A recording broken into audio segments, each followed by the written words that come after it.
Nagano Mountain. It is done. There is no need for anyone to worry now. Take a rest. Kyoichi's shadow clone stepped out from within the tent. He had originally been wondering whether the other side might attempt a night raid on the camp, only to find that his concern had been needless. The 7 ninja swordsmen had no intention for the moment of infiltrating and taking heads. It seemed he truly had altered the traces of what had been. Still, Kyoichi did not think much of it. Konoha's strength surpassed that of Kirigakure. For a mere 7 ninja swordsmen, there was truly no need to trade away an 8 gates powerhouse. It was not worth it. After saying this, he returned to the tent to rest. Only then did everyone cheer. It looks like Sensei succeeded. Kurenai Yuhi breathed a sigh of relief. I told you Sensei would definitely be fine. He is so powerful that Kirigakure could not do anything to him at all. Asuma had even more confidence than Kyoichi himself. Kurenai Yuhi glanced at him, laughed softly, without speaking, then hummed a tune, utterly delighted. Let's go. Continue the patrol. Yes, the others smiled, but said nothing. Just as Kyoichi had said, they had basically never gone to the outer perimeter, merely wandering around the vicinity of Nagano Mountain. And this area had mostly been cleared already, so where would any enemies come from? After patrolling for another stretch, Kurenai Yuhi suddenly froze for a moment, and then a trace of joy appeared on her face. Shisui, it seems your clan has arrived so soon. Shisui was stunned for a moment, then hurriedly used his sensory ability. His sensing range was not as broad as Kurenai Yuhi's, but very quickly he sensed 1 or 2 people, and then the number grew larger and larger. It is the police force. Judging from their auras, they were undoubtedly Uchiha. A smile appeared on Shisui's face. The police force had arrived. If they could play a role in the fighting on the Eastern Front, the relationship between the Uchiha, teacher Kyoichi, and Tsunade could be further eased, which would be of great benefit later on. Judging by their auras, those the clan head had sent were not weak. He wondered who had come. He thought to himself. Before long, several figures appeared ahead. First among them was Uchiha Inabi, followed by Uchiha Sage, a 15-year-old member of the police force. Seeing Shisui, Inabi smiled. Brother Inabi, Shisui, not bad. You look more and more like a ninja. He patted Shisui on the shoulder, then gave him a look. After that, Inabi turned toward Kurenai Yuhi, Asuma, and the others. After hesitating for a moment, an unnatural smile appeared on his face. Then, you are Asuma and Kurenai, right? My name is Uchiha Inabi. I have heard Shisui mention you. Thank you all very much for looking after him. Inabi bowed lightly. Asuma's eyes widened slightly, showing a touch of disbelief. This was an Uchiha. In truth, Shisui was also quite astonished at this moment. When he had left, Inabi had not yet been fully transformed. He had not expected that, upon meeting again, the change in him would be so great. Kurenai Yuhi reacted quickly and hurriedly stopped him, saying, not at all. Shisui is young, but in truth, he is the core of our squad. We all follow his commands. Haha, this brat is not there yet. Many times, he is still a little immature. He smiled. By the way, where is your teacher? I heard from the messenger that he is the operational commander for the eastern border this time. Shisui noticed that, at this point, Uchiha Yashiro and the other Jainin of the clan had arrived one after another. He nodded and said Sensei is at the base. I will take you there. Good. Inabi nodded, then even smiled and exchanged greetings with Asuma and Kurenai before leaving. Uchiha Sa did the same. However, those who came afterward were not so friendly. Even so,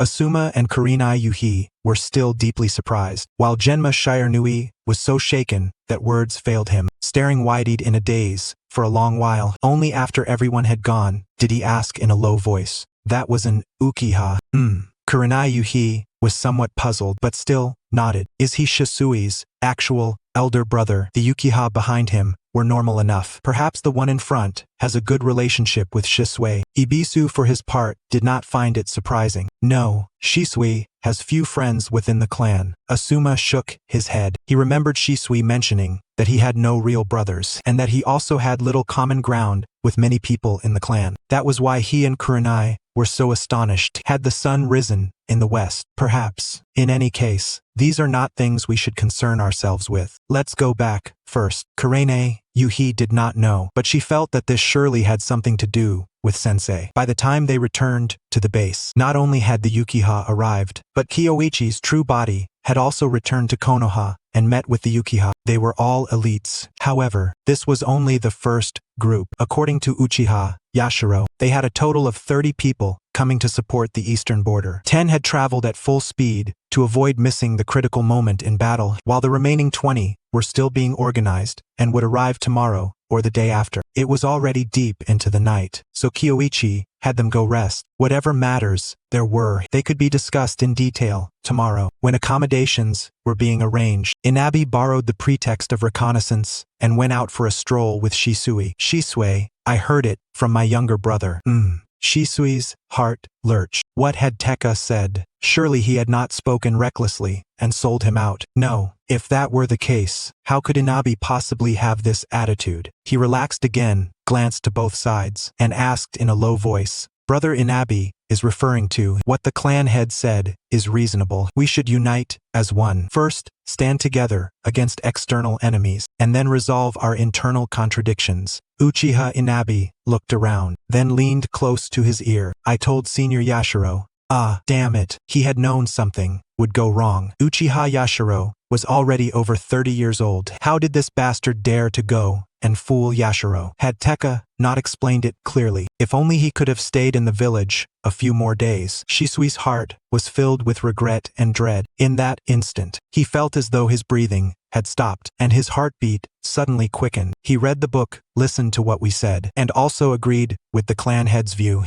Shisui was instantly dumbfounded, and then inwardly cursed. Damn it, could he not say everything in one breath? Trying to scare people, was he? His heart had nearly leapt out. Haha, Shisui, do not worry. Inabi's laughter stopped halfway, looking at Uchiha Shisui. His face was filled with astonishment. Shisui looked at him in confusion, then glanced behind himself. There was nothing there. Shisui, your eyes. Inabi pointed at his eyes, his face full of disbelief and delight. Sharingan. Shisui had awakened his eyes. He was only a little over 5 years old, still just short of 6. His talent was simply too great. My eyes. Shisui was stunned for a moment, then raised his head and looked into the distance, discovering that even at night, by the moonlight, he could see many things clearly.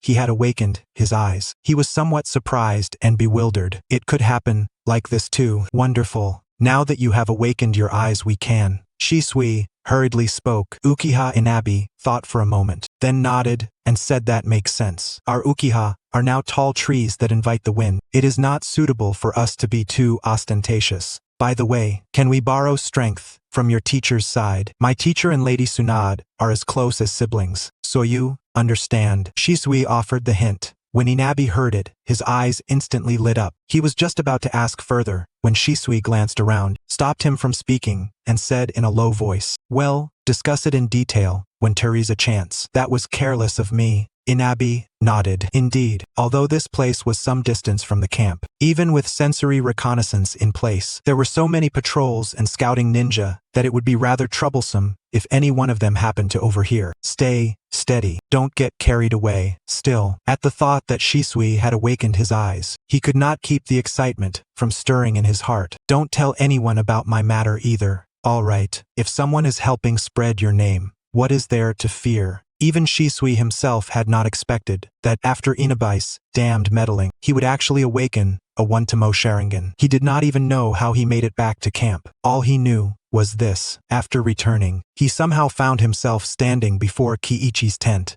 Kyoichi was resting inside. This surprise raid had truly consumed a fair amount of chakra, and after returning, he needed to recover as quickly as possible, because the next day they still had to go out and see whether there might be any chance to pick up some easy gains. However, before long, he sensed Shisui's arrival. Teacher, may I come in? Come in. Kyoichi rubbed his temples. His energy had not yet fully recovered. Originally, it would have been enough, but he had spent part of it replenishing the chakra of the strength of 100 seal, and that was why it had fallen short. Facts had proven it. He still had to find a way to make up for the flaw in the strength of 100 seal. Kyoichi was pondering this in his mind. Only after Shisui entered did he raise his head. only to see Shisui wearing an unusually grave expression. After sitting down, Shisui pointed at his own eyes. Immediately afterward, a blood-red hue surfaced within them. One Tomo. He had awakened his eyes. Kyoichi was stunned, then drew in a deep breath. He knew something must have happened. Very well. I did promise before that I would teach you a ninjutsu. In that case, let's go. I'll take you outside. We mustn't disturb everyone's rest. Kyoichi rose and spoke casually, then led Shisui out of Mount Nagano and to a secluded place. Shisui hurriedly explained everything from beginning to end. Kyoichi frowned. Yashiro Uchiha. He vaguely remembered this man, like Inabi and Tekka. After Shisui's death, he had once gone to trouble Itachi, and he seemed to be an out-and-out member of the militant faction. Would someone like that believe Shisui's line of reasoning? Absolutely impossible. Kyoichi's heart sank. He looked at Shisui and said, "Do you think that person will truly help you?" "Teacher, I don't know. But at the time, I was very worried and regretful. I felt that if I had stayed in Konoha a few more days, perhaps Inabi and Tekka would not have acted so rashly." Shisui was distressed, feeling that he had done something wrong. His Sharingan had awakened precisely amid agitation, fear and remorse, though it was only one Tomo. However, Kyoichi suspected that the reason Shisui had only one Tomo was that he was currently only 5 years old, too young.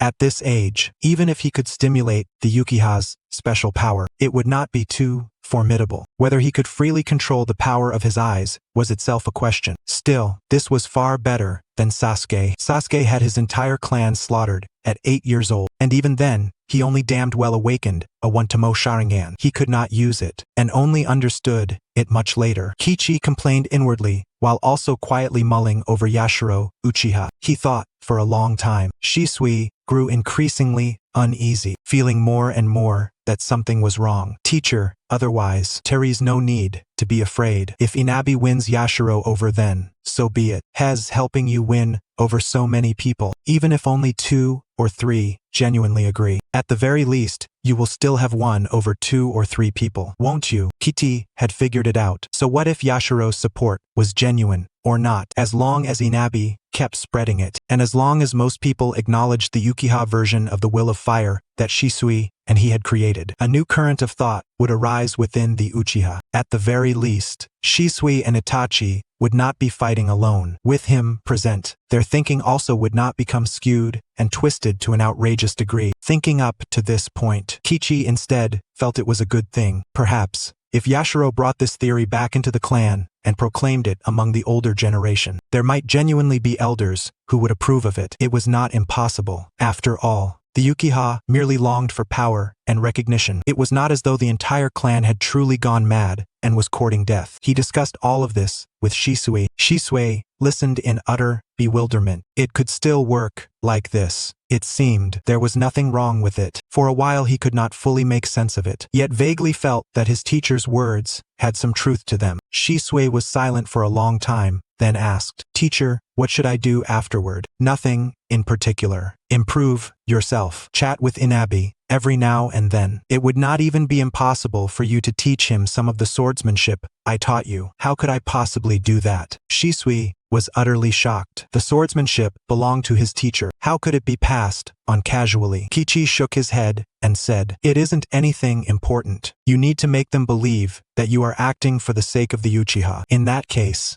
Shisui thought about it and understood somewhat. If he even stole his teacher's techniques, the people of the clan would believe even more that he was devoted wholeheartedly to the Uchiha. Even if some knew he had other intentions, they would not strike at him ruthlessly. On the contrary, they would protect him. Conversely, those who already agreed with him would acknowledge him even more. In his heart, he felt both admiration and envy. As expected of his teacher, he had been terribly worried. Yet, with just a few words, his teacher had analyzed everything clearly. "You needn't admire me either. These are merely minor tricks of mine. Compared with those who specialize in this sort of game, they amount to nothing." Kyoichi patted his head. Shisui nodded, then looked up and asked, "Do you mean Danzo?" "Him. He counts, I suppose. Among the 3 old bastards, I find most intolerable. He is the only one who has even a little craft. As for the other 2, haha." When Kyoichi reached this point, he smiled. Given Tsunade's temperament, once she came to power, If she had no strength, then so be it. But if she did have strength, she would certainly find some pretext to strip those two old bastards of their authority. As for strength, wasn't he right here? Teacher, with that, I can set my mind at ease. Don't be in such a hurry to go back. I'll teach you a genjutsu, movement-based genjutsu. It should also be usable in conjunction with the Sharingan. Develop it on your own. As Kyoichi spoke, he moved his fingers. By the moonlight, Shisui saw his motions, and then he saw blade shadows slashing toward him from every direction. Genjutsu, bubble. In the anime, Itachi, Uchiha's illusion, consisted of countless crows. Kyoichi had changed them into blades, but the essential principle was the same. Although Shisui had always studied swordsmanship under him, his talent for genjutsu was also exceptionally strong. Otherwise,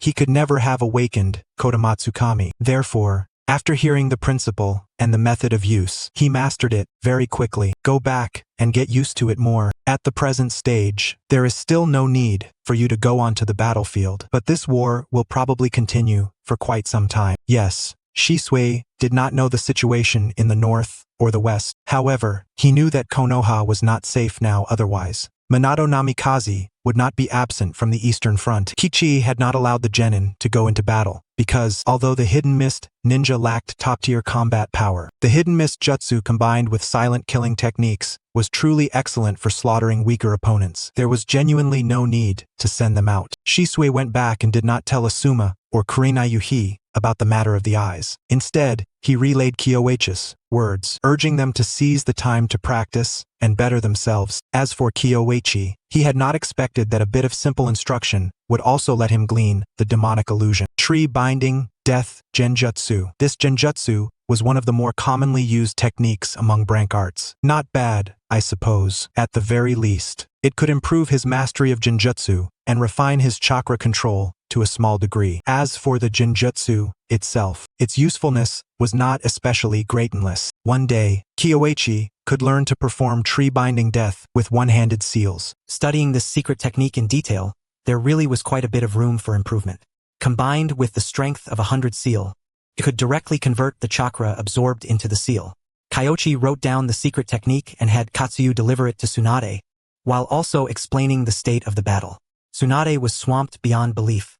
Lately, she had been poring over all kinds of medical texts and her grandfather's notes, hoping to quickly create a seal-less healing method that she and Kyoichi could use, but so far she had not the faintest clue.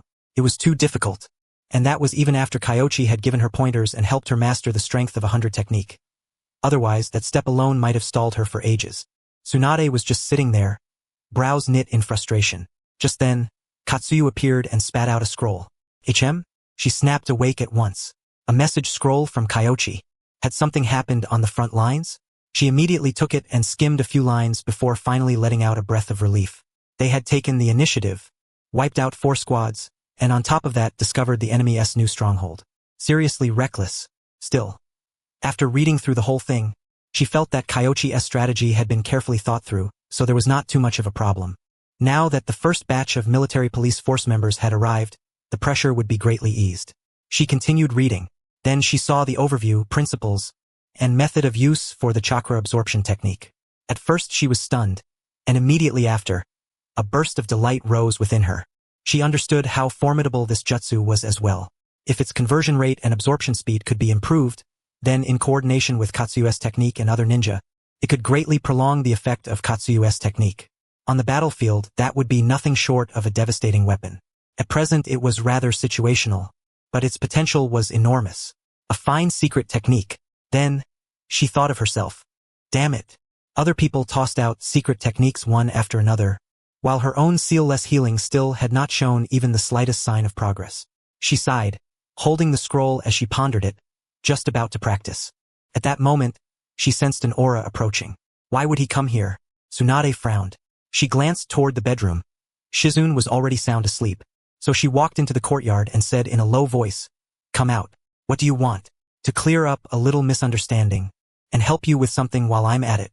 A slightly hoarse voice sounded, and then Orochimaru appeared with the body flicker technique. "Oh? Do we have some kind of misunderstanding?" Kyoichi's exam was arranged by Danzo, but after the attempt failed, I gave up on obtaining his blood through such methods. The corners of Orochimaru's mouth lifted faintly. Besides, if I truly wanted it, would I use such a foolish method? Tsunade said nothing, narrowing her eyes as she stared at Orochimaru. These documents may be of use to you. Orochimaru took out a scroll. Tsunade accepted it and glanced over it, and her expression immediately sharpened, revealing a trace of astonishment and anger. Research on Hashirama Senju cells. Human life is fragile. If I had already come into contact with it back then. He finished in a low voice, then turned to leave. Orochimaru. At the mention of Nawaki, Tsunade's emotions grew complicated. Nawaki had been a disciple acknowledged by Orochimaru. She knew that this man would not use such a matter to plead his case. Orochimaru was not that sort of person. She took a deep breath and said, "Do not walk down the wrong path, and even more so, do not research that jutsu. It has serious flaws. Rest assured.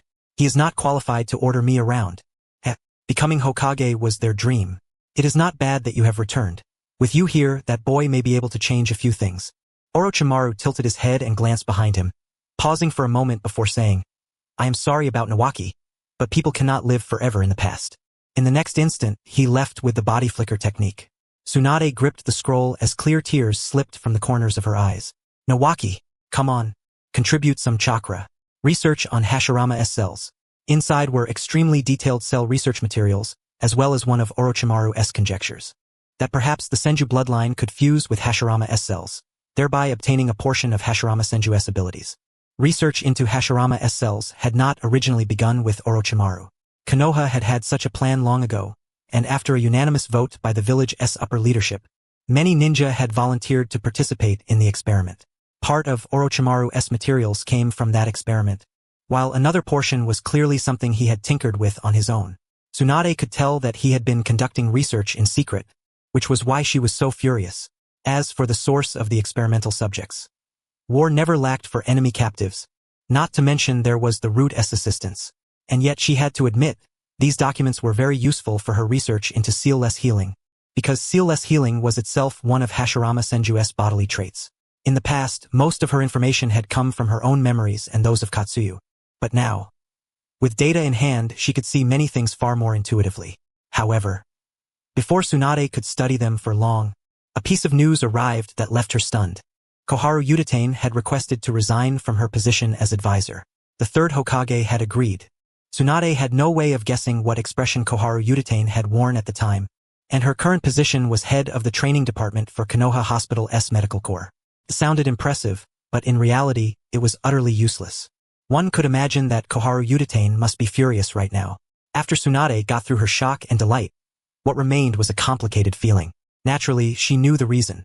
The third Hokage was paving the way for her to take power, and not only Koharu Uchiha, the other advisor would probably step down as well. It was only a matter of sooner or later. She passed the news on to Kyoichi. Kyoichi was surprised too. He had guessed that the third Hokage might resolve some issues, but he had not expected it to happen so swiftly. The war had yet to truly begin, and an advisor had already gone down first. That was pretty good. When would he take Hamura Mitokado along too?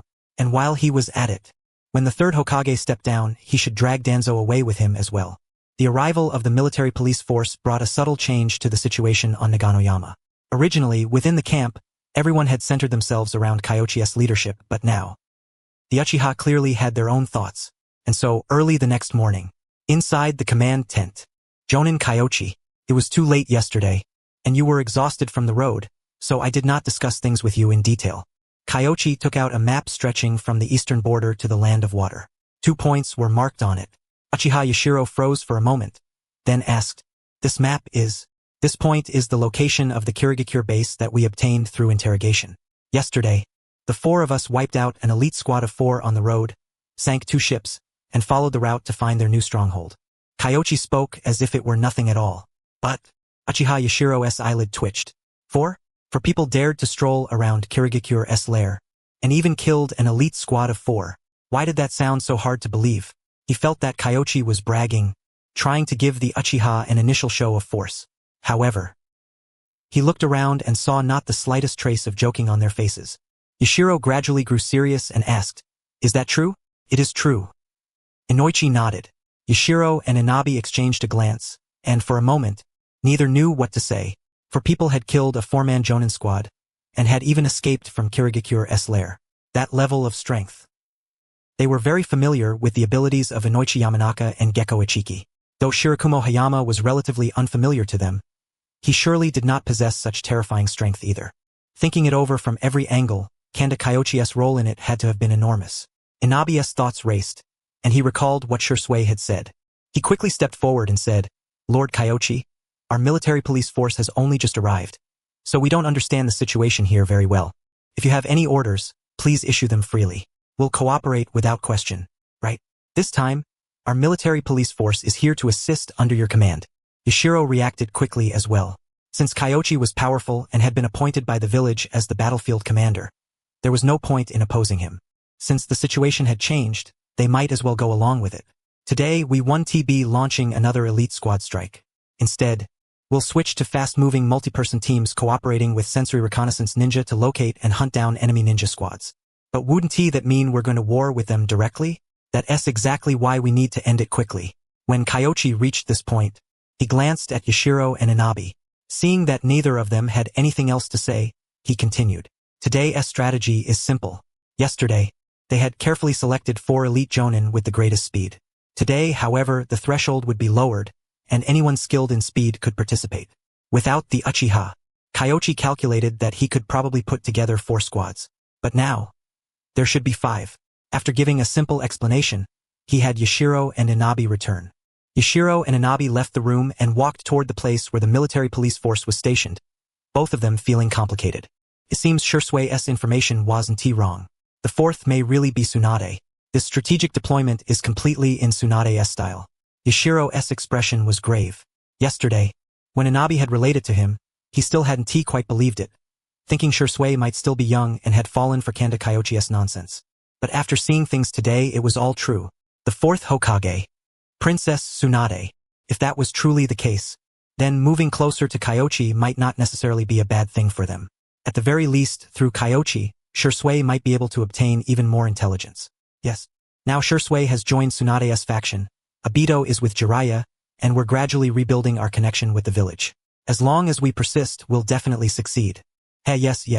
Yashiro narrowed his eyes and walked ahead with a strange smile. On an island at sea, Yagura personally oversaw the transport of equipment, and everything that could be placed into sealing scrolls was packed into sealing scrolls. Only things that truly could not be carried were transported by ship. At the same time, he dispersed more than half of the Kirigakure forces, stationing them across the many islands along the route. As for setting up ambushes and the like, Yagura wasn't considering that for the time being. His current thinking was very simple. Wait for Kimogakure and Iwagakure to make the first move. Then Kirigakure would decide whether to act depending on the situation. Fighting Konoha right now was absolutely not part of his plan. But who the hell could have expected Konoha to lose its mind and cross the boundary outright to hunt them down? Was Konoha still under the 3rd rule? Regarding this point, he had also sent people to investigate, and the intelligence should be brought back after some time. However, before Yagura could receive the Umbu's report, he first received news sent back from the front. Konoha has moved out again. Is it that same squad again? No. This time they have 5 squads, and they launched surprise attacks on 5 of our islands at the same time. Most of our people followed your orders and withdrew upon encountering them, but a small portion still ended up fighting them. Yagura's expression turned ugly. He didn't even need to think about the outcome. They had definitely lost. Konoha's Eastern Front battlefield commander was a little monstrous, and his strength was formidable. Engaging him rashly would definitely end in a loss. That ninja nodded. They fought. We lost several people, but Konoha's forces didn't pursue deeply either. Once our people in the rear gathered and moved over, they left. Huh? Yagura frowned. He had thought they might suffer losses, but he hadn't expected Konoha to act like this. Strike and leave? Very strange. Lord Yagura, do you think it's possible that Konoha actually doesn't have that many people in the eastern region at all, and they're taking the initiative to attack in order to intimidate us, making us feel that they're too strong for us to dare launch an offensive? Fugoki Suikazan said after pondering for quite some time. His speculation quickly gained the agreement of many Kirigakure ninja. After being provoked twice in succession, they were truly sickened beyond endurance and wished they could immediately take action and fight Konoha head-on. Yagura pondered for a long while before saying, that possibility I sent impossible. But no matter what, going to war with Konoha right now is not a good thing for us. It will only allow Kimogakure and Iwagakure to reap the benefits. Yes. Fugoki bowed and did not continue dwelling on the matter. However, Not every member of the 7 ninja swordsmen was as laid back as Fuguki. When Yagura ordered a retreat, Hozuki Sanjin was the first to become displeased. After all, regardless of whether his relationship with Hozuki Chikage was good or not, the fact that a person had been captured alive by Konoha could lead to secrets such as intelligence being leaked. At this moment, he very much hoped to go to war with Konoha. On a ship, Kyoichi cancelled the hand seals and withdrew his chakra. "Teacher, how is it?" Asuma swallowed. He had never imagined that today Kyoichi would actually bring them to the front line, and they were less than 3 kilometers away from the location of the Kirigakure ninja. The thick mist on the distant island and the faint sounds of explosions brought an immense sense of pressure. This was true war. Of course there's no problem. Kyoichi smiled. Since he had the confidence to bring Genin here, he had never intended to fight the other side properly in the first place. Besides, he felt Yagura definitely didn't want that either, especially after they discovered no Kirigakure ninja on the coastal islands near the Land of Fire. "Teacher Kyoichi, have all the Kirigakure ninja left?" Might Guy sounded somewhat disappointed. He had thought they would be able to fight, but in the end, they were just watching from the sidelines and coasting along. They've withdrawn. "I want to need you for what comes next. Come on, contribute your chakra." Kyoichi beckoned. The group of children was instantly stunned after hearing that. Damn it. So aside from bringing us over to watch the battle, he also meant to use us as chakra reserves? Kurenai Yuhi was the most obedient. As soon as Kyoichi finished speaking, she ran over. Before long, most of the energy in her body had been drawn away. After that, Shisui, Asuma, and the others were drained one by one. Even Shirakumo Soken, who was piloting the ship, wasn't spared, and chakra was extracted from all of them. Kyoichi's consumption was replenished by quite a bit. "Teacher, where are you going?" "I'm going to look for their new base. This time I'm going alone. You all go back with him." As soon as he finished speaking, Kyoichi was already far away. His speed was too fast. "Stop sighing, all of you. Even I got left behind, and you little guys still want to join the battle?" Shirakumo Soken had only participated in the previous battle with a shadow clone. His main body had not taken part, and now half of his chakra had been drained away too. It was simply absurd. Still, he could understand it. In yesterday's battle, they had played no small role, but most of the effort had still come from Kyoichi. Kanda Kyoichi truly was a genius. Shirakumo Soken sighed with emotion.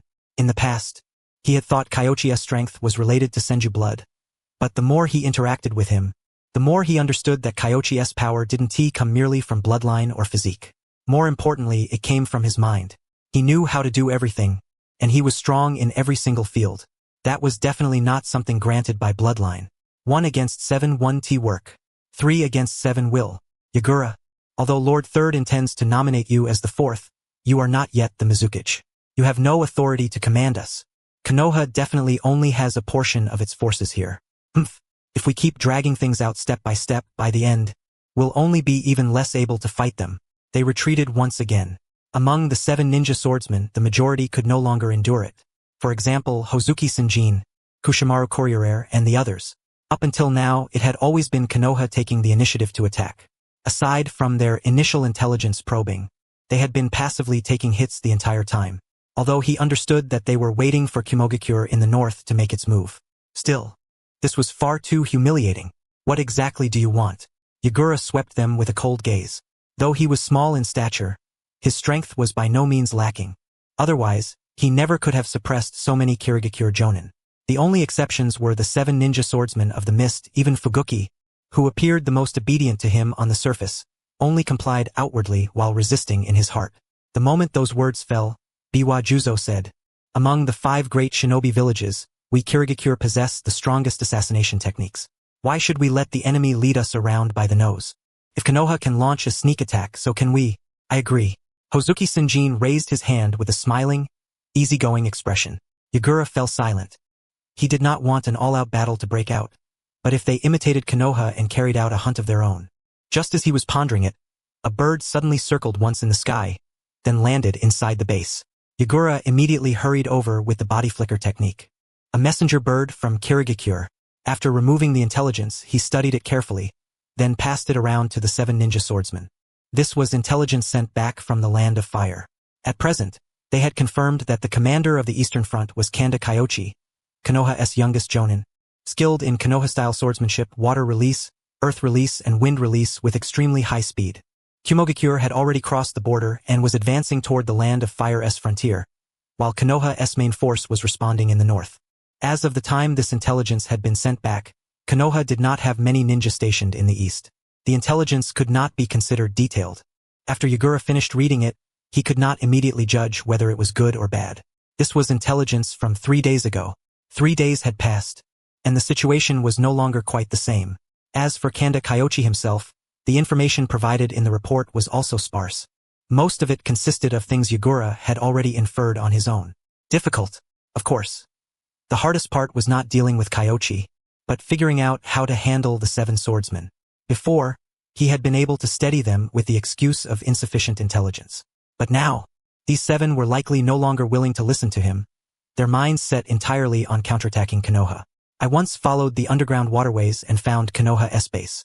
Hozuki Sanjin let out a chuckle. He did not finish speaking, but his meaning was obvious. Counterattaque, surprise assaut.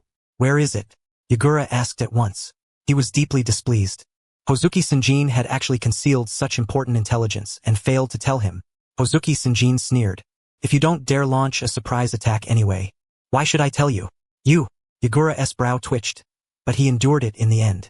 There's no need for this. Lord Yagura is also acting for the sake of our Kirigakure. Say it and we can discuss it together. Fuguki stepped in to mediate. Only then did Hozuki Sanjin say, Nagano Mountain. That place is very far from the water veins. You actually managed to investigate it. Yagura glanced at the map and found it rather unbelievable. He believed this was Konoha's stronghold.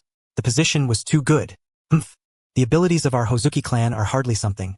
Hozuki Sanjin was just about to boast proudly when he thought of Hozuki Chikage, who had been captured alive, and instantly lost interest. He changed the subject.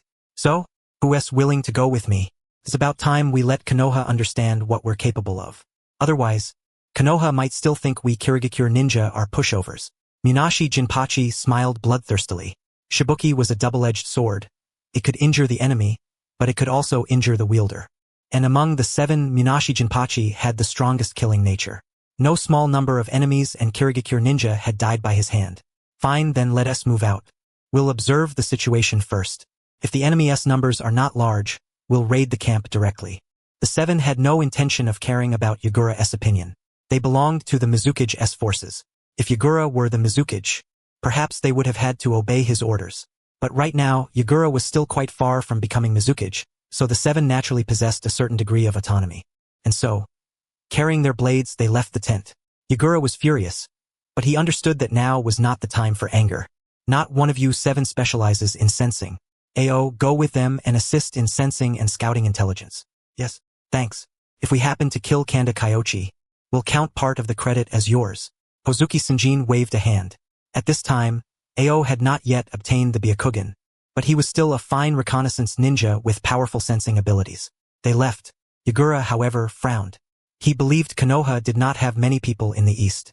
If the 7 swordsmen went hunting, there did not seem to be any major issue, but Yagura faintly felt that something was not right. He looked at the map. Kyoichi certainly had not had many people yesterday either, but from the first time they discovered the enemy to the later attack on the 2nd ship, and then the bombing of the new base. This fast? Yagura's heart gave a sudden thud. He understood what was wrong. The enemy's attacks were orderly and methodical. Every strike had been considered and prepared for from every angle. The planning could be called meticulous. However, Hozuki Sanjin and the other 7 did not have any such meticulous plan. Adapting on the fly? How could it be that simple? He had to bring them back. Elsewhere, Kyoichi kept himself right at the maximum range of chakra sensing, kiting the 8 people who were advancing at high speed. He had found the enemy's nest. But what Kyoichi had not expected was that not long after arriving there, he sensed 8 people leave the island and head rapidly in his direction. Had he been discovered? Kyoichi pondered as he ran. He had tested it before. His chakra sensing technique reached farther than many sensing abilities. Logically speaking, Kirigakure should not have anyone capable of detecting him. What was going on? He did not understand the reason, so after running for a while, he changed direction. The enemy did not change direction. Could it be that their target isn Timi? Kyoichi observed for a while and figured it out. If it was not him, then this direction. Was Nagano Mountain? He had hunted down 4 squads, yet they still dared to take the initiative and strike out. How bold! On Kirigakure's side, there were not many people with more guts than brains. Judging by the number, it was probably the 7 swordsmen, right? As for the extra one, He was not sure. Kyoichi thought it over, then increased his speed and headed toward the coast. Only after completely leaving the range of the seven swordsmen did he use the summoning technique to have Katsugo report the news to his shadow clone. Nagano Mountain. When everyone received the news, each of them was utterly astonished. Kirigakure took the initiative to attack. Shirakumo Hayama was stunned for a long while, finding it somewhat hard to believe. Has Kirigakure gone insane? Inoichi Yamanaka could not understand it. But very soon, another Katsuyu clone was delivered to Kyoichi's shadow clone. Katsuyu looked around, then exhaled and said, Lady Tsunade says that Kumogakure crossed the border last night, and Kumogakure's vanguard has already been discovered near the land of rice fields. In an instant, everyone understood completely. Kumogakure had made its move. Lord Kyoichi. No need to worry. Kirigakure sent 8 people this time, which is perfect for us to take action and devour them. Ideally, we won't let a single one of the 7 ninja swordsmen escape. As Kyoichi said this, he suddenly thought of the underground black market that Kakuzu often visited. I heard there's an underground black market in the shinobi world that often puts bounties on certain ninja. How much are the 7 swordsmen worth? Ahem. Inoichi Yamanaka gave a light cough, not sure whether to laugh or cry. They were the 7 ninja swordsmen. Even their corpses had extremely precious value. How could they sell them to the underground black market? Lord Kyoichi, I believe the key issue right now is whether we can keep them here at all. Yashiro was already being considerate. The 7 swordsmen were not 7 heads of cabbage. If all 7 fought together, they were probably not much weaker than a Kage. As Yashiro saw it, aside from Kyoichi's questionable strength, there were hardly many people in the camp who could stand against the 7 ninja swordsmen. If it really came down to a fight, who would win and who would lose was still anyone's guess. And yet, what left Uchiha Yashiro puzzled was that even Yamanaka and Inoichi seemed to believe the 7 swordsmen were nothing to fear. Why? Even if the clan head could arrive today, that still did not mean they could crush the 7 swordsmen for certain. He truly could not understand it. Kirigakure is skilled in the hidden mist jutsu and assassination techniques. They may only attack at night. If your police force is restricted in the dark, you can defend the camp. At that moment, Kyoichi's shadow clone spoke. Yashiro and Inabi were both dumbfounded. So, you did not count our police force in? What the hell? Had the people sent by the Hokage gotten this inflated? Yashiro felt somewhat angry deep down. It had always been the Uchiha who looked down on others. He had never imagined that this time, they would be the ones being looked down upon. Seeing Kyoichi's utterly serious expression, the corner of his mouth twitched, and he said, Fine. Maybe the enemy will feint in one direction and strike in another. In that case, our police force will wait here for your triumphant return, sir. Good. Lord Inoichi, you come along too. If I accidentally fail to hold back and kill them, you can dig out a little more intel while they're still warm. Yamanaka Inoichi somehow felt that something was off. After pondering for a few seconds, he realized it. Well then, so Kanda Kyoichi had not planned on counting him in either. He glanced at the somewhat angry Uchiha Yashiro, then looked around and asked with a frown, Who are you planning to take? Senior Due, Senior Zhaojin, and myself. 3 people will be enough. Kyoichi thought for a moment, then added, You can send people to form an encirclement and cut off their retreat. If they try to run, we'll have to rely on you to stop them, especially Hozuki Chirin. The police force currently has 3 members skilled in lightning release. All of them can cooperate with you. Yashiro wanted to see exactly how Kyoichi planned to take on 7 people with only 3. He did know of Bayun Zhaojin, but Might Due, he had never even heard of him. This boast had been blown all the way into the heavens. Excellent. Their current route is like this. Do not stop your patrols along the way, but stagger the patrol times. When they come through, your people should happen to have just passed, leaving them an open path. Kyoichi's shadow clone, using the map, quickly drew out the lines. He was not afraid the 7 swordsmen would refuse to come. What he feared was that those 7 cowards would hunt down a single squad by the shore and then slip away. That would truly be a losing trade. Yes, I'll notify them at once. Before long, the mouth of the trap was thrown wide open, waiting only for the 7 swordsmen to enter. Kyoichi received the feedback. After that, he spent quite a bit of time finding a place where he would not be detected by the Kirigakure ninja, yet could still sense the 7 swordsmen's position. The 7 swordsmen really were heading toward Nagano Mountain. What he was more curious about was, who was the last one? Judging from the chakra signature, it definitely was not Yagura. He wondered which unlucky kid it was. The 7 swordsmen had entered the jar. It was time to draw the net. My lords, I found their patrol squad. At this point, Ao had not yet obtained the Byakugan he would later take such pride in. He was merely a relatively excellent sensory ninja, skilled in reconnaissance, and among Yagura's subordinates, there were few whose sensing abilities surpassed his. Thus, as they neared the coast, he sensed the position of the patrol squad. "Oh, speak quickly," Hozuki Chirin hurriedly said. After listening, he was overjoyed. He had to admit that although Yagura did not get along with him, he did indeed act for Kirigakura's sake. Even with their poor relationship, Yagura had actually sent over a capable hand, and his considerations had been quite thorough. "Let me see. We can take this route. According to the gaps in their patrols, a tiny opening will appear here." Fuguki took out the map and studied it, finding a route. Ao, however, was somewhat worried. After watching for a while, he could not help saying, although this route can avoid them once fighting starts, Konoha's ninja will be able to circle around and cut off our retreat. We've already made it to Nagano Mountain. Of course we're going to kill to our heart's content. Who's still thinking about leaving? Munashi Jinpachi wore an expression as if he were looking at an idiot. Sure enough, the people Yagura brought along had the exact same trait as Yagura. They ignored Ao's opinion. Hozuki Chirin pondered for a moment, then waved his hand and continued forward along the planned route. On Kyoichi's side, seeing them head toward the mouth of the jar, he knew this group had stepped into the game. Moreover, judging from the situation with the 7 swordsmen, he had roughly calculated the sensory range of the 8 people. It was about the same as the Byakugan's maximum distance. He immediately sent this information back. There could not be any mistakes. The 7 swordsmen absolutely never imagined that while they were charging forward, there was still someone following them from behind, and the road ahead, which seemed completely unobstructed, was in reality entirely designed by the enemy. If Yagura were here, he would definitely notice that something was wrong. Unfortunately, Yagura was still running behind them. The 7 swordsmen plunged in without the slightest hesitation, driving deeper all the way toward Nagano Mountain. Along the road, there were only 2 ninja on patrol, Bayun Zhaojin and Might Due. Naturally, that was deliberate. However, how could the 7 swordsmen know that? 2 people on patrol? Hozuki Chirin frowned. Judging from their auras, one was a jonin, while the other's aura was unclear. The possibility that he was a taijutsu-type jonin could not be ruled out. 2 jonin. Fuguki fell into hesitation. Killing 2 jonin was, of course, not enough to satisfy them. But he had to admit, Konoha's defenses were airtight. Even this line through a gap had a patrol and 2 jonin at that. This instead reassured him. After thinking it over again and again, he said, killing 2 jonin is not bad either. Why don't we slaughter the pair first, then adapt to the situation afterward? Fine. The 7 swordsmen no longer hesitated. These guys really were reckless. As Kyoichi walked, he used chakra sensing, sighing inwardly. The 7 swordsmen were the ones who were truly swollen with arrogance. To put it plainly, even if the 7 blades were stacked together, they might at best be comparable to one Kage-level fighter. But in the vast shinobi world, Kage-level was not anything that special. If you were meant to die, you still had to die.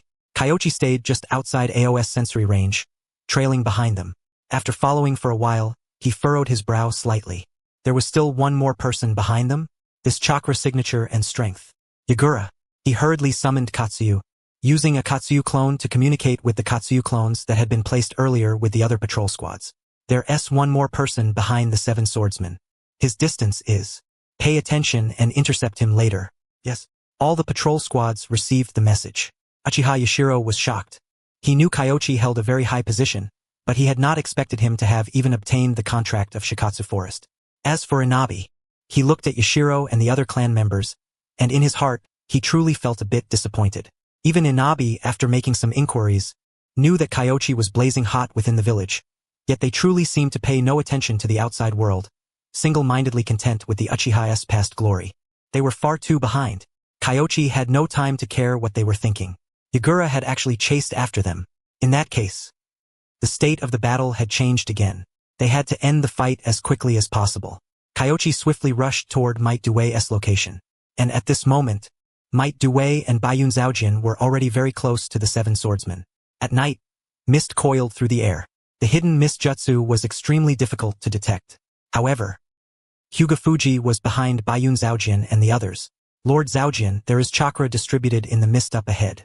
I suspect it may be the hidden mist jutsu. Good. The 7 ninja swordsmen were probably thinking the same way I had before. If there was an opening, they would launch a sneak attack on headquarters. If there wasn't, they would kill a few people and leave, treating it as a show of force. However, what they didn't know was that guerrilla warfare required not only tactics, but also extremely precise intelligence. I had chakra sensory techniques and the Byakugan. What did you have? You grasped only the form, not the essence. Wasn't this basically delivering yourselves to our doorstep? No wonder Yagura had rushed over in such a panic. He had probably sensed that something was off as well.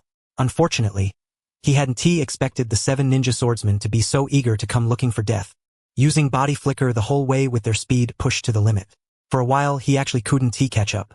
Then we wouldn't give them the chance. Hayama Shirakumo reminded him in a low voice. Might Due gave a slight nod. He was a little nervous.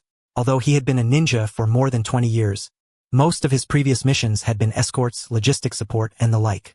This was his first time properly taking part in a battle between jonin.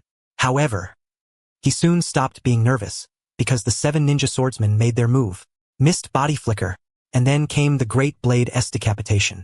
Juzo Biwa was the first to strike. The target he had chosen for assassination was none other than Might Due. Look out! Hayama Shirakumo drew his blade to help, but at that moment, another blade came swinging in, its edge burning with the light of an explosion. Explosive blade Shibuki. Besides that, there was also an enormous axe. 2 people had locked onto him, while the others all charged at Might Due together. The 7 ninja swordsmen had decided that Might Due was the weaker one and wanted to cut him down first with a single strike. In the rear, Hyuga Fuji was frantic with worry and rose to rush over. However, before he had taken more than a few steps, he saw a terrifying burst of chakra erupt from Might Due's body. This was the 8 gates. Hyuga Fuji thought of a piece of news.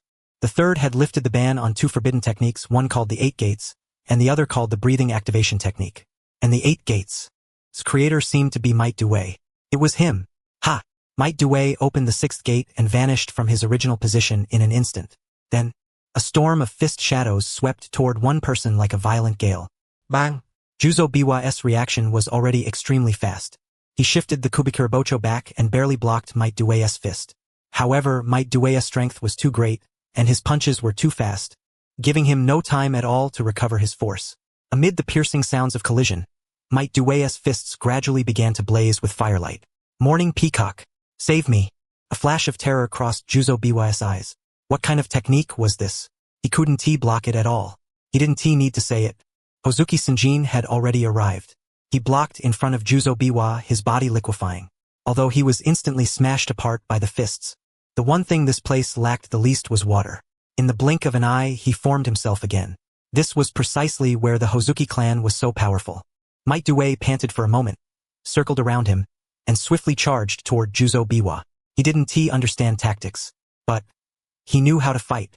Pick one person and beat him down. And Kyoichi had arrived. Save me! A shrill cry for help came from behind.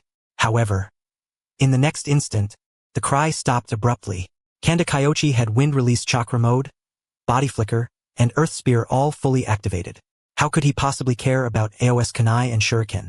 He didn't dodge or evade at all, simply drawing his blade and cutting straight over with the Iajutsu. One slash, light and shadow crossed, and the figure moved forward. Ao was dead. Until the very end, Kyoichi still failed to recognize him. He only felt that this face looked somewhat familiar, as if there had been a similar appearance in the anime, but it didn't matter anymore. The dead had no future. He sheathed his chakra blade, then gripped 2 swords in both hands. Fuguki formed hand signs. Hair needle sunban. Countless strands of hair formed senban and swept toward Kyoichi. But it was completely useless. Earth spear and wind release chakra mode swept all those hairs aside. Even when the hair fell to the ground and pierced forward, even then, it still couldn't break through his defense. He doesn't seem afraid of ordinary attacks. Fuguki immediately slipped away, running off to coordinate with the others in surrounding Hayama Shirakumo. We can't stop him. That technique is Earth Spear, right? I'll do it.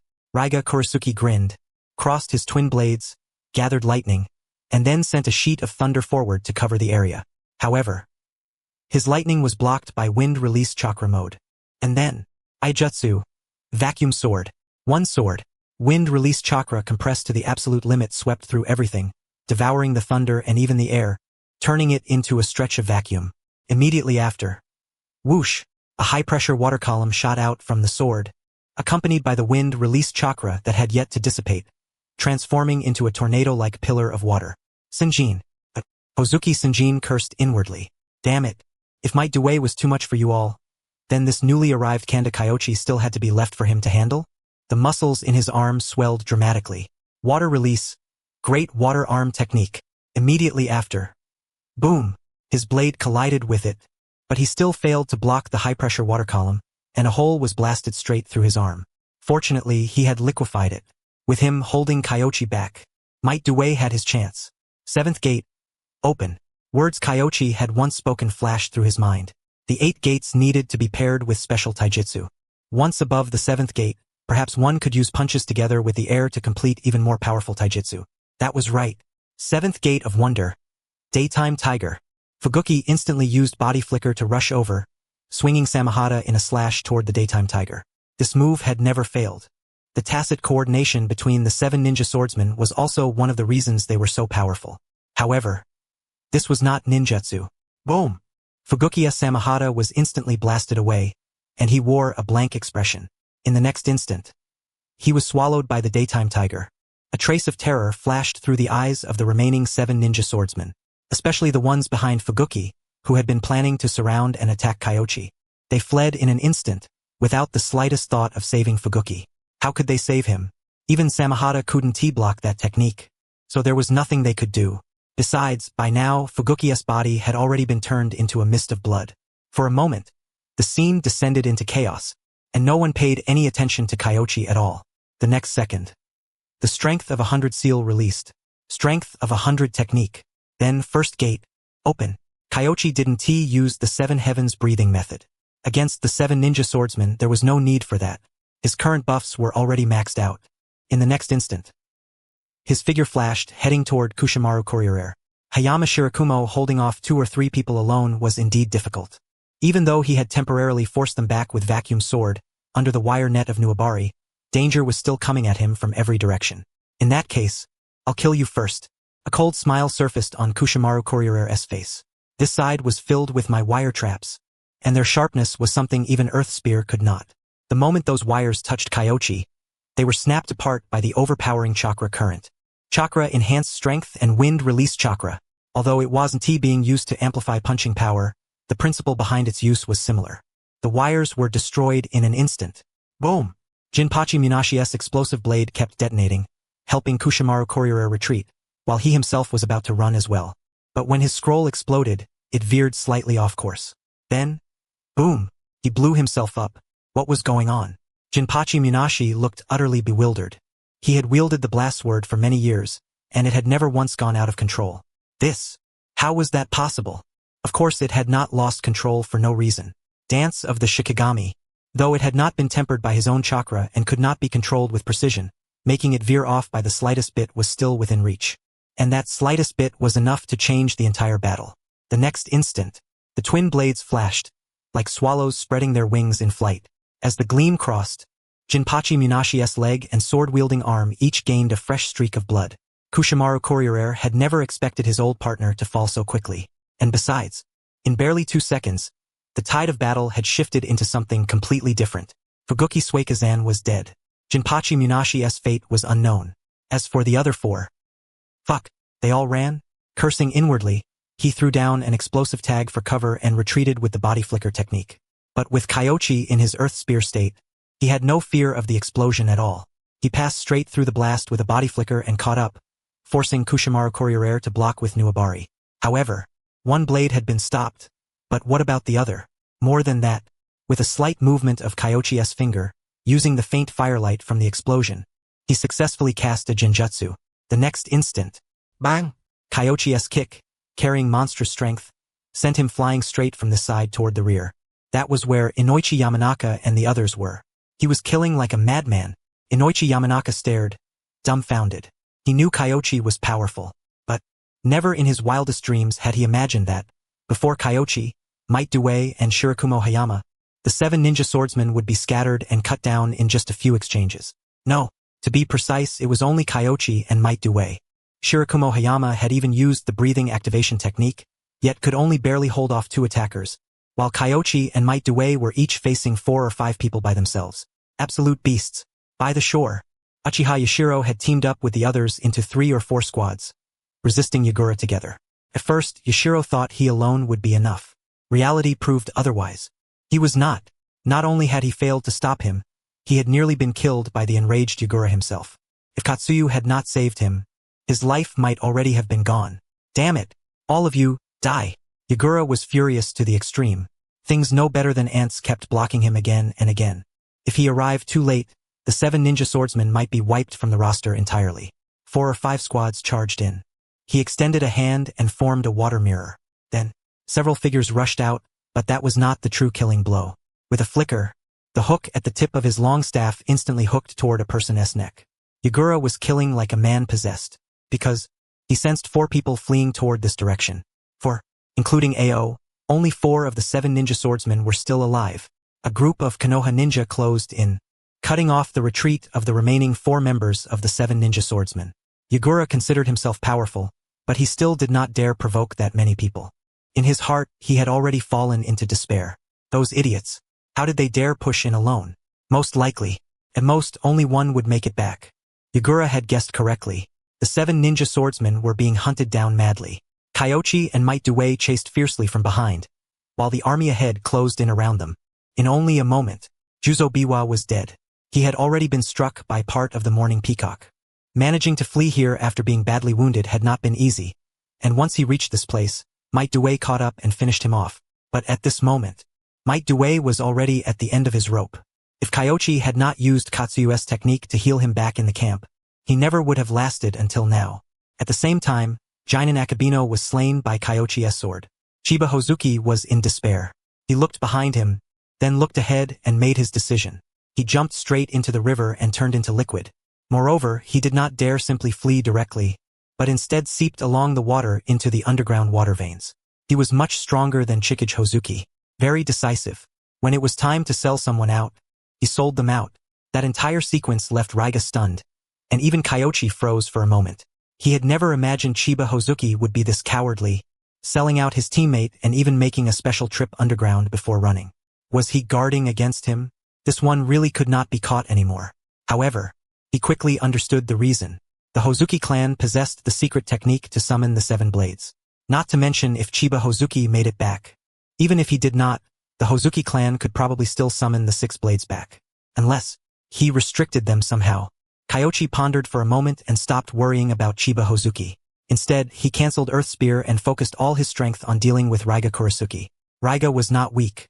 In the anime, when Might Due opened the 8 gates and fought with his life on the line, Raiga had been one of the survivors.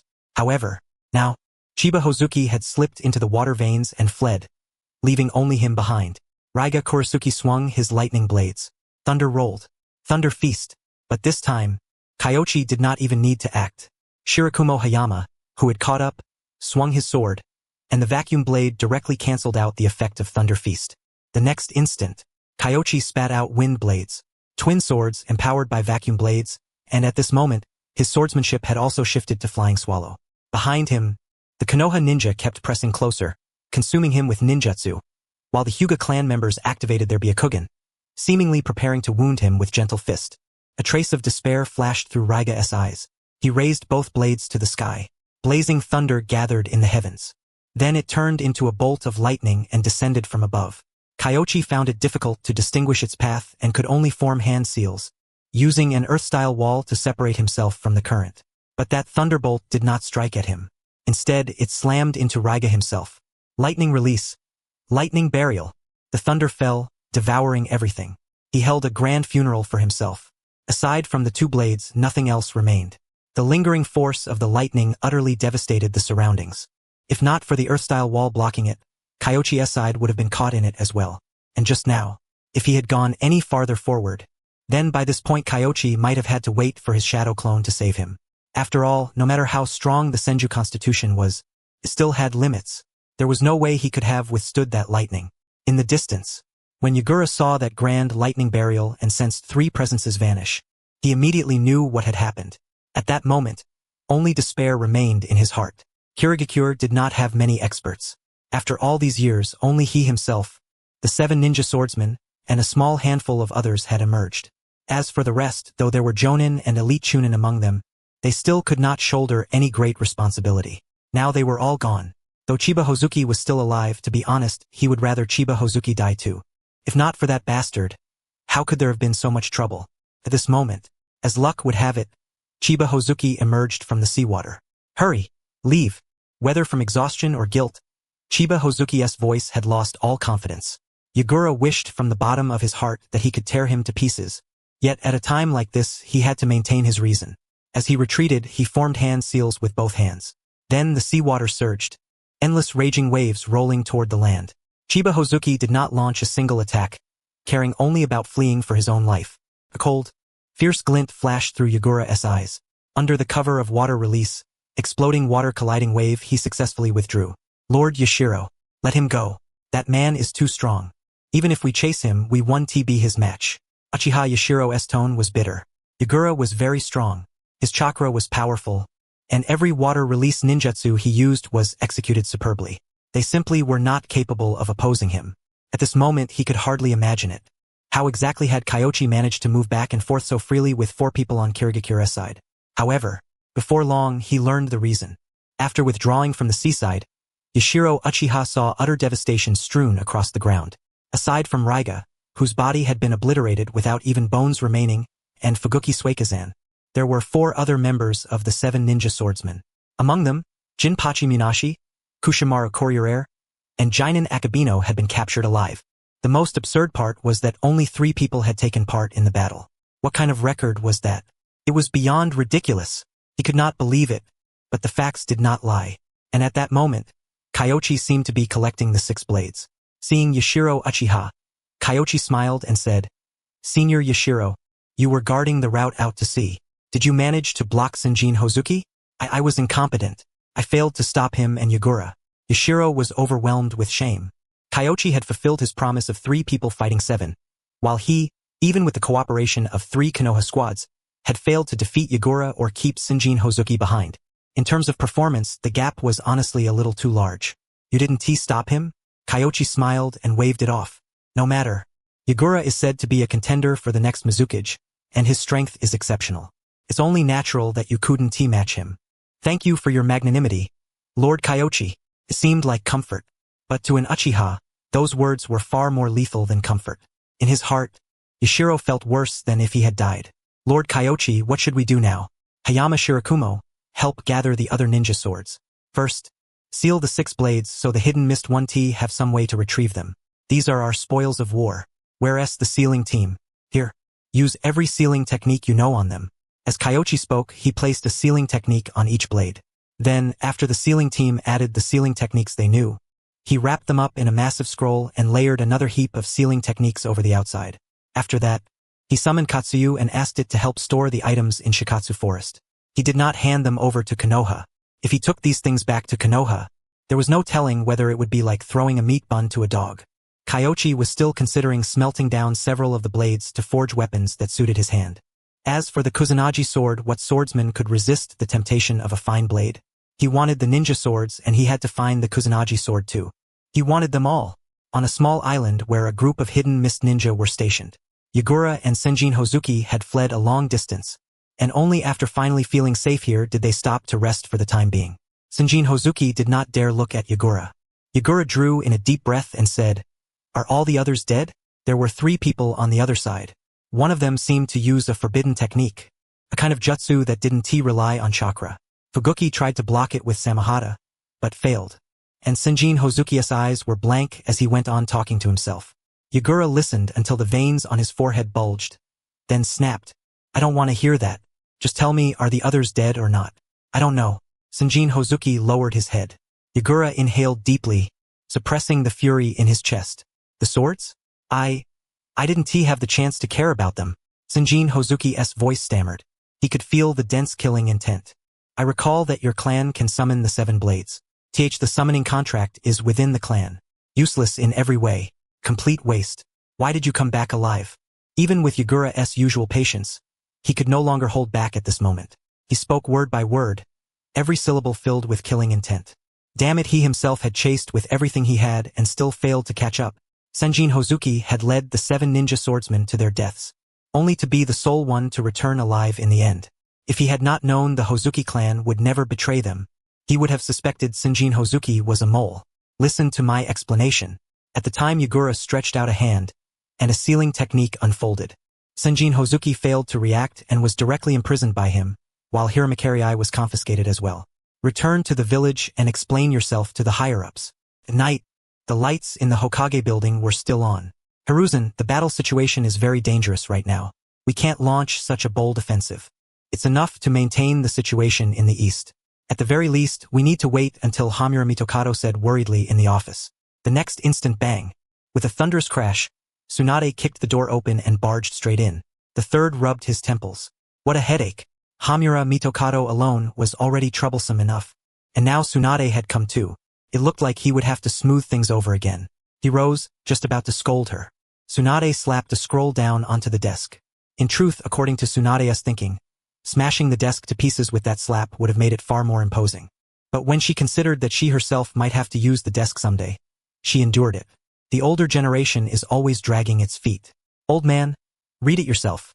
Tsunade glanced at Hamura Mitokado, her eyes carrying a trace of contempt and disdain. Meddling all day long. Did he understand war? What a joke. The third froze for a moment, then immediately realized that any intelligence Tsunade personally handled had to be an important battle report sent from Kyoichi's side. He waved a hand, signaling Hamura Mitokado to shut up. Then he picked up the scroll and opened it. With just a rough glance, the third's breath caught, and he was so delighted he nearly failed to breathe again. Cough, cough, cough, cough. Hiruzen, what is wrong? Hiruzen? I told you. Hamura Mitokado hurriedly helped him catch his breath. He thought Hiruzen Sarutobi had been angered and was just about to reprimand Tsunade. But then his eyes flicked over and saw what was written on the battle report. The 7 ninja swordsmen of the Hidden Mist, accompanied by 1 additional person, launched a surprise attack on the eastern border. They were intercepted by Kyoichi Kanda, Might Due, and Hayama Shirakumo. 4 were killed, 3 were captured alive, and only Senjin Hozuki escaped by turning into water. The Hozuki clan was hard to catch. That was common knowledge in the ninja world. Last time, Kyoichi capturing Chikage Hozuki alive had been a special case, so it was not surprising at all that Senjin Hozuki had escaped. What was surprising was that 3 people had wiped out the 7 ninja swordsmen. Was this a joke? He opened his mouth, but for a long while no words came. I never expected this. Truly, I never expected this. I agreed to let you discuss the plan with him yourselves because I trusted Kyoichi's ability not to suffer a loss. In the end, he went and settled more than half of the Eastern Front outright. The third was somewhat incoherent. He was too excited. Each member of the 7 ninja swordsmen wielded a ninja sword, and together with the hidden mist jutsu and assassination techniques, they could pose an enormous threat to their ninja forces. With those 7 dead, the threat on the hidden mist border had dropped by more than half. I really don't understand your generation. You clearly have tremendous strength, yet every last one of you is timid as anything. With 3 villages attacking us, we have to find a way to break the deadlock. If we don't strike the hidden mist, do you want us to gnaw through the hidden cloud first? Tsunade swept a cold gaze over him. Hamura Mitokado fell silent. Inoichi Yamanaka would never lie about something like this. The third had nothing to say. Tsunade was not only firing at Hamura Mitokado, she was also talking about him, but he had no words to refute her. Holding the battle report, the third was both excited and delighted. After a long while, he lightly patted the desk, looked at Hamura Mitokado, and said, "Old friend, why don't you go to the front line?" Hamura Mitokado was stunned for a long while. He looked at Hiruzen Sarutobi, then at Tsunade. Seeing Tsunade looking frantic, with an expression as if she was ready to risk her life, he gave a bitter laugh and said, "Perhaps I truly am old. Forget it. If I go to the front line, I may only end up affecting everyone instead. If there comes a time when I am needed, I will certainly not shirk my duty. Senior Mitokado, please don't say that. Everyone knows your contributions. Now that you are advanced in years, it is time for us younger ones to put in the effort to protect the village. There is no need to send you to the battlefield. Konoha hasn't fallen to that point yet." Tsunade et attitude instantly softened. One moment he had been the older generation, and now he had become Senior Mitokado. The speed of that shift in attitude left even the third speechless. However, the third Hokage understood Tsunade's stance perfectly well. She simply didn't want Hamura Mitokado going to the front lines, because Hamura Mitokado's seniority and status were both far too high. If he went to the front, he would have a major impact on frontline operations. If he suddenly jumped out and started nitpicking in the middle of a battle, even Jiraiya would get a headache. It was better for him to stay in the rear.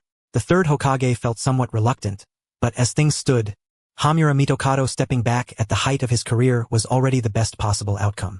If he truly went to the battlefield, with those old arms and legs of theirs, he might very well end up donating his life. But, for the moment, he honestly had no idea what to have Hamura Mitokado do. After turning it over in his mind, The third Hokage asked. The war has not fully begun yet. In that case, why don't you go give some guidance to the genin and chunin in the village? Very well.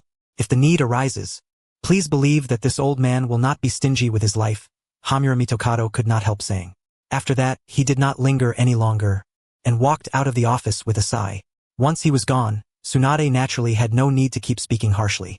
With a little chuckle, she said to the third Hokage-sensei, Elder Mitokado has still made quite a few contributions. Sigh. It is best if you understand that. Forget it.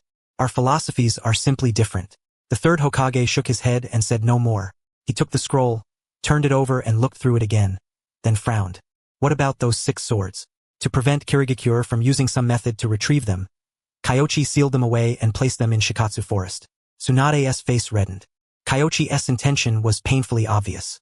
Preventing Kirigakure from taking them back was one part of it, but more than that, he was afraid the third Hokage would find some excuse to take them away, such as Kirigakure coming to demand reconciliation in exchange for the swords, or something along those lines.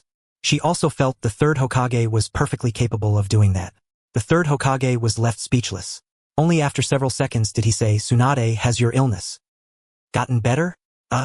Tsunade's mood dimmed, and then she gently shook her head. But after a while she said, it has eased somewhat, but it is not completely cured. However, since I have decided to succeed you, I will carry their beliefs with me and become a worthy Hokage. Good. If you can think that way, then I can truly rest easy. Once the war is over, you will take over. The third Hokage let out a breath. Kanda Kyoichi's performance had exceeded his expectations, and this battle had been of the utmost importance, all but smoothing over the eastern border. He could imagine it. Once this war ended, with Tsunade's prestige added to Kanda Kyoichi's, there would be no resistance whatsoever to her succeeding as the fourth Hokage. The only thing that worried him was Tsunade's illness. If her condition had improved, that proved the knot in Tsunade's heart had begun to untie. Lord Kyoichi, patrols can be reduced by half. Have everyone rotate shifts. If someone from Kirigakure comes saying they want to make peace, there is no need to pay them any mind.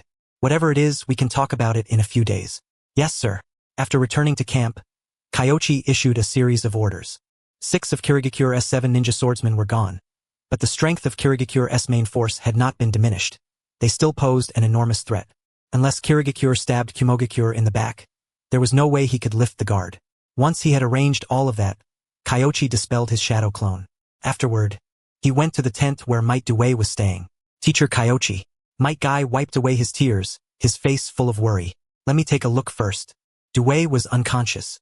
He often opened the 6th gate, but the 7th gate and the daytime tiger were still things he had used for the first time.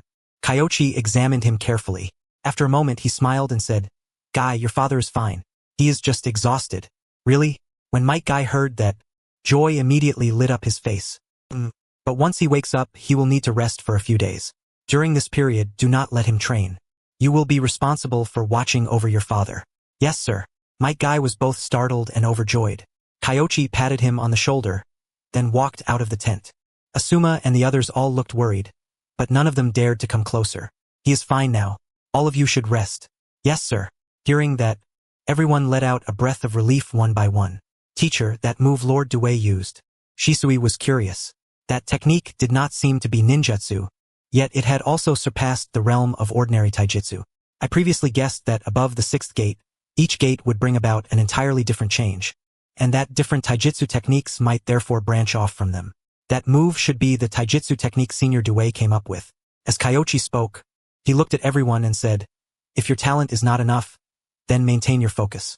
Even if you only know one technique, you can still temper it through countless trials until it becomes steel. Yes, sir. Everyone was deeply inspired, feeling that Kyoichi's teaching was not wrong in the slightest. By focusing on a single path, one could still become accomplished. Of course. This was a bowl of poisonous motivational soup.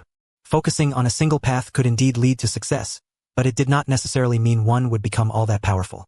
At the very least, could not compare to the 8 gates. Take Kurinai Yuhi and Shinku Yuhi from the anime, for example. They focused on genjutsu, and in the end, they were only SOSO. In reality, Kurinai Yuhi was 1 year older than Asuma and the others, yet she was only promoted to Jonin shortly before the Konoha 12 graduated. So really, motivational talk was best heard and left at that. The system notification sounded, but Kyoichi did not pay it much attention, merely giving it a rough glance.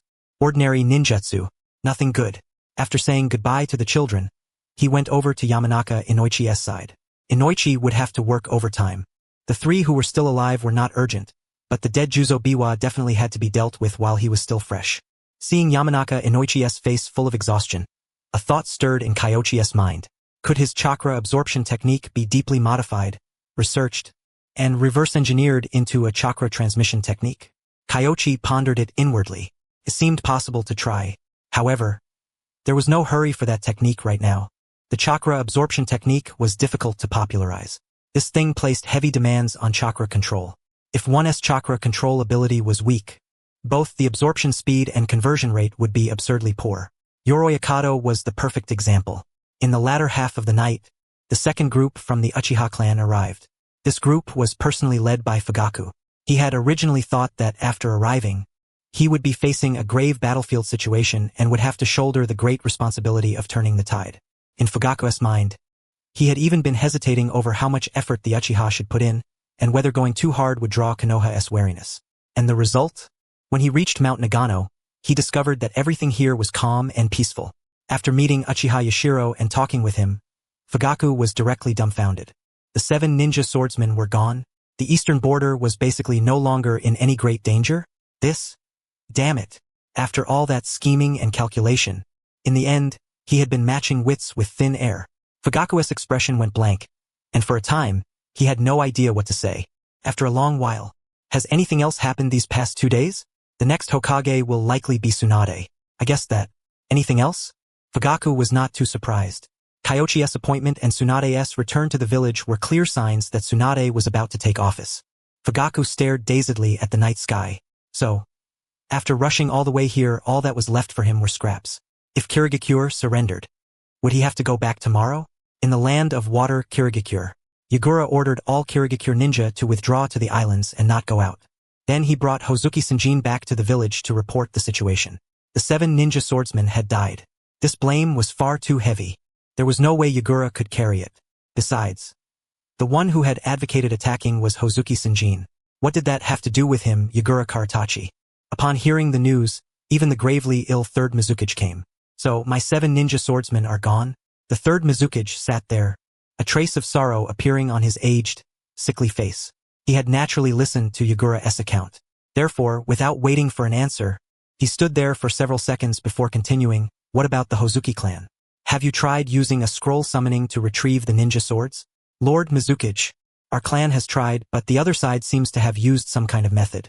Our summoning failed, an elder of the Hozuki clan said as he rose to his feet. The ninja swords were gone too. The Mizukage opened his mouth. But in the end, he could only let out a helpless sigh and say, explain everything from beginning to end in detail. The elders around him were all deeply worried. They had already confirmed the truth of this matter.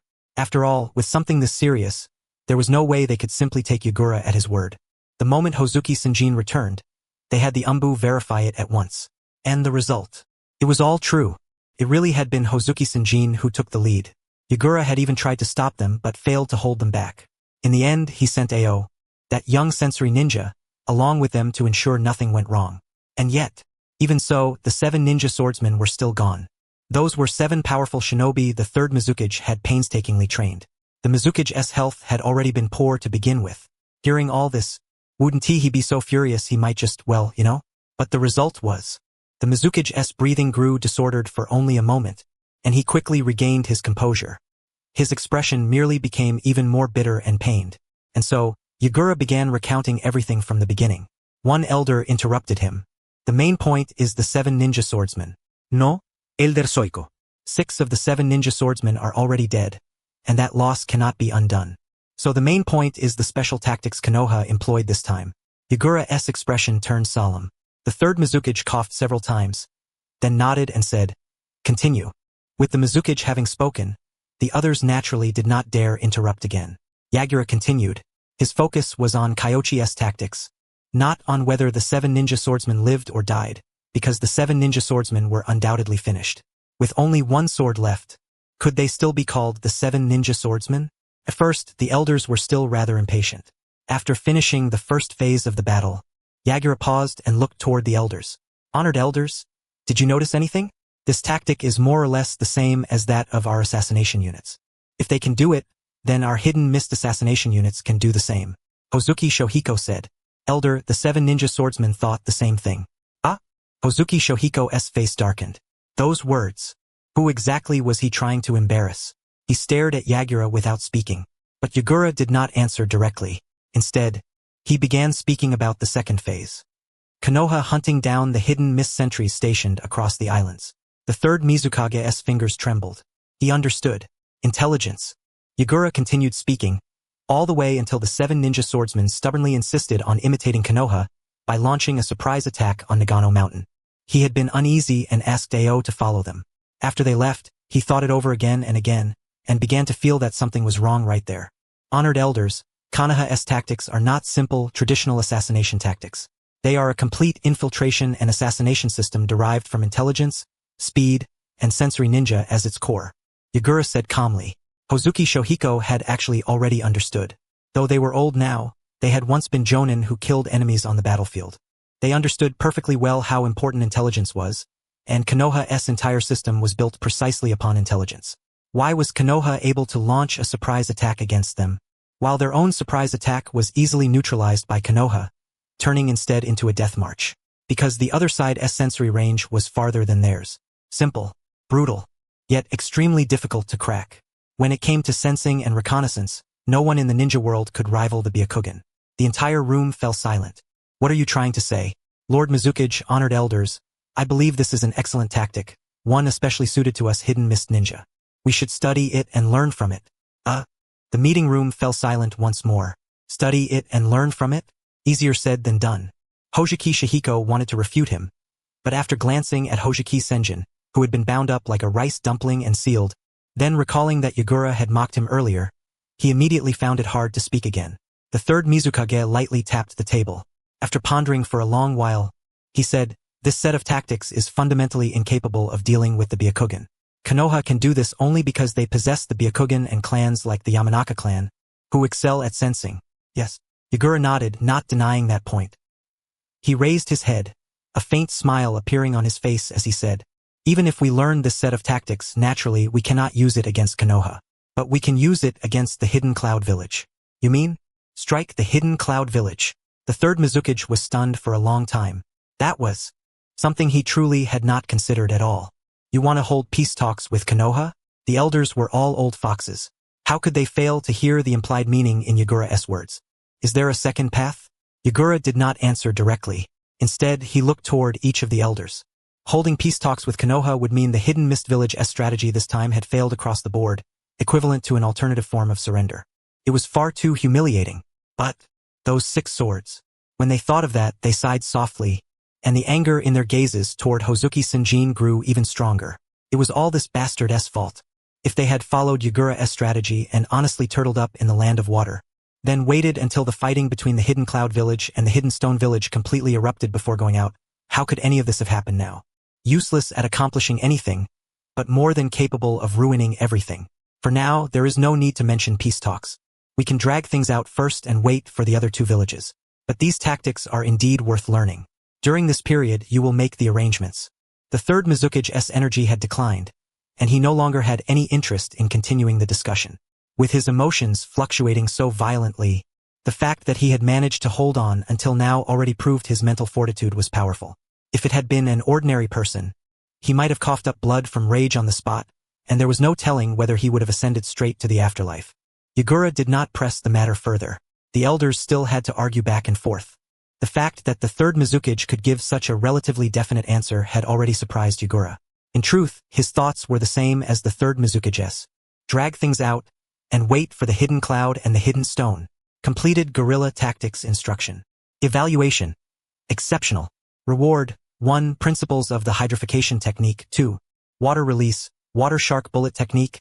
3. Water release, water mirror technique. Rewards may be chosen from these 3.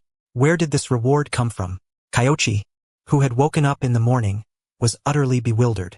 For no reason at all, he had received an extra reward, and after taking a closer look, his expression immediately turned grave.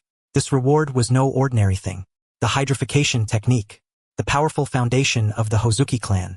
Unfortunately, it was only the principles. Based on the situation with the strength of 100 seal, Kyoichi felt that the system might have judged this technique as something he currently could not learn. The hydrification technique really was tied to physical constitution. The second option was the water shark bullet. This technique corresponded to the shark bullet series. Once he learned one, deriving the other techniques would not be difficult, and it was extremely compatible with his own water release. As for the third, Kyoichi drew in a deep breath. Although it was only a nature transformation Kekii Genkai, its performance in the anime was honestly not weak. Even if it later seemed somewhat inadequate when facing many powerful Kekii Genkai, if used well, it could make his current methods even more varied. That was something the water shark bullet could hardly provide. After weighing the choices for a long time, Kyoichi ultimately chose ice release. This technique was very special, and the difficulty of deriving it was extremely high. At least for now, Kyoichi had no idea where to even begin. By contrast, there was still a certain possibility of obtaining the Great Shark Bullet technique from the Hidden Mist Village or through some other channel. And if worse came to worst, then so be it. He could simply do without it. The Great Shark Bullet series was powerful, but it was not absolutely indispensable. Ice release was different. As for the hydrification technique, not to mention that Hozuki Chikage had been captured by him. On top of that, learning this jutsu would very likely require modifying his own constitution. In the anime, Kabuto had done exactly that. Kyoichi had no desire to get involved in bodily modification. Once he made up his mind, he quickly claimed the reward. Before long, memories concerning ice release surfaced in Kyoichi's mind, along with some knowledge about fusing changes in wind and water natures. Nature transformation fusion. Kyoichi hurriedly immersed himself in it, carefully trying to grasp the sensation. However, he was somewhat disappointed. The methods for fusing different elemental nature transformations were different, which meant the knowledge of ice release could not be applied to wood release. Kyoichi did not take it to heart. Although this path was closed, wood release had an even simpler method. Besides, there was one thing he understood perfectly well. What was truly powerful was not wood release itself, but Hashirama Senju's wood release. Kyoichi experimented for a short while. Then, tiny ice crystals appeared at his fingertips. Very simple, but without understanding the fusion of wind and water nature transformations, achieving this would only be possible through a Kekii Genkai. Kyoichi sighed with emotion for a while and was just about to continue his research when he heard footsteps drawing closer and closer. He dispersed the ice crystals and walked out of the tent. Fugaku Uchiha? Kyoichi was not surprised. The military police force had been reassigned to the Eastern Front to join the war, so naturally, they also harbored thoughts of earning merit. Senior Fugaku, Lord Kyoichi, I have already learned the general situation from Yashiro. Thank you for your magnanimity. Fugaku bowed deeply. If Kyoichi wanted to pursue the matter, he could have used yesterday's wager to teach Yashiro a lesson. Yet he had not brought it up yesterday or today, which clearly meant he had no real intention of dealing with the Uchiha. Kyoichi shook his head and said, "It was only a joke. Senior Yashiro and the others did their utmost yesterday. The fact that they couldn't defeat Yagura was not their responsibility. Thank you very much for your understanding." Fugaku thanked him once more. Then, just as he was about to ask something, Kyoichi entered the tent and motioned for him to follow. Fugaku had no choice but to go in after him. Lord Kyoichi, will the Hidden Mist still fight another battle? The Hidden Mist Village definitely doesn't want to fight right now, but they haven't expressed that they won't fight either, so we cannot lower our guard. For the time being, we'll maintain the standoff. Kyoichi voiced his thoughts. This was the conclusion he had reached after discussing it with Inoichi. However, he added afterward, "Of course, if the military police force has other ideas, you may propose them as well. We can all discuss them together." That is not the case. No one longs for war. The military police force has been participating in battles all these years, and our losses have not been small. Fugaku sighed. If fighting could be avoided, who would willingly go to war? In that case, I do not have a combat plan for the moment. If the need arises, I will be sure to inform you. Kyoichi gave his answer. Fugaku nodded, then stood and bowed. Yes, then I will take my leave first. Also, thank you very much for your guidance of Shisui. He is my disciple. It is only natural. Kyoichi smiled. Fugaku said nothing more and withdrew from the tent. With Tsunade taking power, the Uchiha still felt rather uneasy inside. Each Hokage brought his own policies. Fugaku's purpose in coming, aside from asking about Kyoichi's stance, was probably also to pledge loyalty and test the waters. Secret technique. Kyoichi was still pondering ice release. He had obtained the ice release Kekii Genkai, but it did not include secret techniques like demonic mirroring ice crystals. Of course, deriving it would not be difficult. The question now was whether there was any need. He considered it for a while. No need. Demonic mirroring ice crystals was not weak, but it was too simple. Pure high-speed movement was something he could do himself. If he had that much time, he would be better off thinking about how to incorporate it into his own system. For example, movement light-based genjutsu combined with ice mirrors. Kyoichi began to mull it over in his mind. However, before long, Kyoichi temporarily had no time to think about it anymore. Inoichi Yamanaka had arrived. Lord Kyoichi, this is all the intelligence we have extracted from Juzo Biwa's mind so far. There is nothing more. He let out a soft sigh. They had too few people here. If the body were sent back to the village, he would not be there himself, and they would be even less likely to extract much information. Kyoichi took it. The Yamanaka clan could extract intelligence from the minds of the dead, but death still had a considerable effect, so many parts of this intelligence were fragmented and intermittent. He swept his eyes over it. There were 3 important points: silent killing, the hidden mist jutsu, and intelligence on the 3rd Mizukage. The Mizukage was gravely ill and would not live past 1 year. Kyoichi fell into thought. The fact that the 3rd Mizukage was gravely ill had already been obtained earlier from Hozuki Chikage's side, but what came from Juzo Biwa was clearly more detailed. According to the intelligence I just obtained from Jinin Akabino, Hozuki Senba has his eye on the Mizukage's position. Him? It was not that Kyoichi looked down on Hozuki Senba. Judging from the limited intelligence, the one who had always wanted to attack Nagano Mountain was this guy. He wanted to imitate Kyoichi's ambush tactics, yet he did not even carefully analyze the situation between enemy and ally. He was practically on par with that certain someone. Yagura, on the other hand. He pondered for a moment, then said, "Senior Inoichi, do you think Yagura might have already returned to the village by now?" Returned to the village? Inoichi was stunned for a moment. It is not impossible. The Hozuki clan wants to fight for the position, and this is precisely his chance to strike back. How is the situation in the north? The Hidden Cloud Village has stationed troops around the land of rice fields. For now, both sides are still harassing each other, and the daimyo of the land of rice fields has issued a document requesting our aid. The daimyo of the land of rice fields? Konoha truly did not have much spare strength right now to deal with the Hidden Cloud Village. Moreover, the Hidden Cloud Village was not fighting alone, but in alliance with the Hidden Stone Village. At present, not only the north, but the western front as well was under great pressure. What was more, whether the daimyo of the land of rice fields was truly sincere was still open to question. Kyoichi did not bother with it. This matter was not under his jurisdiction. It was enough to know that there were currently no extra people who could help him. As for the hidden mist, I believe we can drag things out a little longer. They will definitely choose reconciliation, Inoichi Yamanaka said. The 5 great shinobi villages varied in strength, but after all the fighting over these years, the Hidden Sand Village was now at the bottom. Still, the Hidden Mist Village was not much better. The 7 ninja swordsmen were among their top combatants. Even so, the 7 ninja swordsmen had still been taken down by Konoha with ease. And only 3 people had acted. That battle record was far too terrifying, enough to make the Hidden Mist Village weigh things carefully. As long as the Hidden Mist Village was smart, it would not dare fight to the bitter end. Kyoichi considered it again, and finally shook his head. We cannot drag this out. Right now, the Hidden Cloud Village and the Hidden Stone Village have yet to launch a formal offensive. Once those two make their move, the Hidden Mist Village's attitude may change drastically. We must settle this completely. You mean? It is not about waiting for them to come to us for peace talks. We must force them to surrender, Kyoichi said decisively. The Land of Water was not weak. Aside from the combat power the Hidden Mist Village had already revealed, there were also the Kagaya clan and the Yuki clan. To be honest, if an official war broke out, their side might not truly be able to chew through them.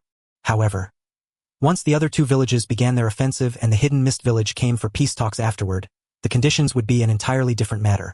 Inoichi Yamanaka thought it over repeatedly, then finally nodded. He had no choice but to admit it.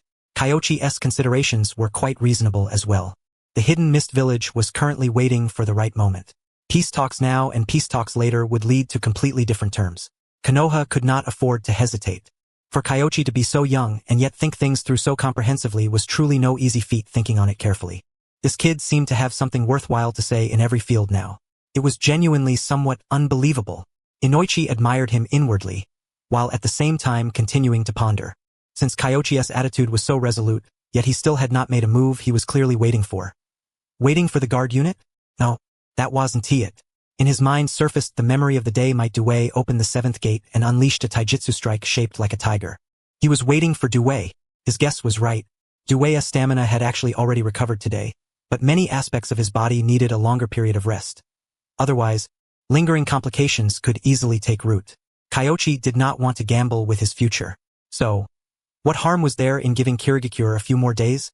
In the northwest, Amigakure, at the place where Hanzo was staying, a man with orange hair entered wearing a cloak.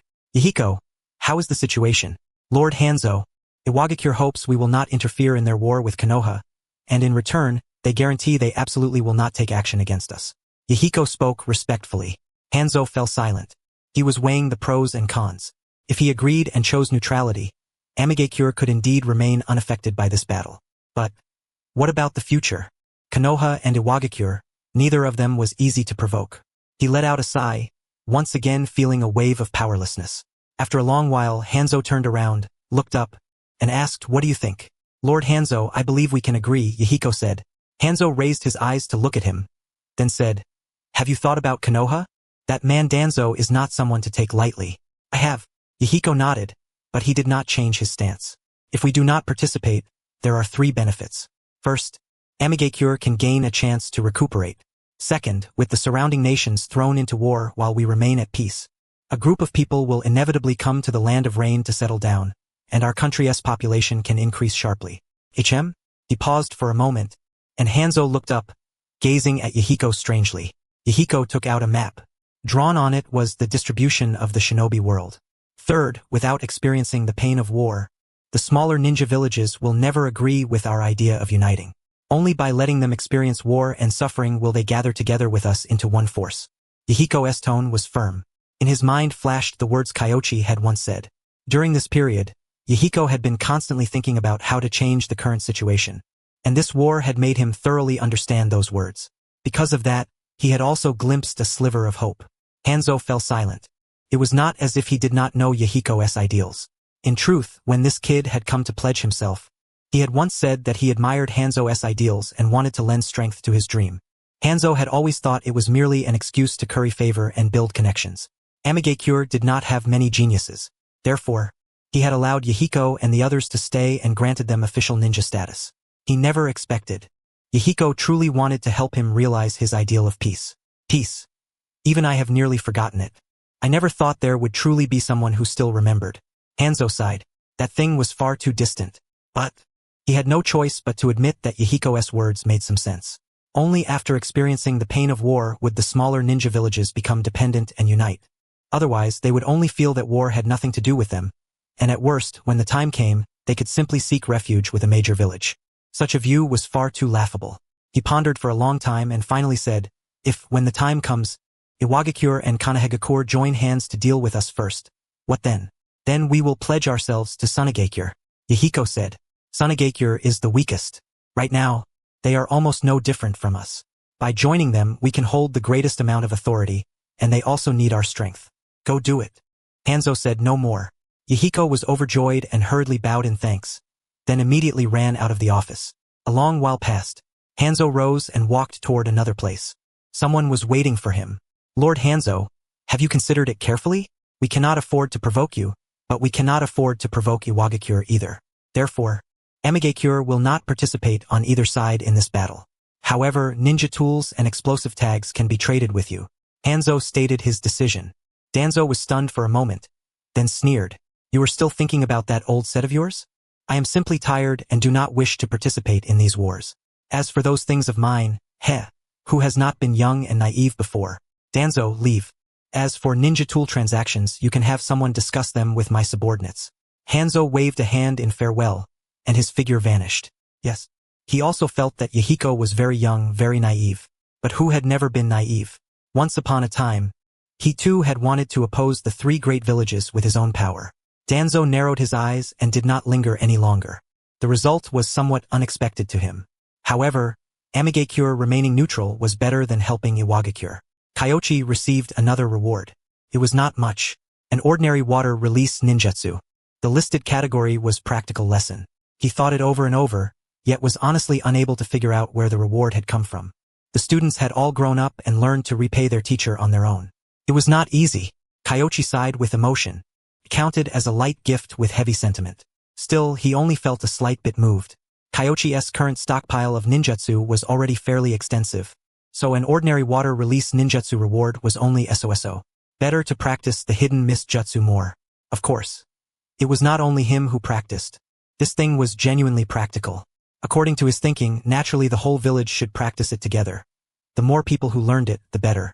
Not only the hidden mist jutsu silent killing also had to be arranged.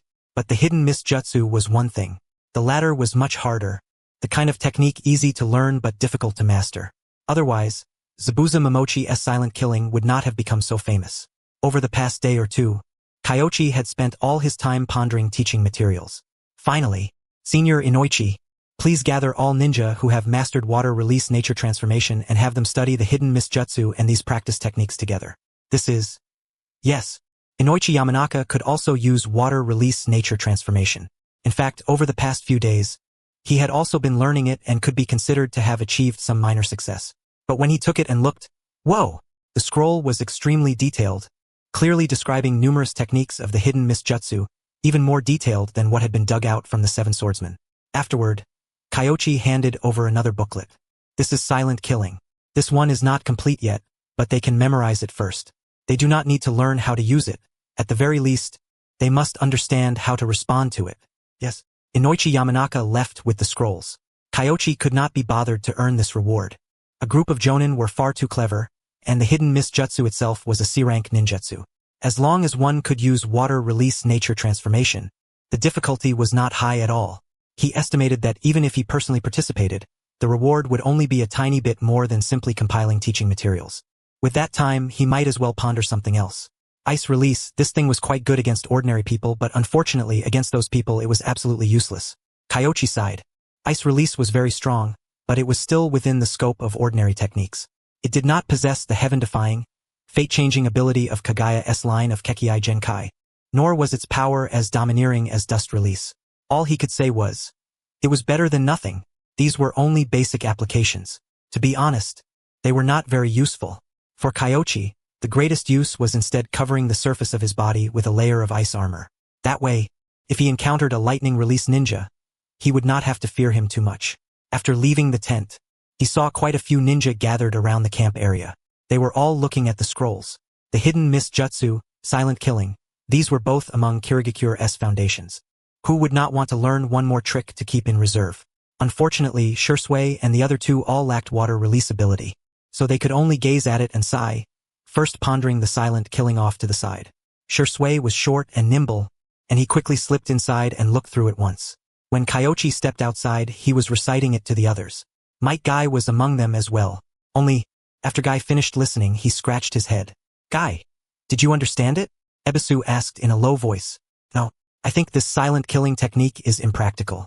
It's not like we can use the hidden mist jutsu, right? Guy had no concept whatsoever of what a low voice was. Genma Shiranui covered his face, utterly speechless. These two weirdos were actually his teammates. No one told you to learn it. What the teacher wrote isn't how to use it, but how to guard against it. Break it, and avoid getting killed if we run into an expert in this kind of technique, Kurinai Yuhi said. Once the only female ninja in the two teams spoke up, naturally no one objected. One by one, they nodded with little hums. After she finished speaking, she sensed Kyoichi's arrival. She hurriedly stood up, patted off the dust, and said with a grin, Teacher, do you think I was right? Right. Kyoichi smiled. There weren't many ninja on the Eastern Front, but most of them weren't weak. The few genin were these 6. However, for this trip to the hidden mist side, he intended to bring them along. So, train hard. This mission is relatively simple, and none of you have had the chance to experience the cruelty of the battlefield. Later, I'll take you along to get a taste of it. Yes. Shisui was a little excited, and even more nervous. Even someone as strong as the 7 ninja swordsmen could still die on the battlefield, let alone them. On the battlefield, clan names and the title of genius were all useless. Only strength was the real truth. The others also understood what was going on. Kyoichi was going to take them onto the battlefield. You're not joking, are you? I never joke. Do your best. Kyoichi patted Ebisu on the shoulder. The child's expression turned bitter. However, for the next few days, Kyoichi temporarily did not deploy. Might Due had not fully recovered yet. Due was a deterrent existence. He believed that after Hozuki Chijiri returned, he should have explained the situation at the time clearly, and the ninja of the Hidden Mist Village would not fail to understand Due's strength. At the same time, These few days were also time given to the hidden mist village. What if he charged over and Yagura hadn't returned yet? Wouldn't that really turn into a decisive battle? Kyoichi had no intention of wiping out this hidden mist force.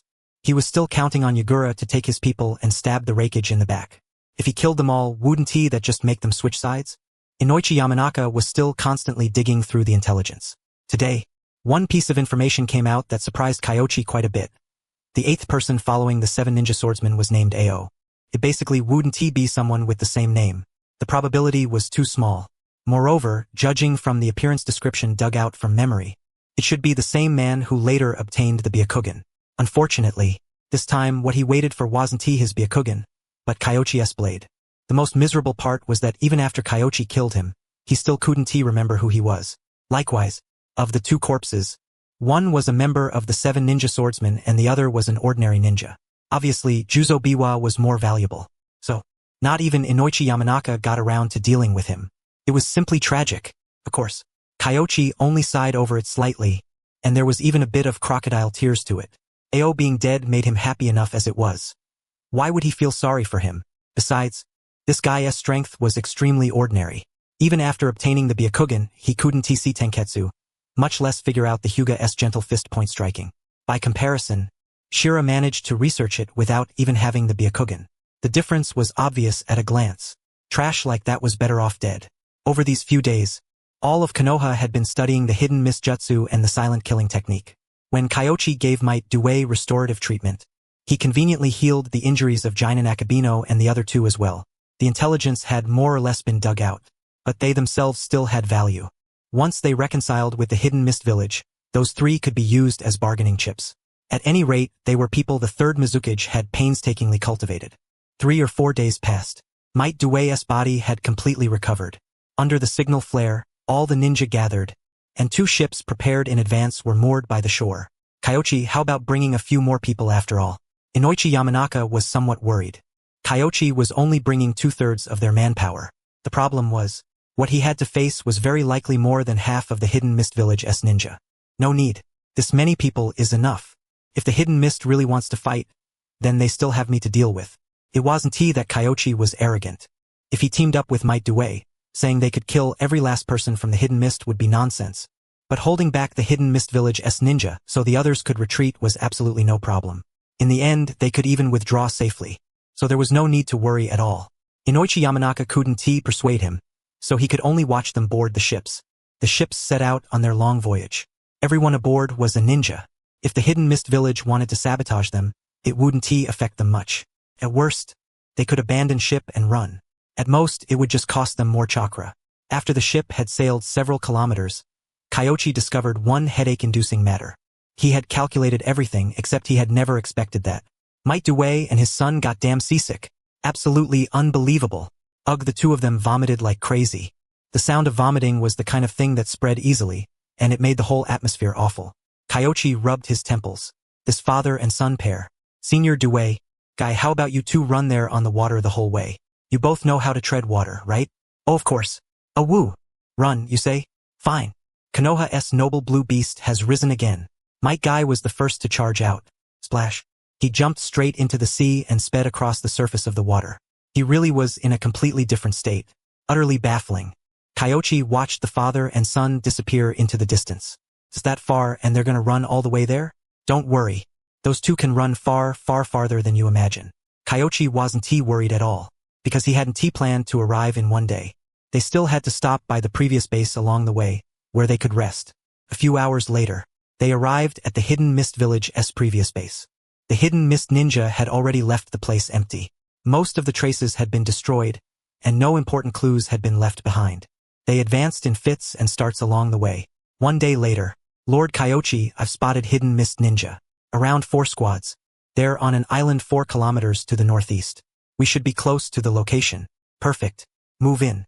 The moment Kyoichi finished speaking, he shot out with a whoosh. Asuma, Shisui, and the others followed right behind him. Aside from Kyoichi, Hayama Shirakumo's squad and Hyuga Fuji also quickly kept pace, while the others remained on the ships and advanced together with the main force. Before long, the hidden mist ninja also discovered them. My lord, the Konoha ninja are here again. Don't panic. Shimokawa Kazuhiro took out signal flares and fired 2 of them directly. If we retreat any farther from here, the enemy will be right on top of headquarters, Shimokawa Kazuhiro said. Konoha was already bullying them to their faces. How could they retreat any further? In the rear, seeing the signal flares, Yagura shouted, then led 3 or 4 squads out first. He had anticipated this long ago. After all, with 4 or 5 people's fates unknown, the intelligence on this base was very likely already exposed. So, a few days ago he had transferred some members of the Yuki clan and the Kagaya clan over here. Only after seeing that no one had come in recent days had he sent them back. After all, both the Kagaya clan and the Yuki clan were difficult to get along with, and they refused to submit to discipline. Keeping them at the base was practically a disaster. And yet, after several days passed, Kyoichi came after all. He had been careless. Yagura felt vexed deep down and couldn't help quickening his pace. Before long, he saw a thick, heavy mist rising from the island not far away. Lord Yagura, this doesn't look like our hidden mist jutsu, a sensory ninja hurriedly reported. The chakra signature is wrong. Yagura's expression darkened. Of course he knew that. If he was not mistaken, this was Kanda Kyoichi's chakra signature. That Kanda Kyoichi. Damn him. Curse him. How many days had it been? Not only had the enemy obtained the hidden mist jutsu, he had mastered it to this extent, even blanketing over their own hidden mist jutsu.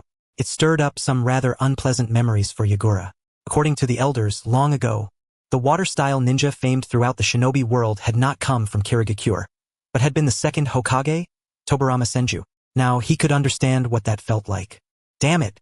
On the island, Kyoichi used mist to smother the enemy's dense fog. And around the island, dozens of paper bombs danced through the air, enclosing 4 squads of jonin within the island. Go. Yes. Though Asuma and the others were wary, the moment they heard the order, they still charged forward without the slightest hesitation. The heavy mist was the best cover. But at the same time, as the side unaccustomed to fighting in mist, Asuma and the others could not exactly be said to hold much of an advantage. Yet beneath this great fog formed from chakra, it was Kyoichi's domain.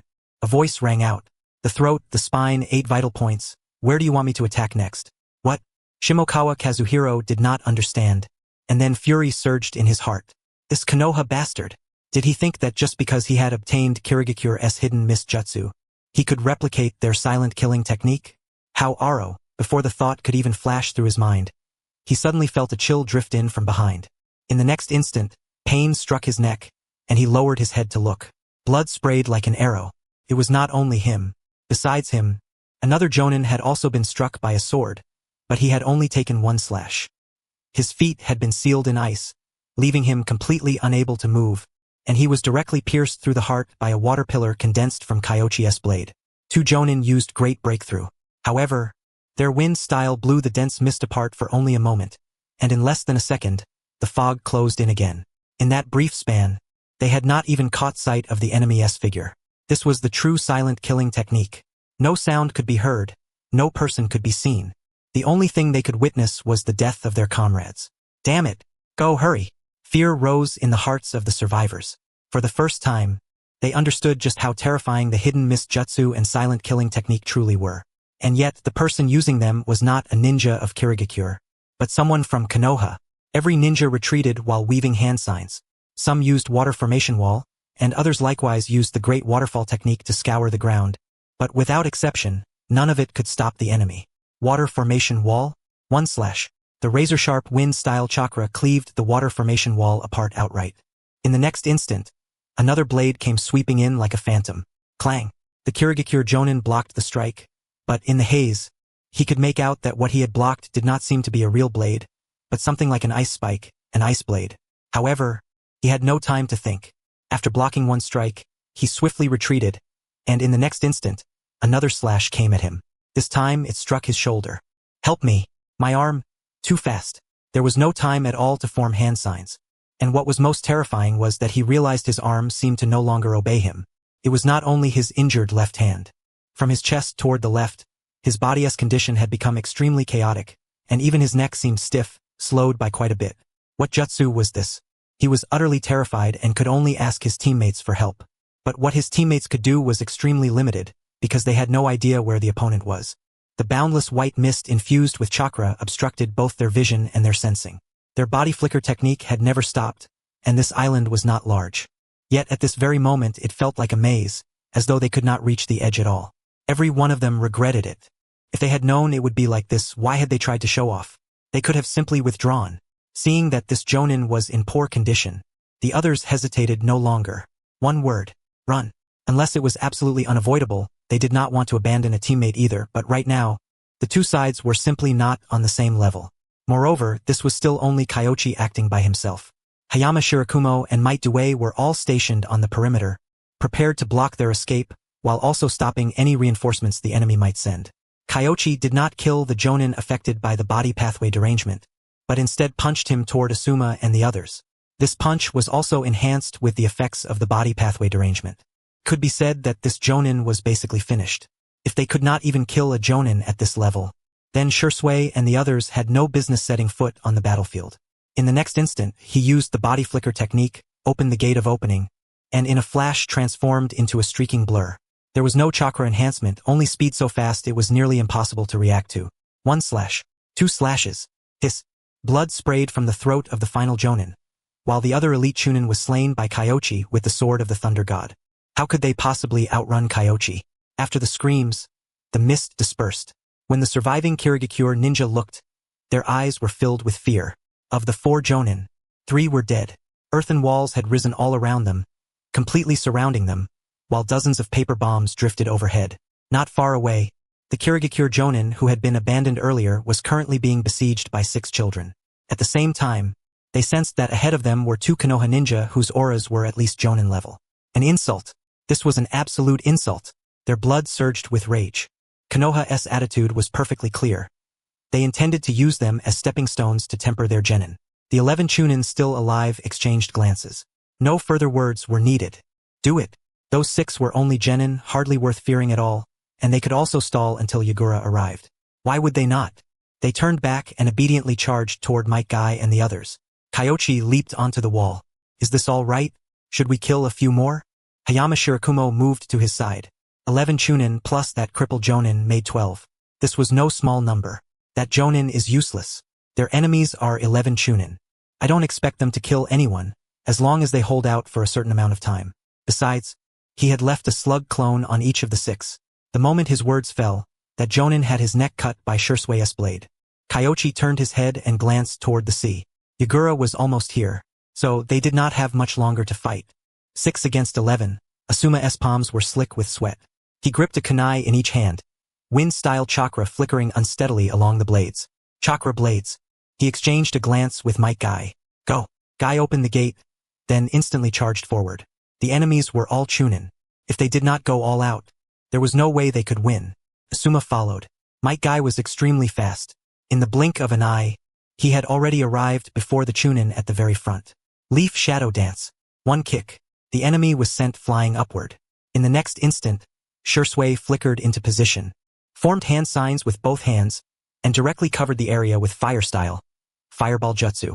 Behind them, Gunma Shiranui and Ebisu threw a handful of shuriken. Their real target wasn't the enemies up above, but the ones surrounding Might Guy. Asuma likewise charged in with a kunai, helping hold off the foes around Might Guy. Kurenai Yuhi, meanwhile, formed hand signs and began casting genjutsu. The 6 of them fell into coordination without even realizing it. Look at that. Their teamwork was actually pretty decent. Kyoichi smiled faintly. The 2 teams had been patrolling and training together during this period, and they had built up a fair bit of chemistry. At the very least, they hadn't fumbled the first exchange, and their surprise attack had killed 1 enemy. Shirakumo Soken hesitated for a moment, then nodded. For now, it seemed they weren't at a disadvantage. But the opponents were all Chunin, after all. They weren't on the same level, and things would soon change. The Mist Ninja were experts at bullying the weak and fearing the strong. Faced with 6 children, their confidence immediately swelled. Sure, one of their comrades had been killed in the ambush, but that was hardly a major problem. They might not be able to beat Kanda Kyoichi, but surely they could handle you brats, right? The 10 of them adjusted their condition and swiftly restored their coordination. Mist began to spread.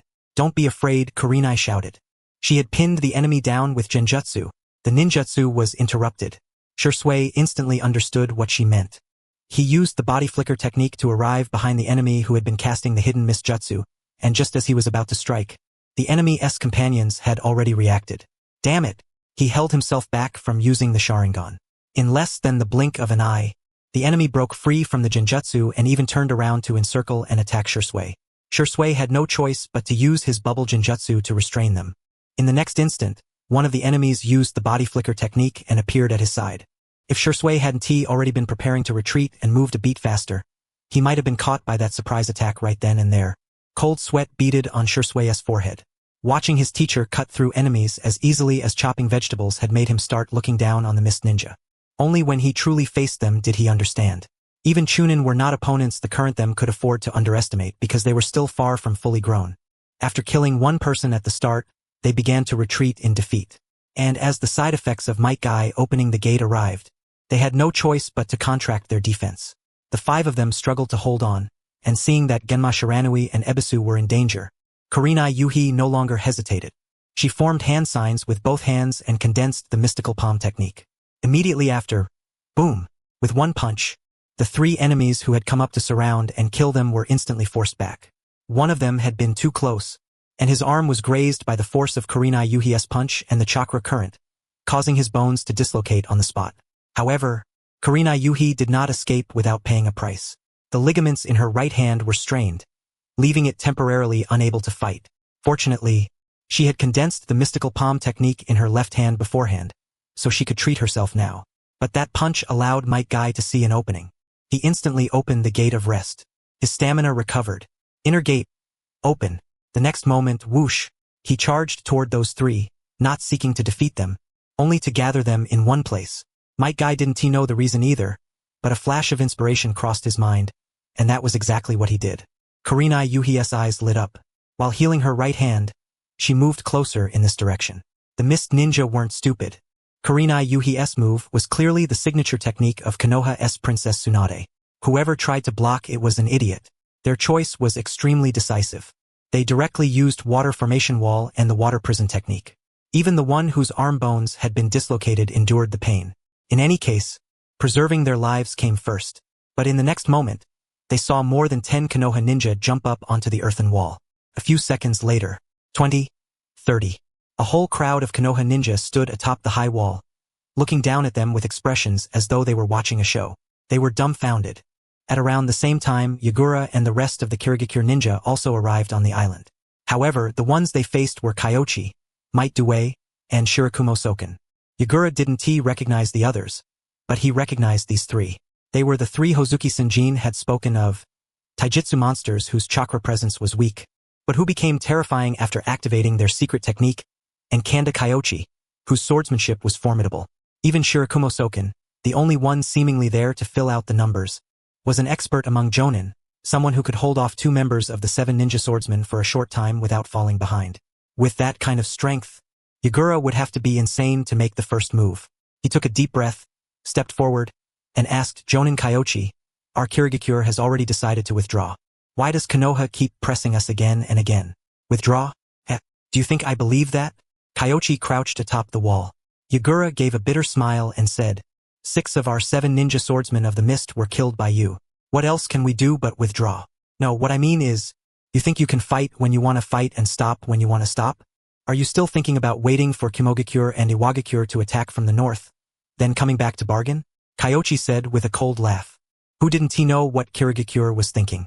The young man had a decent face, but his fantasies were even more beautiful. Did he think the land of fire was his home? Of course not. I also want to make peace as soon as possible. It's just that the council of elders in the village refuses to agree. Yagura drew in a deep breath. This Kanda Kyoichi really was troublesome to deal with. And what exactly was going on in Konoha right now?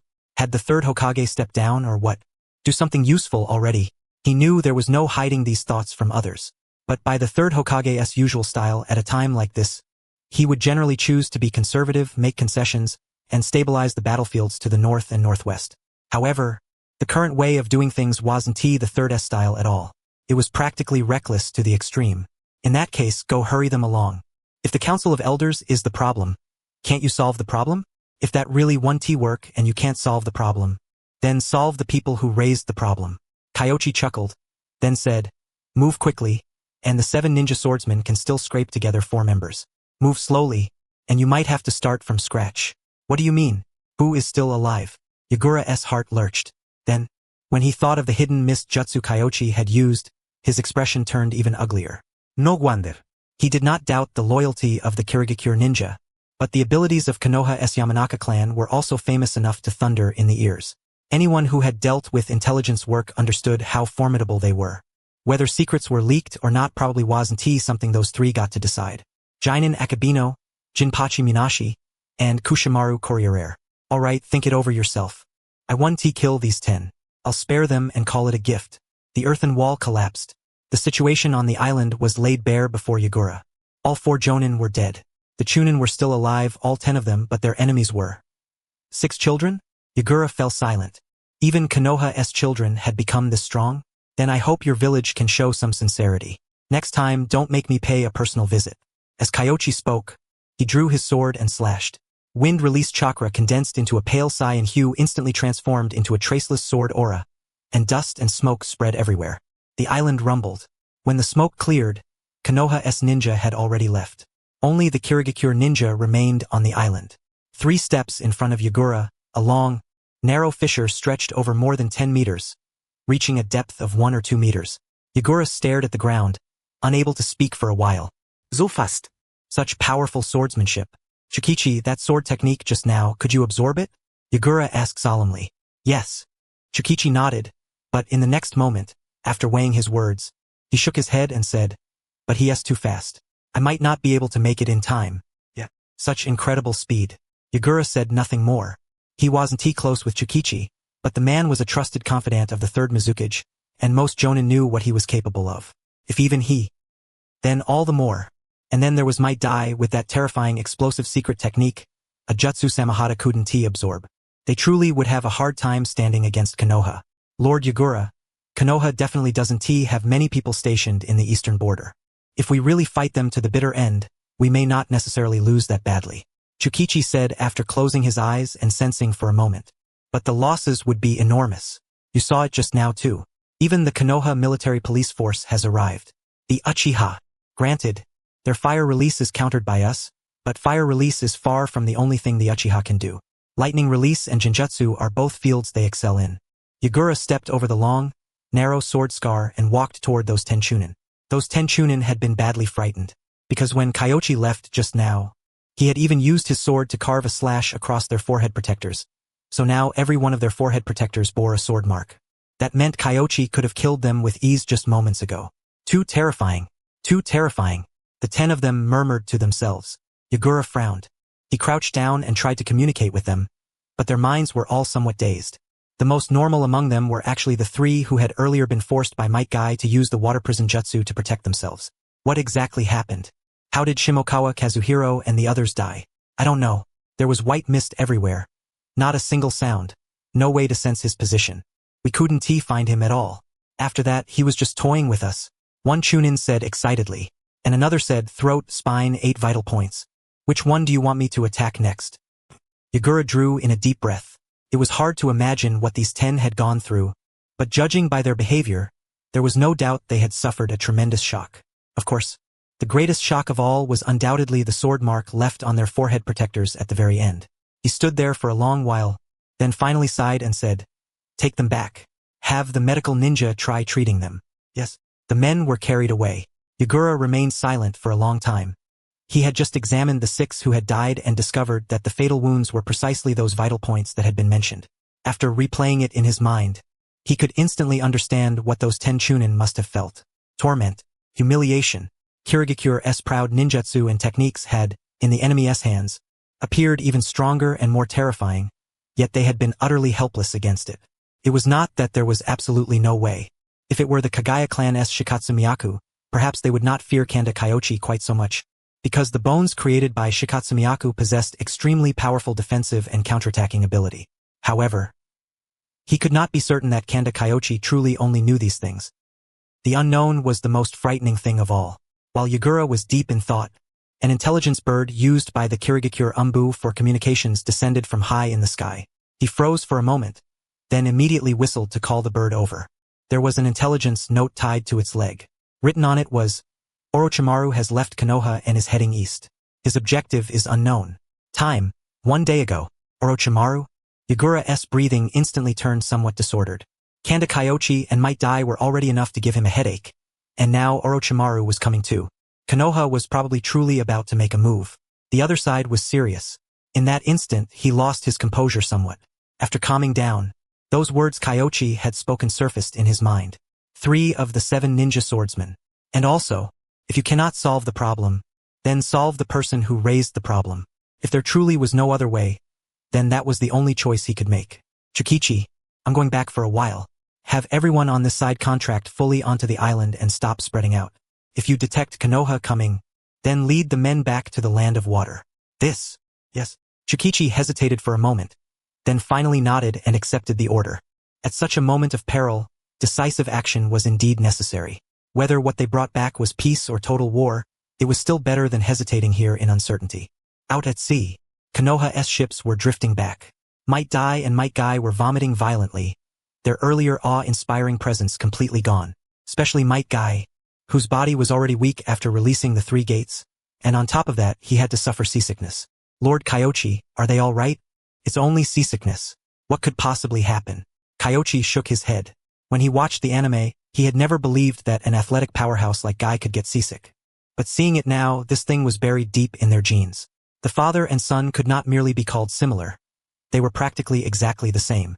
In everyone's eyes, Kyoichi's medical ninjutsu was almost second only to Tsunade in the entire village, so after Hayama Shirakumo heard that, he let out a breath of relief. On another ship, Fugaku Uchiha looked out over the sea, and it was obvious his mood was not nearly as good. Clan head. Senior Yashiro, sit. Fugaku smiled. Yashiro nodded and sat down, then glanced at the neighboring ship. On this ship, there were only members of the military police force, and it was also quite some distance away from the other side. He lowered his voice and said, Clan head, do you truly think we should be walking the same path as them? Fugaku's expression shifted slightly, but he quickly returned to normal. He glanced at Yashiro Uchiha. Do we have any other road to take? But Yashiro's expression grew urgent, yet Kyoichi's methods surfaced in his mind. The hidden mist jutsu. Speed so swift it was almost unbelievable. And swordsmanship, water release. To put it bluntly, this Kanda Kyoichi was practically the same as that man, only lacking the words made to counter the Uchiha written across his face. He truly could not think of a way to deal with Kanda Kyoichi. Fugaku frowned and sighed softly. I understand what everyone is thinking, but circumstances are stronger than people. Besides, over this past year, the village's attitude has changed. That's certainly true, but there are only 2. Yashiro naturally knew what he was referring to. Shisui and Obito. One was under Kyoichi, and the other under Minato, while Kanda Kyoichi now appeared to represent Tsunade's faction, and Minato represented Jiraiya's faction. This was the goodwill being released by the Hokage faction, but they still felt it was not enough. Naturally, Yashiro was not the only one who thought this way. Fugaku glanced at him and said, 2 is already not bad. Wait, once that person takes the position, we'll go speak with them again. The situation in the village was very clear. For reasons unknown, Orochimaru had recently begun fading out of many positions, and with Tsunade's return, Konoha's ninja had swiftly gathered around her at an astonishing speed. Just as Shisui's intelligence had said, Tsunade was about to rise to power. Each generation of Hokage brought its own policies. Perhaps once Tsunade took the position, the situation would become somewhat different.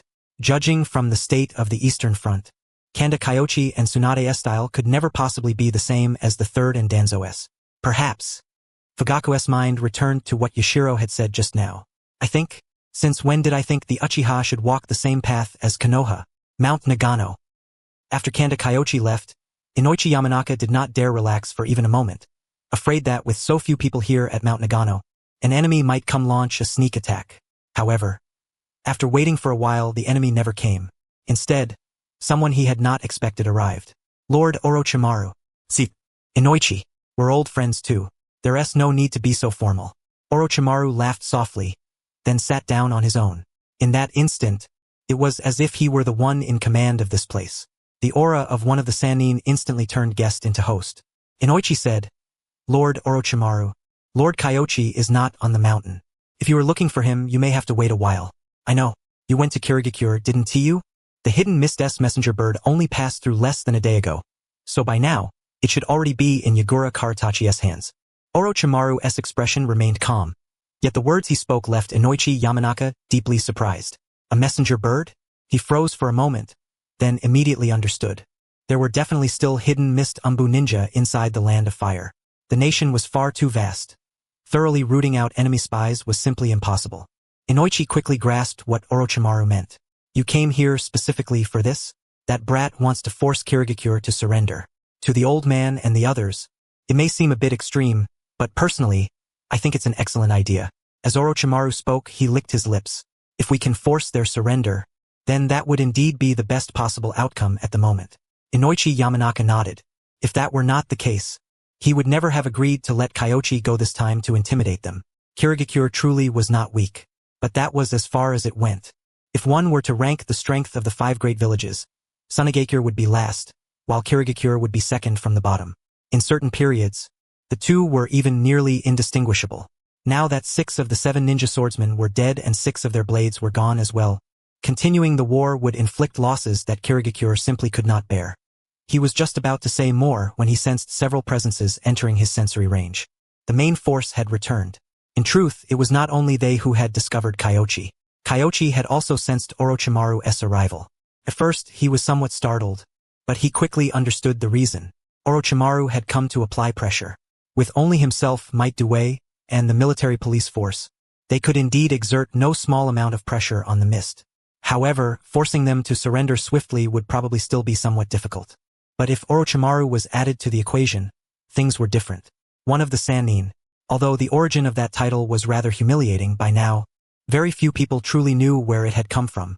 When most people mentioned the Sannin, what came to mind was still 3 powerful ninja who had rampaged across the battlefield. The deterrence built over many years was not something Kyoichi, a Konoha Jonin who had yet to become fully famous, could compare to. I'll head back first. You all come over slowly. Kyoichi gave a brief instruction to Hayama Shirakumo. Then, with a body flicker, he vanished into the forest.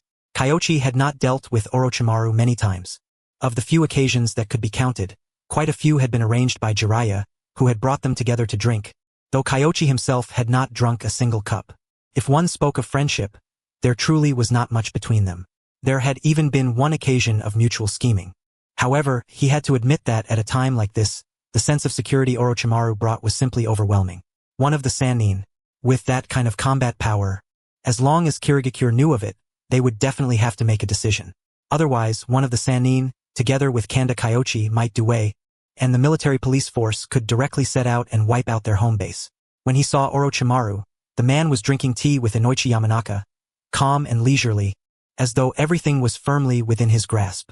If Kyoichi had not watched the anime, he really might have thought this guy possessed extraordinary wisdom and never missed a calculation. Kyoichi chuckled inwardly. Seeing him return, Inoichi rose of his own accord to offer him the seat and said at just the right time, I still have intelligence to deal with on my end. You two can talk first. If anything comes up, you can call me at the tent. Thank you, Senior Inoichi. Kyoichi bowed lightly in thanks. Not only did he have to dig through intelligence, but he also had to come out and guard the camp. And with someone of Inoichi Yamanaka's status, if not for the face of the third and Tsunade, how could he possibly address him so respectfully as sir every time? Inoichi Yamanaka smiled, did not go into detail, exchanged a greeting with Orochimaru as well, and then withdrew from the tent. Kyoichi sat down in his place. Orochimaru poured him a little tea, then said, You've been here for less than a month, yet everyone above and below is already quite convinced by you. Not bad. Better than I was in the past. Lord Orochimaru, you flatter me. You are Lord Third's disciple. Who would dare not give you face? Status is useless. What matters is still one's own ability. Orochimaru shook his head lightly. This was also what he admired about Kyoichi. Although Kanda Kyoichi possessed the bloodline of the Senju clan, aside from knowledge and secret techniques, he had almost never borrowed the authority of the Senju. He had climbed up step by step entirely through his own merits and performance. That was precious indeed. Moreover, what was rare was that Kyoichi, like him, had an intense interest in forbidden techniques. Because of that, Orochimaru felt that he and Kyoichi ought to have topics in common. Only between the two of them, there seemed to be some misunderstandings. Orochimaru pondered for a moment. He did not directly enter the topic from that side, instead choosing to speak of proper business first. I let the hidden mist's messenger bird pass. By now, Yagura should have received the message from the hidden mist Umbu. If you intend to force Kirigakure to surrender, your chances should be a little higher now. I guessed as much. Thank you for your assistance, Lord Orochimaru. Kyoichi was not stupid.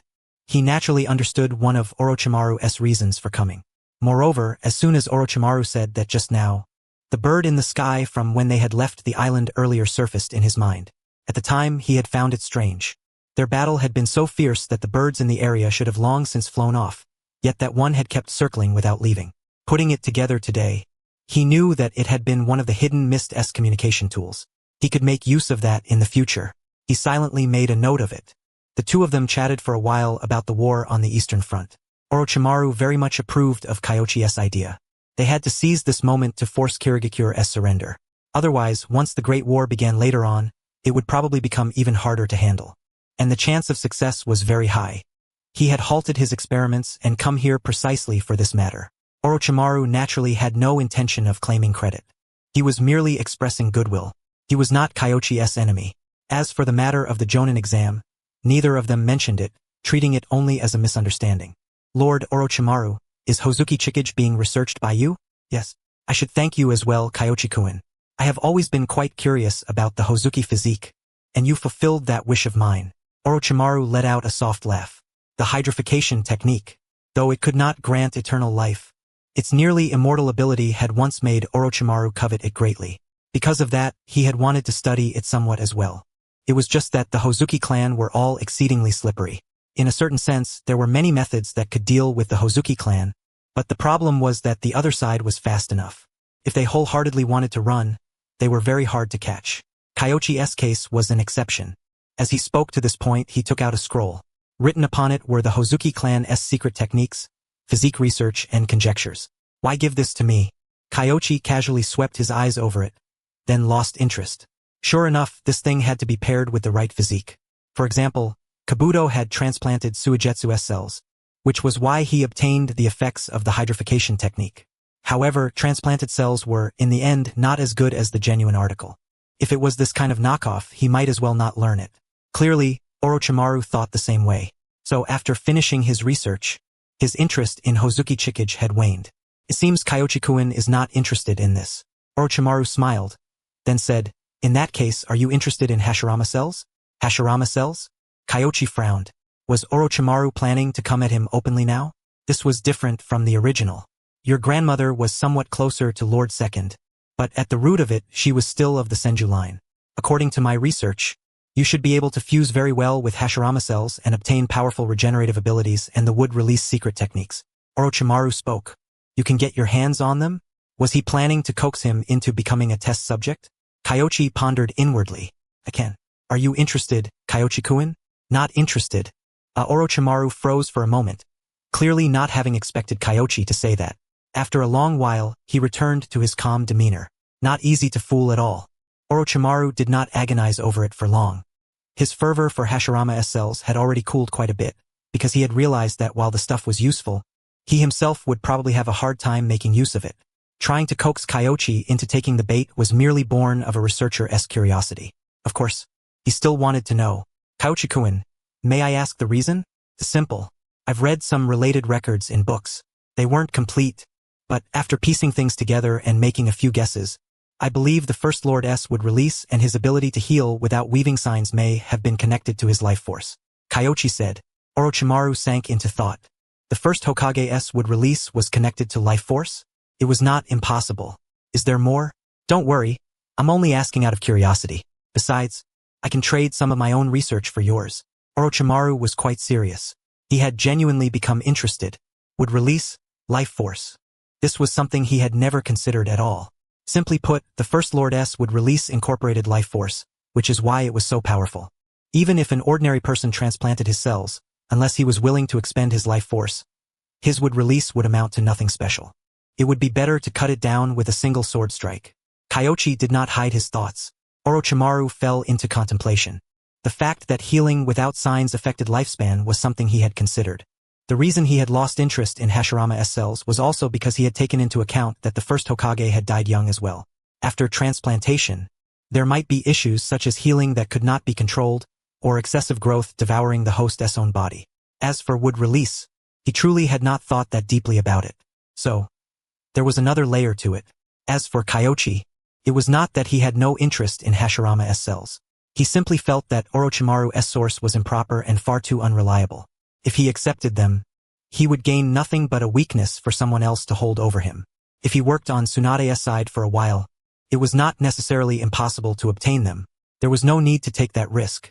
Kyoichi-kun, you've never conducted research on this, nor have you seen the data, yet you were able to infer so much from records alone. I must say I'm impressed. More and more, I feel that you and I are the same kind of person. Orochimaru's eyes gleamed brightly. He was excited. Over the years, he had constantly searched for someone like-minded, or at least someone with similar interests, but unfortunately he had never found one. Though he cooperated with Danzo in Orochimaru's eyes, Danzo was extremely crude. His methods and thinking were both outdated, and he could hardly be called a kindred spirit. Only Kanda Kyoichi. At the Ninja Academy he had reformed education. After becoming a jonin, he had lifted restrictions on forbidden techniques.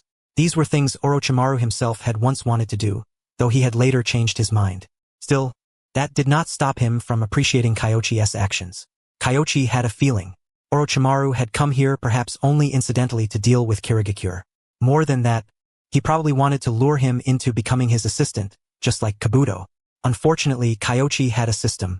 Researching forbidden techniques on the side was fine, but if it meant deliberately dedicating himself to that path, there was really no need. He stretched and said, "There's no need for compensation. Lord Orochimaru just so happens to have come to help, so let us call it even. That is different. I came east for the sake of the village. It has nothing to do with you personally. One matter is one matter." Orochimaru took out 2 scrolls. He introduced them one by one. The one on the left is soft physique modification. As for the one on the right is an unsightly creation of mine, a special substitution technique.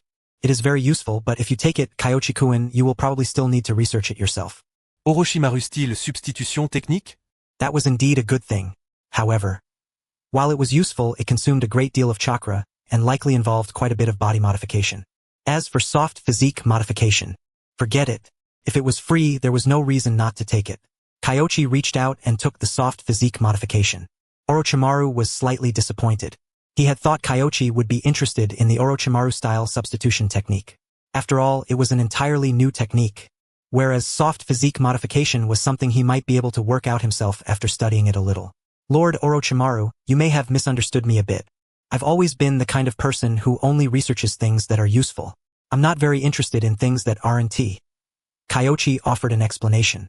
Orochimaru was stunned for a moment, then nodded lightly. Pragmatic. That was not bad either. Orochimaru did not linger any longer and went to find himself a place to stay. Kyoichi opened the scroll and examined it carefully. In the end, he sank into thought. This thing. Kyoichi had no choice but to admit that he had held a preconceived misunderstanding of Orochimaru's research. In Orochimaru's hands, soft physique modification was tied to snakes, which made it seem less appealing. But after obtaining the scroll and looking through it closely, he discovered that this thing was genuinely useful. It had 2 methods. One was a shortcut which involved modifying oneself at the genetic level. This was Orochimaru's signature skill. The second was a training method similar to yoga. The second method was one of Orochimaru's early products. After developing genetic modification, Orochimaru had abandoned further research and practice in that area, but the relevant content and notes were still written on this scroll. And yet, what Kyoichi preferred was actually the second one. Training-based modification, of course, not only as a form of modification. The extensive knowledge about joints inside could even be developed into joint techniques, and Kurenai Yuhi could learn them as well. If she could master this, the damage she suffered from using the chakra-enhanced strength technique would not be so severe. Good stuff. Kyoichi put it away, though his mind was pondering Orochimaru. His own appearance, along with Tsunade's return and succession, had led Orochimaru down a path rather different from the original one. That was truly unexpected. Oh well, he more or less understood what Orochimaru wanted.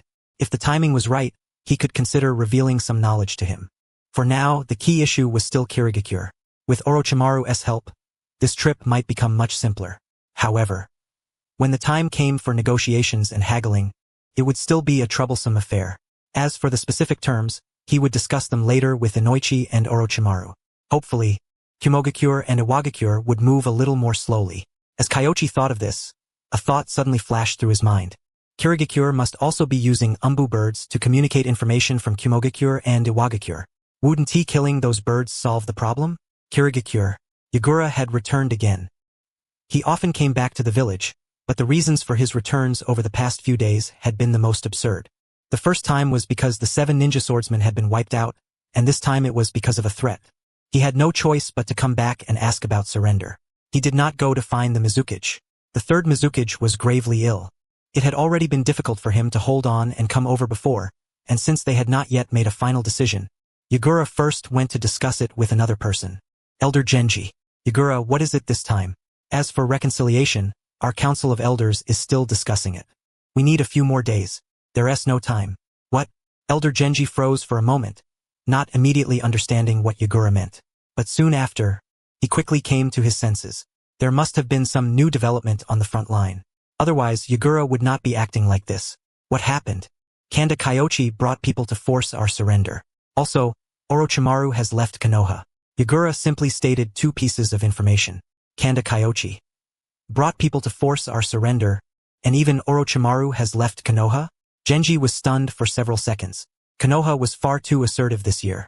It was completely unlike their usual style. However, thinking about it, that made sense. According to their style in previous years, how could they possibly have appointed a child of 16 or 17 as a battlefield commander? Given the third Hokage's temperament, after making that appointment, he probably would have been unable to sleep every night. The old man was fairly confident that he understood Hiruzen Sarutobi. He felt that Hiruzen Sarutobi would absolutely never make such a bold decision. After thinking it over again and again, Genji said, "Do we have any of our people inside Konoha?" The moment he asked, he regretted it. Sure enough. Yagura looked at him as if he were looking at an idiot. As one of the village elders, Genji held no small amount of authority. In fact, during this period, he had even been sharing the Mizukage's duties in Kirigakure alongside Yagura. So he really should not have made such a low-level mistake. It was just that the words had slipped out far too naturally. Of course, Konoha did not have anyone from Kirigakure. Otherwise, why would they need to sit here guessing? He thought it over and over, and still felt a pounding headache coming on. Konoha had plenty of confidence. This was clearly their way of saying that if Kirigakure did not give them an explanation, they would go straight to war. I think the village needs to give them an answer too. If we're going to fight, then let us mobilize the Kagaya clan and the Yuki clan and have a proper battle with Konoha. If we're not going to fight, then we should go and reconcile. Dragging things out doesn't mean much. After pondering it again and again, Yagura finally voiced his thoughts. Genji was old, but he was not senile. He could hear that Yagura leaned more toward the latter option, and if so, Yagura surely had his own reasons. Yagura merely looked young. He was not actually young. I can't see through Kanda Kyoichi's strength, Yagura said. The first time we crossed blades was during the matter with Hozuki Chikage. Honestly, I never expected Chikage to be subdued that quickly. I only felt that it wasn't safe for that guy to be hiding over there. The second time was when he came to launch a sneak attack. Yagura went on at length, recounting the details of their 2 encounters and the shifts in his own state of mind. Mixed into it were many of his analyses and thoughts, things he had not mentioned earlier at the Council of Elders. Genji's expression grew increasingly grave. But when Yagura spoke about the circumstances of this latest clash, Genji's face turned stiff. We don't know the exact details of this exchange, but the other side learned the hiding in mist technique and the silent killing technique. His chakra reserves are enormous. 7 or 8 Chunin on our side released the technique together, yet they were overwhelmed by a single person. The other side's mastery of the silent killing technique is extremely high. He moves without a sound, and his speed has reached the extreme. In the mist, killing our Jonin was as easy as turning his hand. Listening to Yagura's description, Genji, for some reason, found the figure of that man surfacing in his mind. This flavor was far too familiar. The corner of his mouth twitched, and he asked, "So, this person is very strong in water release, swordsmanship, genjutsu, and taijutsu, has exceptional comprehension, and has already mastered today what he only obtained a few days ago. Konoha also has assassination techniques. Though they're slightly different, their essence is the same. It's possible the other side already had a very deep foundation in researching assassination techniques and the hiding in mist technique." This was the most likely answer Yagura could think of. Aside from the assassination technique, he believed he could manage the hiding in mist technique as well. After all, the hiding in mist technique itself was simple, only C rank in difficulty. Where he could not compare to Kyoichi was that Kanda Kyoichi's chakra reserves were exceedingly large, far beyond ordinary people. Genji naturally understood. He thought for a long while, then asked, "What do you want to do?" "Have the Council of Elders immediately agree to reconciliation with Konoha.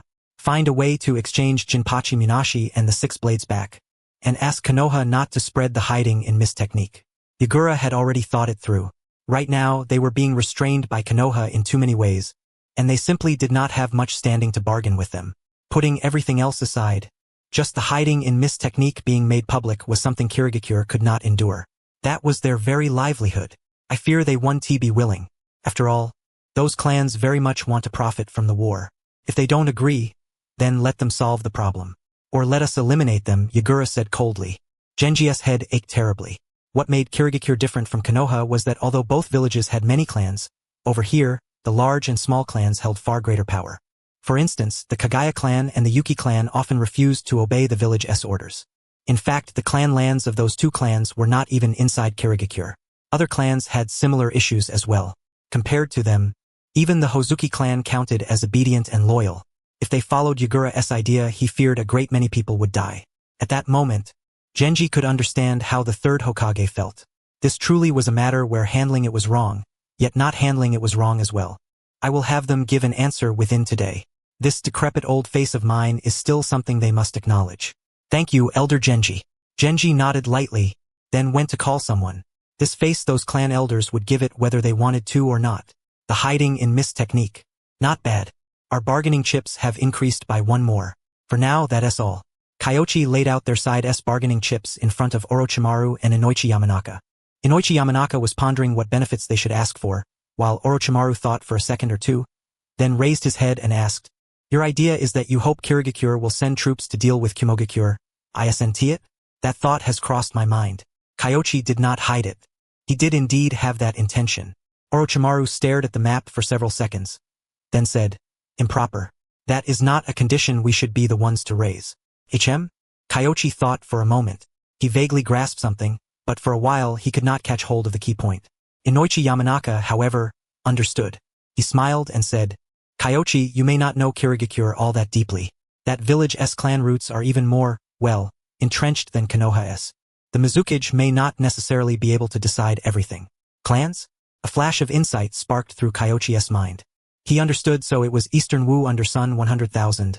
Then, he instantly got it and said, "You mean the clans of Kirigakure failed to gain any benefits from us, so they forced the village to take benefits from Kimogakure? More or less?" Orochimaru nodded. "Then how can we guarantee they won't stab us in the back afterward?" Inoichi Yamanaka said at this point. According to his thinking, he naturally agreed more with Kyoichi's view. If they made Kirigakure immediately fight Kimogakure right now, then neither side would have the leisure to bother the Land of Fire. But if they allowed matters to develop on their own, Kirigakure might very well make a move against Konoha. That isn't difficult. Kirigakure's weakness is very obvious. Kyoichi understood everything now. In Konoha's current state, if the Mizukage and the elders with enough prestige all died, then if someone stirred up the Kagaya clan and the Yuki clan to rebel, Yagura would not be able to suppress them at all. Even if he did suppress them, the Land of Water would no longer have the strength to keep fighting. "Leave the negotiations to me." Orochimaru chuckled softly. "What are your demands?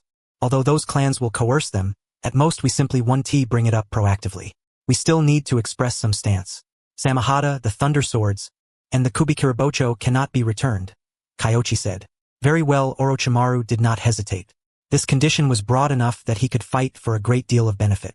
Kyoichi was relieved as well. Orochimaru was definitely better at this kind of work than he was. He also brought up the matter of cutting off Kirigakure's communications. Inoichi Yamanaka and Orochimaru both expressed their agreement. Orochimaru even offered a rather good suggestion: mobilize the ninja of the Yamashiro clan. Those crows were not particularly capable in combat, but gathered together, they were far stronger than the ninja beasts used for communication. After the discussion ended, Kyoichi discovered that he had gained another reward. The evaluation was average, and the reward was proficiency in water release. Exploding water colliding wave, it had to be Yagura. He did not mind. If the Chives took the initiative to offer something up, he would treat it as something picked up for free. Besides, recently, in the camp, everyone had become lax again in their practice of the silent killing technique and the hiding in mist technique. Although his hiding in mist technique and silent killing technique had already reached perfection and he no longer needed proficiency, that was no excuse for everyone to be lazy. Chunin and Jonin did not need to train anymore. He mentioned the matter to Inoichi. Before long, near Mount Nagano, everyone began diligently practicing again. Kyoichi was very gratified and casually pointed out a few details. It was not that he wanted the reward. He purely hoped everyone would become stronger. The most enthusiastic one was still Gekko Ichiboku. Before Kyoichi ever urged him on, he had already been training non-stop, and now he had come straight to him for guidance. without the slightest sense that he ought to regard himself as some special jonin. The reason was simple. The silent killing technique and the hidden mist jutsu both suited the Gecko clan perfectly. In the northern theater and over in the northwest, the fighting had already grown fierce. Yet here on the eastern front, the peace felt strangely unnatural. That state of affairs lasted for 3 days. On the 4th day, someone from Kirigakure arrived. As they had agreed earlier, Kyoichi entrusted the negotiations to Orochimaru. Yagura was completely baffled. He had already prepared himself to negotiate and communicate with Kyoichi, and had even worked out in his mind how to respond, only for the person meeting him in the end to be not Kanda Kyoichi, but Orochimaru. It was like throwing a punch into empty air. Before long, he experienced firsthand just how troublesome Orochimaru was. Every word went straight for Kirigakure's vital points, leaving Yagura inwardly shaken. If Konoha truly did this, Kirigakure really would be thrown into chaos. The crucial point was that, after thinking it over, Konoha genuinely could do it. According to the intelligence from their umbu, Konoha's other rising star, Minato Namikaze, was likewise terrifyingly fast. If he joined hands with Kanda Kyoichi, forget the gravely ill Mizukage and Elder Genji. Even if they were healthy, they might not necessarily be able to win. Under wave after wave of threats, Yagura was forced to retreat step by step. Though he fought hard for concessions, to be honest, everything he managed to secure was something Orochimaru had already been willing to give, such as Jinin Akabino and the 3 blades that belonged to them respectively. It was not that Kyoichi and Orochimaru were being generous. Rather, without these people, Kirigakure probably would not dare go tugging at Kumogakure's tiger whiskers. Holding back a breath of frustration, Yagura said after the negotiations ended, "I'd like to meet Kanda Kyoichi. Tsunade, where is my home? I hear you wanted to see me? Well, the things I taught you, didn't they prove quite rewarding?" The moment Yagura met Kyoichi, the very first thing said to him left him unable to answer. Damn it, the things he taught? He really had no way to refute that. You're no good. If you can't even answer something like that, and you still want to become Mizukage? I simply didn't expect you to be this young. That sentence was also the truth. Kyoichi was far too young. Judging by appearance, he was at most 16 or 17 years old. More importantly, whenever Kyoichi had appeared before, he had worn a mask, making him look like some descendant of the White Fang. But now, taking a closer look, wasn't he this damn guy basically the second Hokage? As expected, he was a Senju, and so Yagura felt much better. Losing to a descendant of the Senju was nothing shameful. After all, the ancestors of the 4 great nations had been tormented plenty by the 2 Senju brothers. Adding him to the list hardly made a difference. There are plenty of things you didn't expect. You didn't expect what happened to the 7 ninja swordsmen either, did you? Also, don't think the superficial little scraps you learned are enough. My tactics aren't that simple. Although I don't know what you're talking about, I'm grateful for your advice. Yagura's expression was calm, and he absolutely refused to admit that he had secretly learned those tactics. Even so, inwardly, he was rather astonished. Kirigakure was indeed studying Kyoichi's tactics and considering how to combine them with the characteristics of the hidden mist assassination units, and at present, they had already achieved some small results. And yet it seemed the other side had predicted it long ago. Also, your village's hidden mist jutsu and silent killing technique are still lacking.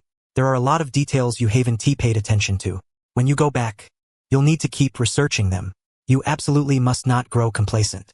As Kyoichi walked, he chatted with him, giving Yagura no chance at all to ask questions. Yagura felt like cursing someone out. This guy couldn't that mouth of his say something pleasant for once? Why did every word have to sting so much? Yagura took a deep breath and said, "Would you care to give me some pointers?" Well, now he was the type who could accomplish great things. Kyoichi glanced at him and said, "Increase your chakra reserves. If you don't have enough chakra, how are you supposed to seize control over the mist? Useless nonsense." Yagura had never expected Kyoichi to actually guide him, so he remained fairly calm. But in the next second, however, when it comes to dealing with Kumogakure, I really can give you a bit of advice. Please enlighten me. Bring Sensory Ninja with you and launch surprise attacks on weak points in their rear. Those places will definitely be empty. Then the key is not to fight their reinforcements. Once you obtain supplies and benefits, leave. Don't get entangled. That way, you absolutely won't suffer losses, Kyoichi said. Kirigakure attacking behind enemy lines? Absolutely no problem. This seemed workable. Yagura's eyes lit up as he listened. Although this method was cowardly, it could guarantee gains. But soon after, puzzled, he said, "Aren't you afraid I'll use this method against Konoha?" Kyoichi smiled without saying a word. That expression practically meant you're welcome to try. Ahem. Of course I don't mean it that way. I am merely curious. After pondering for a moment, Yagura asked, Might I ask what your village's strategy toward Kimogakure is? Fight. We of Konoha never compromise with the enemy, Kyoichi said firmly. Yagura had no idea how to even begin mocking that, so he simply treated it as true. His reason for seeking out Kyoichi was simple. He wanted to properly meet this peerless genius. As for fishing for information afterward, that was only because Kyoichi was young, so he casually cast a line. If it failed to catch anything, it was no great loss. It was only an attempt anyway. In the next moment Kyoichi spoke again, his tone earnest and heartfelt. Your Kirigakure has serious problems. There are too many clans, and if you don't deal with the issue of the Council of Elders, you can forget about growing strong. You're right. The various clans in our village truly are an endless nuisance. Kirigakure looks to Konoha for guidance.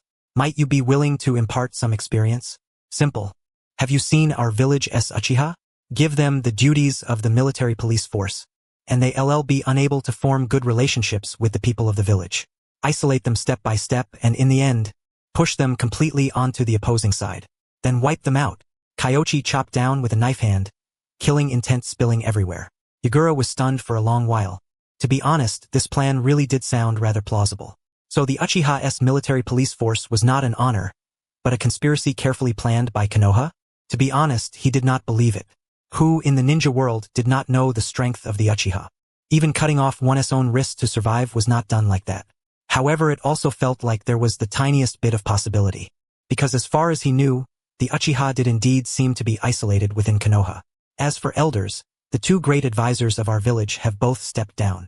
Now one is researching medical techniques, and the other is teaching Chunin. Is that true? Yes.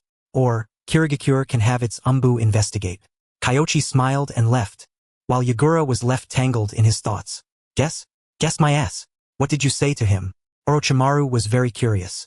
Yagura had left, but when he departed, his expression had been tangled and conflicted. That kind of inner irritation was obvious to anyone with eyes.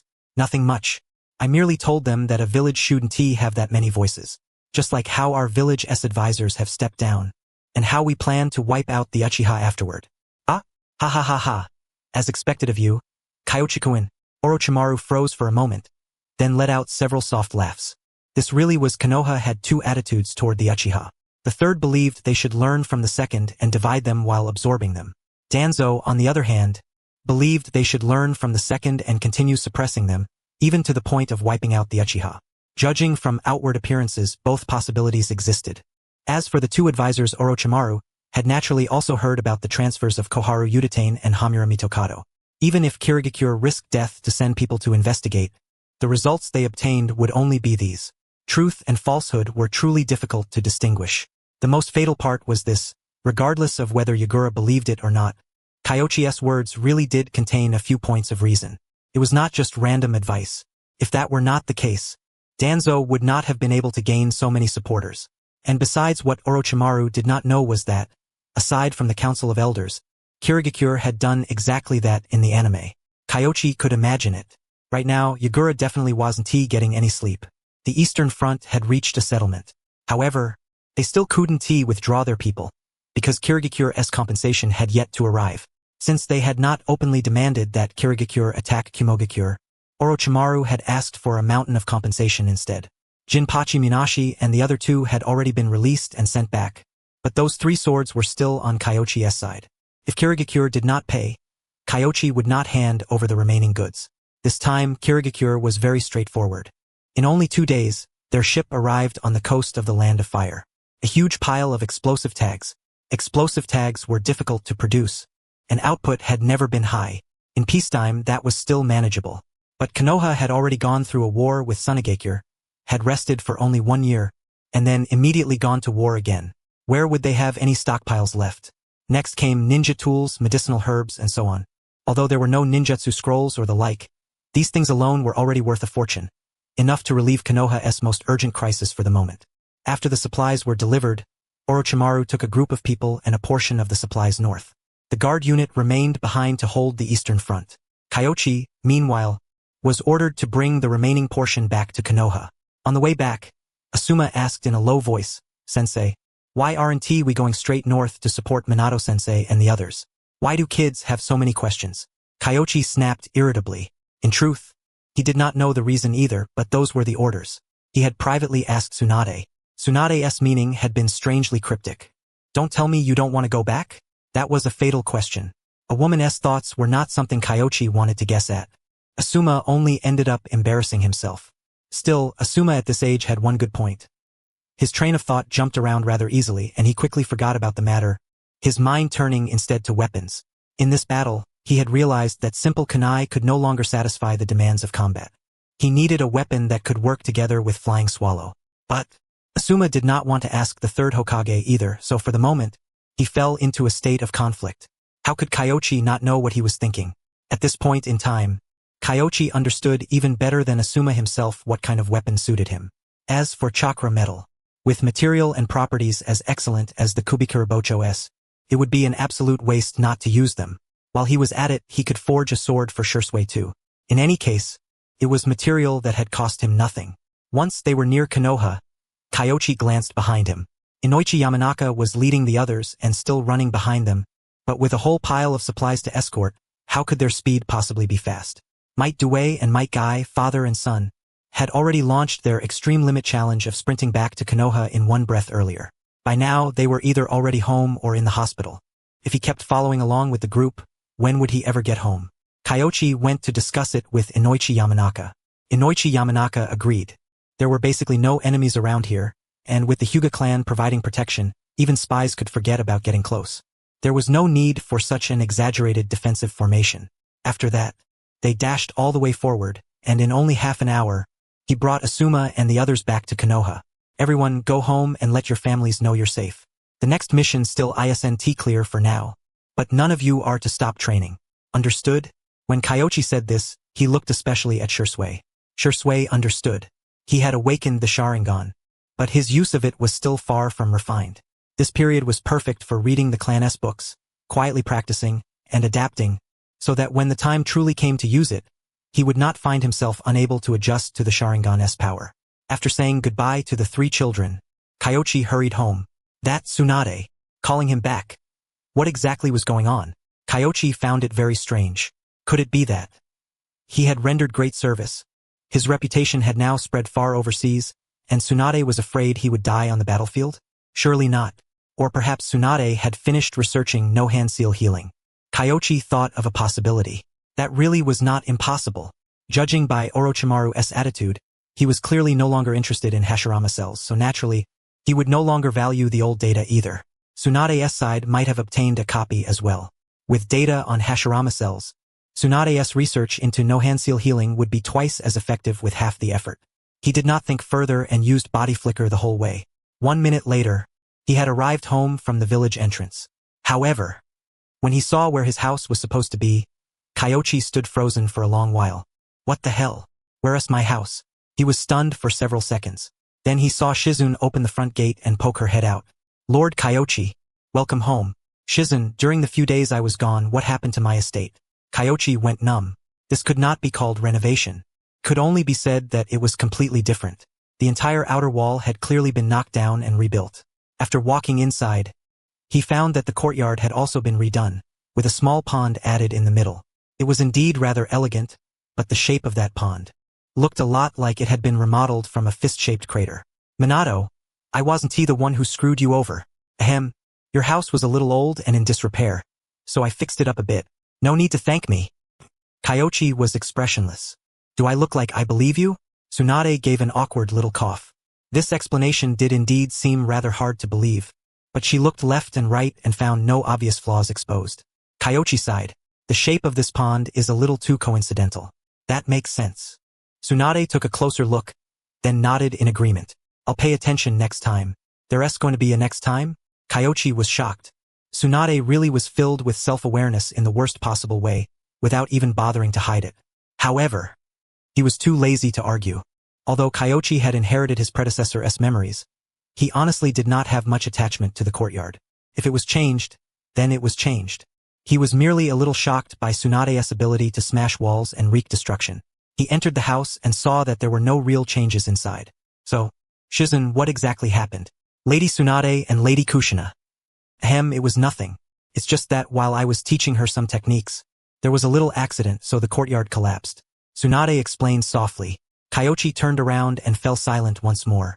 His own house had indeed survived, but from this angle, He could finally see that the house next door had been unmistakably replaced with a new one. Truly tragic. Tsunade had probably gone into debt again. Still, Kushina?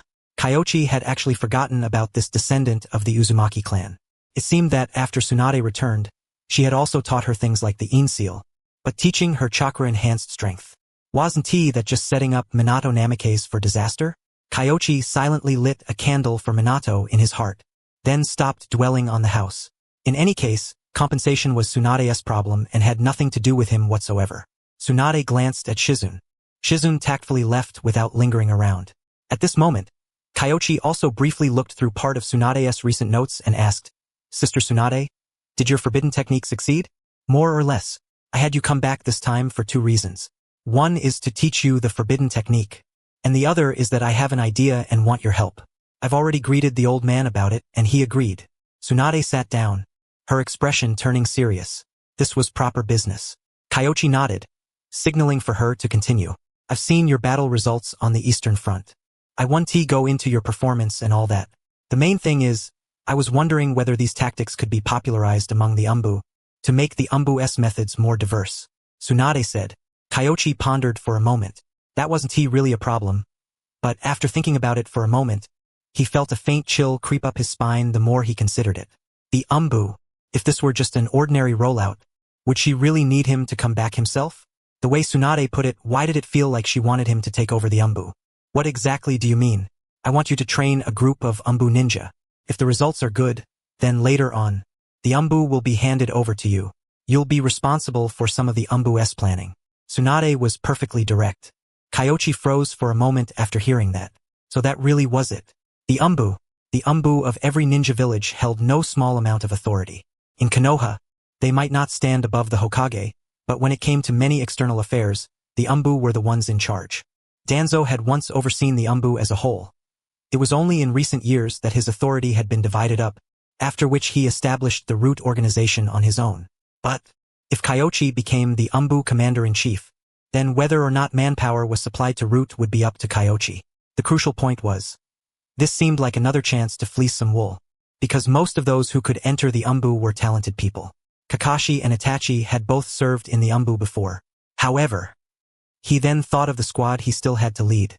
That made things complicated. You don't need to worry too much. For now, it's only an idea, an experiment. If it works, it won't be too late to expand it afterward. Tsunade knew what Kyoichi was worried about. Asuma and the other 2. The 3 of them were already stronger than many Chunin, but they were still a little short of Umbu requirements. So, at present, Kyoichi simply did not have the energy to fully manage the Umbu. What is Lord Third's stance? Kyoichi thought for a moment, then asked again. Tsunade fell silent for a moment before saying, "He plans to step down and head to the front lines to help Jiraiya." Step down? At a time like this? Kyoichi was stunned for 2 or 3 seconds, then rubbed his temples and said with a headache, "If the old man steps down now, he worried the front will become unstable? This is the best possible timing. You just forced the Eastern Front into surrender. Of course, I haven't been idle either." As Tsunade spoke, she looked positively spirited. "Your big sister here has already returned to the operating table. Not only that, I've also drafted a preliminary plan for your psychological medicine." Oh, can't you show a little excitement? "I overcame an enormous difficulty, you know?" She curled her lips. "Was it a proper overcoming?" "More or less. Quite a few of my problems have been resolved. There's just a bit of discomfort left. But that tiny bit of discomfort doesn't affect surgical operations at all." Tsunade explained a little. Psychological illness was tied to a knot in the heart. Once that knot was undone, recovery naturally came without medicine. As for exactly how it had been undone, Tsunade clearly had no intention of saying, and seeing that, Kyoichi did not ask. But he was still very happy that Tsunade had managed to let it go. "Learn this jutsu." Tsunade handed the scroll over. Afterward, she looked at her necklace and said, "I once thought of giving this necklace to you, but a while ago, I came to terms with things. I'll keep this necklace myself. I'm going to carry their hopes with me and be a proper Hokage. They'll see it. Maybe one day, you'll even have a chance to meet again." Kyoichi nodded. "Good thing you didn't give it to me. This necklace is way too heavy. Couldn't wear it." After hearing that, Tsunade fell silent for a moment, then shook her head and said, "Never mind. Even if I saw them again, I wouldn't know what kind of feelings to face them with. Besides, you must never touch that kind of jutsu." "I know. I'm not interested in that jutsu. Kyoichi stretched lazily. Impure world reincarnation. It was certainly useful, but it brought even more pitfalls. Kabuto Yakushi reincarnated so many powerful people, and in the end, anyone even slightly strong could break free of his control. By the end, it had practically turned into a wish fulfillment jutsu. From the looks of it, even Orochimaru had given up on it. For him to take that risk and research it himself. What would be the point? What he was thinking about more was still the matter of the Umbu. In truth, Konoha's Umbu already knew these tactics. It was just that everyone operated on an experience-based approach and had never formed a systematic understanding. Simply put, they lacked systematic guidelines. Kyoichi recalled things for a while. The Umbu at this point in time seemed to still have quite a few talented people. I'd like to see the roster first. Kyoichi set the ninjutsu scroll aside. He definitely needed to learn creation rebirth, but there was no rush for the moment. Umbu training, however, had to be put on the schedule as soon as possible. The war was raging in full swing. There was no time to waste. I prepared it in advance. Tsunade took out the roster. This was something only the Hokage was originally qualified to see, but at present, the third had already given everything to her. Could be said that aside from lacking the title of Hokage, everything else was already being handled by Tsunade. Even at home now, there were many documents brought over from the Hokage's office. Kyoichi took it. Konoha's Umbu had a total of 70 people, divided into 4 subordinate divisions, and Root was one of those divisions. What Tsunade had received was the third S roster of 53 people. First was Shinosuke Sarutobi. He was currently serving as Umbu Commander-in-Chief, while his wife was a division captain, and both of them belonged to combat squads. Lord Third really is harsh on his own children. Kyoichi sighed softly. These two were both very strong, but in the anime they died after the Third Shinobi World War. He had once had some guesses about it. The most likely possibility was that in the year Kumogakure tried to abduct Hinata, Shinosuke Sarutobi, as an elite jonin proficient in earth style, had ended up facing lightning style ninja and truly found himself outmatched. That's why I need your help. It's not that I don't trust them, but the Umbu's missions are too dangerous. They've been doing this for so many years. It's time they went and lived like normal people. Tsunade said. Those words left Kyoichi unable to even retort. So if it was dangerous, she wanted him to do it? Wasn't he this throwing her little brother into a pit? He flipped through the pages one by one, and when he saw a certain person, his gaze instantly paused. Mukai Kohinata. This person. The Kohinata family is a distant branch of the Hyuga clan. He hasn't been in for long, and although he hasn't awakened the Byakugan, his performance in Umbu training has been excellent. He has a decent prospect. Tsunade said. He is in a combat squad, and it's just been reorganized. Let us use his squad as the special training squad. All right. Seeing that Kyoichi had agreed, Tsunade thought for a moment, then added, if you don't want to serve as the Umbu captain, that's fine too. We can promote someone else later. If there is a suitable candidate, it'd be better to let someone else take the position. Kyoichi smiled as he said this. My appearance stands out too much. For an Umbu ninja, the most ordinary external traits are best. A young man, silver hair, and from Konoha. There were not many people with such features. That makes sense. Tsunade pondered for a long while, then finally nodded. If one's appearance was too distinctive, then wearing a mask and not wearing one were practically no different, and the meaning of concealment would be lost. Let Asuma and the others join the special training too. Teaching one squad is teaching. Teaching 2 or 3 is still teaching. No problem. The next day, the Forest of Death. 3 squads gathered. Asuma's group, Might Gaia squad, and the most special squad was naturally Mukai Kohinata's team. They wore 4 masks. Owl, cat, dog, and hawk. I'll temporarily call the 4 of you A, B, C, and D. The squad leader is A. The rest of you can assign yourselves. Kyoichi said. Asuma and the others had graduated several months ago, so naturally, they were not completely ignorant. One look at those masks was enough for them to know these were Umbu ninja. Why did teacher bring the Umbu over to train together with him? Wasn't he that way too intense? As those thoughts turned over in their minds, Kohinata Mukai was also observing Kyoichi. He had been assigned the codename T because he was the youngest in the class. Kanda Kyoichi. Naturally, they had heard that name before, especially the story of how he had led a team of 4 and taken down 2 hidden mist strongholds along the way. Teacher Kyoichi, what are we going to train in? Let me ask first. How much do you know about my tactics? In truth, Kyoichi was not all that proficient with this tactical system himself. After all, in his previous life, he had only been an elementary school trainee teacher and had never studied this sort of thing in any depth. But after putting it into practice once, Teaching them a little was more than enough. A swift battle and a swift resolution. Kohinada Mukai was the first to speak. The Umbu had researched and studied it privately, so his understanding was no less than Shisui and the others. Not bad.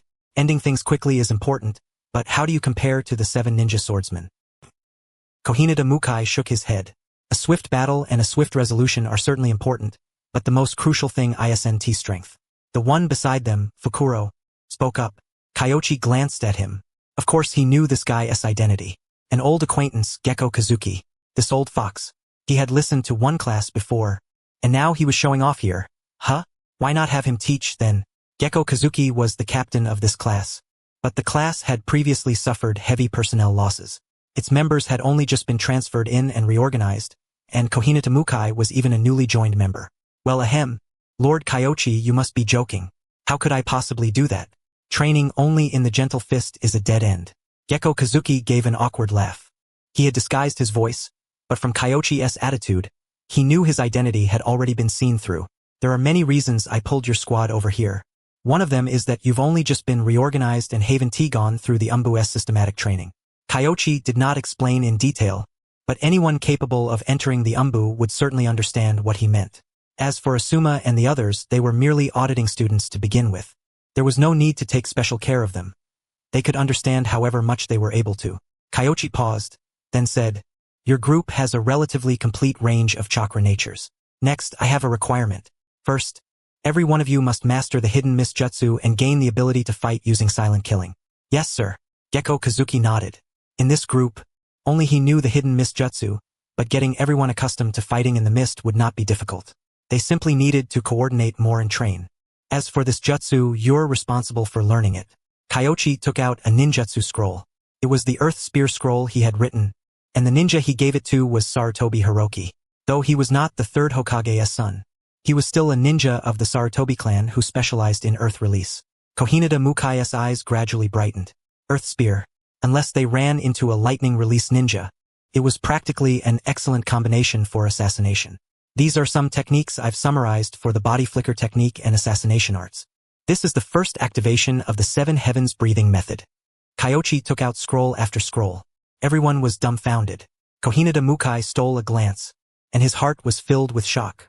He had originally thought Kanda Kyoichi's position as a battlefield commander had something to do with connections, but seeing him toss out all sorts of things he had never even heard of as if they were bargain bin goods, he instantly understood. This Jonin, who was only a few years older than him, had climbed up there through genuine ability. You'll all train together for now.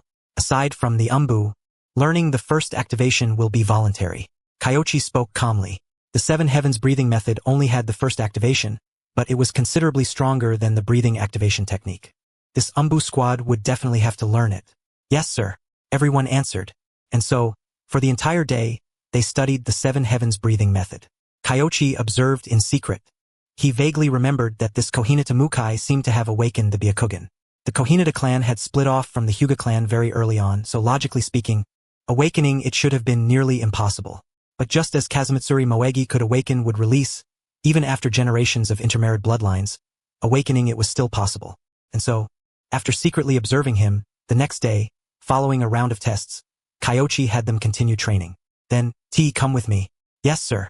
Though Kohinada Mukai did not understand, he still obeyed the order and followed Kyoichi. After walking for a while, he knew he was already very far from his captain and the others. What exactly was this Jonin Kyoichi trying to do? Just as he was thinking, he suddenly heard a sentence that made his entire body tremble. In the Kohinada clan, have there been people in the past who awakened it after several generations? Ah! Kohinada Mukai's whole body shook. The greatest secret of his life was his Byakugan.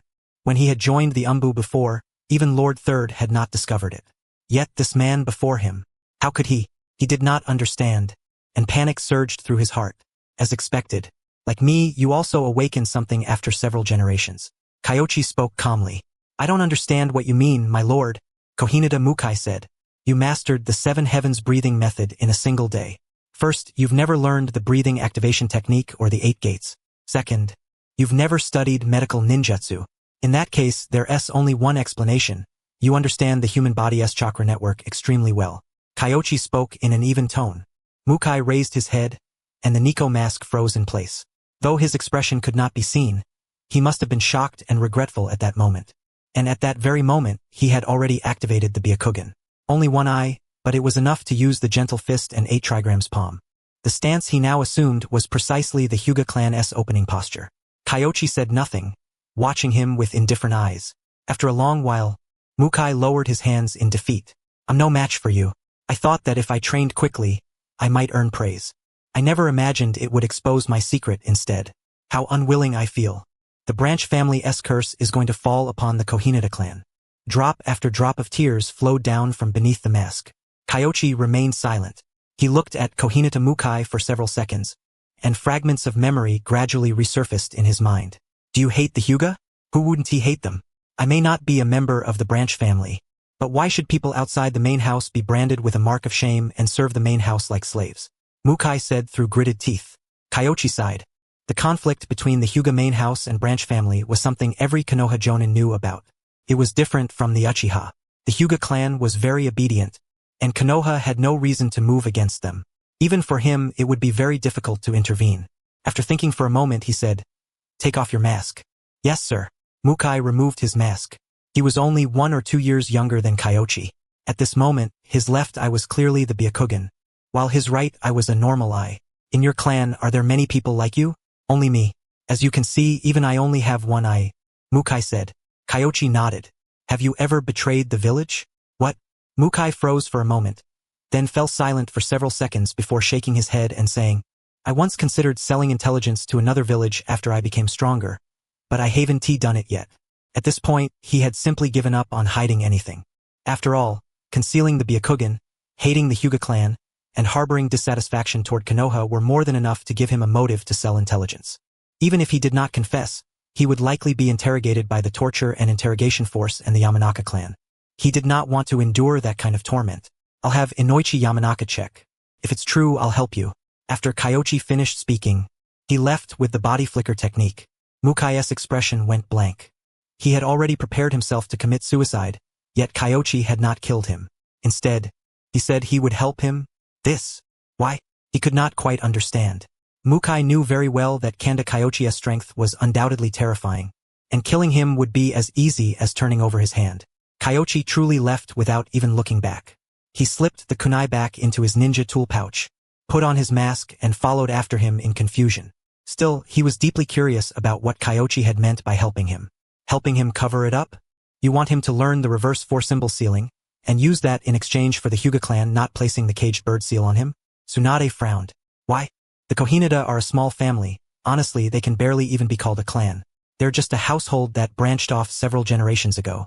So the odds of one being born are very low, Kyoichi said. But what about his descendants? Tsunade shook her head. The Hyuga clan won't agree to that. His descendants? We'll deal with that when the time comes. Kyoichi smiled.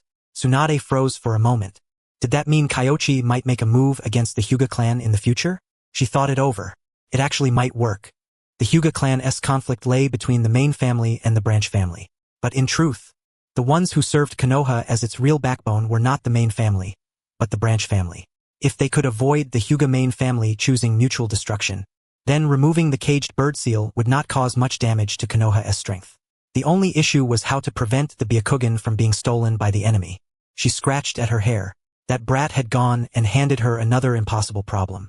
Tsunade slammed a hand onto the desk and said irritably, No, you have to give me a reason. Otherwise, under the current circumstances, there's no need to offend Hayashi for his sake. That kid has good talent, and he is smart too. I want to train him to become the next Umbu captain. Kyoichi stated his purpose. He couldn't possibly keep leading them himself forever. It was exhausting, and it wasn't even interesting.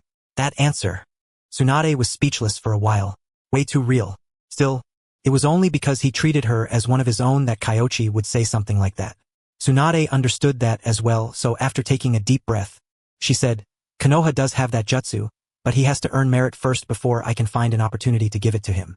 Before that, you can teach him the 4-symbol seal first. Got it. For now, we can't let the main family get any ideas.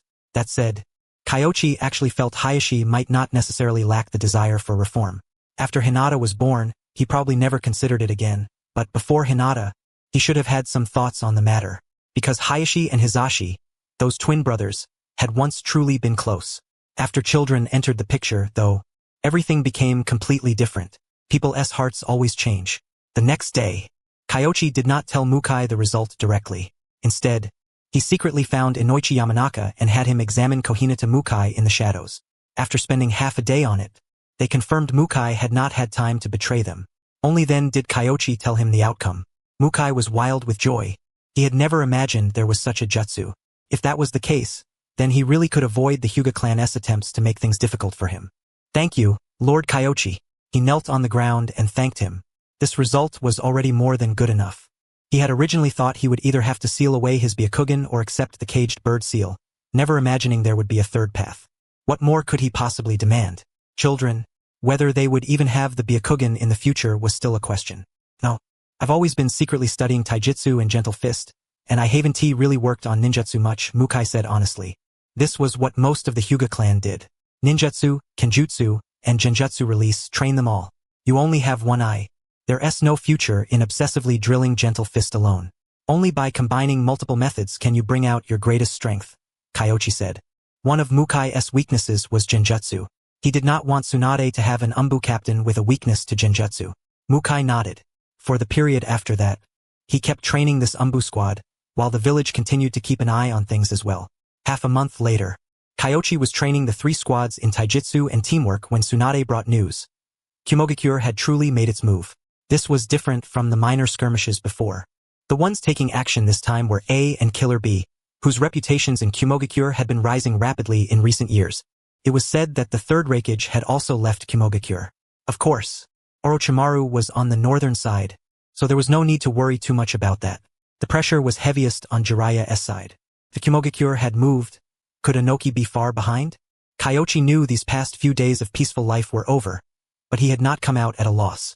Because over these 10 or so days of teaching, he had gained several Earth release ninjutsu and improved their proficiency. Setting aside ordinary techniques like Earth Shore Return, the ones Kyoichi valued most were the hiding in rock technique and Earth Flow River. The former allowed him to pass through rock. As for the latter, Kyoichi had already learned it from the 3rd. It was just that this wave of proficiency had maxed it out directly, greatly improving both his hand seals and the effectiveness of the technique. As for Earth Flow River, mudslides sweep people away, and ice release freezes the earth. Was that not perfect crowd control synergy? Konoha's future rested on him. Learning ice release and not using it would simply be an idiotic move. Kyoichi had no intention of hiding it. So, recently, aside from training, he had been conducting research into ice release. And since he had previously researched wood release, he already had a prior record when it came to studying chakra nature fusion. Writing notes now was mainly for other people to see. With the full setup in place, he was not afraid of being investigated at all. Tsunade also already knew Kyoichi was researching chakra fusion. She had originally wanted to admonish him, but Kyoichi was using shadow clones for the research while his main body studied creation rebirth, so she did not say anything. With all the groundwork laid, when the need arose later, he could bring it out and use it. Moreover, with the hidden mist jutsu as cover, even if he used it, others might not necessarily find out. That was exactly what he had done last time when dealing with the Kirigakure ninja. However, what gave Kyoichi a headache was that the 3rd was serious. The old man really intended to go to the battlefield. Tsunade, stop trying to persuade me.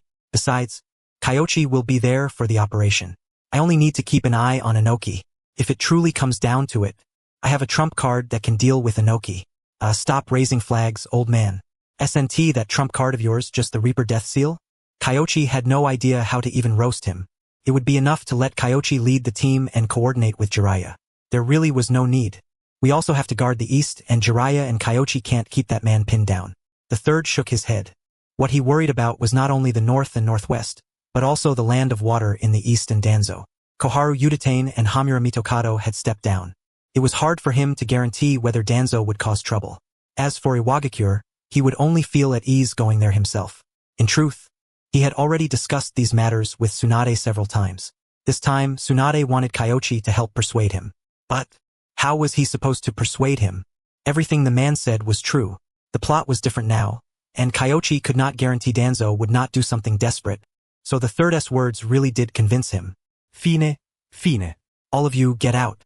Tsunade waved her hand. Since she could not persuade him, she let him do as he pleased. In any case, The troops and the village affairs had long since been arranged. Whether the third was there or not would not make much difference. Tsunade's admonishment was only because she did not want the third to go back onto the battlefield. Over 50 years old. Not exactly ancient but no longer young either. I'll leave Konoha to you. I believe you can do even better than I did. The third was filled with emotion. Those were his true feelings. He believed Tsunade could do better than him. After all, long ago, Tsunade had advocated reforming the medical nin system, and at the time, even he had not thought there was anything wrong with the medical system. Reality proved Tsunade had been right. It was precisely because of her reforms that Konoha's medical arts remained first among the 5 great nations to this day. As for himself, shamefully, he had accomplished nothing at all. The third removed the Hokage hat and cloak, revealing the flak jacket beneath, and led Kyoichi out of the Hokage building. The ninja below were stunned. The third was setting out with them? This, Lord Hokage, this you mustn't tea. The crowd below erupted into an uproar. But the Jonin were all perfectly composed, clearly having received the news long ago. Lord Third is personally taking the field against Inoki because Konoha has successors to carry on after him. Inoki broke his back and has no reliable heir. Yet even at his age he still has to risk leaving his village. That is what's truly tragic. After Kyoichi finished speaking, the clamor below quieted a little. It sounded kind of reasonable. Still, Iwagakure was not that miserable, was it? The third grumbled inwardly. Inoki was already in his 60s, and although his body had weakened and all sorts of ailments were beginning to show, his strength was undeniably formidable. Otherwise, he and Danzo would not have been this worried. So living another 10-odd years should definitely not be a problem. Of course, it was also true that Iwagakure had no one to succeed him. Aside from Inoki, there was currently no second person who had learned Dust Release. Although Dust Release was not the sole requirement for becoming Tsuchikage, without Dust Release, Iwagakure's strength would be greatly diminished. Even if it would not fall to the same level as Sunigakure or Kirigakure, at the very least, it would no longer be able to dominate the world as it did now. Move out. Once Kyoichi gave the order, the group vanished with a whoosh. They knew Kyoichi was far faster than they were and would certainly catch up before long, while the third stood to the side in silent contemplation. Wasn't he rallying the troops supposed to be his job? In the end, he had not said even half a sentence before that brat Kyoichi stole the whole thing from him. He glanced sideways at Kyoichi. Lord Hokage, shall we go as well? Ahem. Yes, let us go, let us go. The third did not dwell on it. He was simply struck by how, after the battle in the east, Kyoichi's prestige had risen far beyond what it had been before. If it had been earlier, a teenage jonin saying those words would not only have failed to convince anyone, but people would instead have thought he was being outrageously arrogant. But now, when you were strong, everything you said was right. On this expedition, quite a few Umbu accompanied them, including Shinosuke Sarutobi personally leading a team to protect the third. Aside from him, there were also many personnel from the Intelligence Division, Operations Division, and other departments. And that was only the Umbu. Even more regular ninja had been brought along. For this battle, the third had staked everything, determined to fight Inoki to the very end. Sensei, you called for me? How is your study of lightning release nature transformation coming along? Kyoichi asked. Shisui had only begun practicing lightning release these past few days. Kyoichi had been keeping an eye on him, but he was not clear on the exact results. After all, the ones he had been training before were 10 people, not Shisui alone.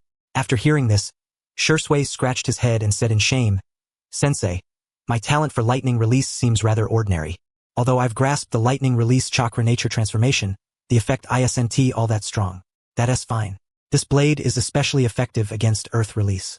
Use it for now. Kyoichi handed the thunder swords, Kiba, to him. Of the 6 blades they had captured before, only Samahata, the thunder swords, and the executioner's blade were still in his possession now. The rest had all been returned to Kirigakure, and these 3 blades had all been processed with Konoha seals. In truth, the most suitable person for the thunder swords was not Shisui, but that guy who knew whether he had finished obsessing over his dead end yet. Aside from the thunder swords, he also gave Shisui a short blade. It had been forged by having people melt down part of the executioner's blade. The material could not be called overwhelmingly powerful, but it was definitely better than the one Shisui had been using. Asuma had it even better. He had obtained chakra trench knives tailored specifically for him, and over these past dozen or so days, he had also learned the breathing activation technique. His taijutsu had improved quite a bit as well. In terms of strength, the one who had improved the least was instead Kurenai Yuhi. These past dozen or so days, she had been training taijutsu and medical ninjutsu the entire time, barely studying genjutsu at all.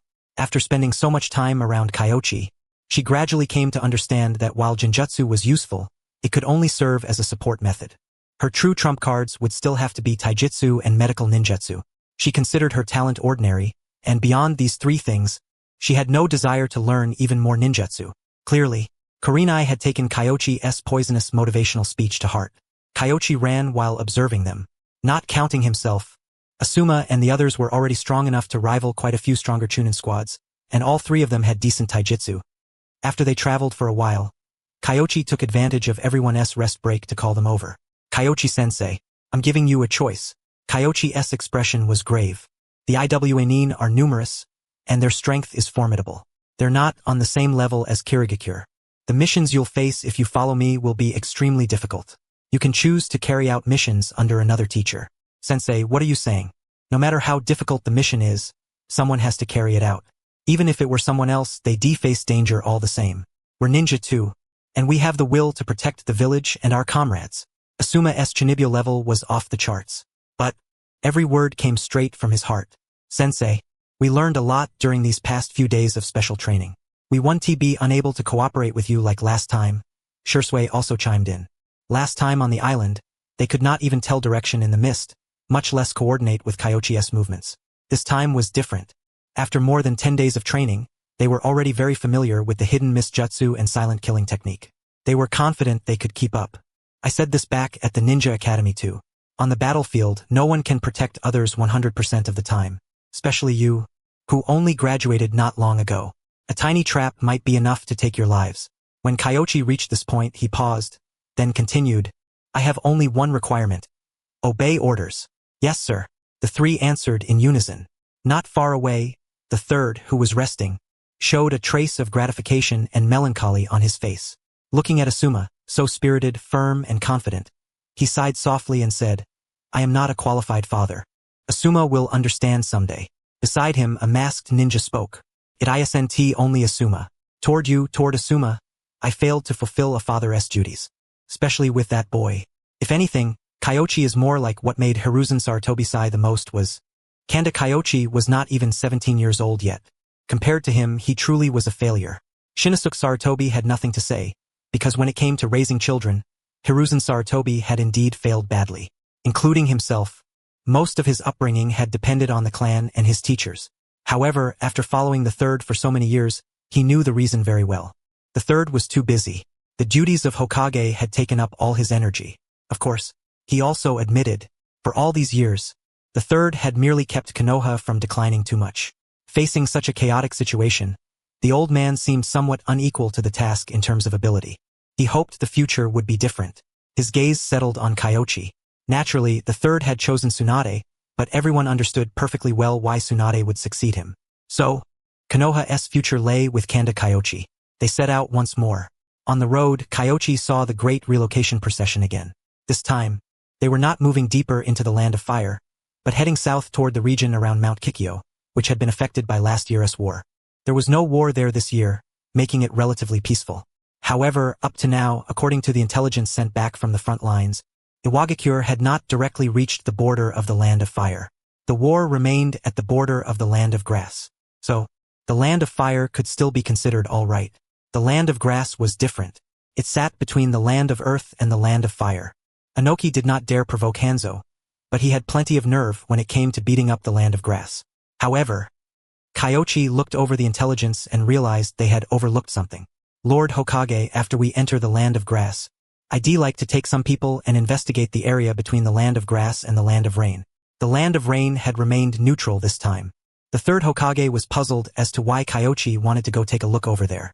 Kyoichi picked up one of the intelligence reports. This is yesterday's report. Please look here. It mentions that, to escape the chaos of war, quite a few villagers from the land of grass have already begun packing up and migrating. And yet, our land of fire doesn't seem to have received many reports of villagers from the land of grass crossing the border. The land of rain. A second meeting with Yahiko. Lord Hokage, he's right. Something is definitely off. In the past, most villagers from the land of grass fled toward our land of fire. Shinosuke Sarutobi said. He was the captain of the Umbu.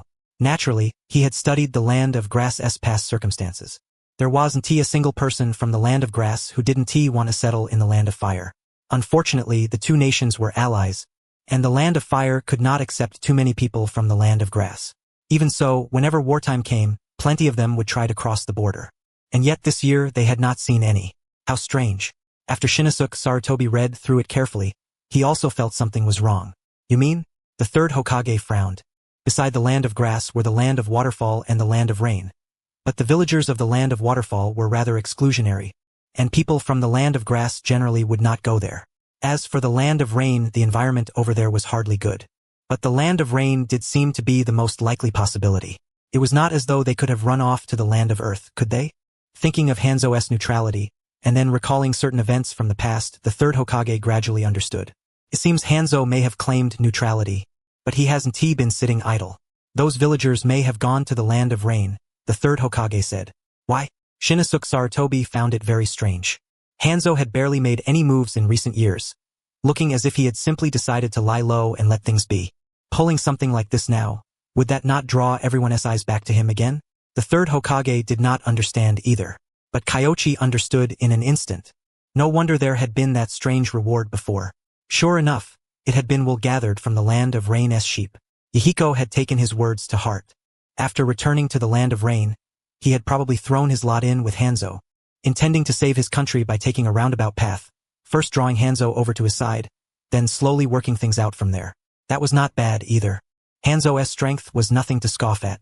With him protecting them, even if Madara was displeased, he would not make a move against them for the time being. Perhaps Hanzo saw an opportunity and regained some ambition. I want to investigate and see what the actual situation is, Kyoichi said. Very well. In any case, Inoki has not yet launched a full-scale assault on the land of grass, so we still have plenty of time. The third Hokage nodded, which counted as agreeing to Kyoichi's plan. However, he then continued, having only your squad is not safe enough. Let Owl's squad go with you. As for later decisions, use your own judgment. There's no need to keep reporting to me or asking for instructions. Yes, sir. Owl referred to Gekko Ichiki's squad. The third Hokage's meaning was obvious. He was delegating authority to Kyoichi, letting him lead Gekko Ichiki's squad and decide things himself. Kyoichi thought for a moment, then asked the third Hokage for a set of umbu clothing. It included both the outfit and the mask. Afterward, he brought the items back to Shisui and the others, then took out the clothes and had them change. The three of them were very excited. After changing, Asuma said eagerly, Sensei, does this mean I've joined the umbu? No, you're just a temporary worker. Kyoichi said blandly, when nothing happens, you do the work. When something happens, we drag you out to take the blame. Huh? Asuma froze for a moment. Of course he knew Kyoichi was joking, but what kind of logic was that second half supposed to be? Kurenai Yuhi sorted out her gear while thinking it over. After pondering for a while, she somewhat understood and said with a smile, the umbu have umbu rules, but temporary workers don't understand them. It's the same as medical ninja. Asuma understood. So if they did something bad, they would just say the temporary workers did not understand the rules, right? Devious. He cursed inwardly. They set out. Gekko Ichiki and the others received their orders and headed toward the land of grass one step ahead. But by the time they reached the land of grass's border, Kyoichi still caught up to them. When Mukai Kohinata saw Kyoichi, he immediately greeted him respectfully. Ever since confirming his background, Kyoichi had begun teaching and guiding him. Over these past 10 days or so, he had received the most guidance. Kyoichi had not yet taught him ninjutsu or swordsmanship. Instead, he taught him the taijutsu he himself knew, including passing on a copy of the soft body training method to him as well. Could be said that Mukai had inherited Kyoichi's taijutsu. Correspondingly, over these past few days, Kyoichi often received proficiency in taijutsu moves and soft body training. But for now, Kyoichi had yet to receive the mentor reward. Clearly people who were older and burdened with deep bitterness and hatred were indeed not so easy to coax.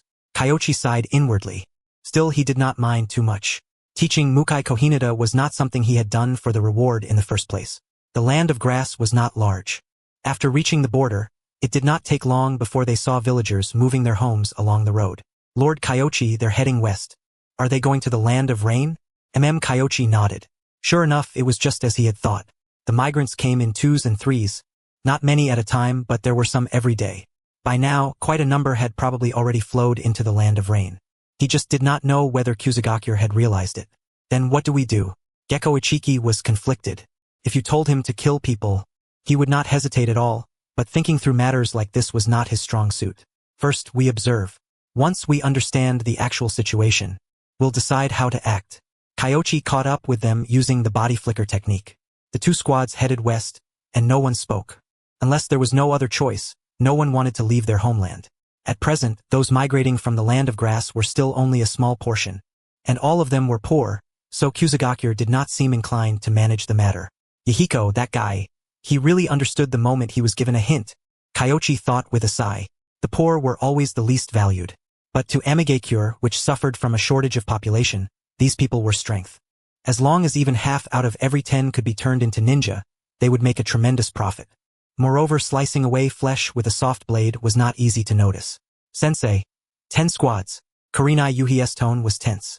Aside from Kyoichi and Mukai Kohinata's Byakugan, Kurenai's sensing ability was the strongest, and at this moment, she had already discovered the ninja from the land of rain. 10 squads. No matter how strong Sensei was, facing 10 squads would still be unimaginably difficult. Kyoichi not only knew there were 10 squads, he also knew Konan was over there as well. Not only that, but the mountain forest ahead of her was filled with paper butterflies. The moment they stepped into range, Konan would sense their tracks. After joining Hanzo, Konan's technique had become even stronger than before. Mukai quietly activated his Byakugan, only to see a vast spread of paper butterflies with chakra clinging to them, and his heart immediately jolted in alarm. Without showing anything, he shut off his Byakugan. He was still hesitating over whether to speak when he saw Kyoichi raise a hand, signaling everyone to stop. He breathed a sigh of relief. Right, how could Sensei possibly not have noticed? Move. Kyoichi signaled for everyone to retreat. After they withdrew, a sheet of paper turned into a butterfly and flew soundlessly into the forest, blending into a swarm of butterflies. Not far away, Konan's expression turned strange. Where had this paper butterfly come from? Her heart stirred, and she had those few paper butterflies wrap around it and bring it back. A blank sheet of white paper, but chakra was clinging to it. She rubbed it between her fingers, lost in thought. Kanda Kyoichi. He had come. And besides, when had that guy learned her origami jutsu? A quiet irritation simmered in her heart, yet soon enough, she could not help feeling a little pleased and impressed. For someone as gifted as Kanda Kyoichi to spend time studying her technique was proof enough that her origami jutsu had something uniquely worthwhile about it. As for what impressed her, that guy had actually figured it out. Once we finish collecting this wave, let us stop for the time being, so we don't make ourselves too conspicuous. Yes. I'm gonna find Yahiko first. After Konan said that, she left with the body flicker technique. After hurrying along for a while, she found Yahiko at the place nearby where the villagers had been settled, where he was giving orders and offering reassurance, and she lowered her voice to tell him about Kyoichi. That night, on a certain hilltop, after Yahiko and Konan finished handling everything, they lay low near the border of the land of grass and waited. He did not know whether Kyoichi would come, but Yahiko had decided to try. A moment later, a figure emerged from the rock. You two, it's been a long time. A familiar face, though there was now a mask as well. Judging from the aura and the hair, there was no mistaking that the one before them was Kanda Kyoichi's shadow clone. Upon seeing Kyoichi, Yahiko bowed deeply and solemnly. Thank you very much for your guidance. If not for your advice, the future of Dawn would have been impossible to predict. Looks like you gained quite a lot from Hanzo. Yahiko nodded, then briefly explained his situation during this period. Beside him, Konan manipulated paper butterflies to hide in the surrounding area, preventing anyone from eavesdropping. After parting with Kyoichi, he had made his arrangements and successfully met Hanzo. After that, he had spoken with Hanzo through the night. Hanzo approved of his ideals and abilities, and although he had not taken him as a disciple, he had taught them quite a bit of what he knew. After recounting his experiences, he also briefly explained his plan. Konan hesitated, words on the tip of her tongue. She wanted to say that the other party might not be trustworthy, but then she thought, if Kyoichi wanted to expose them, there had been no need for him to guide Yahiko in the first place. That is the situation. The plan is not bad, but once you begin acting, you will be exposed to everyone's view. After that, the major villages may regard you as enemies. Kyoichi reminded him, I understand. If it really comes to it, we can ally with Sunagakure. Yahiko nodded. Of course he knew that, but if they did not take that first step, success would be impossible. Your mission territories overlap. Sunagakure will not cooperate with you. Kyoichi shook his head. Besides, they are not afraid of Hanzo. Back then, a large part of the reason Hanzo could fight 3 opponents alone was because he possessed a special poison, and Sunagakure's Chio perfectly countered that toxin. After hearing this, Yahiko stood frozen for a moment before saying, Lord Hanzo did not mention any of that. After all, it is not exactly a glorious matter. Why would he explain it clearly to you? And in truth, learning a lesson the hard way would leave a deeper impression. It is just that I have my own needs, and I do not want Amigakure to suffer that lesson. Kyoichi was perfectly candid. You want us to help Konoha? Conan asked. No. You promised neutrality, so how could you help us? But as for your intelligence on the land of Earth, I hope you can share a copy with us. Kyoichi stated his purpose. Only then did Conan let out a breath of relief. She had truly worried that Kyoichi might make a forceful demand, because if he said it aloud with Yahiko's personality, he might genuinely agree. Yahiko, meanwhile, nodded and said, That is no problem. I guessed as much as well. This is the recent intelligence on the land of Earth. As he spoke, he took out a scroll. Kyoichi read through it carefully, paying particular attention to several names. Gari of the Explosion Corps, Kitsuchi, and Rashi, the Jinchuriki of the Four Tails. All of them were still in the land of Earth and had not gone to the front line in the land of Grass. Only then did Yahiko ask, You said it would not work for me to ally with Sunagakure, so is there any other way? A small ninja village alliance plan. The northern part of the land of rivers and the western part of the land of rain are both targets you can win over. After that, you can move east to win over countries like the land of grass and the land of waterfalls. Move west and annex those small countries? Yahiko frowned. But if we annex them, wouldn't that make us too big a target? He was deeply puzzled. You definitely cannot annex them. If you annex them, Sunagakure and Iwagakure will never let it slide, and they will move against you at the first opportunity. Kyoichi said. Yahiko and Conan both looked somewhat confused. Since they could not annex them, the land of birds and the others to the west were all small countries, with not even a ninja village inside them and no real strength to speak of. Aside from annexation, he could not think of any other method. Have you never considered helping them establish ninja villages? Huh? Yahiko was stunned. Help them establish ninja villages? What benefit could there be in that? But at that moment, a flash of insight crossed his mind, and he vaguely grasped something.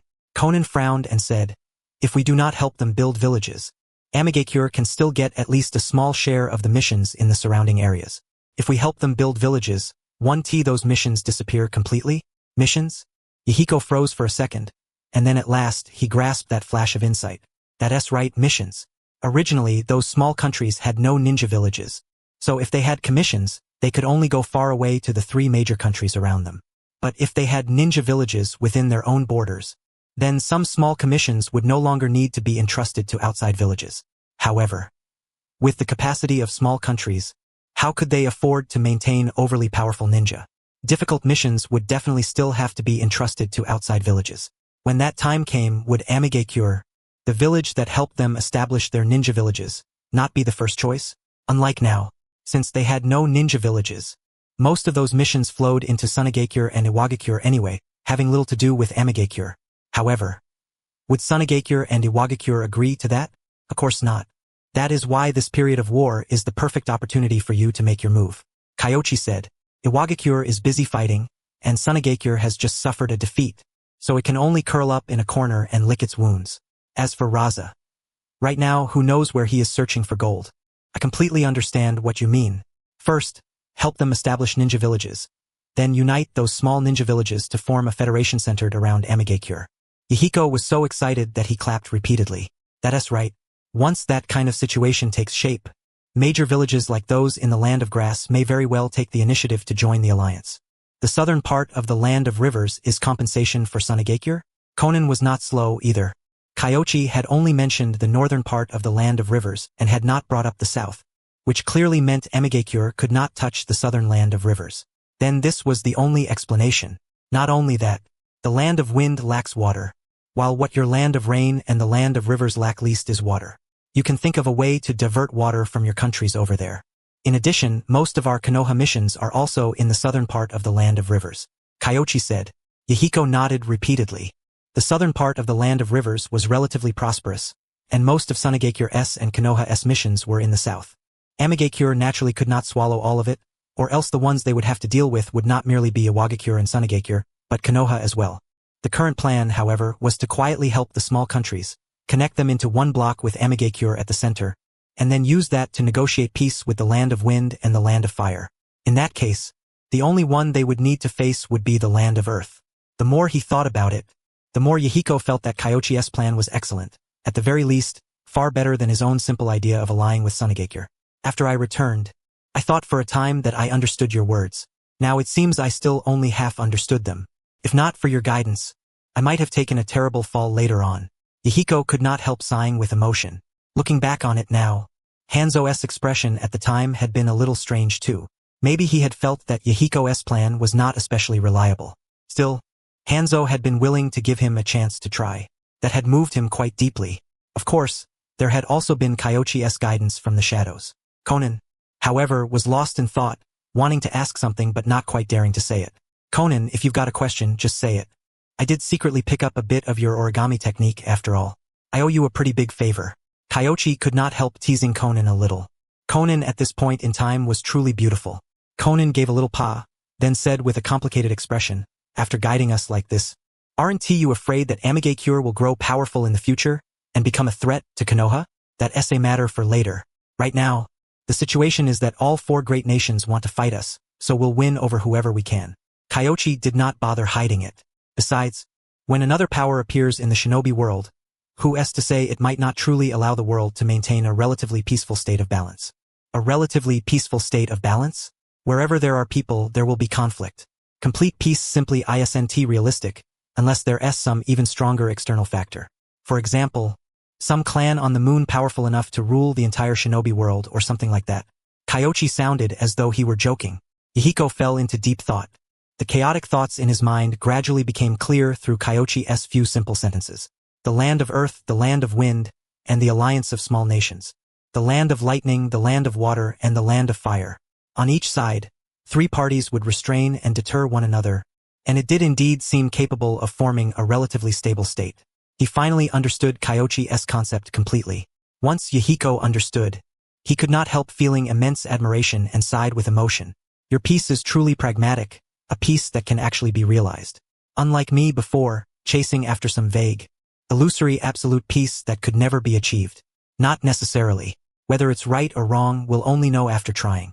True knowledge comes from practice, after all. Kyoichi smiled. Yahiko agreed wholeheartedly. He felt that Hanzo probably thought the same way. If they did not try, an ideal would forever remain nothing more than an ideal.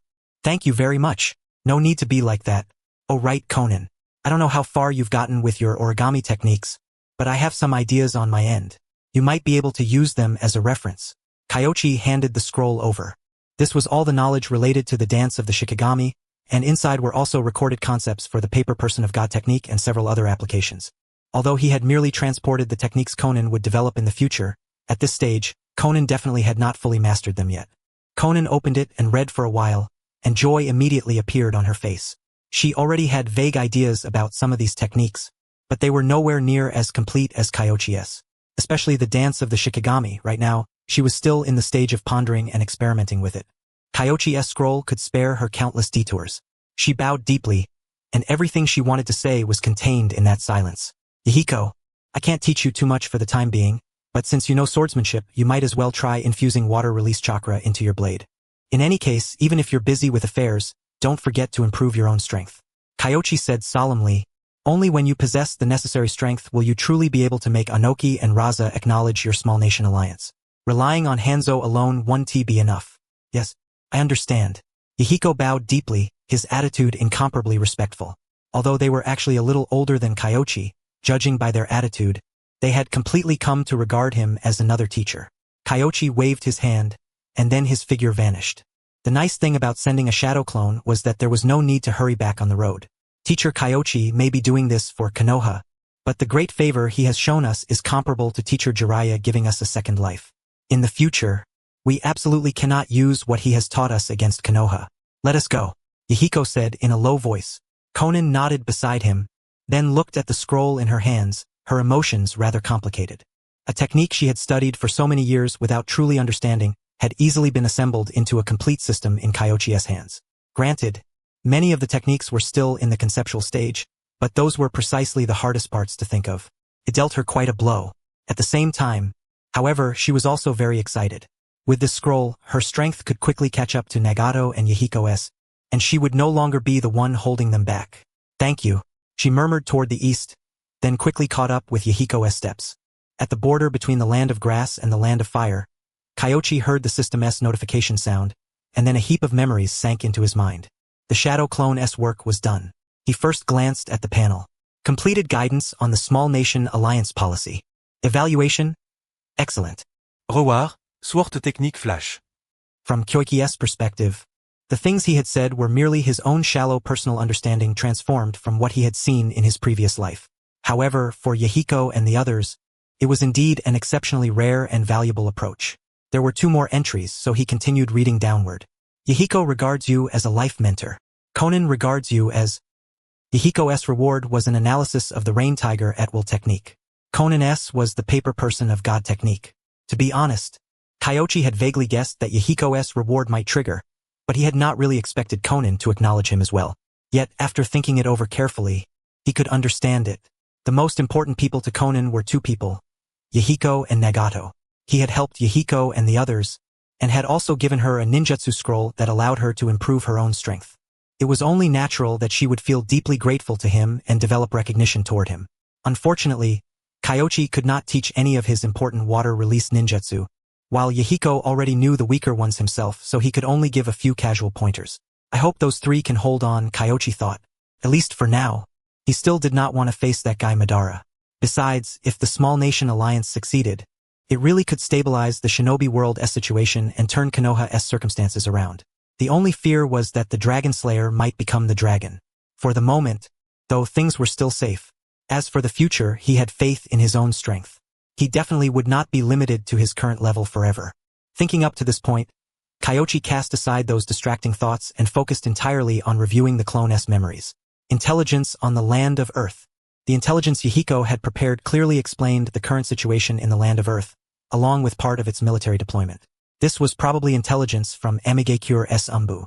Hanzo really did value Yahiko highly, though thinking about it, that made sense. If he did not value him, how could he dare knowingly allow Yahiko to carry out a plan that had some problems? Hanzo was confident that he could cover for him and let Yahiko stumble once first. He was raising him as a successor. After pondering for a moment, Kyoichi reined in his thoughts. Now that he had a target, he would first infiltrate the Land of Earth. As for what to do afterward, he would gather intelligence while considering his options. In any case, he had the authority to make decisions on his own. As long as he avoided a few key points, there would not be too much risk. Fukuro, you sleep. I'll take the night watch. This? Yes, sir. He had obtained several techniques, so he still had to study them. How could he possibly have the mind to sleep? Flash, Rain Tiger at Will technique, and Paper Person of God. The third had the highest value, but it was also the simplest because its application method was exactly what it was. There was no need to invest much effort at all. He could simply take it and use it. Flash was also all right. The only troublesome one was the Rain Tiger at Will technique. This thing was an analysis of its principles, and even if he truly replicated it and learned it, it honestly would not be of much use. After all, not every place was like the Land of Rain, where it rained all year round. Kyoichi understood that very well. Its most precious aspect was still the application of chakra and sensing techniques. Killing them all was the best stealth. If I use the hiding in mist technique now, it should save me quite a bit of chakra. Later, if I start from the angles of sensing and anti-sensing, I might even be able to fuse in more effects. After researching through the night, Kyoichi had gained quite a lot. The Rain Tiger at Will technique could seep chakra into rainwater. After years of study, Nagato had worked out a way to reduce chakra consumption. Otherwise, even with his chakra, he would not have been able to sustain an entire Amigakure-s worth of rain. And what Kyoichi valued was precisely that kind of technique. Sensing had research value as well. But right now, they were on the battlefield, and there was no way to delve too deeply into that sort of research. He could only set it aside for the time being and pick it up again when he had time later. As for the Paper Person of God technique, Kyoichi flicked a finger, and the explosive tags on his body flew out and gathered together, forming a shrunken version of Kyoichi. Judging by appearance alone, there was basically no difference. This was good stuff too. Combined with the paper clone technique, it could produce an unexpected effect. Unfortunately, explosive tags were far too expensive. Otherwise, if he formed one explosive tag paper clone after another, wouldn't he be invincible? At this moment, dawn had yet to break. Kyoichi glanced around and clapped his hands. Get up. It's time to move. Yes. The moment everyone heard the order, they woke swiftly, got up, and made their preparations. After that, Kyoichi led them north. No one asked about their destination. They only needed to follow orders. It was not until they entered the Land of Earth that Gekko Ichiboku understood where they were. The Land of Earth. Was this an infiltration operation? He tightened his grip on his sword hilt, his gaze cautiously sweeping and solidifying on their surroundings. Kyoichi looked toward Kohinata Mukai. Mukai understood at once. He activated his Byakugan and, after scouting for a while, shook his head. Move. Whoosh. The group used the body flicker technique and rushed across the border. In only a short while, they pressed deep into enemy territory, far from the border zone. That area was too dangerous. Generally speaking, in wartime like this, squads would patrol and scout along the border. But what left Gekko Ichiboku baffled was that they had actually encountered no enemies during this infiltration. He did not quite understand. But, after glancing at the color of the sky, he immediately seemed to realize something. It seemed Lord Kyoichi had obtained intelligence that he did not know about. Once we've broken through the defensive line, things will be a little easier. Now I'll assign the work. Kyoichi pressed a finger to the ground, using chakra sensing techniques to constantly scout their surroundings. Then he looked at Gekko Ichiboku. I'll take your team east. Stop when you see a road. That is the route their logistics unit passes through. You will be responsible for destroying their logistics supply squads. Take the ninja tools and materials with sealing scrolls. Do not leave them for Iwagakure. Yes. When you ambush them, there's no need to disguise yourselves. Let the enemy know you're ANBU. Remember, only attack logistics ninja units. If you're unsure whether to strike, ask Mukai. Kyoichi gave that instruction. Although Gekko Ichiboku did not understand, he still nodded. He glanced at Mukai and Shiranui Nabasada. He knew about Nabasada's sealing techniques, but he truly did not know that Mukai excelled at sensing. Still, he did not dwell on it. After accepting the order, he prepared to lead his men away, but after hesitating for a moment, he asked, "My lord, how many times should we raid them? If you can wipe them all out the first time, then twice. If you can't annihilate them completely, leave after one raid." Yes. Gekko Ichiboku had no more questions. He knew Kyoichi must have obtained intelligence, and he could more or less guess the source. Amigakure. He had never expected. Lord Kyoichi even had connections in Amigakure and could obtain such detailed intelligence. After silently marveling for a moment, he ran east. Of the 4 people left with Kyoichi, not a single one spoke. They all waited for the next order. This was what Kyoichi liked about them. They were obedient. If they should not ask something, they absolutely would not ask more. If it were Obito or Naruto, they probably would have jumped out and started making a racket by now. I had you practice the transformation technique. Today it comes into play. After Kyoichi finished speaking, he formed a simple hand sign and transformed into the attire of an IWA nin. It was slightly different from Konoha's. Their ninja flak jackets only had one sleeve, and their style of dress was also vastly different from Konoha's. Kurenai Yuhi was the first to complete her hand signs and transform. There were no flaws. The other 2 transformed quickly as well. For the most part, there were no problems, with only a few details that needed adjustment. "Teacher, are we going to conduct an infiltration operation?" Asuma asked in a low voice. The purpose of infiltration isn't battle, but finding important enemy ninja. Kyoichi gave a simple explanation. The 3 of them immediately understood. Decapitation. This was one of the special ANBU operation plans the ANBU had taught them over the past dozen or so days. From now on, we are all IWA nin. My name is Mahiru. You can make up whatever names you like. Yes. They quickly came up with names. Kyoichi nodded, not paying too much attention. Generally speaking, when squads encountered one another, the other side would only ask the name of the jonin, and he had indeed disguised himself as Mahiru. Of course, a fake feared running into the real thing, but if he really ran into him, he would simply kill him. Kyoichi was not too worried. He led the others in infiltration, heading toward the location where, according to the intelligence, the enemy had gathered more ninja.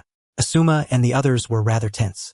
The 3 of them did not fall behind in speed, but their breathing was not exactly smooth. So Kyoichi immediately reminded them to avoid exposing any flaws later. Young people who had never seen the wider world were just like this. Kyoichi was not nervous in the slightest. At this moment, the sky was already faintly bright. The IWA nin had begun changing shifts, and Kyoichi had already sensed a fluctuation of chakra.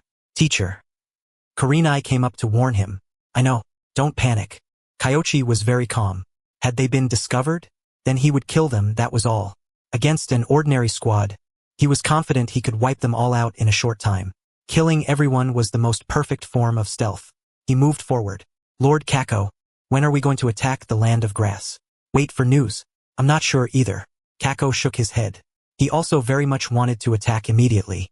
According to intelligence, Kumogakure in the east had already crossed the border and begun attacking the land of fire, clashing directly with Konoha.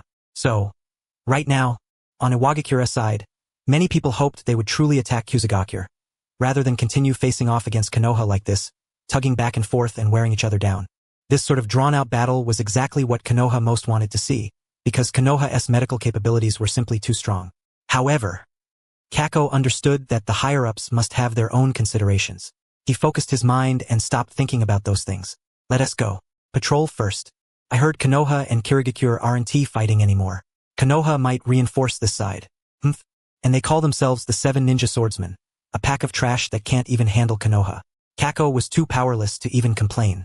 He merely thought that the 7 Ninja Swordsmen had failed to deal with Konoha's people, unaware that the 7 Ninja Swordsmen had suffered a crushing defeat and that several of their swords had already been taken. But that did not stop him from looking down on Kirigakure. As they were talking, 4 figures darted out from the forest ahead. The sky was not yet fully bright, and he could not see clearly, but judging by the attire, it should have been Mahiru. Mahiru, why are you here? I intercepted a piece of intelligence and need to return to deliver it. Your voice? Not good. The moment Kako heard the voice, he immediately sensed something was wrong. That voice was not Mahiru's, however. In the next instant he saw a flash of blade light rise, and 3 figures shot out. Whoosh! The sound of wind. He recognized it. This was Konoha swordsmanship. The dance of the crescent moon. Blades sprang from Kako's sleeves in an instant, one slashing forward while the other rose to guard above. Clang. A crisp sound rang out. Above. Just as he felt a flicker of relief, he realized another sharp ring had come from the front as well, and one of them was even forming hand signs with both hands. The other 3 IWA ninja immediately moved to assist. A stone wall rose up, blocking the 3 people in front of them.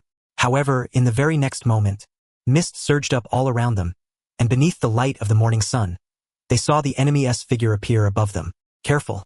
One of them reinforced his defenses with the hardening jutsu, then attacked the Mahiru overhead. But that was nothing but empty air. It's a genjutsu. HK. A strange sound came from below, like a throat being slit. Kako sensed something was wrong. Their opponent was extremely strong, his speed astonishingly fast. And this genjutsu was definitely using the mist as its medium. Fighting here put them at a severe disadvantage. They had to retreat. He fled in the direction they had come from. However, after taking only 1 step, every hair on his body stood on end, and he immediately raised his arm, using the sleeve blade to block in front of him. Boom! A terrifying force along with a current of chakra and condensed wind release chakra. How could he possibly block that? The sleeve blade was sent flying and stabbed straight into his own thigh. The next instant, he saw a blade cleave horizontally out of the mist. He had heard of this sword before. The Kubikirabocho. Terror seized him completely. His opponent was too fast. There was no time to use ninjutsu. All he could do was rely on the hardening jutsu and raise the sleeve blade on his other arm to block. However, in the next instant, an utterly terrifying force surged through the blade once more. The great sword swept forward with unstoppable, invincible momentum. Boom! His sleeve blade was knocked away. This time, he was not so lucky. The blade stabbed into the area below his neck. Then, with its remaining force undiminished, the great sword sliced clean through, beheading him. Blood sprayed out, and the notches in the blade slowly healed, even the broken portions beginning to recover. On the other side, Shisui and the others had completed their encirclement and kill. With the hidden mist jutsu supporting them, the Chunin from Iwagakure had not been able to hold out for long. Transform into their appearances and clean up the scene. Kyoichi used the Kubikirabocho to drain blood from each corpse while also handling the scene and sweeping up the spoils. He glanced at the sword of the Thunder God in his hand, still feeling a lingering chill. Damn it. He had almost used the sword of the Thunder God to clash head-on with the enemy's sleeve blade. Thankfully, he had suddenly remembered that this hidden sleeve sword was extremely sharp and held back his strength. Otherwise, the sword of the Thunder God might very well have snapped. Good thing he had the Kubikirabocho. This thing feared rough handling least of all. After all, any chips in the blade could be replenished by absorbing blood, and its weight paired with the chakra-enhanced strength technique was simply exceptional. Basically, few sword users could block it. Kako was no exception. He walked over and picked up the 2 swords. The material was good, sharp, and tough. Though they were not chakra blades, they were still quite extraordinary. I'll keep these 2 swords with me for now and give them to you later. Thank you, sensei. Shisui did not refuse. He knew that his teacher was now extremely well off. Aside from Kiba the lightning blades, which had been temporarily lent to him, he also had a full 4 ninja swords. He had no need for these 2 ordinary blades. Only then did Kyoichi clearly see the other man's face. This face, Kako? That seemed to be his name. No wonder he recognized Mahiru. Kyoichi gave a light cough, then imitated his voice and spoke. How is it? About 80% alike, Asuma said. That's enough. Kurenai, when the time comes, stay in the back and don't speak. Yes. This time, however, Kyoichi had also imitated the voice, greatly reducing the chance of being exposed. So there was no need to worry too much. The mist are all useless. After experiencing this battle, the tension in Asuma and the others had vanished as well. A Jonin squad did not seem all that difficult after all. However, he only got carried away for a little while. Kyoichi had killed 3, while the 3 of them had killed 1. If there had been more enemies, they would have been in danger. And in an infiltration operation, expecting the enemy to fight you one-on-one every time was simply unrealistic. Not to mention, this time they had also caught the enemy off guard, making them first misunderstand Kyoichi's move as the dance of the crescent moon, when in reality, they had transformed into the likeness of Kyoichi's clones. Only by doing that were they able to eliminate the enemy in such a short time. Of course, they had also used their full strength. Calculating it that way, dealing with 1 or 2 small squads was more than manageable. Everyone now had a rough sense of the situation. Lord Kako, where are we going now? He got into character very quickly. This way. Kyoichi confirmed that all traces of the battlefield had disappeared, then led the team forward.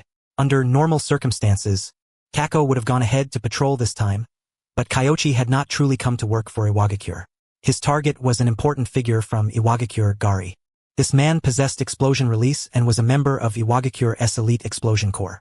Once he led people to the battlefield in the Land of Grass, Konoha's defense would fall into difficulty. The Land of Grass might very well be broken through directly, turning the battlefield from the border of the Land of Grass into the border of the Land of Fire. According to the intelligence, the explosion corps was over there. Relying on his sensory abilities, he detected that far ahead, 2 patrol squads were heading toward the location where he had sent Gekko Ichiboku and the others to attack. Kyoichi guessed that the front might already have received news that the logistics unit had been ambushed. We need to speed up. Kyoichi quickly said it. He had to hurry. If they arrived any later, the intelligence from the front might already have been delivered. Yes. The group picked up speed. None of them were weak at the body flicker technique, and as long as they were willing to spend chakra, their speed rose very quickly. Before long, Kyoichi sensed the position of the temporary Camp Yahiko, and the others had gathered information on. It was a valley with rock walls on both sides, making it very convenient for Iwagakure ninja to flee or set up ambushes. He used his sensory abilities to investigate for quite a while, but he could not confirm whether there were hidden troops inside the rocks on either side. There was no helping it. They could only take the risk and test things out first. At worst, he would unleash an earth flow river, sweep the area with an AoE, and then leave. An infiltration beheading operation was high risk to begin with and was never guaranteed to succeed. Besides, they already had their fallback secured. Gekko Ichiboku and the others should have succeeded. Otherwise, Iwagakure's patrol squads would not be rushing over there so urgently. Go! Kyoichi rushed forward. The Iwagakure ninja soon discovered them, and the distribution of ninja within the camp shifted slightly. Clearly, they were still on guard. Kako, why are you back? The ninja before him had a very distinctive hairstyle. Though it was not as eye-catching as Sakura Haruno's father's, it was still the type that made his identity obvious at a glance. Gari, captain of the explosion corps. Kyoichi did not panic. He walked a few steps forward and said loudly, Sir, we encountered a squad of Konoha Umbu ninja, so I suspect Konoha may have sent reinforcements. I came to report. Konoha Umbu ninja? Gari's heart jolted. This was within the borders of the Land of Earth, yet Konoha's Umbu had actually infiltrated this far. Anxiety rose in him, but out of caution, he asked, Where did you encounter the enemy? 3 kilometers ahead. I suspect they infiltrated from the area around the border between the Land of Grass and the Land of Rain. There seems to be a gap in our patrols over there. Kyoichi mixed truth with falsehood, without the slightest hint of panic. Behind him, Shisui and the others saw their teacher standing as steady as a mountain, and one by one, they stopped panicking as well. Come on over. Gari lowered the guard in his heart. But even so, Kyoichi's intel still shocked him quite a bit. A gap in the patrols. If there really was a gap, then the only possibility was that something had gone wrong during the handoff between patrol shifts. Otherwise, there was no way an opening would have appeared for the enemy to slip through. Kyoichi moved closer. Once he had closed the distance by a good bit, he sensed a faint, concealed chakra presence within the rocks. By his rough estimate, there were at least 7 or 8 squads. Obviously, a large number of IWA shinobi were lying in ambush here, and none of them were weak. If a real fight broke out, he himself naturally would not care, but there was no guarantee for Asuma and the others. After that, Kyoichi settled himself down. He had arrived one step ahead of time. As long as he was not exposed, all he had to do next was wait. Wait for the intelligence from the front to arrive. After he drew near, Gari continued asking, "Tell me the situation in detail. What exactly happened?" "Yes, sir." Kyoichi lowered his head, then said, "We were preparing to rotate in for defense, but we sensed the enemy lying in ambush. Although I counterattacked and wounded one of them, Konoha has somehow mastered the hiding in mist technique." "Huh?" Gari was dumbfounded for a moment. The hiding in mist technique? Wasn't that Kirigakure's signature ninjutsu? How had Konoha ninja learned it? "Kako, are you sure you didn't see it wrong? How could people from Konoha use the hiding in mist technique?" An IWA shinobi spoke up in doubt. "He was the real deal, Mahiru. I didn't see wrong. It really was the hiding in mist technique. And the enemy's swordsmanship should have been the dance of the crescent moon." Kyoichi continued speaking. Everything he said was the truth because during the battle, they really had used the hiding in mist technique and the dance of the crescent moon. He had merely altered the outcome in a few subtle ways. The dance of the crescent moon. That should be Konoha's Gecko clan. Their clan specializes in that kind of swordsmanship, and now they've even learned the hiding in mist technique. This is a real problem. Those Kirigakure bastards are useless. Gari's composure cracked a little. He paced back and forth, then said, "The ninja from Konoha's eastern front have arrived as reinforcements. The front line doesn't look good. Mahiru, take some men." He was just about to have Mahiru lead people to deliver the intelligence. But in the next instant, a ninja who had been hiding nearby with the hiding in rock technique emerged and said, "Lord Gari, I sense the squad ninja carrying out patrol duty up ahead." "What?" Gari was startled, then immediately looked forward. Sure enough, before long, one Chunin came sprinting frantically toward them. Without showing a thing, Kyoichi led everyone a little farther back while Gari stepped forward. "Lord Gari, this is bad. Our transport unit was raided. The enemy used the hiding in mist technique to conceal themselves, and we couldn't catch up. On top of that, all the ninja tools, explosive tags, and soldier pills were taken. Damn it, Konoha has more than one squad." Gari flew into a rage. He believed it completely now. There really were Konoha ANBU squads that had infiltrated the land of Earth, and not just one of them. Most importantly, those squads might all have mastered the hiding in mist technique. He cursed inwardly. Those useless bastards from Kirigakure. He had never expected them to pose any real threat to Konoha, but they could at least have tied down part of Konoha's forces. And what had happened? Aside from the Uchiha people not showing up, everyone else had come over here, and they had even picked up the hiding in mist technique on top of it. Useless. He took a deep breath and said, "Mahiru, Taiseki, Kako, take your teams to the front line. Deliver the intelligence, and inspect the surroundings along the way to prevent Konoha ANBU infiltration." "Yes, sir." "Bunga, take your team to the main camp and inform them of the situation here." "Yes, sir." Kyoichi felt helpless. Accidents existed at every moment. Of course he had hoped to stay behind, giving himself a chance to get close to Gari, or that Gari would lead a team out to reinforce the front, which would likewise give him an opportunity. In the end, Gari chose neither and instead sent him out. Fortunately, he had not said anything important. Things like the hiding in mist technique were already destined to be exposed the moment the logistics squad up ahead was intercepted and killed. It was not important information. As for reinforcements arriving at the front and Konoha's main force advancing, there was no hiding that at all. He followed Mahiru and the others toward the front line to support it. At the very least, this trip had confirmed Gari's location, and he still had a chance to kill these two squads. That result was already quite impressive. He followed them forward. After they had run for a while and were nearly at the front, Kyoichi suddenly felt a surge of danger. In the next instant, his skin rapidly turned black, and at the same time his hands formed seals. An earth-style wall rose up, cutting off the squad behind him. Mahiru's ninja sword struck Kyoichi's body, but it did not budge in the slightest, unable to cut any deeper. He immediately pulled back. A thunderous roar came from behind. His earth wall was smashed apart by the enemy's ninjutsu, and beneath Shisui and the others' feet, earth spikes erupted one after another. But the three of them had already avoided them with the body replacement technique, retreating to a relatively safe position as well. Kyoichi sighed. They had been discovered. These two were too familiar with Kako's squad. Someone in their squad must have revealed a flaw through some tiny detail along the way. He and Shisui's group leapt out of the battle formation and formed a standoff with the enemy. If you hadn't noticed, you might lived a little longer. You're from Konoha, aren't you? I knew those three Chunin were off. Looks like Kako and the others are already dead. Mahiru gripped his blade, his expression ugly. Lord Mahiru, Fire the signal flare. Yes, sir. Kyoichi had to admit that the quality of IWA Shinobi was indeed very high. After Mahiru and Taiseki noticed something was wrong with him, they had not exposed him immediately. Instead, they had tried to ambush them. If not for his own speed, Shisui and the others might already have been heavily wounded by the sneak attack. However, how could he possibly let them fire a signal flare? Kyoichi's gaze sharpened. In the next instant, the aura around him shifted instantly. With a flick of his finger, countless sheets of paper flew out, turning into a paper shield that covered the air above. The signal flare had only just been released when it was blocked by the paper shield. After that, amid the brilliant flare, several sheets of paper flew out and approached Mahiru and the others. Careful. Boom! A violent explosion rang out. Explosive tags. But the explosive tags were blocked by earth release. At that moment, the squad led by Taiseki instead headed toward Shisui and the others. Kyoichi glanced over but did not immediately go to support them. He was not a babysitter. They had to learn how to handle this kind of situation themselves. As for Mahiru and the others, Kyoichi let out a cold laugh, formed seals with both hands, and the surrounding ground swiftly transformed into a swamp of mud. Then frost spread out from beneath his feet, freezing the mud into solid frozen earth in less than 1 second. After the explosion, the protection formed by earth release collapsed.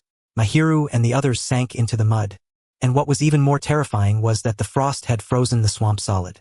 This kind of soil made it take even more time for them to escape with earth release. And then, a scream rang out. Among the 4 of them, one let out a shrill, miserable cry. An ice spike from underground had pierced through his body. He was the only ninja in the squad who had not mastered the hardening technique. Mahiru panicked. Although they had the hardening technique and had barely managed to block the ice spikes in the earth, they had to get out of this frozen state. Otherwise, they would be fish on the chopping block. He increased his chakra output. However, at that moment the sword arrived. A blade wreathed in lightning directly broke through the effect of his hardening technique, and with one stroke, pierced through his neck. As for the other 2, they were already covered in frost and were struggling desperately, but 1/3 of their bodies were frozen inside the earth, leaving them unable to exert any strength at all. A 2-on-1 and they still got counter-killed? On the other side, Asuma and the others were facing a squad, and not just any squad but one led by a jonin. The pressure on them was enormous. So, in that very first instant, Asuma drew a deep breath and activated the breath activation jutsu.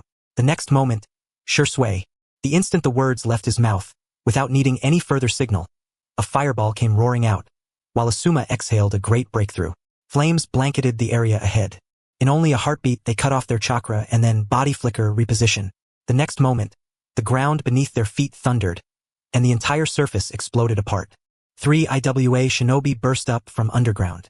If they had not moved fast, they might already have been swallowed by earth and stone. They had learned a great deal during this time, and one of those lessons was this: never underestimate an enemy's intelligence. Techniques like the Great Fireball Jutsu could not kill people most of the time because they made far too much noise. But this time, the 3 of them had not been aiming to wound anyone.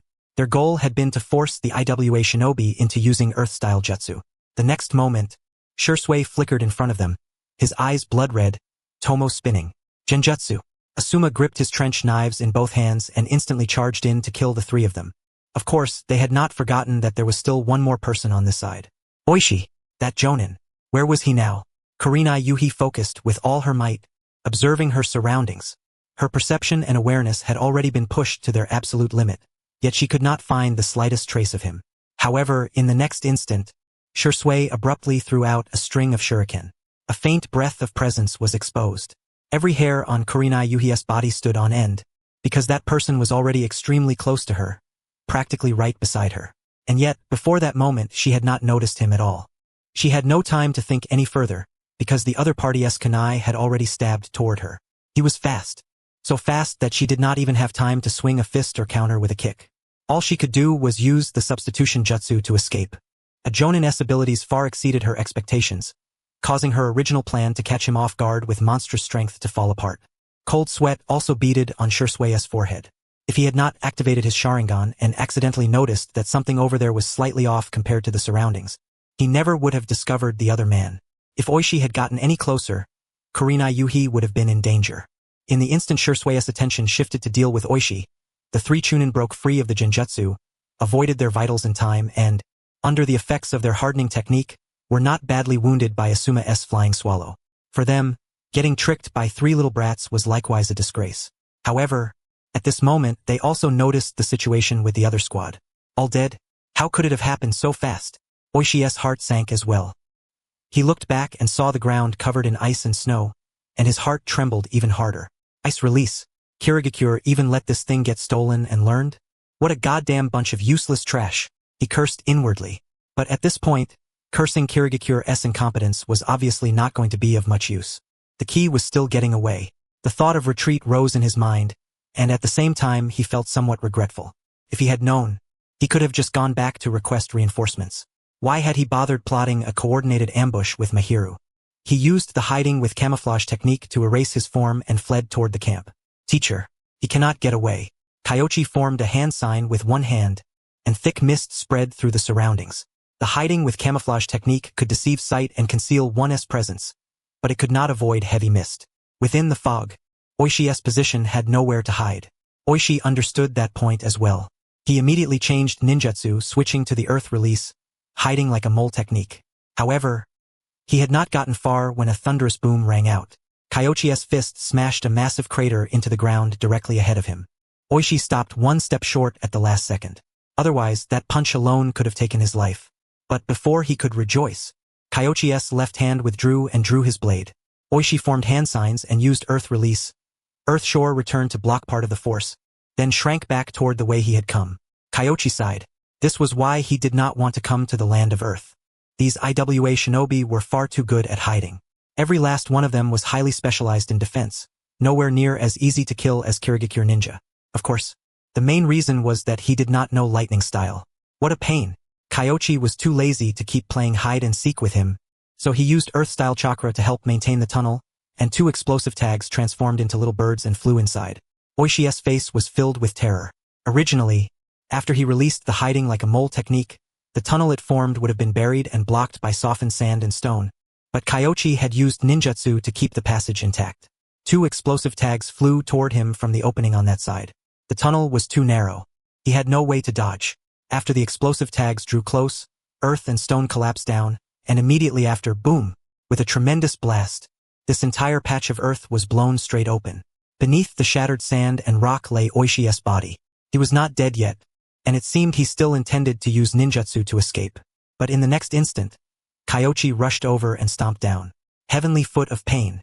The tremendous force caused this stretch of land to cave in outright. As for Oishi, who was at the center, the power pierced through his chest, and his heart was directly crushed. Kyoichi still was not at ease. He took out the Kubikurabocho and gave him another strike. Now he could finally relax. Carrying the blade, he hurried toward Asuma and the others. There was no need to be especially anxious, since Kyoichi and the others had arrived. Otherwise, Kyoichi would never have taken his time dealing with Oishi first. He definitely would have left a shadow clone behind to ensure the safety of those 3. By the time he arrived, the 3 Chunin had already been dealt with through the combined efforts of Kyoichi, Shisui, and the others. Shisui was utterly exhausted. Although they had only been 3 Chunin, the Chunin of Iwagakure were indeed strong, with all sorts of life-saving and escape methods. Defeating them was easy, but killing them was extremely difficult. He took a few breaths, and when he saw Kyoichi return, a slight wave of fatigue immediately came over him. He had used up too much chakra. Shisui, eat a soldier pill first and recover a little stamina. Shisui nodded and took the soldier pill from Kurenai Yuhi's hand. After Kyoichi returned, he used the Kubikurabocho to kill the 2 frozen Chunin. He looked at Shisui. In this condition, there was no way Shisui could use fire style. Fortunately, Asuma and Sarutobi Hiroki both knew fire style. You 2 clean this area up. Their reinforcements may arrive soon, so move quickly. Yes. Everyone was shocked because this was clearly Ice Release, the Kekii Genkai of the Yuki clan from the Land of Water. How had Kyoichi learned it? But there was no time for them to be surprised. Right now, dealing with the scene took priority. Kohyuga Mukai kept his Byakugan active, checking the situation in the surrounding area, and soon reported, "Sir, the enemy reinforcements are here. There are 3 squads. Are we fighting? Withdraw." Kyoichi looked over the situation on their side. Shisui's chakra was exhausted, and Asuma and Kurenai Yuhi were not much better. Kyoichi and his group looked to be in far better shape, but after going through several battles, their chakra definitely was not exactly abundant either. If they kept fighting, they might end up surrounded. He had no desire to play at some blooming center tactic. Besides, given their condition and the position of Konoha's main force, There was no flower to bloom at the center anyway. The work of destroying the bodies and wiping away traces on this side was more or less done, so they quickly withdrew. A long while after they retreated, Gari arrived with his men. Dealing with the thick mist had taken a little time. Otherwise, he could have gotten there even faster. However, when he saw the state of the scene, he was so furious he nearly coughed up a mouthful of old blood. Though the exact details were unclear, one look at the corpses at the scene made it obvious what had happened. The Kako squad was freaking fake. Iwahira, is anyone still alive? My lord, they're all dead. The scene has been tampered with, so I can't make much sense of it, Iwahira replied. Gari drew in a deep breath and headed toward the first battlefield. This side had been scorched into wasteland, and most of the traces of battle had been destroyed by flames. He could only study what little remained. After staring for a long while, he began to understand. Mahiru and Taiseki must have discovered the enemy's disguise and tried to join forces to eliminate that squad, only to be outmatched, or rather, to have the enemy hold out until his teammates arrived. Gari had added the latter half on the spot, because he could tell Mahiru and the others had first been wiped out by a single person. The cause of death couldn't be determined from the scene, but it definitely hadn't been fire release. A 2-on-1 and they still got counterkilled as an entire squad. But still, judging from the traces left behind, he had no choice but to admit the enemy was strong. Lord Gari, it looks like Jonin Taiseki died from Tsunade's terrifying monstrous strength. Could it have been Tsunade? Absolutely not. Besides, the enemy should only have 2 squads. Gari shook his head. If they had 3 squads, he suspected they would have dared to stay behind and set an ambush. With only 2 squads, they had dared to penetrate deep into the hinterland and repeatedly launch sneak attacks on their ninja. That was the kind of nerve only true skill could buy. He recalled the intelligence on Konoha, thought for a long time, and his expression turned strange. Tsunade and the captain of Konoha's Umbu personally leading teams? No, that wasn't right. It definitely wasn't Tsunade. It seems something happened in the east that we don't know about. We have to get a clear grasp of it. Also, send people out to look for Kako. Even if they're corpses, we need to find them, Gari said with a headache. Even the hiding in mist jutsu had been stolen. Just how badly had Kirigakure been beaten? Kirigakure definitely knew who this person was.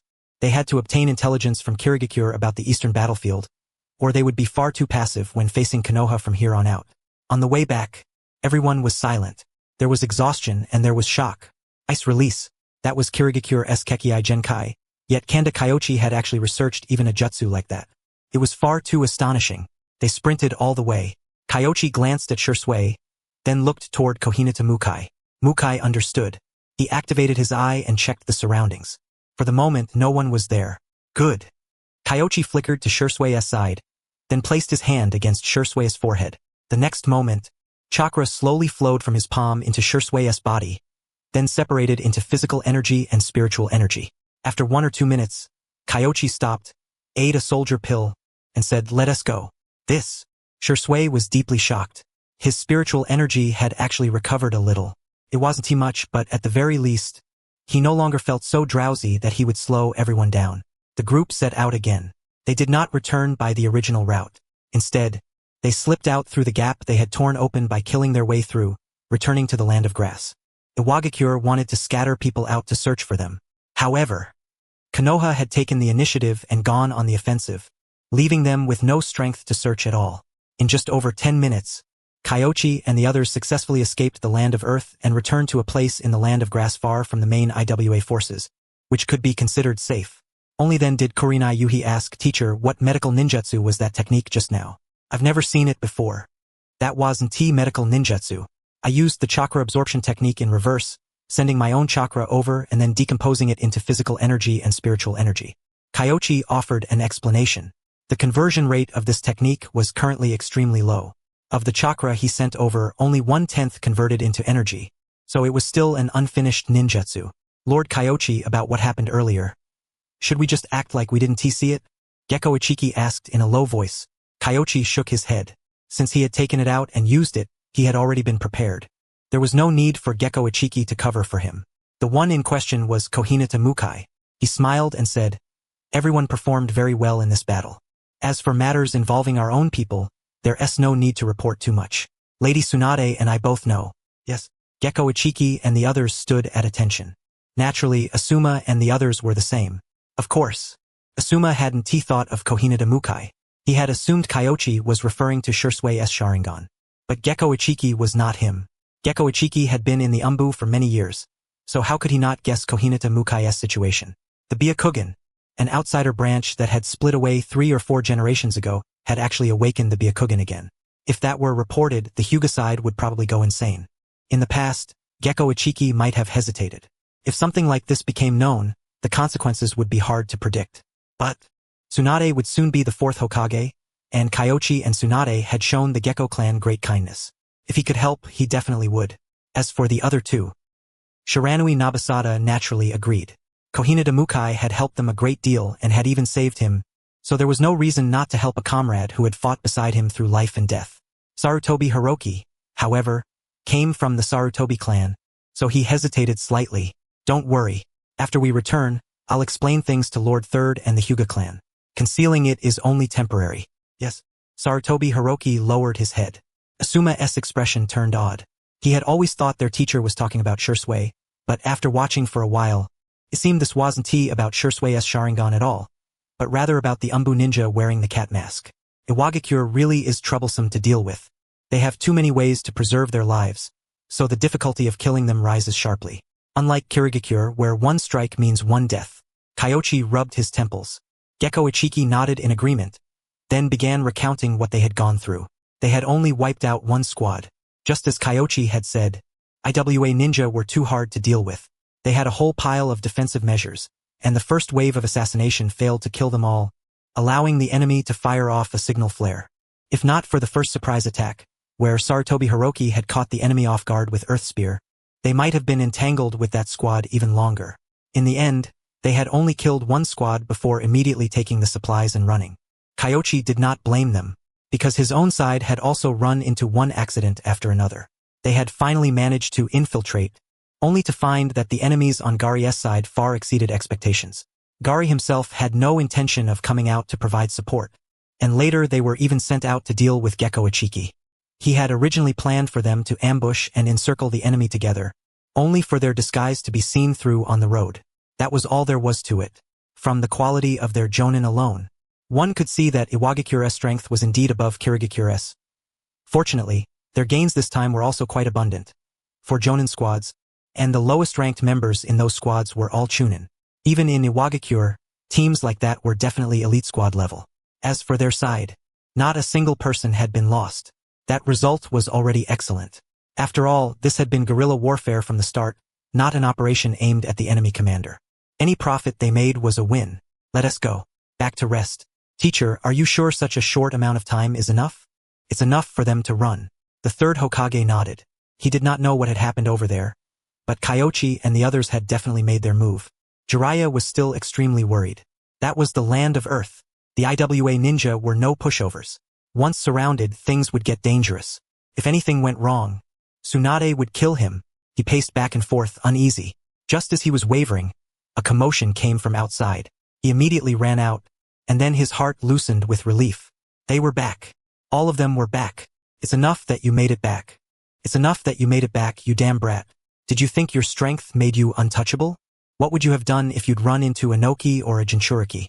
Jiraiya strode over to Kyoichi in a few quick steps and gave his shoulder 2 heavy smacks. Kyoichi let out a light cough and said, Jiraiya, I didn't get killed by the IWA shinobi, but I'm afraid I might end up dying at your hands. Don't talk nonsense. Jiraiya rolled his eyes. Seeing him return safely finally put him at ease, and only then did he ask about the results of the battle. Gekko Ichiki and the others had withdrawn to look for Sarutobi Shinosuke, leaving only Kyoichi, Asuma, and the other 2. Kyoichi sent them off to rest, then entered the tent and began discussing the battle results with them. After listening, Jiraiya drew in a sharp breath. Good grief. This was dancing on the edge of a blade. If he had been exposed, he would have been surrounded and attacked by a swarm of IWA shinobi. Only this kid could come up with something like that. He really was bold because he had the skills to back it up. Jiraiya's heart pounded hard, but soon afterward he sensed something slightly off. Kyoichi's intelligence was a little too precise. The moment he slipped in, he went straight for the enemy's weak point, as if he had been aiming for it from the very beginning. Jiraiya saw through it clearly in his heart, but he did not say anything. Instead, he nodded calmly and played along. They made a lot of arrangements along the front line. That place really didn't have much in the way of patrols. that Gari was a little cautious.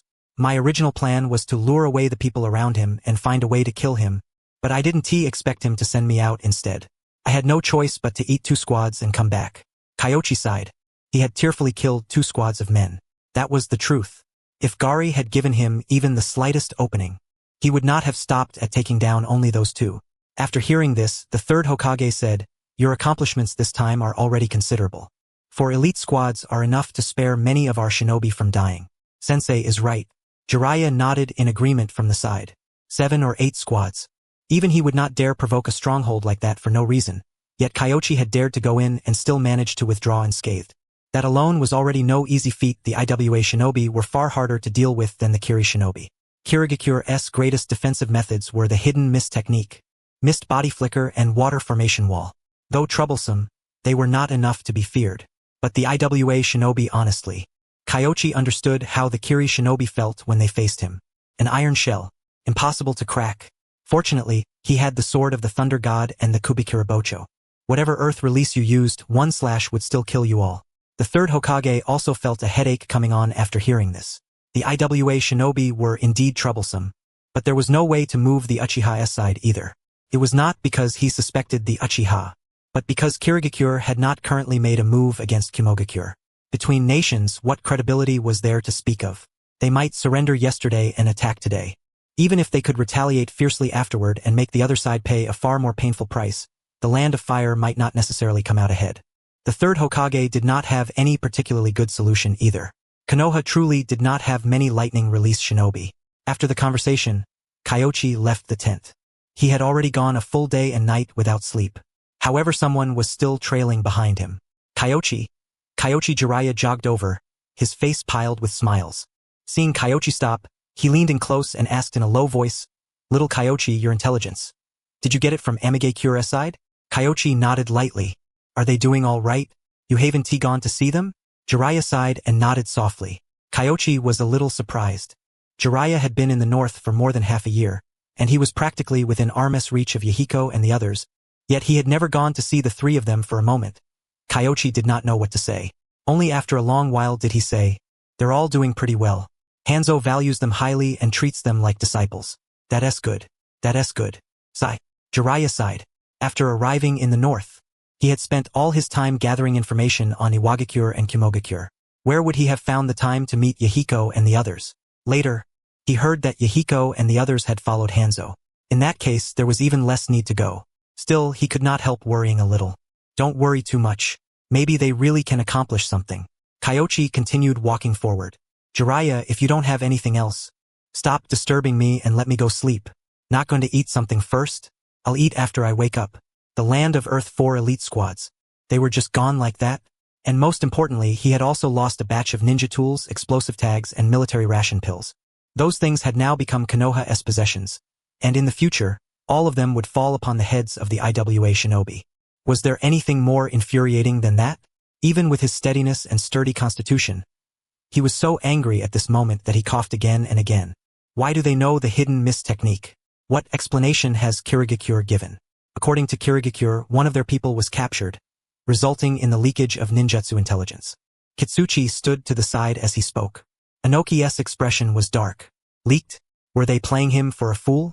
Who did not know Kirigakure's rules? If someone really might be captured, the survivors would eliminate their comrades and then commit suicide, leaving the enemy no intelligence at all. After all these years, the other ninja villages had barely captured any Kiri shinobi alive. And now when fighting Konoha, someone just so happened to be captured, and then their ninjutsu was taken? To be honest, he did not believe it. Also, Gari's intelligence mentioned that the wounds on Kako and the others looked as if they were left by some kind of greatsword. It somewhat resembles Kirigakure's Kubikira Bocho. Kitsuchi continued his report. Inoki froze for a moment after hearing that. Was that not one of the 7 ninja swordsman's blades? So for now, it is only a suspicion. There is no substantial evidence. Kitsuchi nodded. Inoki sat there, thinking for a long time, then suddenly straightened up and said, "Tell me, is there a possibility that the one captured was a member of the 7 ninja swordsmen?" The 7 ninja swordsmen? Kitsuchi was shocked by his father's speculation, and then found it rather hard to believe. The 7 ninja swordsmen, those were top-tier shinobi that Kirigakure had cultivated for many years. It was said that not a single one of Konoha's legendary sannin had gone east, only a few nobodies without any reputation. With that sort of lineup, they could capture the 7 ninja swordsmen? How stupid would the 7 have to be? They were still unable to puzzle it out. At that moment, an IWA shinobi ran in from outside. "Sir, we have received a message from Kirigakure-s Umbu. Bring it here." Inoki immediately hurried over and took the intelligence scroll in his hand. All day, they had been searching for Kirigakure-s Umbu in the land of Earth, killing several of them, and at last they had forced Kirigakure to send over intelligence. He opened the scroll that had been delivered tied to a bird. Some contents were summarized on it. "Konoha has someone very strong. He ruined all of our strategic plans. So you're only going to say half of it, are you?" Inoki tore the slip of paper to shreds, then took a deep breath. Finally, he pointed at Kitsuchi and said, "Send someone to negotiate with Kirigakure. Ask them what they want." Yes, this person from Konoha did not play by the rules. Based on Kirigakure-s intelligence, Inoki had reason to suspect that the 7 ninja swordsmen really had all been wiped out by someone from Konoha. If that was truly the case, Iwagakure would have to pay this price. Otherwise, Iwagakure might have to lose even more people before they could gather intelligence on this person. The telescope technique? Do I look like that kind of person? Kyoichi had a wonderfully satisfying sleep. Though there was no bed, lying down here was still far more comfortable than sleeping out in the wild. The next day, he got up. He came out and wandered around, seeing that Shisui and the others had already risen early and begun training, while Gecko Ichiki and his group had gone out again. They were probably carrying out missions on the front line or going out to pick up easy spoils. This team had fought a battle 2 days ago, and now they had become somewhat addicted to it. Kyoichi did not bother with them. Gecko Ichiki and the others truly did have enough strength to roam the battlefield and hunt. As long as they did not get greedy, they generally would not run into trouble. He was more concerned about something else. "Jonin Kyoichi, Lord Third asks that you come inside." "Thank you." Kyoichi nodded, then lifted the curtain and stepped in. The Third and Jiraiya were exchanging words inside the camp. Present, the Third and Jiraiya were in the middle of handing over their duties. Kyoichi walked to the side. Neither Jiraiya nor the Third seemed inclined to stop, swiftly exchanging information and discussing the state of the main camp. The Third listened while nodding along. There was not much wrong with Jiraiya's arrangements. According to him, they would fight Iwagakure in a positional war, but could they really beat the IWA shinobi in a positional war? He did not approve. "Kyoichi, what do you think?" Kyoichi came back to himself and saw that both of them were looking at him. He was baffled. He had not shown any expression. Had he? "You have always had ideas of your own. The tactics on the Eastern Front were excellent. If not for you, we might still be fighting Kirigakure even now. So it's fine. Tell us what you think." The Third naturally had no idea what Kyoichi was thinking inside. He simply felt that Kanda Kyoichi might have some new ideas. After all, whether it was the reforms to the Ninja Academy's education or the later operations on the Eastern Front, Kyoichi had displayed a way of thinking different from everyone else's. Perhaps this time, too, he could come up with tactics unlike theirs. Afraid he might have reservations, Jiraiya said, "My arrangements aren't exactly ideal. Since we have to deal with 2 villages at once, fighting like this will put us under tremendous pressure. My thoughts aren't very mature, and I don't know whether they're right." Kyoichi could not be certain either. It was not as if he researched warfare.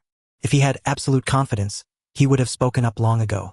But at that moment, both the Third and Jiraiya were looking at him with expressions that practically said, "Hurry up and say it," so he had no choice but to force himself onto the stage. After pondering for a moment, Kyoichi said, "I think we can't fight Iwagakure in a positional war. Their ninjutsu is far too strong, whether for defensive positions or for storming fortifications."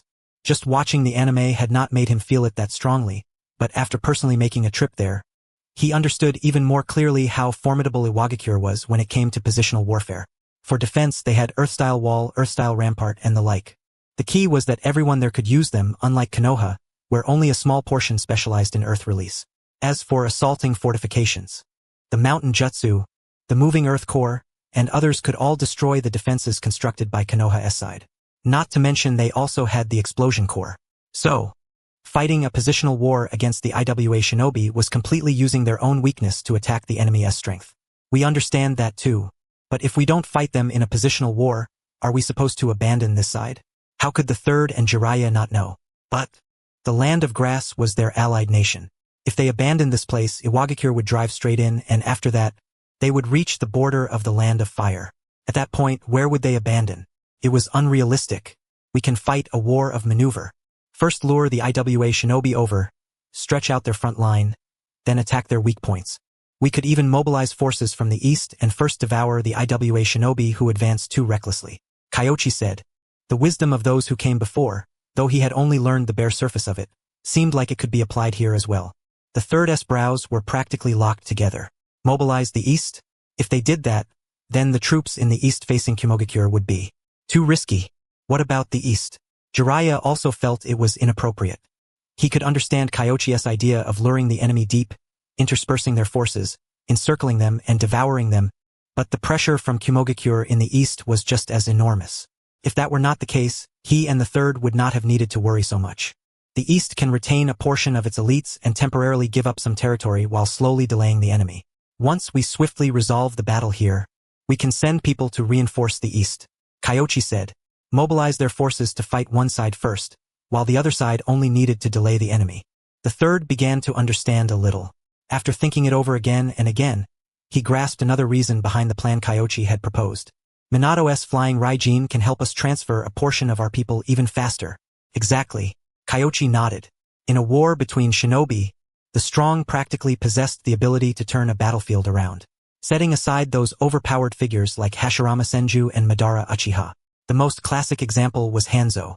Without Hanzo, Amigakure would never have had the qualifications to challenge the great villages. So, the existence of the flying Raijin could make the battlefield on one side instantly stronger. It was practically the fighter jet of the shinobi world. Paper shuriken combined with explosive tags could barely count as a bomber, right? If they fought a war of maneuver, Konoha would actually have a bit more of an advantage. Thinking of this, Kyoichi grew even more confident. Jiraiya was not a stubborn or pedantic person. According to Kyoichi's vision, this plan was indeed better. He thought for a moment, then added, if they use Earth Release all the way to build fortifications, we can also use Earth Release to destroy them. After all, we truly aren't good at defense, but destruction is very simple. That's the idea. Kyoichi nodded. Destruction was always easier than construction. At the same time, he sighed inwardly with regret. People like the third and the Sannin understood the point the moment it was made. Trying to harvest highly rated leaks from them was truly as hard as ascending to the heavens. After pondering again and again, the third said, but there's one problem. The land of grass is our allied nation. If we allow the IWA shinobi in, I'm afraid we'll be criticized. Communicate with them. Have them evacuate in advance. Once we defeat the IWA shinobi, they can return. If they don't agree, then we have no need to hold another country's border for them. Besides, I haven't seen any Kusa shinobi protecting their own homeland. Maybe the moment we withdraw, Kusagakure will turn around and help the IWA shinobi attack us. Kyoichi said coldly. Toward Kusagakure. He truly could not muster any goodwill. That shinobi village was just like its name. Like grass, it bent whichever way the wind blew. Who knew? The moment the IWA shinobi came in, they might immediately defect and help the IWA shinobi. Speaking of this, he did think of someone. Karen's mother. A member of the Uzumaki clan, and also a pitiful person. Kusagakure really isn't anything good. Jiraiya's expression was complicated beyond words.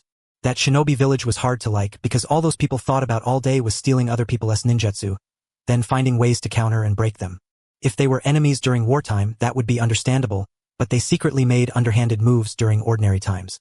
Even that aside, being fence-sitters was also one of their traits. For example, right now, not a single Kusa shinobi could be seen contributing on the front lines. They were all hiding in the rear.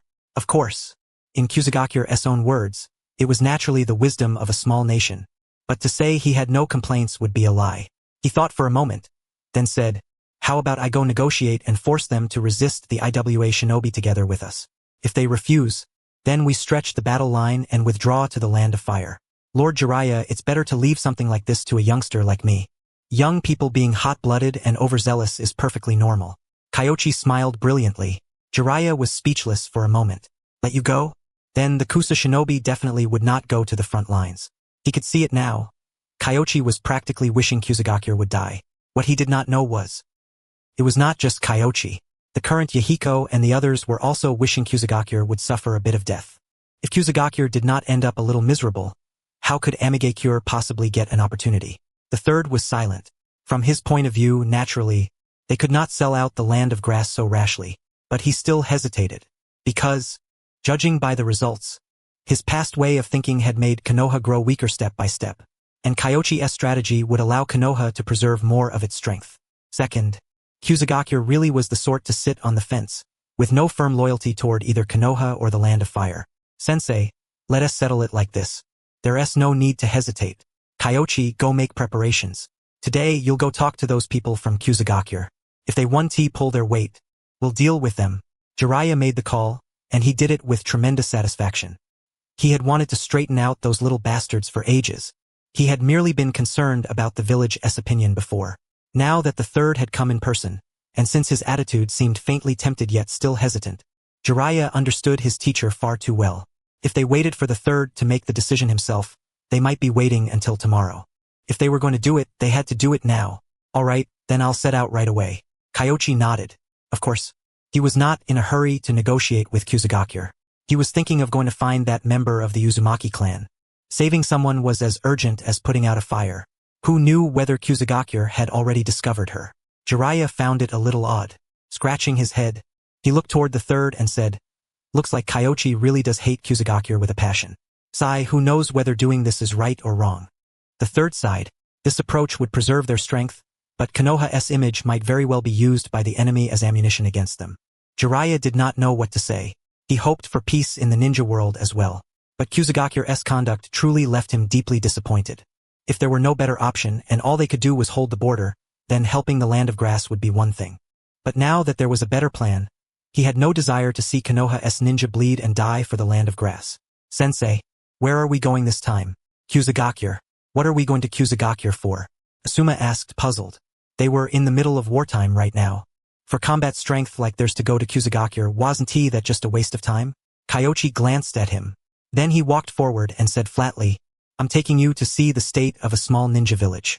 In truth, he would have preferred to bring Mukai along. Mukai's Byakugan could see individuals with chakra within range far more clearly, making it easier to find Karen's mother. With only them, it was like searching for a needle in the sea. However, if they could not find her inside Kuzugakure, then at the very least, that meant Karen's mother had not yet been dragged into the hospital at this point in time and used as a medical tool. If she was inside Kuzugakure, then he would think of a way to get her out later. After that, Kyoichi glanced at the system panel. After persuading the third and Jiraiya, he had heard a reward notification, but only now did he have the time to see what the reward actually was. Once he opened it, for a brief moment he felt confused. Télescope technique. Although he had long since expected the reward might not be anything too amazing, at least give him something normal. This reward. Did he look like that kind of person? Still. Later, he could consider preparing some kind of crystal-type creation. No other reason. It would simply make it easier to observe the battlefield situation.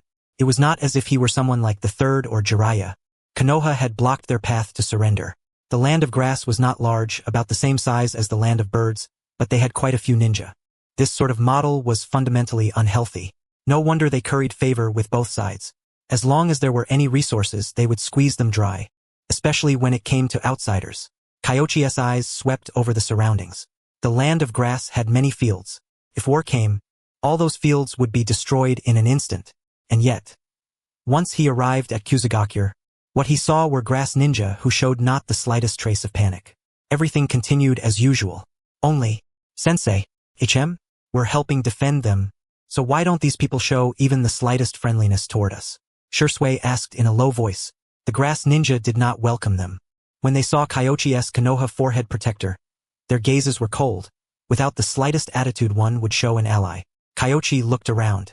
Every grass ninja avoided him as though he were the plague, not meeting his eyes at all. They could tell. Kyoichi was a jonin. Konoha's jonin were not to be trifled with. Simple, because we blocked their road, Kyoichi said with a smile. Then, with one hand on the hilt of his sword, he walked step by step toward the chunin in charge of registration at the entrance to Kuzugakure. "May I ask who you are?" That chunin did not dare slight him. Konoha's ninja army was at the border. If they truly angered them, the responsibility that followed was not something a mere chunin like him could bear. Konoha Jonin Kanda Kyoichi. "I have come under orders to pay a visit to the leader of Kuzugakure. They are my students." Kyoichi handed over the documents. "Yes, once you finish registering, you may enter. However, our leader may not necessarily be present." "That is fine." Kyoichi smiled. Not present. It did not matter if he was not there. If Kuzugakure did not want to talk, he would hang the notice in front of Kuzugakure's office.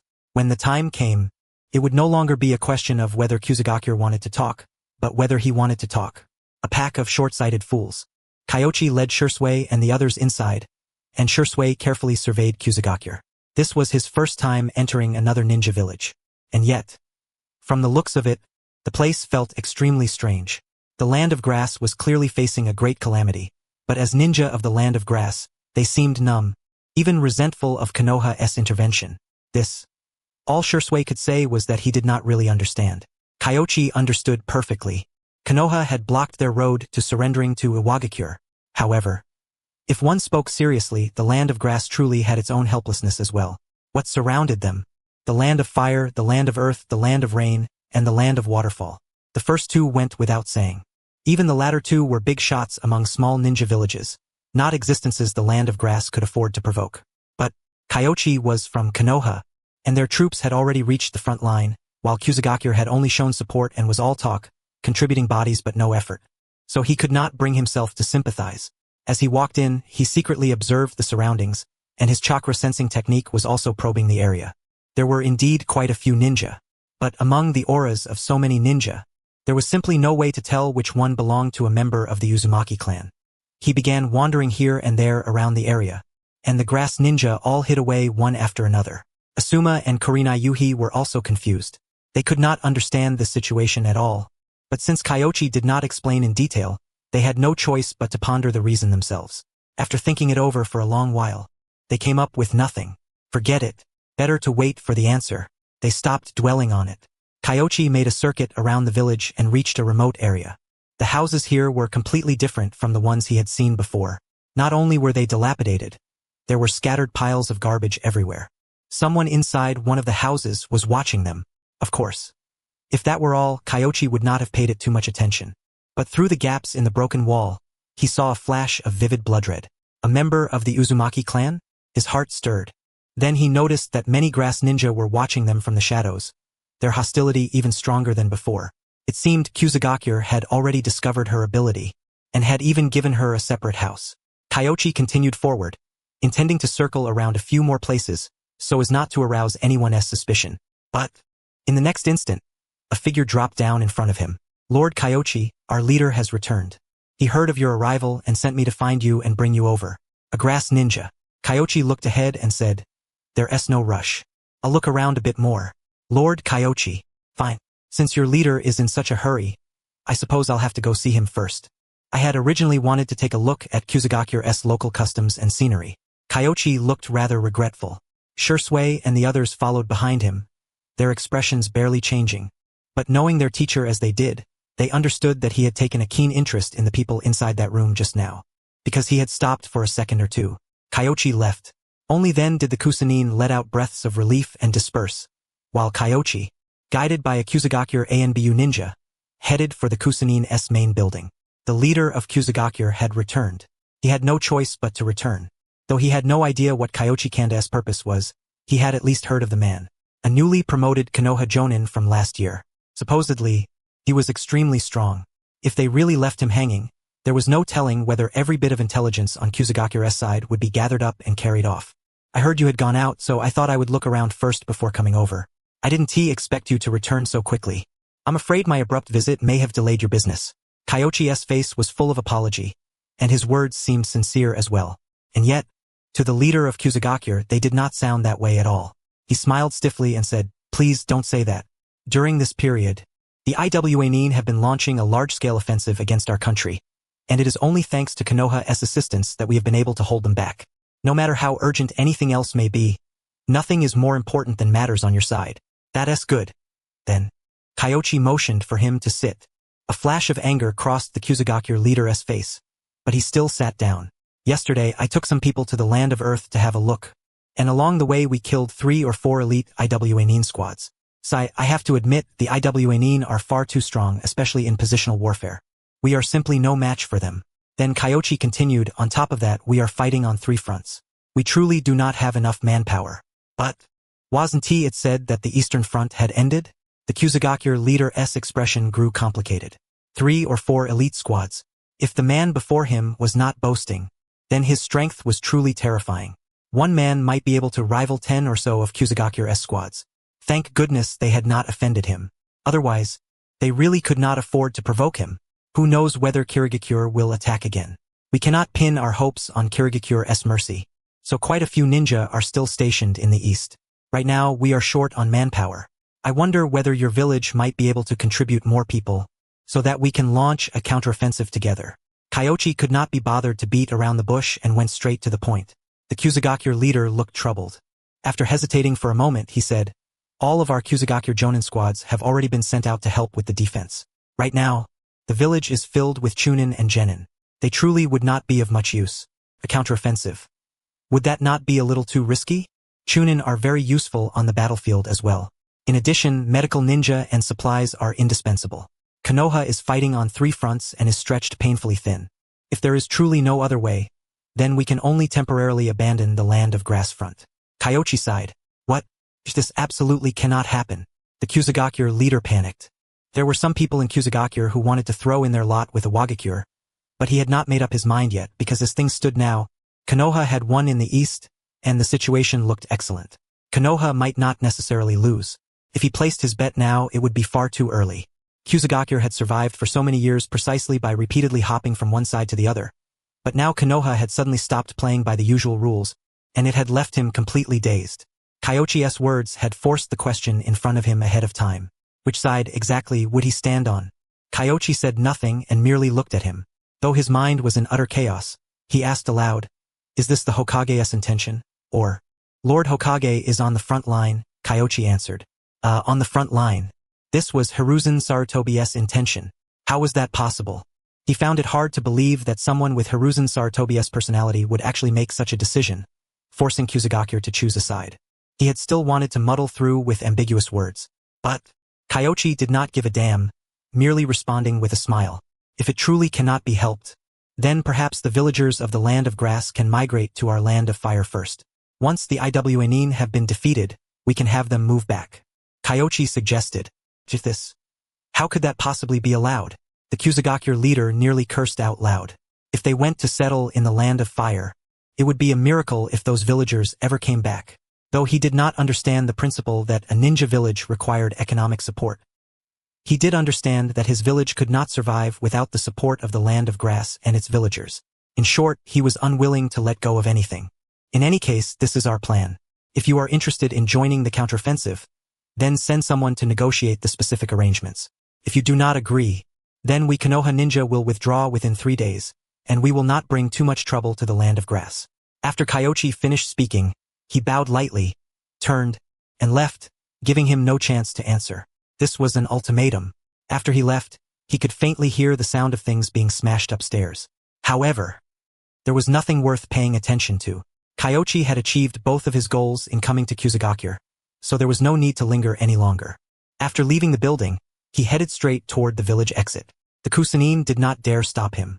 Only after they were outside the village did Shisui ask, Teacher, it seems as though you never planned on Kusugakure actually sending anyone. Is that right? Kyoichi nodded lightly. If you have studied Kusugakure, you know this village sits between all the other villages and has always been a battlefield for the great nations. Their strategy is to side with whoever is stronger. Looking at the current situation, it seems that we Konoha are at something of a disadvantage, but some time ago we won in the east. Once the words were laid out so clearly, Asuma understood instantly. No wonder. Right now, most people in Kusugakure believed the Iwanin could win, while the Kusugakure leader and a small portion of others believed Konoha still had a chance. That was why they were wavering. They did not want to contribute and suffer heavy losses, yet they also hoped the situation could remain as it was, allowing them to watch from the sidelines and see how things developed. What a beautiful little fantasy, he sneered and said. No wonder those Kusanin I saw on the front line all looked sickly and half dead. So they were doing it on purpose. I wonder what they choose. Shisui seemed deep in thought. Kusugakure was now being forced to make a choice. In a way, it seemed somewhat similar to the Uchiha. They definitely want to choose to counterattack, that is for sure.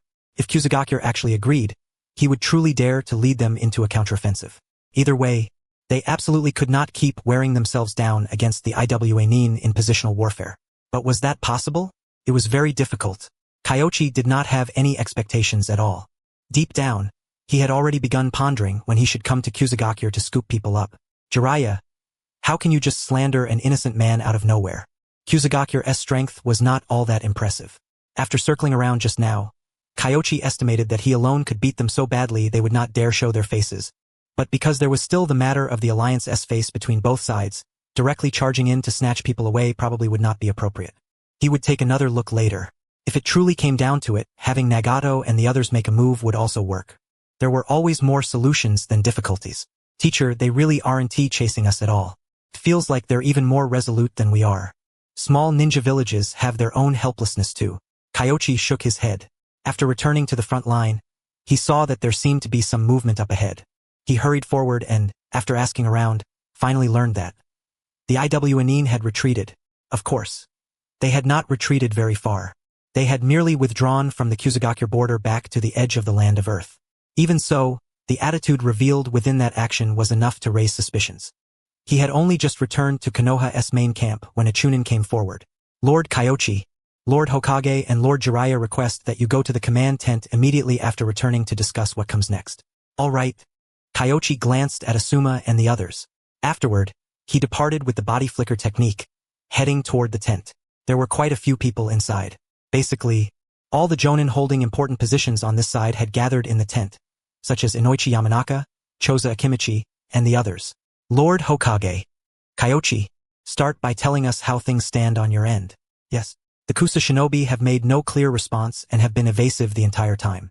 I told them that if they don't cooperate with our counteroffensive plan within 3 days, we'll withdraw from the front line. Kyoichi laid out the decision he had made. After that, he recounted everything he had seen and heard along the way, without adding the slightest embellishment. In an instant, the camp erupted into a clamor. Shikaku Nara had not come. Although his intellect was vital to the front line, Tsunade was not the Hokage, after all, and she had only just taken over those affairs, so she needed someone capable to assist her. Shikaku was the most suitable choice, so the third had no one to consult. He looked around, and in the end, his gaze settled on Inoichi Yamanaka. Inoichi, what do you think? I believe Kyoichi's plan is workable. As for Kusagakure, if they refuse to cooperate with the counteroffensive plan, then we have no need to keep wearing ourselves down against the Iwa shinobi here. Inoichi Yamanaka said. The third pondered for a moment, then gave a faint nod. The leader of the Kusa shinobi would undoubtedly come to see him, but in the end, the result probably still would not be that the Kusa shinobi agreed to attack alongside Konoha, because most of Kusagakure wanted to speculate and profit rather than fight a war. With that sort of mindset in an ally, Konoha would instead have to worry whether they might switch sides in the middle of battle. Jiraiya had not spoken the entire time before this. However, at this moment, after Inoichi finished speaking, he followed up by saying, I actually think the key right now isn't the Kusa shinobi. We can already foresee their attitude, so there's no need to waste too much thought on them. The real key is still the Iwa shinobi. Yes. At present, the Iwa shinobi have pulled back. It should be because Kyoichi killed 4 squads, making their side rather wary. Right now, they may be gathering intelligence. Inoichi did not spell out how they would gather intelligence, but everyone understood perfectly well. Kirigakure. Selling intelligence was the sort of thing everyone had long since grown used to. So, the follow-up plan would, broadly speaking, remain unchanged. However, after thinking for a moment, Kyoichi spoke up and said, Lord Hokage, I'd like to try one more time to infiltrate and assassinate the captain of their explosion corps. They're already on guard. Going again now. The third furrowed his brow. The risk was too high. Last time, I was mainly worried about Shisui and the others. This time, I'll go alone. If I can do it, I will. If I can't, I'll withdraw. In any case, they can't catch up to me, Kyoichi said. With the sword of the Thunder God, as long as he did not need to look after Asuma and the others, he truly was not afraid of the Iwa shinobi's numbers.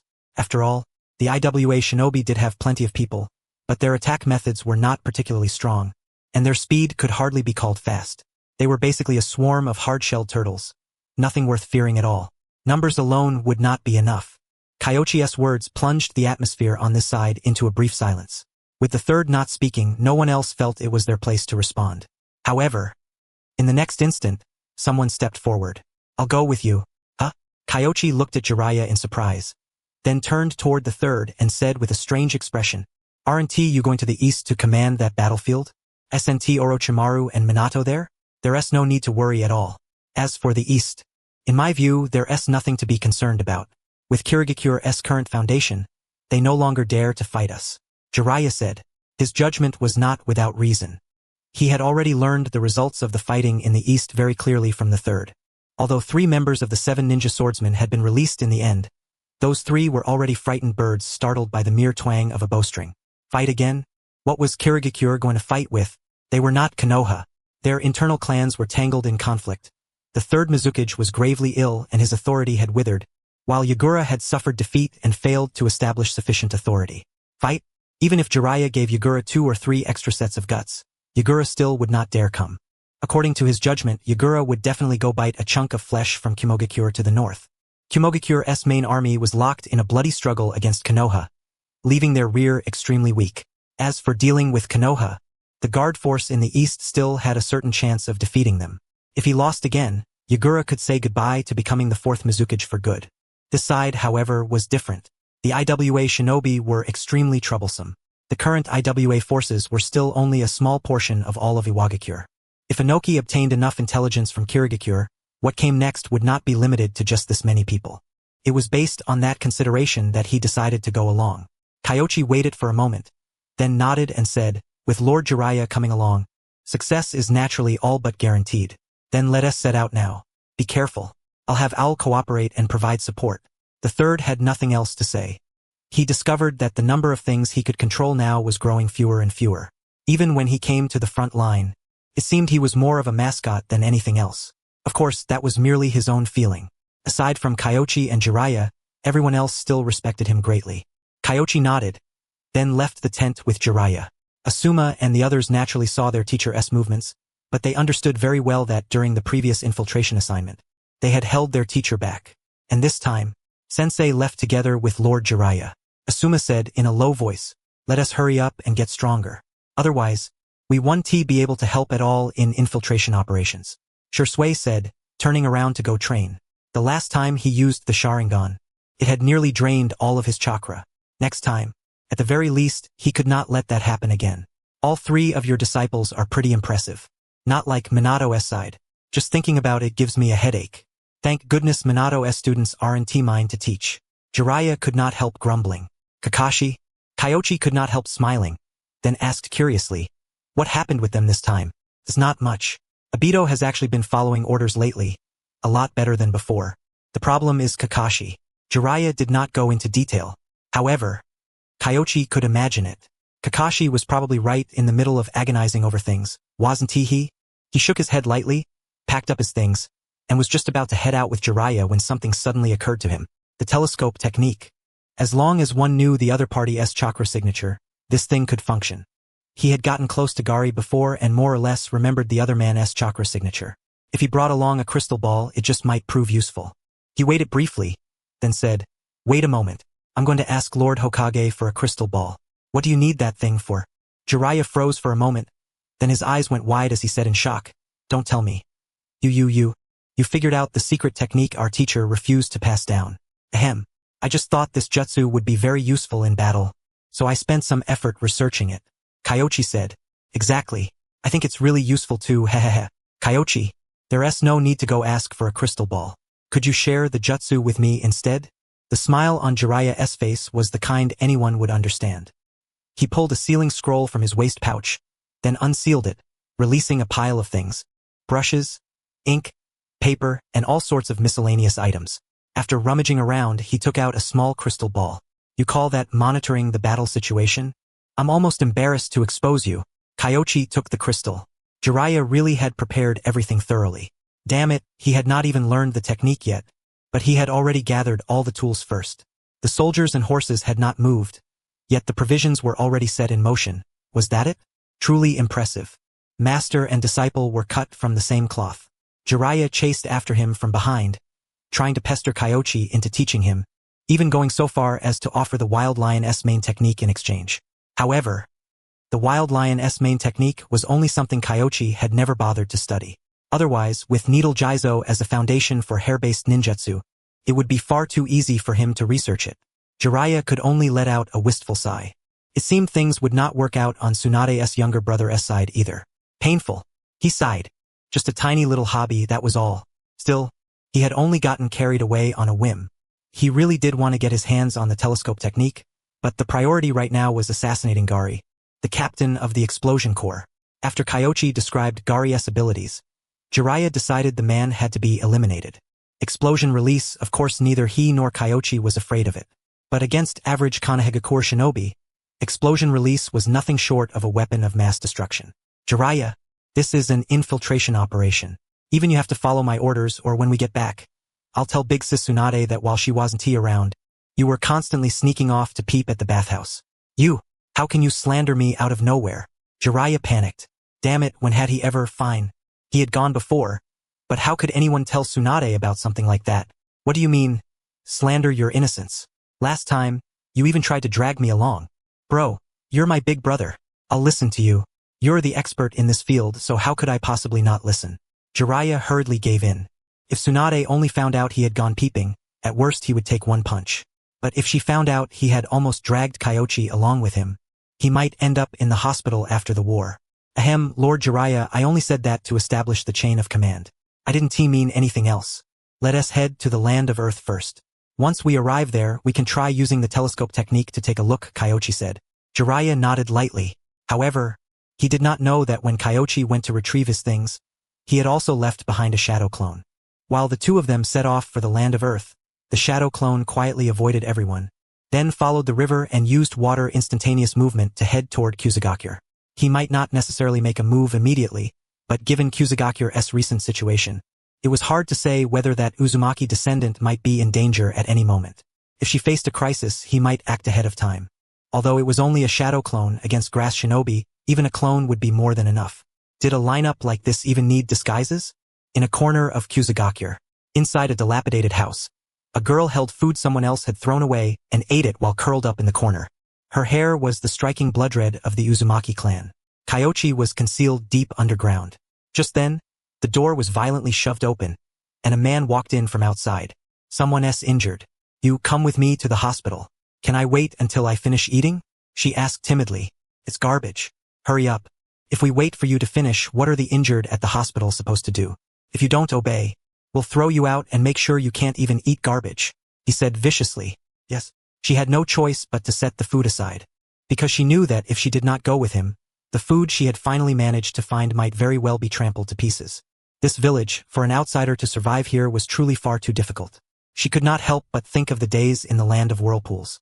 Unfortunately, there was no going back to any of it. The girl followed behind the grass shinobi and was just about to leave. But in the next instant, she sensed a fluctuation of chakra coming from underground, and just as she was startled, she saw another figure appear inside the room. The other person had familiar blood-red hair, and the instant he appeared, he seized the grass shinobi by the throat, seemingly using some sort of secret technique. She froze. Blood-red hair. A clansman? How was that possible? The girl found it hard to believe, but endless hope still began to bloom in her heart. Maybe he really was one of her people. What's your name? Uzumaki Shirori.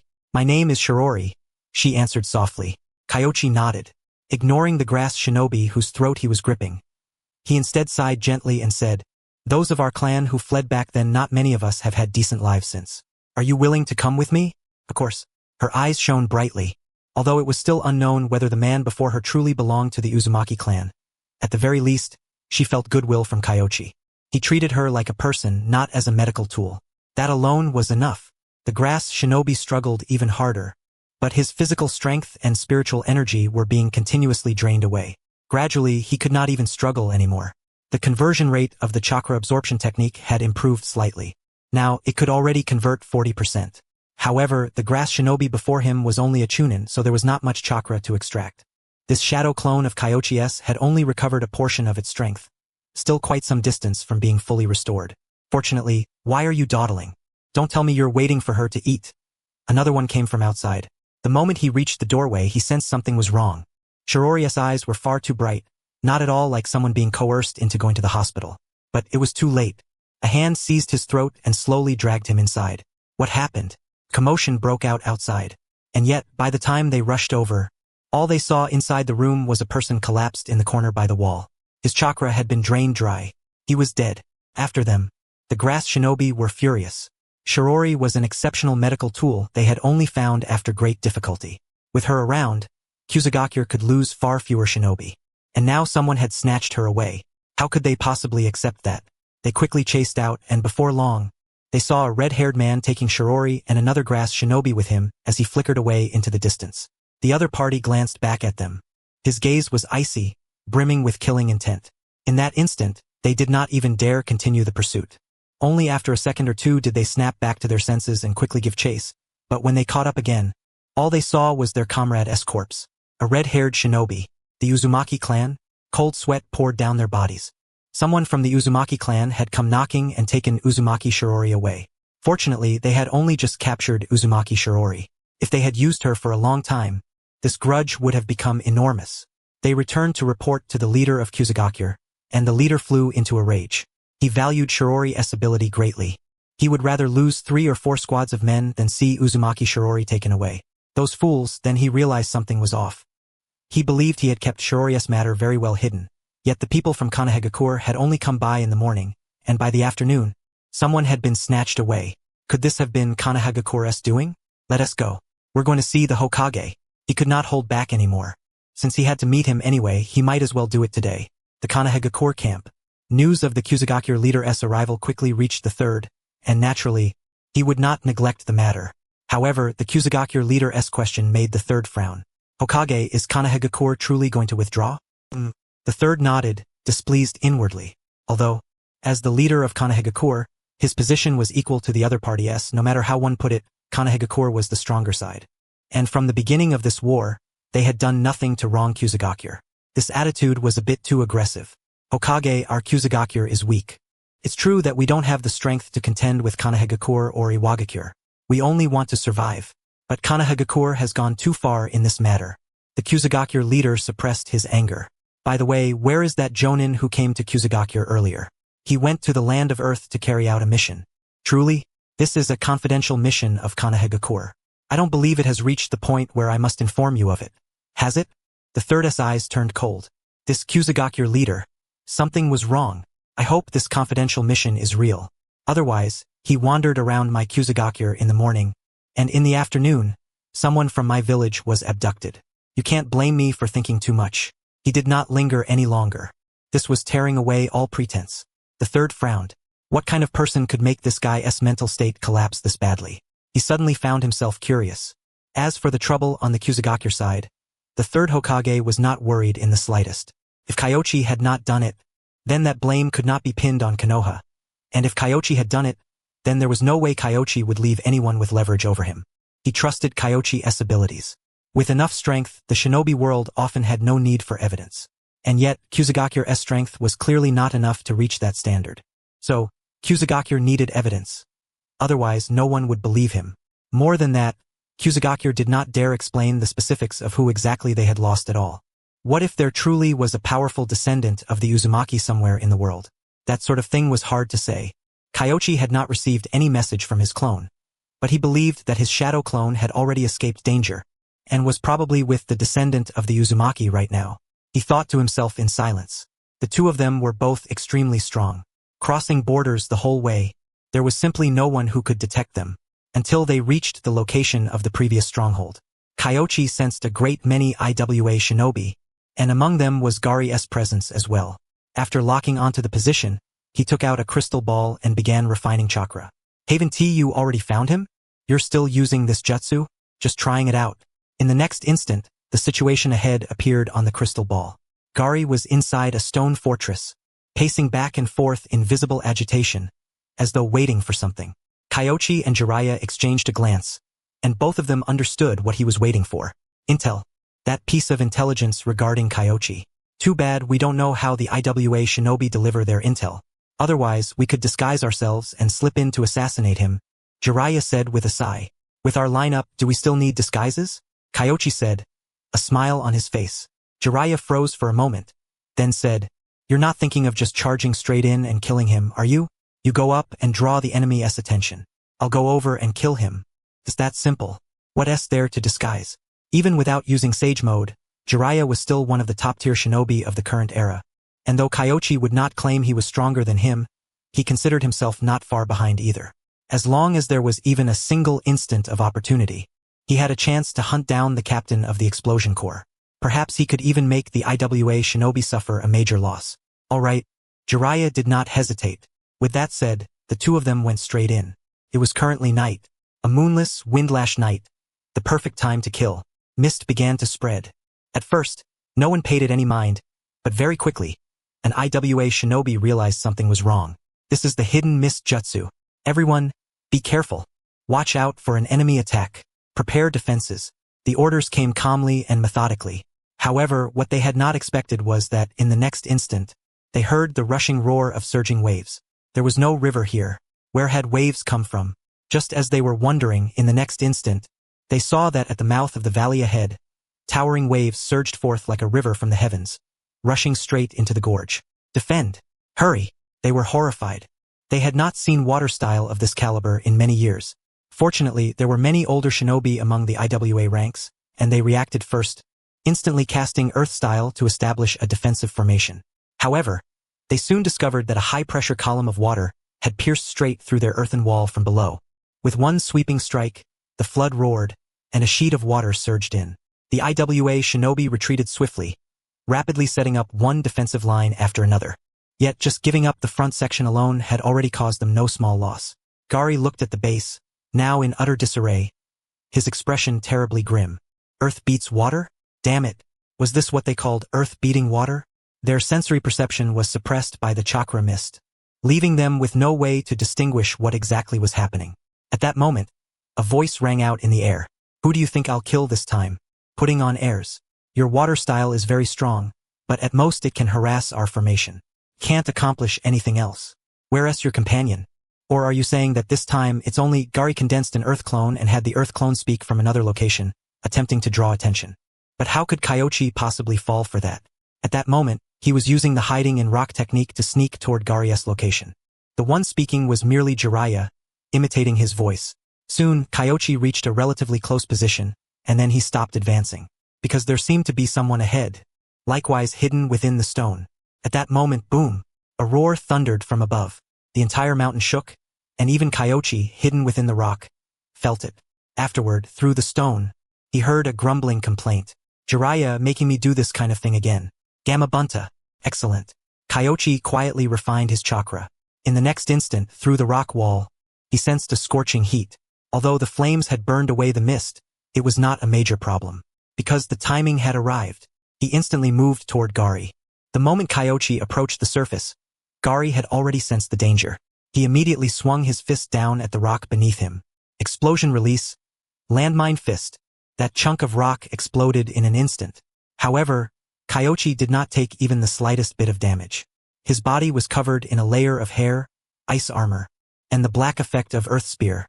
If that could break through his defense, he would eat the mountain. And the instant he appeared, he drew his swords. Twin blades left their sheaths. One sword twisted its blade, reflecting lightning, while the other condensed wind-style chakra. Two-sword style. Flash. Gari thought he was retreating again and again, swiftly forming hand signs, but in truth, he had merely frozen in place. Whoosh! A figure crossed past in a flicker, then that figure went straight into the distance, vanishing into the night. In the next instant, a head fell to the ground and rolled down the cliff. Tailed beast transformation? I can do that too. Only then did a cluster of earth-style ninjutsu rise up from the ground. They had failed to protect Gari, and likewise failed to hold Kyoichi there. Watching the other party disappear, they had not even gotten a clear look at his face. Lord Gari, a group of IWA shinobi could hardly believe it. 10 squads had been protecting him, yet in the end, their captain had been instantly slain by the enemy, while the opponent had drifted away without a care. Who could have imagined this situation? Too terrifying. The gorge fell into absolute silence. Everyone grouped together, not daring to spread out, while those who knew underground movement techniques slipped into the earth, terrified that Kyoichi might turn back.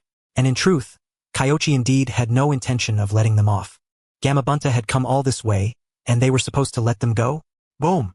With a single slash of his blade, Gamabunta smashed the mountain summit flat. A dozen or so IWA shinobi emerged, swiftly fleeing, no longer daring to hold their ground. Some used Earth Dragon Hidden while others used the hiding in rock technique. Each displayed his own methods. Those who did not know such techniques ran while using Earth Style to block Jiraiya and Gamabunta. But in the next instant, a figure appeared behind them, and immediately afterward, an even larger earthen wall directly blocked the road behind them. Ha ha ha ha. Good, I'll deal with these people. Jiraiya was amused as he watched. How downright nasty was that? bullying them because they did not know underground escape techniques, huh? Still, he had really picked the right way to bully them. Kyoichi did not linger and swiftly headed forward. Using the body flicker jutsu along the way, it did not take long before he reached a spot up ahead, and then, earth-style wall. The ground rumbled thunderously. The entire earth began to tremble.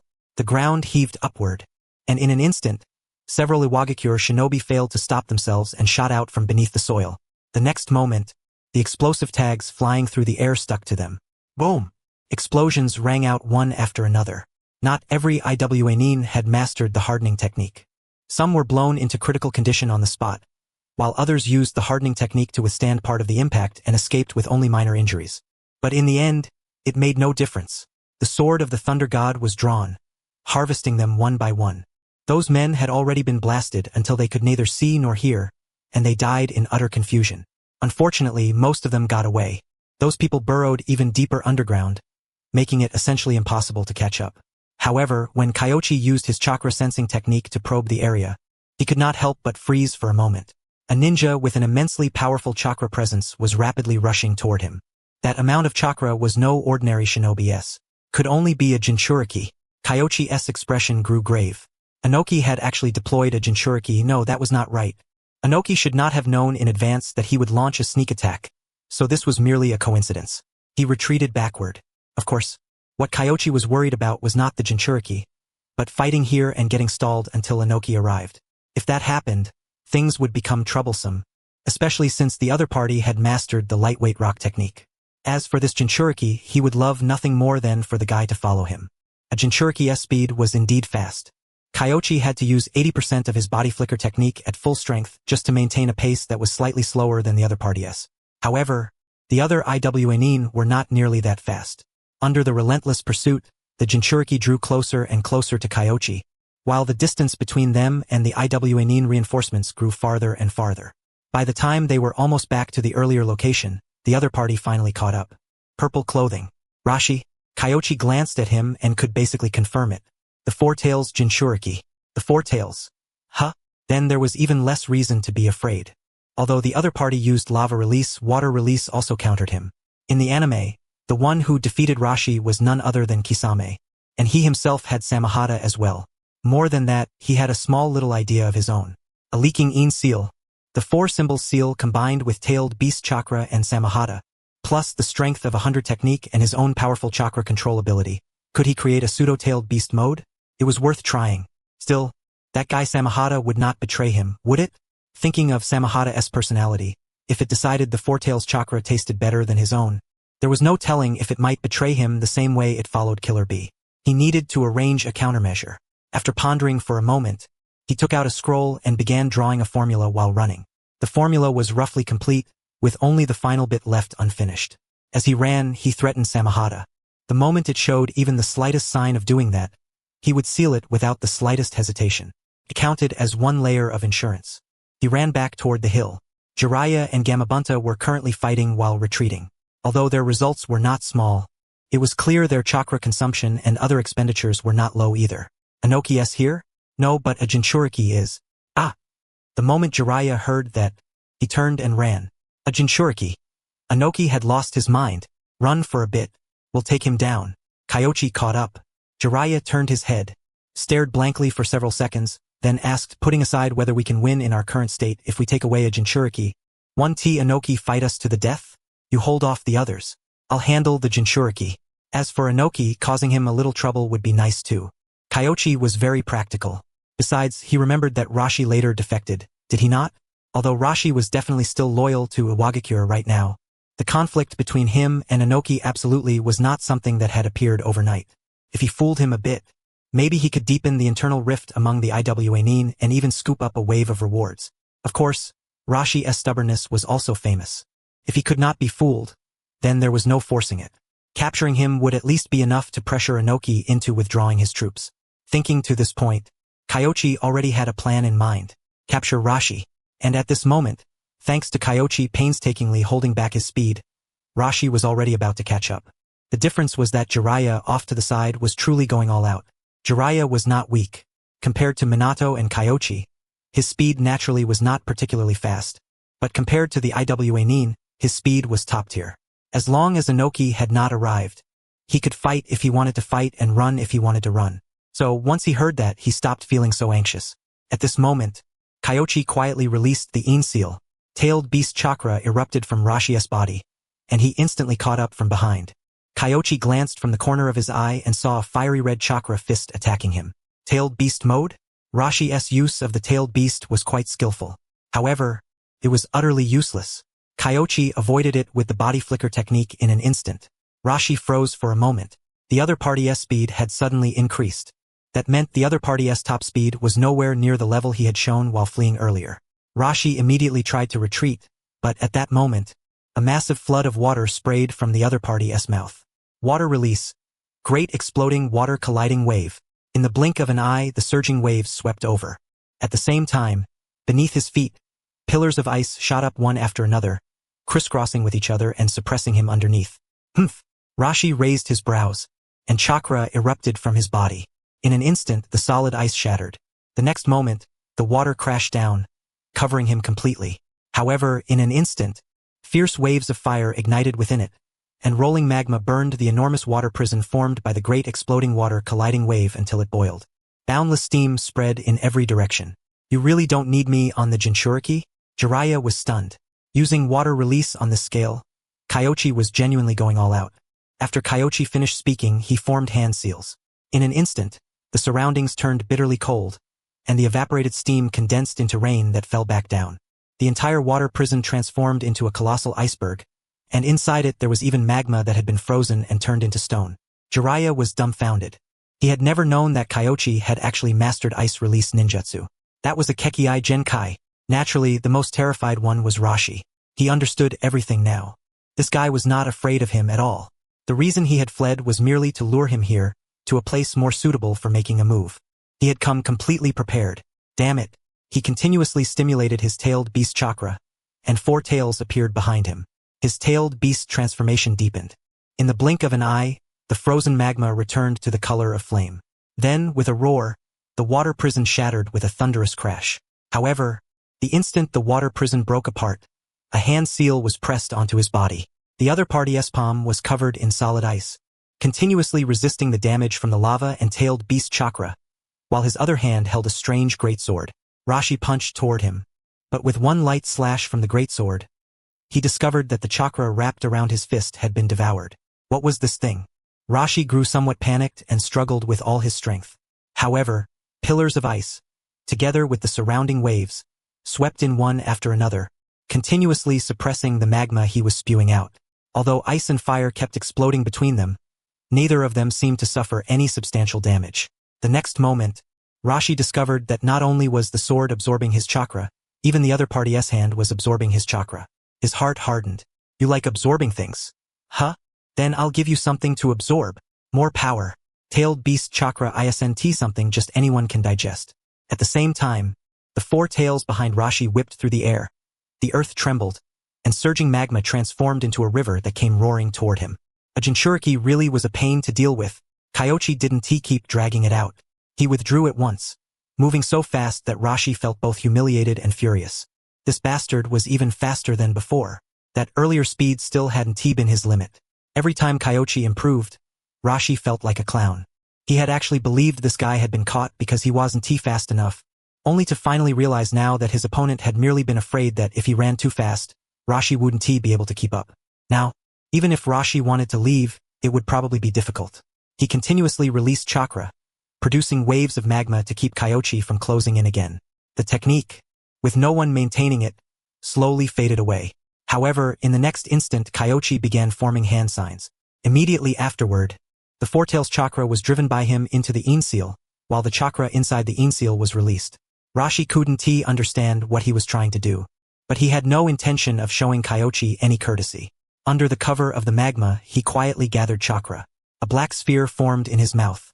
Tailed beast ball. The moment Kyoichi completed the seal, the tailed beast ball erupted. Boom! Almost instantly, the compressed chakra became a pillar of light and struck the spot where Kyoichi had been.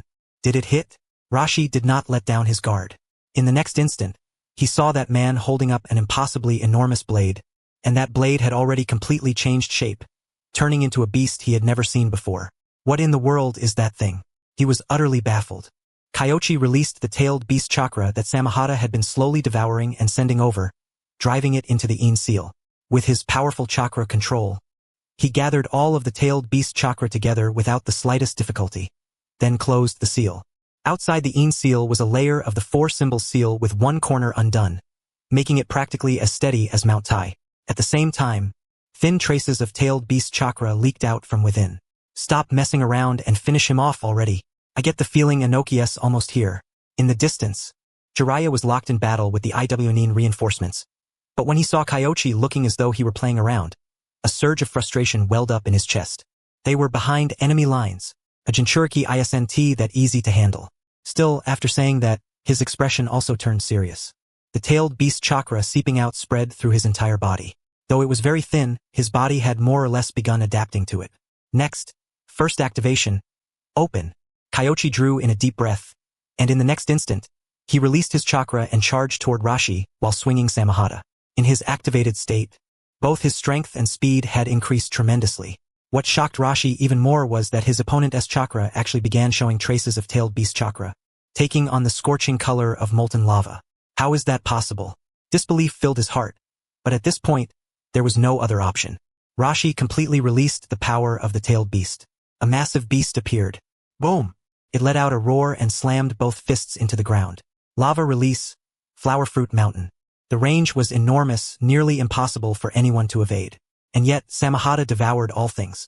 Every bit of chakra was swallowed into it, forcibly eating open a path. While Kyoichi also had the aid of a pseudo-tailed beast cloak, so the magma's damage to him was not that great. At high speed, whoosh, a thunderous crash rang out. The granite covering the Four-Tails body was smashed open by Samahata and the lava vacuum soared, leaving a huge crack and wound from which blood trickled out. A woo! Son Goku let out a piercing, miserable howl. A large hole had been drilled through his arm, and his tails thrashed wildly, destroying everything around him. But Kyoichi, who possessed the same tailed beast chakra, was not particularly afraid of that power. Moreover, he still had the effect of Earth Spear on his body. One hand pressed against Son Goku's wound as he continuously released ice release chakra. Son Goku's blood began to freeze. At the same time, borrowing the tailed beast chakra, Kyoichi created another shadow clone and had him work with the sealing scroll previously prepared for Samahata to cast the 4-symbol seal. The scroll surfaced. The sealing formula rapidly emerged, spreading over Son Goku's entire body. As Kyoichi formed hand signs and activated the technique, the entire formula was completed in the blink of an eye, condensing into Son Goku's abdomen. Afterward, amid its unwillingness, it transformed back into Rashi.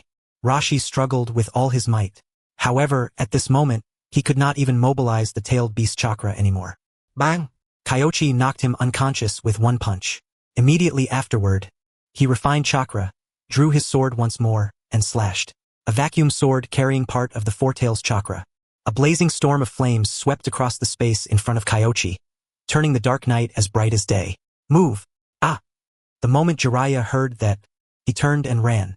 He didn't have a Ein seal, and since he had to reserve chakra to flee, he had relied entirely on Gamabunta in the fight just now. He himself had basically been coasting the whole time. The Iwnin used Earth Release to avoid the vacuum sword. However, how could they possibly catch up? A short while later, Inoki arrived. He crossed over the towering wave of fire and was just about to continue the pursuit when he saw strange birds, one after another, using the firelight as cover as they flew straight toward him, several dozen of them in all. Paper bombs? What the hell are these things? If they exploded, even he wouldn't be able to withstand it.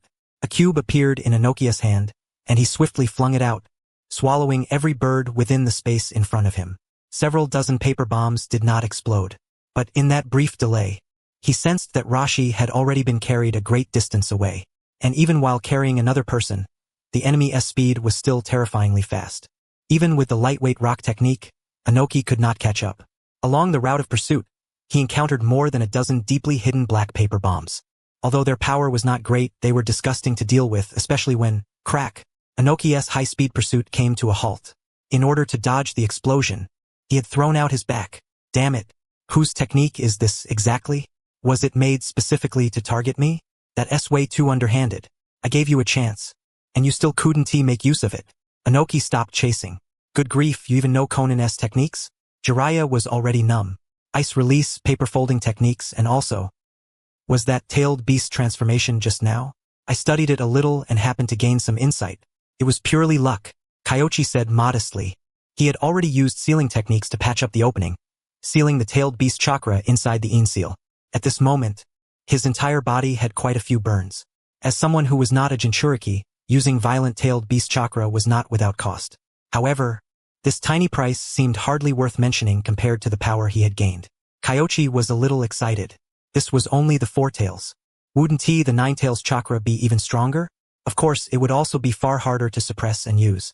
With his current ability, if he borrowed the 9 tails chakra, it would probably be very difficult to spare focus for ninjutsu and the like after using it, just as almost no one could use ninjutsu after opening more than the third of the 8 gates.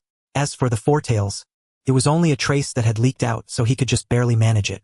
But if one maintains a tailed beast state for too long, his entire body becomes permeated by tailed beast chakra, and the same kind of problem will still occur.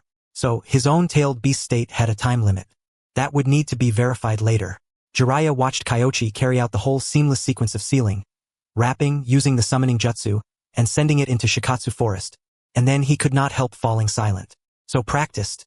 This definitely was not his first time abducting someone. What about that ice release? I originally wanted to research wood release, but wood release turned out to be way too difficult. Somehow, by accident, I ended up fusing ice release instead. Sigh. Wood release really is a jutsu worthy of being something even the second lord could never master. I kinda wanna hit you. Jiraiya forced down his rising irritation. As for the paper folding technique, Conan knows about that one too. I even shared my research with her. Enough. I'm not interested in any of this. Stop telling me about it. Jiraiya felt his chest tighten just listening. This guy. These were clearly incredible research accomplishments. Yet he always managed to mention them in the blandest possible way, as if none of it was even worth bringing up. It was practically designed to stir up all the negative emotions Jiraiya had been suppressing. Oh right, I found a descendant of the Uzumaki in the grass ninja village. HM? Jiraiya froze for a moment. The Uzumaki clan? He fell silent briefly, then heard Kyoichi continue. She is a girl. It seems like if someone bites her, she can heal them. Did you get her out? Of course. Although he had not received feedback from his shadow clone, he could be certain that his clone had absolutely rescued her. Jiraiya thought for a moment, then said, I'll tell the old man I was the one who did it. Huh? What are you thinking? What I mean is, do you have somewhere suitable to arrange for her? Bringing her back to Konoha definitely isn't appropriate right now, and I'm guessing she may not necessarily want to go to Konoha either, Kyoichi said. He did not know the history of the land of whirlpools back then. But clearly, the destruction of Uzushigakure had been connected to many people, and in the hearts of the surviving Uzumaki, Konoha might have a debt recorded against it as well. Otherwise, why had not a single fleeing Uzumaki clan member run toward Konoha? Let me think. Jiraiya's head started to ache. He considered himself fated to have ties with the Uzumaki clan, so he had not hesitated at all to take the blame.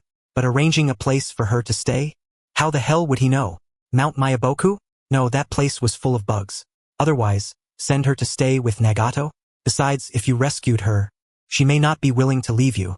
Jiraiya thought it over. If that little girl did not want to go to Konoha, then Nagato's side really did seem suitable. The prerequisite was that she would be willing to leave Kyoichi. He pondered for a moment, then nodded. You're right.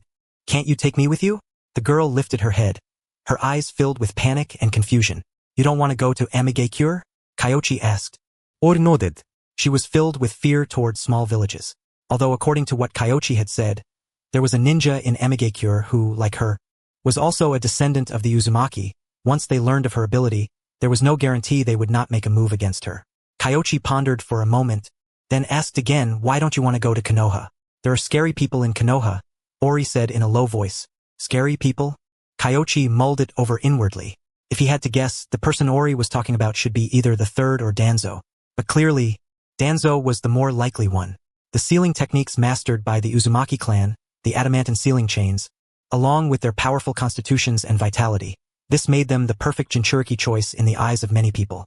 However, aside from Konoha, the Jinchuriki of the other villages were not particularly perfect, especially on Kirigakure's side. If it had been because of that, then it was not impossible that Danzo had participated in Uzushigakure destruction. Kyoichi thought for a long time, then asked, do you know of Lady Tsunade? Her grandmother was Lady Mito of the Uzumaki clan. Lady Mito. I've heard of her. Or nodded. If I secretly take you to Konoha, and only she knows about your situation, Would you be willing to go? You're from Konoha? Ori was not stupid. With the way Kyoichi had asked, his position was obviously on Konoha's side. She hesitated for a moment. Then she asked, what do I need to give in return? You don't need to give anything, child. Your healing ability is indeed powerful, but please believe me, I haven't fallen to that level. I'm a fairly decent medical ninja myself. As Kyoichi spoke, medical chakra surfaced in his hand. Ori was stunned for a moment. Medical ninjutsu? She did not know it. But she had heard that the medical ninja at the Kusagakure hospital possessed this kind of jutsu. However, she could be certain that those medical ninja in Kusagakure were absolutely nowhere near as powerful as the person before her. Besides, she had indeed heard of Tsunade's reputation. The strongest medical ninja in the ninja world. That was what the Kusanin called her. And Ori had secretly envied and yearned for her as well. Added to the identity of Tsunade that Kyoichi had told her, the defenses in her heart had already loosened slightly. If it was that person, then Konoha might not be impossible. Then let us do it that way. I'll secretly take you to Konoha. There won't be a third person who knows. Kyoichi had that confidence. However, before that, he first had to teach Uzumaki Ori the transformation jutsu. Because he had nourished himself a bit in the grass ninja village. This shadow clone still had a considerable amount of chakra stored up. Supporting them until they reached the area near Konoha would not be a problem at all. While teaching her, he led her toward Konoha. On Kyoichi's side, he received a bit of feedback. An insignificant reward. However, at the very least, it proved that his shadow clone had indeed taken the Uzumaki descendant away. Right now, he seemed to be getting along with her fairly well, though Kyoichi did not know exactly what had happened. At the moment, he had more important things to do. Otherwise, he could have troubled Katsuyu to help ask about it. They had already fled to the border of the land of grass. However, a problem now stood before them. Jiraiya's side. They had merely gone out to kill the captain of an explosion corps, yet somehow, in the end, they had even stolen the enemy's Jinchuriki. Killing a person or two was not that big a problem. But a Jinchuriki, that touched on a sensitive point for all the major nations. That's fine. But I'd like to try a small experiment, Kyoichi said. He knew how much trouble keeping the Four-Tails Jinchuriki would bring, so he had never had any intention of holding on to Rashi. The two of them secretly returned to camp. Under cover of night. Not many people knew that Kyoichi and Jiraiya had returned. Aside from the third, Hiruzen Sarutobi. It was not that Hiruzen Sarutobi was especially sharp. Rather, the moment Kyoichi and Jiraiya came back, they went to see him first. You killed a lot of IWA shinobi, and then even captured their Four-Tails Jinchuriki? After hearing this, Hiruzen Sarutobi's eyes widened. You two really? Sensei, this really doesn't have much to do with me. I was just a tool for drawing fire and cleaning up afterward, Jiraiya said with a wry smile. What did any of this have to do with him? Kyoichi had been the one to handle all the key roles. Gari, Rashi. Just those two alone had stolen the entire spotlight. Hiruzen Sarutobi looked at Kyoichi and was speechless for a long time. He felt that it was a good thing Danzo had not made a move against Kyoichi yet. Otherwise, whether that old friend of his would still be alive right now might itself be a question worth debating. After that, what came to his mind was this. Now the leader of the Kusanin would have nothing left to say. No matter who had taken away the missing Kusanin, it absolutely could not have been Kyoichi. After all, who could split off a shadow clone while carrying out a near S-rank classified mission? At that thought, a faint smile surfaced on his face as he said, We'll discuss the details tomorrow. You two go rest first. I'll keep my guard up where Inoki is concerned. Yes, sir. Kyoichi's spiritual energy had been drained considerably, and he was rather weary now. Jiraiya showed perfect tacit understanding. He didn't mention the matter of the Uzumaki descendant to the third, acting as though he knew nothing about it, and left the tent together with Kyoichi to go rest. Afterward, the third immediately sent the Umbu on a trip to Kusagakure. Now that the job was done, could be announced. After all, a toad that huge was utterly impossible to keep secret. When the leader of the Kusanin received the news, his entire mind went blank. If before he had been utterly convinced that Konoha was behind the abduction, then now, just the tiniest sliver of doubt had crept in. Two people had penetrated deep into IWA territory, wiped out several Iwagakure Jonin squads, and even suppressed and captured Iwagakure's Four-Tails Jinchuriki. If people like that truly wanted to deal with Kusagakure, it would be over in a single breath. Whether or not Kanda Kyoichi had done it, this matter absolutely had to have nothing to do with Konoha. The next day, Lord Hokage, I apologize for my previous rudeness. This is a small token of apology from Kusagakure. The leader of the Kusanin arrived bright and early. The third said with a genial smile, Kyoichi has to watch over the Jinchuriki, so he cannot come to meet you. However, certain misunderstandings can now be cleared up. Yes. After I returned and conducted a strict investigation, I ruled out the possibility that Konoha had taken him away. Perhaps those damned Iwanin had Umbu Ninja in the land of grass and discovered some intelligence. The leader of the Kusanin spoke with righteous indignation. The third narrowed his eyes, then nodded and said, Iwanin, is it? It's not impossible. What was this person like? What was his name? During the post-war exchange, we can help demand his return. No need, no need. The leader of the Kusanin shook his head, cursing inwardly. He wasn't sure who had done it, but it definitely didn't have much to do with Iwanin. He asked respectfully, Lord Hokage, after your village has won such a great victory, will you still be withdrawing? We're withdrawing ahead of schedule. We leave today. The third nodded. The leader of the Kusanin lifted his head, his face full of astonishment, then lowered it again and said nothing more. Next door, Kyoichi let out a cold laugh. He gave you a chance yesterday, and you were useless. Mastering a tailed beast doesn't mean becoming a tailed beast. Lord Hokage, next time, you absolutely must not make rapid, successive evasive maneuvers while flying at high speed. Your waist simply can't endure it. Normally there wouldn't have been any problem at all. It was that brat being sinister and hiding explosive tags. Forget it. I understand. You may leave. Inoki lay on the bed, utterly devoid of hope. They had already contracted their lines enough. The front line had withdrawn to the land of Earth, and every stronghold had more than 10 squads worth of troops. Under ordinary circumstances, it should have been completely impossible for anyone to break through. But how could he have imagined that Konoha would dispatch 2 top-tier jonin to launch a surprise attack? And that they would time it precisely on the eve of his receiving intelligence from Kirigakure? To be honest, Inoki suspected Kirigakure was coordinating with Konoha. Of course. The most infuriating one was Rashi. That bastard had always gone against him before, and now, looking at it, he really was an idiot. The other side dangled bait before him, lured him in, and in the end, he actually took the bait and stepped right into the trap. Wonderful. Now he had been captured. What a disgrace. Give me the intelligence scroll. I want to see exactly what sort of background this Kanda Kyoichi has. Inoki was so furious he struggled to sit up. His waist hurt. How could that compare to the pain in his heart? Kitsuchi didn't dare stop him, so he could only present the intelligence. Inoki read from the top down. A suspected descendant of the Senju? He furrowed his brow, recalling some rather unpleasant memories. Inoki continued reading. Water release, earth release, wind release, swordsmanship, genjutsu. A whole stack of proficiencies? No. According to their intelligence. There was also ice release and sealing techniques. Needless to say, those flying bird explosive tags had to be his as well. And it was entirely possible the explosive tags were the very batch Iwagakure had lost the day before yesterday. Bang! He hurled the scroll away. Lord Hokage. It hurts. It hurts. It hurts. His waist hurt again. Inoki collapsed back down and no longer felt like speaking. Father, Rashi has been captured. What do we do next? Seek peace with Konoha? Fight.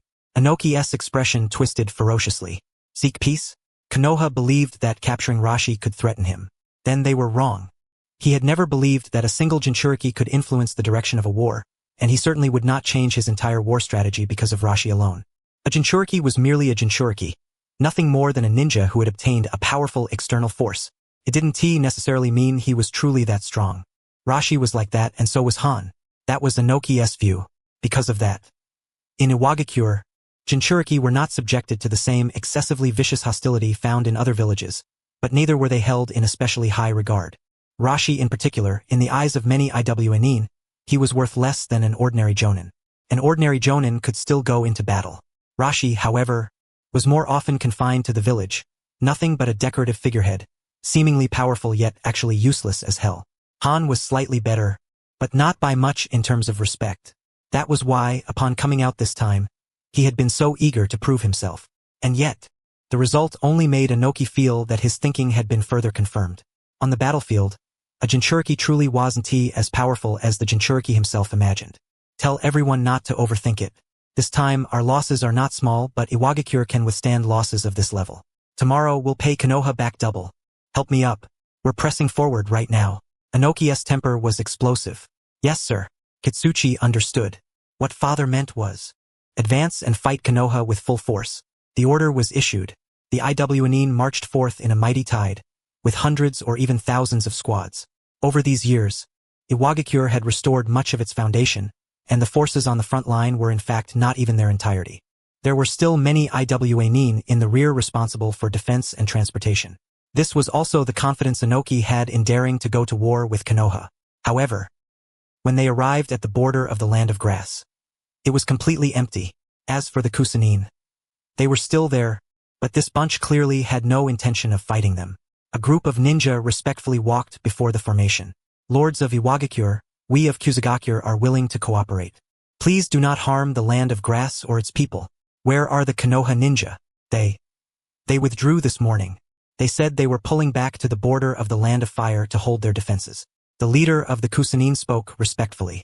Seeing the vast Iwa nin army, he felt that throwing his lot in with Iwagakure might not necessarily be a bad path.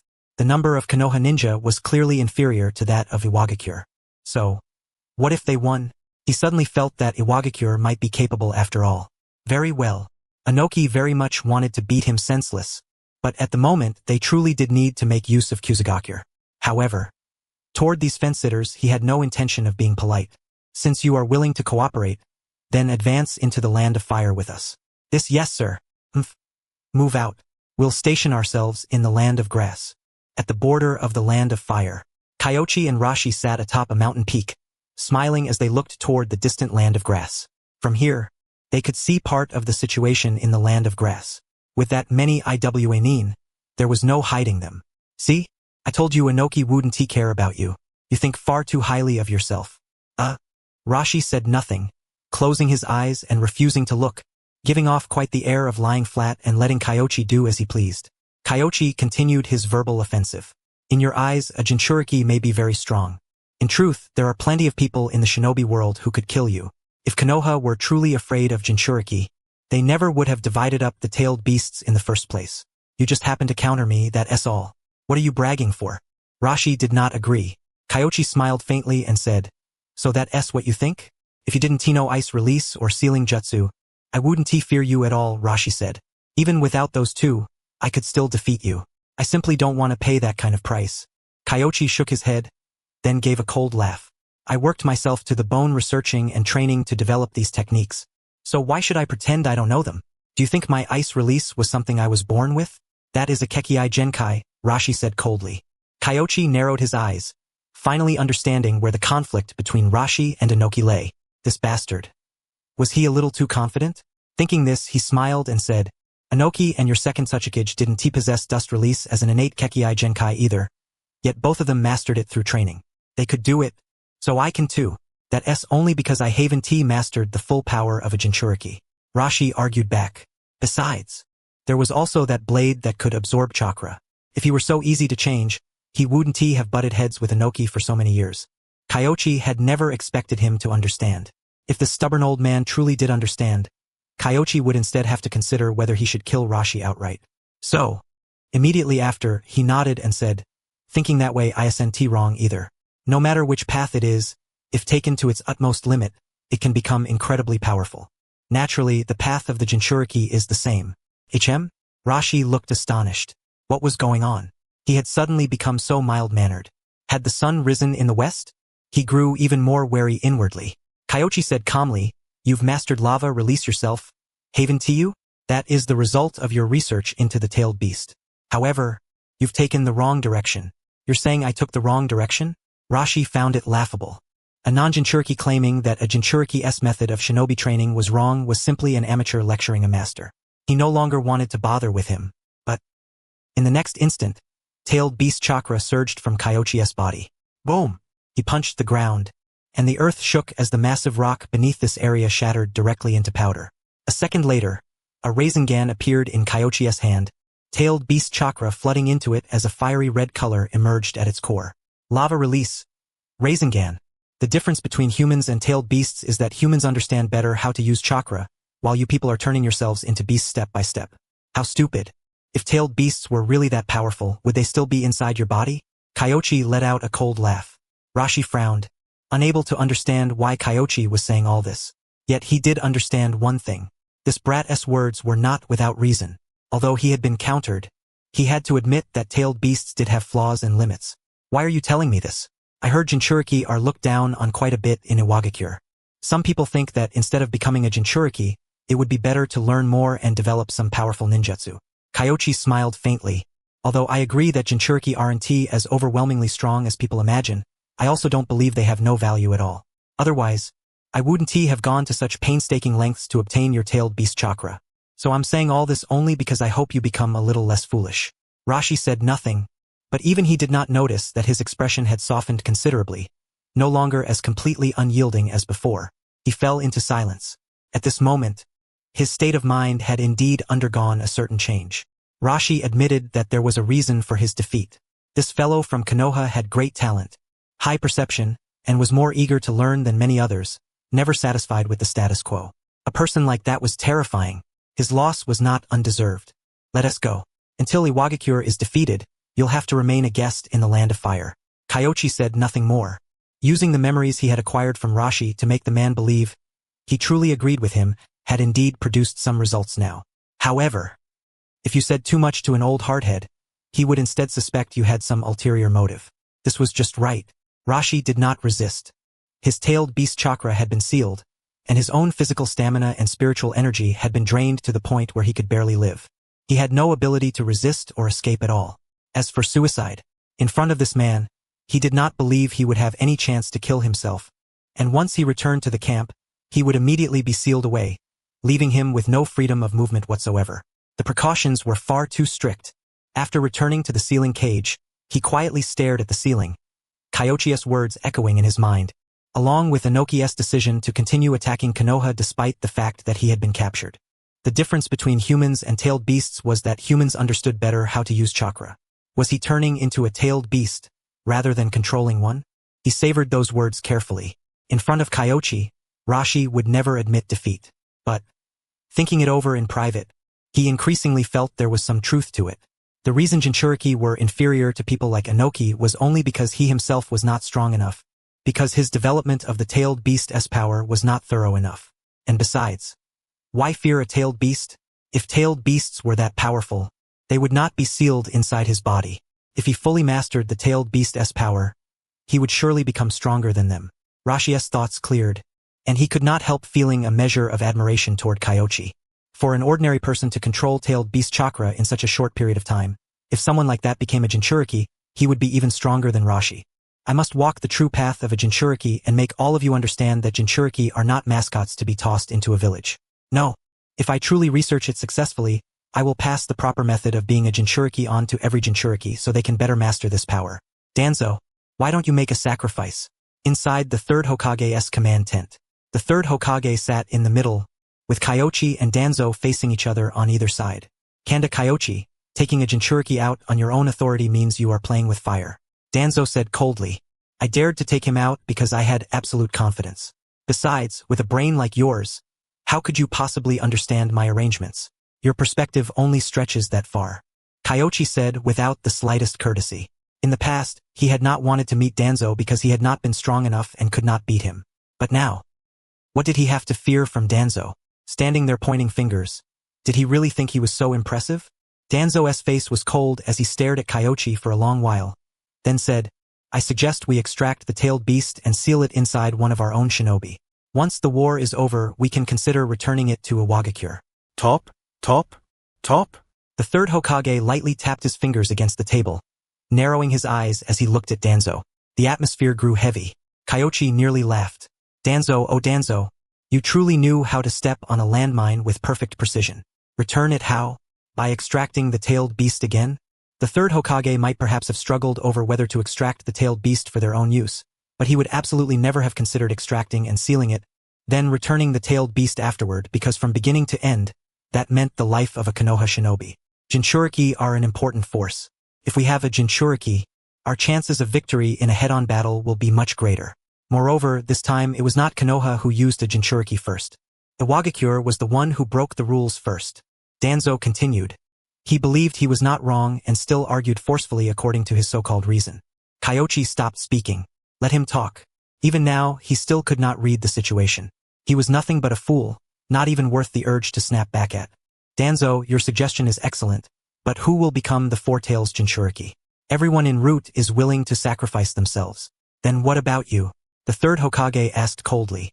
Danzo narrowed his eyes, then shook his head and said, I serve a greater purpose on the battlefield. Lord Danzo, to be honest, you and the root aren't nearly as indispensable as you think. In the past, Konoha didn't have the root or even the umbu, and it still stood unrivaled in the shinobi world, didn't it? Besides, you've got me, don't you? I guarantee that after you die, I'll lead the root even better. Kyoichi couldn't help cutting in with a laugh. The third had struck back beautifully. Danzo, that old bastard. Aside from the time Sasuke drove him into a corner and he had no choice but to die, when had he ever considered sacrificing himself in exchange for greater benefit to Konoha? Humph. Danzo met him with a cold glare, then shifted his gaze toward the third. The third closed his eyes, as though recalling something. After thinking for a long while, he said, "Do you still remember the last question our teacher asked us? What are you trying to say?" Danzo's eyes turned icy. That question. He would never forget it as long as he lived. Kyoichi glanced over the situation and felt there was probably no need for him to speak. You didn't expose someone's sore spot when cursing them out, much less an old friend's. Clearly, the third had been angered. The sacrifice embodied by the will of fire has never meant demanding that others sacrifice themselves for Konoha. It means that, for Konoha's future, one can sacrifice oneself, sacrifice the older generation, and preserve more of Konoha's strength. The third spoke calmly. If you truly believe your idea is feasible, then become the Four Tails Jinchuriki yourself. After the war, if the situation turns unfavorable, voluntarily have the tailed beast extracted and returned to Iwagakure. He did not finish the rest, but the meaning was self-evident. If you cannot do it, then stop spouting nonsense. Danzo's face turned ashen. Kyoichi had to admit that when the third got serious, he really did seem far more human than Danzo. No wonder Danzo had never dared directly contend for the Hokage's seat while the third was alive. Hiruzen, you will regret this. I don't know whether Lord Hokage will regret it or not, but if being strong means one should not be sacrificed, then Lord Second's actions become rather difficult to understand. Kyoichi spoke lightly. Danzo had nothing to say. Senju Tobarama's water release was powerful, and his speed was unmatched under heaven. Not only could he use the body flicker, he could also use the flying Raijin Jutsu. Back then, if he had wanted to escape, it would not have been difficult at all. The reason he died in battle was that he chose to stand alone against Kimogakure, hoping to leave Konoha with a future. Senju Tobarama had done so, and later the third Raikage would do the same. And yet was this sorry state really the future the second had hoped for? What he left unsaid was if Senju Tobarama saw Danzo acting like this, he might very well Edo Tensei himself back just to come out and beat him. Danzo had nothing to say. After throwing down one harsh line, he left. Kyoichi did not try to keep him. Their principles were different. Even one more sentence felt exhausting. Lord Hokage, if there's nothing else, I'll be going to wait a moment. How do you intend to handle the Four Tails Jinchuriki? Right now, Inoki has made it clear he won't fall for this at all. He doesn't care whether the Jinchuriki lives or dies. The third spoke. Asking him to sacrifice one of his own people solely for a temporary Jinchuriki weapon during wartime, he admitted he could not do it. But Rashi's existence was indeed a problem.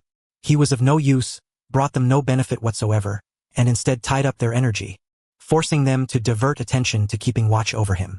Therefore he needed to ask Kyoichi about the follow-up plan. I never expected Inoki to genuinely care about the Jinchuriki. Kyoichi said, if Inoki cared, then after Rashi and Han defected, he would not have given no response at all and allowed them to roam freely as missing Nin for so many years. It was not as if he lacked the ability to capture them and bring them back. The third did not understand and asked, then what do you mean? Persuade him so he won't return to Iwagakure? That won't be difficult.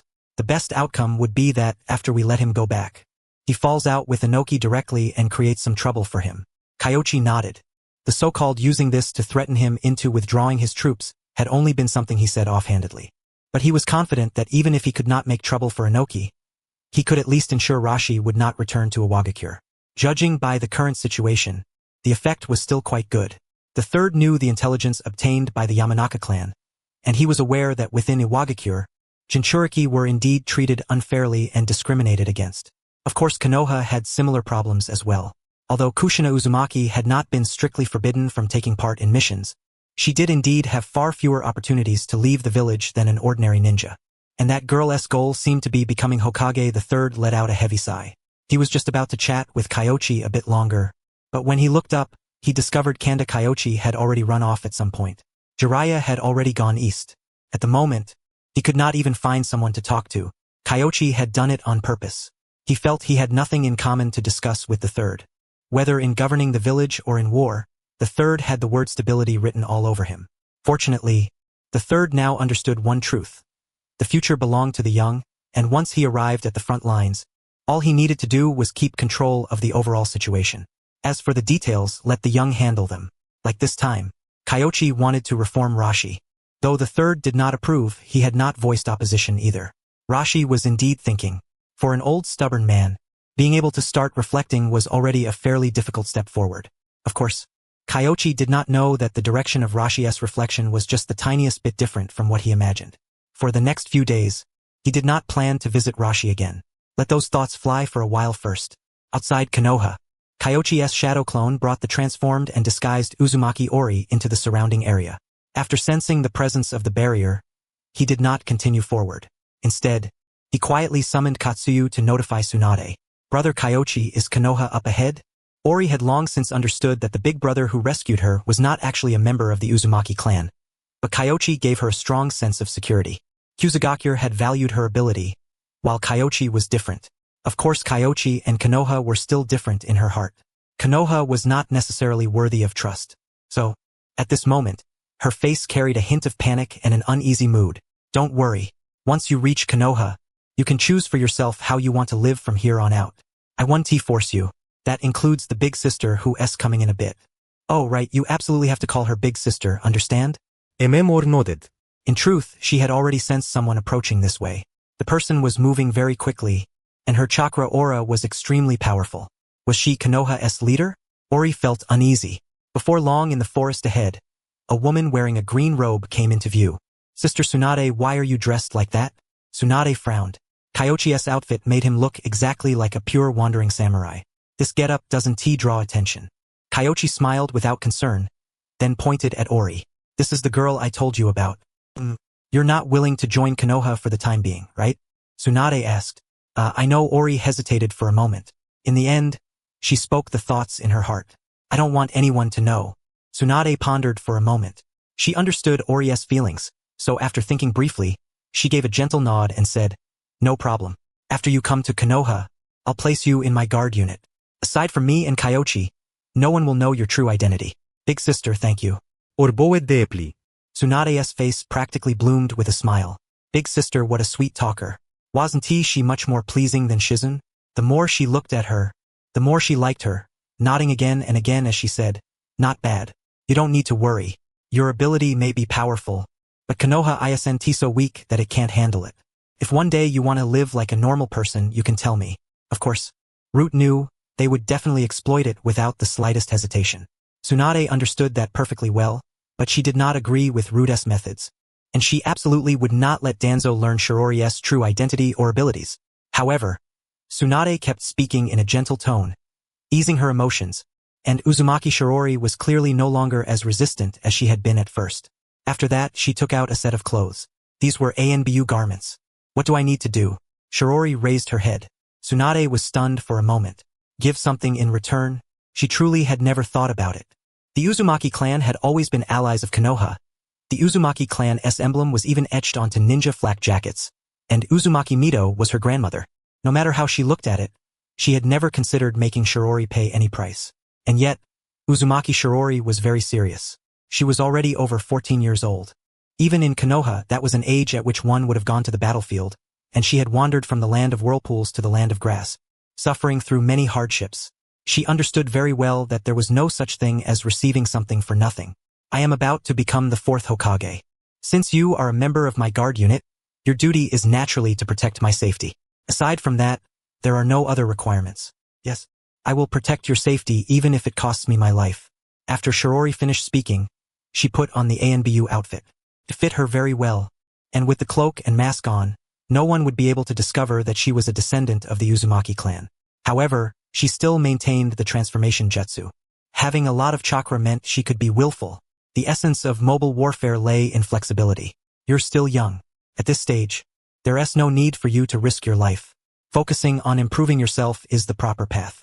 Once we're back in the village, I'll teach you some jutsu so you can become stronger. Yes, right. Tsunade Nizan, her sensory ability also seems very strong. Earlier, in Kusugakure, no one else noticed me, but she was the first to detect that I was underground. Just now, she was also the first one to notice you, Kyoichi reminded her. Sensory ability? I'll keep that in mind. Anything else? Tsunade asked. Her chakra control is very strong. She grasped the transformation jutsu quite well in an instant. Her comprehension is good. And her constitution is also very powerful. She is a little like Kushina. Kyoichi listed off one by one. Shirori stood off to the side without saying anything. Kushina. Of course she knew. A clanswoman chosen by Konoha to be a Jinchuriki. She had once envied her.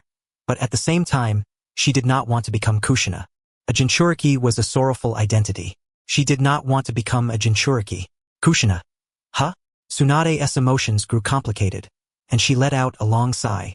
She admired Kushina very much.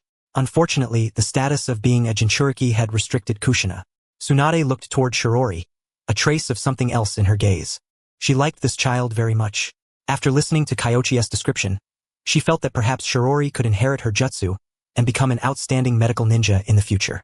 Of course, the prerequisite was that Shirori could overcome her psychological barriers. Let us go.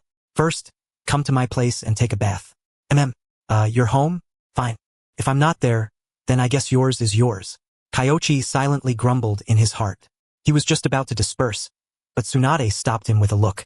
Tsunade bringing an ANBU ninja into the village naturally would not be questioned by anyone, and they returned home with ease.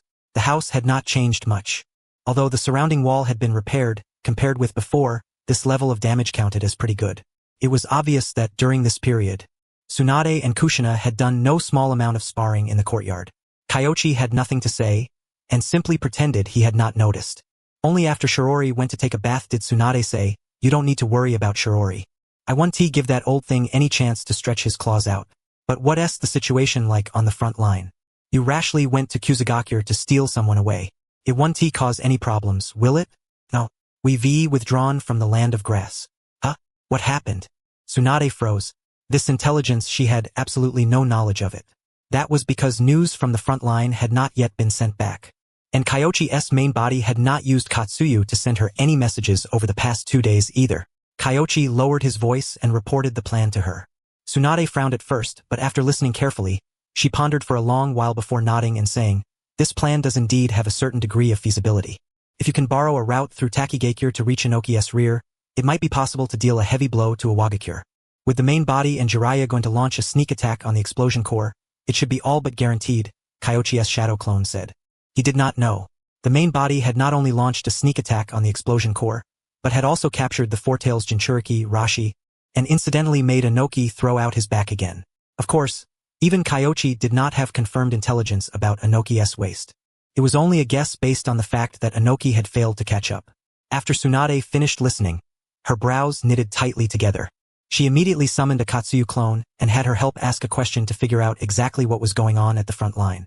Several minutes later, the intelligence was delivered back. Tsunade picked it up and read it carefully. It did not go into much detail, only saying that they had broken into the land of Earth, slain a number of ninja, and captured one Four-Tails Jinchuriki. However, from the battle report, all she saw were the words "risking his life" written all over it. "You little Tsunade Nizan, if you're going to hit someone, you should go hit the main body. I'm just a clone. I shouldn't have to take this punch." Kyoichi's shadow clone used the body flicker technique to flee. Tsunade shouted furiously, "Stand right there. If you take one punch from me, that brat will feel it too. The effect is the same." "It's not the same. I didn't do anything. So why should I take a fist for the main body?"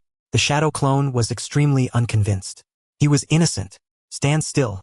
Tsunade was so furious that she could not care about much else. Going head-on against a Jinchuriki, and in the damn land of Earth, no less. Did he have a death wish? "Tsunade Nizan, I'll come see you again next time. I'll take my leave first. Please say goodbye to Shirori for me." After using the body flicker technique, the shadow clone waved farewell. The next moment, poof, a ripple of chakra stirred, and the shadow clone dispersed on his own. Tsunade had nowhere to vent her anger, and the breath of rage bottled up inside her was truly stifling. Unfortunately, Kyoichi had run too fast. Inside the house, Shirori secretly watched the side through the small bathroom window. After seeing Kyoichi vanish, she leaned against the windowsill, a trace of reluctance and determination appearing on her face. There were still good people in Konoha. Kyoichi was leading Asuma and the other two on patrol and training, only for his shadow clone to suddenly hit him with a massive wave of feedback. It had lasted for more than a full day. If his physical stamina had not been so powerful, he might have fainted on the spot. "Sensei?" Iemme fine. I suddenly have a bit of a headache. Let us go. We'll head back first. Kyoichi rubbed his temples. Senju Tobarama had been right to classify the multiple shadow clone jutsu as a forbidden technique. If an ordinary person abused shadow clones, it really might cause sudden death. If this wave had hit a normal person, he probably would have collapsed long ago. Of course, an ordinary person's shadow clone probably could not last that long either. Still, it was not as if there had been no gains. Uzumaki Shirori regards you as her mentor in life. Reward: enhanced vitality. Enhanced vitality. Kyoichi had not expected that saving Uzumaki Shirori could bring this kind of reward. He planned to claim it once he returned to camp. After returning to camp, he claimed his reward, and sure enough, he felt the vitality within his body rise once again. His physical toughness had also improved ever so slightly alongside that increase in life force. It was not much, but that was only a bonus. When it came to vitality, there was no such thing as too much to squander. One only had to look at Hashirama Senju to understand that. Looks like next time, I'll have to find a way to test it on Nagato. Kyoichi mulled it over to himself. Up until now, he had mostly dealt with Yahiko. Even Konan had only been incidental, and he had basically never had a chance to speak with Nagato. Next time, he would have to find some way to get acquainted with him. He could not limit himself to Yahiko alone. After returning to the village, he could develop other connections as well. However, the crucial issue right now was still Iwagakure and Inoki. At present, the Iwnin had banded tightly together, continuously using earth release to construct defensive fortifications along the borders of the Land of Grass and the Land of Fire. A surprise attack was basically impossible now. As for the Kusanin, the Iwnin showed them no mercy whatsoever. Hard labor, dangerous work, the Kusanin had to take part in all of it. Refused to participate? Then they got beaten. The Kusanin had finally experienced the difference between Konoha's and Iwagakure's definitions of an ally, and every last one of them regretted it so much they could have cried to their grandmothers. Many secretly resented their leader all over again, wondering why he had refused to help Konoha. Their leader had nothing to say in response.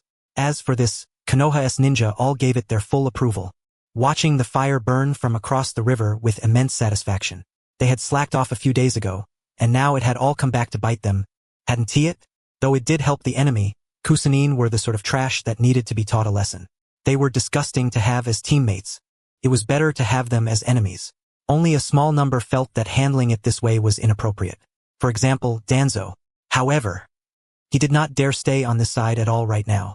The third Hokage had been far too forceful, and after that earlier verbal thrashing, Danzo had lost all face.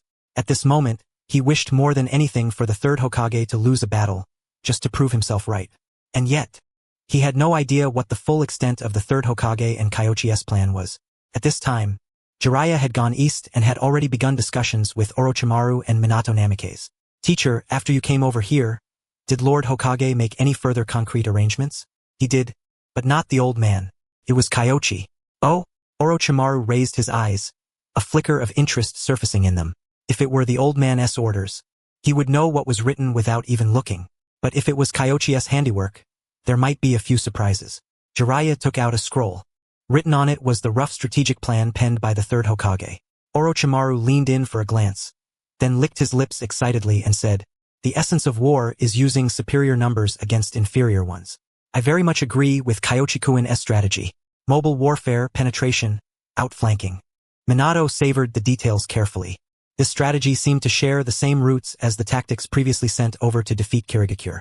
However, compared to the strategy used against Kirigakure, this one was far grander in scope. After thinking it over carefully, he said, "I think that to complete a mission like this, the members of the squad must possess sufficient assault capability and speed. When selecting personnel, it would be best if they have both." Exactly. Kyoichi specifically mentioned that point.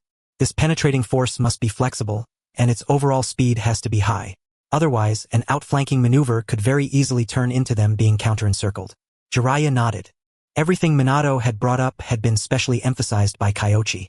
In that case, Minato will have to lead the team personally. Minato, you'll lead the squad for this mission. You get priority in selecting every member. There is only one requirement. You must complete the mission. Orochimaru swiftly issued the order. Originally, he had been somewhat tempted to personally lead the team into the Land of Earth, but those 2 points. He could manage the speed part well enough. But when it came to breaking through those old turtle Iwnin defenses, he truly was not very suitable. "Hey, I'm the operational commander on this side." Jiraiya was displeased. "Then you do it." Ahem. Minato, go choose your people. I'll leave this mission to you. Also, Kyoichi said that if you can't complete it, don't fight to the death. There's no need to throw your lives away clashing with the IWNine. If this move doesn't work, turn around and come back so we can hit Kumogakure together. Jiraiya said. Orochimaru narrowed his eyes. Good grief. There was another card hidden up their sleeve. Turn around and come back to attack Kumogakure. He truly had not thought of that. His mind had been entirely drawn by Jiraiya toward a joint strike on Iwagakure. However, the moment Jiraiya finished speaking, he immediately understood the true essence of mobile warfare. Flexibility, change, and not being bound to any fixed strategy. Every action depended on the situation. That was what movement truly meant. After thinking for a moment, he did not change his decision. He merely patted Minato lightly on the shoulder and said, "Don't get fixated on any single objective. This kind of tactic requires flexibility. As long as you can mobilize the enemy and create a situation where we outnumber them in a specific area, that will be enough." Yes. Minato had originally only felt as though he had grasped a faint flash of inspiration, but with Orochimaru's one hint, everything suddenly became clear. Even if his side could not inflict effective casualties, they could still tie the enemy down and draw away part of Iwagakure's forces, providing assistance to Konoha's frontal operations. They might even, if only a small number pursued them, it might not be impossible to counterattack and devour the enemy instead. However, when he went outside to select personnel, Minato thought of a rather serious problem. What should he do about Obito and the others? The battlefield was cruel. During this period, Obito had clearly matured quite a bit, but he was still obviously a considerable distance away from being elite. The same was true for Rin. Among the three of them, the only one who could barely be selected was Kakashi. It was not only because Kakashi was stronger, but also because he had mastered Lightning Release and Earth Release. The former could counter Earth Release, while the latter could protect his life and allow him to escape on the battlefield. Obito and Rin were far too lacking in those areas. Minato was deeply conflicted, but very quickly, Kyoichi's figure surfaced in his mind. If it were him, he would definitely make the decision decisively. He walked up to the three of them. "Obito, Rin, for the time being, you two will be led by my teacher." "Huh?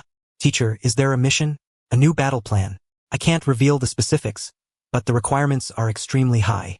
Even Kakashi only barely meets the standard, so there's no helping it." Minato ruffled Obito's hair. "Obito, while we're away, you must take good care of Rin." Obito glanced at Rin, then nodded heavily. "Yes, Minato-sensei. Sure enough. As long as it had to do with Rin, this kid would quickly forget about the matter. Although using that against him did not feel right." "I'm sorry, Obito." Minato apologized inwardly, then took Kakashi with him and headed elsewhere. "Obito, this mission must be extremely dangerous for teacher and the others."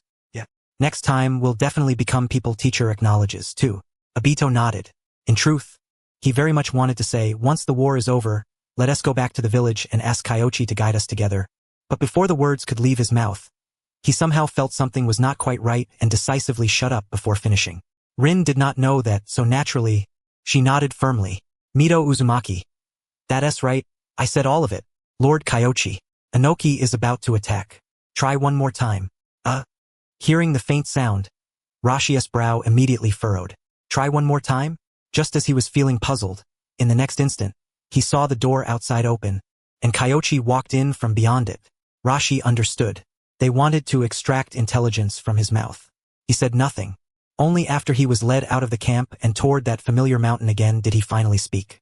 "I know your Konoha's Yamanaka clan can dig out portions of memory, but if you think you can make me personally speak out intelligence, don't even dream of it.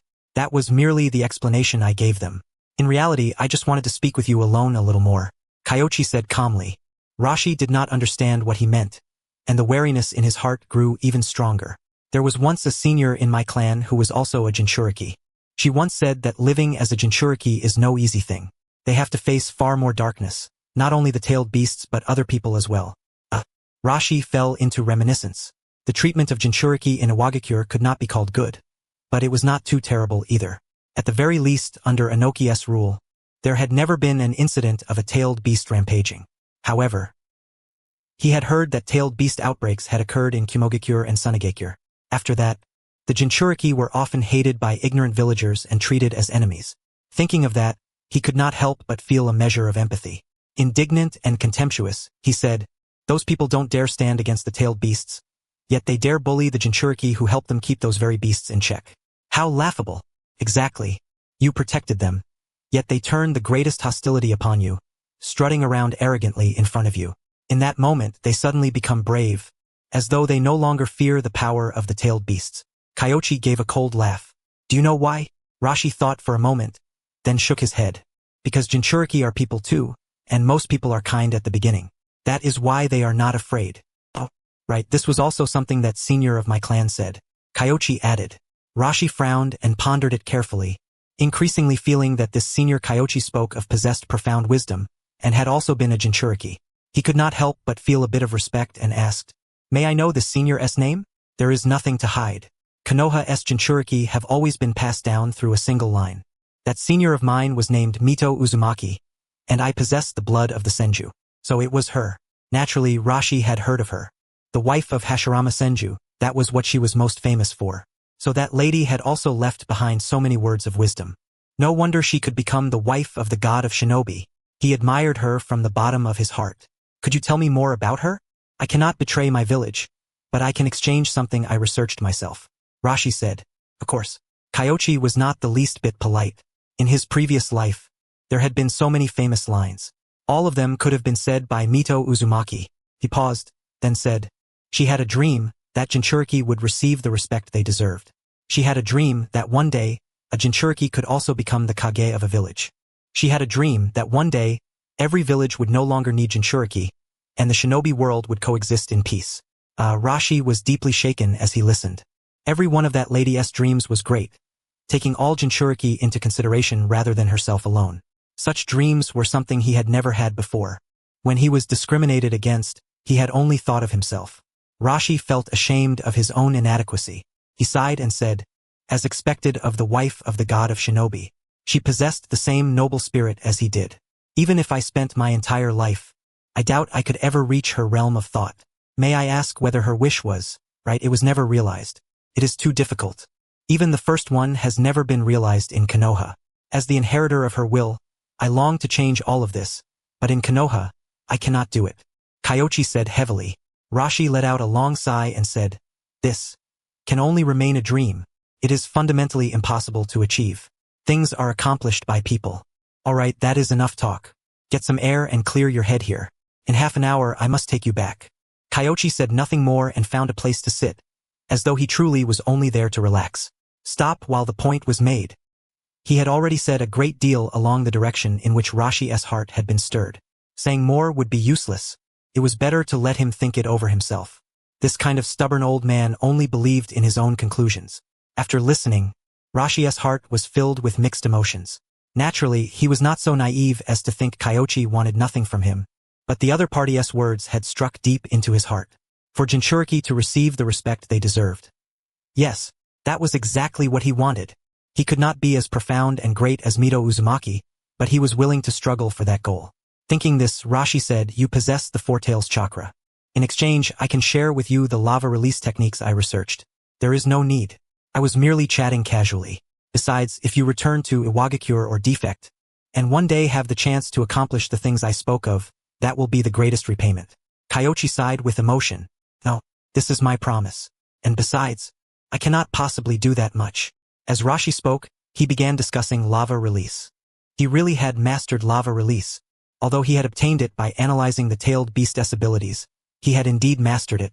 And what he was speaking of now was precisely the practical techniques for using lava release. Kyoichi could not help but recall that classic line in his heart. See, he even has to thank us. And that was not all. Completed life ideals instruction. Evaluation, excellent. Reward, tailed beast transformation. Tailed beast transformation. He had already tried it once, so what was the meaning of this reward? Kyoichi quietly claimed it. While listening to Rashi explain lava release, he split off part of his attention to examine the tailed beast transformation reward. After going through it once, he roughly understood. This wave of rewards could strengthen his ability to control tailed beast chakra. Unfortunately, Rashi was far too stubborn. Without borrowing Mito Uzumaki's name, there would never have been such an effect, and Mito Uzumaki had taken away a portion of the reward. Logically speaking, Rashi should now be regarding him as a life mentor. With gain, there must be loss. Kyoichi comforted himself, and soon he did not care quite so much anymore. Because after thinking about it another way, Rashi only had this much ability right now. Even if he kept trying to fleece him, there would not be much wool to shear. If he lost one reward, then he lost it. Without borrowing the honored name of Lady Mito, perhaps he would not have been able to harvest this reward at all. Moreover, hadn't Rashi also offered up lava release techniques? After Kyoichi finished listening, he quietly pondered it in his heart. He himself did not have fire or earth chakra, but could he preserve it through a method similar to storing tailed beast chakra, then open it up and use it when needed? Perhaps it really was possible. It was just thinking about it that way. One Een seal seemed not quite enough. Kyoichi felt a little regretful. The Een seal was extremely special and could not open another sealed reservoir in a different location, so only this one area could work. Otherwise, he really could have considered preparing several more. Kyoichi did not kick down the ladder after crossing the river and take Rashi back the moment he finished speaking. Instead, he truly let him enjoy the fresh air for half an hour, and only after the Umbu ninja arrived did he bring him back to the main camp to be sealed. Rashi did not resist. He seemed to have truly found a direction. Even when he was taken away, he was still thinking, as though he had become a profound scholar. Kyoichi did not know which direction he would develop in. However, no matter which direction it was, the final result would be him wreaking havoc on another village. Although his own village Jinchuriki did not have much freedom, Kushina at most would only be unable to become Hokage. Love and friendship, she had harvested all of those in full. She was perfectly happy, no matter how he thought about it. She could not possibly do that kind of thing with Rashi, so this wave absolutely could not pit his own side. He definitely could not release him. If he sent him back, Inoki would instead grow worried. Better to keep him for now and settle everything together after the war. Kyoichi walked out of the main camp and began properly patrolling the border. Lord Kyoichi, were those words you said to the Jinchuriki truly spoken by Lady Mito? The Umbu ninja followed after him. Since Kyoichi had brought the Jinchuriki out, of course there was no way there truly had been no Umbu following them. Mukai Kohinada had his Byakugan activated and was guarding the direction in which Rashi might flee. It was only that Rashi's chakra had been drained dry, so he could not detect him. Mukai had been deeply shaken by those words. Even now, he was still thinking them over. Why do you ask? Many truths were universal.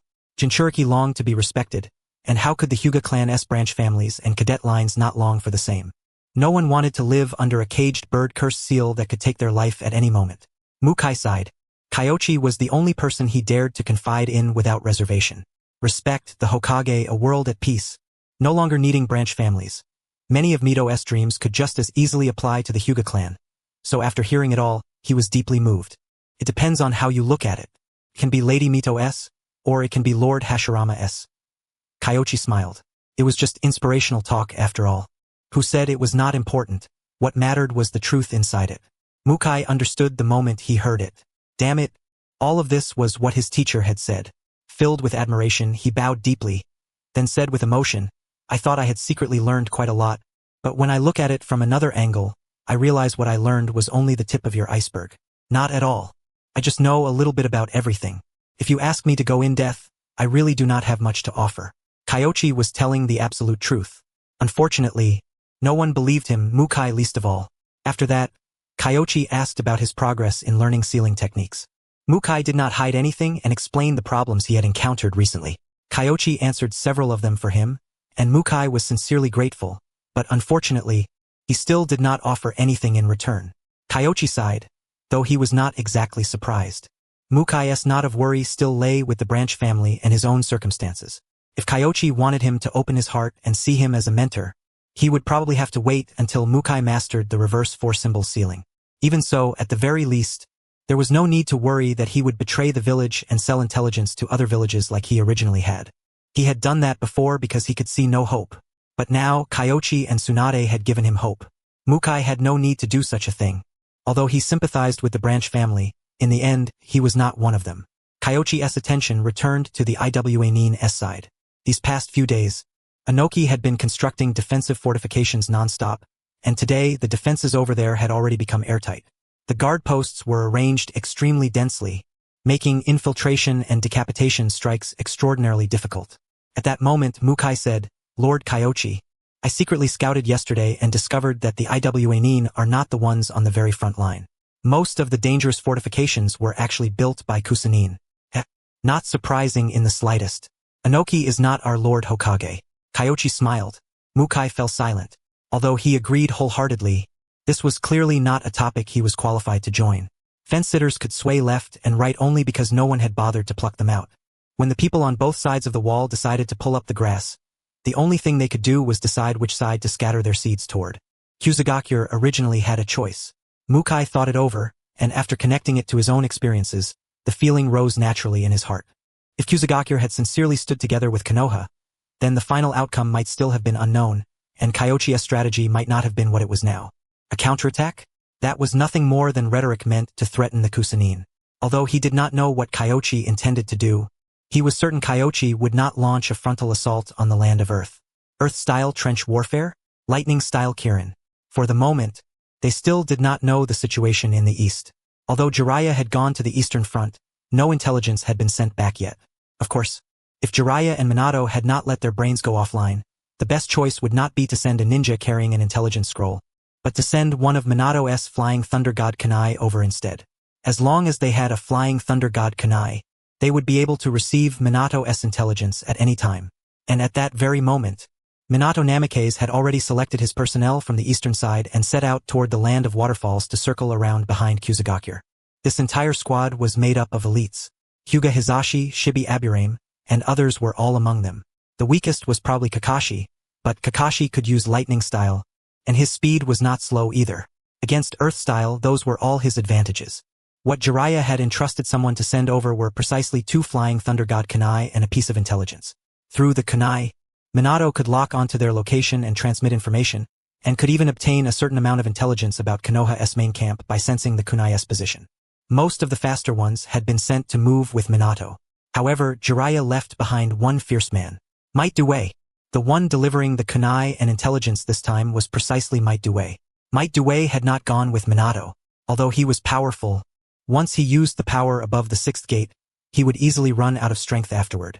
Like the later Might Guy, he had also reached the 8 gates, but because he had advanced through trial and error, there was still a considerable gap between him and Guy, who had stood on the shoulders of giants. In addition, his age was different from Guy's at his peak. In terms of recovery ability, the difference was more than just a little. Therefore, for operations behind enemy lines, it truly was not suitable to bring him along. After considering it, Orochimaru believed Due was still better suited to work with Kyoichi. Traveling with him as part of the escort were Obito and Rin from Minato's team, as well as the 3 members of Guy's squad. Hayama Shirakumo had also been taken by Minato into the elite squad, and with no Jonin to lead the 3 of them, Guy's group could only come here. The party of 6 hurried along the entire way. From setting out to reaching Konoha's western main camp, they used only 1 day. However, within just that 1 day, Inoki had already begun his attack. "Teacher, are you not organizing people to launch a surprise attack this time?" Asuma asked curiously. He had thought that once the war began, Kyoichi would once again be like before, charging in alone to kill enemies and wage guerrilla warfare. But in reality, up until now, they had still been watching and waiting. Wait a little longer. Kyoichi used chakra sensing technique to investigate the surrounding situation. The Iwanin had attacked.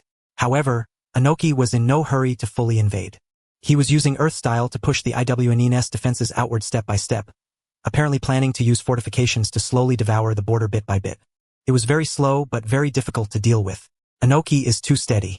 Even if teacher forms an elite squad, it would be hard to gain any advantage in front of so many Iwanin.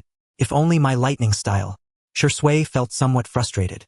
If his lightning style were strong enough, then paired with the lightning blades, Kiba, he could greatly destroy Inoki's Earth style defenses. Unfortunately, his lightning style could only be called average, still quite a distance away from excellent. Kyoichi looked into the distance and noticed that the sky was dark and gloomy. After pondering for a moment, a technique surfaced in his mind. Lightning style Kirin.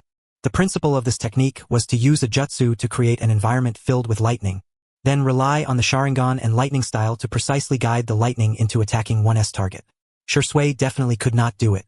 However, Kyoichi remembered that the 3rd Hokage was proficient in all 5 nature transformations, and he was incomparably skilled in any basic elemental ninjutsu. If the 3rd Hokage cooperated with the Hyuga clan to assist with observation, there should not be much of a problem bombarding the Earth-style fortifications. Of course, Shisui could actually do it as well. But first, Shisui was still young, and his control might not be precise enough. Second, if he completed this technique, certain people's hostility toward the Uchiha might only grow even deeper. The 3rd Hokage was the most suitable candidate. Thinking of this, Kyoichi waved his hand and said, "Let us go. We are heading back." Yes. Asuma did not know what Kyoichi had thought of, but judging by his teacher's expression, he knew the IWNine were probably about to suffer again. They returned to the main camp.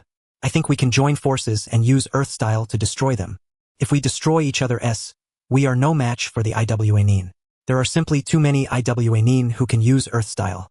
The third Hokage was currently discussing countermeasures with Asuma Sarutobi and several Jonin from the Sarutobi clan. In truth, the third Hokage wanted even more to find Kyoichi and discuss it with him, because that kid's way of thinking seemed different from theirs, and he always came up with ideas they would never have thought of. Unfortunately, by the time he sent someone to look for him, Kyoichi had already gone out. Just as they were preparing to form an Earth release squad to carry out the destruction, the Chunin outside came in to report. Kyoichi was back. Lord Hokage. Kyoichi, have you come up with a way? The moment the third Hokage saw Kyoichi, his eyes lit up. The kid's stride was full of vigor. One look was enough to tell he had an idea. Kyoichi nodded and said, I have a rough idea, and I wanted to discuss it with you. I just took a look. Their Earth release fortifications are packed extremely densely, so could we consider using lightning release to destroy them? Lightning release is a good method, but we don't have enough lightning release ninja, and there's no way to concentrate enough force to destroy that many Earth walls. The third Hokage sighed. Of course he had thought of it, but elemental advantage still depended on chakra volume. Iwagakure had several thousand ninja, while Konoha's number of lightning release users was far too small by comparison. Even if they released ninjutsu together, it would be impossible to cause enough destruction. We can borrow ninjutsu to create lightning under natural conditions. I'll use water release, while some people use fire release to raise the temperature and evaporate the water vapor to form air currents, causing it to collide with the clouds in the sky.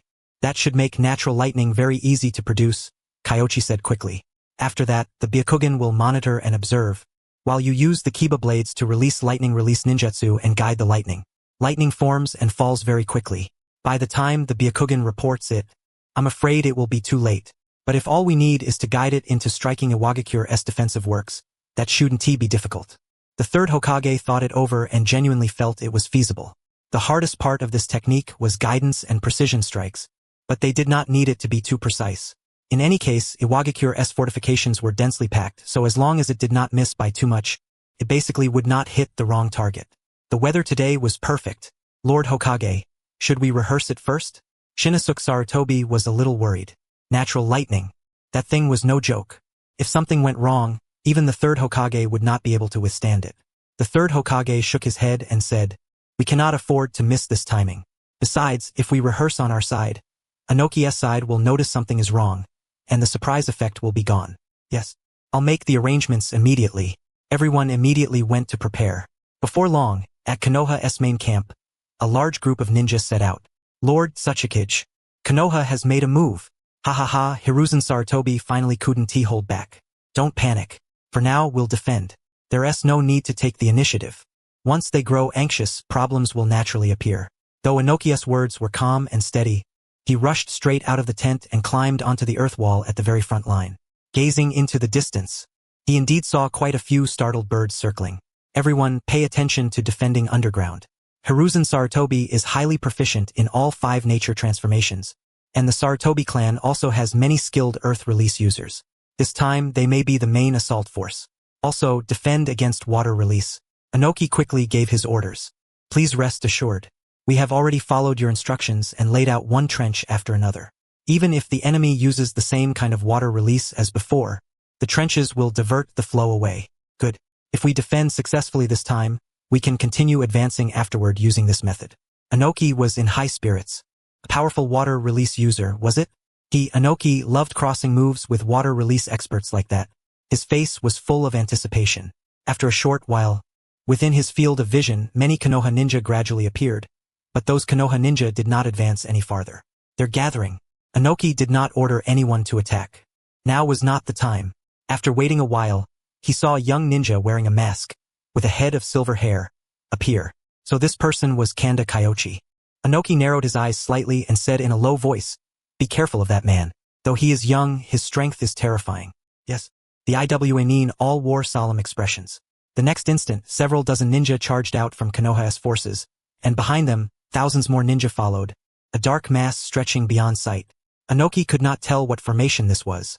He only vaguely felt that something about it was strange. Before he could see what was strange, Kyoichi had already made his move. Hand signs, technique release, water release, exploding water colliding wave, water release, water colliding wave. A pile of water release ninjutsu. The most terrifying part was that on both sides, earth walls rose one after another. Boom! Surging waves rolled forward. At this point, the sound of the water was no longer simply that of waves, but of a river taking shape, carrying countless sand and stones as it crashed toward Iwagakure's fortifications. But was that all? Inoki was puzzled. This level of force could indeed pose a threat, but with their preparations made in advance, as long as they used earth release to block it from the outside, it would be impossible for their position to be washed away. In fact, that was exactly what they did. The waves were quickly blocked, then flowed outward through those trenches. However, the next moment, the second round of behavior that made Inoki cry out in confusion arrived. Konoha's ninja charged up afterward, and hundreds of ninja used fire release in unison, roasting the water current along the river. Some even released ninjutsu into the air. Farther back, many ninja were releasing Great Breakthrough. This was a supplementary step Kyoichi had discussed with the third Hokage, meant to make the air currents move as much as possible toward the sky above Iwagakure's main camp. Lord Tsuchikage, what are they doing? I don't know, but it feels wrong. Inoki frowned. He did not know what Konoha was trying to do, but sending more than 1,000 ninja could not possibly be just to put on fireworks for them. There was something strange here. He looked around, a chill crawling through his heart, then raised his hand and said, "We should still be careful. Pass down the order. The main force is to withdraw to the second defensive line. Leave a small portion here to observe." Yes. Inoki's intuition was very sharp. Sensing his retreat, Kyoichi felt a slight trace of disappointment, but he knew it was simply unrealistic to rely on this technique to strike Inoki dead. That guy was not so easy to deal with. He raised his head and glanced at the sky, formed hand signs, released a thick fog, then used wind release to blow the fog toward Iwagakure's side. Before long, raindrops began to patter down. Everything was ready. All that remained was the third Hokage's side. At that moment, in the rear, the third Hokage led several dozen lightning release ninja in a mad dash forward, Shisui among them, while the third Hokage held 2 blades in his hands. They leaped onto a high platform forged with earth release by Konoha's earth release ninja, and together condensed lightning release chakra toward the third Hokage. The third Hokage gripped the blades, thunder rolling over the Kiba blades. Kiba blades. Careful.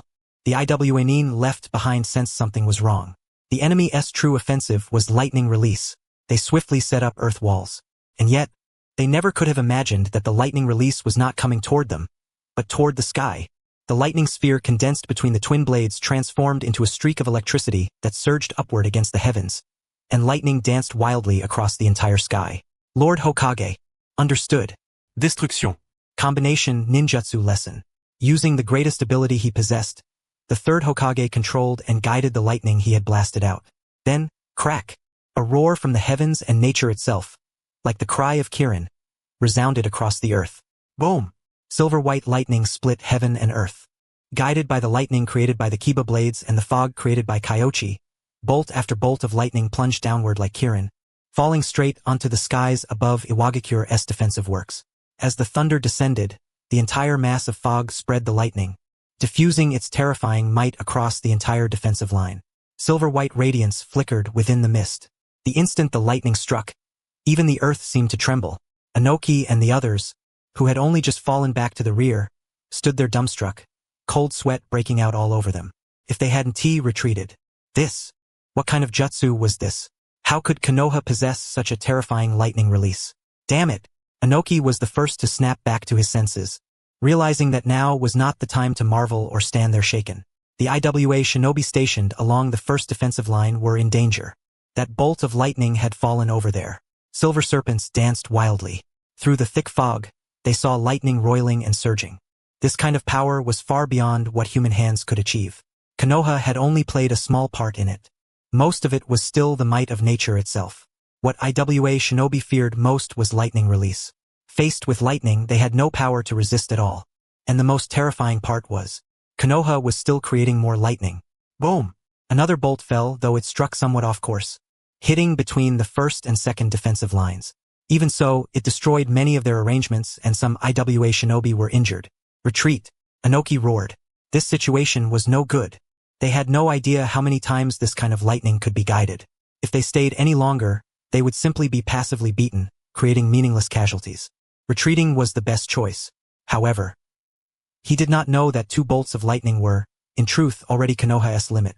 Lord Hokage, the thunderclouds over there have already dispersed quite a bit.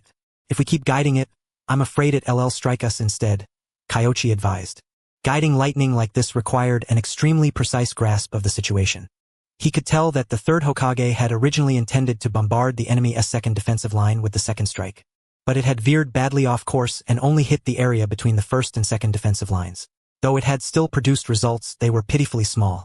As the air currents rose, the clouds above their own heads were also rubbing together and generating lightning. If they guided it again, Konoha would be the one getting struck. Then this will have to do.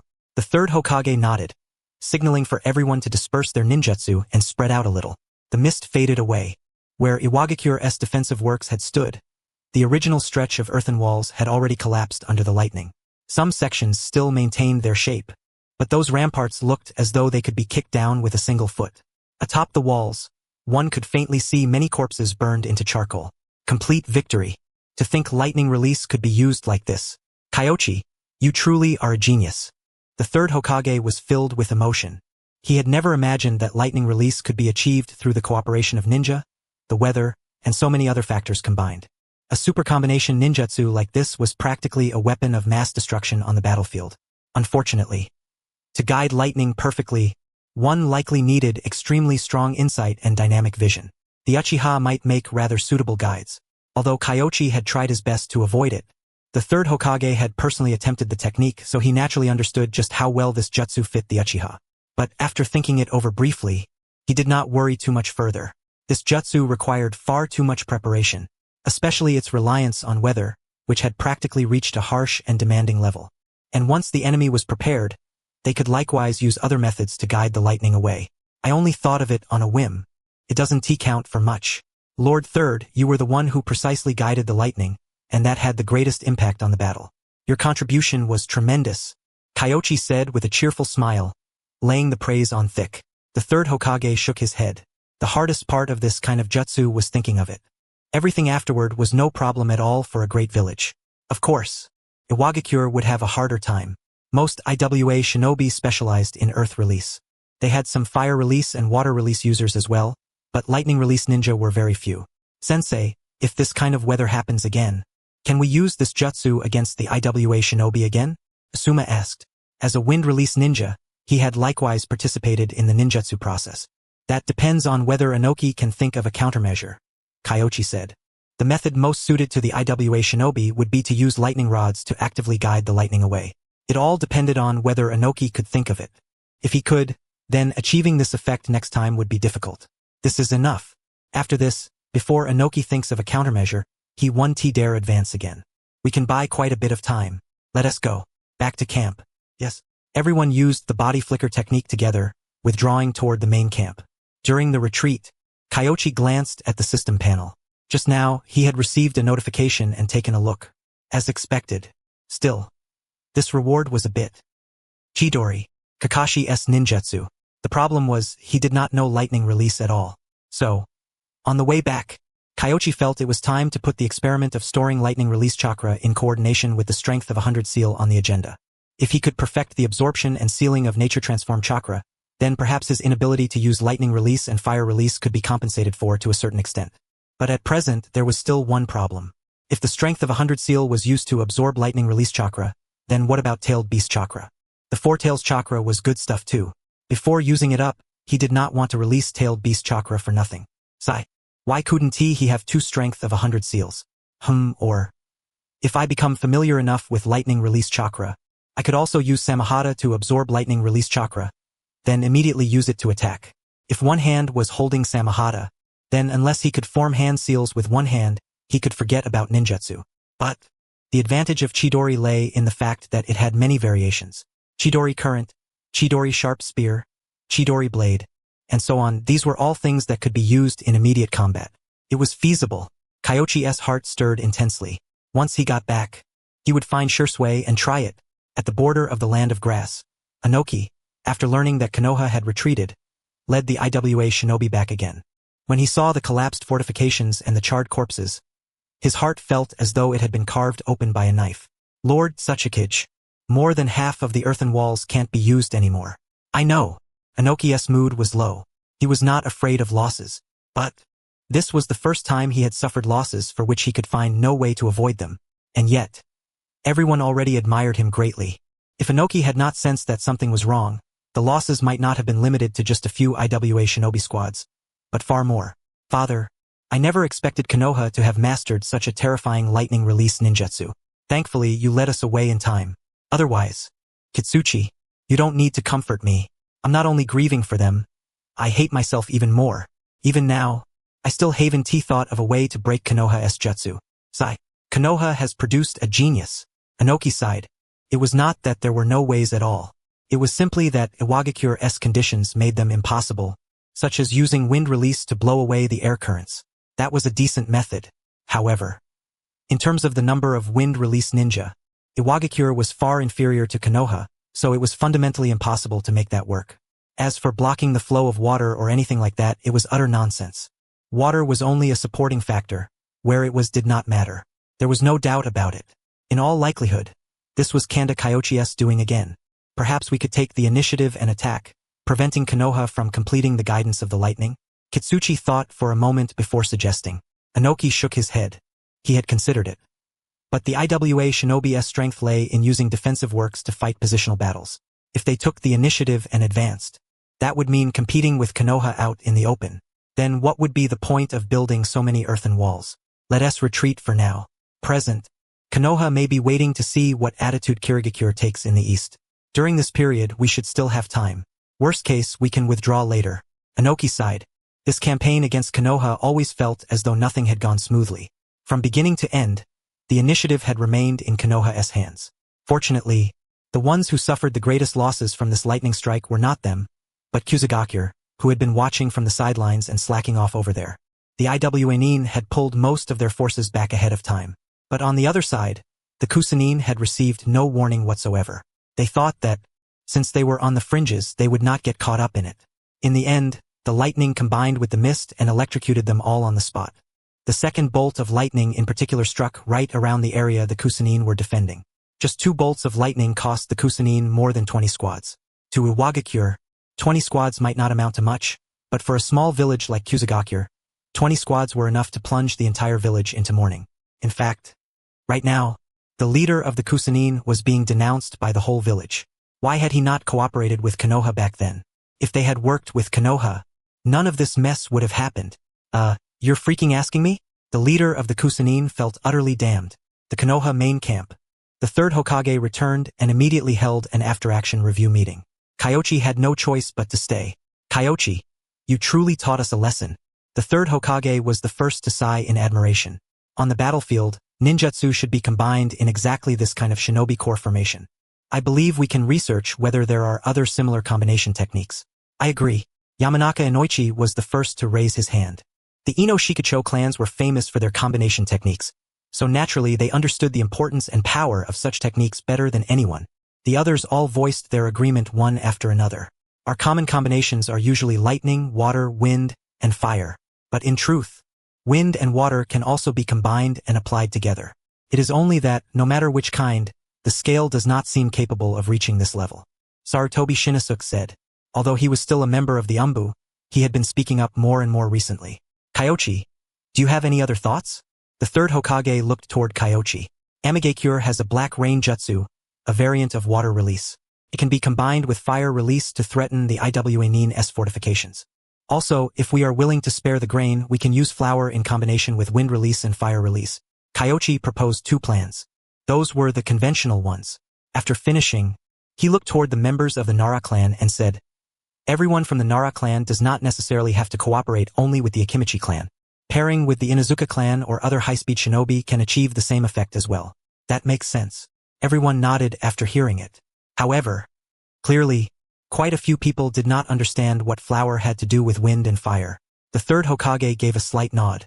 Seeing that no one spoke, he asked, what is the principle behind combining flour with wind release and fire release? Actually, it does not have to be flour. It can be any combustible dust. Even things like sugar. Once scattered through the air to a certain concentration, it can explode. A dust explosion. It was a very simple principle. However, clearly, The people of the shinobi world had yet to pursue science in that direction. Even Orochimaru and the third Hokage had no accomplishments in that field, so after hearing it, everyone was unsure whether it was true or not. We can test it later. But grain is precious, after all, so it cannot be used on a large scale. The third Hokage thought for a moment and still felt that the other options were more reliable. Amigekure's Black Rain Jutsu is, in truth, a variant of water release, so it should not be too difficult. I will research it later, then spread it through the camp afterward. There is no need, Lord Hokage. That jutsu, I have researched it before. Kyoichi gave a light cough. How could he let the third Hokage get ahead of him on such a perfect chance to fleece some rewards? The third Hokage was stunned, then came to a realization and said, "That was the jutsu you used to capture Hozuki Chikage? Fine. Write it up as a ninjutsu scroll and spread it through the camp over the next few days. It will count as one A-rank mission. You will not be shorted on the reward." Yes, sir. Sometimes, breaking through the lower limit was not bad either. A-rank mission rewards varied in value. As for the Black Rain Jutsu, it would depend on how effective that jutsu was when paired with fire release. If it was powerful, then the reward would naturally be high. As for the system, Kyoichi had no intention of teaching people one by one. There were so many Konoha shinobi that he could never teach them all himself. The best method was still to put the scroll out there and let the people below read it themselves and teach one another. After all, the Black Rain Jutsu was not some high-level ninjutsu to begin with. Kyoichi did not even need to return to his tent. He immediately wrote down the Black Rain Jutsu inside the command tent, along with its many principles and techniques. Inside, there were also some analyses on oilification in water release. Unfortunately, the oilification of the Black Rain Jutsu was rather crude. To reach the level of steaming danger tyranny, further research would still be needed. After finishing the scroll, he left the tent and called over Shisui, Asuma, and the others. "Sensei, it's fine. Just use ninjutsu on me. Asuma, you attack me with wind release first." Kyoichi did not have him use fire release. Last time, when he had used Samahata to devour tailed beast chakra, that little fellow had sulked for several days. Only after being fed water release chakra for a few days did it stop throwing a tantrum. But that also gave Kyoichi quite a bit of peace of mind. Samahata liked his chakra very much.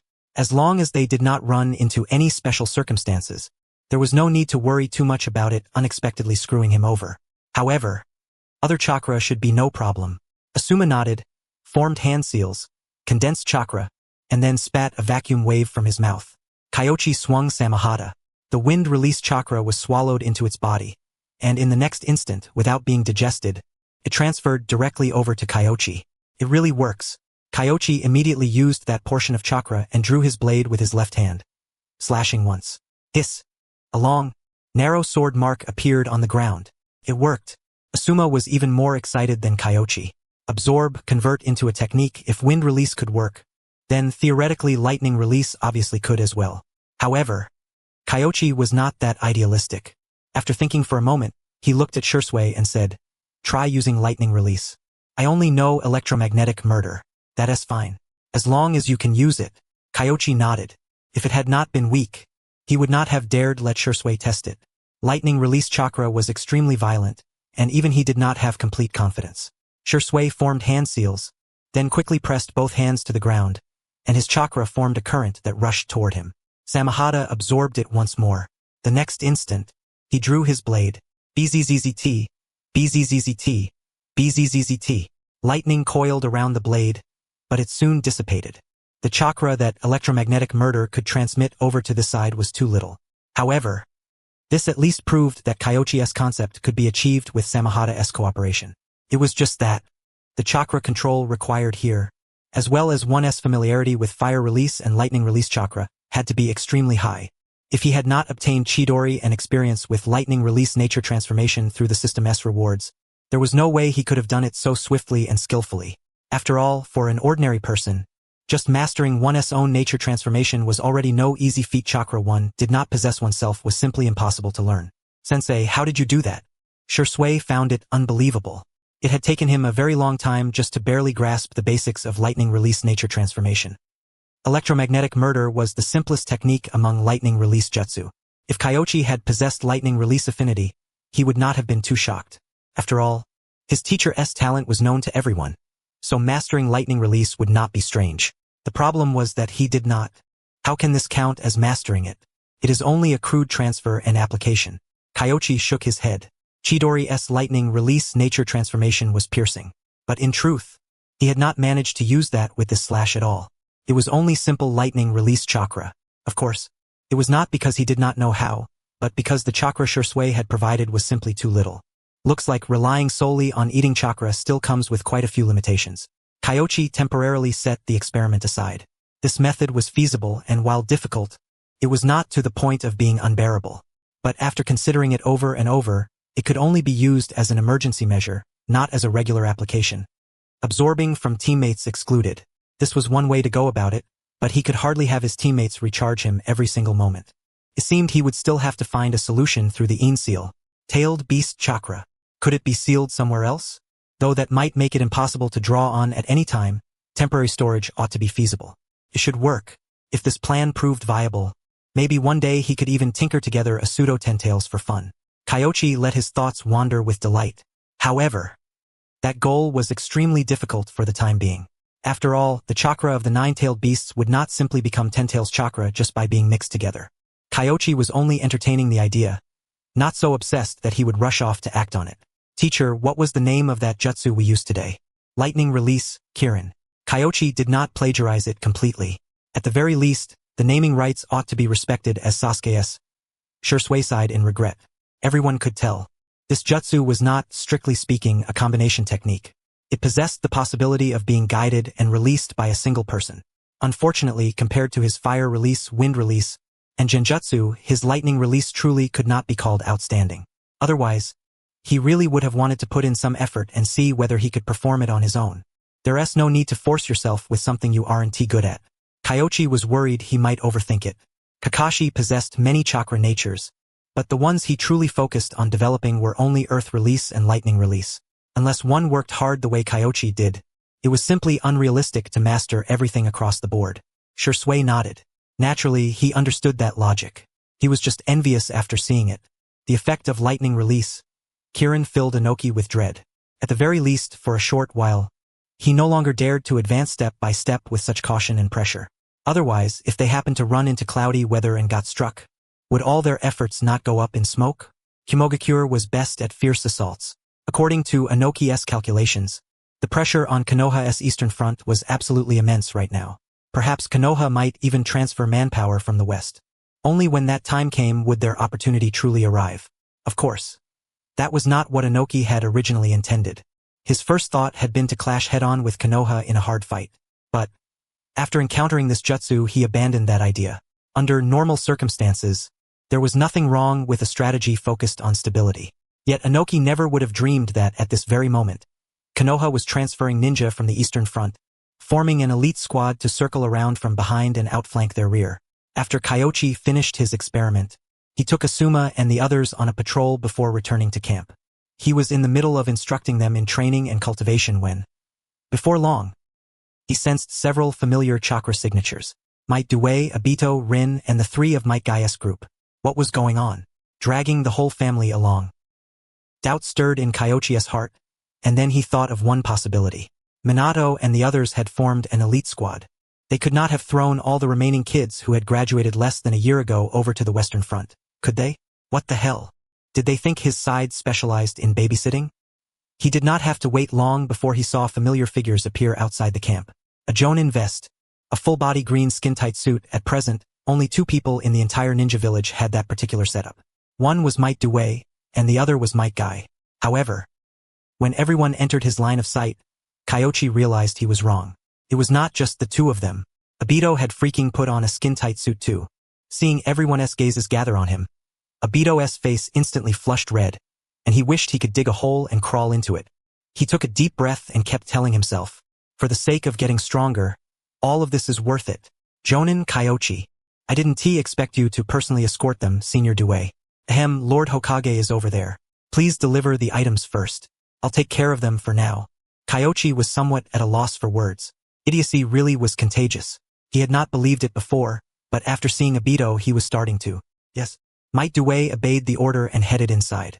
In terms of position, he was only a special Jonin 1 rank below Kyoichi. What was more, back on the Eastern Front, Kyoichi had been the combat commander. After Due left, Obito witnessed the strange looks from Shisui and the others and could not help covering his face. Then, blushing, he said, I mean, this outfit is really suited for taijutsu combat. I think it's pretty good. The atmosphere fell silent for a moment. A few seconds later, Kurina Yuhi said quietly, Obito, no one said it was bad. Have confidence, young man. Once you put on this outfit, you too can master the 8 gates. Might Guy raised his thumb and flashed his bright white teeth. Looking at his expression, Obito suddenly realized that putting on this outfit might have been a mistake. Even if it truly was breathable and easy to move in, having that kind of courage isn't bad. At the very least, it proves you've already cast aside a lot of useless things. Kyoichi patted him on the shoulder. After that, he called the group inside. 5 kids. So only Kakashi had been taken away by Minato? He understood in his heart. No wonder Obito had thrown away the bottom line of his pride. He had probably been provoked by Minato's decision. But Minato truly had not done anything wrong. For that kind of elite squad, Obito really was not suited to join. Even Kakashi had probably only barely met the standard thanks to his lightning release. Teacher Kyoichi, what's the situation now? After arriving here, what are we supposed to do next? Obito came in and was assigned a place to stay. He was the sort who could not restrain his curiosity. The others were just as curious. They had merely held themselves back and not asked. Since you're here, naturally you'll be fighting the IWA ninja. From now on, all of you will be under my command. During the following attacks on the IWA ninja, none of you are allowed to stray too far from me. Understood? Yes. The group was full of enthusiasm, looking as if they could charge out and fight the IWA ninja immediately. Kyoichi had a headache. If there had been anywhere else to put them, he really would have wanted to toss these kids to someone else. But in the current camp on this side, the person most suited to leading them was indeed him. He had experience and he had ability. The others already had their own subordinates to look after. If they added several more kids, how could they possibly manage? The Eastern Front was even more out of the question. With the elites transferred away, and facing Kumogakure's fierce assault, they would inevitably have to maintain a certain level of combat strength. Casualties would not be anything unusual. Precisely because of that, the kids had been sent west. It was relatively safe here. However, this state of affairs would not last too long. If the plan succeeded, they could deal the IWA ninja a heavy blow in a short period of time and force Inoki into negotiations and concessions. At that point, the initiative would be in Konoha's hands, so he would only be looking after them for a while. He could just treat it like back when he was at the Ninja Academy. Kyoichi looked them over. There shouldn't be any fighting for the next few days. What have all of you been training in lately? Taijutsu, Shuriken Shadow Clone Jutsu. How to awaken the Sharingan. Obito looked utterly serious. Seeing his expression, Shisui felt too embarrassed to say that he had been so badly frightened a while ago that he had accidentally awakened his paper folding technique and mutually multiplying explosive tags. The Sharingan is indeed powerful, but if you place all your hopes on the Sharingan, then I can only call you trash. Teacher, I was joking. I've been training in taijutsu lately. Obito coughed lightly. He truly wanted to awaken his eyes. During the entire trip here, his head had been filled with thoughts of awakening the Sharingan and making a comeback, and as a result, the words had slipped out before he knew it. But rationally speaking, he understood very clearly that diligent training was the proper path. Your strengths lie in ninjutsu and speed. Developing in that direction would be better. Kyoichi was brutally direct. Taijutsu? Better save it. Obito's taijutsu wasn't exactly bad, but it definitely wasn't good either. At the very least, it had absolutely nothing to do with the 8 gates. If he seriously devoted himself to the 8 gates, he probably wouldn't even be able to find the first gate. Yes. Obito nodded with his face flushed red, realizing he'd been grasping at straws in a panic. Of course, you can't neglect taijutsu training. The body is the foundation. After Kyoichi said that, he had them run through a demonstration, then gave each of them some pointers. Might Guy and the other 2 were fairly easy to handle. The hard part was Obito and Rin. They had been at war all year, so there simply hadn't been much time to teach them. Obito was one thing, but Rin. Medical ninjutsu demanded a tremendous accumulation of knowledge. With the war dragging on, Rin had no way to settle down and study properly or build up her medical knowledge, and there were many ninjutsu she likewise hadn't managed to learn. The jutsu she had recently been focusing on was the chakra scalpel. Kyoichi had Kurina Yuhi go teach her one-on-one. As for Obito, to be honest, your best choice is to read more books and shore up your theoretical knowledge. But this is the battlefield, and there isn't that much time for you to study, so I'll teach you earth-release ninjutsu. Kyoichi was still saying the same thing. What Obito needed to supplement wasn't strength but knowledge, brains. After all, the title of Uchiha Kenji hadn't come out of nowhere. One had to know that among the Konoha 11, only Choji had a wisdom stat of 2 at graduation, while even Naruto and Kiba Inuzuka had 3 points of wisdom. That made it obvious just how terrible Obito was right now when it came to theory classes and analytical ability. Thank you, sensei. Obito was restless, as though he had been thrown right back to his ninja academy days. Kyoichi gave casual guidance, and it didn't take much effort. Although Obito's abilities in theory and analysis were astonishing, his talent for ninjutsu truly couldn't be called poor. He couldn't manage earth-style wall, but he picked up earth-style, earth and stone bamboo shoot very quickly, and while he didn't grasp the other technique, hidden rock jutsu, right away, after it was explained twice, he at least stumbled through the basics and no longer needed further instruction. Of course, Kyoichi knew he had one more talent. Space-time ninjutsu. However, that stuff was far too rare. Aside from the summoning jutsu, there was only the Flying Thunder God technique. And the Flying Thunder God's demand for knowledge was terrifyingly high. Leaving everything else aside, one at least had to understand things like jutsu formulas, right? Obviously, Obito did not meet that condition. Teaching them was a last-minute sharpening of the spear before battle. He didn't expect their strength to rise all that much. He only hoped they could survive if they ran into an Iwagakure Chunin squad on the battlefield. So, for most of them, what Kyoichi taught were life-preserving methods. Only on Might Guy's side did he not have many good options, because from childhood to now, Might Guy had always focused solely on taijutsu. It wasn't that he couldn't use ninjutsu. On the contrary, Might Guy possessed the qualifications to train in ninjutsu, and his ninjutsu and jinjutsu were at least around average level. But he only wanted to learn taijutsu. Shirakumo Soma had no way around that either. He tried teaching him swordsmanship, but Guy wouldn't learn it, so in the end he only taught him nunchaku, some battle awareness, genjutsu release methods, and so on. Kyoichi, for his part, taught him more of the body flicker technique. With his level in the body flicker technique, teaching Might Guy was more than enough. After a round of instruction, it was nearly evening. Everyone ate a simple meal in the camp. Kyoichi had originally planned to take them out for another patrol, but then the third Hokage sent someone over. Train on your own. Yes. Kyoichi entered the tent. Might Due was standing stiffly off to the side, scratching his head with an embarrassed look, while the third Hokage was wearing a deep frown. Kyoichi, that fellow Jiraiya, never does anything with any certainty. Right now, although we have obtained Minato's Flying Thunder God Kunai, no one on our side knows the Flying Thunder God technique. So how are we supposed to contact Minato's side? This was exactly what the third Hokage was worried about. As for the direction Minato and the others had gone, Might Due had only just been promoted to Special Jonin. How would he know such things? Minato is steady in how he handles matters. When the time is about right, he'll definitely use the Flying Thunder God to send a toad over to contact us. Kyoichi wasn't worried. Minato knew about his method of communicating through Katsuyu, so when the time came, he just had to use the Flying Thunder God to send a toad over for communication. It wasn't difficult at all. For now, that's all we can do.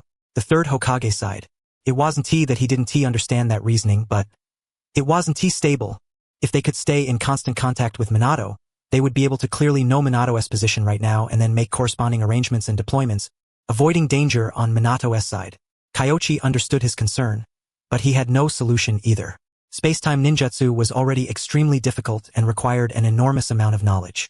Even he might not necessarily be able to master it. Although the notes left behind by the second Hokage had mentioned it, the specific notes and jutsu formulas had all been taken away.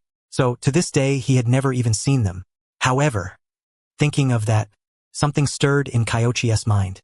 He glanced at Might Due, then swallowed back what he had been about to say. The third Hokage was old and shrewd, and he quickly noticed Kyoichi's subtle reaction. Due, thank you for making this trip. From here on, stay on this side and help us deal with the Iwa Nin.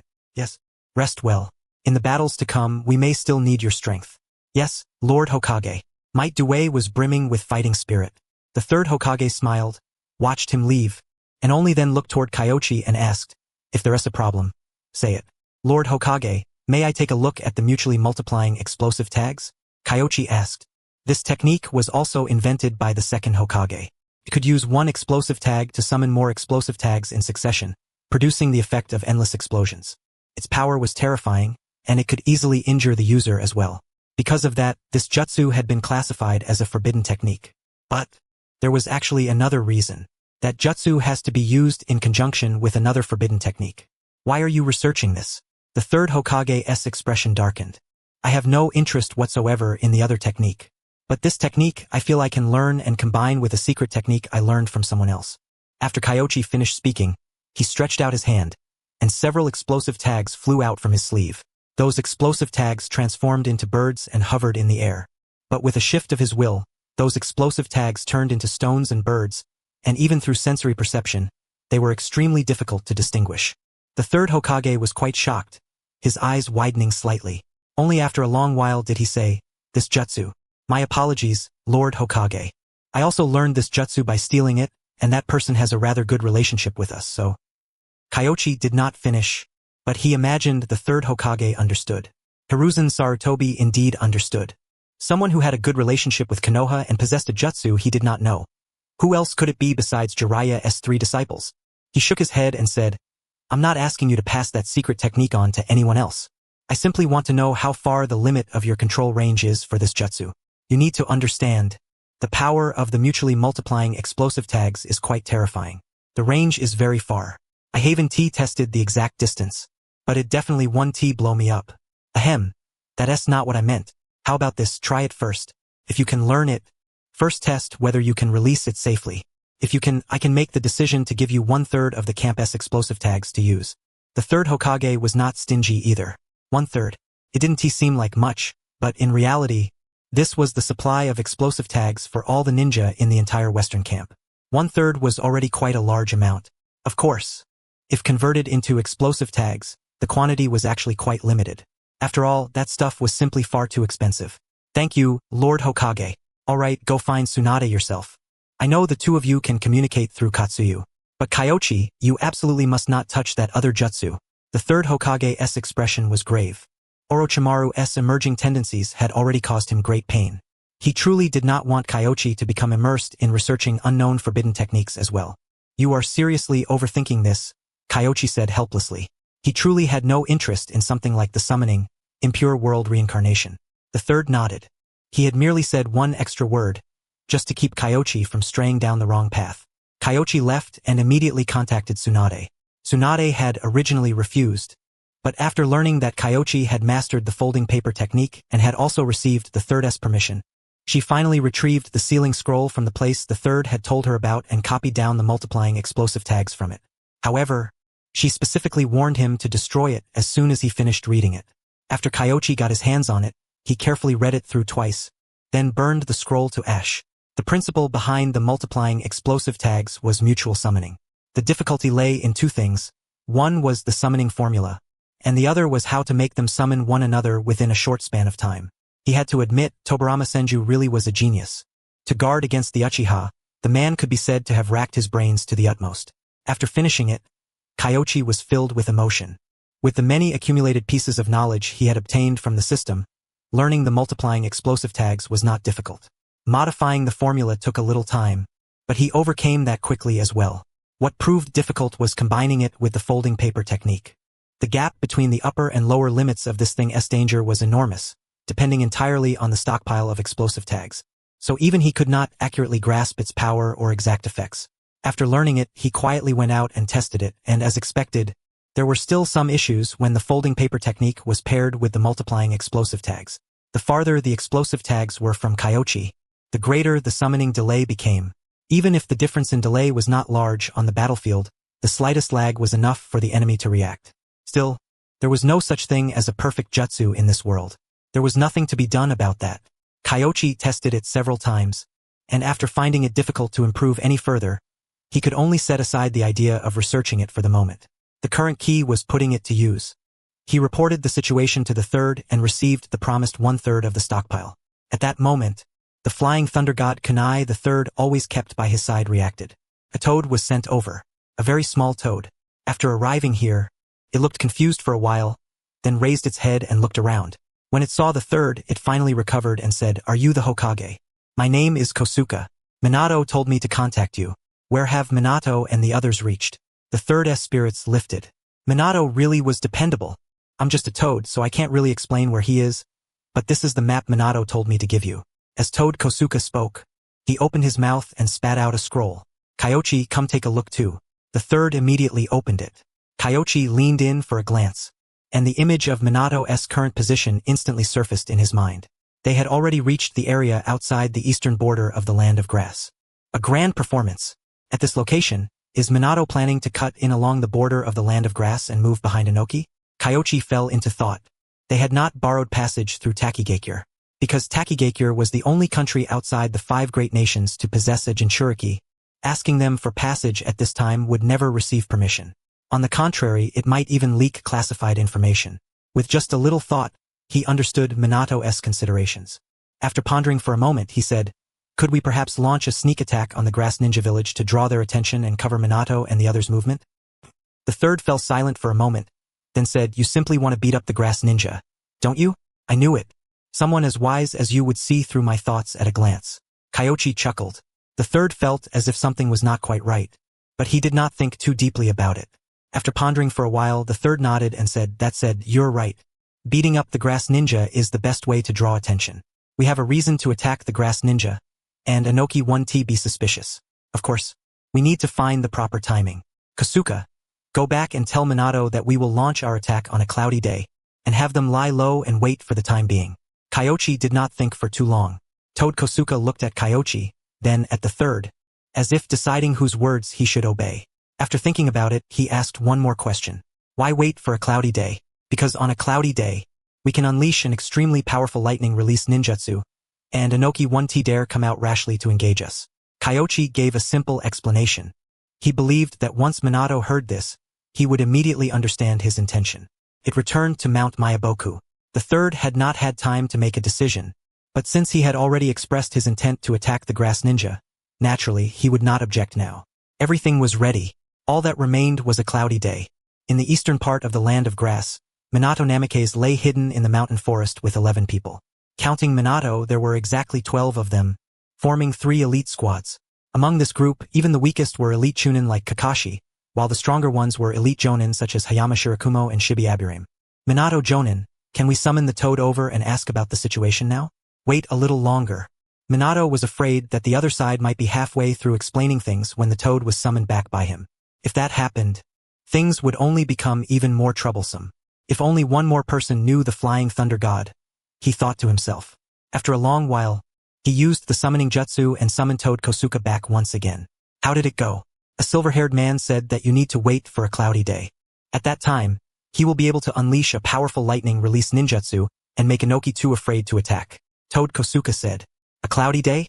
Minato pondered for a moment, then immediately said, "Did he also say they were going to make a move against the Grass Ninja Village?" Right. I was just about to say that." Toad Kosuke nodded repeatedly. Minato ignored the second half of his words, said, "Thanks for the hard work," and then sent him back to Mount Mayaboku. Beside him, Kakashi looked thoughtful. "Kakashi, what did you think of?"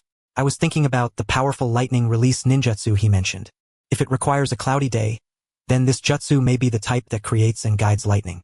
In order to train in ninja blade techniques, Kakashi had recently devoted all his energy to studying lightning release, so his understanding of lightning release had improved very quickly. He soon thought of some possibilities. Afterward, the Jonin more or less thought of it as well. Lord Hokage and the others have already clashed with Inoki once, and they used this jutsu to intimidate the stone ninja. Even the grass ninja should know about it, so as long as it's a cloudy day, everyone's attention will be on the western main camp. Minato's eyes lit up. No wonder. Cloudy day, so that was the reason. He took a deep breath, looked at the others, and said, "Does anyone still have any questions?" "No." "Hizashi, when the time comes, I hope you can help us a great deal. Since I joined the team, I will naturally give it my all." Hizashi Hyuga nodded. Although they had Shibi Aburame, the insects needed to return before they could send back the information they had scouted. The Byakugan, however, could see directly and report the enemy's position in real time. Therefore, he was the strongest eye in the squad. After learning of Kyoichi's plan, everyone felt much more at ease, because a broad weather condition like a cloudy day did not require intelligence transmission at all. They only had to look at the sky to know. It was the best signal flare. Time passed day by day.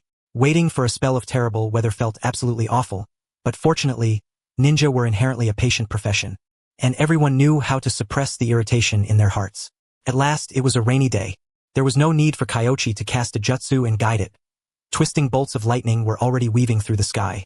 Whether like this, Inoki gazed up at the sky, his brow locked in a deep frown. It was morning, yet thunder rolled endlessly overhead, dragging up more than a few unpleasant memories. That jutsu from a few days ago, he still had not found a way to counter it. Father, Kitsuchi, have everyone heighten their guard. Be wary of an attack from Konoha's ninja. Yes, I already went to warn them just now. Every ninja skilled in sensing will become Iwagakure eyes and keep watch on Konoha's shinobi forces. Inoki nodded. He was just about to return and continue thinking through countermeasures. But then, at that moment, a figure emerged from underground. An Iwagakure Chunin. Lord Tsuchikage. Konoha's people have moved out, but they don't seem to be planning to deal with us. They seem to be heading for the Grass Ninja Village instead. The Grass Ninja Village? Inoki's brows creased slightly. Konoha was actually going after the Grass Ninja. That was unexpected. Father, what are they trying to do? I remember you saying that Hiruzen Sarutobi is usually indecisive and kind-hearted. He shouldn't be the sort to make a decision like this, right? Kitsuchi did not quite understand. It did not match the image of the third Hokage that Inoki had described to him. Inoki frowned, then snapped irritably, you brat. I also said that man can shoulder responsibility when it matters. So this definitely wasn't his decision. He is only taking responsibility on someone else's behalf. Oh, the young people of Konoha Inoki had already understood. Konoha, as it was now, was probably not being commanded by the third. The one holding the rudder was a young man, the young jonin named Kanda Kyoichi. And yet, on the IWA side, there was still no one to carry things forward.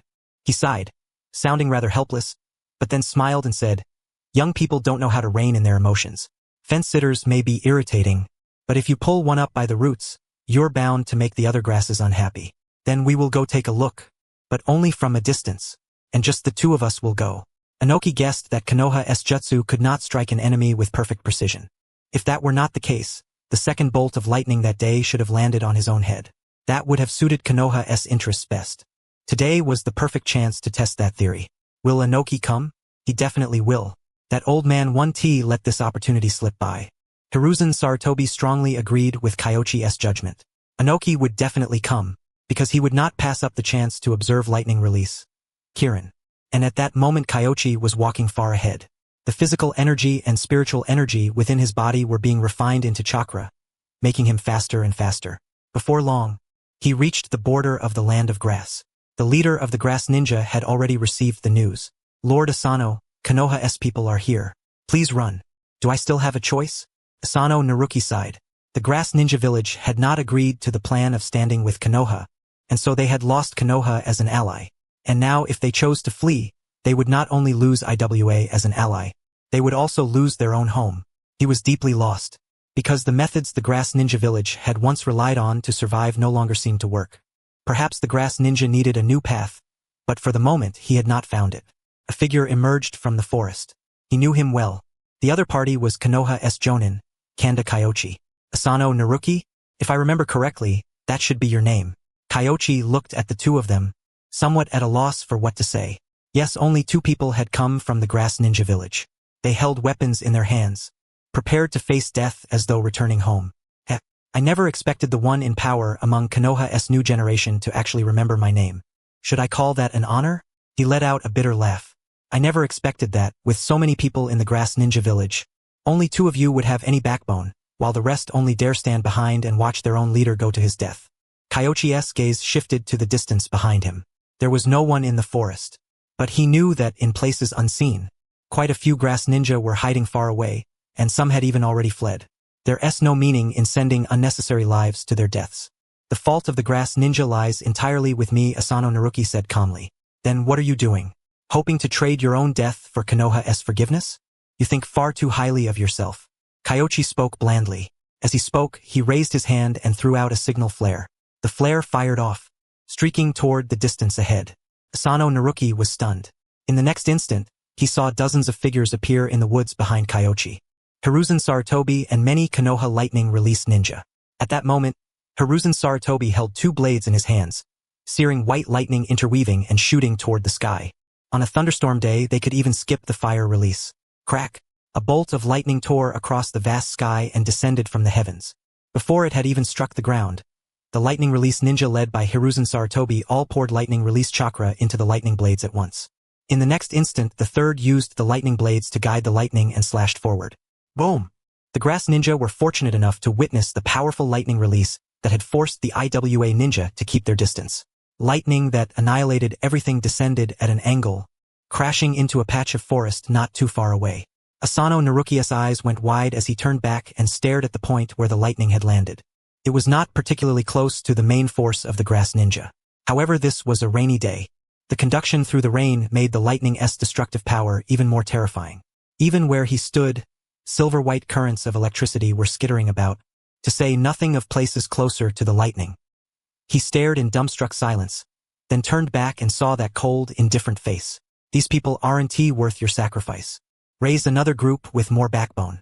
Perhaps that is the answer for the grass ninja. After Kyoichi finished speaking, he turned and left.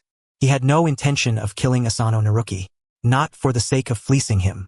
Rather, at present, whether it was Konoha, the IWA ninja, Amigakure, or Takigakure, none of them had the ability to swallow the piece of meat that was the land of grass.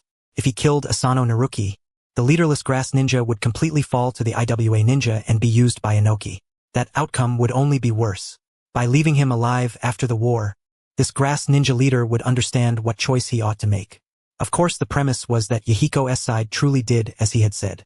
If a small but not weak alliance of minor nations lay between the land of fire and the land of earth, the friction between the two nations would be much smaller in the future.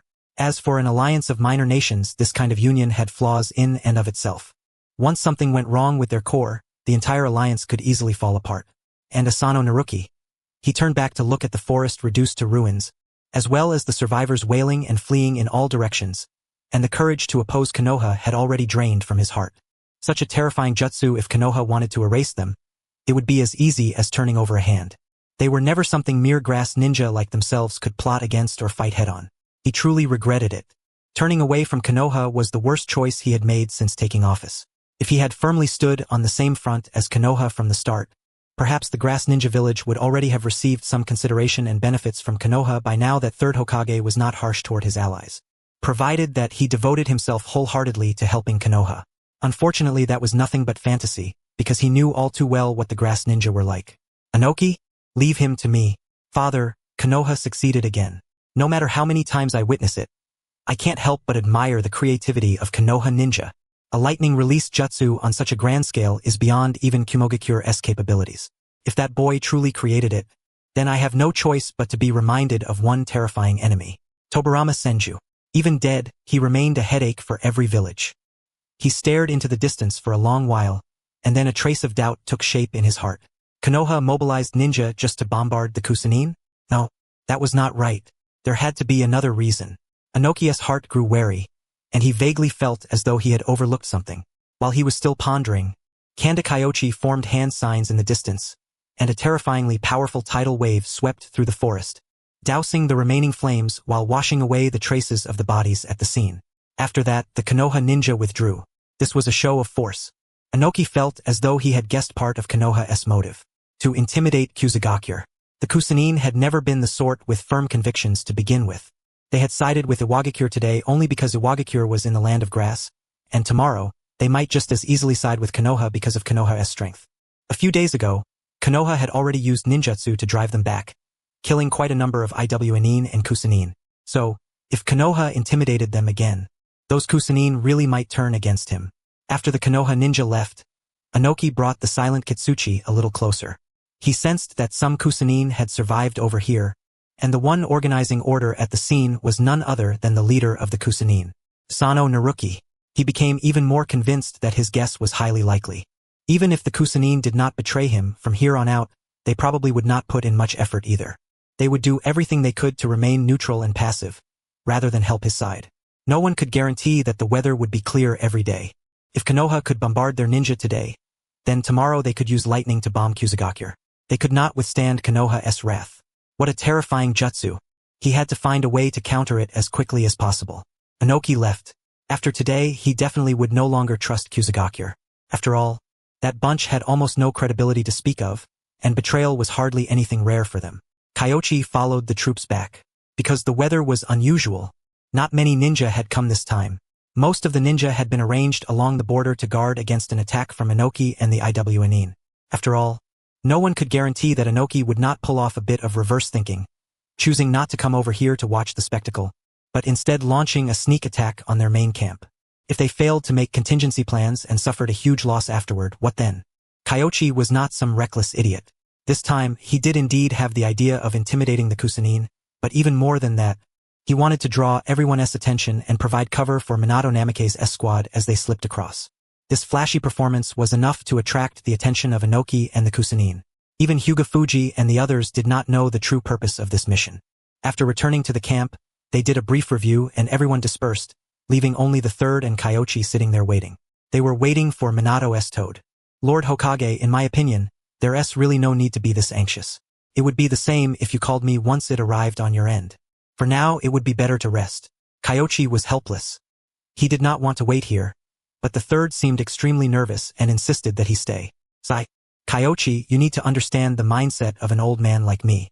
Ever since my teacher died, I've always wanted to stabilize Konoha's situation. Though it seems I haven't achieved much, my nature is still to seek stability. The third sighed wistfully. Those are 12 future pillars of Konoha. Compared to Inoki, you really do seem more like an old man. Kyoichi could not help but quip. Inoki was clearly older, but the third's mindset had already withered first. With strength like Minato's group had, how could they possibly be killed in action?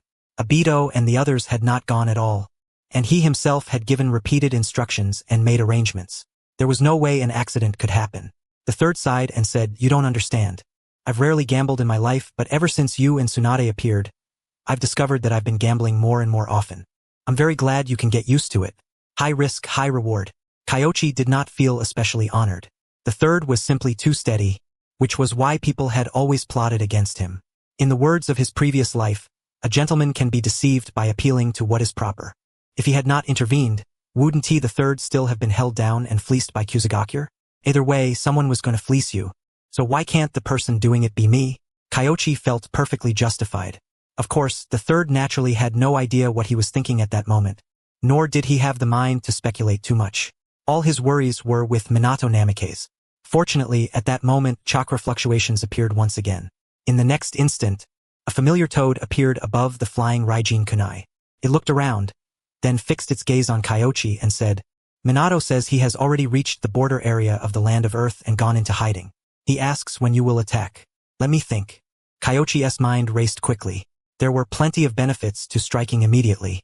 For example, on a rainy day, Inoki would definitely have to be wary of their lightning release jutsu, and his attention would be completely focused on their side, making it difficult for him to notice an attack from the rear.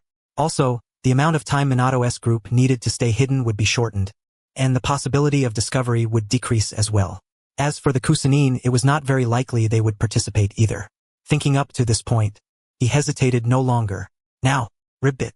Toad Kosuka froze for a moment, then immediately returned to Mount Myaboku to wait for Minato Namikaze's summoning. "Lord Hokage, this time, you don't need to take action like before. You only need to appear on the scene and stand there," Kyoichi said. In this attack, if he still wanted to copy the same method, Inoki probably would not be polite. Dust release could erase everything, including lightning. As long as he interrupted the third and the other's lightning release jutsu, they naturally would no longer be able to guide the lightning. But if the third did not act, Inoki would have to keep his attention on them at all times, and that was far more powerful than directly taking action. But the third had his own concerns as well. "If I don't take action, who will deal with Inoki?" "Me," Kyoichi answered decisively. The third frowned. "Kyoichi dealing with Inoki. Are you confident?" "To be honest, I don't have that much confidence, but even if I can't win, I can still hold him back. Of course, if you have a better candidate, I'd be more than happy to go kill other IWNin," Kyoichi said. No one liked gnawing on a tough bone, and he was no exception. Inoki was both nasty and hard to chew. Several figures flashed through the third's mind. Himself, Danzo Kosuka. Forget Danzo, that man. At critical moments, he truly could not be relied upon. He shook his head in disappointment. After thinking it over, aside from himself, Kyoichi really was the most reliable one, and the one most likely to completely tie down Inoki's attention. Even so, he still said with clear disapproval, "I came to the front lines precisely to deal with Inoki. What would it look like if I let you go instead? If that's because of some boring reason like that, then there's really no need. I'm keeping you in the rear not only because you're the Hokage, and because I possess the fine virtue of respecting the old and caring for the young, but even more because you are currently the strongest lightning release user on this side," Kyoichi said helplessly. Aside from the third, there was not a single person in the western camp who could independently use the lightning blade to guide lightning. Although Kyoichi could temporarily release the tailed beast chakra within his Ein seal and convert it into lightning release chakra, that was completely meaningless. Because those whose chakra was drained would not be able to recover their combat strength in the short term, which would still be detrimental to the battle situation. Also, I hope you can send someone to provide limited protection for those children. I would have done that even if you hadn't said it. The third Hokage pondered for a moment. Let Kosuke Mariboshi go. You should know what he is capable of. Good. Kyoichi had no problem with that. Kosuke Mariboshi wasn't old yet, and his strength ranked near the top even among elite jonin. Fighting while looking after a few children would be no problem at all. Once the discussion was over, the third Hokage immediately summoned every ninja. Everyone had thought that, after returning from the grass ninja, they wouldn't sortie again against the Iwa Nin. They hadn't expected that, only a short while later, the third Hokage would gather them all once more. This time, the third Hokage no longer kept anything hidden. We already have an elite 12-man squad that has reached the rear of the Iwa Nin, and the eastern side is currently bearing tremendous pressure, so we must end this quickly. The decisive battle is today. The third Hokage's voice rang with passion over there. Kyoichi, meanwhile, came to the tent where Rashi was sealed and used the summoning jutsu to summon a massive clone of Katsuyu. After that, he absorbed most of Rashi's energy to replenish what he had just consumed. Immediately afterward, SEAL team, prepare yourselves. Open a gap in the seal. I'm going to absorb his tailed beast chakra. That's right. Kyoichi had come to Rashi to recharge. Although he hadn't fought over the past few days, in order to test the effects of the 8-trigram sealing style and tailed beast chakra, he had consumed quite a bit of tailed beast chakra. Lord Kyoichi, this is... Kyoichi didn't regard Rashi as a threat. Of course. He likewise didn't believe that Rashi would obediently let himself be controlled for no reason just because he had drunk a few bowls of his chicken soup, which was why he first drained the physical and spiritual energy from his main body. A gap was opened in Rashi's seal, and tailed beast chakra seeped out from within. He himself also regained a little energy. However, very soon that portion of tailed beast chakra was sucked away as well. Rashi was left speechless. He felt deeply humiliated, but he had to admit that this guy had practically maximized the value of taking prisoners. The giant slug outside was breaking apart, turning into one small slug after another.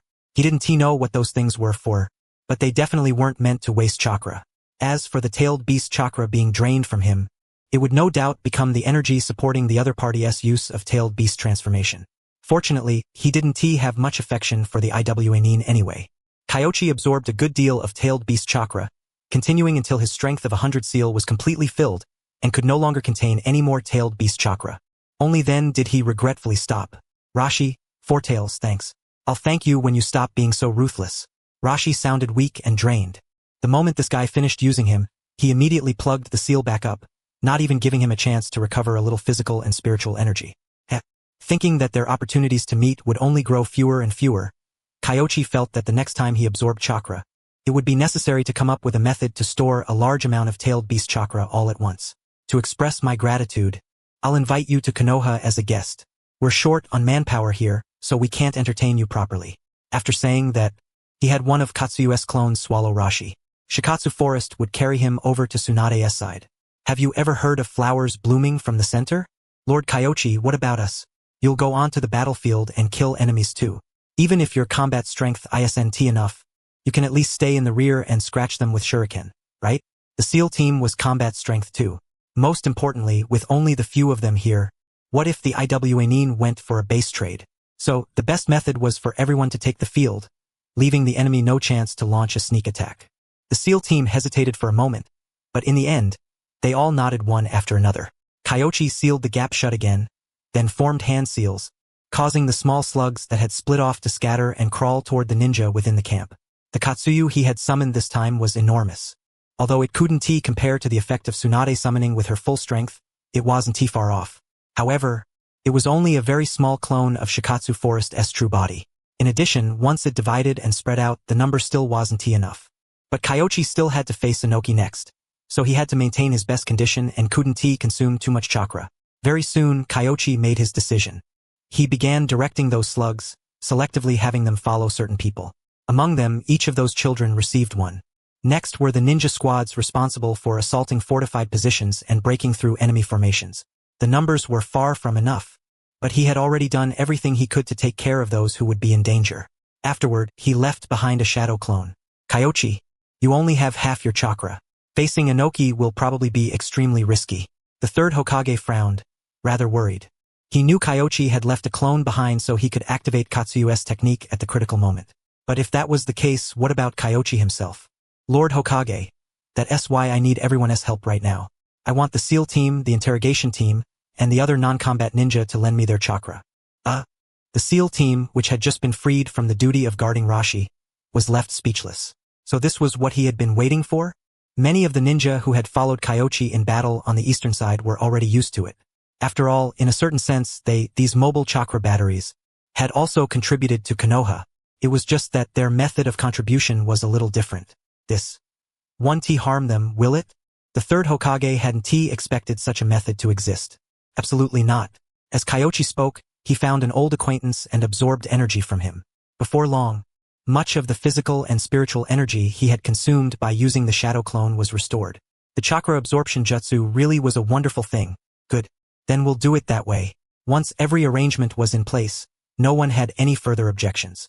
Asuma looked worriedly toward Kyoichi in the distance, gripping his trench knives, his expression carrying more than a little resentment. I'd advise you not to overthink it. No one can stop teacher from doing what he wants, and no one can force him to do what he doesn't want. So this decision definitely wasn't Lord Hokage's idea. Shisui spoke quietly from beside him. Asuma froze for a moment, then said resentfully, "Am I that obvious? It's practically written on your face." Karina Yuhi had no strength left to retort. "Let us go. This time, teacher won't be looking after us, and it's going to be a real blade and blood battle. Everyone had better be careful." The other two fell silent together when they heard that. It wasn't as if they had never fought before. From the sea to the land of earth, they had experienced no small number of battles, but there had never been a single clash where Kyoichi wasn't present. With their teacher there, they believed nothing would happen to them. However, their teacher now had to deal with Inoki and simply didn't have much time to look after them. Although he had left behind a clone, that shadow clone had to take care of everyone affected by Katsuyu. This battle would have to depend on themselves. The three of them tightened their grips on their weapons. Move out. Whoosh. Everyone departed from the camp. Even the medical ninja followed along with their equipment. Asuma and the others moved together as a group, but among the crowd behind them, Kosuke watched those children with his right eye, and he couldn't help thinking back to the past. He gripped the hilt of his sword, lost in thought. This time, I will definitely protect you. Why are you here? Kyoichi walked at the very front, with 4 Umbu ninja following him the entire way. There was no need to say it.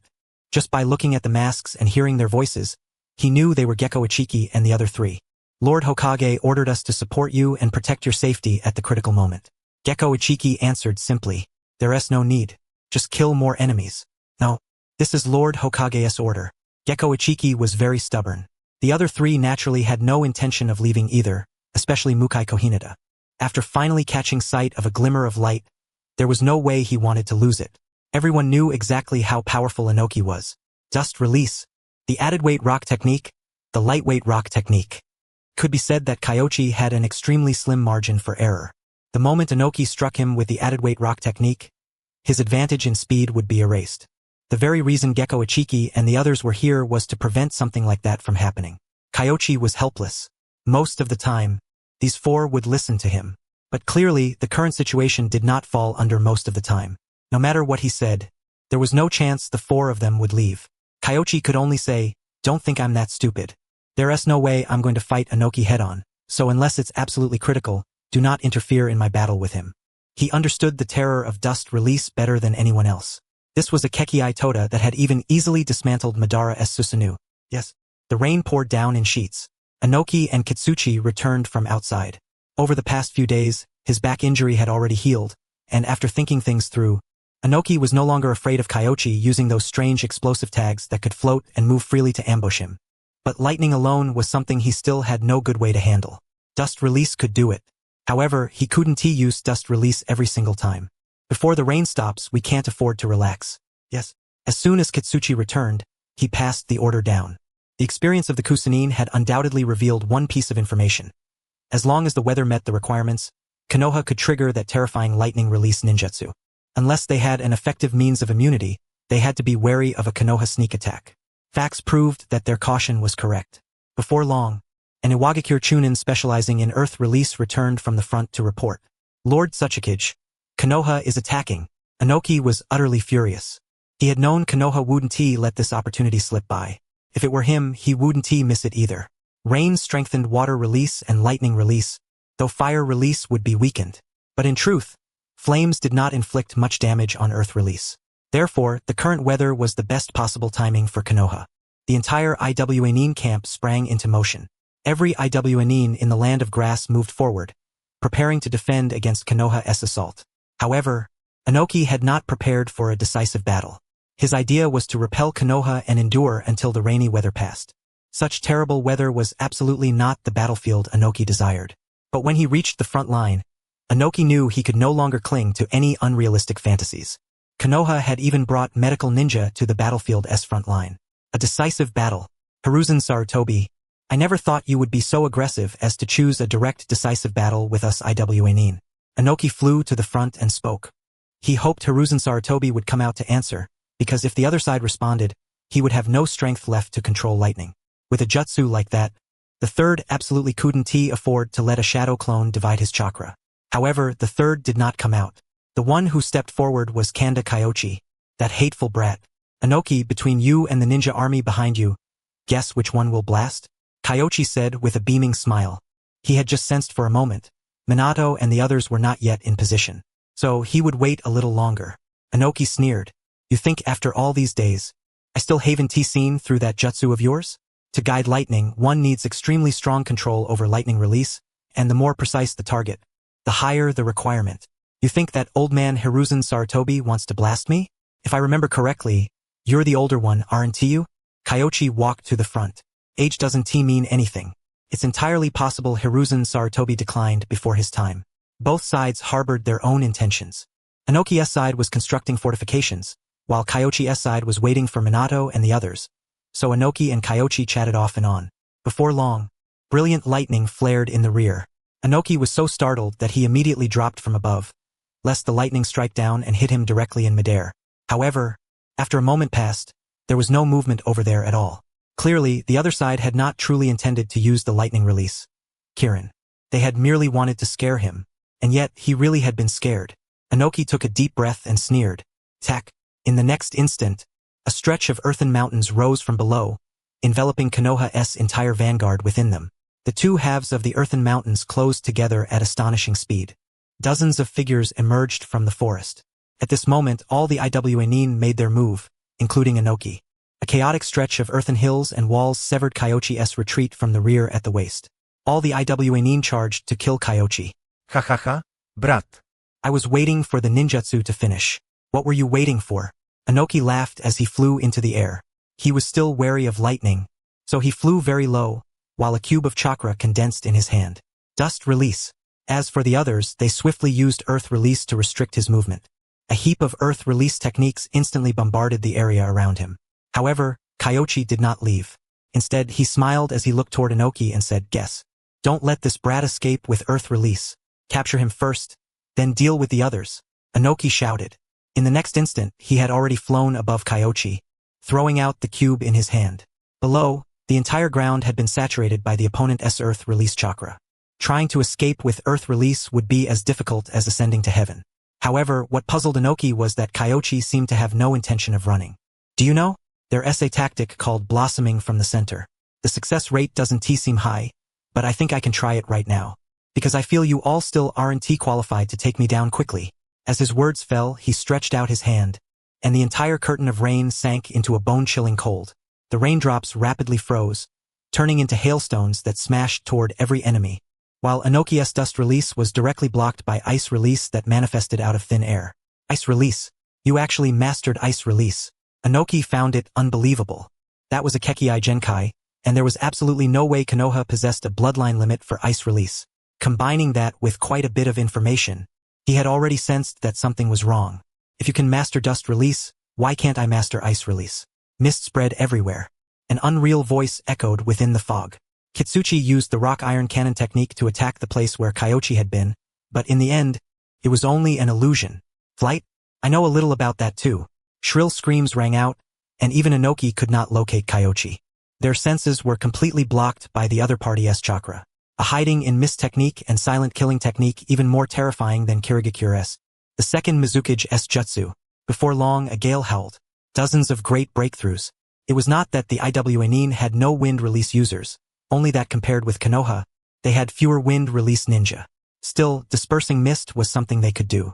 However, when they blew away the mist, they sensed Kyoichi dragging an Iwanin and hiding in a ravine created by earth release. In the next instant, before the Iwanin could use earth release to blast him out, Kyoichi snapped that Iwanin's neck himself, then burst out of the earth. There was no helping it. The underground was full of Iwanin, leaving him nowhere to hide. At this moment, a pile of earth release ninjutsu came blasting over, forming a prison. Faintly, he saw Inoki and Kitsuchi body flicker over, Kitsuchi's arm transforming into a stone fist, the rock fist technique, and the added weight rock technique. Before the other side could make a move, boom, with a thunderous crash, from beneath the stone prison, a terrifying chakra presence surged forth. In the very next instant, a fist came. Every last rock was shattered, and even magma began to flow, pouring down through the cracks into the earth and scalding the Iwa ninja moving underground. Kitsuchi's fist came crashing down, but what awaited him was an even more fearsome fist. The power of a tailed beast, superhuman strength, and a strangely shaped blade. One slash. Kitsuchi discovered that the stone coating his fist had vanished. Terror instantly seized his heart. And yet, by the time he tried to retreat, it was already too late. Fortunately, Inoki grabbed him directly, used the lightweight rock technique to reduce his weight, and then swiftly pulled back, avoiding the fist formed from tailed beast power. Even so, Kitsuchi's fist was already covered in burns. And that was only from being grazed. Lava release. Tailed beast transformation. Inoki drew in a deep breath. The abilities Kyoichi had displayed had already far exceeded the limits of his understanding. He could be certain that Kyoichi was not a perfect Jinchuriki. He seemed to have borrowed a tailed beast's chakra through some kind of method. How in the world had he done it? Was it that blade? But right now, he no longer had much time to think. There was one thing he understood very clearly. Surrounding and attacking Kyoichi was not a good choice. What was more, at this moment, the other Konoha ninja had already launched their assault, and there was no telling when Hiruzen Sarutobi would make his move. He had no choice but to divide his forces. Leave him to me. You deal with the others. Inoki's expression was grave. He had no choice but to admit that this Konoha Jonin before him, who was only around 17 years old, was quite possibly someone no one but himself could match. Too terrifying. Even if Tobarama Senju were reborn at the age of 16 or 17, he probably would not be as formidable as this kid. The Iwa ninja obeyed orders without hesitation. Once Inoki finished speaking, the others quickly scattered to face the rest of Konoha's forces. In an instant, only Kyoichi and he remained here. See? My goal is really just to hold you here. Why don't we watch the show from over here and wait for the others to decide the outcome? Enough nonsense. There was no way Inoki would agree. He did not believe he was weaker than Kyoichi, so he intended to take Kyoichi down quickly, then go deal with Hiruzen Sarutobi. In that case, the true battle began. Kyoichi grew serious. Being surrounded by multiple attackers had seemed difficult for him, but in truth, those Iwa ninja had all become his cover, leaving Inoki unable to use dust release on a large scale. Now that it was one-on-one, Inoki had no such reservations. Dust release, detachment of the primitive world technique. A massive cube directly enveloped the area around Kyoichi. This time, its speed was several times faster than before. If Kyoichi had not been in his tailed beast state, he probably would have had to activate the Seven Heavens breathing method. After he used the body flicker technique, every earthen wall and earthen spike was decomposed into atoms. And that was not all. In the next instant, Inoki came flickering over at astonishing speed, and right after Kyoichi's body flicker, another cylindrical dust release blast came slanting toward him. With Inoki going all out, both his own speed and the speed of his dust release had increased greatly. Especially the cylindrical dust release, even ice release blocking it would be destroyed all the same. Nothing could withstand its decomposition. That was the Kekii Toda. Kyoichi was deeply envious. But a technique of this level was utterly impossible to acquire through imitation. Even without the system, even if he obtained the training method for Kekii Toda and possessed fire release chakra, it would still be incredibly difficult to cultivate. Otherwise, Iwagakure would not have ended up with no successors. Kyoichi devoted a full 120% of his attention. His lungs and skin both began to breathe. He had already entered the first activation. There was no helping it. Under the enhancement of lightweight rock, Inoki was far too fast, and with the threat of dust release and weighted boulder added in, Kyoichi had no choice but to bring out his true skill. Of course, Kyoichi was not simply taking hits blindly. A masterful assassin needed only to seize that one instant to turn the tables, and he was waiting for the opportunity that belonged to him. Inoki did not know what he was trying to do, but he did know that he absolutely had to be wary of the other party's explosive tags and those several swords. 3 dust release attacks. Kanda Kyoichi had not revealed a single opening, and likewise showed no intention of closing in for a counterattack. Inoki's heart sank. He had fought through countless battles. Although he did not possess especially powerful sensory ability, he had an instinct for the battlefield far beyond ordinary people, and he faintly sensed that Konoha's schemes went far beyond this. Lightning release had not appeared. Their main force did not seem especially large either. From the look of it, Konoha had no capital whatsoever to fight them in a decisive battle. Why? Anxiety gradually grew in his heart. He flew into the sky, wanting to rise higher and get a clearer look at the battlefield. At that moment, Inoki noticed something was wrong. At the front, Hiruzen Sarutobi was leading the Konoha ninja in a fierce battle, while the rear camp was likewise in chaos, and the medical ninja were fleeing toward his side. How was that possible? Inoki froze, and at that moment, the tailed beast chakra around Kyoichi contracted, returning into the strength of 100 seal, while the coat on his body abruptly split apart, transforming into a pair of pure white wings. Dance of the Shikigami, angel form. In the next instant, third activation, whoosh, a sharp sound tore through the air, accompanied by a keen-edged blade. Inoki simply could not see Kyoichi's movements or position. At this point, his naked eyes could no longer be trusted at all, because what he saw was very likely only the other party's afterimage, while the true body had long since moved elsewhere. He immediately formed hand signs, and then spat a large mass of earth from his mouth. Those clods automatically gathered together, forming a stone giant, while Inoki was covered against its chest by the stone giant's hand. Earth release, Garimu technique. It had been enhanced with the lightweight rock technique, and at this moment it slowly drifted downward, using its own body to block the attack from behind Inoki. However, a single slash swept past. The stone man was directly cleaved in two. Although Kyoichi could not use lightning release, his wind release swordsmanship was enough to cut through stone. Inoki had no time to concern himself with anything else. He formed hand signs in midair, landed and slapped the ground, whereupon a massive stone arm shielded him. But, through the cracks, what he saw was Kyoichi forming a strange technique formula. In the next instant, he sensed a wave of chakra coming from his own body. Damn it! Explosive attacks. Inoki was horrified. How could he still care about dignity? He directly stripped off his clothes, then immediately used Earth Dragon concealment to slip underground. He had never imagined that Kyoichi could freaking fly too, and after slicing apart his defensive ninjutsu with one stroke, the kid could still use explosive tags at close range. However, Inoki was, after all, a veteran of countless battles with abundant combat experience. Before he escaped underground, chakra swiftly condensed in his palm, and a cube precisely enclosed the area above him. Boom! The explosive tags, the flames from the explosion, and everything else were all decomposed and dissolved. Kyoichi furrowed his brow. Even that was neutralized. What a pain to deal with. Little did he know, Inoki was thinking the exact same thing. He had nearly died, huddled underground. Cold sweat poured from every inch of his body. Ever since the people of the second generation from the various villages had died one after another, he had not felt the threat of death in a very long time. Yet in that instant just now, he felt that he had come extremely close to death. If he had been even a little slower, he might truly not have made it in time. This time, the battle instincts he had cultivated over many years had saved him. Damn it, this guy was a monster. He could even fly. Was there anything he couldn't do? The Senju, the Uchiha, they were all monsters. Inoki cursed endlessly in the depths of his heart. Fortunately, Inoki had realized that Kyoichi's speed was not always that fast. After observing for a while, he quickly understood that the other man's speed came from using the ground as leverage for explosive bursts. In simple flight, Kyoichi could not compare to him at all. And yet, in the next moment, Inoki could not help feeling a pang of sorrow. As the Tsuchikage, when had he fallen so low as to compete with someone in flying speed? It was not that he had no moves left. He simply did not want to expend too much chakra against Kyoichi. There was no point.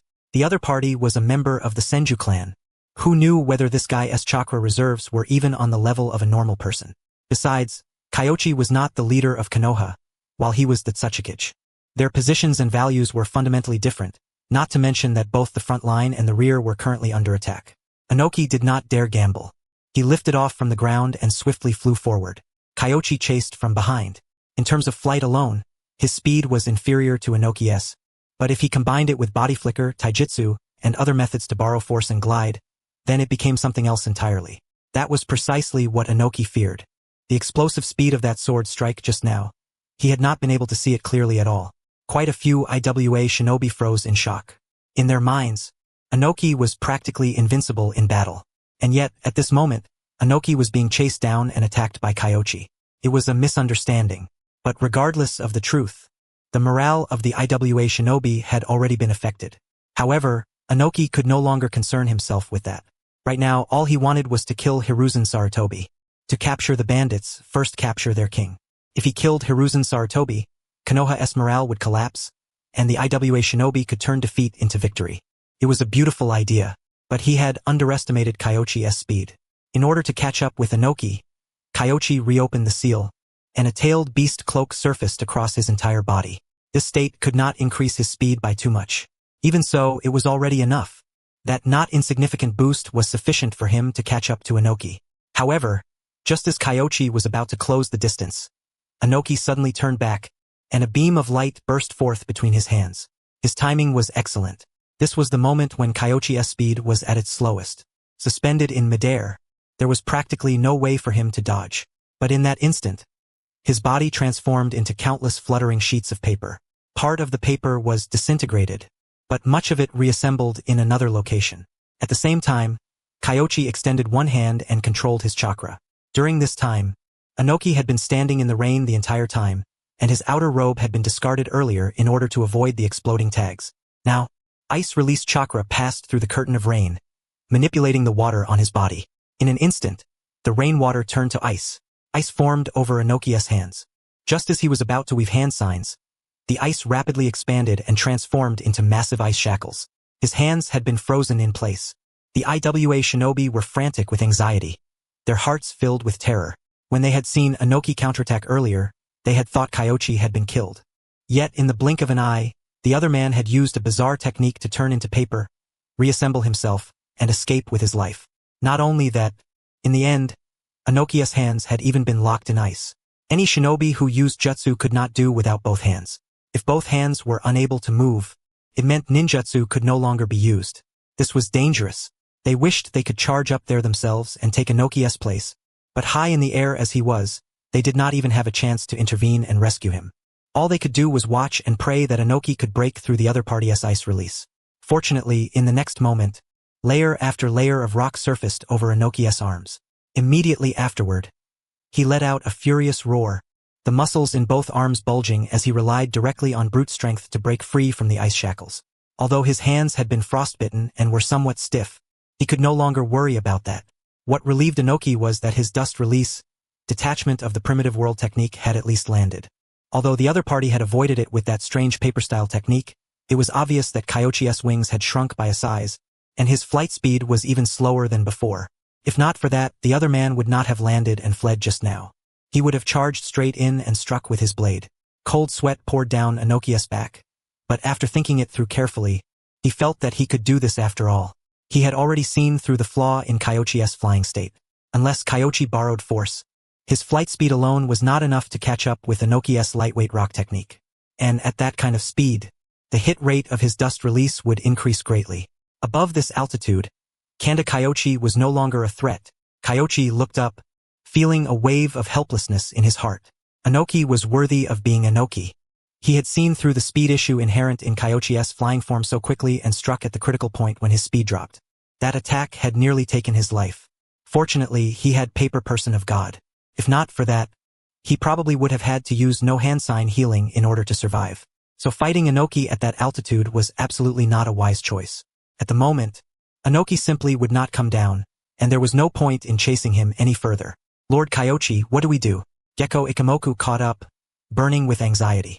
He had thought he would be able to help, but reality proved that in a battle between the big shots, he could not help in the slightest.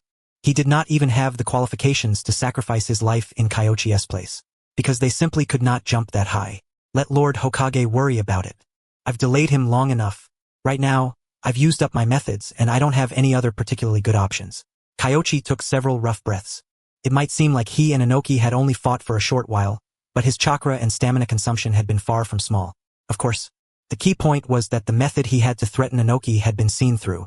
If Inoki did not take the initiative to fight him, There was no way to keep him here. Although he still had other moves he could use to entangle him, there was not much need. After all, Inoki definitely did not have much chakra left either. As long as the third could keep dragging things out, their victory was assured. Next, I'm going over to Lord Hokage's side. You all handle things yourselves. After thinking for a moment, Kyoichi still headed toward the third side. Although he did not particularly care whether the third lived or died, if Hiruzen Sarutobi really died, that old bastard Danzo would probably laugh himself to death. Compared to the third, he wanted even less to see Danzo happy. So he might as well go. Kyoichi put Samehada away. Samehada was strong, but it was not especially suited for breaking through or killing people, especially when facing IWA shinobi. Most IWA shinobi techniques were materialized earth and stone, so Samehada could not be of much use. A blade would be cleaner and more direct, so he switched to the Kubikirabocho. In terms of sharpness, it was even inferior to the one Kyoichi had asked the third to forge, but it was extremely heavy, and when paired with his monstrous strength technique, its destructive power was astonishing. Earth walls? Stone pillars? With one sweep, they were all obliterated. In the next instant, a blade clad in wind-released chakra swept across throats. On flat ground, his speed was much slower. However, his efficiency in killing was shockingly fast. Inoki watched with his heart bleeding, but he had no way to stop it. This brat was too troublesome, and taking the risk to kill him offered no benefit whatsoever. The opposing commander and leader was the third Hokage. In the rear, Captain, do we kill the medical nin too? Kill them. Minato Namikaze did not hesitate. In truth, he had been the first to catch up. The IWA shinobi had left quite a few ninja in the rear, but these people clearly could not stop this elite squad of theirs. Hayama Shirakumo hesitated no longer. He activated the breathing activation technique, combining it with the body flicker technique, and arrived in front of the IWA shinobi in an instant. Earth walls, earth spikes, and earth bullets all came at him together. But at this moment, draw your blade vacuum sword. The howling wind carved through everything, sweeping up stones and clods of earth in a storm of wind blades that tore toward the rearguard defenders. The next instant, more than a dozen flying Raijin kunai flew past. The IWA nin hurriedly dodged aside. And yet, in that very moment, a streak of golden light came flashing through. Whoosh! In the blink of an eye, that golden afterimage wove through their ranks, so fast it was almost impossible to see. And once he had passed, the Konoha ninja no longer paid them any mind, simply vaulting past them and chasing onward. Only then did they finally feel the pain. Blood sprayed across the ground. It was not only Minato. Shibi Aburame and the others were killing as well. Shibi Aburame in particular, on a battlefield like this, his insects were nearly unstoppable, and the IWA nin had no way to fend off their assault. Though there were only 12 of them, this was completely one-sided. This was a massacre, and yet, the IWA nin in the rear had no intention of surrendering at all, and they quickly organized a defense. It was just that those defenses collapsed almost immediately. Some held their ground to the death, while others fled in the direction of Inoki and the others. In less than 15 minutes, there was not a single living soul left in the camp besides them. Continue. In the forest, chaotic battles raged everywhere as well. Positional warfare was the IWA nin's specialty, but this kind of wild melee in the open was hardly their strong suit. Even so, in order to guard against lightning release, Kirin, the IWA nin, had no choice. The IWA nin had great numbers, and Konoha was far inferior to them in that regard, but Konoha's jonin were of higher quality, thanks in no small part to the waves of assassinations Kyoichi had carried out earlier on. So, by the time Kyoichi came cutting his way in, the situation was basically even. He saw flames rising in the forest. Those were the flames of the morning peacock. Due had opened the sixth gate. Kitsuchi? He pondered for a moment, then did not head toward the third side, instead going to Due's first. Although Kitsuchi could not use dust release, weighted boulder, or lightweight rock, his strength was definitely not weak. Against his many defensive techniques, Might Due was likely somewhat outmatched. Might Due was strong, but his flaws were even more obvious than Gaius. Kyoichi ran over. Once he arrived, he saw Kitsuchi leading 4 or 5 squads in a pincer attack against Might Due, Kosuka, Asuma, and the others. Around Might Due and Kosuka lay quite a few IWA nin corpses. They had killed too many people and drawn Kitsuchi's attention. Now, every squad participating in the encirclement was an elite unit composed of elite jonin and chunin, their strength far beyond that of these veterans leading rookies teams. One earth released ninjutsu after another left Due and Kosuka unable to bring their power to bear. No wonder Might Due had opened the sixth gate. Kyoichi concealed his presence, quietly refining chakra into shape. Gecko Ikemoku and the others arrived close behind him. Kyoichi glanced back, then issued a string of commands. Capture Kitsuchi alive. As for the rest, kill them all. Although Kyoichi felt that things on the third S side were basically secure, no one could say for certain whether an accident might occur, so they had to end this quickly. The orders were given. Then whoosh, the sound of something cutting through the air rang out. The moment Kitsuchi heard it, he sensed an enemy attack and hurriedly used earth-style wall to block it. But when the earthen wall rose, a figure had already swept over it. Kanda Kyoichi, Kitsuchi shouted, forming hand seals before slapping both hands together. The ground trembled and rose, earthen mountains surrounding Might Due and the others in the center before rapidly closing in. He wanted to attack what Kyoichi had no choice but to save, splitting his attention. And yet, Kyoichi paid that side no mind at all, because he knew that the Earth Mountain technique could not kill Might Due and the others. Leaving aside the fact that Due could open the seventh gate. Even if he did not, Kyoichi believed Kosuke would have a way. Sure enough, the next instant, water surged from within the mountain. Obito hid inside the mountain through the hiding in rock technique, while Rin and the others chained the body flicker technique and the substitution technique together, escaping from the closing mountain along the rushing current. The next instant, seventh gate, open. Due's speed rose to its limit, and he dragged Kosuke, who had just finished using water release ninjutsu, out from within. After throwing out that ninjutsu, Kitsuchi wanted to run, but a flash of blade light swept past. Kitsuchi dodged by the narrowest of margins. He was certain he had avoided Kyoichi's wind release blade, yet his foot was still injured. In the next second, a figure landed before him. One strike, two strikes, he realized his chakra had been sealed. The Hyuga clan? Kitsuchi still wanted to resist, but the other party struck 4 points, then swiftly formed hand seals and pressed one hand against him. Evil sealing method. His chakra was almost completely sealed away. Kitsuchi still wanted to use taijutsu, but the moment he moved, 2 chains flew in horizontally and bound him in an instant. The IWA Nin squads turned back to support him, but what greeted them were 2 spreading wings of wind. Dual sword style. Flying swallow. Gorgeous wind release chakra condensed, turning into 2 blades of light that danced through the crowd. The IWA Nin reacted extremely quickly, and quite a few tried to counterattack with earth release, tearing earth turning palm. But the moment they saw those 2 sword lights, their gazes went blank for an instant. In the next moment, a figure flashed past. Blossoms of blood bloomed through the crowd. Don't look directly at his sword. Tashibito immediately warned them. A Jonin's reactions were indeed fast. He dodged 1 strike and even threw dozens of shuriken. And yet, thud, thud, thud. 1 shuriken after another passed straight through Kyoichi's body. A clone technique? His mind went completely blank. In the next second, that phantom moved, turning into a streak of light as it came toward him. Tashibito was convinced it was a clone technique and only used the hardening technique to reinforce himself, while he formed hand seals with the intent of helping the others. But in the next second, pain flashed through his throat. He lowered his head. A blade of blood sprayed out. It was, actually, the real body. His face was filled with unwillingness. This was a special body flicker technique derived from Shisui in the future.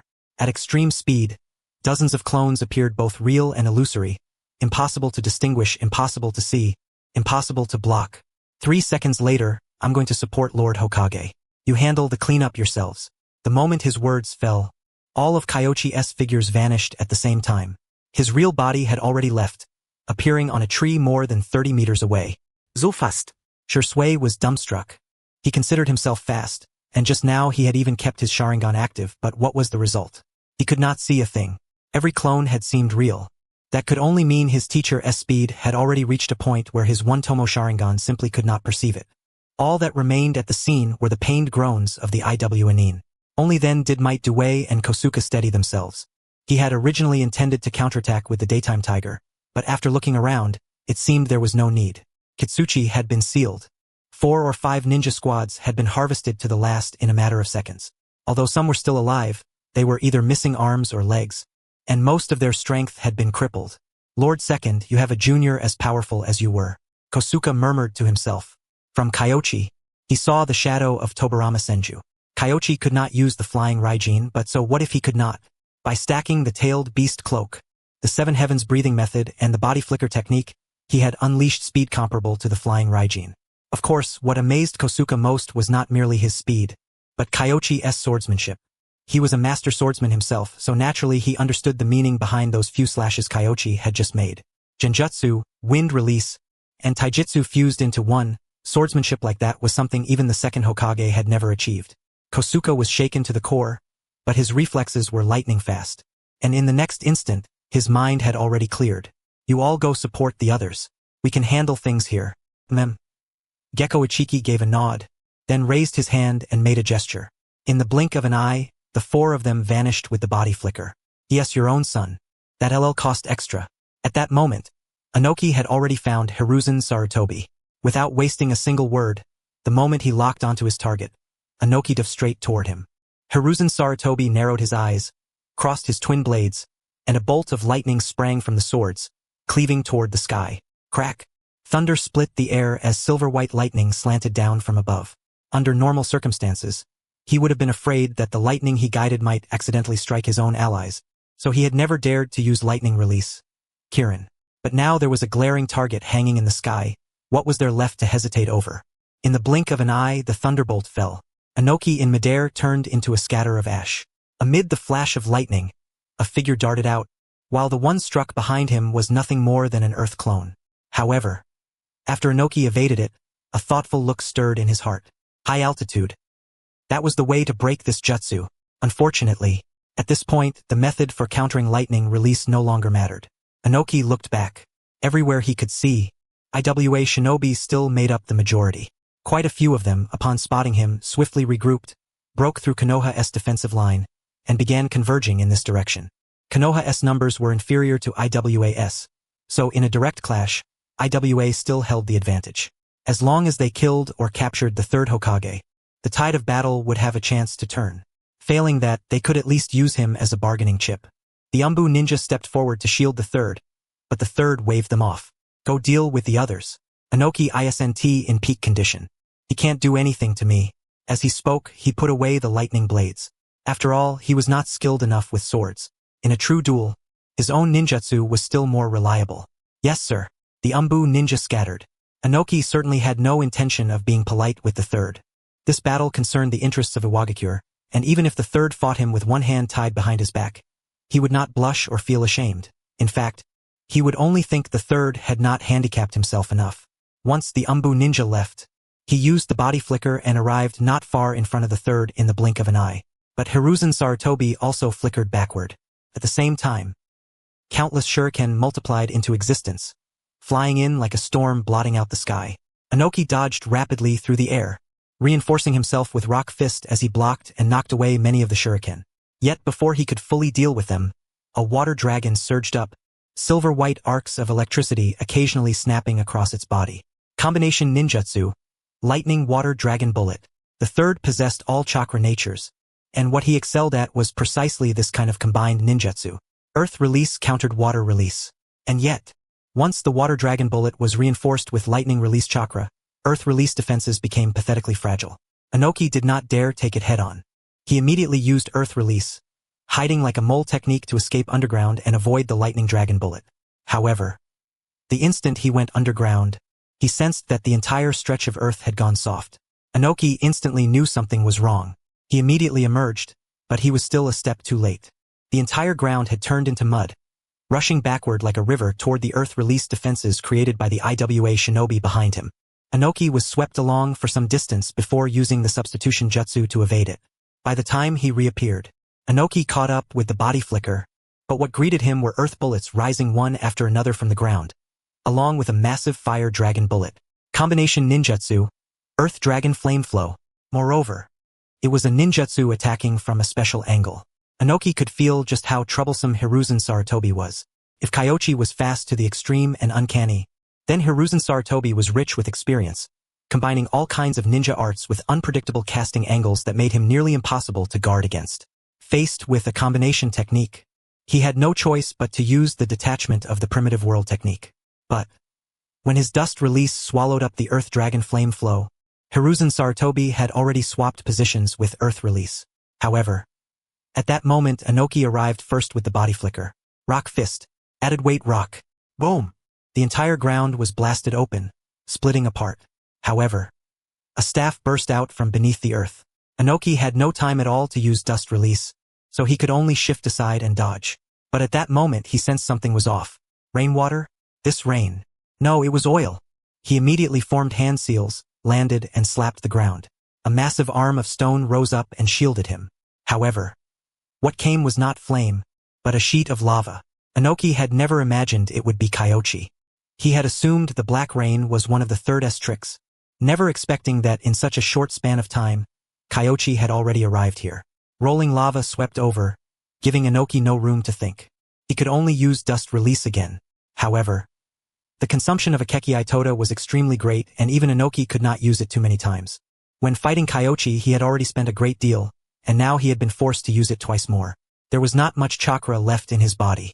If it had only been Hiruzen Sarutobi, he felt he could still struggle on, but now Kyoichi had come killing his way over again. Although 2 or 3 IWA shinobi squads were closing in behind Kyoichi, Inoki understood very well that their speed could not possibly catch up with him. At most, they could take part in surrounding Hiruzen Sarutobi. Inoki flew into the sky. This was the safe altitude he had tested out. Beneath the curtain of rain, the surroundings were difficult to see clearly, but through his senses, he could still perceive many things. Kitsuchi's life or death was unknown. Those elite squads that had followed him seemed to have been wiped out to the last man. In addition, there were clearly far fewer IWA shinobi along the path Kyoichi had taken than elsewhere. This guy had slaughtered his way here, without Inoki keeping him in check. There was simply no one among the IWA shinobi who could stop him. The most terrifying part was, he had noticed that many Konoha ninja had a slug clinging to their bodies, and someone was using the slug technique to heal them continuously. Tsunade? Impossible. According to IWAS intelligence, Tsunade had never left Konoha at all. Seeing the devastation strewn across the battlefield, he understood. IWA had lost. There was no meaning in continuing to fight. A trace of sorrow flashed through his heart. Konoha produced one genius after another, pressing down on the great nations until they could barely breathe. After finally showing a few signs of decline in recent years, Konoha had gone and produced Minato Namikaze and Kanda Kyoichi. How fortunate Konoha was! He let out a heavy sigh and said, "Stop. We IWA shinobi will make peace. Inoki, at this point what capital do you still have to make peace with us? Let us be direct. Lay down your weapons and surrender unconditionally." Kyoichi sealed away the tailed beast chakra.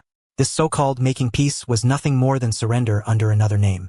Since Inoki had made his stance clear, there basically would not be any more fighting after this, and Kyoichi did not want to push Inoki too hard either. After all, the other party still had the dust release, detachment of the limit technique up his sleeve. Its area of effect was even larger. If Inoki used himself as the center, then even with Kyoichi's speed, he had no absolute confidence that he could completely evade it. If Inoki truly fought with his life on the line, they did indeed still have to be wary of him. However, he still had to play the bad cop.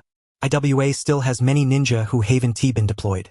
It's not as if we're out of ammunition and supplies. If you really push me too far, then at worst we'll surrender to Kumogakure and help Kumogakure fight together. Inoki sneered. Although he had yielded, he did not want to show too much weakness and let Konoha bite off too many benefits. With that attitude, what is there to negotiate? Either surrender or keep fighting. Threats? Heck, I'll be waiting for you to join Kumogakure. But before that, your son and every last one of your subordinates will have to die. As Kyoichi spoke, he drew his blade outright. Also, why don't you take a guess at who's raiding your main camp? It's Minato Namikaze ISNT it? But I don't think he can stop me. If Inoki still failed to understand what was going on, then all these years he had lived would truly have been for nothing. Allow me to enlighten you. Minato learned a technique from our village Lord Second. That technique is also the origin of Lord Second's name as Godspeed. Kyoichi smiled faintly. In truth, both of them understood perfectly well that neither side wanted to keep fighting. At this point, they were merely negotiating with each other. However, what infuriated Inoki was that this young man had no intention of yielding in the slightest. Wasn't negotiation supposed to be give and take? Unconditional surrender. How could that possibly happen? He drew in a deep breath, forcing down the anger in his chest. We IWA shinobi do not fear death. Don't even dream of unconditional surrender. Otherwise, I would rather drag all of you down with us, and no one will come out of this with anything good. Inoki gave a cold snort. Though his tone was unyielding, his attitude had already softened. The implication in his words was that he hoped Konoha would state its terms so the two sides could discuss them. Inoki, that sort of threat is meaningless. After giving a light cough, the third Hokage said, "In short, I need you to send a large force to launch a surprise attack on Kumogakure's rear, and then provide monetary and material compensation.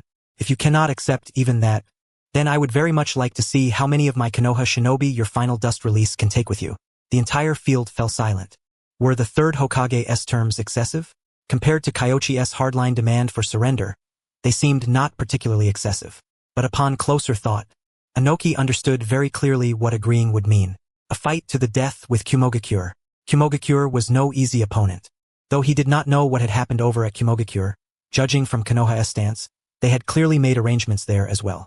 Once an incident occurred, Kumogakure would inevitably be desperate to withdraw, launching a raid to intercept them at that timing. How was that any different from seeking death? He was unwilling to agree, but thinking of Kitsuchi and Rashi, thinking of the future of Iwagakure, he had no choice but to lower his head. Inoki took a deep breath, made his decision, and said, "Fine, but you Konoha must return all the captives to Iwagakure as well, including the Jinchuriki. Inoki, you saw it yourself. I'm using the Jinchuriki quite smoothly. Don't even think about taking him back." A mass of tailed beast chakra was still condensed in Kyoichi's hand, striking the heart after killing the man.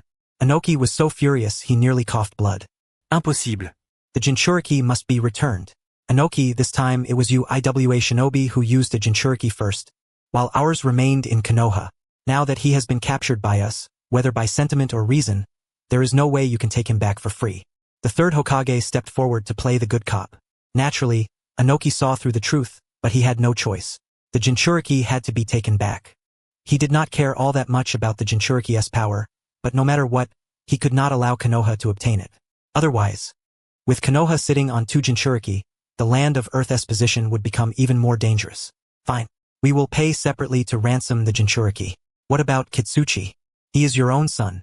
Shouldn't there be an extra charge? Isn't he still among the captives? He had never seen any generation of Konoha be this difficult to deal with, this desperate for money. Inoki felt helpless in his heart. Why did Konoha have to produce someone like this? If it had only been Hiruzen Sarutobi, he would have agreed to Inoki's terms long ago. Unlike now, where captives were being divided by status and identity and sold separately. It was simply absurd. If you want him for free, that's fine too. Unfortunately, I accidentally cut off Kitsuchi's hand. An injury like that can only be healed by Lady Tsunade of our village. Surely you have to pay the medical fee, right? Is there any difference? The corner of Inoki's mouth twitched, and then he nodded irritably. Fine. Not a coin more. The third Raikage must die. Inoki and the third Hokage simultaneously took out specially made signal flares. Bang! The signal flares of the two villages burst open in the sky.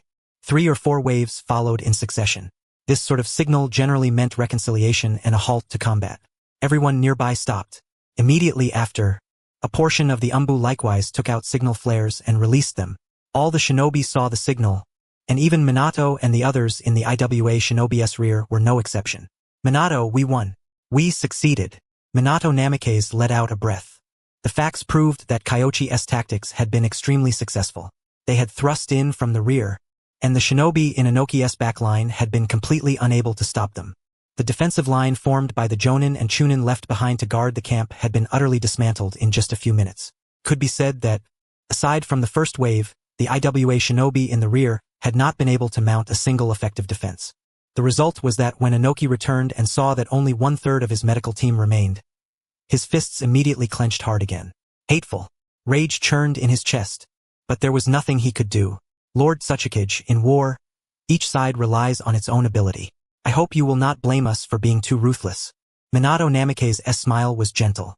Unlike before, Inoki had not had many dealings with Minato this time. On the contrary, Kumogakure understood Minato somewhat better, but he had learned a few things from Kyoichi's mouth. The man before him had mastered the second Hokage's secret technique of Godspeed. He looked over the main camp, and in his heart, he more or less understood what had happened. With a sigh he said, I, Inoki, have always considered myself a veteran of hundreds of battles. I have led no small number of wars, great and small, and I have been rather confident in my grasp of tactics and the state of affairs. I never imagined I would still fall into a trap. Not at all. You are the impressive one. If I had not known a few more techniques, you nearly would have killed me. Kyoichi followed up from behind.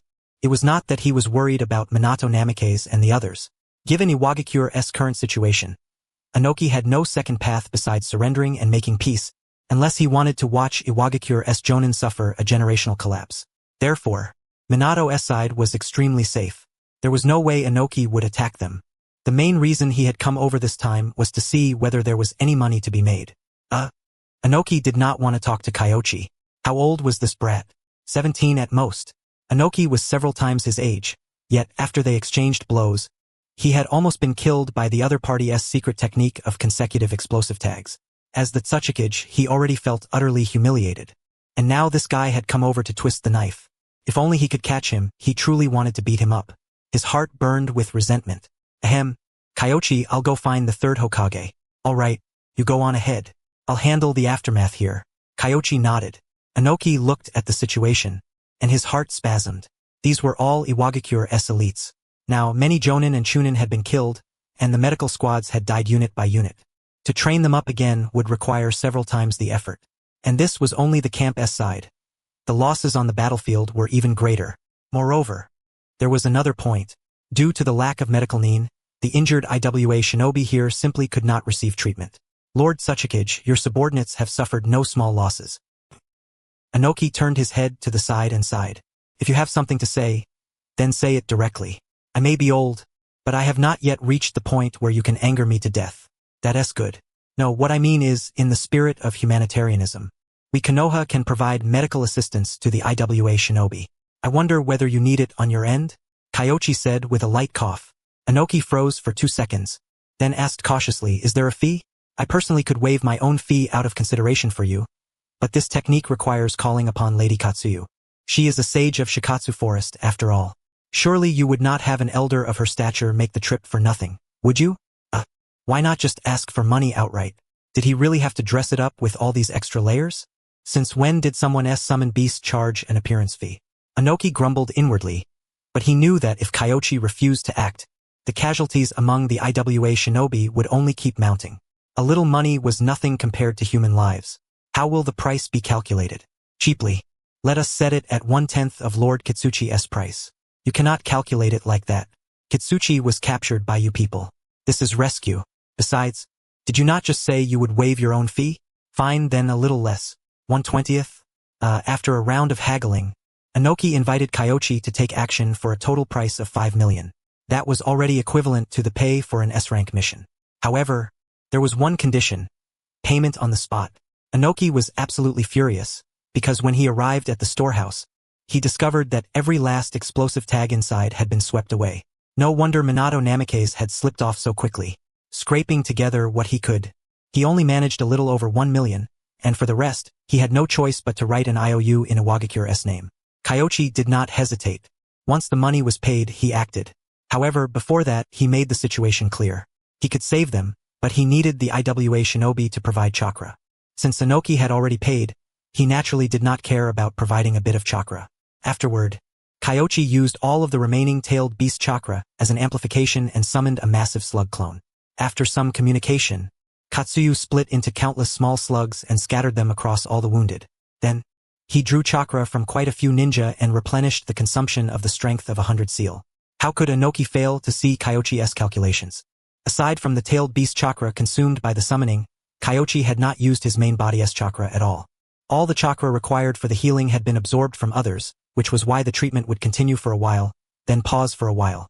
Although he had already guessed before that the one maintaining the slug technique on Konoha's side was likely Kanda Kyoichi, seeing it with his own eyes still left him filled with emotion. This guy's medical skill, if placed in Iwagakure, would already rank first. Inoki did not know what Tsunade's medical level was like now, but judging from the state she had shown in their previous clash, the gap between Kyoichi and Tsunade was no longer all that large. The key point was, this brat was only studying it on the side. His main focus was clearly swordsmanship. His talent was truly astonishing. Why did Iwagakure not have a genius like this? Inoki felt his chest grow heavy. He was already nearing 60, yet not a single ninja in the village had appeared who could master particle style. Even if they fell short of that, learning lightweight rock or added weight rock would have been enough, but not one. This brat from Konoha had calculated precisely that point and was certain he would not dare fight to the death. In truth, he really did not dare. Inoki sighed, worrying on one side about how to negotiate with the daimyo, while on the other pondering how to deal with Kimogakure. The third raikage was not easy to handle. After a long while, on Iwagakure's side, the treatment work was basically complete. Jonin Kyoichi, the plan aimed at my IWA shinobi this time was devised by you, was it not? Inoki had already calmed down by now. If you gamble, you accept the loss. As for the attack against Konoha, it had been their IWA shinobi who made the first move. Losing and paying compensation, even being fleeced, was only natural. However, he wanted to know who had drawn up this strategy. The third Hokage? Please. He understood Hiruzen Sarutobi far too well. With Hiruzen Sarutobi's personality, there was no way he would make such a bold strategic move. Guess. Speak plainly. We IWA shinobi will fulfill our promise. And on Kumogakure's side, we will act to obstruct them. But how much we can stop and how great the results will be will still depend on whether you Konoha put in the effort. What you mean is, Kyoichi, of course, understood Inoki's thoughts. We join forces and kill the third Hokage. If he is allowed to return, then in a few years at most, Kumogakure will ignite another war. That benefits no one. Inoki did not conceal it. Iwagakure's techniques were completely countered by Kumogakure, especially by the current Hokage, the third A. Before the strongest spear, the one-finger nukite, every earth-style ninjutsu was like rotten tofu. He dreamed of killing the third Hokage. Kyoichi's wind style was extremely powerful. He possessed Samahata, which could absorb chakra, and his speed was likewise frighteningly fast. In Inoki's eyes, Kanda Kyoichi possessed every factor necessary to defeat the third Hokage. The third Hokage? Huh? Kyoichi sank into thought. For Konoha, killing the third Hokage was likewise in its interests. The third Hokage could clash head-on with the Eight Tails, and even more absurdly, the Eight Tails had not even been able to break through his defenses. His only wound had been caused by the third Hokage himself.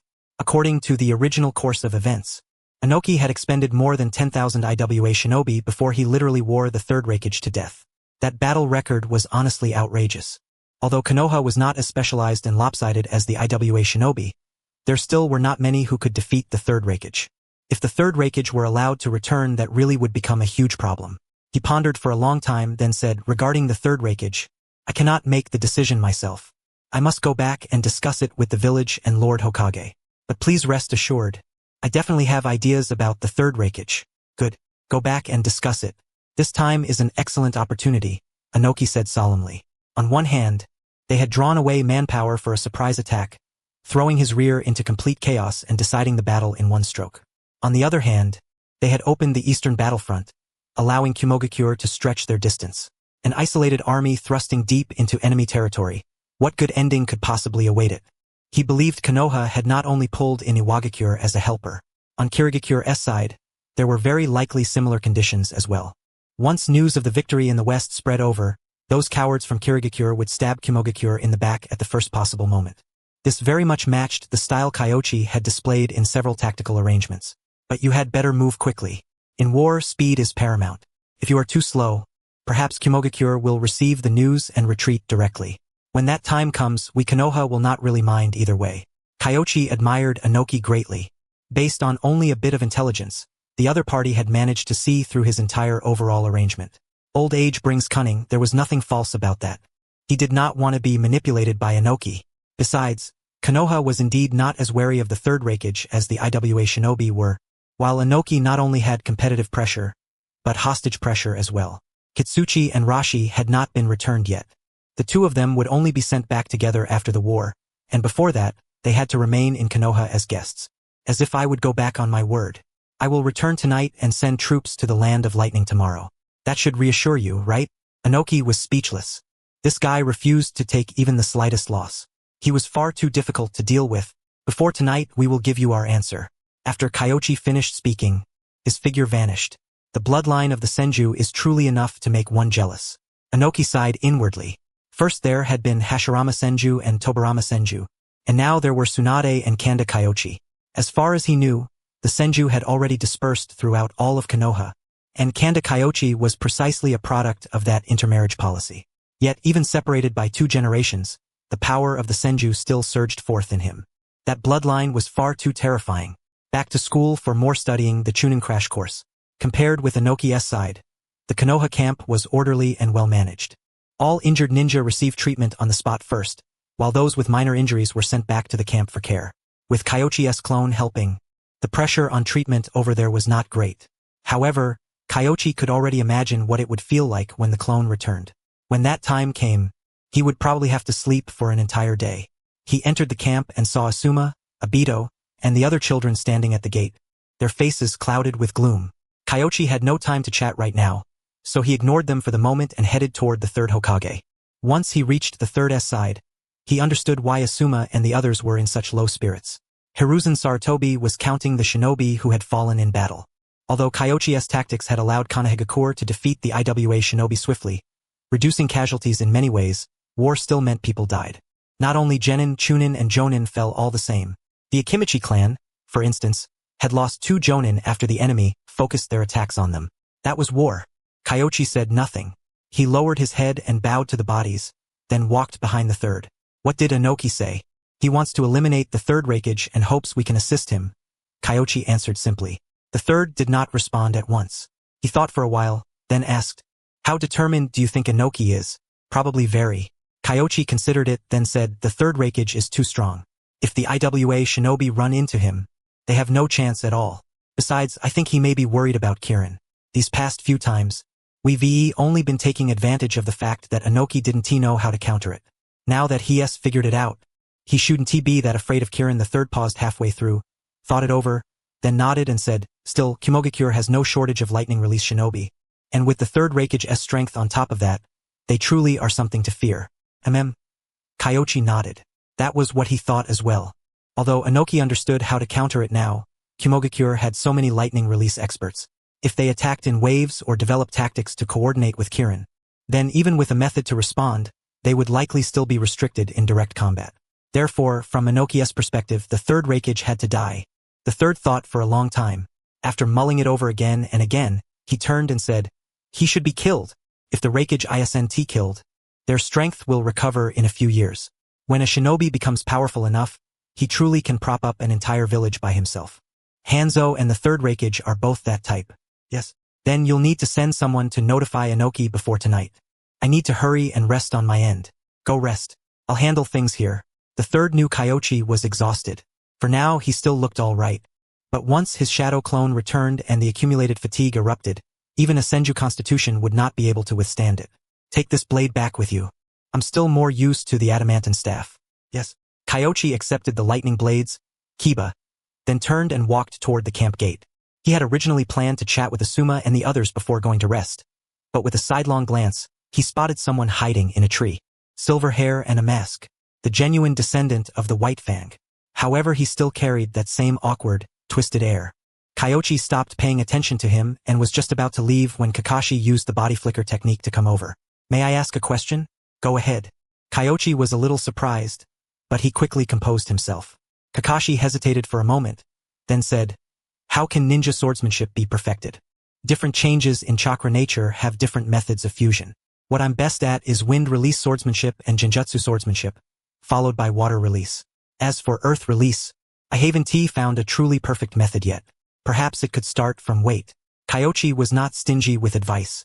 When it came to fusing ninjutsu and swordsmanship, he could probably be considered one of the most qualified people in Konoha to speak on it.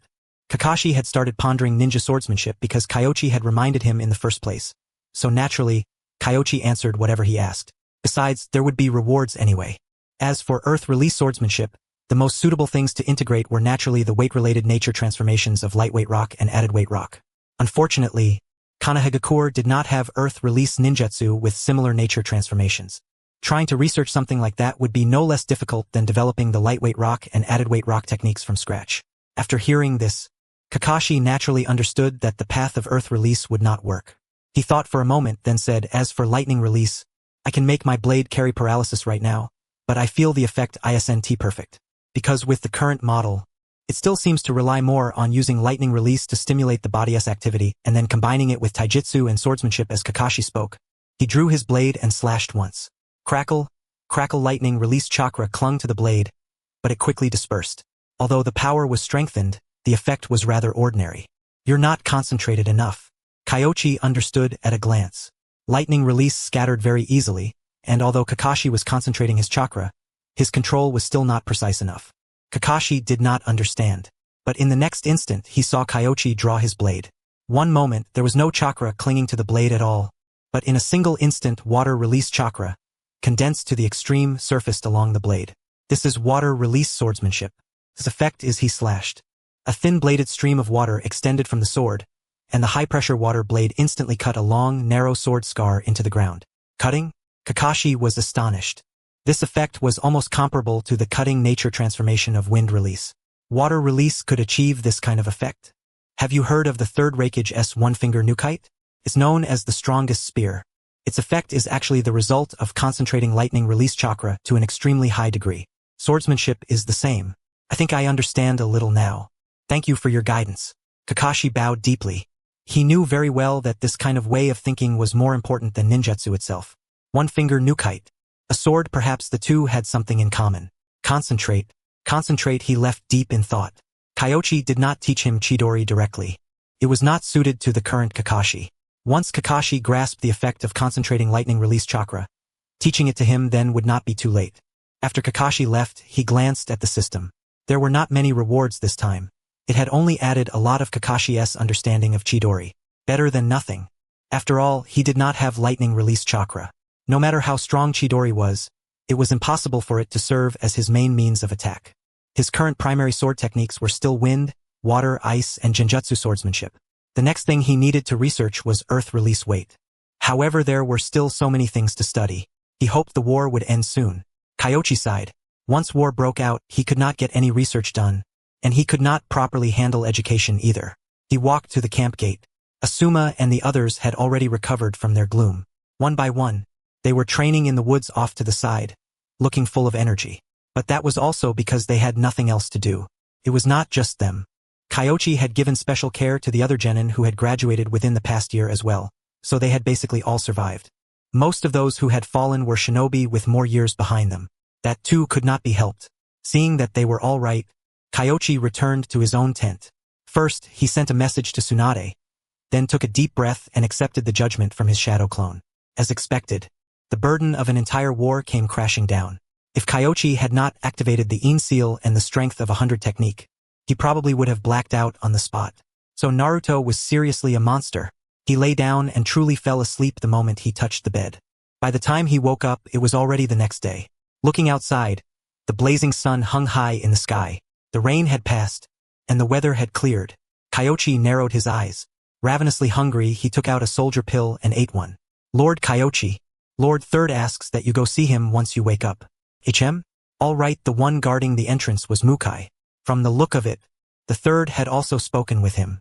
His aura had become much more restrained, and Kyoichi faintly sensed the feeling of a sealing formula on his body. It seemed he had already learned the reverse four-symbol sealing. However, this is an S-rank sealing jutsu, so mastering it is going to take no small amount of effort. Do your best.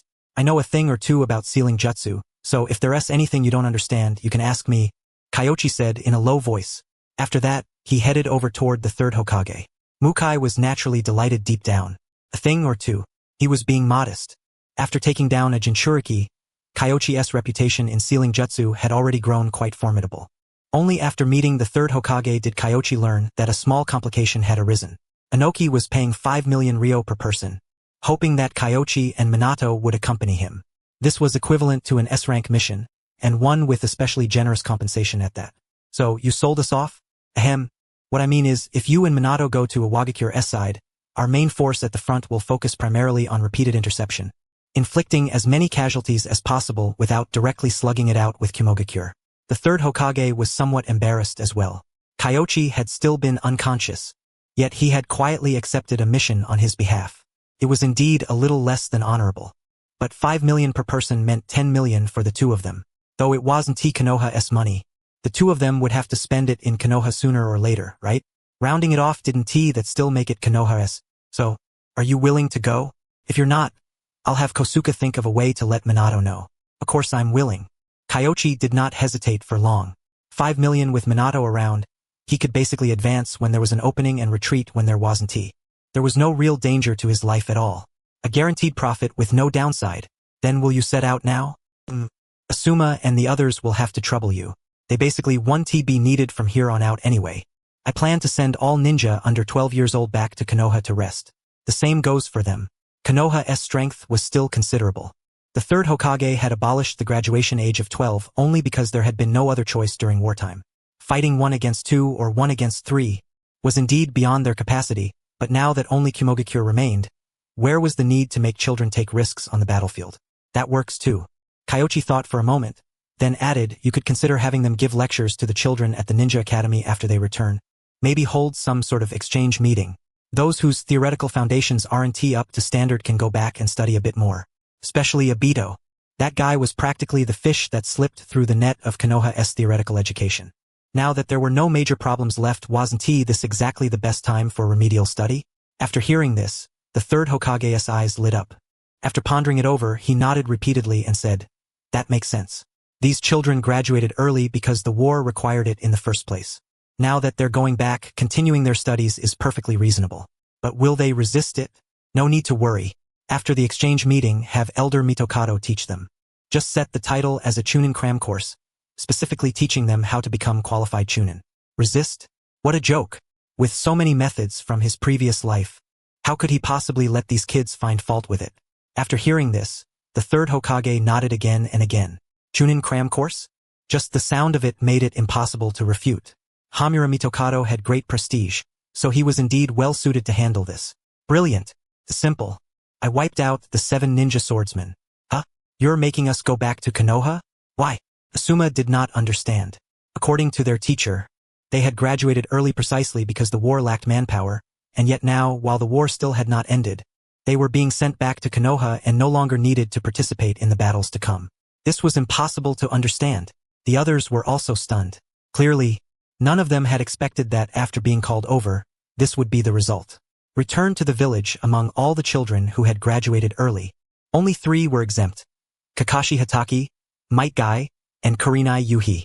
Why don't Guy and the others have to go back? Asuma raised an objection. In front of the third Hokage, perhaps only he dared to speak like this. The others had long since been cowed by the third Hokage's pressure and did not dare open their mouths to question him at all. They are Chunin. What we have to deal with next is Kimogakure. They excel in speed and lightning release ninjutsu. Most of you are incapable of handling them, so there is no need for you to go to that battlefield. The third Hokage was quite direct about it. Many times, hiding the truth did not preserve a child's self-respect, because they had already graduated and become qualified genin, and their understanding of ninja was not shallow. Lay out the facts and explain the reasoning. After hearing this, Asuma could not speak for a long while. Speed and lightning release. Wind release could counter lightning release, but those staying behind now were all Chunin.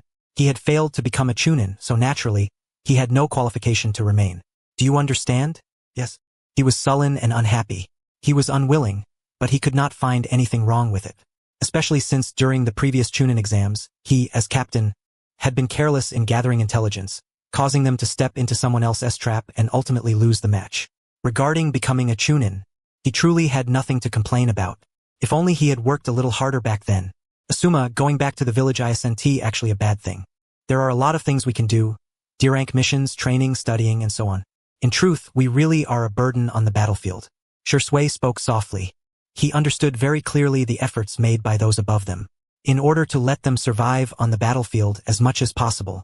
Their teachers were generally quite powerful, and this did not apply only to children from clans like them. The children from civilian families were the same, with Jonin leading their teams. In reality, most normal genin did not receive the privilege of being led by Jonin. Usually, Chunin served as the captains of genin squads, responsible for command, coordination, and teamwork training.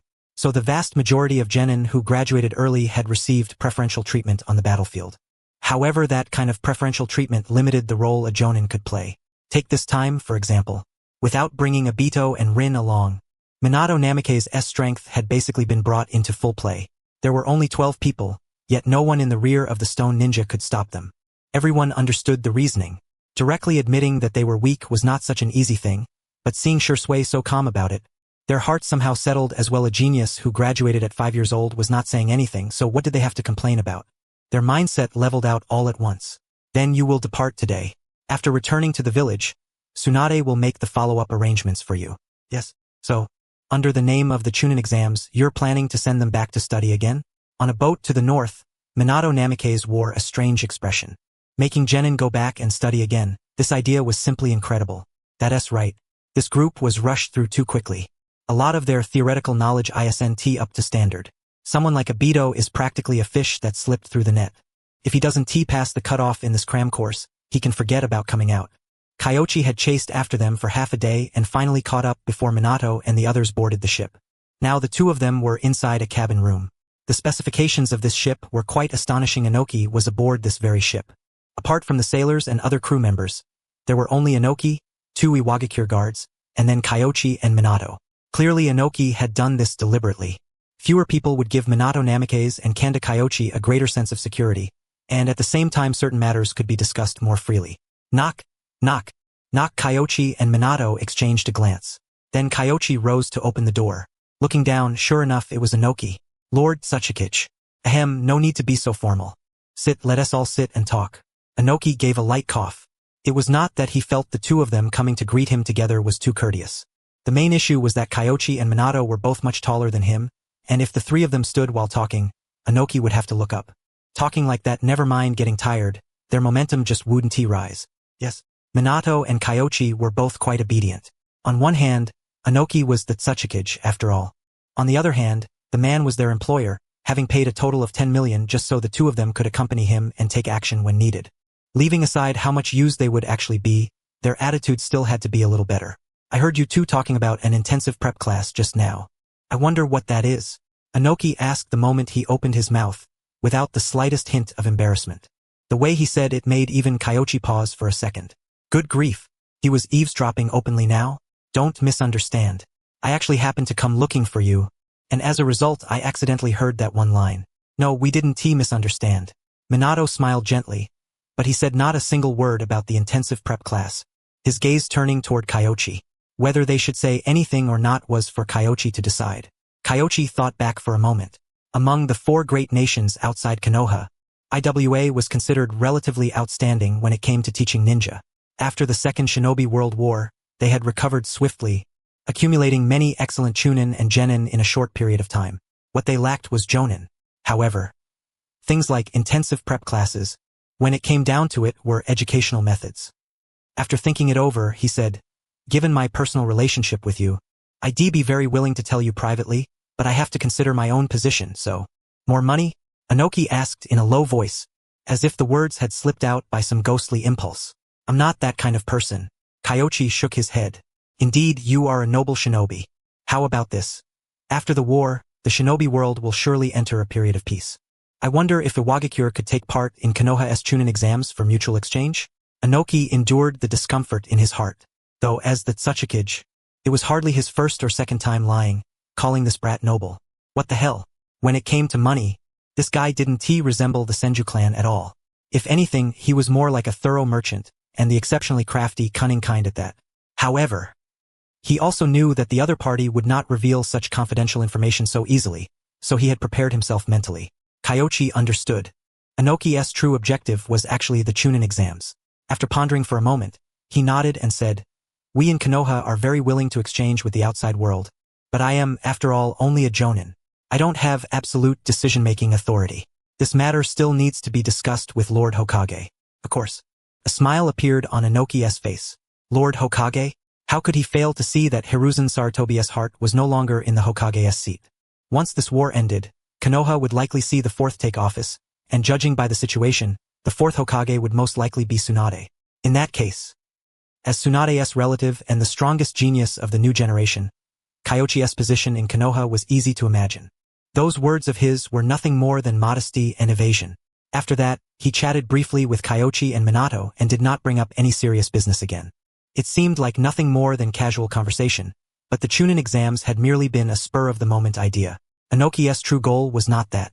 After chatting for quite a long while and seeing that Kyoichi still would not steer the conversation toward the real topic, he finally could not hold back and said, regarding the 3rd Reikage, how much do you know?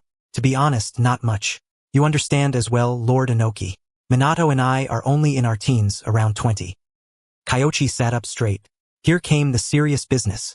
Inoki fell silent for a moment, then shifted his chair, sitting a little higher before saying, the 3rd Reikage excels at ninja taijutsu. In terms of defense, he has his lightning release armor. In terms of offense, he has the one-finger nukite. His own speed is also very fast. My particle style has a hard time taking effect. At this point, he glanced at Kyoichi. In a certain sense, Kyoichi and the 3rd Reikage were the same kind of person. It was just that Kyoichi's methods were richer, stranger, and more unpredictable than the 3rd Reikage's, and their battle records were also similar. The 3rd Reikage could not do much to Inoki, while Inoki also had no particularly good way to deal with the third Hokage. It was just like his battle with Kyoichi. After finishing his recollection, Inoki gave a rueful sigh before continuing. As far as I know, Kyoichi's eight tails once went berserk, but it was subdued by the third Hokage alone. Even a tailed beast could not break through his lightning release armor. If we Iwa shinobi were to deal with Kyoichi alone, to be honest, I don't have much confidence. When one person truly wanted to kill another, there was nothing that could not be overcome. But the current Inoki had not yet reached the point of burning his boats. That was probably because of him. Kyoichi understood perfectly. Wind release countered lightning release. This was something everyone in the shinobi world knew, and among the techniques he was skilled in was wind release. In addition, regarding the Eight Tails rampage, he knew a little more than Inoki did. That once-in-a-lifetime masterpiece had been Orochimaru's doing, and even now, part of the Eight Tail cells were still in his laboratory. However, that was not important. What mattered was that the third Hokage's lightning release armor had a weakness. He also understood why Inoki had come. The man was here to get a bottom line, to see just how much effect his 10 million could buy. After pondering for a moment, Kyoichi said, "I'll be honest with you. I've never fought the third Hokage before, so I'm not sure whether I can break through it. But with enough people, the third Hokage can be worn down to death no matter what." Worn down to death. Inoki fell into silence. So it was still just wearing him down? If that was all, then wouldn't his 10 million be a huge loss? Is that all? Not exactly. If the three of us focus on exhausting the third Hokage, we can still wear him to death. The key issue is the other Kumo shinobi, Kyoichi said, as expected of Konoha's genius. I have no more questions now. After hearing that, Inoki's face revealed a smile from the heart. The three of them wearing him down? He had misunderstood. The 10 million was still worth it. After that, he said, I have a personal question. Just how far did you fight Kyoichi? And why did Kyoichi withdraw so quickly? Did Kiri not tell you? Their 7 ninja swordsmen of the mist were wiped out by me. 4 of them are alive now, but 3 of them were actually released by me. The same goes for their swords. Counting the 3 swords he had seen in Konoha. 6 swords? Damn Kyoichi, they really had hidden something. In the intelligence Inoki had received, it had only mentioned that Kyoichi was very strong and very fast, but there had not been the slightest mention of the details of the war or the course of the battle. Was this not just screwing people over? A bunch of useless trash. All they knew how to do was screw people over, including the second Mizukage. If the second Mizukage had not fought his teacher to the death, how could Iwagakure have been suppressed by Tobarama Senju for so many years? Of course, this wasn't my personal achievement alone. So the condition for releasing 3 of them was that the 3 swords would belong to you, and then they would send people to launch a surprise attack on the rear of the Land of Lightning? Since you've already guessed it, there's no need for me to say more, is there? How could Kyoichi not understand?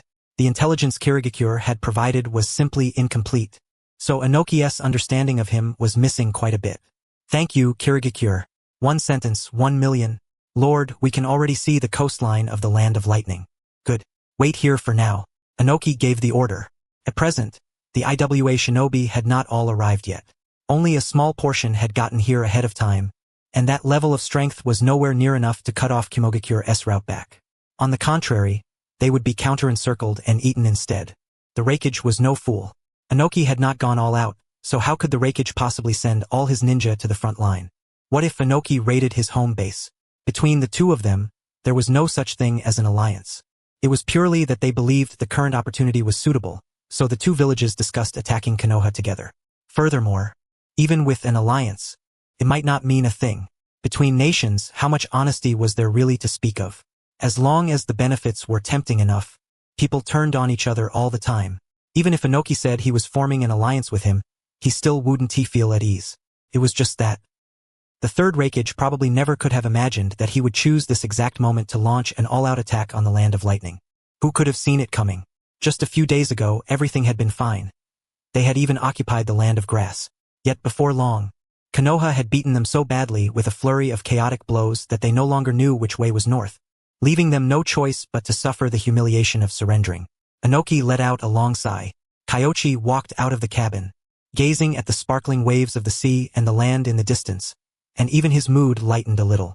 He glanced at Inoki and said, Lord Tsuchikage, I believe your most urgent priority isn't invading or occupying more territory, but finding a way to cultivate a suitable fourth. If you're still the Tsuchikage when you're 70 or 80, that would be far too miserable. Could you say something that doesn't stab me right in the heart? Inoki had nothing to say. Did he not know he needed to train a fourth? The problem was, there wasn't one. He couldn't find a suitable candidate, and the few barely passable ones he had finally managed to get had all been freaking killed by you. Inoki held back his anger. 5 million. He couldn't get mad. If you don't have any decent successors, then there must be a problem with your training methods. I happen to be Konoha's education expert. While I can't reveal Konoha's secrets, tailoring a set of methods for you won't be a problem. How much? Talking about money hurts feelings. That flying ninjutsu of yours. I'm rather curious about it. Forget talking about ninjutsu. Inoki's expression darkened. The lightweight rock and weighted rock techniques were classified ninjutsu even within Iwagakure, and only those he acknowledged were given the chance to learn them. This outsider wanted to learn them too. In his dreams. Then money it is. 5 million. Kyoichi sighed. Anyway, he had only been casually casting out a line to test the waters. It wasn't as if he could really obtain such a Hokage-level ninjutsu with just a few words. 2 million. If you won't say it, then forget it. And if you just spout a few random lines, this old man won't acknowledge it. Inoki snorted coldly. Fine, then I'll talk. Kyoichi said. With Kitsuchi and Rashi in his hands, he wasn't afraid Inoki would refuse to pay. At that moment, Minato also heard the two of them chatting and walked out onto the deck. Haven't you noticed? There's a huge problem with the way you Iwa shinobi are educated. Your Earth release ninjutsu is powerful, but you're far too lacking in every other area. Inoki fell into thought. The Iwagakure certainly didn't force its students to master Earth release. Rather, Earth release was the strongest, so most people chose Earth release. However, it was true that they lacked diversity. If Iwagakure had enough wind release and lightning release ninja, how could they possibly fear lightning release? Kirin to this extent? He began to take it seriously. You have a solution? Given the current situation, I believe your education must be extremely rigid. So, I think you should encourage children's ability to explore. You need to understand that cultivating their ability to think is more important than simply teaching them ninjutsu. You make a fair point. Inoki sighed, but didn't say much more. He understood the logic. But it couldn't be done. Iwagakure's reserves of other types of ninjutsu were far too small, and the shift in thinking Kyoichi described was too abstract, not realistic at all. Kyoichi naturally understood that.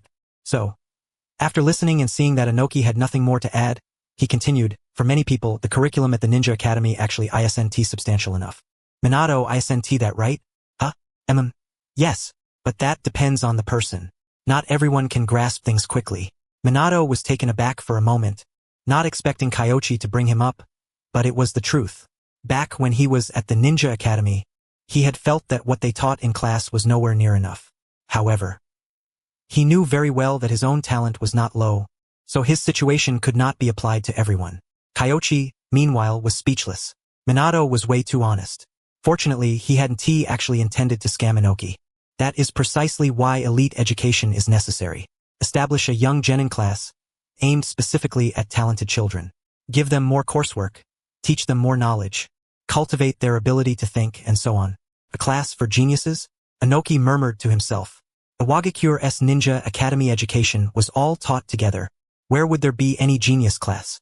But after hearing Kyoichi's words, he faintly felt that this could actually be done, because Iwa was not lacking in chunin or genin. What they lacked was precisely powerful, well-rounded jonin. Elite education. True to its name, it existed solely to teach elites. He thought it over carefully and found no issue with it. After pondering for a long while, he asked in some confusion, "Why are you telling me all this? Aren't you afraid we Iwa shinobi will grow stronger? Konoha is the strongest. We fear no challenge from any ninja village. This time, your 3 villages besieged us, and weren't you still dismantled by us one after another? Only through competition can there be progress." Kyoichi clasped his hands behind his back, his face full of confidence and pride. Inoki's feelings were complicated.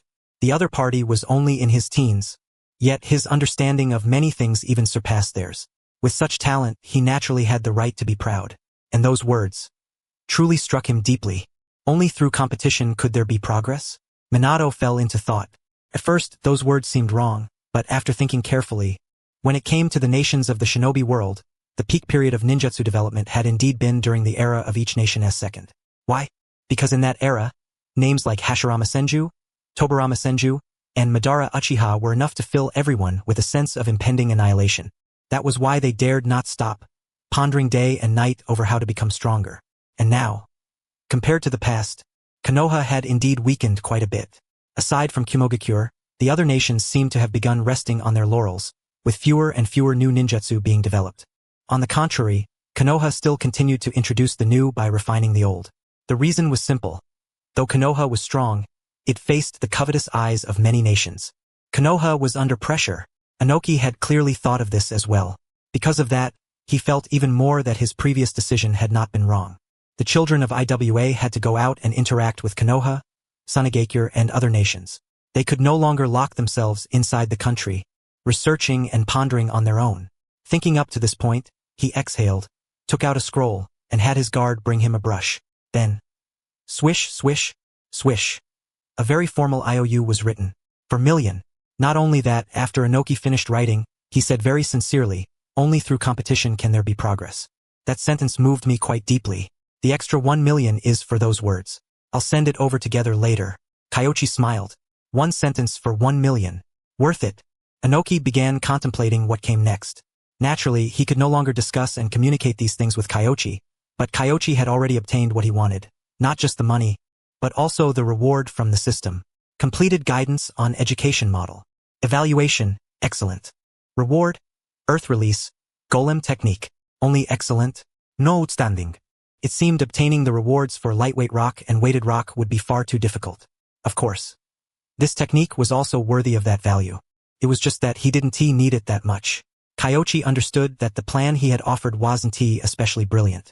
So-called elite education was actually just the shinobi world version of fast and slow classes. It would indeed produce many elites, but this model would likewise cause certain internal problems within IWA. And Konoha truly had no need to dread or fear Iwagakure. If Konoha needed others to remain backward in order to maintain its strength and its position as number 1. Wouldn't that make him no different from Danzo? At the very least, he was standing on the shoulders of giants. Even if he could not compare to powerhouses like Taizu and the others, he still had to be a little better than Danzo. A man's goals had to be grand. Kyoichi looked through the window toward the distant land. Is this really all right? Minato clearly did not quite understand. From his perspective, Kyoichi did indeed seem to be helping the IWA Nin, though he faintly felt that something about it was off. There's no real problem. Everything I gave him is already outdated. Minato guessed that Kyoichi might have some other purpose. He believed Kyoichi was not the sort of person who acted recklessly. The IWA Nin ships arrived one after another. A short while later, all the ships began sailing toward the coast. This was not a harbor. There might be reefs or undercurrents below, but to ninja, none of that mattered. They drew close to the shore. However, at the same time, the Kumanin also discovered their trail. Several thousand IWA Nin, a dark mass spread across so many ships.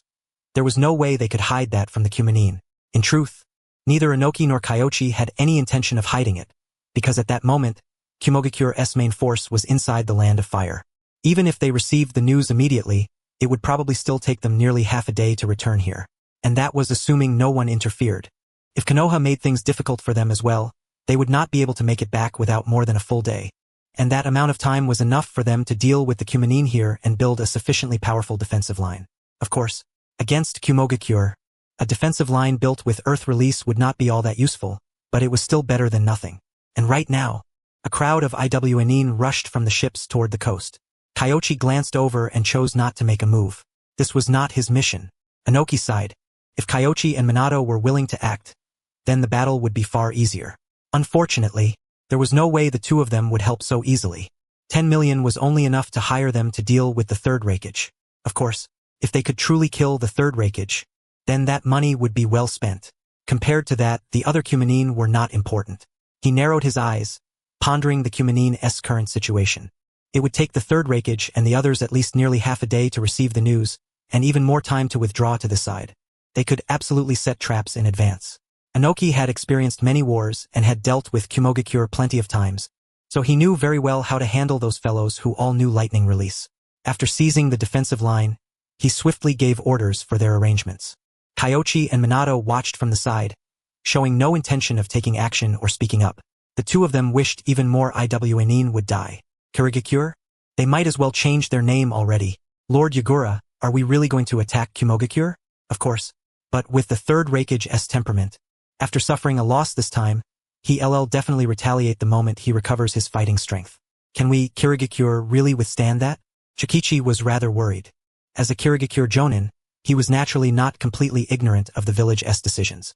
The sneak attack on the Land of Lightning was not only a war launched by those clans seeking benefits, but also a promise made in exchange for surrendering to Konoha.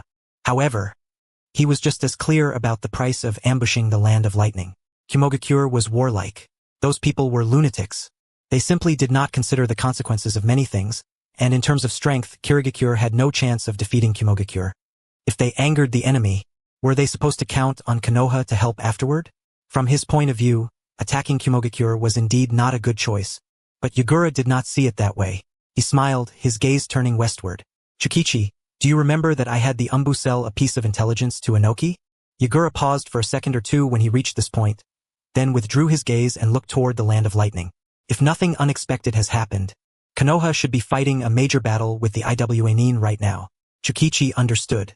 Kimogakure had recently been advancing with unstoppable momentum. It was said that Konoha had been retreating again and again, already pulling the battlefront back inside the Land of Fire. That had absolutely never happened before. So, Konoha had already started fighting Iwagakure. Then shouldn't we be launching a sneak attack on Konoha? Of course we could, but I believe Konoha can win. So if we act now, it will be easier to give Konoha an explanation afterward, and we can also gain some benefits. Yagura said. Of course, the reason was not something as simple as intuition. He merely felt that that guy would come up with some unbelievable tactics and defeat that old bastard Inoki. The final victory would most likely belong to Konoha. On that basis, after losing the war, if they broke their promise and launched a sneak attack, and the other side still had the military police force stationed there, the sneak attack might fail. Only an idiot would choose to do that. Yagura thought to himself. We're almost at the shore. Prepare for battle. No, my lord. I don't know what happened, but a lot of the Kumanin on this side are heading west. Chokichi was extremely shocked. His sensory abilities were strong, so he sensed the other side's movements earlier than an ordinary Kumanin would have. Clearly, this was the force prepared to guard against a Kirigakure sneak attack. Yet now, the other side was running west, seemingly rushing off to reinforce the other front. What's going on? Yagura was also somewhat unable to make sense of it. For a moment, he was dumbfounded, his expression going blank as he said, That's impossible. Could it be that Konoha has gone all in and abandoned the Western Front troops besieging Kimogakure? Has Konoha's Hokage gone mad? Chokichi was astonished. If they abandoned the Western Front, then with the Iwa Nin's strength, wouldn't they swallow all of Western Konoha? Based on his understanding of Konoha, this was impossible. Hard to say. That guy is capable of anything. Of course, there is another possibility, but I pray it isn't that. Yagura did not finish speaking and instead turned into a riddle maker. However, Chokichi knew perfectly well what he meant. The other possibility. Perhaps Konoha had already defeated the Iwa Nin in the west within a brief span of just a few days, and was now redeploying troops to encircle the Kumanin. That was why the Kumanin reserve squad had been forced to transfer over. If that was the case, Konoha's strength was far too terrifying. We can't worry about that much. Find a stronghold whose manpower has been pulled away and attack it. Yes, Kimogakure. Lord Hokage, you returned at just the right time. Did Kirigakure really launch a sneak attack? A trace of a cold smile appeared on the third Hokage's face. Those two-faced bastards. When I saw that the number of Konoha ninja on the front line was off, I knew they hadn't gone all out in the east at all. No, yes, Kirigakure did indeed attack, but over there, they're only harassing us and launching small-scale attacks. They're annoying but not important. Please look at this. The Umbu captain handed over a piece of intelligence. The third Hokage frowned. He had returned from the front line because he felt something was wrong on Kirigakure's side, so he had quietly come back to the village to personally take command. According to the original plan, he would twist the heads off those useless fools. However, after reading the intelligence, he immediately fell silent. Danin? How could they appear here? Lord Hokage, has Inoki gone insane? Instead of taking advantage of Konoha's lack of recovery to deal with Konoha, he's joining forces with Konoha to deal with me? Veins throbbed on the third Hokage's forehead. He had imagined Konoha had a follow-up move, but he had always thought it would be on Kirigakure's side. The current situation was something he could not understand at all. If Kirigakure did this, he would not be surprised in the slightest, because Kirigakure's situation was complicated, weighed down by all sorts of clans, and no matter how strange a decision they made, it would not amount to much. However, Iwagakure could be said to be Inoki's one-man rule. With this man around, Iwagakure had become as powerful as it was today, and Inoki was by no means a short-sighted fool. He knew perfectly well that Konoha was still the strongest shinobi village. So why would he stab himself in the back? Lord Raikage, I have a rather half-baked theory. We've been advancing so smoothly in the east lately. Is it possible that Konoha pulled away part of its forces to deal with the Wagakure, and that SY pulled away part of their forces? The third Raikage knew that the more critical the situation became, the more he had to keep his composure. He did not fly into a rage. Instead, he calmly thought it over. After a moment, he nodded and said, "Go on." Following that line of reasoning, could Inoki have already lost? The Umbu captain voiced the speculation. Though even he himself did not believe it, it was the only possibility. Inoki lost? The third Raikage looked at his own Umbu captain, feeling that the man's imagination was truly running wild. The Iwanin had built up their strength for years, while Konoha had only just come out of its war with Sunagakure and was now fighting on two fronts. In a head-on war, they should undoubtedly have been at a disadvantage. A decapitation tactic? Nonsense. That was Inoki they were talking about. Even he himself had no particularly good answer against dust release and the lightweight rock technique. As for Konoha, he genuinely could not think of many people capable of beheading or assassinating Inoki. And yet, he also could not figure out why Inoki would do something so utterly irrational. After 1 or 2 seconds, he decided to stop thinking about it. Use the heavenly transfer technique and send me to the front line. No matter how you look at it, the situation has already changed. We must retreat. The heavenly transfer technique? This, Lord Raikage, that jutsu is meant for sending intelligence. We can simply send the information over. There's absolutely no need to take such a risk. The Umbu captain was stunned. Send the Raikage? If anything went wrong, Kumogakure would truly collapse. I have to go to the front line. Otherwise, there's no telling what ideas that boy A might come up with. Besides, Konoha may not let them leave so easily. If I don't go, our losses will be even greater, the third Raikage said decisively. But obey the order. Yes, sir. The heavenly transfer technique could transmit intelligence. But a person? This was his very first attempt. His heart trembled the entire time he performed the jutsu. If anything went wrong, even suicide would not be enough to atone for his crime. Meanwhile, on the front line, Konoha's forces had already yielded quite a bit of distance, and Kumogakure was likewise advancing layer by layer. Under Orochimaru's flawless battlefield micromanagement, A and Killer B had not noticed anything abnormal at all.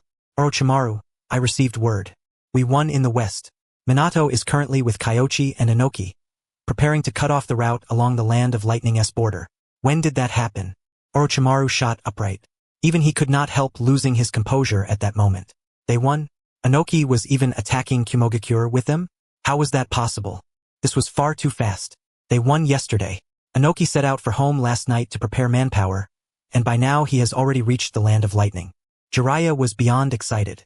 They had really done it. He had no way of knowing what role Minato and the others had played in that battle.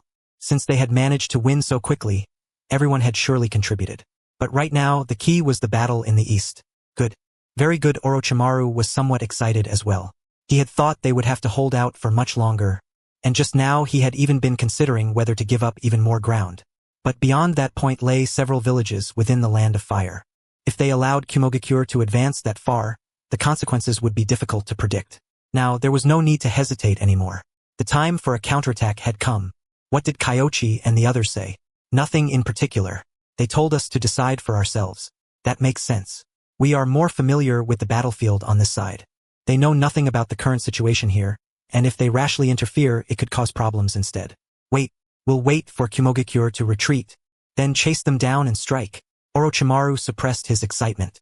They still could not make a move just yet. However, they could start monitoring them first. He quickly issued more orders, sending command after command to members of shinobi clans skilled in reconnaissance, such as the Hyuga and Aburame, having them establish layers of surveillance to observe the Kumanin's movements. However, before long, he received a report. The third Raikage had returned. Fortunately, they had not acted immediately. Otherwise, they might have suffered badly by now. The third Raikage teleported back? Kumogakure has a technique similar to the Flying Thunder God? Jiraiya found it unbelievable. Can't be the same as the Flying Thunder God. My guess is that only the third Raikage can withstand the backlash. His lightning release armor and his body are simply too powerful. Orochimaru licked his lips. As someone who had witnessed the third Raikage's battle with the Eight Tails, he knew very well just how powerful that Raikage was. Even if he and Jiraiya fought together, they might not necessarily be able to defeat him. He truly wanted to capture him and study him thoroughly. Unfortunately, that was practically a pipe dream. With the third Raikage arriving at the front line, Konoha immediately contracted its battle lines. Father, why have you come back again? I was puzzled. Hadn't the third Raikage said he was going to guard against a surprise attack from Kirigakure? What was going on now? The third Raikage looked outside, and then his heart sank. In a cold voice he said, before I left, I told you not to advance any farther. Yet now you've pushed this deep into the land of fire again. Aren't you afraid Konoha or someone else will circle around behind us and cut off our retreat? How could that happen? Konoha is fighting a bloody battle against Inoki in the west, and on the front they're being suppressed by us. How could they possibly have spare strength? They knew nothing of the crisis in the rear. The third Raikage gave a cold laugh. No spare strength? Inoki has already brought people to the border of the land of lightning. If I had come even a little later, Orochimaru would already be bringing people to surround us. What? S eyes went wide, his face filled with shock. Inoki was at the border of the land of lightning? How was that possible? Listen to my order. The entire army is to retreat. Abandon everything unimportant. Our top priority now is to withdraw back to the land of lightning. Yes, sir. Although the third Raikage had gradually handed certain powers over to allowing him to handle village affairs, the current Raikage was still the third. Moreover, his prestige among the shinobi was not something the fourth A could compare to. At his command, every shinobi began to move. Before long, all the shinobi in the entire camp fled north. However, when they began to move, Konoha also sprang into action. Orochimaru was extremely cunning. The third Raikage was indeed powerful, but Orochimaru did not fight him directly. Along their route back, the entire forest was filled with giant snakes and Kakashi. In addition, a dense fog spread throughout the woods. It was the hiding in mist technique. At that moment, the Kumanin shared the exact same thought as Inoki. Kirigakure was far too pathetic. Even their signature jutsu had been learned by Konoha. How could they still call themselves the village hidden in the mist? They might as well change their name already. The farther they tried to retreat, the more I realized how troublesome Orochimaru was. The other party's methods seemed soft and powerless, and their killing power was not particularly strong, but they were utterly disgusting to deal with. If he ignored them, his own side would suffer losses. If he dealt with them, they still could not catch Konoha's people. It was the very definition of repulsive. You are the fourth Raikage now. The hiding in mist technique, silent killing did they use these before? The third Raikage's mood was heavy. Not at all. This is my first time encountering them. Damn it, that Orochimaru only knows how to scheme and plot. And Kirigakure is a pack of useless trash. Everything they're good at has been stolen and learned by Konoha. I was furious. He had tried to strike, but the enemy had practically absorbed the hiding in mist technique and silent killing down to their bones. In a certain sense, they were even more refined than quite a few Kirigakure shinobi. Since the war began, this was the first time he truly understood what the Sannin meant. As a proper Raikage, you must understand when you may vent your fury and when you must rein in your emotions. The third Raikage did not use his usual stern tone, but this was even more troubling to A than that tone would have been. Father Dodai is still young. If there is anything he does not understand later on, I hope you will guide him. Lord Raikage, surely we have not reached that point, have we? A trace of shock surfaced on Dodai's face. The Raikage's tone was filled with finality, as if he were giving his last instructions and entrusting the village to him. Father, I can bring everyone back, said hurriedly. When the third Raikage heard that, he finally smiled, and as he ran he said, not bad. A Raikage ought to have that kind of spirit, the courage to break through everything, no matter how difficult the situation. Yes. I made up his mind in silence, then took the lead and rushed forward, intending to clear the way ahead while protecting everyone. Killer B followed close behind. The third Raikage did not stop them, and he barely even made a move. However, Orochimaru's offensive grew stronger and stronger, but every time the Konoha ninja struck, they never kept at it for long. They would basically attack once, then withdraw. A and B were fast, but since they did not dare pursue too deeply, they simply could not inflict any real damage on Konoha's ninja. Instead, their own subordinates kept getting injured. Although medical ninja were there to help, the main force's advance slowed considerably. Lord Raikage, if everyone works together, we can still return to the land of lightning, right? After all, our losses in the war have not been too severe. Are you as naive as A? According to the Umbu's intelligence, Inoki has personally arrived in the land of lightning. With that posture, he is determined to carve a piece of flesh from our Kimogakure. He understood the situation ahead perfectly well. Orochimaru's current methods were all merely meant to drain their chakra and stamina.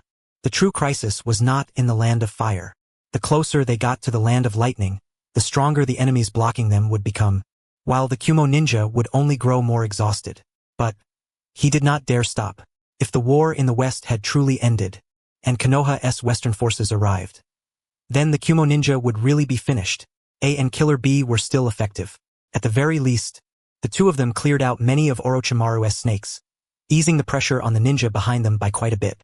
However, once they left the land of fire, the true crisis arrived. Konoha began its real interception, and behind them, a new ninja force appeared. The pressure rose sharply. A and B joined forces, lightning abruptly flashing across their bodies. The two were astonishingly fast, killing their way forward in the blink of an eye. One Jonin blocking them only had time to release a water formation wall. But, splash! With a single knife hand strike, the water formation wall was split straight open. Lightning oppression horizontal chop. In the next instant, a figure swept past at tremendous speed. Before Konoha's Jonin could react, the two were already in front of and behind him, each hooking a wrist around his neck. Immediately after, crack, with a crisp sound, the two figures charged onward. Should we act? Let them through. The cost of holding them here is too great. Let Inoki worry about them. Jiraiya shook his head and gave the order to retreat. A and B's strength had exceeded his expectations. Their teamwork was exceptional, and when cooperating with each other, they could unleash terrifying combat power.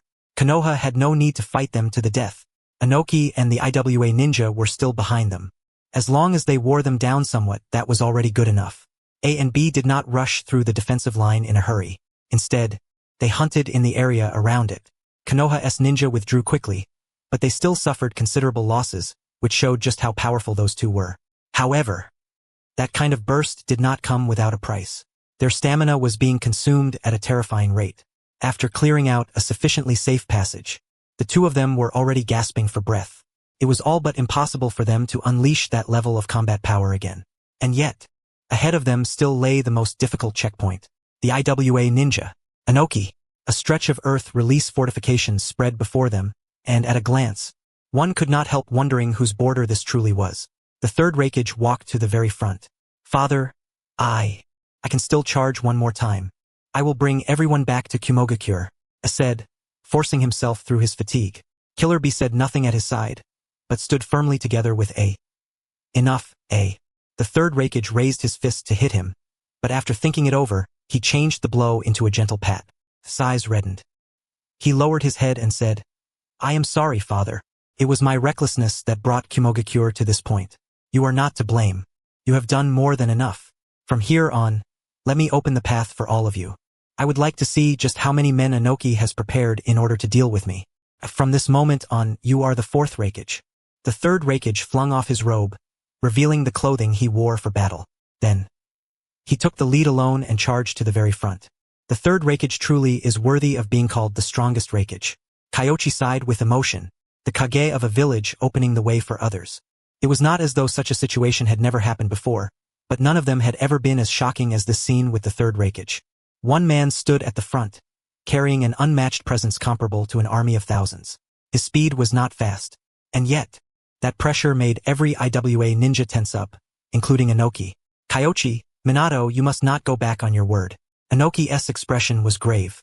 Of course, we will help you stop the third Raikage. Kyoichi placed heavy emphasis on the words help you. If Inoki wanted the two of them to go up and deal with the third Raikage themselves, then they were not doing it. The current third Raikage had likely already resolved himself to die in battle. Anyone who obstructed him would suffer his desperate counterattack. Inoki nodded. He cast the lightweight rock technique on each of them, allowing the two to move even faster, even to fly. He understood very clearly. Against the third Raikage, the main force would naturally still be him. At the same time, however, Kyoichi and Minato's cooperation was indispensable. He needed someone to tie down the third Raikage. Otherwise, dust release would never hit. Inoki, you think this handful of people is enough to keep us here? The third Raikage was only a few hundred meters from them. Behind him, a group of Kumo ninja followed, while silver lightning was already spraying from his body. It is enough. Inoki floated upward, looked at him, and sighed. To be honest, I do not want to deal with you either. Unfortunately, I lost, so I can only accept Konoha's conditions. Friends of Kumogakure, don't listen to his nonsense. We Konoha have always been friendly toward outsiders and only fight defensive wars. Dealing with you was Inoki's own suggestion. It has nothing to do with us. A voice suddenly rang out from among the IWA ninja. The third Raikage and Inoki were both stunned. Inoki had not expected Kyoichi to dare speak up directly, while the third Hokage was genuinely baffled. What was going on? Was there a Konoha supervisor among the IWA ninja? In the next instant, he saw two figures emerge from atop the earthen wall. They were around 20 years old and wore Konoha forehead protectors. Moreover, the two of them did not look as if they had been coerced into coming. If anything, it looked more like Inoki was the one being coerced. Faced with that young man's rebuttal, Inoki did not even open his mouth to refute it. The third Hokage could not make sense of it.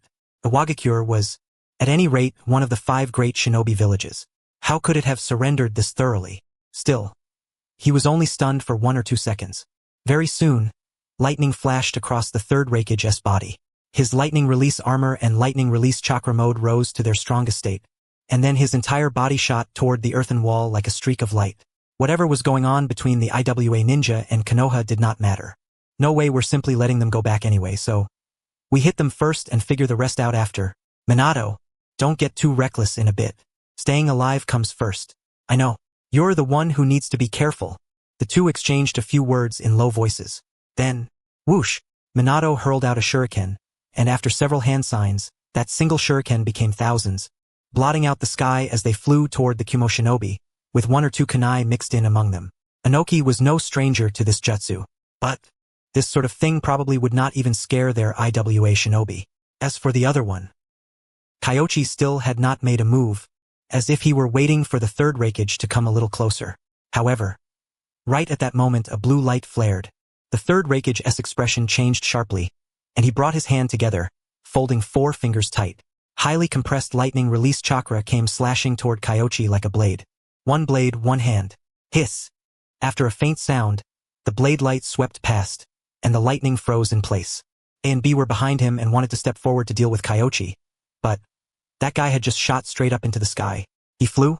The two of them went blank for a moment, and it was only after Dodai released a lava release attack first that they finally reacted, sending ninjutsu after Kyoichi one after another.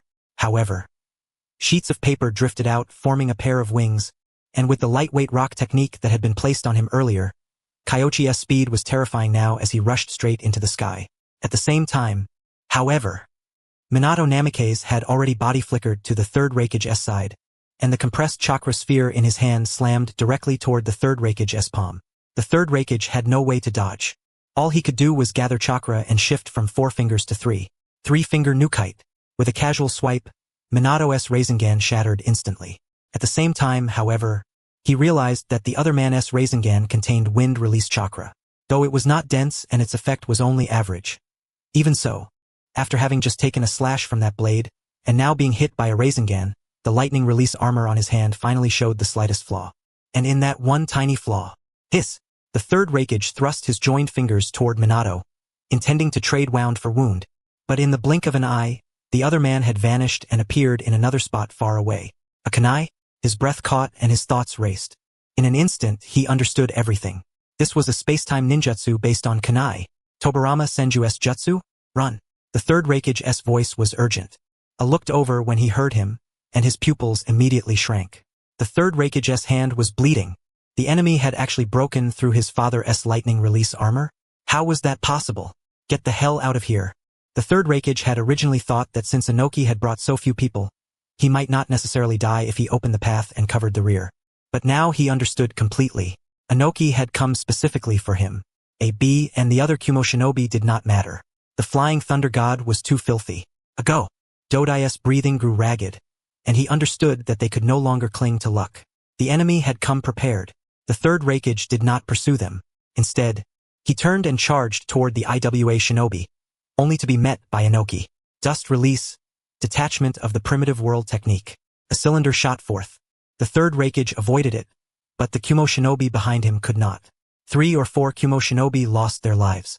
But at this point, the third Hokage no longer had the luxury of caring about so many of his subordinates. He had to open a path to life for the others. However, in the next instant, the blade light arrived again. Having suffered from it once, the Hokage understood the essence of that slash. The blade light was actually wind release chakra compressed to an extreme, almost given physical form. But the most terrifying part was not the blade, but the light. It was both a genjutsu and an invisible wind blade, its sharpness surpassing the chakra blade itself. The strongest defense had been broken. All the IWA shinobi were wild with joy, but Kyoichi himself was not nearly so satisfied. He and Minato had joined forces, using their respective strongest wind release attack methods. Yet in the end they had only barely broken through the defense and caused one small wound. An injury like that probably could not even affect the third Raikage's movements.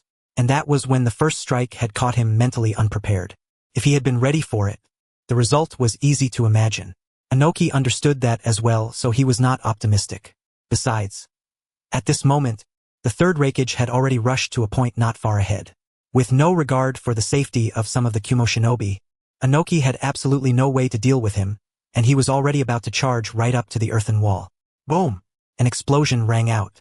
An explosive tag trap had been triggered, but it was useless. It could not break his defense at all. The third Raikage rampaged freely across the battlefield, specifically seeking out traps to step on, directly trampling out a safe road. Now that was seriously badass. Kyoichi admired him from the bottom of his heart.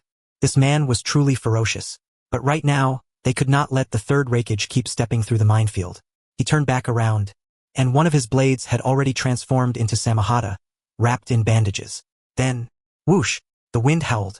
The third Raikage heard the sound, drew a kunai with his left hand, and turned to block. But the other man's blade merely swept past and did not clash with him head-on.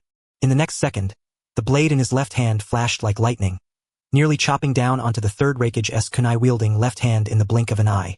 The third Raikage's expression turned grave. He discovered that a considerable amount of the chakra in the lightning release armor on his left hand had somehow been eaten away. Not good. He made a split-second decision. With a flick of his hand, the kunai, coated in lightning release chakra, shot out while vibrating at high speed. If that kunai hit, it would be lethal. The key was, the third Raikage switched the position of his hand, using the side with more chakra to block the blade, while his right hand joined its fingers and thrust toward Kyoichi's body. He was playing for an even trade. Boom!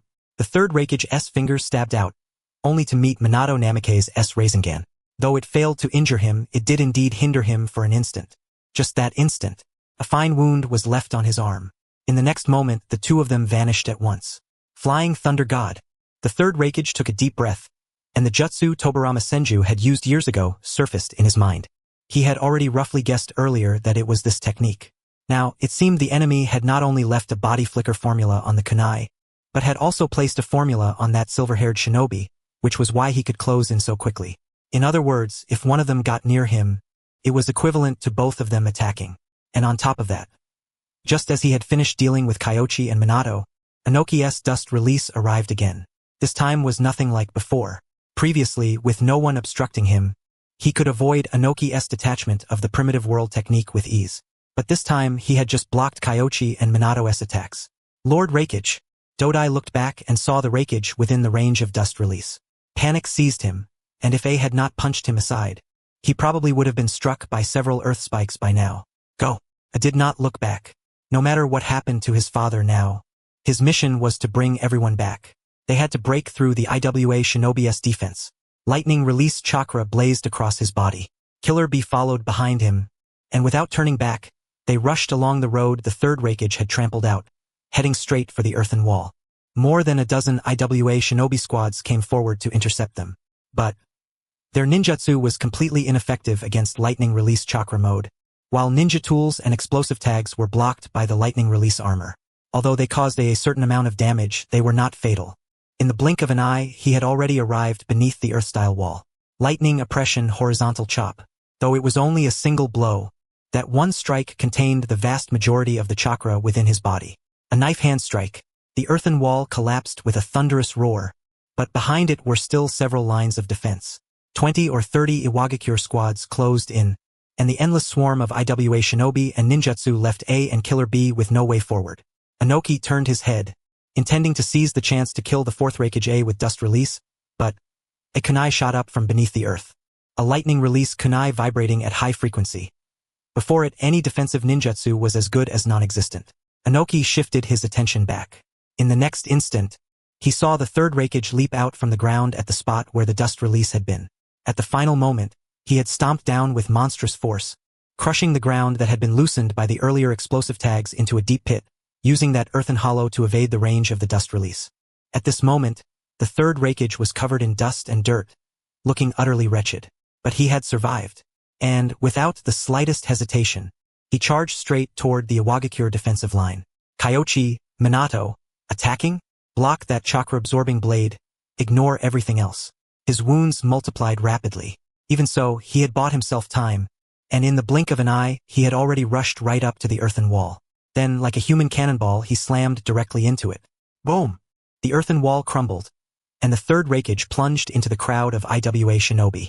His fingers were the strongest spear, and any defense before them was no different from paper. In the blink of an eye, several IWA shinobi lost their lives. Most of those who died were jonin.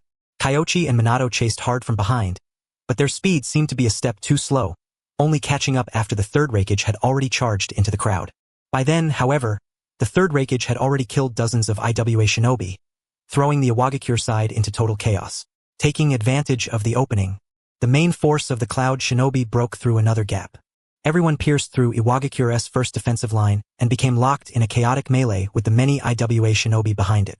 From this side, one could faintly make out, far in the distance, that quite a few IWA shinobi were still battling the shinobi coming from within the Land of Lightning, but Iwagakure's numbers were ultimately limited. As long as they broke through the second line and linked up with the shinobi of the Land of Lightning from inside and out, escaping with their lives would not be difficult. The true difficulty lay in the second defensive line. Most of them were already spent, especially Killer Bee and Dodai. The three of them had been charging at the very front the entire time, consuming the most chakra. Big bro, I'll go forward. You leave first. Killer Bee's twin blades flashed like lightning, and tailed beast chakra began to rise from his body. Bee, you bastard, you have to survive. I'll be waiting for you to get stronger and come teach me a lesson. Tears streamed down A's face. Killer Bee was not his blood brother, but the tacit understanding between them surpassed that of real brothers. There was no need to say more. He had already understood the other's intention. Killer Bee was going to borrow the tailed beast's power and open a path of survival for everyone. He had no other choice, because A's own chakra had already been exhausted as well. Breaking through the earthen wall and charging into the defensive line just now had already been the last of his strength. In this war, he had paid the price for his own recklessness and lack of caution. Of course, you fool. You bastard. Killer Bee cursed rhythmically as he slashed, and at the very end, tailed beast chakra surged out. His blades trembled at high frequency, lightning coiling around them. Supersonic vibration lightning release blade, with both blades striking together. No earth release ninjutsu could withstand them in the slightest. Around his body, the tailed beast cloak formed a layer of protection, and at the same time, one octopus tail after another grew out. Those tails became weapons as well.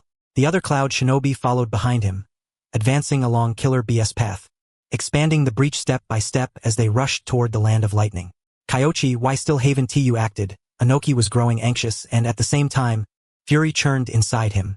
Those two bastards were obviously slacking off. He did not have a very clear grasp of what Namake's Minato was truly capable of, but he knew Kyoichi's strength. If Kyoichi went all out in terms of speed, he would absolutely be much faster than this. Ahem, Minato's chakra hadn't recovered just now. We'll take the third Raikage away immediately. Kyoichi gave Minato a look. Minato was speechless. Passing the blame again? Enough already. Wasn't this your idea? However, Minato did not say much more. Letting the third Raikage kill more IWA shinobi was already in Konoha's interest. And if they really had taken the third Raikage away earlier, there was no telling whether Inoki might have abandoned the third Raikage and dealt with A and Killer Bee first. None of them were good people. Who didn't he know what the others were thinking? In the next instant, Kyoichi's speed suddenly doubled. Gate of opening. Open. In the blink of an eye, he had already flown in front of the third Raikage. Immediately afterward, Minato appeared beside him. Kyoichi used Samahata to shave away part of the lightning release chakra, while Minato protected his palm with wind release chakra, then pressed it against the third Raikage at close range. The lightning release chakra was cancelled out by the wind release.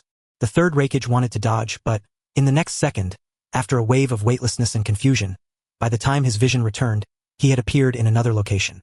The flying Raijin Jutsu had sent him far away. This was the special kunai Minato had arranged in advance just now. The third Raikage was stunned for a moment. Then he was so furious he nearly spat blood. The flying Raijin was too damn dirty. That bastard Tobarama Senju, what kind of purpose had he had when he came up with such a disgusting ninjutsu? He pulled the kunai from the ground and crushed it directly with the force of his hand. Then, he kept charging. There was no helping it. A and the others were still in the midst of the IWA shinobi. If he left, the enemy would turn around and encircle A and the others. Even if he survived, the Cloud Shinobi would have no future left. What meaning would there be in that? Inoki was initially overjoyed. They had sent the man away directly? Excellent. But, in the next moment, he saw that the third Raikage was only a short distance away, and in the blink of an eye, he had come killing his way back again. Why didn't you send him farther? Consumes too much chakra and it's slow. Couldn't he possibly succeed? Fine, I'll pretend that's true. Inoki was helpless. Fortunately, even that brief window of time was enough for him to make quite a few moves. Dust release, detachment of the primitive world technique. He secretly threw the technique toward AS side. That brat's chakra and physical strength were almost completely exhausted, so there was basically no way he could dodge. Inoki, you dare. The third Raikage's speed was terrifyingly fast, and this time he truly ignored Kyoichi and Minato altogether. Samahata, blade? He didn't care anymore. A long, narrow gash was carved directly across his arm. Blood sprayed out, but he did not pause, charging straight toward the IWA shinobi. Halfway there, he threw several kunai and explosive tags, all aimed at dealing with those rushing toward Inoki.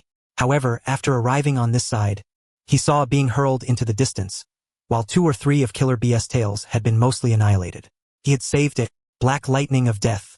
A magnificent funeral. After A was thrown out by Killer B's tails rapidly grew back, and his body spun like a top. Twin blades, the 8 tails. Basically every weapon he could use across his entire body was put into play, and he forcibly carved open a bloody path, killing his way to A before A hit the ground, where Dodai rescued him. Killer B really did have excellent compatibility with the 8 tails. After the seal was undone, the 8 tails actually took the initiative to help him. Ridiculous. Kyoichi sighed inwardly. However, this was just fine. In any case, he had never intended to kill the 4th Raikage. The 3rd Raikage had to die, but if the 4th died as well, then Kumogakure would suffer a complete generational break, and no one would be left to restrain Inoki and Kirigakure. Inoki, the 3rd Raikage flew into a rage, his hands like blades as he searched for someone to slaughter within the crowd. No IWA shinobi could withstand a single blow from him, not even a jonin. Inoki had witnessed firsthand the consequences of enraging the 3rd Raikage. The 3rd Raikage had gone completely berserk, dodging Kyoichi's and Minato's attacks without bothering to block, mixing one-finger nukite with black lightning. His wounds were mounting. The number of dead IWA shinobi was soaring as well. Inoki wished he could slaughter him on the spot, but he understood that if he went down there for close combat, he would be no match at all. As for using dust release, unless he was willing to kill his own men along with him, if sacrificing a few IWA shinobi meant killing the 3rd Raikage, he felt it would still be worth it.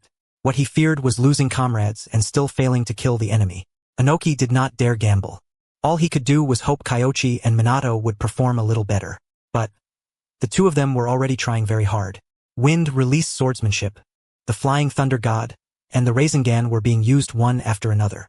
Their performance was certainly worth the price, but the 3rd Raikage was already on guard, and getting close to him again was no longer so easy. Of course. That was because Kyoichi had not used the 7 Heavens breathing method. After all, that thing consumed lifespan. This was only for money. There was no need to stake his life on it. 5 million was not worth that. At the same time, the effect of the lightweight rock technique was gradually weakening, and his speed began to slow. Inoki flickered down. His palm pressed against him. Kyoichi felt his body grow even lighter, his speed increasing far beyond what it had been before. Hurry up, Lord Tsuchikage, you misunderstand. That technique of mine is a forbidden jutsu. I can't use it lightly. Pay extra. Inoki gnashed his teeth. He knew perfectly well that Kyoichi was only working hard right now, not giving it his all, because he had yet to use ice release or that sudden acceleration ability, and those flying explosive tags had not appeared from beginning to end. Clearly, this was not the full extent of Kyoichi's strength. For the sake of the friendship between Konoha and IWA, even if it is a forbidden jutsu, I suppose I have no choice but to use it. The moment Kyoichi finished speaking, his figure vanished with a whoosh. In the next instant, the 3rd Raikage saw a blurry figure emerge before his eyes. Kanda Kyoichi? He twisted aside to evade, but his opponent's speed had skyrocketed, more than doubling compared to before. And this time, Kyoichi did not use his sword. Instead, a kick. Good. Fast. The foot collided with the 3rd Raikage's body, producing a tremendous impact. A thought flashed through the 3rd Raikage's mind. In the next second, he was sent flying. Painful sky leg. Not only that, because Kyoichi's foot was covered in a layer of ice, the lightning of the lightning release chakra mode had no effect on him whatsoever, and since the third Raikage's one-finger Nukite failed to touch Kyoichi, it was likewise ineffective. The kick did not deal much damage. However, under that tremendous force, the third Raikage found it difficult to stop himself in midair for a moment. On top of that, the kick seemed to have another trick to it, causing him to lose control over his body, his arms and legs thrown into utter disarray. At the same time, in the direction he had been kicked, a sphere of light was flying toward him.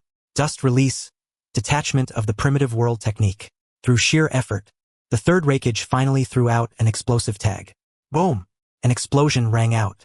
He was blasted toward the ground by the tag. Minato froze for a moment, then hurriedly used the body flicker technique to come over, intending to knock the third Raikage back toward the dust release. But by then, the third Raikage had already regained partial control over his body under the effects of body pathway derangement. Body flicker technique. In the blink of an eye, he was already behind Minato Namikaze. So fast. Minato's heart jolted, and he swiftly escaped with the flying thunder god. The third Raikage struck empty air, but he had bought himself plenty of time, and his body was gradually adapting to the rhythm of body pathway derangement. Just then, Kyoichi appeared in front of him again. His twin blades spread like the wings of a hawk. Whoosh! A sharp cry of wind rang out. The third Raikage tried his hardest to dodge, but Kyoichi had the super lightweight rock technique applied to him, combined with the speed of his own body flicker technique. How could the third Raikage possibly outrun him? The twin blades slashed down. The first blade tore open the lightning release chakra mode, and the second struck the exact same spot with precision, carving out a bloody gash. Immediately after, a third blade, Kyoichi spat an ice blade from his mouth. Dense wind release chakra contained within it. The third Raikage shifted his hand and blocked it. However, there was still a kick. Chakra enhanced strength, body pathway derangement. The third Raikage was kicked away once more. He hurriedly gathered chakra, intending to use lightning release ninjutsu to stop himself, only to discover that his body was in chaos again. No, more accurately, this brat had restored his body to normal. So when he used the previous rhythm, fell into chaos all over again. The third Raikage grew anxious. If this torment continued, something would go wrong sooner or later. But he glanced into the distance. By now, more than half of the Kumo shinobi had already broken through the defensive line, while the remaining forces were slowly retreating under Killer BS cover. Although IWA still had a third defensive line, there were Kumo shinobi behind that as well. They were safe. The third Raikage grinned, and then, bang! Lightning exploded beneath his feet. Using the lightning-S thrust to cancel out Kyoichi's impact, black lightning then raged around his body, directly forcing Kyoichi and Minato back. However, Inoki's dust release came at him from an incredibly tricky angle. Although the third Raikage had used the recoil from the lightning burst to increase his speed, he did not understand aerial speed, while Inoki was an expert in that area. How could he possibly miscalculate? Though there had been an unexpected factor, the dust release still struck part of him. One of the third Raikage's arms was devoured. And yet, he became even more frenzied. Black lightning formed a spherical domain, and Kyoichi and Minato did not dare approach at all. Immediately afterward, they saw that streak of black lightning charge once more into the crowd of IWA shinobi. The moving black lightning was like a storm of death, devouring every enemy around it. Moreover, he rampaged forward the entire way, still trying to reunite with the main Kumo force. Stop him! Inoki grew frantic. After losing so many people, if they still allowed him to escape, then the problem would not end with their present losses. When Kumo came back for revenge later, what would he use to stop them? The IWA shinobi unleashed ninjutsu one after another. Earth pillars, earth release barrier, earth prison dome of magnificent nothingness, earth release, moving earth core. As long as it could trap the third Raikage for even a moment, anything was fair game. Inoki and the IWA shinobi had already gone mad, determined to kill the third Raikage no matter the cost. Kyoichi did not pursue any farther. He knew the third Raikage would not survive. The third Raikage was not in an impure world reincarnation state right now. His chakra had limits, and lightning release chakra mode, one-finger Nukite and black lightning were all techniques that consumed enormous amounts of chakra. Even a Kage-level ninja could not produce that much chakra. What he was consuming now was his life. A worthy opponent. Starting a war always comes with a price. We of Konoha do not fear war, and by the same token we cannot casually forgive invaders. Besides, we have already shown more than enough respect. If we had used sealing techniques. Kyoichi murmured, then gently shook his head. They had not used sealing techniques. Otherwise, no matter how powerful the third Raikage was with Samahata wind release swordsmanship and ice release combined, There would always be a way to open a gap in his lightning release chakra mode and let Minato add a sealing formula. The 4-symbol seal had a complicated process and might not have had enough time, but simpler techniques like the evil sealing method and the 5-element seal could absolutely take effect in an instant. Even if they only interfered a tiny bit, that would be quite fatal in a Kaga-level duel, and the third Raikage would have lost even faster. So he had already shown mercy. Lord Raikage. Seeing the third Raikage fighting his way over, Killer Bee wanted to go meet him. But in the next instant, he saw the third Raikage turn around and charge back into the slaughter, while the IWA shinobi who had been surrounding him moved to intercept the third Raikage instead. Fool. His chakra right now is drawn from his life itself. Even if you manage to save him, he will only be a man on the verge of death. The power I gave you is not invincible. Be rational. The most important thing now is surviving. A low, heavy voice echoed inside Killer Bee's mind. The third Raikage was one of the rare few who could defeat him head-on, and Gyuki did indeed hold a measure of respect for him. And in this moment, the way the man carried himself was worthy of a formidable warrior deserving of honor. But the third Raikage truly could not be saved. The Killer Bee charged back in. The only result would be him throwing his life away for nothing. Though Gyuki was deeply displeased about being sealed inside a human, he had to admit that, among Jinchuriki, this current host was one of the rare few who could communicate and chat with him. Gyuki had no desire to die together with him just like that. Even if he could revive, still. Revival took time, and whether he would be captured again after reviving was hard to say. The times had changed. In the ninja world now, there were truly no shortage of powerful people, and the Sage of Six Paths who had once had his back was long gone. Rather than gamble on an uncertain future, it was better to try getting along with this foolish boy. Killer Bee naturally had no idea what Gyuki was thinking. At this moment, he was still torn, but when he saw the third Raikage turn back to kill the IWA shinobi, seemingly creating an opportunity for him to escape, he understood that the third Raikage did not want him to come to the rescue either. If you cannot make a choice, then I will decide for you. Gyuki laughed coldly. Then, the power of the tailed beast erupted, and the tailed beast form Killer Bee had transformed into rushed toward the land of lightning, no longer paying any attention to the third Raikage.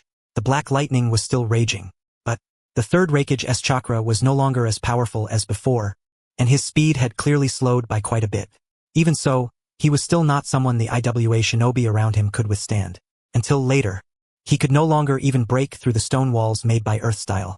Layer upon layer of earthen walls and stone pillars trapped him inside, and from within came the dull, muffled sounds of earth walls shattering. The IWA shinobi did not dare let down their guard. Only after there was no more sound, and a long while had passed, did Inoki have them release the jutsu. The third Raikage inside had already collapsed to the ground. The black lightning no longer had the strength to bloom. Even someone as powerful as the third Raikage cannot escape death. Orochimaru murmured with a low sigh. They had followed along, intending to step in depending on the situation, but from the look of things now, there was no longer any need for them to lend a hand. If Kyoichi and Minato had not joined in, the third Raikage might not necessarily have died. Jiraiya thought for a moment, then added, the Kumo shinobi are far too aggressive. They have always been starting wars. If the third Raikage did not die, then in 5 years at most we would have to face another war against Kumo, and by then, his son would have grown even stronger as well. Do you think I care about the means used to kill him? Of course not. I am only convincing myself that someone who stirs up war deserves death. Jiraiya stood up and silently left. Look all you want, but do not go touching anything. Dead. He is finally dead. The IWA shinobi were on the verge of breaking down. The third Raikage alone had killed more ninja than all the other Kumo shinobi combined. Inoki looked at the corpses covering the ground, and cold sweat broke out across his forehead. And this was with Kyoichi and Minato having taken action. He could hardly imagine it. At this moment, as he looked over the bodies strewn everywhere, melancholy weighed on his heart. They had rid themselves of a grave threat, but so many IWA shinobi had been sacrificed in the process. Was it worth it? Inoki let out a soft sigh. Whether it was worth it or not, it seemed he had no choice. After all, it was not that he himself had wanted to send troops against Kumogakure. Rather, Konoha had defeated them, and with no other option he could only choose this path. Since they were going to suffer losses either way, why not make those losses a bit more worthwhile? Thinking about it like that, it seemed a little easier to accept. Although the third Raikage was dead, none of the IWA shinobi dared approach. Everyone backed away, clearing a path and a small open area, and Inoki descended. Kyoichi and Minato came over from behind. Lord Tsuchikage, how do you intend to handle the third Raikage's body? This, Inoki hesitated somewhat.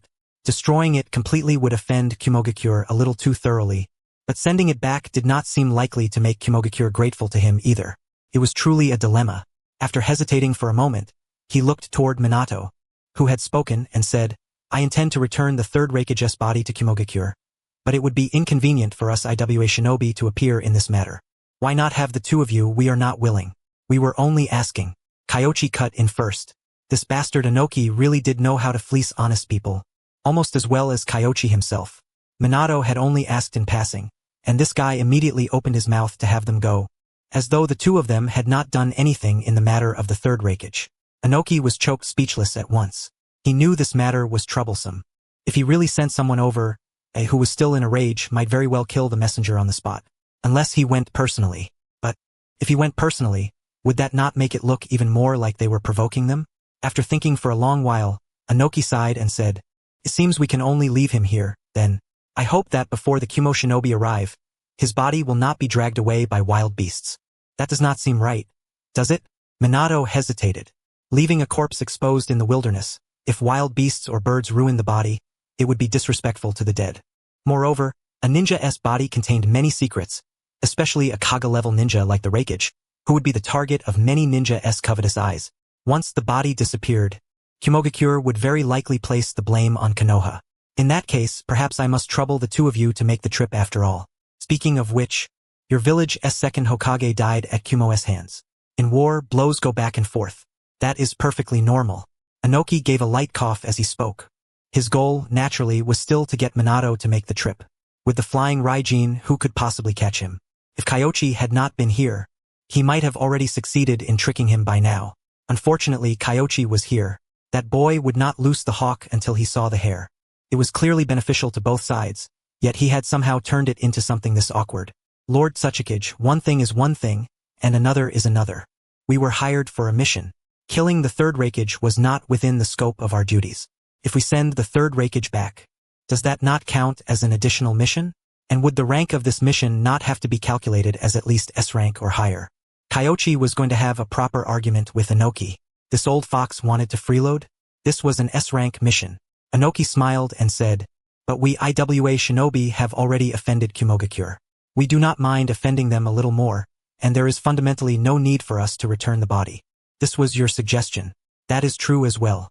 Then if we send him back, it has nothing to do with Iwagakure. As Kyoichi spoke, he took out a sealing scroll. Inoki frowned. He understood what Kyoichi meant. This fellow. He wanted to separate the matter of returning the body from the IWA shinobi, thereby at least currying a bit of goodwill. If Inoki paid, this boy would bring them along. However, just as Inoki himself had said, whether he paid or not, whether the body was sent back or not, once the nature of this matter was set, Kimogakure had no chance of reconciling with the IWA shinobi. Even if war did not break out now, there would sooner or later be a clash afterward. He said in a deep voice, If the fourth Raikage wants to fight, we of Iwagakure do not fear war. As for the body, have Konoha send it back. Consider it my thanks to the two of you for taking action. Fine then.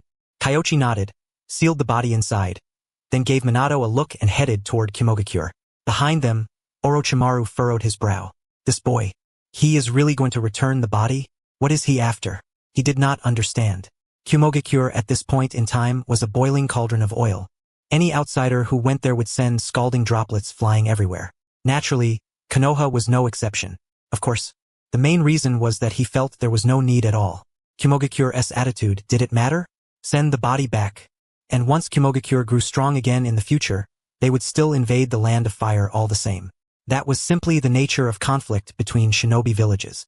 But these two foolish brats had actually gone. After hesitating for a moment, he quietly followed after them.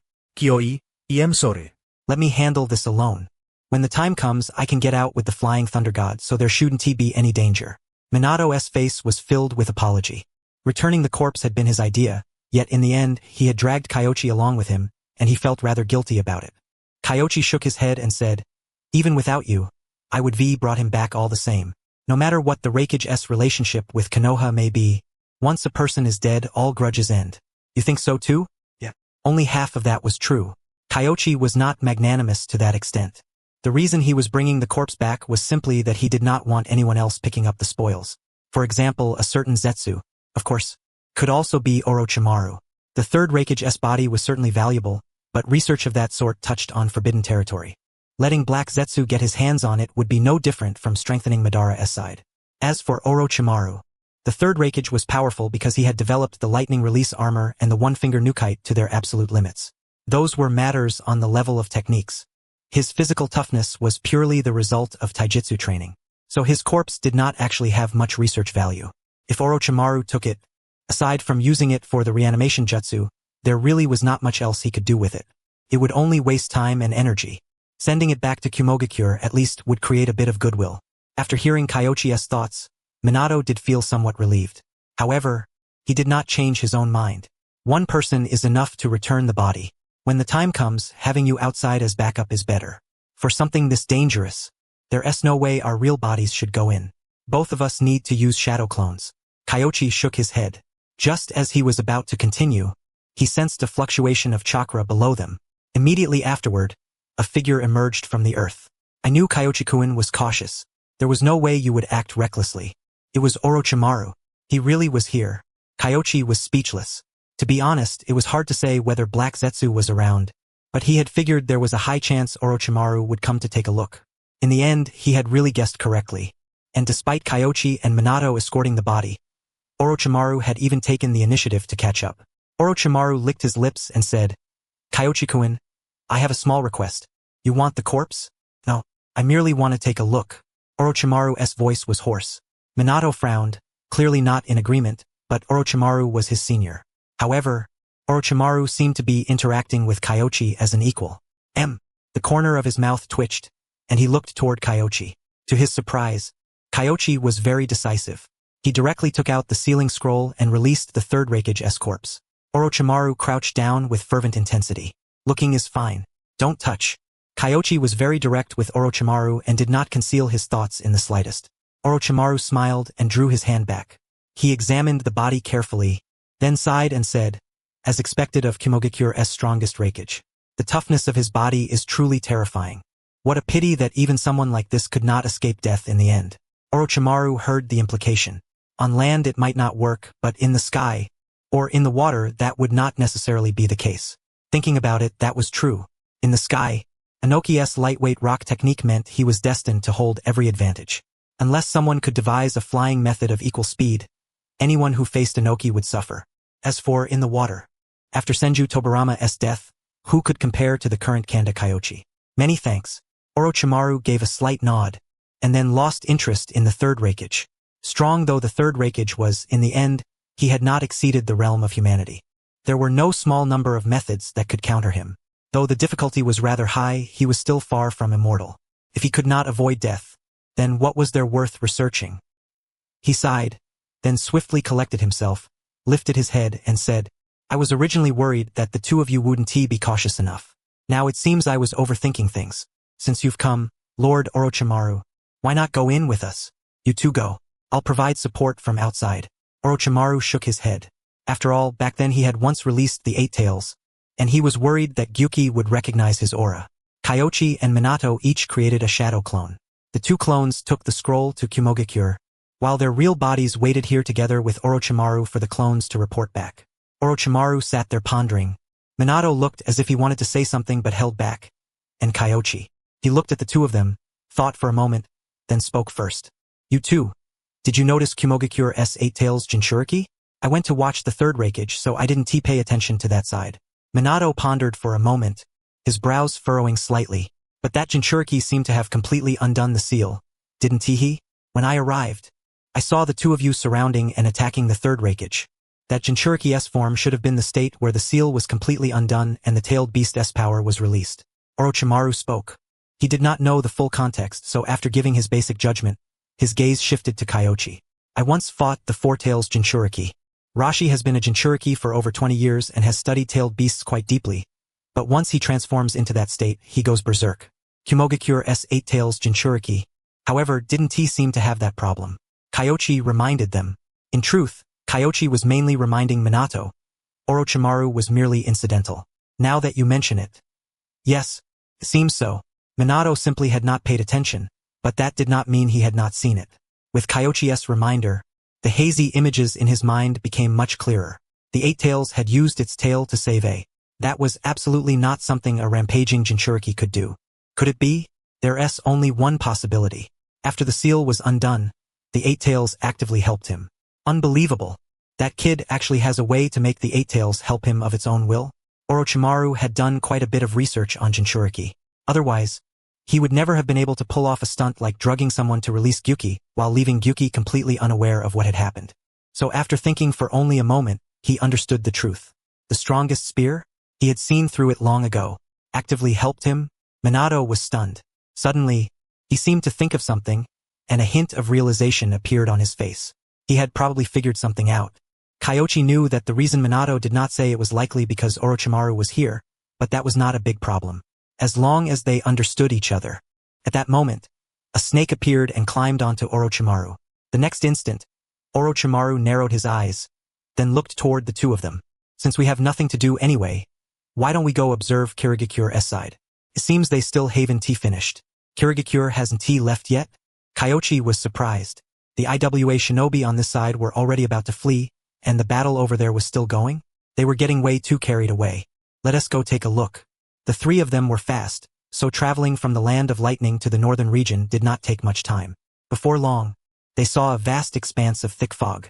Kirigakure's shinobi were fighting Kumogakure's shinobi. They really had not left yet. More accurately, not all of them had managed to leave. Some had already boarded ships and were drifting away over the sea, while the remaining few ships were still here. Lord Orochimaru, what exactly is going on? Minato couldn't understand. Has Kirigakure started fighting among themselves? The elders and clans over in Kirigakure wield no small amount of power. If the Mizukage is functioning normally, none of that is much of a problem. But the moment something happens to the Mizukage, whether the village can hold together depends on whether those elders can unite. Kyoichi explained briefly. Clearly, the ones left behind here were likely those Kirigakure ninja who refused to obey Yagura's orders, while the main Kirigakure force had basically already retreated together with Yagura. Many clans are like that. The moment they glimpse the slightest bit of profit, they forget even matters of life and death. Orochimaru spoke with genuine feeling. The ninja clans of Kirigakure were like that, and Konoha's side was no different. However, the good thing about Konoha was that it had clans like the Sarutobi, Nara, and Yamanaka forming the foundation within the village. Even if some clans had certain issues, it was still difficult for them to shake Konoha at its roots. Kirigakure was different. The Hozuki, the Yuki clan, the Kagaya clan. Each household had its own agenda. A village like that would be stranger if it wasn't in chaos. Clans. Is there really no way for them to live in harmony? Minato frowned. He knew what Orochimaru was implying. The Uchiha. Wasn't the situation before their eyes exactly like the one between Konoha and the Uchiha? Of course there is. The old man, my teacher, may have problems in certain respects, but compared to Danzo, he is still much more like the second lord. It's not as though that side was never given a chance. It all depends on when the Uchiha will finally understand. Orochimaru had no interest in hiding anything. He had named names outright. So what? It wasn't as if there were any Uchiha here. As for Kyoichi, this guy was Tsunade's younger brother. He would have to be insane to side wholeheartedly with the Uchiha. The military police force? Minato reacted at once. The Uchiha's authority had been cut again and again, and now the only thing they still clung to tightly was the military police force. If they let go of the military police force's authority. Another clan surfaced in his mind. The Hyuga clan. Didn't they have no unnecessary authority at all, yet live perfectly well? For the Uchiha, the military police force has long since become a burden. That position is a hot potato. Whoever holds it gets isolated from everyone else. Kyoichi said. Orochimaru raised an eyebrow and asked with considerable interest, Kyoichi-kun, what do you mean by that? The military police force is different from the ninja forces. Their duty is to protect public security in the village and maintain village order. It's all work where no one praises you if you do it well, but a pile of people resent you if you do it poorly. Only an idiot would treat it like a treasure. Kyoichi was too tired even to ridicule it properly. He believed Senju Tobarama had no intention of exterminating the Uchiha, but throwing the Uchiha into that position definitely carried the thought of using entrapment to fish out the radicals. And in the end, the Uchiha took the position, and after all these years, not one of them had ever thought about tossing it away, including Fugaku. After listening, Orochimaru thought it over and said, I was thinking about it from the perspective of authority, and I never considered this angle. Their law enforcement affects civilians the most. In truth, no wonder. He came to something of an understanding. The Uchiha's reputation among civilians truly couldn't be called good. When they went out, Most civilians avoided them like the plague. Orochimaru thought of the Hokage election. With a reputation like that, how could they possibly become Hokage? Kyoichi, you really have studied this thoroughly. Orochimaru sighed in admiration. Minato remained silent at the side. He was thinking about how to resolve the Uchiha problem. Hearing this, he understood and said, "You mean the Uchiha should throw away the military police force? Of course. Their clan is very capable. After they toss it away, let someone else run the military police force for a while. Sometimes the way to prove your ability isn't to do better yourself, but to let someone worse take the stage." When Kyoichi said this, Orochimaru felt it deeply and couldn't help laughing aloud. Indeed, back when he had been working for Danzo thought his research results were coming out too slowly and that he wasn't especially reliable. But after he left, the research division over at Root descended straight into chaos. Minato had been a genius since childhood, and later became Jiraiya's disciple. He was quickly promoted to Jonin, and everything along the way had gone smoothly. He hadn't encountered too many problems. However, he had been born a civilian, so he still knew plenty about what went on underneath. Civilians really did harbor complaints toward the Uchiha. The three of them had only spoken because the scene stirred these thoughts in them, so after a brief silence, none of them continued discussing the matter. However, now that those people wanted to leave, how could they possibly get away? The Kumanin were in the middle of their anger. They couldn't beat the Iwanin. But did that mean they couldn't beat Ukirinin either? Those few Kirigakure ninja were all surrounded and captured. Not a single one managed to escape, while Yagura led the main force away at lightning speed, without the slightest intention of staying behind to save anyone. Kyoichi and the others merely watched from the sidelines and did not intervene. "Lord Dodai, there seem to be ninja hiding over there. Don't bother. They're from Konoha." Dodai shook his head. Toroi hesitated for a moment, but in the end, he listened to Dodai and did not go test the area where he had sensed a presence. Because the auras over there were very complicated, as if they had been deliberately released, giving off the feeling that they were waiting for them to come knocking. Since Dodai had said there was no need to bother, he didn't want to take the risk either. Dodai naturally knew who it was. Kanda Kyoichi, Minato Namikaze. Their shadow clones had probably already reached Kimogakure by now, and as for the other one, unless something unexpected had happened, it was Orochimaru. Counting the time, those two shadow clones should have already reached Kimogakure. Kyoichi and Minato's shadow clones finally arrived. On the road, they had encountered other Kumanin. Some were friendly in attitude, while quite a few looked vicious and wanted to start a fight. But Kyoichi had resolved the conflicts by persuading them with reason. For example, Dodai. "So this is what Kimogakure looks like. It's my first time here. It really is magnificent," Minato exclaimed softly. Unlike Konoha, many of Kimogakure's buildings were built on the mountains. Clouds and mist curled all around, making it look dangerous, yet beautiful and majestic. No wonder it was called Cloud. Kyoichi fell silent for a moment, then said, "Kimogakure's environment really is harsh. For it to become this powerful in a place like this, the third Raikage deserves no small amount of credit. Although your praise pleases me greatly right now, once we meet on the battlefield, I will still take your life." A deep voice rang out. Immediately after, someone jumped down from a mountain not far away. He was all muscle, looking incomparably sturdy, and his outfit wasn't too different from the corpse inside their sealing scroll. The son of the third Raikage. This generation SA. "Thank you for bringing the body back. Done sightseeing? Hand over the body." Kimogakure is not receiving guests at the moment. S face was gloomy. The current Kimogakure was still in the midst of war. There were many matters waiting to be handled, and they had no time at all to receive these two from Konoha. Moreover, not long ago, these two had joined Inoki in killing his father.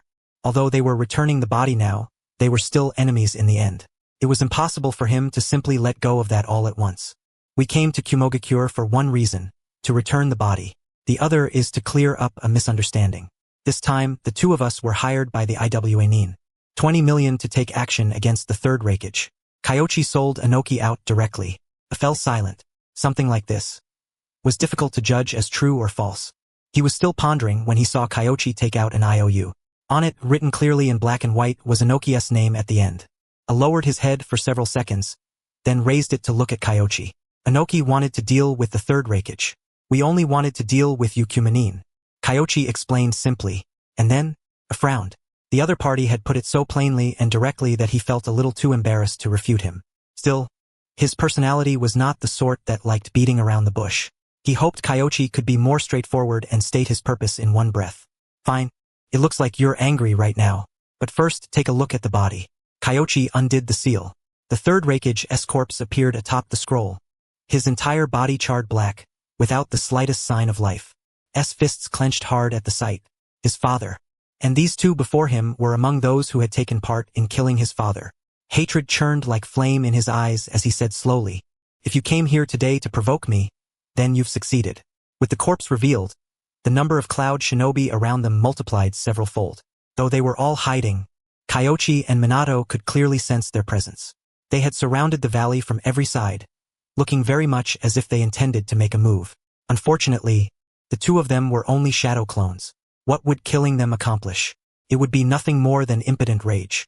If the fourth Raikage's magnanimity amounts to only this much, then your father's death truly wasn't worth it. I brought the body back only to make you understand one thing. Kyoichi raised a finger, and lightning abruptly gathered at his fingertip. ZZT, ZZT, ZZT. A familiar chakra. A similar lightning release ninjutsu.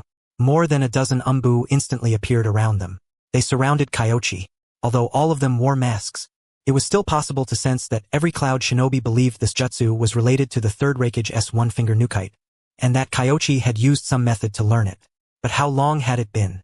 From the third Raikage's death in battle to the delivery of his corpse, the cloud shinobi had kept track of Kyoichi's shadow clone the entire time. There was absolutely no chance for Kyoichi to have come into contact with the Yamanaka clan. Could it be that this guy knew the Yamanaka clan's secret techniques? I could not make sense of it either. His eyes locked fiercely onto Kyoichi as his voice carried a trace of anger. Impossible. How could you have mastered the one-finger nukite? Samahata is in my hands. As long as I used Samahata to drain the chakra from the lightning release armor, then immediately followed up with sealing techniques to disrupt his chakra, your father would have been utterly unable to help you complete your retreat. Kyoichi spoke calmly. I'm demonstrating this jutsu for you only because I want to tell you that I saw through your father's technique long ago. If I wanted to kill him, it would not have been that difficult at all. I was furious, but he could not find a reason to refute him. He had a sharper eye than the other cloud shinobi. After carefully distinguishing it, he understood that Kyoichi's jutsu was not the one-finger nukite, but he had to admit that the principles behind the two were rather similar. That alone could not prove anything. The corpse was the key. Kimogakure's umbu captain arrived with a body flicker. He examined it once, then slowly stood, saying nothing for several seconds. Trade routes. A food and economic war. How is it? Lord Raikage, Lord Third's wounds are not deep, but judging from the traces, part of what he said is true, the umbu captain said. The corpse had been scorched black by the third Raikage's black lightning, so it was impossible to make out much, but those blade wounds were very conspicuous. If the other party truly had Samahata, then it really could be done. I knew that Kyoichi did indeed have Samahata, so he had not lied. He really could have killed his father alone? As he was thinking this, he saw Minato forming hand seals off to the side. I did not understand sealing techniques very well, but the umbu captain did. He quietly reminded him, that is Konoha's sealing technique. Can interfere with chakra. Fine. I believe you two truly possessed the ability to kill my father. But I don't understand. Do you expect me to be grateful to you from the bottom of my heart? Of course not. I'm saying all this only because I hope that, even if you seek revenge, you don't target the wrong person.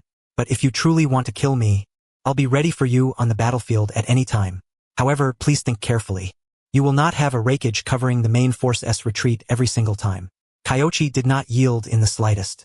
He respected the third Raikage, and he also rather liked the fourth Raikage's decisive and direct nature. But when facing Kumogakure, if one did not show one's fists, they would only think one was easy to bully. For example, abducting Kushina and later Hinata. Yu's face turned livid, and he was about to fly into a rage on the spot, but deep down, he could not help remembering his father's words from before. He must not be impatient. Do not rush. He took a deep breath, suppressing the anger in his heart, and said, rest assured. In Kumogakure, 1 is 1, and 2 is 2. I know exactly who this grudge should be settled with. Good. I hope there will be opportunities for cooperation later. That opportunity will never come. I responded neither warmly nor coldly. But at that moment, the umbu captain leaned in and whispered something by his ear. Face instantly flushed red, and immediately after, he glared angrily at the umbu captain. Yet after a long while, the corner of his mouth twitched, revealing an extremely twisted smile. I hear your medical ninjutsu is quite impressive. Could you please help us, Kumogakure? At first, I felt that slapping himself in the face would be very difficult. But after saying that first sentence, he discovered that it was not actually so hard. Compared to his own pride, the lives of his subordinates were obviously more important. Things like face were not important. It was not forbearance, merely a matter of keeping one issue separate from another. Moreover, just as Kyoichi had said, Inoki had clearly borne most of the responsibility for the siege of the third Hokage, while Kyoichi and Minato had merely gone along with the current. I'm only a shadow clone. Kyoichi was stunned. He had only offered a polite remark, never expecting Kumogakure to actually have any intention of cooperating. However, he remembered now. In the anime, when Tsunade and Shizen reached the area near the Land of Lightning, A had once personally come to request their help. Although it was not the same situation, this man truly was capable of bowing his head for the sake of his subordinates. Minato remained silent. To be honest, he had originally thought it would already be good if they avoided getting beaten. He never imagined that not only would they avoid being beaten, they would actually end up cooperating with Kumogakure. This result. All he could say was that he was deeply shaken. Can your main body not come? If you are worried that I might do something, I can act as a hostage in exchange. Lord Hokage, if you have no objections, then we can proceed according to this arrangement. Or if you have other conditions, you may raise them as well. Compensation and the like will absolutely not be lacking. I spoke decisively. Kyoichi thought for a moment, then said, healing them is no problem. There's no need for my main body to come either. As for conditions, I hope the Land of Lightning can repair its roads and guarantee the safety of merchants from the Land of Fire and Konoha. Huh? That's your only condition? I was surprised. To be honest, he did not quite understand. Because whether it was clearing out bandits or repairing roads, those were matters the Land of Lightning ought to handle internally. Even if Konoha did not request it, he would do it all the same. As for the movement of merchants from the Land of Fire more often went to the Land of Hot Water, with ordinary goods being transshipped from the Land of Hot Water into the Land of Lightning. Those merchants from the Land of Fire simply could not be bothered to come within the borders of the Land of Lightning. What meaning was there in this? He indicated that he was somewhat unable to understand it. After thinking about it, the straightforward Hokage felt a little too embarrassed to take such a large advantage, and asked in confusion, may I ask why? You should know this condition. The Umbu captain covered his face, rendered speechless for a moment. The other party had already set the condition so low. Why was he still asking why? What if he went back on it? Wouldn't that be a massive loss? But since they had already asked, he naturally could not stop him now. As for that, all I can say is that I don't want middlemen earning the price difference. Any other questions will cost extra. Kyoichi smiled. The Land of Lightning's environment was not exactly good. Otherwise, Kumogakure would not have needed to be built in the mountains. It wasn't that they didn't want to build it on the plains. The conditions simply wouldn't allow it. Of course. As a result, the shinobi of Kumogakure had to climb mountains for training every day, so their physical stamina naturally rose, their people grew fierce by custom, and their taijutsu was generally stronger than that of other nations. However, their local specialties were quite scarce in the Land of Fire. One was alcohol. The Land of Lightning had many hot springs and plenty of mountains, and its geography and water quality were very different from those of foreign countries. The alcohol brewed in their nation simply tasted better than that of the Land of Fire, and in the Land of Fire it was considered a drink for nobles. Next was beef. Highland beef was far more expensive than beef from other places, and the crucial part was, even if you had money, you might not necessarily be able to buy it. And those were merely the things that could be purchased from the Land of Lightning. The most important part was still selling their own goods to the Land of Lightning, which was connected to one of Kyoichi's later plans. Since you insist on it, then fine.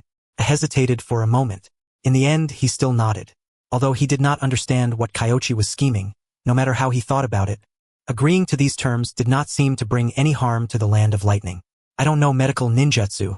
To avoid any misunderstandings, I'll go back first and explain what happened here so the people over there won't worry. That's only proper. Thank you both for making this trip. I bowed lightly. Minato formed a hand seal and dispelled the shadow clone on his own. At the border of the Land of Lightning, Kyoichi, Minato, and Orochimaru had already finished watching Kirigakure's grand spectacle, and were walking along the coast toward the Land of Hot Water. Halfway there, Minato froze, and then a strange look appeared on his face. Did the shadow clone's memories come back? Orochimaru sensed a fluctuation in chakra and guessed that it was probably feedback from a shadow clone. Why was there only one? The body was delivered back. Kumogakure made it clear that the grudge over the third Hokage's death would not involve us in Konoha, and he even asked Kyoichi to lend a hand in treating the wounded. Minato slowly explained the situation. Kyoichi and Orochimaru both listened very seriously. After all, Kyoichi's own shadow clone had not returned yet, so he had no idea what had happened on that side. Is there some deeper meaning behind those terms? Orochimaru frowned. Even if he was very intelligent, he was not omnipotent, so he likewise did not quite understand Kyoichi's conditions, feeling that Kyoichi had somewhat wasted the opportunity. But Kyoichi understood very quickly. After all, it was a thought from his own mind. How could he not guess it? Kyoichi, what exactly are you thinking? Minato asked directly. He knew Kyoichi definitely had his own special reason. Otherwise, he would never have proposed such bizarre conditions. It has to do with a jutsu I plan to research after we return. If I succeed in developing that jutsu, from then on, we in Konoha will no longer lack medicinal herbs, or even food, and vegetables won't be a problem either. You want to research wood release? Orochimaru's heart stirred. Medicinal herbs, food, vegetables. They were all plants. The first thing he thought of was his own wood release research data. You could call it wood release, but I feel that, more accurately, it should be considered grass release, right? I don't need it to be powerful. As long as it can stimulate the growth of plants, that's enough. If the power is low, the threshold will naturally be lower as well, Kyoichi said. What he wanted to research was Moegi Kazumitsuri's greenery technique. Orochimaru fell into thought. Wood release chakra did indeed have the effect of stimulating plant growth. If it succeeded, then the cultivation of food, vegetables, and medicinal herbs could be rapidly accelerated. So what Kyoichi was thinking was to sell all the crops grown through ninjutsu to foreign countries. He vaguely felt that there were many deeper implications hidden within this, but Orochimaru, after all, had not studied economics in depth. He racked his brain and still could not fully understand it. Orochimaru frowned and asked, according to what you said, we stimulate the growth of medicinal herbs and the like, then sell them to the Land of Lightning. But the Land of Lightning doesn't seem to lose out either, does it? When doing something, it isn't always necessary for the other side to suffer a loss. We use ninjutsu to create value, make money, and also solve the problem of some people at home and abroad not having enough to eat. Furthermore, as Kyoichi spoke to this point, he extended a finger and used a chakra-sensing technique to scout the surroundings. After confirming it was safe, he continued, the Land of Lightning is full of high mountains, and some valleys even have lightning crisscrossing through them. There aren't many places where crops can be planted.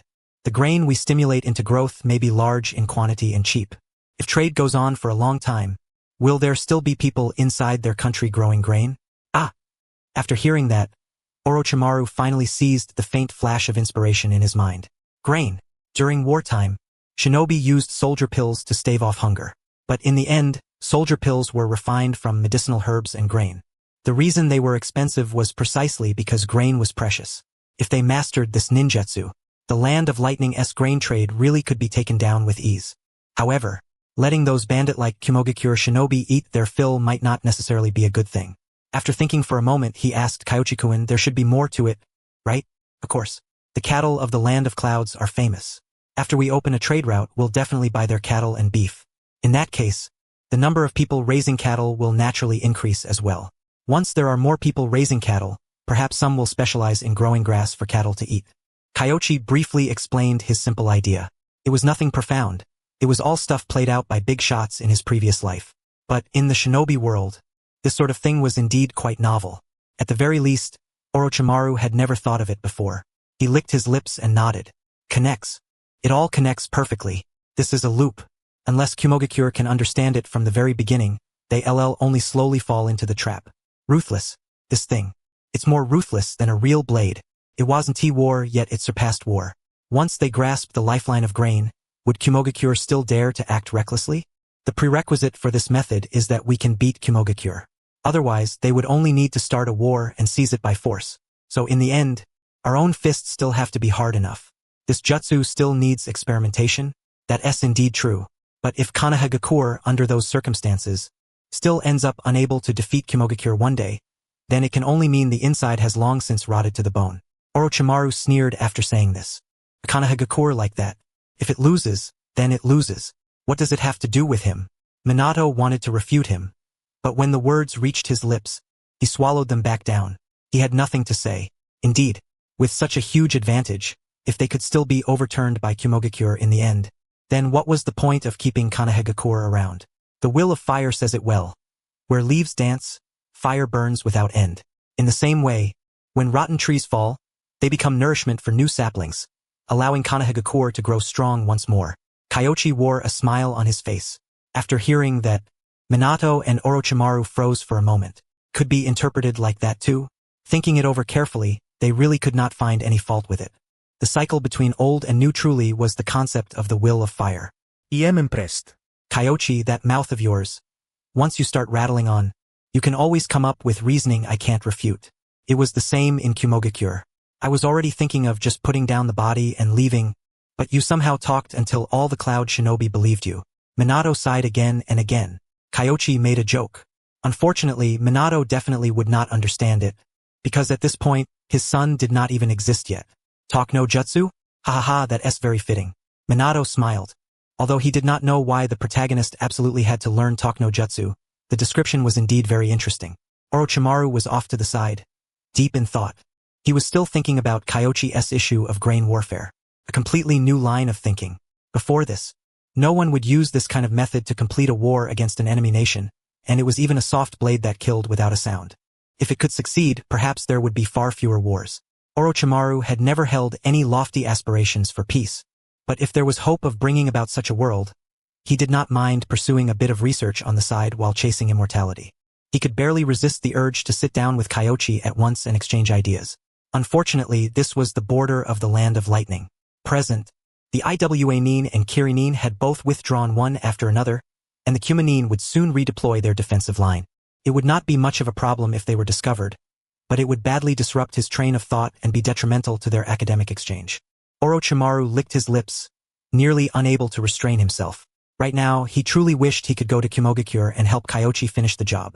But the Eight Tails had far too good a relationship with its Jinchuriki. If, by any chance, it identified from his chakra signature who had released it back then, the relationship between Konoha and Kumogakure would shift yet again.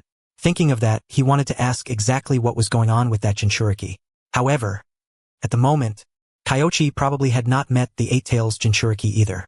Kyoichi-kun, shall we wait here? My shadow clone can last quite a while, so there is no need to worry too much.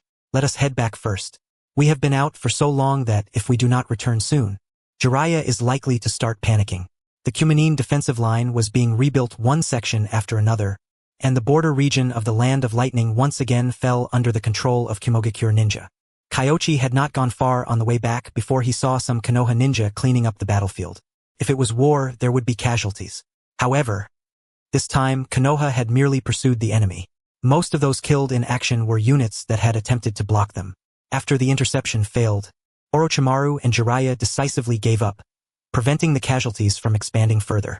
Therefore, in this battle alone, Konoha's number of dead was far lower than the Kuma-nin's. The Kuma-nin were the ones who had truly suffered devastating losses. The Kuma-nin took no small loss this time, and with the third Hokage killed in action as well, they should not be able to launch another war in the short term. Minato sighed with emotion. After a war, a brief peace could be ushered in. But, once their strength recovered and their national power grew, every nation would begin harboring thoughts again. To truly realize peace was not something that could be solved by one or two wars. And yet, every war would kill a vast number of people. As the inheritor of Jiraiya's pacifism, seeing this scene with his own eyes left his emotions extremely complicated. Kyoichi said nothing. Peace. How could it possibly be easy? The shinobi world was only so big, yet it was full of one damned mess after another. Unify the shinobi world? In the short term, there was a Madara Uchiha watching from below, and in the long term, there were Kaguya Otsutsuki and her clan. Even if the entire shinobi world bound itself together, it still would not be enough for them to fight. Kyoichi sighed. Being able to defeat the third Hokage did not seem like much of a cause for joy after all. He glanced at the system. Logically speaking, after he had just said so much, it should have given him at least some feedback. Strange. The camp is just ahead. Minato sensed for a moment. Lord Hokage and the others seemed to have arrived. Kyoichi-kun, I suggest you bring up that matter. Orochimaru wore a smile. Your jutsu will certainly gain the village as support. When the time comes, with the village funding and assisting you, the research will progress much faster than if you work alone. True. Also, I have some other ideas, but there is no harm in bringing those up after we return. After Kyoichi finished speaking, he showed no intention of continuing. Orochimaru was rather curious. More ideas? What ideas? He turned his head and waited, but this fellow seemed to have absolutely no intention of going on. Orochimaru stared at him for several seconds, speechless in his heart. Cutting yourself off halfway through. Back in the old days, kid, you would have gotten beaten for that. It was not that his temper had improved now. It was just that Kyoichi could now wrestle head-on even with the third Hokage, and in terms of combat power, Orochimaru felt he was no match for him.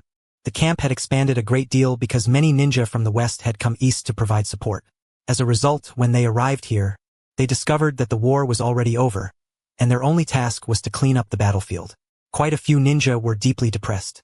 However, when they saw Kyoichi and the others return, everyone immediately saluted, completely forgetting their frustration over mop-up duty. Victory mattered more than anything else. The three of them headed straight toward the third. Hiruzen Sarutobi had only just arrived not long ago, and the two of them were sighing heavily inside the camp. Clearly, the results on the battlefield were not entirely satisfying. The third Hokage used some kind of teleportation jutsu to reach the front line. Otherwise, once we had completely finished setting up the trap and encirclement, we might have been able to surround them, capture one or two major figures, and force a surrender. Unfortunately, there was nothing to be done about it. If we had chosen to intercept them, our troops' casualties would have doubled. The third and Jiraiya were quietly discussing this inside. Only after sensing someone arrive did they stop and look back toward the outside. Seeing the three of them, both the third and Jiraiya's eyes lit up. They rose and quickly walked over, asking, "How did it go?" "The third Hokage is dead. Kyoichi and I delivered the body to Kimogakure, which is why we were delayed for a while." Minato briefly recounted the whole matter of delivering the body. Orochimaru quietly took one step back. Well done, well done. Kyoichi, well done. Those few words from you saved many lives for Konoha. Once trade opens, it will also be of great benefit to our land of fire. The third and Jiraiya nodded repeatedly, the joy on their faces impossible to suppress. Konoha was not afraid of war, but if a pot of blame could be thrown elsewhere, it naturally had to be thrown elsewhere. Especially, this pot really did belong to Inoki. I just stated the truth once. Oh right, the IOUs are all real. When we go ask Inoki for the money later, have the village help me collect it too. The final negotiated price was 20 million. Do not return even 1 cent less. Kyoichi took out the IOUs. The third accepted them and nodded. Then, he thought of Kyoichi's performance on the battlefield, and realized that once they returned, the village would probably have to bleed heavily as well. At that thought, the corner of his mouth could not help twitching. Fortunately, they had won. They could recover quite a bit from Inoki's side. Hiruzen Sarutobi was just pondering this when he heard Kyoichi continue, "Lord Hokage, once I return, I want to initiate would-release research." "Absolutely not." The third's expression changed at once upon hearing it. Orochimaru gave a soft laugh from behind. Not surprising in the slightest. Once the war was over, the familiar old man had returned, unchanged in the least. Could he not listen until the end? He did not speak.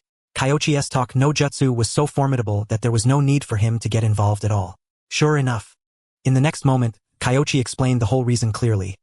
To be precise, what I want to research is not Lord Hashirama's kind of wood release, but release techniques used to accelerate the growth of crops, medicinal herbs, and the like.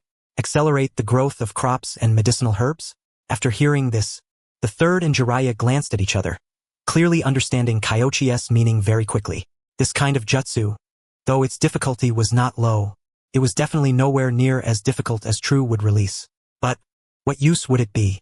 They did not understand, so Kyoichi continued explaining his strategy to them. Sell fast-grown grain, seize and transform the land of lightning's market, and achieve control over the land of lightning economically. The third listened, dumbfounded. First, he could still understand. Using grain to control the market meant that once war broke out, naturally they would have the final say. But after listening to the latter part, they realized their own thinking had still been far too superficial. The atmosphere fell silent for a time. No one spoke first, while Kyoichi waited for their feedback. In the end, not a single person opened his mouth. Finally, Orochimaru said, "Teacher, that is the situation. I have thought it over and believe this matter is feasible. Moreover, our village also conducted research on wood release in the early years. With past data available, realizing a non-combat wood release should not be difficult." Hiruzen Sarutobi glanced at him. Past data? Heh. He didn't want to expose it, but he was also afraid Orochimaru might seize the opportunity to continue his research. After thinking it over again and again, he said, "If this jutsu really can force maturation and accelerate growth, then it is indeed worth studying. But I do not want experiments like that to appear again. Studying this kind of jutsu does not require any experiments." Kyoichi shook his head. With the theoretical foundation of ice release and Orochimaru's detailed experimental data, what research would even be needed? Of course, the most important thing was that Kyoichi knew exactly who he should look for to learn it. Descendants of the Senju. For example, the Kazumitsuri clan. Although Inoki and even the third Kazekage had both relied on study to master release techniques at or above the level of Kekei Genkai, there was no doubt that descendants of a Kekei Genkai bloodline would have a much easier time mastering it through study than ordinary ninja. Once he researched it himself and learned it, he could try teaching it to people in the village who carried Senju blood. No matter how weak the wood release is, it is still a Kekei Genkai. It will not be that easy. You must be prepared for 10 years, 20 years, or even longer. You must not rush ahead recklessly. The third shook his head, and his words began to turn into a lecture. Ahem, sensei, you still don't know, do you? This kid has already been researching wood release in secret. Although he did not complete wood release, he somehow stumbled into fusing ice release instead. Jiraiya knew the third had his doubts. Kyoichi noticed the astonished look on the third's face. His expression paused, and his gaze swept over Jiraiya and the others. Well, damn. He had thought everyone had already mentioned it to the third. He had not expected all his good brothers to help keep it hidden for him. Even Gekko Ikemoku and the others had not brought it up. Not bad. Milking Hashirama cells for all they were worth? So all of you knew? I was the only one who didn't. Hiruzen Sarutobi's feelings were complicated. The corners of Orochimaru's lips curved slightly as he said, I only found out today while watching the battle. Same here. Minato nodded. He had been quite surprised at the time too. I thought Jiraiya would mention it. I was also very busy at the time, so I didn't say anything, Kyoichi said first. Fine. Kyoichi used it before when he captured Rashi. But I thought he would tell you himself, so I didn't bring it up. You can't blame me. Jiraiya wanted to cry but had no tears. Damn it. This clearly had nothing to do with him. How had it ended up making him look like the one who had done something wrong? That is not the main point. Lord Hokage. The main point is that we have a deep foundation. I believe researching a form of wood release that can accelerate the growth of plants and trees should not be difficult. It seems your preparations are extremely thorough. The third side, Kyoichi was far too much like Orochimaru. On the surface, he looked harmless enough, but in secret he was filled with interest toward all sorts of things. The previous 7 heavens breathing method, and now ice release. If he had brought them up directly, every last one of them would have been banned. If it would take more than 10 years to research, I would never have asked the Raikage for that condition. Although the shadow clone had yet to return, there was no doubt that he understood himself best. When it came to the clone's thoughts, Kyoichi had the greatest right to speak.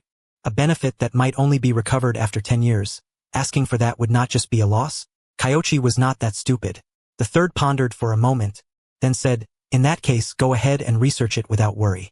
If you need the village's cooperation, just say so. Whether it is funding or manpower, there will be no problem. Actually, I already have a few leads. Once I go back and think them through, there should not be any issue. The main concern is the later commercial side of things. If we follow my plan, we in Konoha should establish a trade caravan that belongs to our own village. Konoha's income basically came entirely from missions and national funding. How could that possibly be enough? Doing business and earning money was the only way to create a healthy cycle. The third looked as if he wanted to speak, then stopped.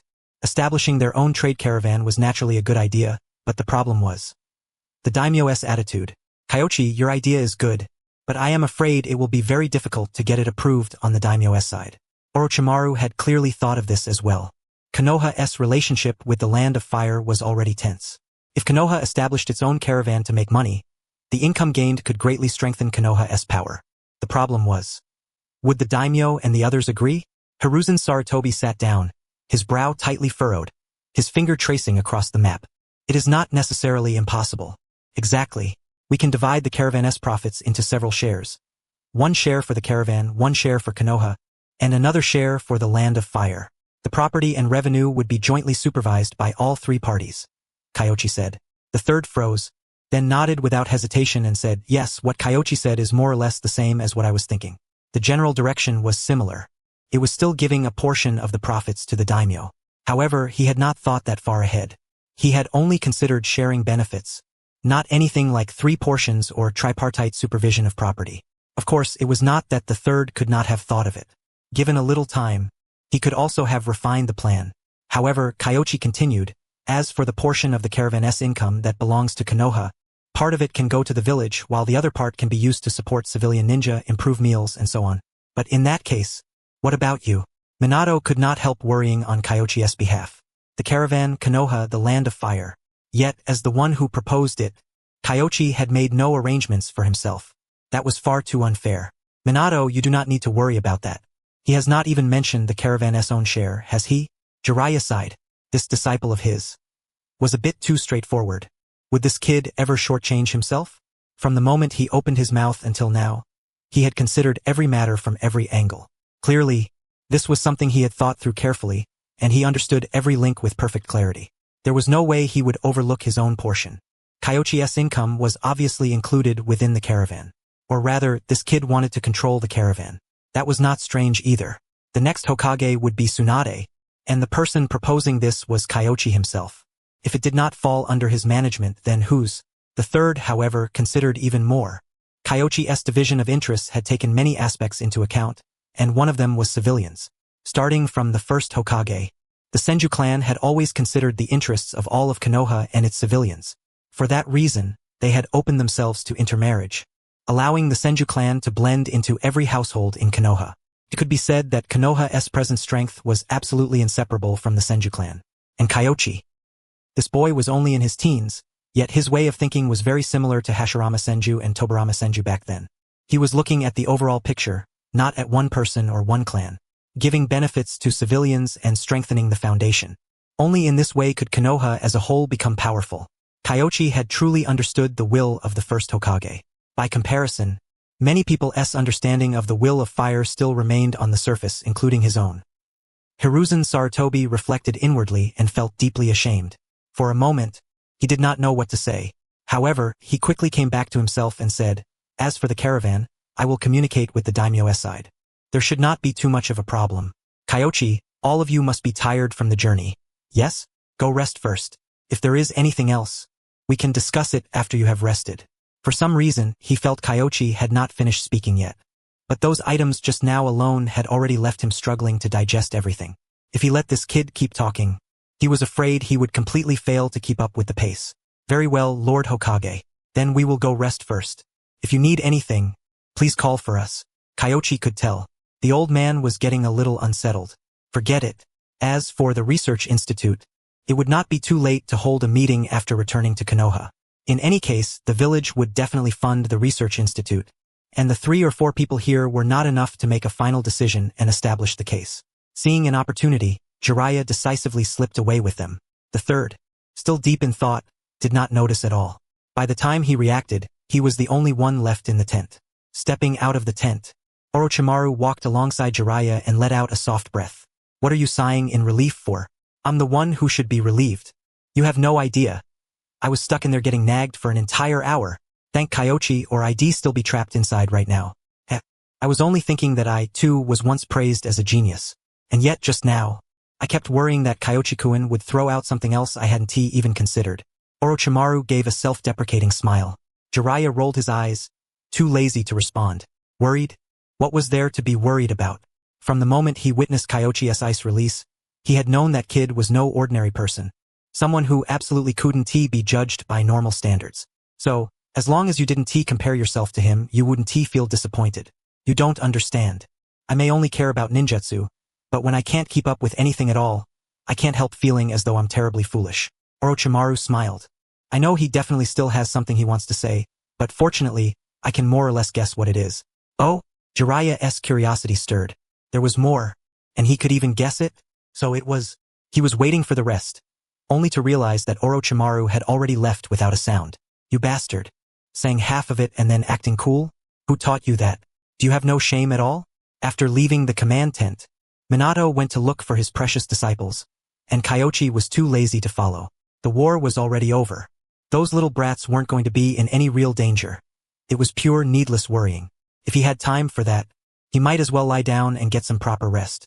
As it happened, this whole stretch had been either fighting or sitting on a ship, so now he could finally catch up on sleep. However, before he fell asleep, he heard a familiar notification sound.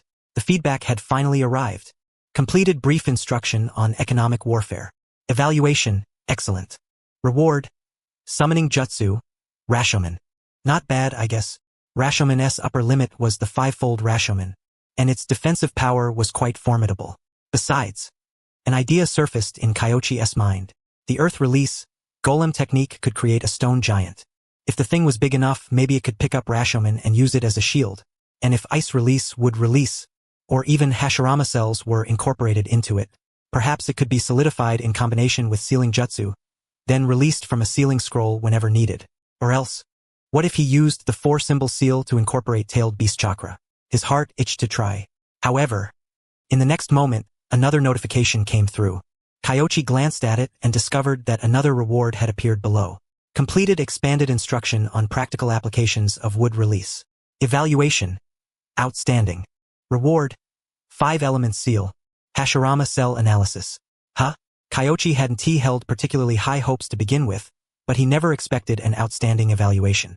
He froze for quite a while, then sank into thought. Economic warfare had only been excellent. Grass release, however, had received an outstanding evaluation. He thought it over. He had explained the application of grass release in great detail. It counted as a very complete system of use, possibly even including food warfare as part of it. Economic warfare, on the other hand, had only been a simplified introductory concept, not deep or detailed enough. It might have something to do with that. He casually claimed all 3 rewards. Rashomon needed no further mention. The 5-element seal was also good stuff. Although its sealing effect wasn't as strong as the 4-symbol seal, it was far stronger than the evil sealing method, required fewer hand signs, took effect quickly, and was outstanding in actual combat. Of course, if he truly wanted to learn this thing, asking the 3rd Hokage and the others to teach him wouldn't be difficult. The real focus was the latter reward. Kyoichi immediately looked toward it. Hashirama cell analysis. Among outstanding rewards, its value shouldn't be low, right? After claiming it, he examined it carefully. Then Kyoichi fell into deep thought. This thing, it was detailed. Far more detailed than he had imagined. If he hadn't already mastered signless healing, he could even have derived signless healing from this data. The information in other aspects was even more complete. To put it bluntly, with this data, if Kyoichi mastered wood release, he might even be able to reverse engineer the true wood release. Then what was the cost? Life. The reason Hashirama Senju's cells were so powerful was that every one of his cells contained extraordinarily potent vitality, and the wood release he created likewise held life force within it. But creating this kind of cell, rich with overwhelming vitality, carried enormous risk in and of itself. Powerful reproductive ability, high invasiveness. Wasn't that exactly what cancer cells were like? Hashirama Senju could control them perfectly because he was born with the sage body, possessed Ashura's chakra, had tremendous vitality, and his own chakra reserves were as vast as the 9 tails. Those conditions were far too absurd. Still, he did think of something. With this data, he could try to fleece Hashirama cells, not by absorbing the cells themselves, but by absorbing the wood release chakra and vitality within the cells. It would be extremely difficult but worth trying. If he could succeed, never mind further modifying his constitution. Would release chakra and vitality alone would be incredibly valuable, and much safer than simply transplanting cells. You Cloud Ninja certainly have excellent imaginations. Kumogakure Hospital. Kyoichi had treated a dozen or so jonin who had nearly died, and he rather felt as though he had taken a losing deal. As he walked out of the operating room, he glanced at a standing to the side and sighed helplessly. This guy truly was dutiful and responsible toward his subordinates. Although they were enemies deep down, Kyoichi still admired him quite a bit, especially since A also had a face that looked even more vicious than Danzo's. Seeing Kyoichi come out, he hurriedly asked, "How are they?" "They survived. Your own medical ninja can handle the follow-up from here. Is there anything else? If not, I'm leaving." Yes. A hurriedly grabbed the shadow clone's hand. Leave? How could he leave at a time like this? Just now. He had been mulling over the gap between Kumogakure and Konoha. Before meeting Kyoichi, he hadn't known Konoha's medical standards. He had thought his own village's medical ninja were quite strong too, and that they probably weren't all that far behind Konoha. But, after witnessing Kyoichi's medical skill, he understood that he had been a frog at the bottom of a well. Almost the same, the gap was enormous. Kanda Kyoichi was already this ridiculous. Then just how terrifying must Lady Tsunade's medical ninjutsu be? Just thinking about it made him understand why his father, despite being clearly very powerful, had still waited so many years, not daring to make a move until Konoha and Sunagakure went to war first, and only after contacting Iwagakure and Kirigakure as well. His father's strategy had been sound. Unfortunately, he had run into 2 useless teammates. One had collapsed early on. Even now, he still didn't know what exactly had happened on Kirigakure's side. He only knew that Kirigakure seemed to have made contact with Konoha very early. As a result, they had also been the first to crumble. By the time Kumogakure and Iwagakure began fighting, Kirigakure had already withdrawn. I was curious deep down, but he knew that even if he asked, the other party wouldn't speak, or would once again propose some conditional trade. For a little curiosity. He couldn't bear to pay anything. So, I didn't ask. Instead, he changed the subject and said, Jonin Kyoichi, I wonder if you could give some guidance to the medical ninja of our Kimogakure. Hehe. Kyoichi smiled without saying a word. Awaited a few seconds, but when no further words came, he coughed lightly and said, Of course, we won't have you guide them for nothing. Compensation and the like can all be discussed. Just name your terms. Lord Hokage, Kimogakure's scenery is very beautiful. I had no idea what he meant. Out of nowhere, why drag the village's beauty into this? You people from Kimogakure really do have vivid imaginations. No wonder you managed to build your village into something so gorgeous and grand. To be honest, the first time I saw it I was a little blown away too. Well, I had just been about to preen and boast about Kimogakure's history, only for his expression to freeze the instant he started speaking. He understood. This bastard was saying he was dreaming too beautifully? S face darkened. But he also knew medical ninjutsu was tied to a village's secrets. No matter what, Kyoichi would never teach it to them so easily. He drew a faint breath. Only then did he point in a certain direction and say, Jonin Kyoichi, the last patient. Once you've seen this one, our deal is over. All right. The shadow clone let out a small breath of relief. He had genuinely been worried the Hokage would shamelessly demand that he save every last complicated and incurable case. Wouldn't that be asking the impossible? After all, not even Tsunade was omnipotent, much less him. Fortunately, the Hokage still had some sense of propriety. As for those who were basically beyond saving, he had only asked once at the beginning, then never brought them up again. The only question was what this final patient would be like. Still, Kyoichi had not come away empty-handed. Though most of it was useless, with enough data, he could roughly extrapolate the relationship between physical strength and the lightning release armor. Unfortunately, I had not suffered any serious injuries. Otherwise, his data would have been far more direct. While mulling it over inwardly, he continued forward and followed into a ward deeper inside. This place was saturated with the dense aura of a tailed beast. The Eight Tails Jinchuriki? Kyoichi found it strange and had no idea why I had brought him here. Killer Bee had not looked injured at all earlier. If anything, he had seemed as though he had achieved perfect cooperation with the Eight Tails. He looked at in confusion. Originally, this concerns our village's Jinchuriki, so I wasn't willing to ask an outsider. But just now, B's condition seemed to worsen. Tailed beast chakra keeps leaking out, and ordinary medical ninja can't get anywhere near him. Aside, if there had been any other option, who would willingly reveal the secrets of a tailed beast Jinchuriki to another village? But with their village's sealing techniques and medical skills, they had no way of understanding what exactly was happening to B right now. Killer B had not explained either, because he had come back in a rampage, then fallen unconscious as soon as he returned to the Kumanine's side. So rather than being worried about his injuries, I was more worried that Killer B would go berserk. Kyoichi hesitated for a moment, then said, his body couldn't be in better shape, so it probably has nothing to do with his body. It may have something to do with the state of the tailed beast. We thought the same thing, but right now we simply don't know what's going on. Take a look and see whether he's in danger. If it were anyone else, he probably would not have asked Kyoichi. But Killer B was different. Killer B was his brother, and on the battlefield, both his life and the lives of many Kumanine had been saved by Killer B. He could not just leave him be. Kyoichi could more or less guess what was happening. Still, Kumo was desperately seeking any doctor it could find, and this was the perfect chance for him to observe. Before approaching, he said, if I get killed by the tailed beast's power in a minute, our deal still counts as finished, right? Of course. I nodded. Kyoichi walked into the room and used chakra perception to investigate. The next instant, an octopus tail emerged from Killer B's body, aimed warily at Kyoichi. It seemed Killer B was in the middle of something extremely important. Was Gyuki merging with him? Kyoichi narrowed his eyes, then slowly approached. Just as Gyuki was about to strike, it saw the figure before it vanish with a whoosh into a fleeting afterimage. Genjutsu? No. He was too fast. It immediately grew two more tails, trying to block the opponent, but in the next second, the other party's hand pressed directly onto its tail. With a press of his fingers, those tails withdrew again. Evil sealing method, of course. It only interfered with the chakra in the tail portion and would not affect Killer B's core area. Yuki grew anxious, but without harming Killer B, it had no way to force Kyoichi back. Those tails just now had already been the last power it could mobilize, and now it could not even speak. Kyoichi had neither the Byakugan nor the Sharingan, so he could only rely on perception and ninjutsu to examine the flow of the other party's chakra. After a short while, Killer Bee abruptly opened his eyes. Brother, you fool, you bastard. This uncle is still. Killer Bee opened his eyes and sprang up, strange rhythms spilling from his mouth, but before he could finish speaking, he had already taken a punch to the head. Stood in front of him, beyond irritated, and snapped. You're fine? If you're fine, why were you unconscious and refusing to wake up?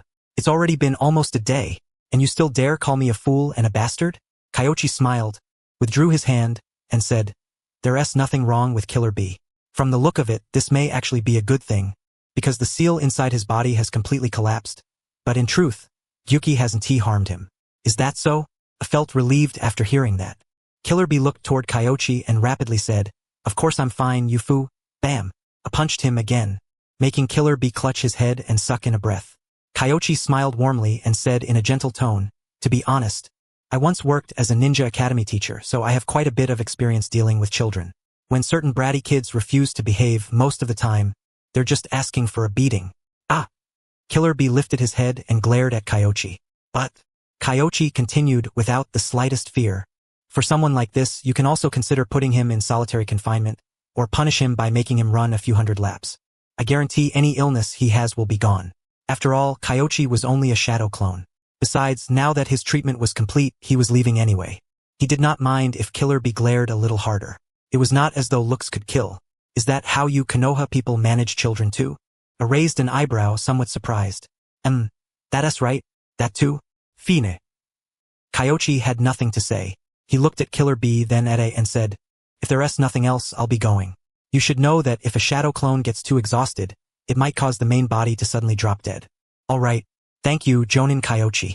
If there's another chance next time, you can come to Kumogakure again. I sounded somewhat reluctant. It was not that he had developed any affection for Kyoichi, but there were still many wounded people in the hospital. If Kyoichi could treat them as well, those wounded would recover even faster. It was just. The other party had saved quite a few severely injured jonin whom Kumogakure had no way of treating, while the price Kumogakure had to pay was only that tiny bit. He truly felt too embarrassed to ask for more. Killer B's expression turned strange. Only after Kyoichi's shadow clone dispelled did he speak. Big bro, I sentihi the murderer of Lord Raikage? Why are you so nice to him? Strange. Foolish. Idiot.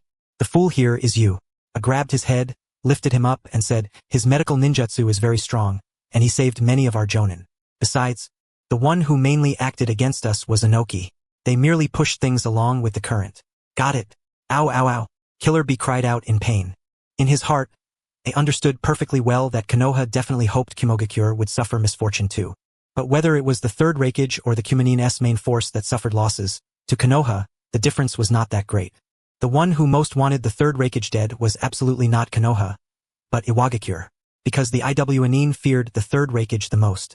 He set Killer Bee down and said with a stern expression, We can afford to win or lose a war with Konoha. Back and forth exchanges are normal, but that bastard Inoki. Sooner or later, I'll have my revenge. It was just. When I thought of Kyoichi's condition, he always felt something was not quite right. That kid did not look like any kind of good person, so why would he propose such a simple condition? How strange. He would go back later and discuss things with the daimyo of the Land of Lightning and the nobles. Business and all that, he didn't understand it, so the nobles were better suited to handle it. Only after that did he ask what was going on with Killer Bee. Killer Bee told A about his condition, and once I finished listening, he immediately regretted it. Just now, Killer Bee had been learning from the tailed beast. Damn it. If he'd known that earlier, he never would have let Kyoichi come over. No, wait. Bee, you bastard. If that was the case, you should have woken up sooner and told me. If I'd known, would I have taken the risk of letting him come here? Huh?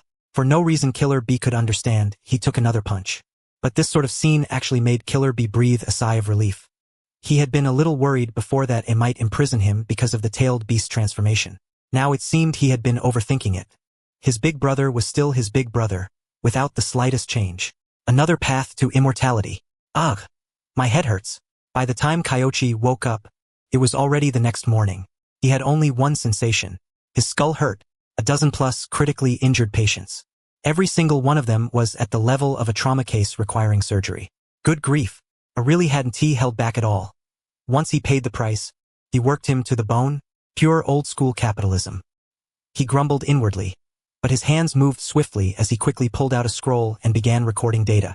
This was the physical data Kyoichi had gathered.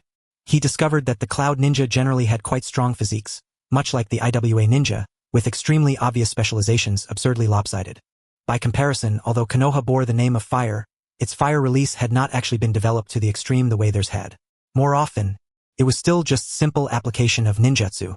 After thinking it over, that seemed normal enough.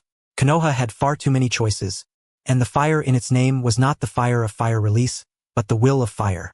Of course, the fact that not a single generation of Hokage was famous for fire release was still absolutely worth complaining about. There was no doubt about it.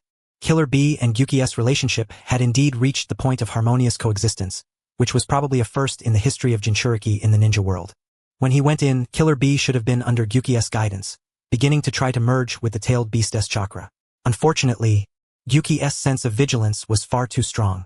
The moment he got close, he was stopped. Gyuki had even been willing to interrupt Killer Bee's fusion process.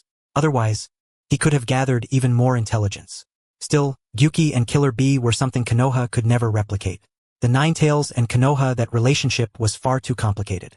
First, that guy had been a wild creature, only to be forcibly contracted by Madara and dragged over to deal with Hashirama Senju. After that, it was classified as a dangerous creature and sealed away, even dragging the other tailed beasts into the mess. Add to that the fact that its personality was more than a little difficult to handle. So Killer Bee's legendary experience of conquering a tailed beast through rap and conversation was something Kushina could forget about. As for winning it over with love, he figured that would be pretty difficult too. Just as he was writing, "Teacher, are you awake?" A gentle girl's voice. Without a doubt, it was Kurenai Yuhi. Kyoichi turned his head and saw the girl coming in with a small bundle tucked in her arms. "Kurenai, huh?" I am awake. "Just writing some notes." "What is it?" He set down his pen. There was no table in the tent, so the table he had now was a small platform of earth he had temporarily made with earth release. "This is breakfast I brought over from the camp." Kurenai Yuhi opened the bundle. A lunchbox. A rich aroma of food wafted from inside. On the front lines, ninja all ate soldier pills.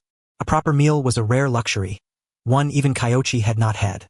Clearly, this was probably a privilege the medical ninja had enjoyed these past few days. "Have you eaten?" "I have." "Sit down and eat with me. I just had a soldier pill, so tasting a little is enough." On the front lines, chances like this don't come often. Kyoichi did not expose her. He stacked the scrolls off to the side, then placed the lunchbox on the stone platform. Of course, he had not eaten a soldier pill, but Kurenai Yuhi might have. In truth, if Kyoichi had been awake, going straight to the medical division to get some food would not have been a big deal. It was just that mealtime had already passed. And just as he had said, this was really just to get a taste. After all, soldier pills were genuinely awful. "Yes." Kurenai Yuhi sat down and first pressed her hands together. Only then did she reach out. Rice balls. One for each of them. For people who had gone nearly several months without touching proper food, even an ordinary rice ball could taste delicious. Kurenai Yuhi was curious, but since Kyoichi did not say anything, she did not ask. Her gaze stayed straight ahead, fully grasping the principle that knowing too much is not a good thing. However, as they ate the rice balls, Kyoichi noticed that the corner of Kurenai Yuhi's eyes unconsciously kept drifting toward those scrolls, and he could not help laughing inwardly. She was 11 years old, after all. Just some records of physical data from the Cloud Ninja. They aren't especially useful, but if I want to study the connection between the strength of lightning release armor and taijutsu, they may come in handy. Medical treatment isn't dissection research, after all, so the data I can obtain is fairly limited. Kurenai Yuhi suddenly understood and nodded thoughtfully. Kyoichi finished his rice ball feeling deeply satisfied. Refreshing. If he could soak in a hot spring, it would be even more comfortable. The land of hot water was right nearby, yet he did not have time to go see the local customs of Yugakure. It really was a bit of a shame. Once Kyoichi finished sighing over it, he looked at Kurenai Yuhi and said, "How are the wounded? Are they all doing all right?" "We don't have many wounded. The ones being treated now are mainly the injured from when we resisted the Cloud Ninja's attack earlier. As for those wounded yesterday, most of them basically couldn't be saved." Kurenai Yuhi sighed. Because of tactical reasons, Konoha had basically not clashed head-on with Kumogakure's forces yesterday, and those who had made direct contact all died. Kyoichi had anticipated it, but he had not expected the Cloud Ninja to be this fierce. No wonder when A and Killer Bee rushed to the defense line yesterday, they had almost no chakra left, and in the end had to rely on Killer Bee undoing the seal to break through. It seemed that along the way earlier, those two had been serving as the vanguard, carving open the path. "Your medical ninjutsu is fairly good now. Do you have any thoughts on what comes next?" Kyoichi asked. I want to study both genjutsu and medical arts, but going forward, I'd like to focus more on medical arts. Kurenai Yuhi said, after experiencing the battlefield, I realized that while genjutsu is very useful, once you truly encounter a powerful ninja, genjutsu feels quite powerless. As long as you have a direction that's good. It's not that genjutsu isn't strong, but without techniques on the level of a Kekei Genkai, focusing on genjutsu puts you at a disadvantage in clashes between jonin. Yes, I understand what you mean, teacher. Kurenai Yuhi's body and strength were not strong, and her chakra reserves were also quite small. Roles like ninjutsu offense and frontal assaults were not suitable for her. Focusing now on support-oriented training was quite good. The only thing to fear was lacking self-awareness. For example, a certain dirt someone. Kyoichi smiled. After going through a war, Kurenai Yuhi had matured quite a bit as well. She looked like a proper ninja now. Originally, she had focused on genjutsu, and among the later jonin, her progress had been the slowest. Now, she had switched to medical ninjutsu, for which she likewise had the aptitude to train. In terms of room for growth, that was far greater than genjutsu. Of course, she had not abandoned genjutsu either. She had learned his light genjutsu and willow swordsmanship very quickly, which showed that her talent in genjutsu was still quite strong. It was just that she lacked a powerful genjutsu inheritance. Kyoichi thought for a moment, then said, I still have a few genjutsu on my end. After we return to the village, you can learn them slowly. If you're truly interested in genjutsu, you can try developing your own. You don't necessarily have to limit yourself to the techniques left by predecessors. Yes. Kurenai Yuhi lowered her head. Kyoichi gave a slight nod and said nothing more. Kurenai Yuhi was no fool.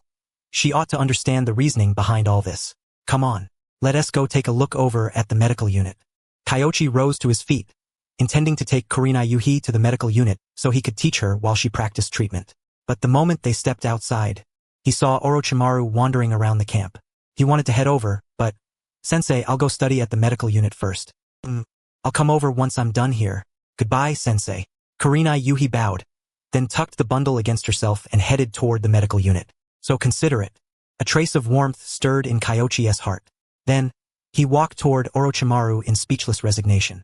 I'm truly envious of you. Even here in the camp, you have such a fine disciple. She waited outside until you woke before bringing the meal in. Orochimaru teased him with a smile. If you're interested, you can take one for yourself. Heh. Orochimaru only smiled without answering. Kyoichi mulled it over inwardly. Come to think of it, he really did take on a female disciple later. Enko Mitarashi. She was still at the ninja academy. During the previous temporary mixed-age classes, she had even attended lessons under him. However, for now, it seemed she had gone back to the lower grade class again. In the coming non-wartime period, Konoha would return to requiring students to be 11 or 12 before graduation. She would probably have to tough it out for several more years. Kyoichi quickly pulled his thoughts back and focused on Orochimaru, asking, You came to see me? While you were resting, I went and looked up some information. Orochimaru handed him a scroll. Kyoichi opened it and glanced over it, and surprise immediately flickered through him. Written on it was a string of names. Most of them were unfamiliar to Kyoichi, but one surname stood out sharply. Kazumitsuri. This is a list of personnel connected to the Senju, as expected of Kyoichi-kun. Orochimaru gave a light nod. Kyoichi frowned. He truly did need this thing. But Orochimaru, you enjoy research, and as it happens, so do I. Besides, I'm very much looking forward to the results of your research. If it succeeds, the rules of the entire ninja world may change because of it. It's still far too early to say that. Kyoichi shook his head. In the end, the rules of the ninja world were decided by the strong.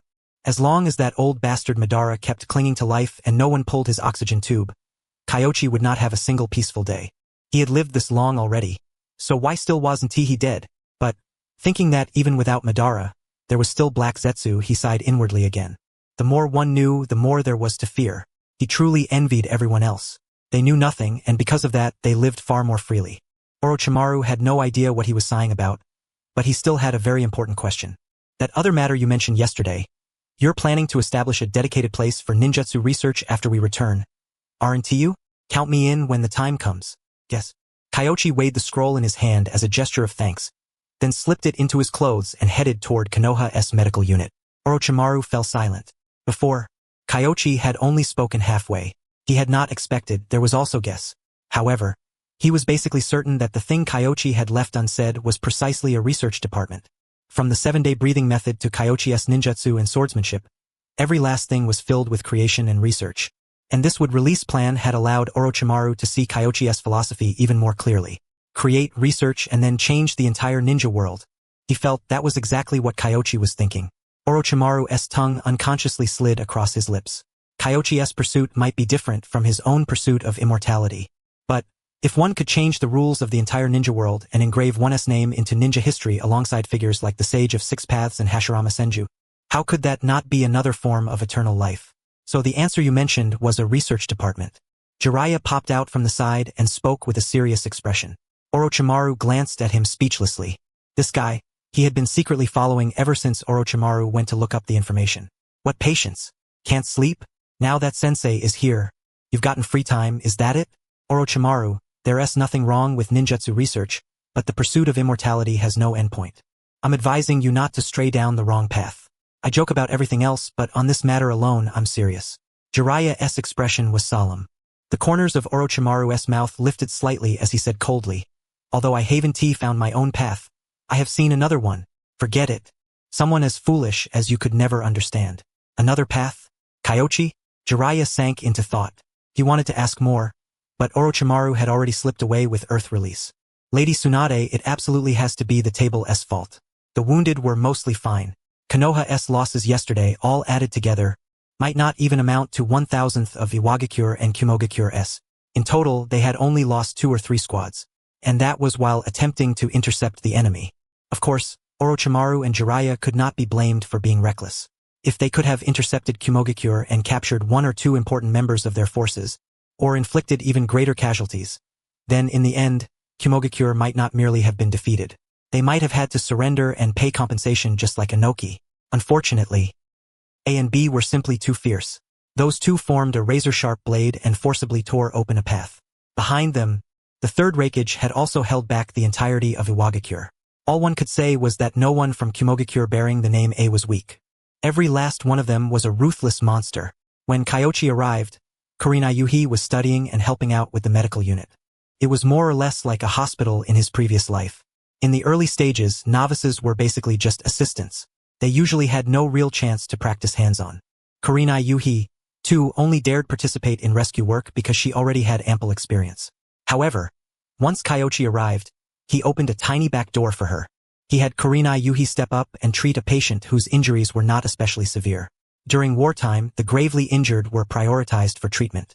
Light injuries were generally bandaged first, given hemostatic medicine, and pushed slightly back in line. This patient's condition was somewhat more serious.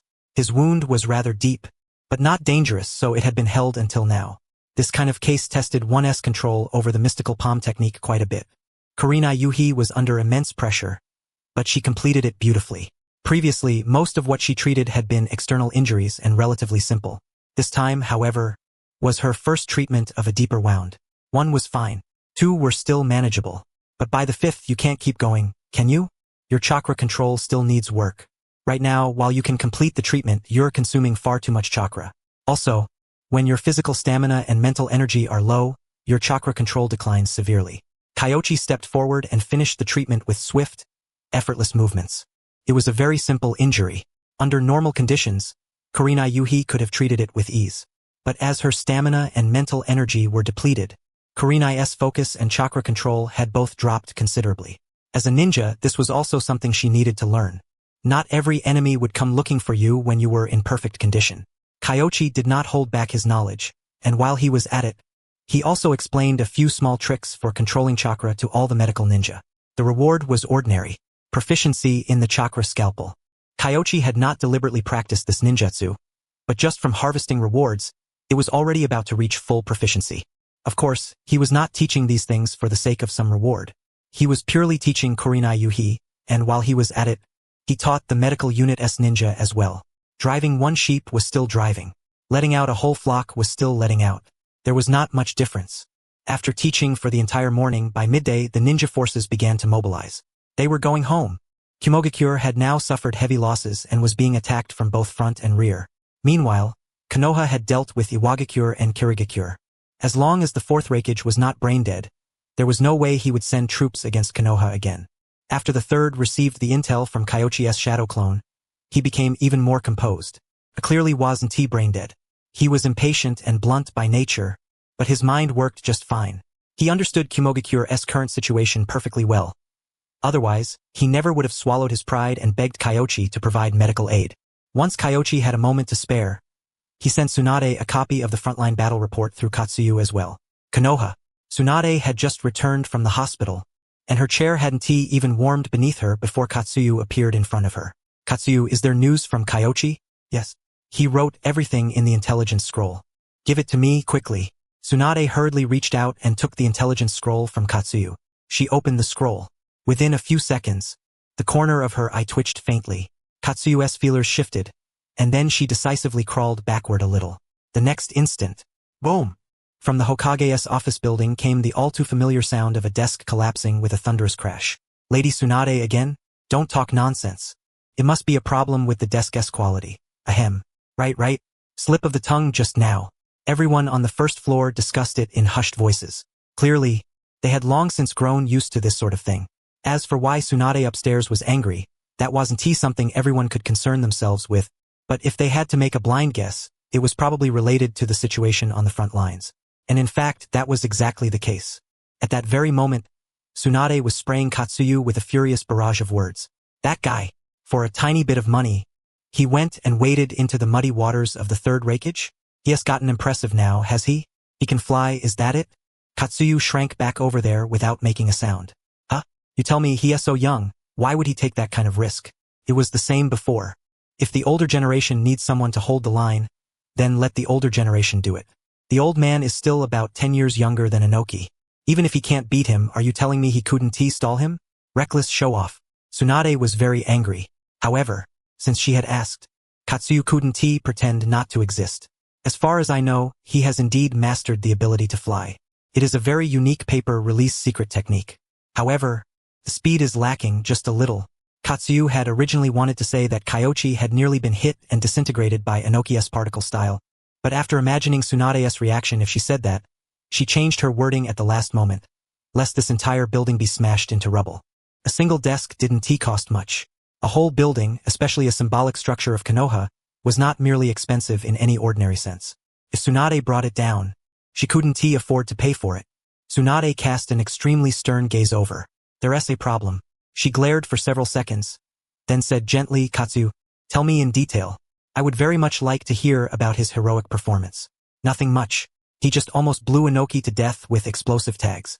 Katsuyu chose the lighter details and avoided the heavier ones. Tsunade felt that something wasn't quite right, but she couldn't find any evidence, and Katsuyu was immune to both soft and hard approaches. She could only purse her lips, sit down, and stare at the wooden splinters scattered across the floor, sinking into thought. Counting this one on the floor, that makes 5 desks. When someone comes in later, what excuse should I use? Knock, knock, knock. The door was knocked on. Tsunade took a deep breath, sent Katsuyu back to Shikatsu Forest, then straightened her clothes and gave a light cough. Komein. Lady Tsunade, did the desk collapse again because its quality was poor? I've already ordered someone to bring in a spare. Are the documents and such all right? Cough, cough, cough. Tsunade broke into a coughing fit at what she heard. She had been just about to say that she had gotten too excited after receiving the battle report and broke the desk with a slap. But she hadn't expected the Umbu ninja who came in to damn well prepare the entire excuse for her. For a moment, she didn't even know how to respond. Only after finally composing herself did she nod, then hand the scroll over. Elephant, this is the frontline battle report. I got a little excited when I read it just now and ended up breaking the desk with a slap. Yes. The Umbu ninja took it and glanced through it, and likewise couldn't help feeling a burst of joy. However, he knew Lady Tsunade definitely hadn't broken the desk because of that. A little excited?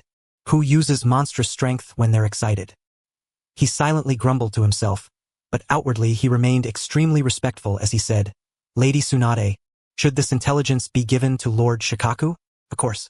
He is the advisor sensei left behind, so we definitely have to let him look it over and draw up a plan while he is at it, so we can prepare to welcome the army back in triumph. Setting aside the wooden splinters all over the floor, Tsunade did indeed carry the dignity of a Hokage. Elephant nodded, put away the intelligence, then ordered the Umbu under him to clean up the floor and carry the desk in. It was still made of wood. Tsunade looked at the desk and fell into thought. Although she wasn't a carpenter, she had at least seen enough to know the basics. Hadn't the material of this desk become even shoddier? Elephant, this desk? Lady Tsunade, the difference between good and bad desk quality is not significant. Their function is the same. That is what Lord Shikaku said. Tsunade was speechless. The same? Indeed. How could it not be the same? Either way, couldn't he withstand one punch from you? Tsunade waved her hand, signaling for them to leave after cleaning up. For the time being, she didn't want to see anyone. When Shikaku received the intelligence, his thoughts were naturally completely different from Tsunade's. He was very excited. The front lines had won. That was only the first point. The second was that Konoha's new generation had finally produced people capable of shouldering the Great Banner, and two had appeared at once. One was Minato Namikaze. That, at least, was not surprising. During the Battle of Kikyo Pass, Minato had already displayed considerable strength and held quite a reputation among the ninja. What truly astonished Shikaku was Kyoichi's strength. In the previous battle reports, he had held Inoki down for a long time, while his shadow clone used the slug technique and chakra absorption technique to provide Konoha's ninja with a tremendous amount of healing. And in the war against Kumogakure, he had even cooperated with Inoki to kill the third Hokage. And that was only his performance in terms of strength. In tactics and command, Kyoichi had displayed an unparalleled talent during this war. Truly astonishing. When Tsukumo and Minato were his age, they probably didn't possess such formidable strength and talent. Senju. What a terrifying bloodline. Shikaku Nara sighed in amazement. Even after a generation, the power of the Senju still bloomed with endless brilliance in Kyoichi, making everyone remember once more what it felt like to be under the rule of the Senju. Powerful and filled with a sense of security. As if, so long as they were there would be nothing that couldn't be resolved. Lord Shikaku, should this battle report be publicized now? Or should we wait until Lady Hokage and the others return before releasing it? Redraft it and post it. As for the daimyo, that can wait until Lady Hokage returns. Yes. Elephant put away the intelligence scroll. They copied out a version and posted the battle report, while the original was returned to Tsunade. Before long, most of the village knew the news of victory on the front lines. They had won. Previously, when some ninja returned from the front lines and brought back news of the IWA ninja's surrender, the villagers had known that victory in the east was not far off either. After all, Konoha was still stronger. Before, they had to deal with 3 opponents, and most of their strength had been split away. Now that they had defeated the enemy one by one and gathered their forces in one place, even Kumogakure would absolutely be no match for them. However, they hadn't expected Iwagakure to have surrendered only a few days ago, only for Kumogakure to be defeated today. And written on the battle report was this. The third Hokage had been jointly slain by Konoha and Iwagakure. The third Hokage, the strongest Hokage to date, had actually died under the combined efforts of Konoha and Iwagakure. Everyone found it unbelievable, yet they also felt profoundly inspired. Was it sensei? After Kyoichi's students finished reading, the image of their teacher instantly surfaced in their minds. They had never seen the third Hokage with their own eyes, but that man's reputation was so thunderous that even freshly graduated genin like them had heard of him. Supposedly, not even a tailed beast could break through his lightning release armor. Thinking it through, the only ones who might be able to pierce that terrifying defense were their teacher, who specialized in wind release swordsmanship, and Senior Minato, who likewise wielded wind release ninjutsu and the flying thunder god technique. This counts as wood release? How embarrassing. With Kyoichi stepping in to help, the wounded in the camp had more or less all been treated, so on the following day, the remaining ninja also began withdrawing from the front lines one after another. That included the Uchiha clan's police force. This time, the Uchiha had it rather rough. They had come to the front lines, but aside from the final battles against Kirigakure and Kumogakure, they spent the rest of the time patrolling, handling miscellaneous chores, and never got a real chance to act. It left many members of the Uchiha clan feeling unbearably stifled. But Fugaku did not feel particularly stifled. On the contrary, he faintly felt that. This might be a sign that Konoha's Hokage faction was softening its attitude toward the Uchiha, that things were beginning to improve. The third truly did intend to ease relations. Obito and Shisui had both performed fairly well in the war. Obito might have been a little too straightforward in the head, but his nature was pure and kind, and he was by no means a bad ninja. Shisui was even better, smarter, more sensible, and likewise more likely to shoulder great responsibilities. As someone who had inherited part of the second S ideology, unless there was absolutely no other choice, the third did not wish to erase the Uchiha. That was also where he differed from Danzo. Of course, no matter how much he wanted to smooth things over, the Uchiha had to cooperate and take the step down when it was offered to them. Hopefully Fugaku would understand. The third side. By the way, where is Orochimaru? What has he been doing lately?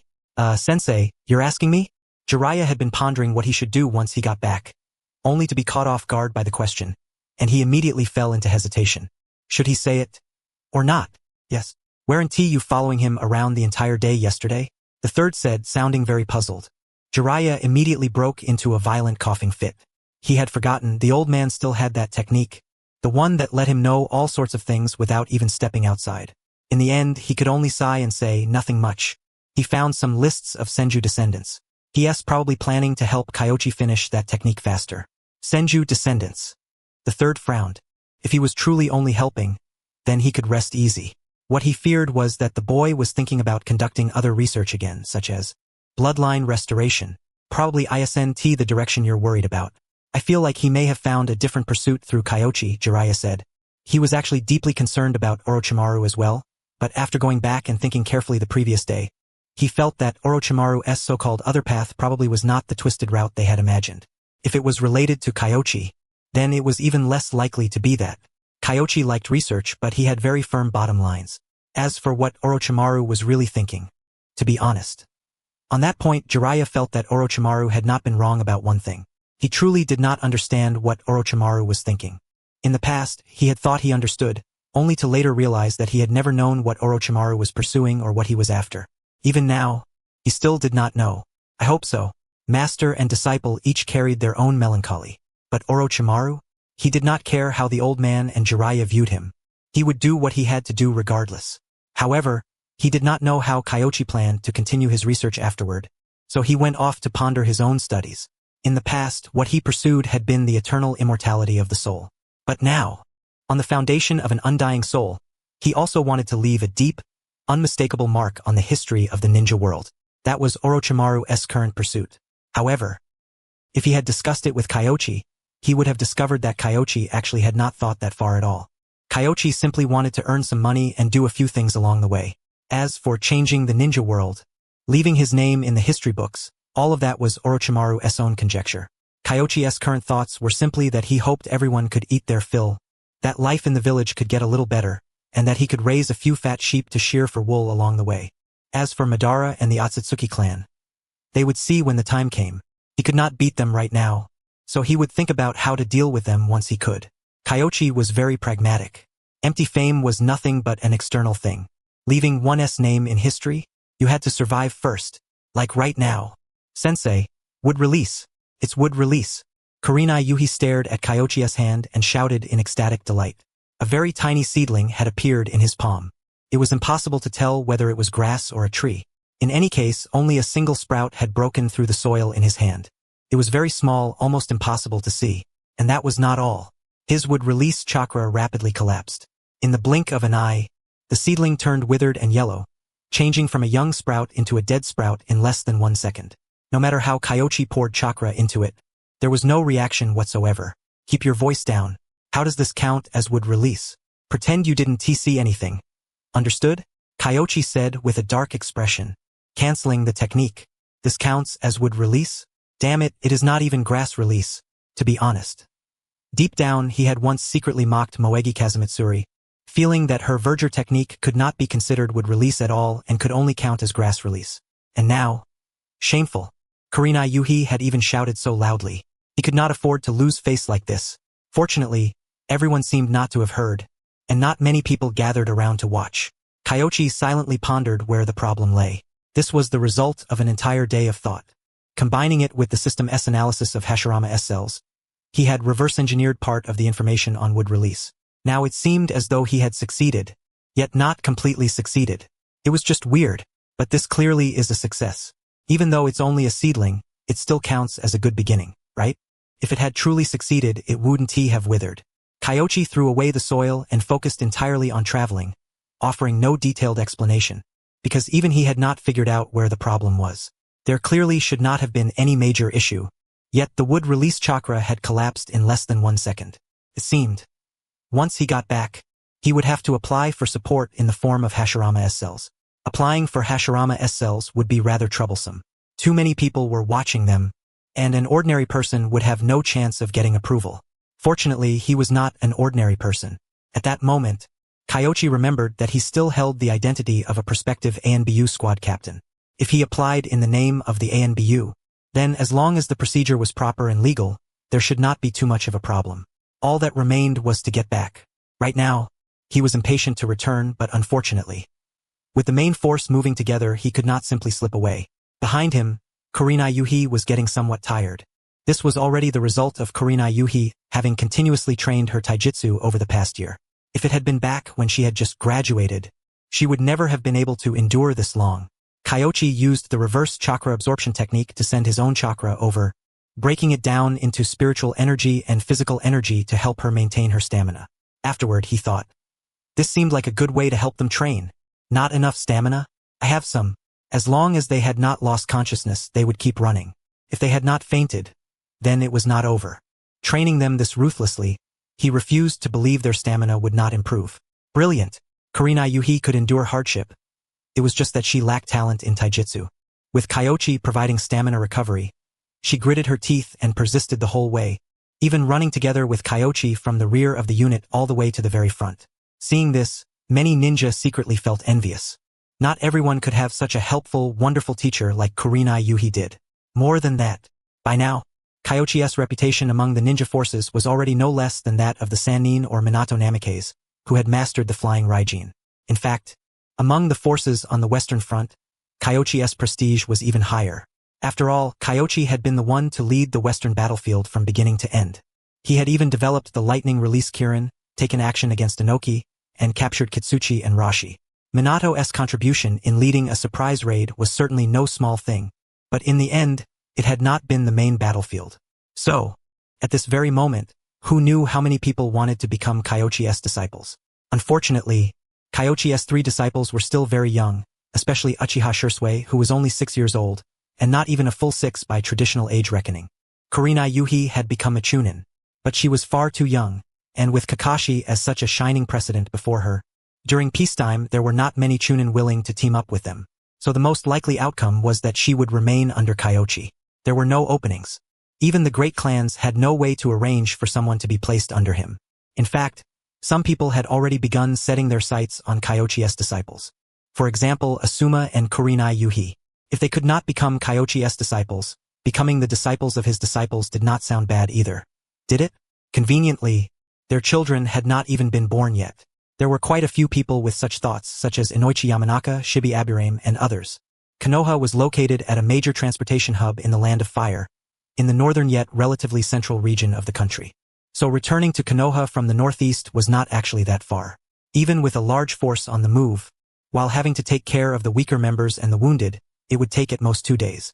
Moreover, the first group to leave had basically been made up of genin and chunin. By the time it was Kyoichi's group, aside from the medical unit, most of them were elite ninja of elite chunin rank or higher. The slowest among them were Kurenai Yuhi and the wounded. Once Kurenai caught up, the group's overall speed increased considerably. They stopped for a rest midway. Everyone ate soldier pills, then casually found a place to sit down and rest. Kurenai Yuhi sat beneath a tree and soon fell asleep. She really had no guard up at all. Kyoichi sat nearby, feeling a little emotional. Just as he was about to close his eyes for a short nap, a faint sound caught his attention. Kakashi was up in a tree, hesitating over whether or not to come down. Then his shoulder was lightly tapped. He swiftly turned his head. As a result, Kyoichi was standing behind him, holding a kunai in his hand, eyes half-lidded as he said, "What are you doing?" Nothing, I just wanted to tell you that I tried the method you mentioned, and now I have some ideas. I wanted to demonstrate them for you." Kakashi's words came out somewhat unevenly. "Everyone's resting. We can talk once we get back. But if you've managed to concentrate lightning release chakra, then afterward you can try making the lightning release chakra produce high-frequency vibrations." The figure of Killer Bee surfaced in Kyoichi's mind. Kakashi seemed lost in thought, then gave a small nod. After that, he fell silent again. With the mask on, Kyoichi could not see his expression, but he felt that this kid was probably struggling again over whether or not to open his mouth and ask. "If you have something to say, then say it." "Yes. I wanted to ask whether you've made any progress on the Earth release swordsmanship you mentioned last time." "I'm just curious," Kakashi asked. Before meeting Kyoichi, he had felt that even if his swordsmanship was not number 1 in Konoha, it should still rank among the best. And his pride had been swollen quite a bit. But after meeting Kyoichi, his confidence had been struck down again and again, especially when it came to Earth release swordsmanship. He truly could not imagine it. "Do you know the lightweight rock technique and added weight rock technique?" It's actually that kind of earth release nature transformation. I haven't mastered it yet myself, but my guess is that it uses earth release chakra to alter density. Being willing to research is a good thing. Everyone's talents lean in different directions. Who knows? Maybe you'll uncover the secrets of weight-based nature transformation even faster than I do. Kyoichi did not blame Kakashi for aiming too high. Having the desire to research was a good thing. It was far better than staring only at the techniques of one's predecessors, knowing only how to learn them without knowing how to modify or innovate. Yes. Thank you, Teacher Kyoichi. Jiraiya, you've gotten yourself into trouble. Earth release swordsmanship. If Kakashi had not asked, Kyoichi would have almost forgotten about it.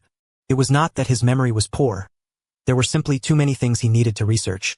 Setting aside the distant matter of integrating and studying the rain tiger at will technique, the more immediate subjects included wood release, Hashirama cells, lightning release, and attempts at fire release training. Not counting yin and yang, he had been born with 3 chakra natures. Recently, Kyoichi had been trying to develop lightning release and fire release after the fact. Everyone's circumstances were different, and the difficulty of developing their remaining natures varied as well. Lightning release was not too difficult. Inside the strength of 100 seal, there was lightning release chakra absorbed from the Hokage side. As long as he modified the 4-symbol seal outside the strength of 100 seal into an 8-trigram seal, allowing the lightning release chakra to slowly seep through and influence his body, it should not be hard to grasp and awaken the lightning release nature. As for fire release, if Kyoichi devoted himself fully to research with his main body working alongside shadow clones, he could at most figure it out in a few months. But compared to fire release, wood release and Hashirama cell research obviously had a higher priority. After being reminded by Kakashi, weight-based nature transformation had now been added to the list as well. Too hard. One person's strength was far too limited. The research institute had to be established. All the geniuses in Konoha ought to throw themselves together into endless ninjutsu research. Kyoichi made up his mind. Once he returned, he would hold a meeting with the third and Tsunade, then toss everyone capable into the research institute. If they did not know what to research, he could provide a few topics. Someone like Hamura Mitokado, having occupied a high position for so long, if he were really made to handle education, he would probably only produce a bunch of bookworms. Letting him manage things temporarily was fine, but in the long run, he would be a menace to the next generation. He should go do research instead. As for criminals like Orochimaru, they needed a stubborn elder from the older generation watching over them. That way, the third and the others could feel at ease as well. Perfect. Teacher Kyoichi, I heard the village started a Chunin remedial class? Kakashi asked in a low voice. A Chunin crash course. What about it? Does someone from your Hatake clan want to go? I want to go. Huh? Kyoichi looked over at him strangely. Was he joking? With Kakashi's abilities, to be honest, he might not be quite enough to become a Jonin, but he was more than qualified to be a special Jonin or enter the Umbu. Going to a Chunin crash course would serve no purpose other than wasting his life. What do you think you're lacking? His mind had gone blank, hadn't he it? Kyoichi felt it was necessary to properly guide him. Kakashi fell silent, then answered, I don't know, but I feel like I'm still not worthy of becoming a Chunin or a Jonin. Your abilities are more than enough for special Jonin. According to Lady Tsunade's psychology, you simply have a mental illness. Kyoichi smiled. The previous Kakashi had problems with his way of thinking. Not only did he have mental issues, he was also extremely averse to others mentioning them, so he was in no condition to be guided or educated at all. His current mental state was far better than before. Lady Tsunade, mental illness? Kakashi's eyes widened. There was such an illness? He truly had not known. It's something Lady Tsunade thought of after returning to the village. It's still under research and project approval, so it hasn't been made public. Kyoichi explained briefly. Kakashi gave a small nod. If it had been someone else, he might not have believed it. But if Lady Tsunade had said it, then perhaps he really was sick. But immediately after, a look of regret appeared on his face. From what Teacher Minato had said, Lady Tsunade should be taking over as Hokage soon. So, even if the psychology medicine project was approved, Lady Tsunade probably would not have the chance to treat him. Huh? Kakashi raised his head and looked at Kyoichi. He remembered that Kyoichi had an exceptionally good relationship with Tsunade. So, was there any chance that Kyoichi also knew how to treat psychological problems? Teacher Kyoichi, do you know about that too? A little. I wouldn't say I have any deep understanding of it, and this isn't the right time to talk about it. If you really want to chat, find another time after we get back.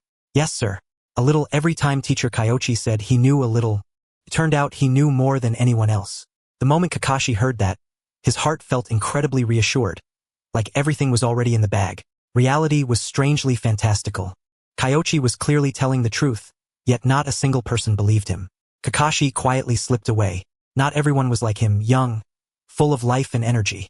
After finally getting a chance to rest, most people leaned against trees or propped themselves up somewhere, taking short naps. The break was brief.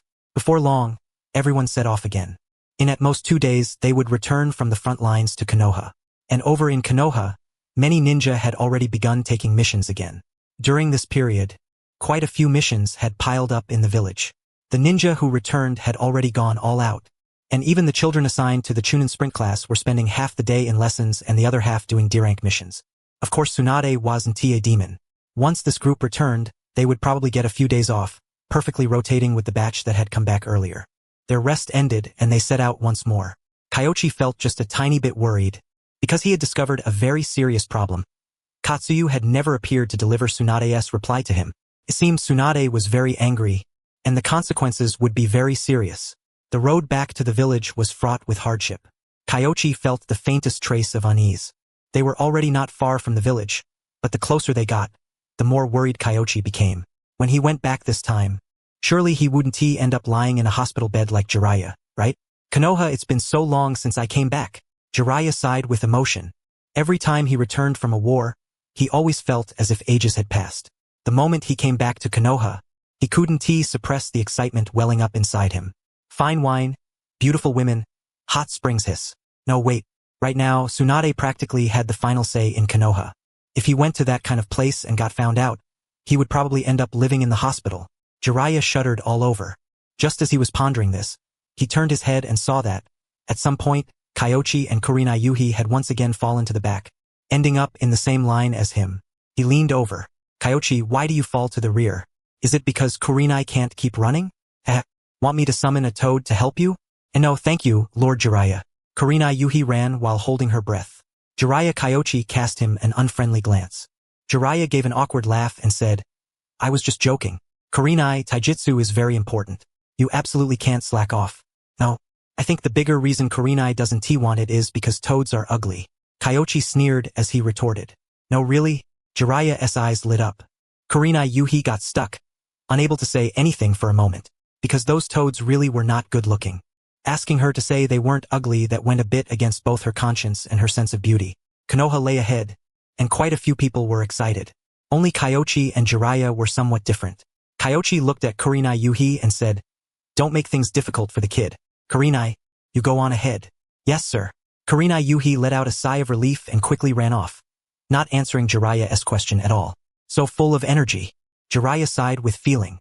Then he let out another sigh and said in a low voice, Kyoichi, the war is over.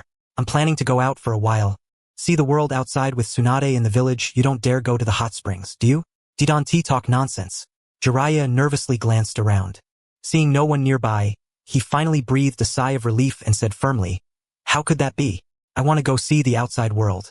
Yugakure, the land of iron, Takigakure, and other small ninja villages. While I'm at it, I'll also stop by the land of rain to see Yahiko and the others. I'll pretend I heard that sincerely. Kyoichi smiled without saying a word. The land of hot water, also known as the village of hot springs. I'm serious. Jiraiya was helpless. Then go. It's not like anyone else stopping you. Before you leave, you can ask Big Sis Tsunade and Orochimaru to have a drink together. After Big Sis Tsunade came back, you three don't seem to have gathered yet, right? Kyoichi said. Jiraiya frowned, seeming a little conflicted. After thinking for a long while, he nodded and said, You've got a point. Oh, right, Orochimaru said you're planning to set up some kind of research institute. Is that true? I have that idea. But don't worry, the research institute will establish a whole series of rules. We won't let everyone run wild. Elder Mitokado may not be that great at managing the village, but he should have no problem enforcing discipline. Kyoichi said calmly. After hearing that, Jiraiya's eyes widened, and he said in surprise, Mitokado? You're letting him manage it? It works, sure, but aren't you putting an old master over your own head? It's fine. I'm not afraid of being inspected. The more sensitive research will go through the village and the ANBU, so he won't be able to touch me. Putting him over there is mainly to prevent other people from doing anything out of line. Besides, he only has the authority to nitpick. Whether something passes or not is still up to the Hokage. Kyoichi was perfectly calm. Having the ANBU really did let him act this willfully. The wickedness of authority. Jiraiya sighed inwardly. Just look at this guy. The research institute hadn't even been properly established yet, and he had already thought through every path for avoiding others and dodging nagging. But he had to admit, after hearing Kyoichi's arrangements, he felt far more reassured. Still sending him there to enforce discipline and pick faults, that was actually pretty reliable. Those people had plenty of time on their hands and loved meddling in things. This could count as a proper arrangement. Konoha was up ahead. Everyone split up among several entrances to Konoha and lined up separately to register. At Kyoichi and Jiraiya's level, they could have easily used their privileges to enter, but neither of them went over. It wasn't because they were noble and upright. They were purely afraid. The two of them were thinking of the exact same thing. Jiraiya getting punched into the hospital. Why aren't you going in? Right? Why am I not going in? You must have done something to offend Tsunade. I didn't do anything wrong. So what am I afraid of? Jiraiya suddenly realized. He did want to go see the hot springs as soon as he returned to the village. But he hadn't gone yet, had he? Kyoichi patted him on the shoulder and said, I understand. What you have falls under psychological trauma, a kind of mental illness. But now you're involved. So go in with me later and put in a few good words for me. If that fails, at least help pull her off. Why should I help you? Otherwise, I'll tell Big Sis that you took me to peek at the hot springs. From now on, you're not allowed to threaten me with that.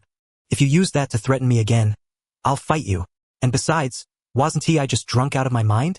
I wasn't conscious. So it doesn't count. Jiraiya was flustered and furious. Was he asking for trouble or what? Of all people, he had to walk together with this guy. The most infuriating part was that he had been the one to lean over first. He was tempted to turn around and leave. But the leverage was in Kyoichi's hands.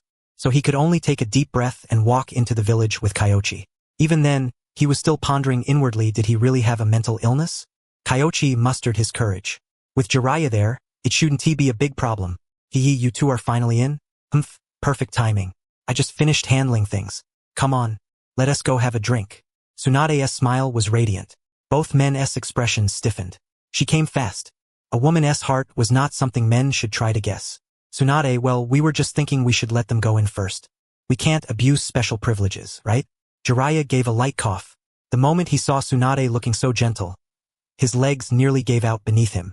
Even though he knew it wasn't directed at him, he was still scared. Big Sis Tsunade, I was thinking the exact same thing.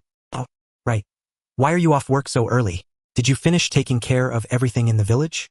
We can't let private matters get in the way of public duty. Kyoichi gave a dry little laugh. He still had no idea where this anger had come from, but he had the nagging feeling that this storm was headed straight for him. So playing meek was definitely the right call. Teacher's back. So I handed the wrap-up work over to him. Nothing is more important than welcoming you home, wouldn't you say? Come on, come on. I prepared a whole table of food at my place, and we've just been waiting for you. Tsunade was overflowing with enthusiasm. The corner of Kyoichi's mouth twitched. Other people's cooking was, at worst, just bad. Tsunade's cooking, however, was genuinely lethal, and whether that whole table of food even existed was still up for debate. Clearly, Jiraiya had heard about it too. At that moment, Tsunade's gaze swept over and fixed on Jiraiya.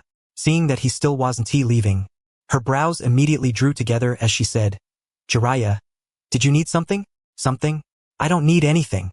Jiraiya instantly forced a smile and said, Oh, right. You siblings are catching up, so I won't butt in. Another day, the three of us can find some time to get together. I didn't prepare extra food, so you can forget it.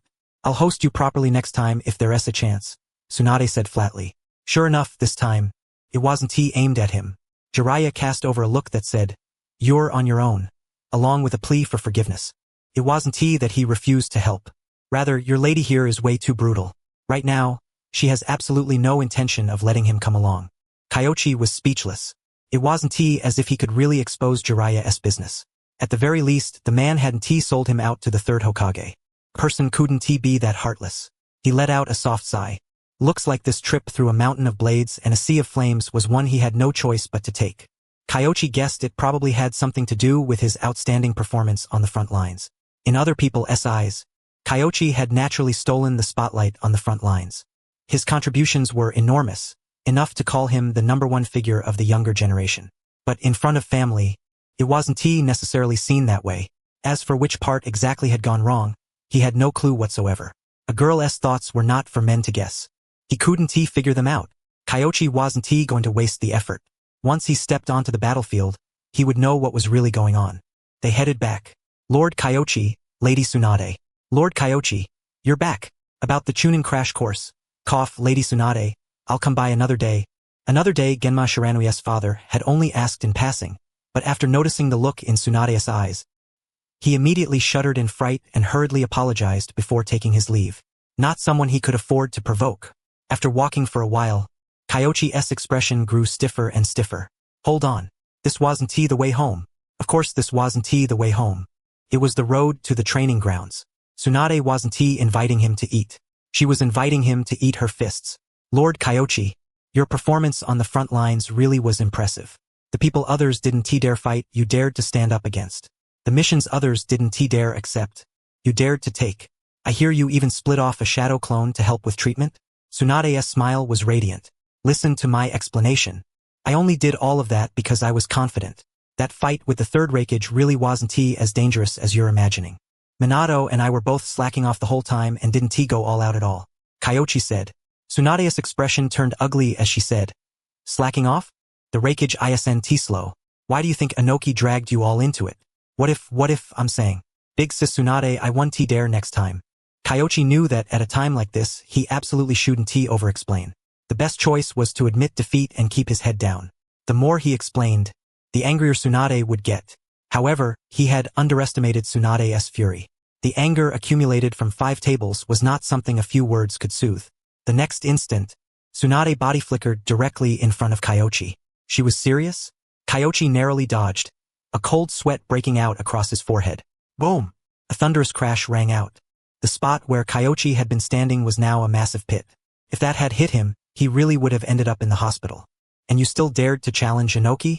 I hear you even went alone to hold off a whole crowd of people? Impressive. Tsunade fired off her words in rapid succession, her anger boiling over. Another punch came flying. Kyoichi barely evaded it. The chakra current from her monstrous strength technique brushed along his body without causing any real damage. Tsunade didn't notice at all. She kept feeling as if she was just a tiny bit short, and her speed was still rising. As she attacked, she cursed, now when people see you, they call your name first. Are you planning to become the 4th Hokage? I asked around today and only then found out you nearly got hit by particle style too. You dodged with paper style, right? She was furious beyond words. Although she and Kyoichi were not directly related by blood, they lived together after all. This kid kept calling her big sister, and it made her feel a deep warmth. And the result? Once he got onto the battlefield, he was even more reckless than Dan and Nawaki. If he hadn't had some strength, then from the rear, she probably would once again have been able to see only his corpse. No, if it had been the detachment of the primitive world technique, she wouldn't even have seen a corpse. The more Tsunade thought about it, the angrier she became. What exactly are you showing off for? The next instant, her speed abruptly increased. In the blink of an eye, she arrived in front of Kyoichi. At this point, it was already too late for Kyoichi to speed up, but he still had other means. The instant Tsunade's fist struck him, Kyoichi's body broke apart, turning into a flurry of paper. Then, in midair, the sheets reassembled and condensed, while a pair of paper wings even sprouted from his back. Big sis Tsunade, fighting is one thing, but please don't use the activation technique. You brat. Tsunade narrowed her eyes. So this was the secret origami technique Katsuyu had mentioned? It was indeed bizarre. However, this paper had most likely been infused with chakra in advance. She looked closely and saw that among the paper sheets were many explosive tags mixed in. Those explosive tags were concealed by the paper, and some had even transformed into the appearance of ordinary paper. If one did not possess powerful perception, it would be impossible to discover them. This technique, after pondering for a moment, she already had a way to deal with it. Your technique is very strong, but it can't nullify special liquids, such as oil or acid. As long as I use Katsuyu's acid to corrode it, your technique will be ruined. Tsunade said calmly. I can use ice style too. Kyoichi flicked his finger, and in the next instant, ice blades appeared in the air one after another. Then he formed hand seals. In the following moment, a massive amount of earth emerged from between his palms. In the blink of an eye, a gigantic earthen stone figure appeared. On top of that, a thick layer of ice armor covered the mud figure, while the earth itself was frozen into permafrost. A compound ninjutsu combining the Goryei technique and ice style. Tsunade was inwardly shocked. The former was a ninjutsu of Iwagakure, while the latter was the Kekei Genkai of Kirigakure Yuki clan. She hadn't expected Kyoichi to have quietly researched both of these techniques. Unbelievable. Although the battle reports sent back were detailed, Kyoichi had not mentioned the specifics of the fighting. It wasn't that he didn't want to show off, but if he wrote in too much detail, he was afraid Tsunade would worry. As a result, Tsunade seemed to have misjudged his strength. So Kyoichi had no choice but to demonstrate a little. My ice style can block simple particle style. That pillar-shaped particle style has long range but a small area of effect, so it can be avoided with speed. If worst comes to worst, I can also evade it with origami technique. Kyoichi explained. After Inoki had seen through all my methods, I stopped pursuing him and turned around to deal with Kitsuchi and his subordinates. In the end, I used Kitsuchi to force Inoki to surrender. Then what was the deal with Rashi? Tsunade said irritably. When she saw Rashi at the time, she had first been happy, and then furious. This was the Four Tails Jinchuriki. Rashi was different from an ordinary Jinchuriki. He had been one for many years, and his mastery over the tailed beast's power was beyond what most people could compare to. On top of that, she had received intelligence that Kyoichi and Jiraiya had been alone at the time, yet had plunged deep behind enemy lines, facing a full dozen or more IWA squads. Too reckless. If anything had gone wrong, Konoha's battlefront would have collapsed outright. Rashi had Jiraiya there at the time, my ice release could counter him, and Samahata could absorb his chakra. Oh right, Tsunade, I also discovered a use for the Yin seal. As Kyoichi spoke, lightning release chakra surfaced around his body. Tsunade knew his talent for lightning release was rather poor, and when she saw such blazing lightning release chakra on him, together with what he had just said, she quickly understood what he meant. Tailed beast chakra. Tailed beast transformation. She understood now. No wonder this brat had dared to go head-to-head with Rashi. He really had prepared thoroughly, and the facts proved that Rashi had indeed been captured by them. If they had not taken both a Jinchuriki and Kitsuchi prisoner, Inoki might not have conceded so quickly. She had nothing to say. This brat really did seem to have come prepared. Kyoichi secretly let out a breath of relief. It seemed he had convinced Tsunade. He was just about to come down. Then, in the next instant, boom! With a tremendous crash, his ice giant was blasted apart by a fist. The incomparably hard giant was smashed to pieces by monstrous strength, chunks of frozen earth turning into dust as they scattered through the air. Cold sweat seeped from Kyoichi's forehead. What was going on? She still had not cooled off? That should not be the case.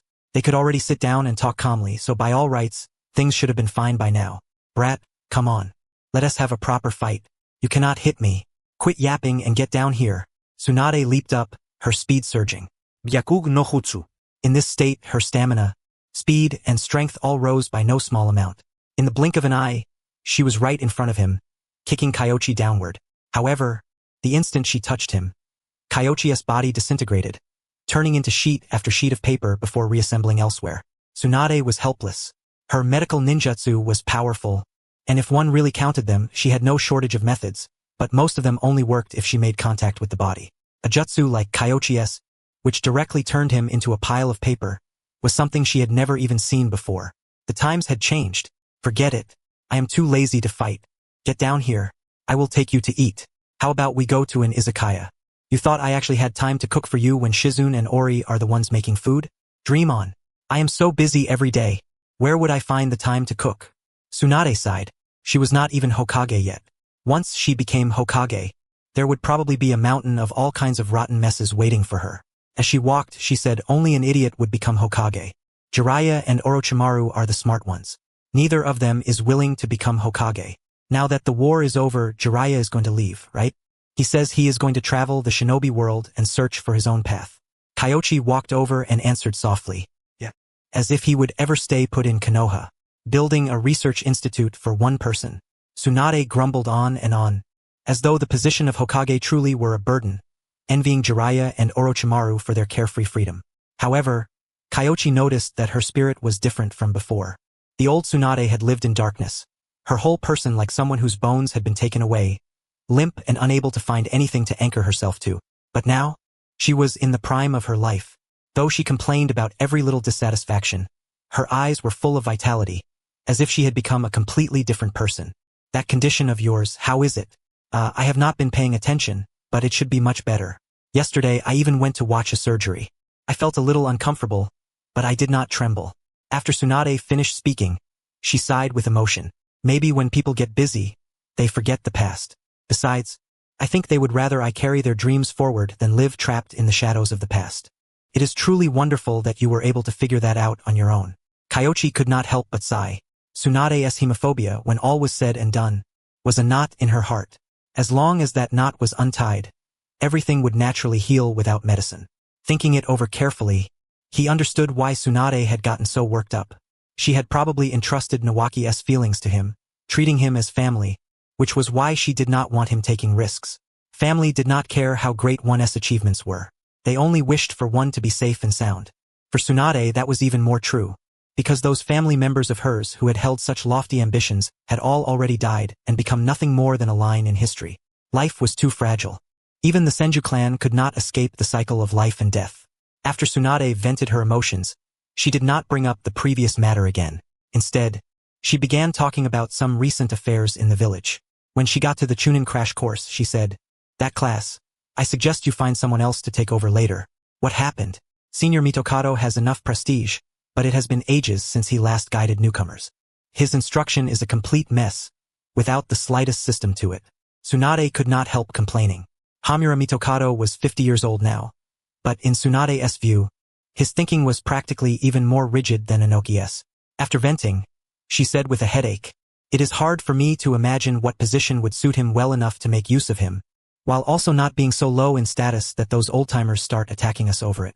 Tsunade, I have a position that would suit him very well." Kyoichi smiled. After that, he told Tsunade about his idea for the research institute. Tsunade frowned after hearing it. A research institute? At first glance, her reaction was refusal. Ninjutsu research might begin with good intentions, but the final result could be like opening an unknown box and releasing something terrifying from within. However, since the one proposing it was Kyoichi, she patiently listened. By the end, even she fell into thought. Let Hamura Mitokado supervise and manage the research institute, handle discipline and pick faults. Whether it was Hamura Mitokado or Koharu Utatane, they seemed to be first-rate at that in Konoha. Tsunade's eyes lit up. That was certainly an angle she had never considered at all. But creating an entire research institute just for one post? Was that not a bit too much? Tsunade frowned, somewhat worried about people like Orochimaru. You have misunderstood. Giving him a position is incidental. My main goal is to establish a research institute. Ninjutsu research is indispensable. Only through research can the village and the shinobi world progress together. Besides, blocking something off is not as good as guiding it. Kyoichi spoke simply.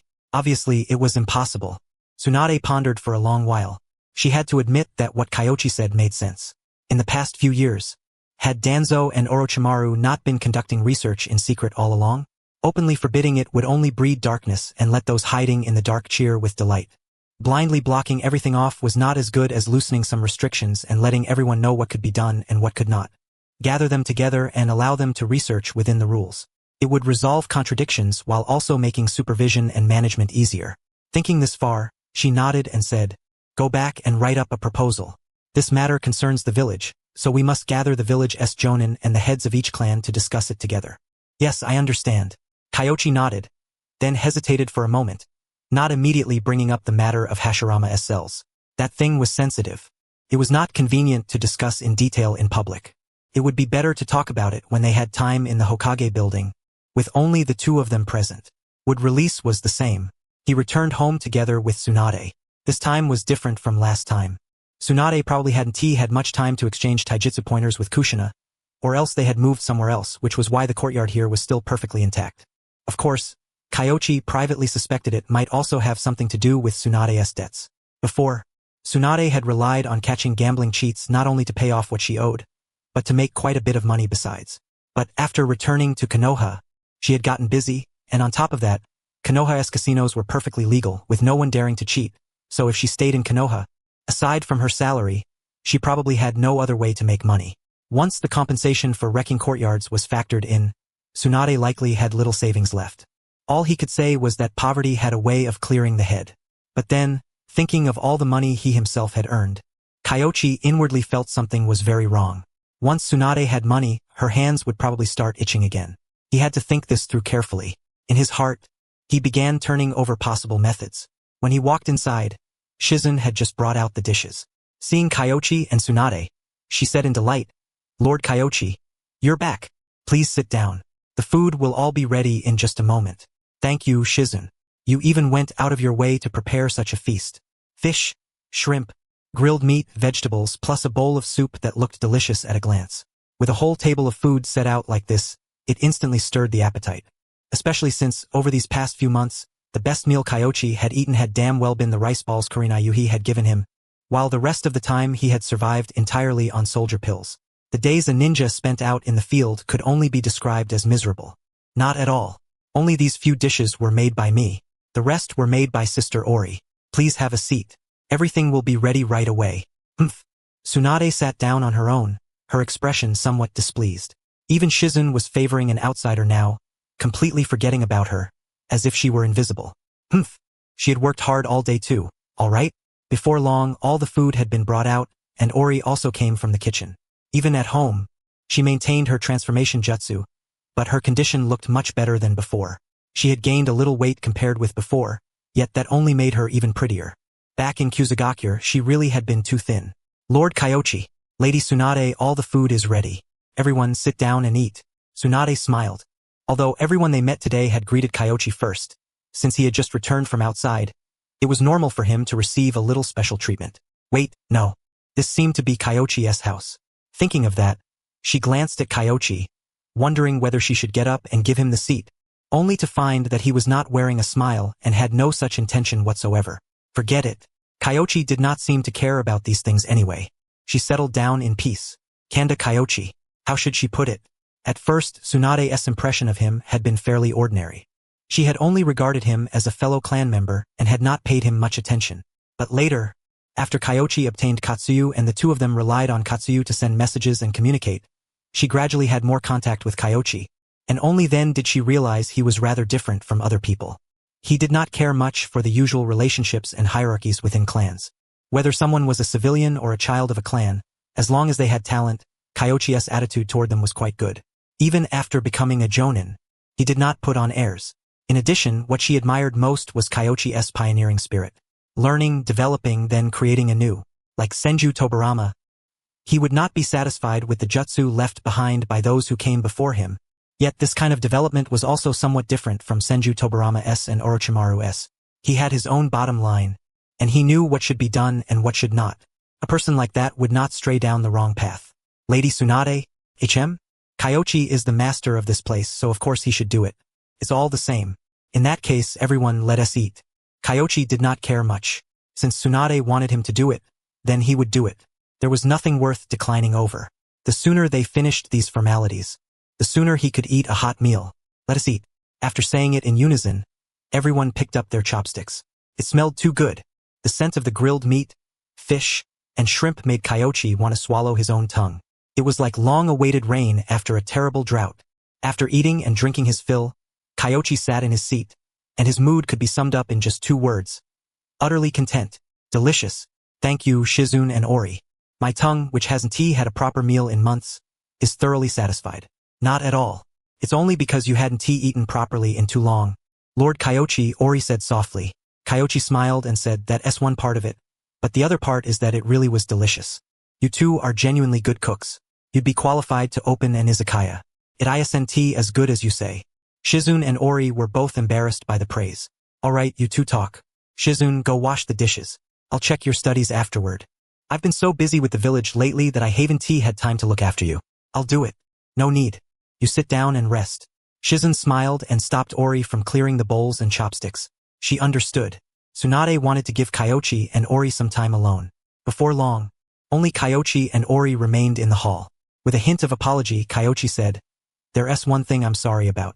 I didn't kill the leader of Kusagakure, but with a single lightning strike, we did kill quite a few ninja from their village. Thank you, Lord Kyoichi. Ori bowed deeply, then thought for a moment and sighed. Actually, Kusagakure didn't really do anything wrong. Small ninja villages have their own rules for survival. That's true, but there are many ways to become stronger and survive, and Kusagakure's way is the one I hate and oppose the most. Kyoichi shook his head.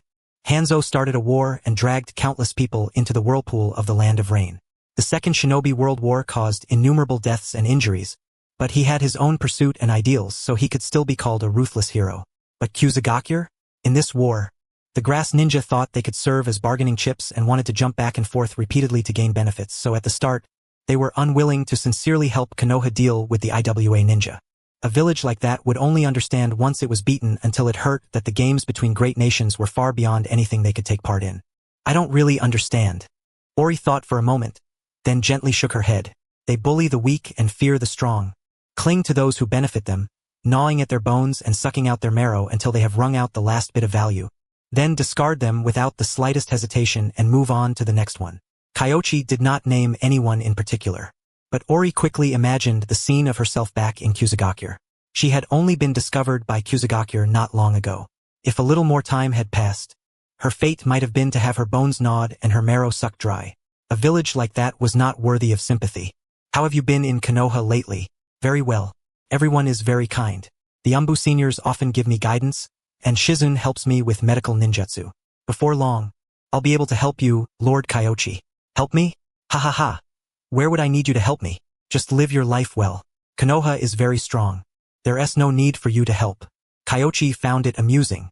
Although Ori was only 2 or 3 years younger than him, now that the war had subsided, there would be no more fighting for several years. However, soon after, he thought of Madara and Karen. If Ori had talent similar to Karen S, or even surpassing Karen S, then if she was trained and developed, perhaps she would produce miraculous results when dealing with Madara in the future. Hamura Mitokado. We judge people, not matters. Ori went off to train.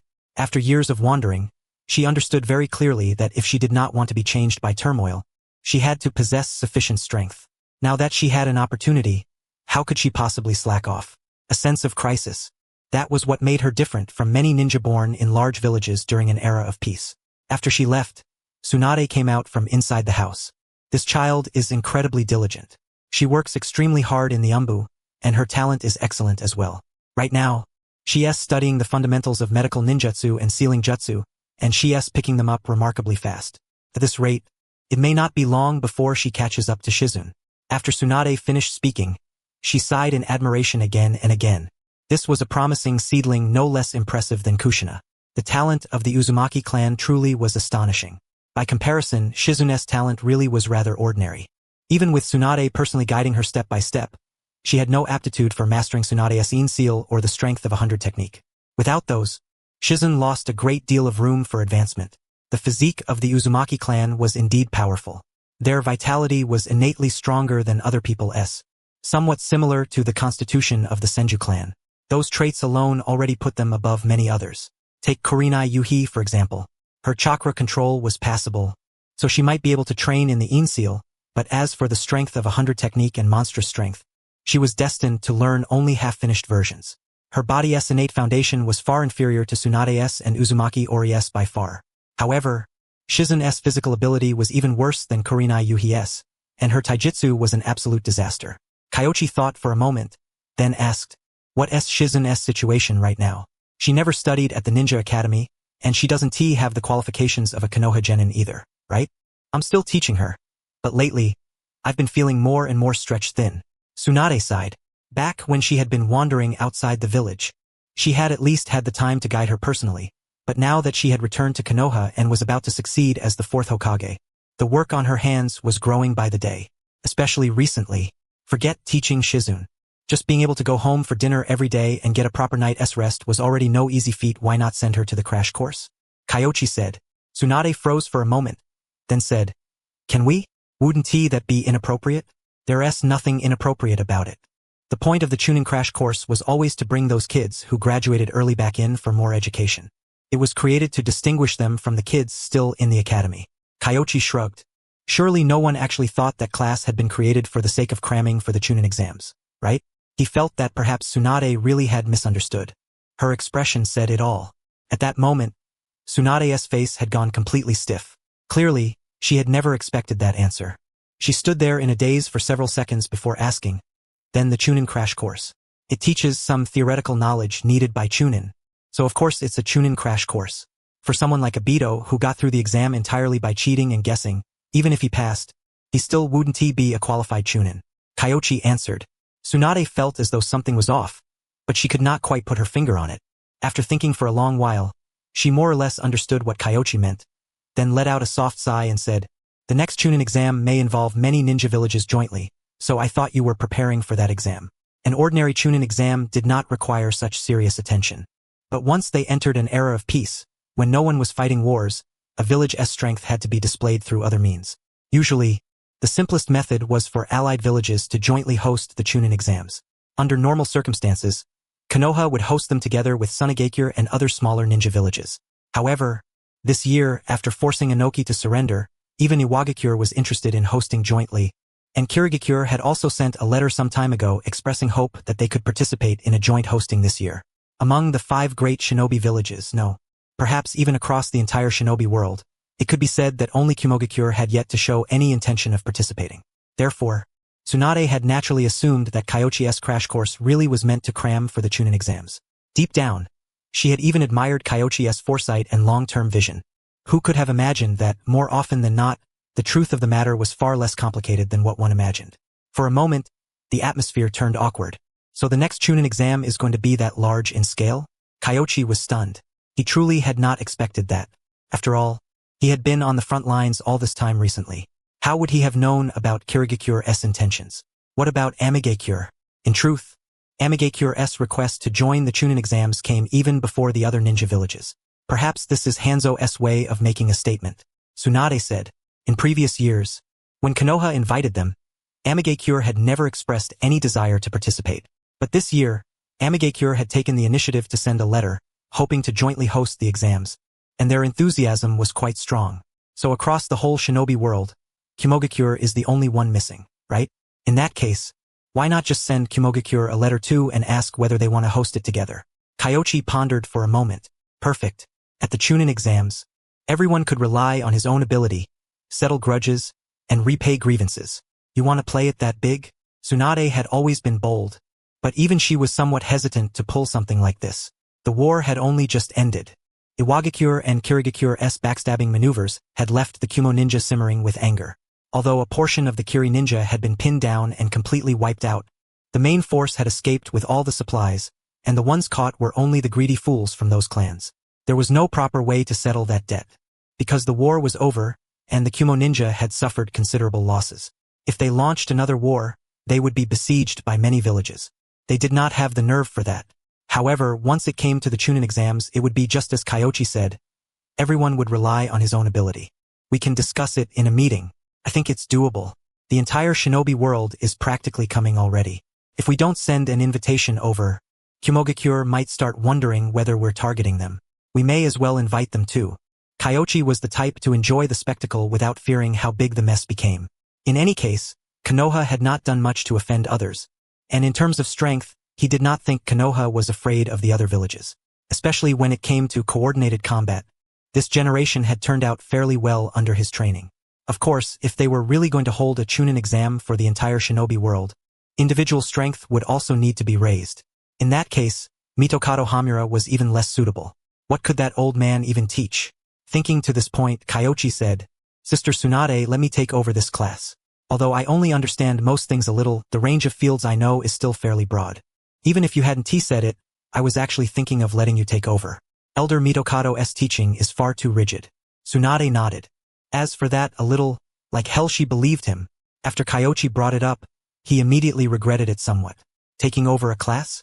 Damn it, didn't that mean he would have no time again? His would release Hashirama cells.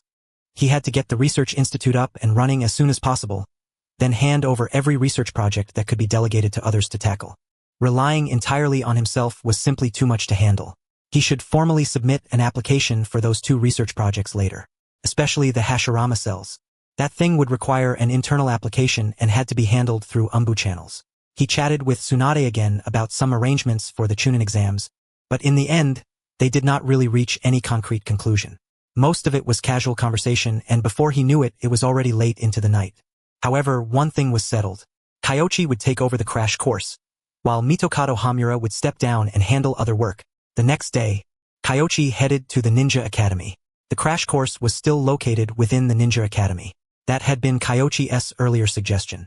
But clearly, Mitokado Hamura had not understood Kyoichi's deeper intention. Although he had arranged the classroom over here, many projects had not been set up, such as arranging for everyone to give lectures. When Kyoichi arrived at the office, he saw Mitokado Hamura preparing lessons. Elder Mitokado, I'll teach today's class. Kyoichi, you've been working so hard. Shouldn't you rest at home for a few more days? I can still manage things here for the time being. Mitokado Hamura was not being falsely polite. He genuinely believed that Kyoichi had been working far too hard. It's for the sake of the village, after all. This exam concerns the entire ninja world, and these little brats are a handful. An ordinary person can't keep them in line. Fine. Mitokado Hamura's expression didn't look especially good. During this period, his experience teaching could hardly be called pleasant. It was a far cry from what he had described as still manageable for now. In truth, every single day of class left him half dead with anger. First, they had asked strange questions. For example, how many different ways could wind release be used? Who could possibly explain that clearly?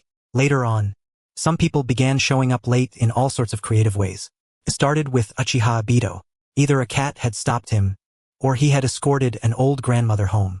After that, a whole crowd of them began doing good deeds, and within half an hour, there was absolutely no way to get the entire class together.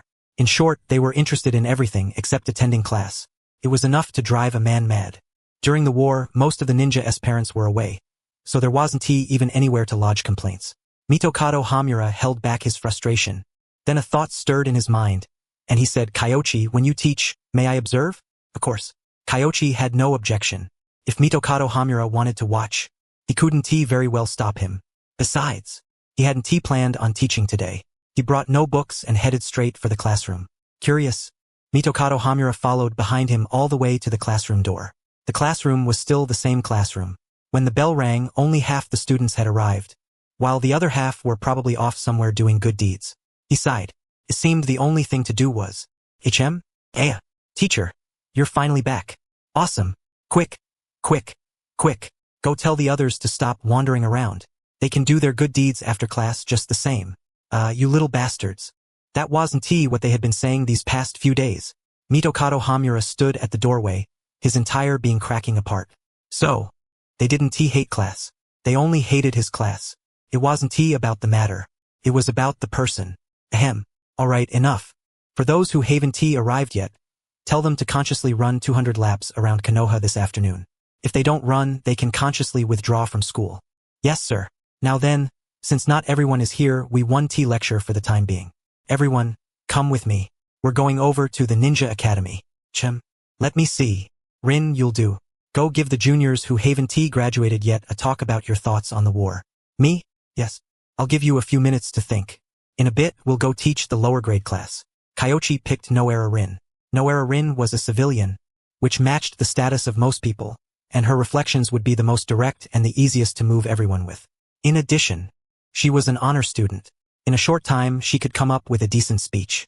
Otherwise, if he switched to someone else, Kyoichi worried they might hold it in for ages only to say war is cruel. Wouldn't that be dead on arrival? Teach the lower grades? Noera Rin was extremely nervous and, for a moment, had no idea what to say. Don't be nervous. Just casually talk about some of your thoughts. Talk about how the things taught at the Ninja Academy are used on the battlefield. You're a medical ninja, aren't you? A medical ninja needs strong mental fortitude. Otherwise, when you're performing surgery, if you get nervous, your hands shake, what happens to the patient? Yes. Motivational speech. Application of success theory. A speech. It was a kind of class Mitokado Hamura had never even considered. In the proposal Kyoichi had given him, this matter had actually been mentioned, but he hadn't taken it seriously. He had felt it was rather a waste of time, so he had cut it. But inside came a burst of cheers. He couldn't understand it. Blasting fish in a pond was something many people wanted to do. Ninja were the same, especially since even the oldest among these people was no more than 10 years old. Aside from a select few, they were still far from the age of composure. Kyoichi walked toward the door. Mitokado Hamura immediately used the body flicker technique to leave. If these students found out he had been eavesdropping outside just now, wouldn't he die of embarrassment? Kyoichi found it amusing in his heart. Mitokado Hamura knew perfectly well that these children had no favorable impression of him, yet he still refused to give up until he hit a wall and insisted on coming to listen to the situation. And the result? He had humiliated himself. Teacher, are all of us going? Yes. And not just Noera Rin. Every so often, I'll arrange for one or two of you to go talk about your thoughts. After you finish speaking, you'll also give one-on-one guidance to the juniors in their training. Kyoichi spoke calmly. Everyone was utterly dumbfounded. First, They had thought Kyoichi's routine was merely to have them go on stage and talk about their reflections to inspire everyone. Now they understood. They were too young. How was this simply inspiring everyone? This was meant to provoke them. First, they would stand on stage and say a bunch of things, establishing the authority of seniors. Then, in the very next moment, they would give one-on-one guidance and completely fall flat. That wouldn't just be one person losing face. It would be everyone losing face.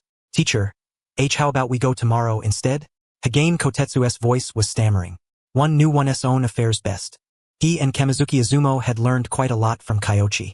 Leaving aside everything else, their chakra control and the 3 basic techniques were definitely more than 1 or 2 times stronger than before. But asking them to teach juniors was far too difficult. Haven't you all been back for many days already? During this period, did you not train hard and summarize the results of your time on the battlefield? Then what have you been doing? What exactly have you been learning in the intensive class? No one dared pick up that thread. During the previous few days, what kind of study state had they been in? Helping old grandmothers cross the road was better than coming to school to listen to Mitokado Hamura teach. Because Mitokado Hamura basically just read from the textbook and taught according to the theory books. If they had been able to get interested in this kind of class, some of them wouldn't have been underachievers back then. You've spent more than a year on the battlefield. What are you afraid of when teaching some children who haven't graduated yet? Let us go. Kyoichi smiled. These little brats. He had plenty of ways to deal with them. Skipping class? Not happening. He led the group in a grand procession toward the lower grades. He randomly picked a classroom, stood outside the door, and the teacher inside was instantly dumbfounded. Very coincidentally, this teacher was Kyoichi's former colleague, Ishimura Takanari. He was currently leading the class with Mitarashi Anko, Gekko Hayate, and the others. Awoo! Teacher Kyoichi. Earth-shaking cheers came from inside the classroom. When Kyoichi arrived with people in tow, they reacted as if they had seen an idol. Each and every one of them cheered and jumped for joy, and even Ishimura Takanari's normally effective death glare couldn't suppress them at all. He had no choice but to walk over helplessly. Jonin Kyoichi, what is this? Senior Ishimura, these are from the Chunin intensive class. I'd like to hold a joint activity with your class. Since all of them have already been on the battlefield, they can talk about their battlefield experiences and reflections, then provide one-on-one guidance. Kyoichi had no real grudge against Ishimura Takanari from before, so naturally he wouldn't deliberately target him. He had come today purely because he wanted to choose a class with relatively high-quality students. As a result, wasn't this just perfect timing? This. Alright, but this classroom won't have enough seats. Ishimura Takanari was very troubled. Right now, only half of Kyoichi's intensive class had arrived. If more came, the classroom would probably be hard-pressed to fit everyone even standing, let alone sitting. No problem. Everyone here is a ninja. Assemble at the training ground. Yes, sir. Whoosh. In the blink of an eye, the children near the windows leaped out, their movements extremely nimble.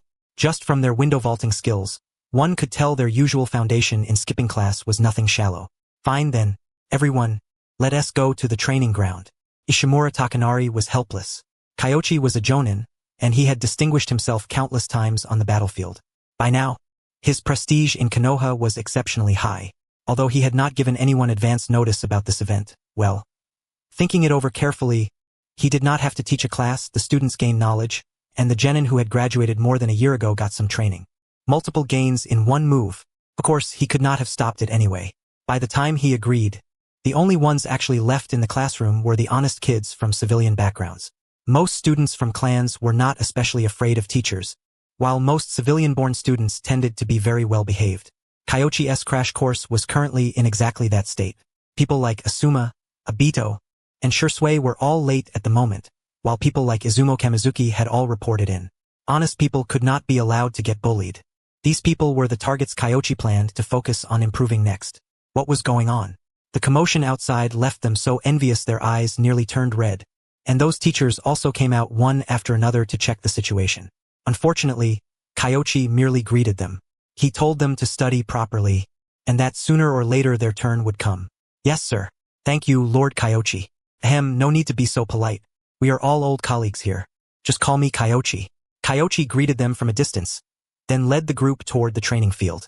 Inside the training field, Rin Noera pinched the hem of her clothes, her entire body wound tight to the limit. She felt like even performing surgery had not made her this nervous. Rin, tell everyone how you feel. Yes. Rin Noera mustered her courage. Wasn't he just talking? How big of a deal could it be? At that moment, the faster ones among Asuma's group arrived one after another while the slower ones, such as Obito.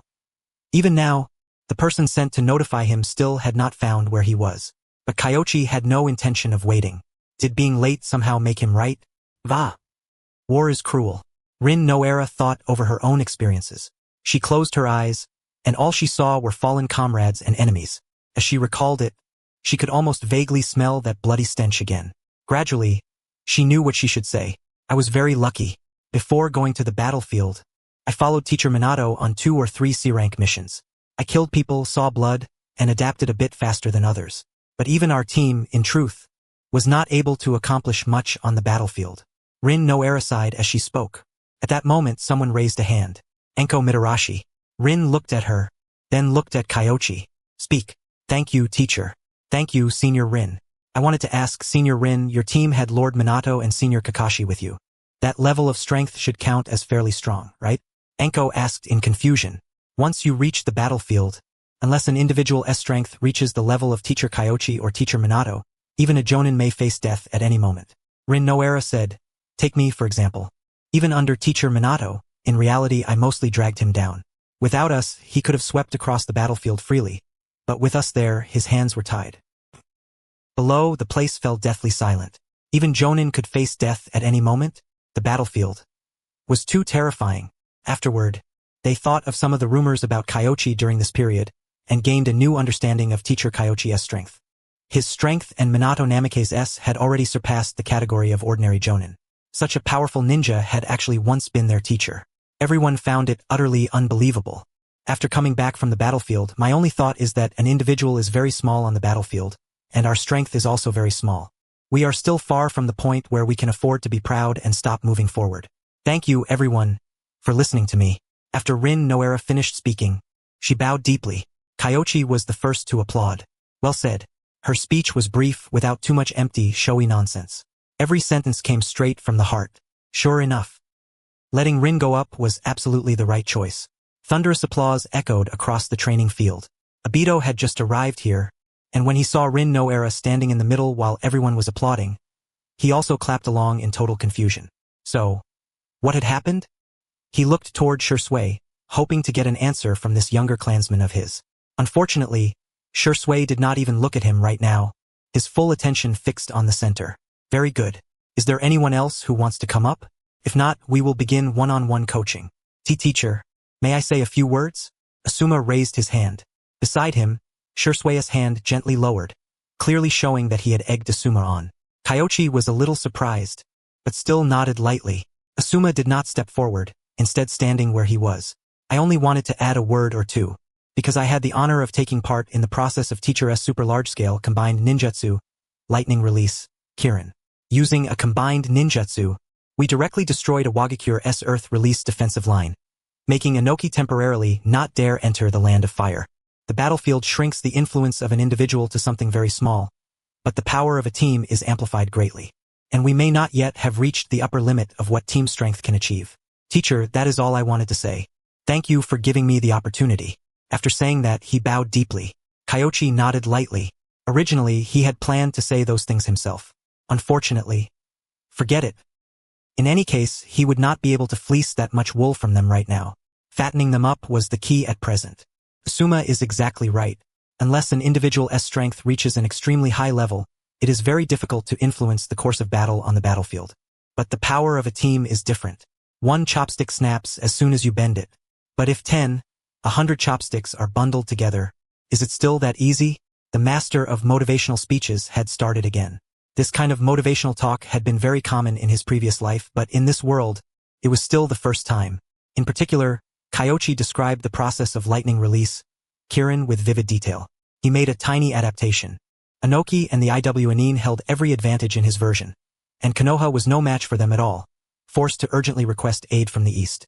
Afterward, they thought of lightning release ninjutsu. By combining and using it together, they successfully guided the lightning. 2 bolts of lightning struck so fiercely that Inoki scattered and fled. Everyone listened until their blood boiled, bitterly regretting that they had not been present at the scene. Everything Kyoichi said was true. However, He would not say that if Konoha had truly fought, they actually could have fought just fine. It was simply that, for tactical necessity, they had deliberately extended the front line so Inoki would enter the land of grass, preparing the way for Minato and the others to circle around and attack from behind. Applied success studies. Very useful. Everyone seemed as if they had been injected with chicken blood, excited, proud, and carrying a bit of longing. Trash was only trash because it had been put in the wrong place. Next, you seniors who have graduated will conduct one-on-one guidance. Choose your own partners. Yes, sir. Izumo Kamizuki breathed a sigh of relief. Choose for themselves? Then that was fine. If the juniors were allowed to choose, probably no one would pick ordinary civilian ninja like them. When the time came, who knew how awkward that scene would be? If they chose for themselves, there was no need to worry. They only needed to pick those ordinary average civilian ninja students to teach. After all, they had 1 extra year of battlefield experience. He was still pondering this when he discovered everyone had vanished with a whoosh. In the next instant, many civilian students already had people crowding around them. Izumo Kamizuki's expression changed abruptly. Not good. Everyone had the exact same idea. He immediately moved, only to find it was already too late. Izumo Kamizuki was so anxious that sweat broke out on his forehead. His gaze swept around and he quickly pounced toward the next best resources. The students who, in his memory, had middle-of-the-pack grades. Everyone's minds worked very quickly. Elite students like Anko Mitarashi, Hayate Gecko, and Nara Shin-en, on the other hand, had surprisingly few people asking after them. But it wasn't as if there was no one at all. Asuma and Shisui were definitely willing, and as for Nara Shin-en, he would be taught by Nara Dean of his own clan. Before long, every top student had one-on-one tutoring. Couldn't he be helped? Those ordinary students were just too popular. However, as the student Shisui had chosen to tutor, Anko Mitarashi could not bring herself to be happy about it at all. She raised her hand at the very first opportunity. Teacher, I request a different one. Anko said indignantly. At the very least, everyone else's tutors were seniors in age. But hers was more than 2 years younger than she was, and yet in terms of seniority, she still had to call him her senior. I can't do that. Why? Do you think Shisui isn't qualified to teach you? That's... Of course not, but... Anko froze for a moment. How could she possibly dare say yes? Shisui was Kyoichi's disciple. If she answered yes, wouldn't that basically be asking to die? It's fine. I understand. As long as you defeat him, you can choose another instructor for yourself. You can even choose me. Choose Kyoichi as her supervising teacher? Anko Mitarashi's eyes lit up, and she carefully sized Shisui up. If she could win. She admitted it. She was a little tempted. Anko was brimming with fighting spirit. Shisui nodded and said, That's fine. Kyoichi did not even need to look. Shisui used no weapons, afraid he might accidentally injure Anko. After the two formed the seal of confrontation, the fight began at once. Anko rushed forward with the body flicker technique. However, the instant she made her move, she realized that the Shisui before her was not a real body. By the time she reacted, bang! One kick. Anko was sent flying. It was not a gap in raw strength, but in experience and the ability to read combat information. Anko had not been able to tell at all that the running Shisui was actually a special body flicker clone. Again, Anko's expression looked awful. But Shisui used no other techniques. It was purely taijutsu combined with a modified body flicker technique. 3 clones shifted and darted around, toying with Anko until she had no way to deal with him at all. Is the gap really that big? Ishimura Takanari found it unbelievable. He knew Shisui was very strong, but Anko was not weak either. She counted as one of the top students in the class, and she was even 2 years older than Shisui, and yet she was being toyed with by a clone technique. Shisui's is not a clone technique. It's a clone created by combining the body flicker technique, the clone technique, and genjutsu. If Anko can't see through the real body, it will be very difficult for her to win. The body flicker technique combined with the clone technique? Ishimura Takanari was stunned. Even he had not seen that Shisui's clone technique had such a trick to it. No wonder. It was not that Anko misjudged every single time. Her earliest judgment had been correct. It was just that the clone she judged was the clone from the previous instant, and in the next second, it might become the real body. She had no reason to feel wronged by this loss. I lost. Anko gave up. She understood Shisui's method, but she had no way to break it. And besides, the other party had only used one technique.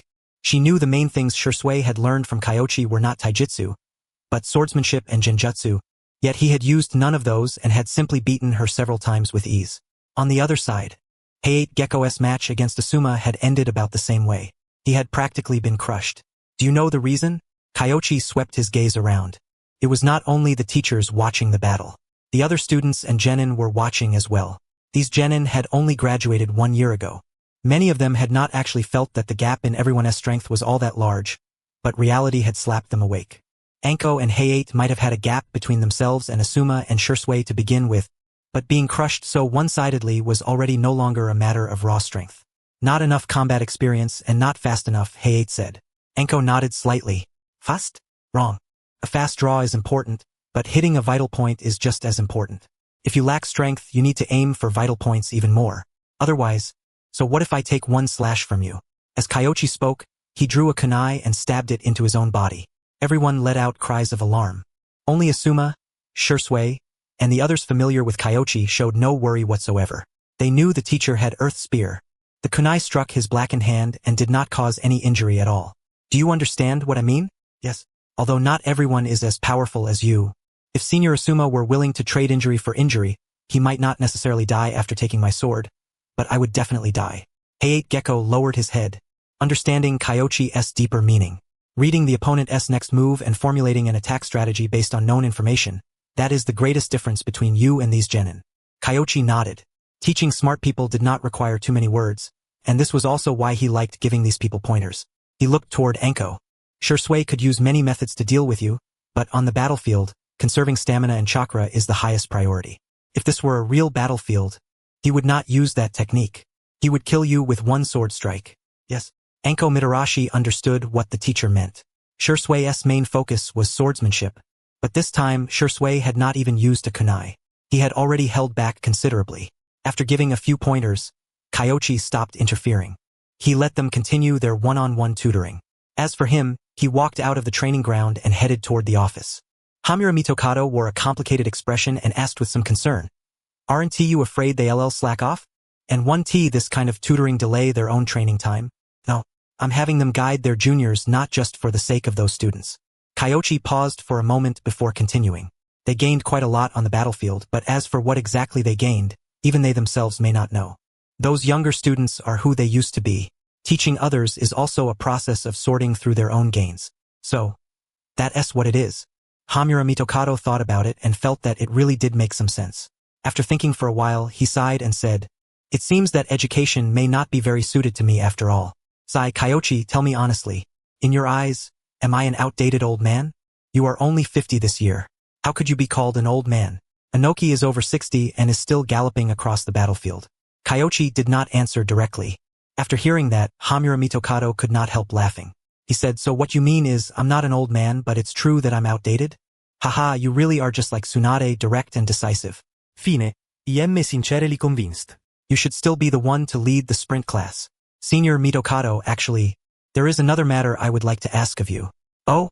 After hearing that, Hamura Mitokado looked Kyoichi up and down in surprise, then revealed a suspicious expression. These 2 siblings. They had practically wanted to sweep him and Koharu Yuditane out of Konoha's decision-making circle, and now they actually had something they wanted his help with. The sun must have risen in the west. Go ahead. You will understand once you read this proposal. Kyoichi handed him the proposal for the research institute. Along with it, he also gave him the simplified plan for using wood release to accelerate crop growth, the extended principles of the rain tiger at will technique, and so on. Hamura Mitokado opened and read them one by one. After reading the first one, his first reaction was to oppose it, but considering there were still 2 more, he opened the latter 2 as well. After that, Hamura Mitokado fell into deep thought. He understood. Kyoichi wanted to establish a department dedicated specifically to researching ninjutsu, gathering the village's strength to overcome these ninjutsu research topics. Every proposal Kyoichi brought out was remarkably useful. The expanded applications of wood release went without saying. If they could overcome that hurdle, the Land of Fire would never have to worry about food again. The extended principles behind the rain tiger at will technique were just as valuable. If it could be put into widespread use, it would mean that from now on, Konoha would possess a powerful sensory ninjutsu whenever it rained. True, Konoha had reconnaissance methods like the Byakugan and Kakashi, but who would ever complain about having too many ways to sense the enemy? The research institute was extremely useful. If this had been before, he definitely would have opposed it. After all, while a research institute brought benefits, it could also become a shelter for certain ninja to study forbidden jutsu. There was no such thing as guarding against thieves for 1,000 days straight. No matter how strict the oversight, loopholes would inevitably appear. But after reading the latter two documents, and then taking into account the policies Kyoichi had implemented at the academy, he thought for a moment and said, if the village approves it, I am willing to take on the supervisory position at the research institute and help the village oversee its operations. Thank you, Senior Mitokado. Kyoichi bowed lightly. Hamura Mitokado hurriedly stepped aside and said, Humph, if I needed you to thank me for even this, then I'd have lived all these years for nothing. Tsunade may have swept us out and left us with no face to speak of, but one thing is one thing and another is another. Since this is all for the village, it's only right that I lend my strength. Big Sister Tsunade was just a little impatient. Impatient? Bear me. I don't believe for a second that those matters didn't have your handiwork behind them, you little brat. Fine, I won't stay here any longer. Hamura Mitokado gave a light snort, clasped his hands behind his back, and left. Done. Kyoichi let out a breath of relief. He really had been worried that Hamura Mitokado would act out of spite, but the facts proved that those two old men were merely not very good at governing, and their vision was not far-reaching enough. There was nothing wrong with their character. They were only useless because they had been placed in the wrong positions. That was very different from Danzo. After all, that old bastard Danzo was the kind of man who could make others defend the house while he cowered in his shell, and he would stop at nothing for the seat of Hokage. In terms of character, he was completely unacceptable. If it had been Danzo, Kyoichi would not even have had the slightest interest in moving him somewhere else and giving him a different post. A dead Danzo was the only good Danzo. As for the research institute, Tsunade had already approved the proposal on her end. All that remained was to summon the Jonin for a meeting. At the same time, Kyoichi had also brought up the matter of Hashirama cells and would release with Tsunade. Tsunade disagreed at first, but Kyoichi took the initiative to say that he hoped Tsunade would participate as well, both as a supervisor and as someone who could help with analysis, and Tsunade was persuaded. Before that, there was one thing Kyoichi needed to do. The Hyuga clan, the research institute and the wood release plan would benefit all of Konoha, every ninja and every clan. Although it was impossible to invite every Jonin and clan head to the meeting, they definitely had to select several more representative Jonin. The Hyuga clan was indispensable. However, the ANBU Tsunade sent had run into a soft rejection. Hayashi said he wants the ANBU captain to go see him? Is it because of Kohinata Mukai? That's what I think too. Tsunade nodded. Hayashi had always cooperated with Konoha. Only a major matter concerning the Hyuga clan would make him act like this. This matter is indeed something we kept from Hayashi. Just pretend we don't know. I'll go over and take a look first. It happened to be nearing evening. Kyoichi put on a mask, disguised himself with the transformation jutsu, and then headed for the Hyuga clan. The transformation jutsu could not fool the Hyuga clan. This disguise carried a bit of the flavor of covering one's ears while stealing a bell, but Kyoichi did not want to go there with his silver hair on display either. If he did, everyone would know at a glance exactly who he was, which would only make things even more awkward. The Hyuga clan compound. Hayashi sat in the reception hall. Tea had already been prepared in the area for receiving guests, and all that remained was to wait for the visitor to arrive. Lord Clan Head, shall I add more water for you? No need. Hayashi shook his head. The guest had not arrived yet, so what water was there to pour? He sat there, eyes closed, waiting quietly. After a while, he opened his eyes, veins bulging around them as he took in everything nearby within his field of vision. Add water. Yes. The maid carried the kettle and carefully filled the 2 cups with water. You may leave. Yes. After she withdrew from the hall, a figure appeared soundlessly. He was extremely fast, and his infiltration made no noise at all. Hayashi had only discovered him immediately because he had used the Byakugan. Otherwise, he would not have been able to notice him at once either. Hayashi gained a new understanding of Kyoichi's strength. He put away the idea he had previously had of applying pressure, then pointed to the seat in front of him. Jonin Kanda, please sit. Clan head Hayashi, although I am not yet formally the captain, I am equally informed about matters on the ANBU side. If you have any request, please feel free to speak. Kyoichi got straight to the point. Hayashi took a sip of tea, then said, your ANBU should have a ninja from the Kohinata clan, correct? That's right. His name is Kohinata Mukai, and he belongs to Owl's squad. Kyoichi did not conceal it. I would like to know whether he has already awakened the Byakugan of my Hyuga clan. Their clan split off from my Hyuga clan. Originally, the next generation after the split did not produce the Byakugan, so I paid it no mind. But during the battle against the Iwa Nin, I heard that he once used Tenketsu strikes. Hayashi's expression was grave. Please tell me the truth, Jonin Kanda. My Hyuga clan would be deeply grateful. I honestly didn't pay attention to that. As you know, I was facing many enemies at the time. However, quite some time ago, he exchanged his battle merits for the reverse 4-symbol sealing technique. Kyoichi frowned, wearing an expression as though he had no idea at all. The reverse 4-symbol seal? Hayashi froze for a moment, and then thought of the function of that jutsu. After the caster died, a seal would automatically appear on the body, sealing away everything within range, including the caster himself. He had never expected things to take this turn. In that case, demanding that Kohinata Mukai be branded with the caged bird would make him seem unreasonable. Lord Hayashi, could it be that Mukai has the Byakugan? But their clan should have split off many years ago, correct? If that is truly the case, then it may be a kind of atavism in the bloodline. Kyoichi kindly helped analyze the matter. Medically speaking, such a possibility does exist, though it is extremely slim. How about this? I'll call him over and let you meet him and have a talk. What do you think? That would naturally be best. Thank you, Jonin Kanda. Hayashi let out a breath of relief. With Mukai having done this, he truly had not known how to bring it up to Kyoichi for the time being. Now that Kyoichi had proposed it himself, nothing could be better. In the next moment, Kyoichi continued and asked, "Forgive me for asking, but could his learning the reverse 4-symbol seal have been for the purpose of avoiding your clan's caged bird technique?" That is possible. Hayashi did not believe Kyoichi was completely unaware, but even so, there was no way he could expose him to his face. Moreover, if Kohinata Mukai had truly learned the reverse 4-symbol seal, then Kyoichi and Tsunade had given him, the head of the main family, considerable face and had not made things difficult for him. The next second, a thought suddenly flashed through his mind.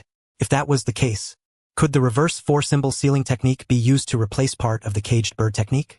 Could not be popularized, but at least for Hizashi's child. At this moment, Kyoichi summoned a Katsuyu clone and completed the communication. Hayashi asked Jonin Kyoichi, "How difficult is the reverse 4-symbol seal?" S-rank difficulty. Kyoichi did not hide anything. He paused for 1 second before continuing to Hayashi, "If you intend to use it as a replacement for the caged bird, I'm afraid it would be very difficult to make work. An S-rank sealing technique. That meant, even for a Jonin, learning it would be extraordinarily difficult." Hayashi fell silent after hearing that. Naturally, he understood the logic. Once the caged bird was applied, it could never be removed. But the difficulty of the reverse 4-symbol sealing meant that even Jonin might not necessarily be able to master it. Unless he could break the rule of applying the curse mark before the age of 3 for Hizashi's child, there was simply no way to let Hizashi's descendants avoid the caged bird. I want to know whether you hope Hizashi's descendants will not have the caged bird applied to them, or whether you hope the entire branch family of the Hyuga clan can escape the misfortune of the caged bird. Is there a difference? Hayashi frowned. In his eyes, there was no distinction between the two. Kyoichi nodded and said, "There is. The former isn't difficult to achieve. All you have to do is make sure Hizashi's child cannot leave the village before mastering the reverse 4-symbol sealing. But the latter would require you to improve the caged bird and solve it at its root." Improve the caged bird? Hayashi was stunned, and then he thought of Kyoichi's research institute. The purpose of the research institute isn't just to study ninjutsu, but also the secrets of each clan? Please don't misunderstand. Clan secret techniques are not the subject of our research. You should have read my proposal. What benefits the public is, in truth, our research goal. However, the Hyuga clan has rendered distinguished service to Konoha, and if needed, we can lend a hand. As for supervision of the research institute, we intend to ask Senior Mitokado to take the position.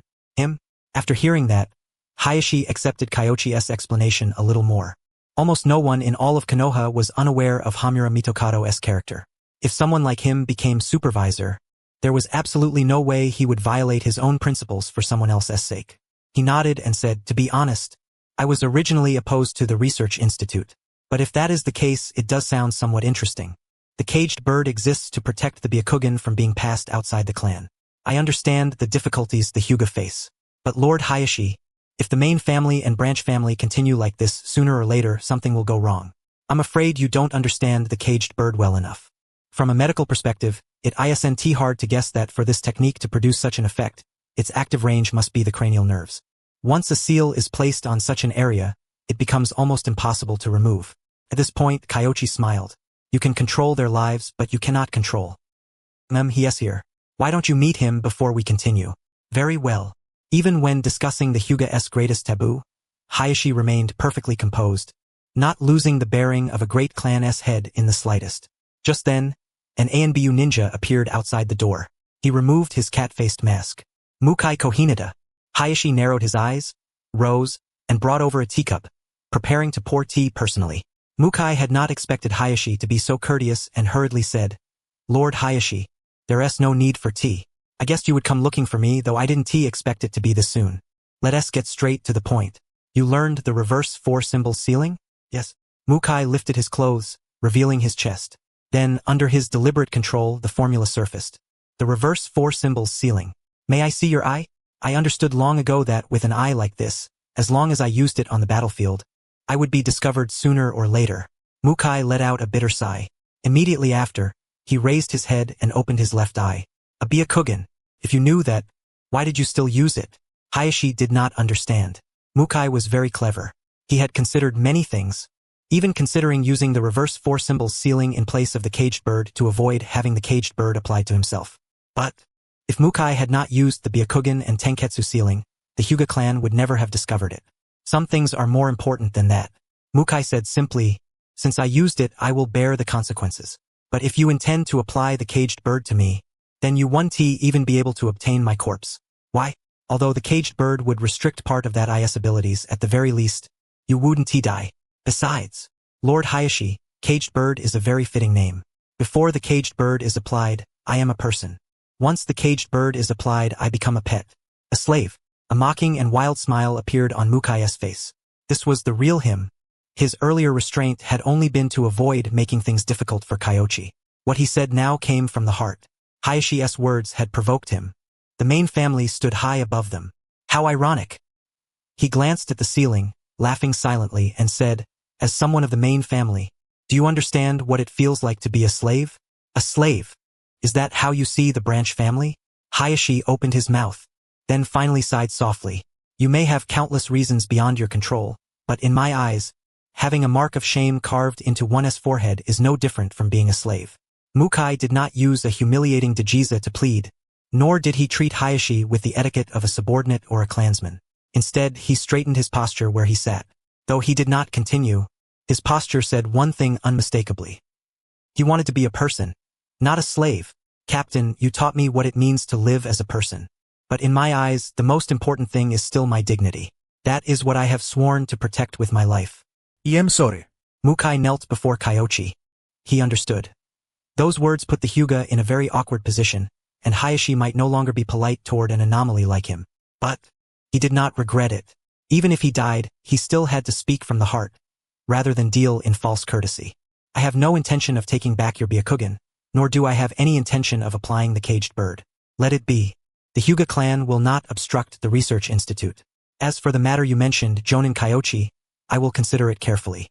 Hayashi's interest seemed to have waned. Mukai's words kept echoing by his ears. "Do you understand what it feels like to be a slave? When sheep grow up, they learn to shear their own wool." Hayashi understood that the people of the branch family held resentment. If not for the caged bird, who knew how many people in the world would covet those eyes, or how many would wish to put them to death? Although the curse mark had many flaws, its effect was very real. The clan's endurance and long prosperity had a great deal to do with the caged bird. And yet, in the eyes of those branch family members, slave, those two words were far too piercing. He was very curious how Hizashi saw it, but that question was difficult to ask. To the branch family, he, the head of the main family, controlled their life and death. One wrong word might bring death upon them. Aside from an anomaly like Mukai, who had cast life and death aside, who would tell him the truth? It was impossible. He sighed heavily, filled with helplessness. "Lord Kyoichi, what kind of person do you think Hayashi is?" Mukai walked out of the Hyuga clan grounds. Looking back at the vast Hyuga estate, his eyes held a trace of confusion. In his eyes, since Hayashi treated even his twin brother that way, he was clearly a cold-hearted person who could disregard familial affection for the sake of the clan. If Mukai put himself in Hayashi's place, he would choose without hesitation to eliminate an unexpected calamity that hated the main family. But Hayashi had let him go. That left him unable to understand. Senior Hayashi. I can only say that many things have two sides, and Hayashi is the same. As an elder brother, he hopes Hizashi's descendants can be spared the torment of the caged bird. But as the head of the main family and the clan head of the Hyuga clan, he has no choice but to consider the entire clan. At this point, Kyoichi sighed softly. The current Hayashi was only in his 20s. Hinata and Niji were still far from being born, and his wariness toward Hisashi was not that great, so there was still no small amount of familial affection in his heart. He hoped to find a solution that could satisfy both sides. But after having children, Hayashi might not remain that way. Hayashi's feelings for Hisashi were real, but his feelings for his children and his clan would be even deeper. That was simply human nature. It was far too complex to be captured in just a few simple words. Mukai remained silent. Do your best. Whether your descendants can awaken it or not, at the very least you can now use that eye of yours without any hindrance. Kyoichi patted him on the shoulder. It was getting late. He was about to head home, but when he saw Mukai's blank, dazed expression, he thought for a moment and said, "How about I take you out for a meal, as a celebration of your new life?" New life? Haha, Lord Kyoichi, if anything, I should be the one treating you. Same difference. I just made a big deal, so I'm not short on money right now. Kyoichi smiled. Inoki's compensation was already being prepared. They intended to deliver the reparations during the Chunin exams and take the two captives back with them while they were at it. Once the compensation was handed over, Kyoichi would not only receive payment from Inoki's side, but also the mission settlement reward from Konoha. Altogether, it would amount to at least tens of millions. Though it was nothing compared to those wealthy major clans, it was enough that he no longer had to worry about daily expenses. At dinner, Mukai sat at the table with tears streaming down his face. "Teacher, this is the most delicious meal I've ever had." This meal was nothing more than perfectly ordinary barbecue. That night, the Uchiha clan also received the invitation. It briefly explained the significance of the research institute, and Fugaku hesitated for a long while after receiving the letter. In the end, he decided to hold a meeting. After careful consideration, he did not invite the elders.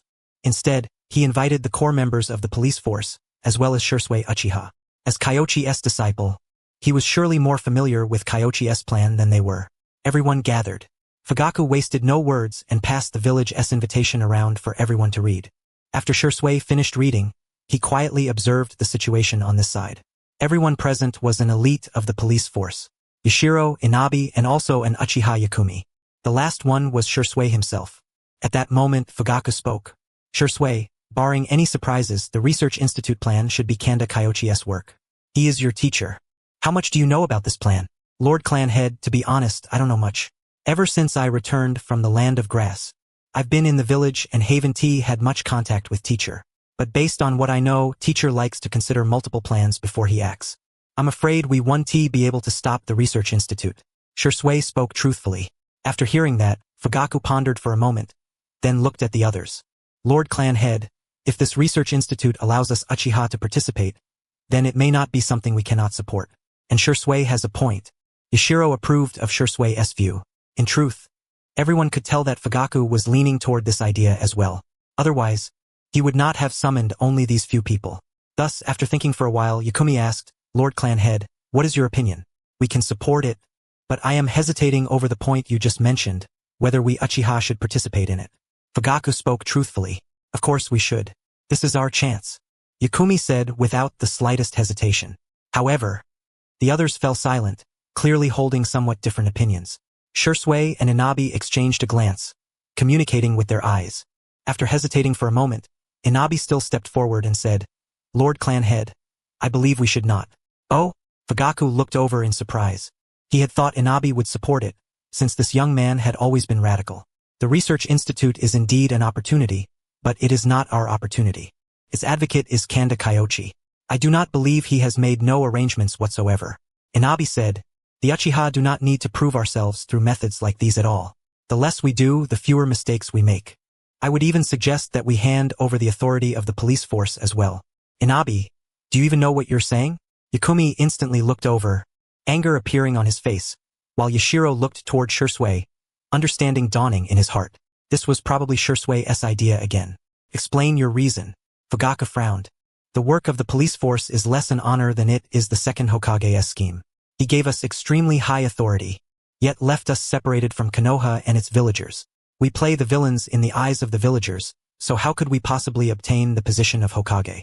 If we continue down the path he laid out, the Uchiha will never have a chance to turn things around and clear our name." Inabi's voice was impassioned. These were the results of his studies and discussions with Shisui and Tekka. The police force was given by Tobarama Senju.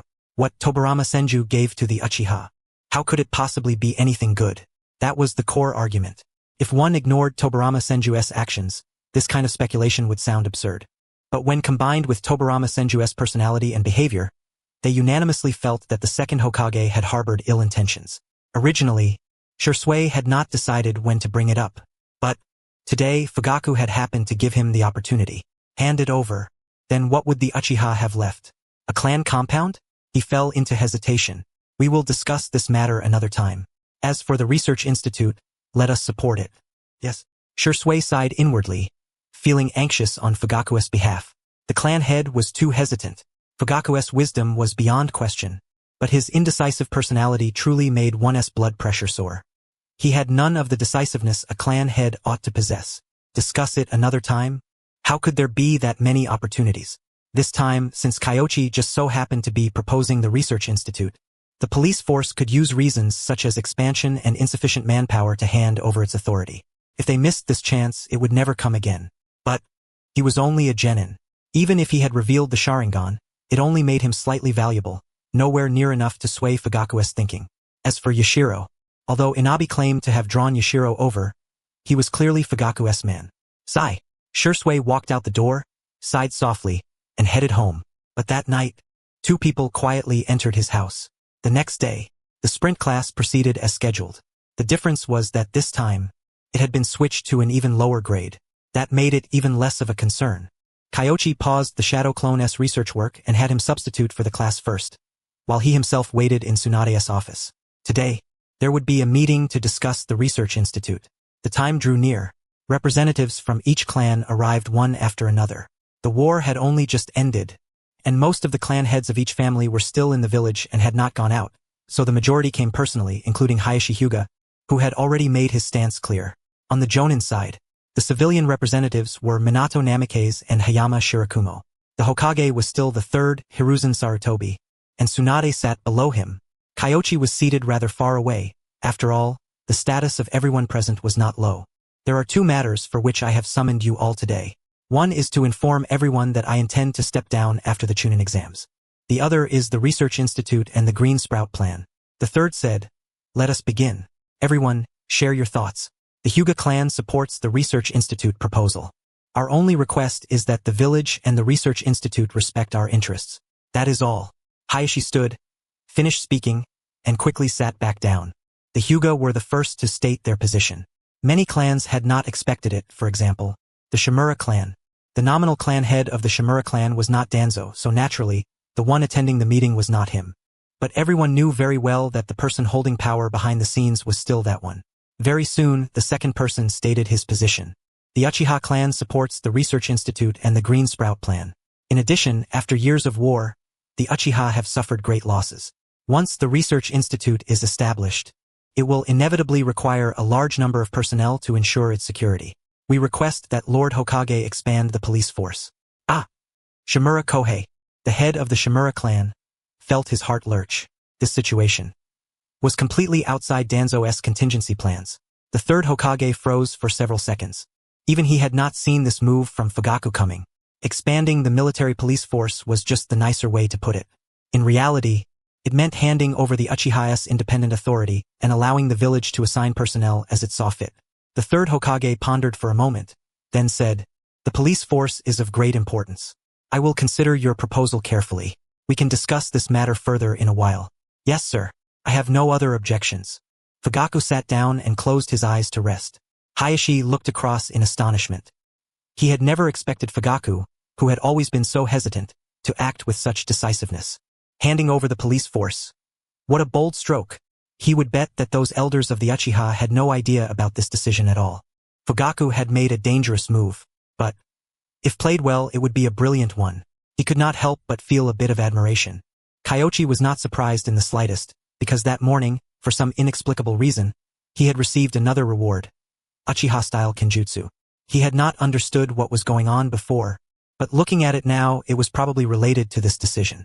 The sheep had grown up and learned to shear its own wool, precious wool, from a place Danzo could never reach.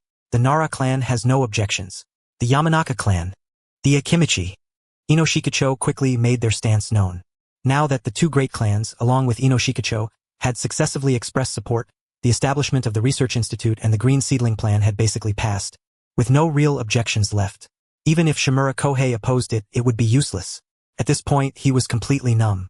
Before he came, Danzo had told him that the Research Institute and the Green Seedling Plan would also benefit them, and that Konoha was determined to carry them out, making them impossible to stop. But the Uchiha matter? Danzo had not taught him anything about that. How was he supposed to handle this? His thoughts raced. But at that moment, the third Hokage lightly tapped the tabletop and said, "In principle, I agree to Fugaku's request to expand the police force. However, this matter still requires the support of each clan. Clan head Hayashi, do you have any spare manpower? If Lord Hokage requires it, the Hyuga clan can allocate personnel at any time." Hayashi did not hesitate. This was precisely why the Hyuga clan had been able to remain prosperous in Konoha for so long. He would always stand on the same side as Konoha's interests. "Thank you, clan head Hayashi." After thanking him, the third Hokage hesitated for a moment and looked toward Tsunade. To be honest, he had originally intended to wait until Tsunade took office before resolving the Uchiha issue.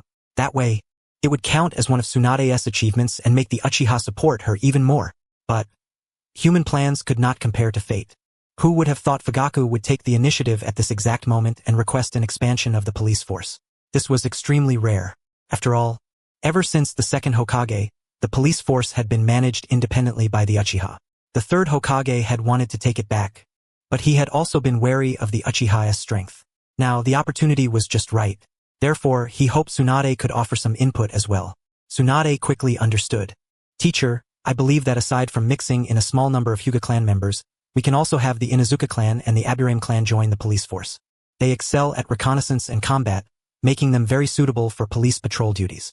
We can also draw some people from among the civilian shinobi to join the police force."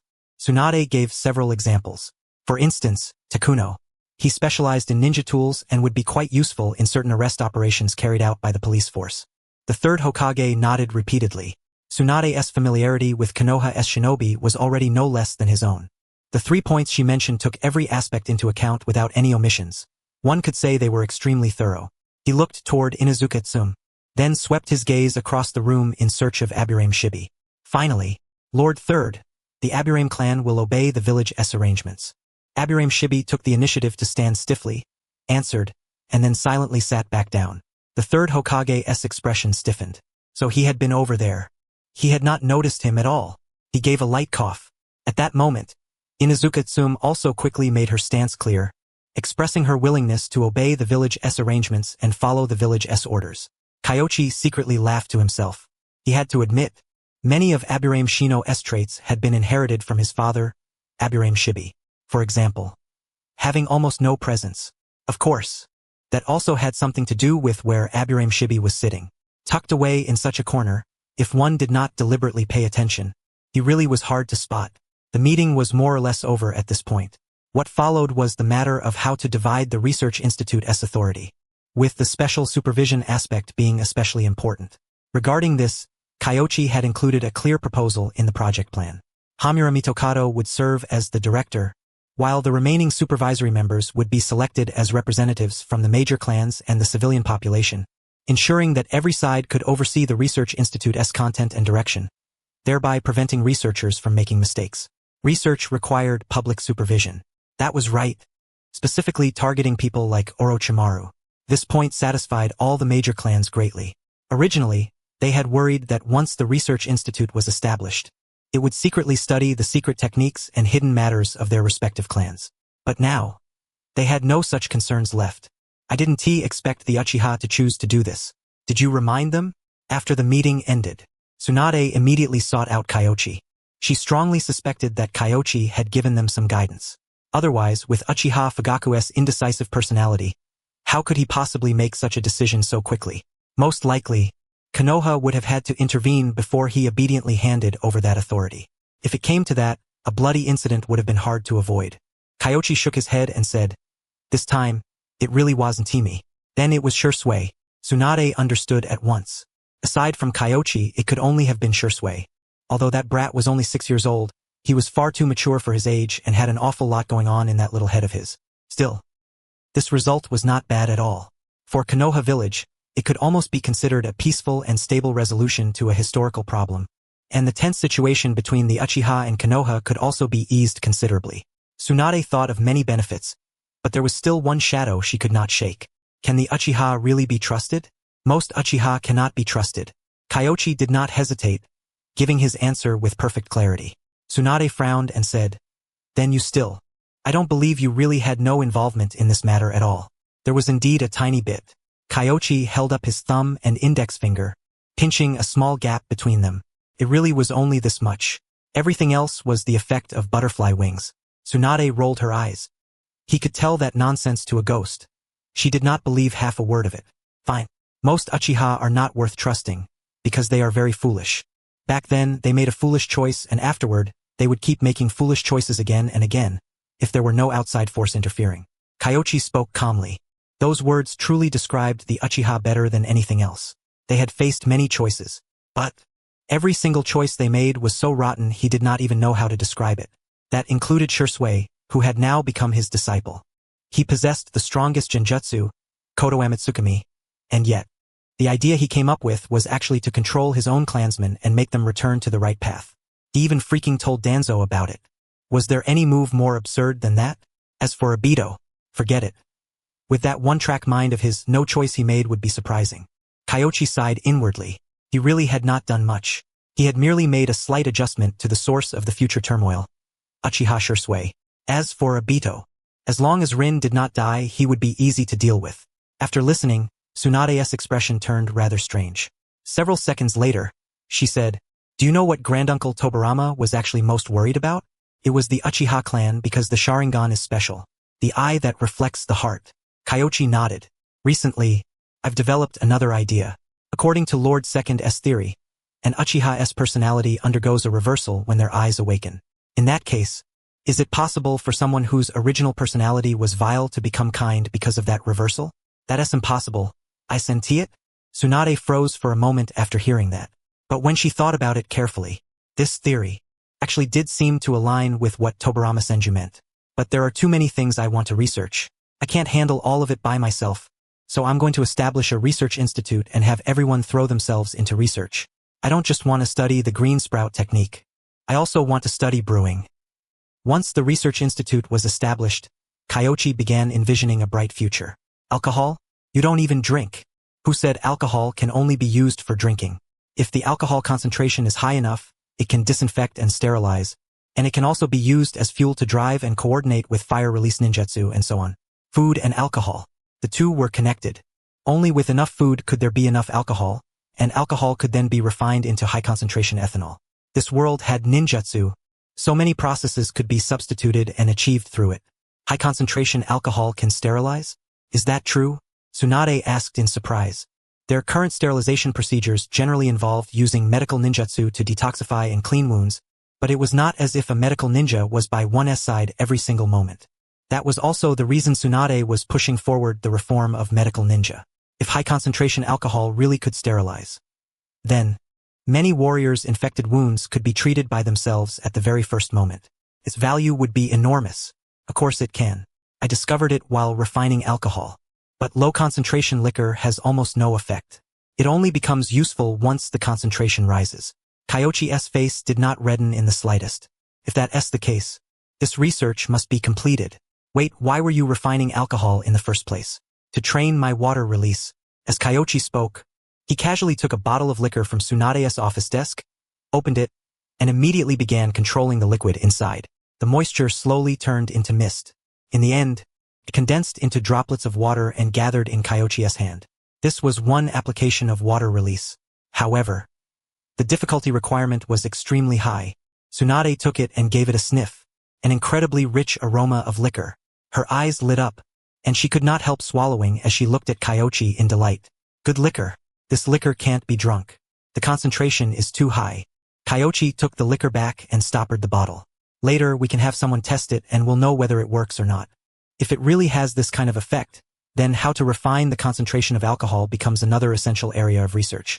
I finally understand why you want to promote a research institute. Tsunade once again grasped the importance of a research institute. The emergence of a single project often required cooperation from many different aspects. If one person researched it alone, it would take an enormous amount of time, But with a research institute, it would be different. If the various studies were assigned out and everyone researched different segments, efficiency would increase dramatically. Once this model was promoted, it might even change the shinobi world. How could one person compare to a group of people? This kind of research model was, without question, more efficient, and the chances of successful research were higher. Kyoichi's research direction was also very clear. Practical application. The green sprout plan, alcohol. These would first change daily life, and only afterward would they be applied within the ninja community. The extended research on sensory techniques belonged to the ninja field, but it was also a fundamental and practical type of research. Things like forbidden techniques, on the other hand, were rarely pondered over. If outsiders did not understand these principles, even if they stole and learned them, it would be useless and might even harm their own villages. Thinking of this, Tsunade admired Kyoichi even more. He was still so young, yet he had already considered so many different aspects so thoroughly. It was truly not easy. So, big sis Tsunade, you can relax. There's no way I'll let the research institute develop in a bad direction. Also, I'll be taking the liquor in your office as experimental materials. No, those are what I went through so much trouble to hide. Wait, how did you know my liquor was hidden here? Tsunade's expression changed. Kyoichi took the liquor, sealed it into a scroll with sealing jutsu, and then said flatly, I senti that simple? The things you treasure are always hidden somewhere you can't reach. No drinking at work. You're going to become Hokage, so your standards need to be high. Tsunade looked as if she had lost her parents. Just now, she had been so caught up in her excitement that she had not thought about that at all. The first Hokage's things really were terrifying. Shisui, is our plan really feasible? Inabi was very worried. He already knew that yesterday. Fugaku and Yashiro had secretly visited his home and decided that today they would go to the village and make their stance public. Although the plan had been discussed by Inabi and Shisui together, he still felt somewhat uneasy now. This was a major matter. The clan head had not discussed it with the clan, and once the news got out later, wouldn't the Uchiha side explode? Sensei once said that Kirigakure's situation is that there are too many voices, causing many factions within the village to have their own ideas. What do you mean by that? Inabi was curious. He knew about Shisui's admiration for Kyoichi, but in terms of position, Shisui was an unwavering Uchiha loyalist, and every decision he made was for the sake of the Uchiha. So, he was somewhat curious as to why Shisui had suddenly said this. Look, Ice Release and Shikatsumiyaku may not be as powerful as our Sharingan, but they are still extremely illustrious Kekkai Genkai. The strength of the Yuki clan and the Kagaya clan is also obvious to all. But when we fought Kirigakure, where were they? Shisui turned his head to look at him. The highest combat power that appeared was just the 7 ninja swordsmen of the Mist and Yagura. Inabi thought carefully, and it really was true. Ice Release and Shikatsumiyaku had not appeared at all. For a ninja village, such a situation was truly strange. Afterward, he understood what Shisui meant. Was Kirigakure weak? No. Otherwise, how could it rank among the 5 great shinobi villages? However, they had not actually displayed even half of their strength. Ever since the second Mizukage died in battle, every time they participated in war, they were more often just picking up small advantages, and did not dare take part in major wars at all. And this time, when they tried to pick up a small advantage, they suffered a loss instead. Inabi could not help sighing. We Uchiha are the same as Kirigakure. There are too many voices within the clan. Big brother Inabi, what you just said is exactly right. Before, I only felt that we were just as hesitant as Kirigakure, and with the clan head's abilities, there was no need to have so many misgivings. But looking at it now, the most important reason is that we simply have too many voices within the clan. Shisui was very happy, as if he truly had not seen that point. Hearing this, Inabi felt ashamed and hurriedly waved his hands as he said, How could I have thought of that? It was your sensei's words that reminded me. The crux of our Uchiha's illness is that there are too many voices. And Konoha has this situation too, but they have already begun to take action. Brother, are you talking about the change in duties of the 2 advisors? Shisui fell into deep thought. That's right. Shisui, haven't you noticed? Tsunade still hasn't taken office, but the 2 advisors have already been swept down from the stage. I think your sensei and Lady Tsunade's next step may be Danzo. Inabi's tone was firm. At this moment, he only felt that he was unprecedentedly clever. Shisui nodded thoughtfully and said, So that's how it is. I considered it before, but I didn't think that deeply. Hearing you say it like this, it really does make a great deal of sense. What was your original plan? What plan? Play it by ear. Taking this first step is what matters most. The issues within the clan can be dealt with sooner or later, and if worst comes to worst, we can ask the village for help. Shisui said, puzzled. That way of thinking isn't wrong, but you're still too young after all. There are plenty of things you haven't thought through. If we truly intend to rely on Konoha to strengthen the clan, then we have to sweep away some of the old-fashioned diehards within the clan. If we wait until outsiders intervene, things will turn ugly. Inabi said with absolute conviction. Just then, light footsteps came from outside the door. The next moment, Fugaku came in from outside. I heard everything you were discussing. Inabi, what you said was very good. When it's time to be decisive, we must be decisive. Since we've chosen to lean toward the village, we have to make choices. Fugaku drew in a deep breath, looked toward Shisui, and said, Shisui, you're thinking isn't wrong either, but it's still a little too naive. If we let the village intervene, then they'll have room to maneuver in all sorts of matters. For example, the Sharingan. Yes. Shisui lowered his head and did not argue. Inabi, you may leave first. Yes. Fugaku sent Inabi away, then turned his gaze to Shisui. This was an extraordinarily clever junior. On the surface, Inabi seemed to have thought of it himself, but in truth, Shisui had guided him step by step until he discovered the conclusion. Yet Shisui had never possessed such ability before. The source of it all, Kanda Kyoichi. He took a deep breath, further understanding just how terrifying that person was. And he was only 17. Thoughts flashed through Fugaku's mind, and then he gradually calmed down. For someone your age, having these thoughts is already quite impressive. Jonin Kyoichi truly is an exceptionally intelligent teacher who knows how to teach. If you study under him, sooner or later you'll become one of the pillars supporting our Uchiha. However, your teacher's words may not all be correct. There are many things you must think through independently. Only then can you seek a better future for our clan. Fugaku's attitude was gentle. He believed Shisui had arrived at these ideas on his own, because alongside Obito, he had interacted with many civilians and learned how civilians viewed the Uchiha. Every step of his reasoning was clear and coherent, unlike something taught by an outsider. But was it possible that Kyoichi had guided Shisui into interacting with civilians? He was somewhat worried that Shisui trusted Kyoichi too much. Lord Clan Head. Orochimaru is Lord Third's teacher. Did he listen to Lord Third? I am a member of the Uchiha, and I have pursuits that belong to the Uchiha. I will not let admiration blind me. Shisui lowered his head. If you can understand that, then that's truly wonderful. Shisui, once you awaken your Sharingan, come find me. I'll teach you how to master the Sharingan. Yes. Thank you, Lord Clan Head. Shisui looked utterly thrilled. Fugaku was still young. His first child was only 1 year old, so for the time being, he could still keep working. Therefore, his words did not mean he had settled on Shisui as the next clan head, but rather that he had developed the intention to focus on cultivating him. However, just as he was about to ask after Shisui's training, he saw that Shisui's eyes had turned a deep crimson. This is the Sharingan. Fugaku's eyes widened as he stared at Shisui in astonishment. Shisui, your eyes? What's wrong? Shisui still didn't know, his face blank with confusion. Fugaku looked around, then brought Shisui's mirror over. With one look, the Sharingan. I awakened it? I awakened it. Lord Clan Head. Good. Very good. You've only just awakened it, so you can't control the power of the Sharingan yet. But I'll teach you slowly. As it happens, this Chunin exam may be a joint Chunin exam involving the entire shinobi world. I want you to secure a spot. Fugaku was very excited. He was deeply glad Shisui had not gone all out in the previous exam. Otherwise, he would have missed this grand examination for the entire shinobi world. And this was not merely about showing his face. The significance of holding it jointly was to display the strength of each village's next generation, making others wary. The stronger Konoha was, the less the other villages would dare act recklessly. Therefore, this exam carried a different meaning. Lord Clan Head, I will give it everything I have and win glory for the Uchiha. Not for the Uchiha. For the village. Umbu. Kyoichi received another wave of feedback. Although it was only proficiency in lightning release chakra, it was still quite useful to him. But where had this reward come from? Lightning release. Uchiha?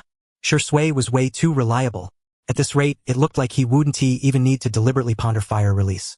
With Shisui around, sooner or later he would fleece benefits on his own and deliver rewards right to him. Wonderful. Kyoichi secretly cheered in his heart. A disciple like this. What more could he ask for? Kyoichi, I'll repeat this one more time. Grandpa's cells are extremely dangerous. The reason I don't recommend researching them isn't merely because of our blood relation. Tsunade said solemnly. Sister Tsunade, I understand. That's why I'm asking you to supervise from the side. If it goes out of control, please help me. Afterward, Kyoichi undid the seal and extracted a small portion. Then Tsunade immediately repaired the seal. In his other hand, he was holding a fish. After extracting the cells, he fused Hashirama-S cells into the fish's wound. The next moment, its wound rapidly healed. Not only that, its chakra presence rose, and the fish's body quickly turned woody. Immediately after, one tender bud after another sprouted from it. In the blink of an eye, using the fish's body as its foundation, it grew into a small sapling. At this point, the fish's life force was completely exhausted. Although he had seen it once in the anime, witnessing it with his own eyes still made it feel unbelievable. Human cells could actually survive this long. As expected of the sage body, a monstrous constitution born from the fusion of Ajura chakra and would release. Kyoichi sighed inwardly with emotion. The next moment, he took a deep breath, focused his mind, and began attempting to draw out the power within the wood release. But the moment he made contact, he discovered that the tree originally did not have the ability to absorb chakra. However, after he began absorbing, the other side also started absorbing. Had he just awakened would release-s instinct? How is it? Should I seal it?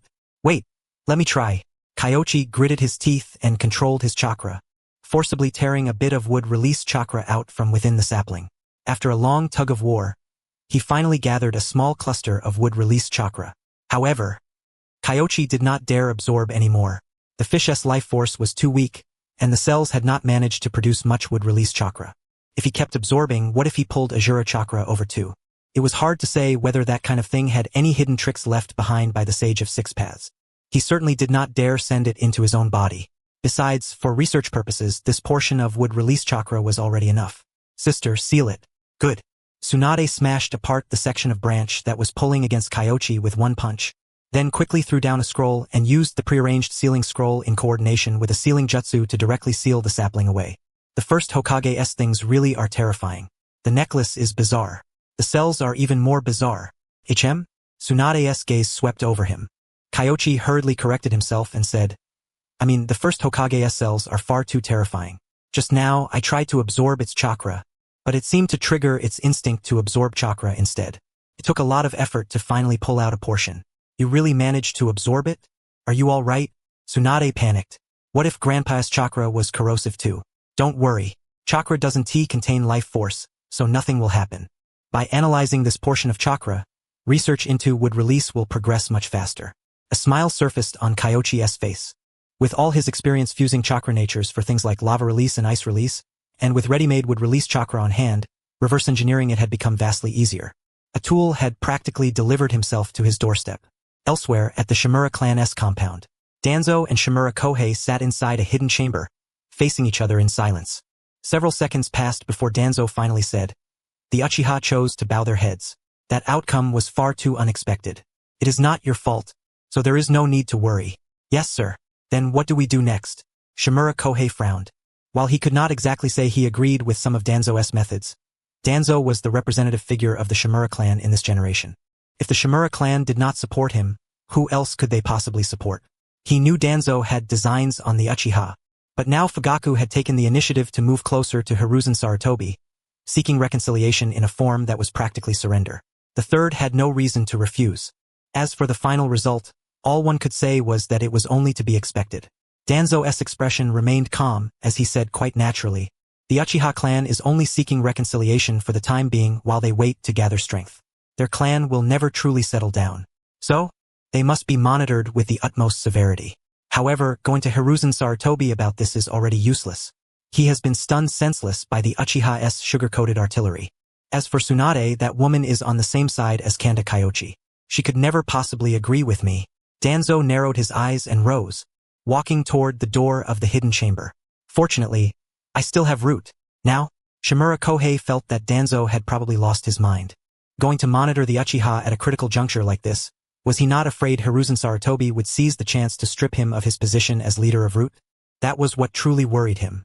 In Shimura Kohei's eyes, the reason Hiruzen Sarutobi planned to step down only after the Chunin exams was because he wanted to fish, to see whether certain people would take the bait so he could play the villain and deal with them all at once. Of course not. Right now, I have some matters to handle. Danzo offered no explanation. But, having served as clan head for so many years, how could Shimura Kohei fail to know what he intended to do? The core members of Root came from the Aburame and Yamanaka clans. Only after them came the orphans he had taken in. Now that the Aburame clan had obtained authority within the police force, their choices from here on out were hard to predict. That was why Danzo intended to go consolidate his allies. But the Shimura clan, did they truly have to follow Danzo all the way into the dark? A retreat began to stir in his heart. It was not that Danzo was incapable, but rather that the enemy was simply too powerful. Leaving aside everyone else, Kanda Kyoichi alone was someone Danzo could not defeat. After all, even Inoki had nearly died at Kanda Kyoichi's hands. Danzo was clearly no stronger than Inoki, and Kohei figured that, at absolute best, the odds would be 50-50. If they kept following Danzo, they would probably sink sooner or later. Danzo's actions did not affect Kyoichi and Tsunade. In the face of sheer strength, Danzo's little schemes and tricks were utterly useless. Besides, what Danzo needed to worry about now was not Tsunade, but the sudden fact that the Uchiha had jumped over to the right side. After obtaining wood release chakra, Kyoichi made a small amount of progress with wood release. After a day of analysis, he could already stimulate plant growth, and the result was, Kyoichi, I know you've managed to train wood release, but next time, please don't use it on this kind of vine. Having it crawl all over the walls really doesn't look good. Tsunade sighed helplessly. Early in the morning, the moment she saw the vines covering the courtyard, she knew this kid had probably succeeded in part. A mistake. I didn't expect the quality of my wood release chakra to be pretty decent. I got careless and overgrew it. How far has your research gone? Wood release is much harder than ice release and lava release. Although I've grasped part of it, right now I can only stimulate growth. I can't even generate it directly yet. Kyoichi formed hand seals and stretched out his hand. Some seedlings grew from his palm, but once he stopped maintaining them, they quickly withered, completely different from the vines on the wall. So does this count as a success? I still don't know. First, I'll observe and see how long the vines can survive. Also, I need to increase the experimental sample data. Of course, the most important part is lowering the threshold. Right now, it's a little difficult. Something like farming was definitely meant to be handed off to someone else. Kyoichi had no desire to end up like Yamato, getting dragged off every day to run a side business. It's already impressive that you made a breakthrough in such a short time. Tsunade felt a little sour. She wanted this kind of a little difficult too. I'll write out the current method over the next couple of days. You can see whether you're able to train it, and then we'll research it together. By the way, have you learned the chakra absorption technique yet? I've been too busy. Shadow clones. If you can't even be a little harsh on yourself, are you still a senju? Look at me. My shadow clones are almost never cut off. Letting them rest would be too much of a waste. The corner of Tsunade's mouth twitched. Kyoichi's shadow clones were truly model workers. Every day, only when he slept would they be dismissed for 3 or 4 hours. The rest of the time, they worked at full capacity. This kind of routine was possible, sure. It was just too exhausting. Tsunade sighed, then nodded and said, I'll do my best. The old man has been back recently, so things on my end have eased up a little. Splitting off one clone shouldn't be a problem. But once I officially take office later, I'm afraid I'll be too busy to manage it. Many people had no secret techniques, while Tsunade only hated that there were too many secret techniques she needed to learn. A happy kind of trouble. Construction on the research institute had already begun. For Ninja, building a structure did not take much time at all. With Earth release coordinating with the construction work, it could basically be finished in a few days. What took a bit of time instead was choosing the site. Kyoichi did not go anywhere else. His clone handled teaching while his main body did research. It continued until evening. Kyoichi further optimized wood release. Its consumption had decreased quite a bit, and it lasted longer than before. He had figured it out. With wood release, technique, experience, and vitality all had a huge influence. The gap between Hashirama Senju and Yamato truly was just a tiny little bit. He had originally planned to sleep after finishing his research. But then, that night, someone quietly came to visit. Orochimaru. Using clones to teach every day while you stay home doing research yourself. What an enviable constitution. Do you need something? Kyoichi was very direct. At this hour, he honestly did not particularly want to see Orochimaru. It was far too sensitive. Sure enough, he sensed that Tsunade had woken up again immediately. The news of the police force's reorganization cannot be hidden for long. Aren't you curious what will happen to the Uchiha? It has nothing to do with me. Kyoichi yawned. The Uchiha? Let Shisui worry about them. Unless Shisui came to ask for help, he had no interest in getting involved. Very well. I'm not all that interested either. I came because I wanted to ask you for guidance. Orochimaru smiled. Kyoichi had no choice but to let him in. After entering, Orochimaru said, You've already researched wood release Haven to you? I want to learn it. Is there a chance? You may name any condition. A condition? I remember your Earth release ninjutsu is very strong. In front of you, aside from our teacher, no one would dare claim their Earth release is strong. The corner of Orochimaru's mouth curved upward. But in the next instant, he could no longer keep his composure. I'll teach you would release. You help me research how to lower the threshold for using it. Lowering the threshold. That will be somewhat difficult. I'm afraid it will take up quite a bit of my time. Orochimaru hesitated for a moment, then finally nodded. Very well. I'm still more curious about wood release, especially the wood release you have mastered. But clearly Kyoichi was not from that line. Orochimaru did not mind that Kyoichi was stronger than he was, but he cared deeply that even his research ability had been surpassed, especially in a field where he had once invested an enormous amount of effort. And so, he wanted to know exactly how he had died. The scroll had only just been written. Kyoichi handed it over. Orochimaru accepted it and began reading through it carefully. After a few seconds, he sank into thought, then could not help but sigh. Kyoichi-kun, you truly are a genius. This kind of synthesis requires an extremely advanced understanding of earth release and wind release, and it also demands a terrifying level of chakra control.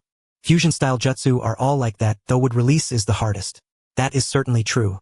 Orochimaru regretted it deeply at first, but soon after, he came to terms with it.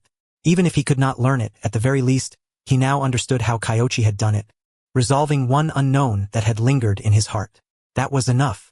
I will handle the research into lowering the threshold. After all, this is the beginning of something that could carve my name permanently into the history of the ninja world. Kyoichi was baffled. Just where had Orochimaru's thoughts drifted off to?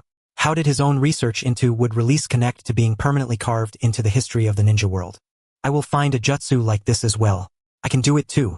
Orochimaru said a few baffling words, then quietly left, leaving Kyoichi completely at a loss. He knew it. Orochimaru had definitely misunderstood something. Still, forget it. Let him think whatever he wanted. As long as he did not conduct illegal experiments. Kyoichi could not be bothered to interfere. Orochimaru showing up of his own accord to serve as a toolman was something Kyoichi had never expected at all. With him sharing the burden, Kyoichi could draw a portion of his energy away from this and spare a little attention for other matters. For example, Shisui and Asuma's training. Kumogakure had already agreed to cooperate. So, this Chunin exam would be grand on an unprecedented scale. Effectively the Ninja World's first joint Chunin exam, and its significance would be absolutely different. Not only that, the teams from each village had set out one after another over the past 2 days, rushing toward Konoha. The most enthusiastic was none other than Emigakure. Next came Sunagakure and Iwagakure. He hoped both Asuma and Shisui would put on a decent showing, but the time left for him to instruct them was probably not much. Especially Asuma. Shisui had the Uchiha and the Sharingan, so there was no need to worry about him at all, but Asuma was different. The Sarutobi clan did not know the wind release he excelled at. At the moment, Kyoichi was the only one who could teach that thing, and the third seemed to have already helped him forge chakra weapons. Using iron from the fragments of the executioner's blade and the chakra metal the third had left over. Of course, it was not as if Kyoichi had given no guidance to anyone else. Over these past few days, his clone had instructed quite a few students such as Genma Shiranui, Aoba Yamashiro, and even Kotetsu Hagane and Izumo Kamizuki. For the former, the main issue was offensive thinking, while what Kotetsu Hagane and Izumo Kamizuki lacked was jutsu. Most other civilian ninja were the same. For civilians, learning new ninjutsu was far too difficult, especially powerful, practical jutsu. Of course, Konoha was not without advantages in the Chunin exam. The questions for this exam were still being set by Kyoichi, and he had no intention of changing them again, so they had already taken it once. They knew the rules of the game, and they had strength that was far from weak. If they still got utterly crushed by the other villages like this, then they really could all roll back to the academy. He was outputting damage right in their faces, and Fugaku had gone completely berserk. As for the Uchiha, aside from the third and the Uchiha themselves, everyone else was in spectator mode. There was nothing to be done about that. Even if Kyoichi wanted to intervene, he could not truly help Shisui do anything directly, because Konoha had an established set of clan rules. Otherwise, with the Research Institute this time, he would not have needed to involve those clans.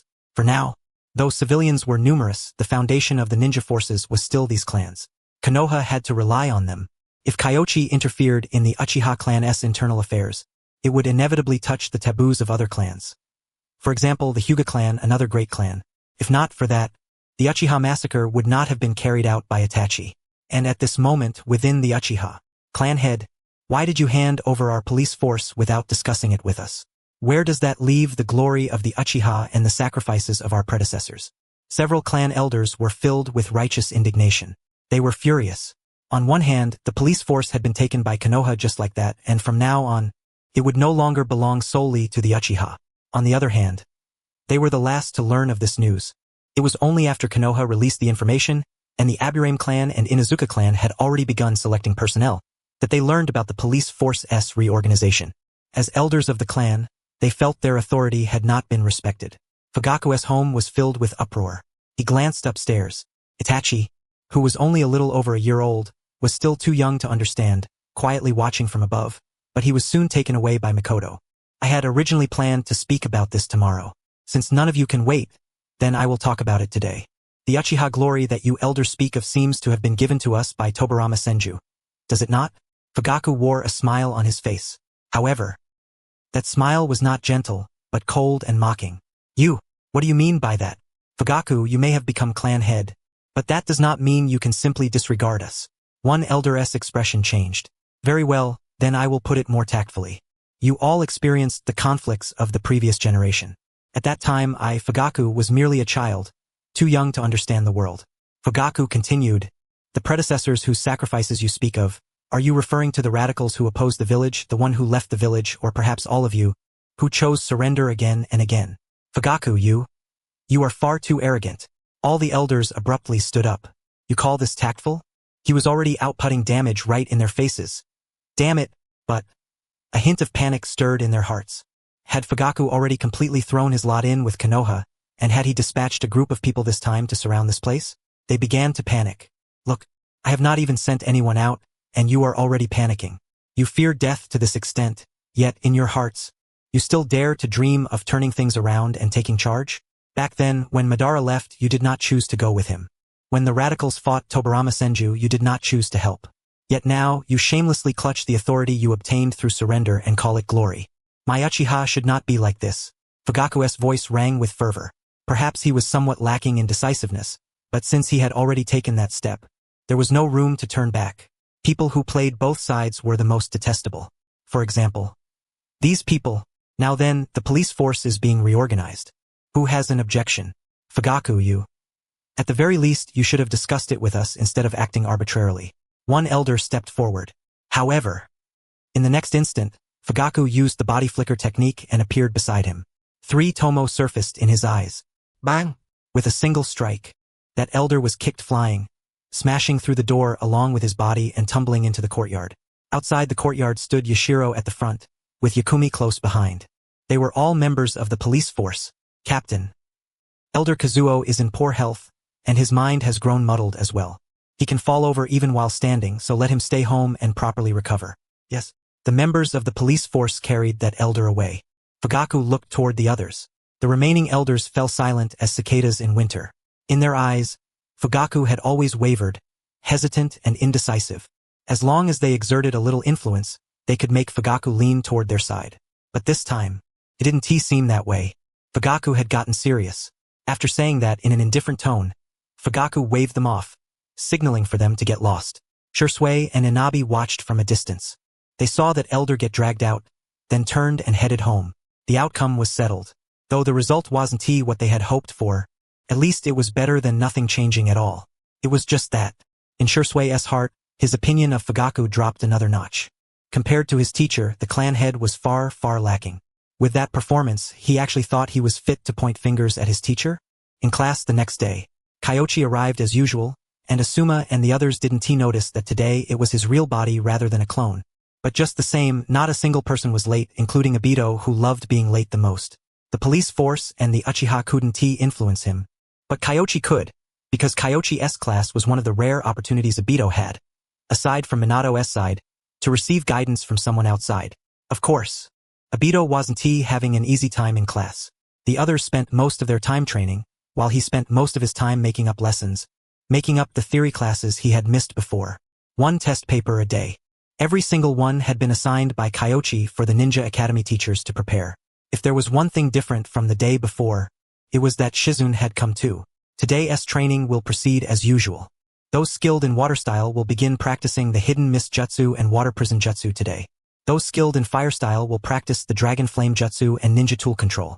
Earth style users will practice earth shore return and earth dragon concealment. If you don't know something, ask my shadow clone for guidance. Among this group, lightning style ninja were the fewest. As for genjutsu, there wasn't much to say about that thing. Strong genjutsu weren't something ordinary people could use, while weaker ones weren't of much practical value. For the time being, there was no need to make it a main focus. After all, Kyoichi had even persuaded Kurenai Yuhi into changing the direction of her primary training, let alone these ordinary ninja whose energy and talent were both limited. After giving his instructions, Kyoichi called out several people: Asuma, Gunma Shiranui, Reito Namishi, Shizun, and Rin. Everyone was envious, but that was all. After all, Shisui himself wasn't among them, so clearly the teacher's selection wasn't based on a standard like whether someone was his disciple, but on another set of criteria entirely. The five followed Kyoichi out, all the way to the forest of death. Your lesson today will be a little different. Reito, I remember you know some poison arts? Kyoichi looked toward Reito Namishi. Reito Namishi nodded. I also understand a little about poison arts.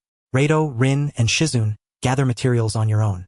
Later, I'll give you guidance on using poison and detoxifying it. Yes.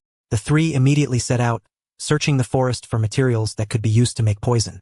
Medical ninja didn't have many combat methods, and poison was one of the most crucial. Rin wasn't proficient in poison arts, but under circumstances where they might run into Sunigakure ninja, understanding poison was a necessity. After Kyoichi finished speaking, he looked toward Asuma and Genma Shiranui. Both of your attacks need to be carried out in coordination with ninja tools, so I brought the two of you together to teach you. It'll be more convenient that way. Asuma, how well have you mastered Flying Swallow? I'm proficient with it. I've used it on the battlefield too. But if the opponent has a defensive secret technique or is faster than me, I might end up at a disadvantage. Asuma answered without hesitation. Very good. These past few days of training have clearly produced results. Back when I first met you, you even dared to skip class. And you weren't exactly enthusiastic about training either. Teacher, I was wrong. Asuma's face flushed. He hadn't skipped class many times. Just 1 or 2 times later when he followed the others and ran off with them. Unfortunately, the very day Kyoichi came back, he happened to skip. Painful. All right. Your weapon is finished, I senti it? Yeah. Asuma took out his trench knives. Starting today, you'll practice my wind-style swordsmanship. This is the scroll. Practice according to it first, and if there's anything you don't understand, I'll guide you. Yes. Asuma went off to the side and started practicing. Then it was Genma Shiranui's turn. Over the past few days, Kyoichi had observed Genma Shiranui's performance and had a rough judgment of his current strength. Upper tier among genin, but not at the very top. However, in this generation, there were only a few decent seedlings worth comparing, and Genma Shiranui could also be considered someone with potential. Your problem is different from the others, so I brought you out separately too. Your senbon and shuriken are very accurate, and your ninjutsu also works in coordination with them. If you were a bit stronger, I'd recommend that you practice the shuriken shadow clone jutsu. But right now, he still wasn't qualified. The shuriken shadow clone jutsu was A rank, a jonin level ninjutsu, and Genma Shiranui currently couldn't master it yet. Genma, aside from needing to supplement your close combat ability, there's one more thing. You can use a few more methods for releasing hidden weapons. For example, Kyoichi turned around, and with a flick of the robe on his body, several shuriken flew up. Those shuriken were frighteningly precise, all of them grazing past Genma Shiranui's sides before landing in the tree behind him. Genma Shiranui thought that was the end of it. But in the next instant, several kunai shot out from Kyoichi's sleeve, and after those kunai were launched, their number rapidly multiplied. He stared, dumbfounded. You could do that? I don't know much about hidden weapons, so for now, this is all I have. You can practice it. In short, hidden weapons are all about catching the opponent off guard. Assassination technique is key, but how to conceal hidden weapons is also key. Understand? Yes, I understand. Genma Shiranui's eyes shone brightly. If you talked ninjutsu with him, he might have a hard time with it because ever since he was little, he had been interested in hidden weapons, and he had never really studied nature transformation jutsu at all. Making him practice that now was no different from making things difficult for him. But this kind of hidden weapon technique, it was difficult, sure, but he was very interested. If you practice it until you're proficient, you can even find ways to install them in places like your legs and feet. Sunigakure is quite good in this area. They combine hidden weapons with puppet techniques, and they've developed it very well. Once the Research Institute develops chakra threads, you can consider learning them. Kyoichi added one final note. Yes. Thank you, Lord Kyoichi. Genma Shiranui couldn't suppress the excitement on his face. Pupet technique. Naturally, he was terribly envious of them too, but Konoha had no such inheritance, so he could only gaze at them and sigh. If they could research them, then the upper limit of his hidden weapons would be even higher. Go practice. Kyoichi nodded, then took out several scrolls. These were several scrolls related to poison arts that he had found in Tsunade's collection. As for poison arts, Kyoichi truly only understood a little. Right now, he still had to study them on the spot. Of course, unfamiliar was unfamiliar, but after reading for one morning, it was more than enough to teach Reito Namishi and the others. After all, poison arts were the sort of thing that required quite a lot of time invested if one wanted to become proficient, and at the moment the three of them, Reito included, didn't have that kind of time. The ninja squads from Amigakure and Sunigakure were said to be arriving tomorrow. There simply wasn't enough time for in-depth training. Amigakure had to learn the spirit of grinding. Ninja tool training was no easier than researching how people protected themselves. For many commoners, ninja tool control was the simplest and most direct method of becoming stronger that they had access to, but Genma Shiranui was doing it purely because he loved it. So, after seeing a new path, he swept away his previous lethargy and became unbelievably proactive. Rest? Not happening. If he got tired, he ate a soldier pill. Asuma stared, dumbfounded. It wasn't that his stamina couldn't keep up, but rather that he had never seen Genma working this hard. Asuma, don't get distracted. Yes. Asuma immediately focused, using his trench knives to continuously attempt Kyoichi's wind-style swordsmanship. The difficulty was immense, but Kyoichi was not asking him to master it in a short time. Rather, he hoped Genma could grasp the true essence of his own wind-release swordsmanship, gathering power into a single line. Break the surface with a line. As long as he gained even a basic command of compressing wind-release chakra and releasing it in one focused line, then whether it was flying swallow or an ordinary slash, both would rise to the next level. Kyoichi closed his eyes and used chakra sensing to probe the situation inside the forest. No danger. Reito Namishi and the others had run into a few wild beasts, but it was not a major problem. They quickly drove the enemies back, and they should be returning before long. Kyoichi opened his eyes and looked back at what was in front of him. Genma Shiranui had clearly run into trouble, because this sort of technique relied either on chakra and taijutsu control skills, or on external tools. Genma Shiranui had neither. After practicing for a long while and puzzling it over, he stopped his hard training, walked up to Kyoichi and said, "Teacher, when one's strength is insufficient, is it possible to borrow certain ideas from puppet techniques to achieve the effect you described?" Of course, hidden weapons and tools are both external aids. If you forge suitable equipment and matching hidden weapons, your attacks can become even more concealed, and you can also temper them with poison, Kyoichi said. As for those things, as long as he mentioned it to the Shiranui clan, they would naturally help prepare them for one of their own. Then do I also need to learn poison techniques? If you use explosive tags, do you also have to know how to make explosive tags? You only need to learn how to use them, and how to make sure you don't get blown up yourself. Kyoichi found it rather amusing. Did this count as the Shinobi World's version of the refrigerator theory? You're right. Genma had no idea how to refute him, because what Kyoichi said made way too much damn sense. He silently went back to training. External tools were useful, sure, but one's own strength still had to be solid enough. Just now, his teacher had not relied on any external tool at all. More importantly, his teacher was not even famous for hidden weapons. They were merely one of the many things he had long described as knowing a little about. And yet, despite being so powerful, Kyoichi still pursued new knowledge with tireless devotion. Even a supreme genius worked this hard, and he had actually dared to dream of slacking off like a salted fish. Genma Shiranui felt deeply ashamed. This was the nice thing about talking to smart people. There was no need to waste too much breath. Kyoichi split his attention in two, guiding Asuma and Genma while flipping through the poison scroll.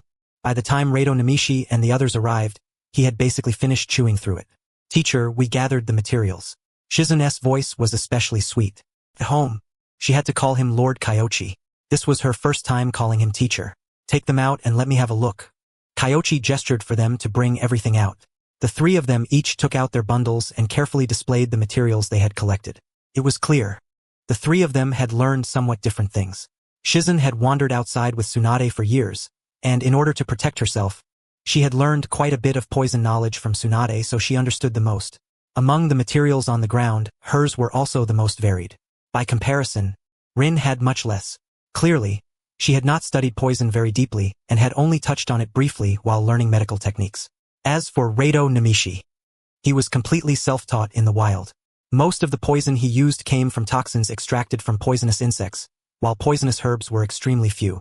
Was your family once made up of hunters? Kyoichi asked curiously. As expected of Lord Kyoichi. My grandfather really was a hunter before. After moving to Konoha, both my grandfather and my father became ninja. These poisons were something they came up with based on their old hunting experience. Reito Namishi nodded. Sure enough. To know wild creatures that well, and to be able to find and catch them in such a short time, he had definitely trained for it. Reito was not a medical ninja, yet he understood these things. Could only have been passed down through his family. Are you willing to share the formula? Kyoichi asked a sensitive question. Formula. That was something many people were deeply wary about. Reito Namishi hesitated for a moment, then finally nodded. You can go back and discuss it with your family. There's no need, Lord Kyoichi. These poisons are no secret at all in your eyes. There's no need to hide them. I believe my father would approve of my decision too, Reito Namishi said. Good. Then the assignment for the three of you today is to work together and further optimize this poison formula. Yes. Huh? Thank you, teacher. Thank you, Rin Shizun. Reito froze, not having expected that when Kyoichi spoke of sharing, he meant sharing it with Rin and Shizun so the two of them could help research and optimize it together. Sure enough. With Lord Kyoichi's character and insight, how could he possibly take a fancy to his family's poison techniques? Reito felt glad in his heart that he had not refused. His family were only commoners, with no systematic knowledge of poisons, and they simply had no ability to optimize it any further. Don't be so quick to thank us. Don't neglect your swordsmanship either. For you, swordsmanship is the foundation. As for Rin, you have quite a lot to learn. There's no way to cover too much in the short term, but aside from poison, you'll also need some temporary training in hidden weapons. Yes, there was no need to worry about Shizun. Although her taijutsu was weak, her overall ability was still top tier among this group. After all, she had studied under Tsunade since childhood, so her fundamentals in medical ninjutsu, poison, and the like would not be poor.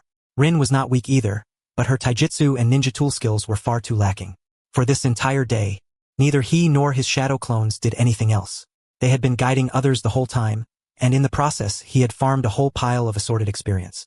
For example, Senbon proficiency, basic poison techniques, bird domestication, and so on. There were many strange things among them, and whether they were useful or not, he had no idea.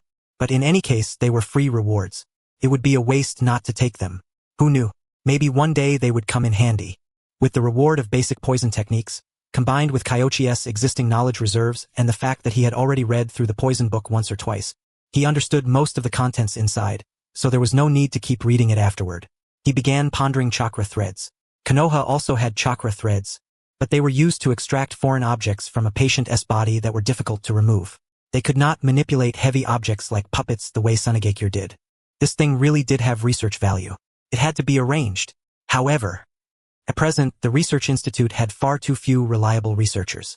Kyoichi sighed, searching through his mind for people in Konoha with research talent. After thinking it over from every angle, one person surfaced in his mind. Kabuto Yakushi. He should be at the orphanage right now, shouldn't he? Kabuto Yakushi was a Sunagakure captive who had survived the Battle of Kikyo Pass. What made him different from the other captives was that Kabuto Yakushi had lost his memories. Because of that, he was adopted by Nono Yakushi and became a member of the orphanage. This was talent.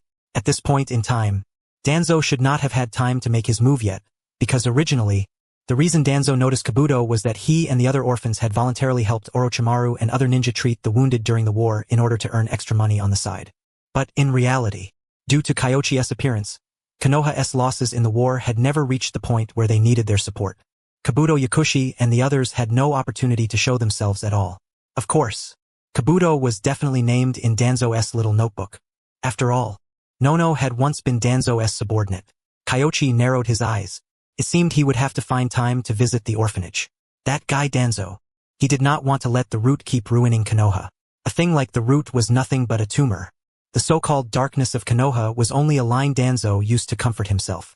It was not until evening that Kyoichi finally let them go home. However, on the way back, Genma Shiranui was still training. After seeing that, how could Asuma dare to slack off any further? Along the road, a whole group of people were training with grim determination. At the entrance to Konoha village. Lord Yahiko, is this Konoha? How are they? This. Konoha isn't powerful without reason. Yahiko was deeply shaken as well. They were all genin, and he had thought Amigakure was already working hard enough. Only after arriving in Konoha did he realize. What did their effort even amount to? Everyone on Konoha's side was training like mad. Even when they were traveling, they were doing it in handstands, and there was more than one of them. At the front was someone dressed in a green bodysuit, with more than a dozen people behind him, and one of them even looked faintly like a member of the Uchiha clan. Incredible. Even an Uchiha genius was pushing himself this hard? It might just be an isolated case, Yahiko said. Distracted, he finished registering, then walked deeper along the street, and then, after walking down one street, he saw another person using senbon needles to throw at flying insects. He watched for a while. The person did not hit every time, but the accuracy was not low either. Not far away, there was also someone walking while throwing punches, which seemed to be some kind of taijutsu. Teacher, Konoha is way too insane, an Amigakure ninja whispered. If they weren't insane, how could they suppress the other great villages of the ninja world? Even with Konoha's strength, they still push themselves this far. Our Amigakure is in a time of crisis, yet even our desperate efforts fall short of theirs. Once we return, we'll have to increase the intensity of our training. Yahiko grew serious. Konoha's effort was not an isolated case. Their entire next generation was insane, training with everything they had, terrified that they might not be strong enough. This kind of atmosphere was simply even more terrifying than Kumogakure. He found the lodging that Konoha's ninja had arranged for him, settled the students in, thought it over again and again, then went out to ask around about Kyoichi Kanda's residence. Yahiko had to pay him a visit and seek guidance. Konoha's state of effort was far too successful. Amigakure had to learn it. The sky was already nearly dark. Yahiko had originally brought gifts, but those were presents meant to thank Kyoichi. If he was going to visit and seek instruction, they were completely insufficient. He bought a few more things, asked about Kyoichi's residence along the way, and headed toward Kyoichi's place. As a result, in the short time it took him to make one round, he saw that training squad of more than a dozen people still practicing, only their numbers had gone from over a dozen to 7 or 8. Even so, that was already absurdly impressive. He had asked the shopkeeper, and Konoha had not been like this before. But after Kyoichi returned from the front lines, it was as if all the children in the entire village had been activated. It was genuinely outrageous. This kind of grind spread from the top down. Shizune was in the courtyard studying poisons. Hearing a knock at the door, she immediately went to open it, only to see an Amigakure ninja with orange hair, roughly in his 20s, and he was carrying large and small packages in both hands, making it unclear whether he had come to stay or to deliver gifts. If it was the latter, this was far too much. She looked utterly bewildered. May I ask who you are? She did not remember ever going to the Land of Rain with Tsunade, so she should not know anyone from the Land of Rain. Hello, I'm here to visit Jonin Kyoichi Kanda. May I ask if he is at home? He is. Please come in. Shizune nodded and opened the door to let him in. But then she remembered that she was conducting poison research in the courtyard and immediately said, Please wait a moment. Allow me to tidy up the courtyard. There's no need to tidy up. It's already very. Yahiko had originally wanted to say it was already very clean, but when he glanced over, he saw a pile of bottles and jars in the courtyard. Many of the things were brightly colored and accompanied by strange animals. Clearly not proper medicine. That stuff was poison, wasn't it? The corner of his mouth twitched, and he vaguely guessed what this young girl was doing. Concocting poison. Judging by her age, she was probably also a genin taking part in the Chunin exams, perhaps a medical ninja. A medical ninja, poison. Even medical ninja were pushing themselves this hard. Konoha truly was terrifying. In the past, Yahiko's understanding of Konoha had come from his teacher, Jiraiya. In his descriptions, Konoha was a relatively peaceful place. Although there were some disputes, overall it was quite good. Later, after listening to Kyoichi's advice, he joined Hanzo, and from Hanzo he obtained a large batch of resources as well as a great deal of intelligence he had never known before. Konoha's image in his mind became much more three-dimensional. It was a standard great ninja village, powerful and terrifying. They possessed a large population, but in terms of cultivation, they were not especially proactive. In the past, children only truly graduated at 12 years old, and before that they had to study at the Ninja Academy.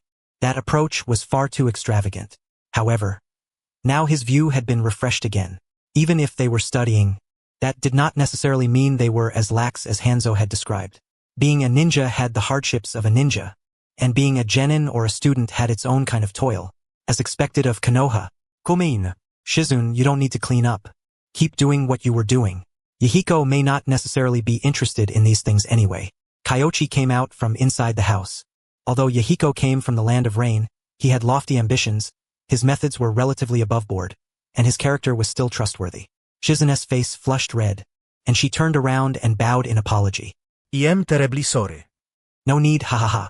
I'm an aim nin after all. Yahiko smiled brightly and came in carrying the gifts. Sure enough, he kept his gaze straight ahead and did not pay any more attention to the poisons. After entering, he set the things down. After he entered the room, he put the things down, then glanced around inside in surprise. Kyoichi himself had come out, but there seemed to be another person still inside. A shadow clone? Even at a time like this, he had to split off a shadow clone. He must be studying or researching ninjutsu. Even Kyoichi worked this hard. Yahiko fell into thought. Sure enough, atmosphere was something that spread from the top down. Only after Kyoichi gestured did he sit down, then said respectfully, last time, I received your guidance. After I returned, I discussed it with Lord Hanzo, and he very much agreed with the idea of us uniting the small nations and mobilizing the countries without ninja villages. It seems you gained quite a bit from this brief war. Kyoichi smiled. In this war, aside from Sunagakure, which had suffered disastrous losses at Mount Kikyo, Iwagakure, Kusagakure, Kirigakure, and Kumogakure, all of which had participated, suffered considerable losses as well. Amigakure was different. Hanzo's capabilities were not weak. What limited Amigakure was actually the population of the Land of Rain. In the last Great War, too many people in the Land of Rain had died, and the nation had been badly weakened ever since, unable to recover. This time, however, with the Land of Grass in turmoil, the neighboring Land of Rain's population had surged, and its vitality had recovered a fair amount. If the alliance plan succeeded as well, then the coalition formed around Amigakure would become a force that was by no means weak. Yes, present. We have united with the nobles in the northern part of the Land of Rivers. The Land of Birds and the Land of Demons are currently interested in joining as well, but there is a Land of Bears between them and us, and that country is rather difficult to handle. The Land of Bears? That would be Hoshigakure, right? Hearing the name, Kyoichi vaguely recalled a few things. Yes, their country has a lot of miasma, so they may not understand much about the outside world, but their peacock mystic method is indeed formidable. Yahiko worded it tactfully. However, Kyoichi had already guessed the general situation. That village was quite the oddity. Their village relied on radiation from a star and had mastered a unique change in chakra form, allowing them to transform chakra into various shapes for combat. Their village chief even called himself the Hokage. One had to know even Hanzo did not call himself the Amikage. As for that village, Yahiko did not quite know how to approach it. Last time, he had sent people there, but they had not even managed to enter the village, let alone join forces. Yet the Land of Bears happened to lie between the Land of Demons and the Land of Birds. If they did not deal with it, then even if the Land of Demons was interested, things would be very difficult. Their secret art comes from a star, but if my guess is right, training with the aid of that star must carry severe side effects. You can use that point to make contact with their Hokage in secret, Kyoichi said after pondering for a moment. Really? Yahiko was stunned. The star secret art had severe side effects. He had never heard of such a thing. Still, he knew Kyoichi's medical ninjutsu was incredibly strong, and his elder sister was the renowned Lady Tsunade, so when it came to medicine, Kyoichi undoubtedly had far more authority than he did. If he said there were side effects, then there were. If they could win over Hoshigakure, the strength of their alliance would grow far too much. Yahiko looked at his own gift and felt that perhaps he had not brought nearly enough. He was lost in thought for a moment, then came back to himself and said solemnly, if that is the case, there really is a chance. I just don't know what these side effects are. The side effects of using external forces to stimulate training usually come down to only a few types.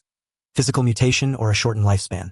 The Hoshi ninja don't seem to have any changes in appearance, so it must be lifespan. Lifespan? That's possible.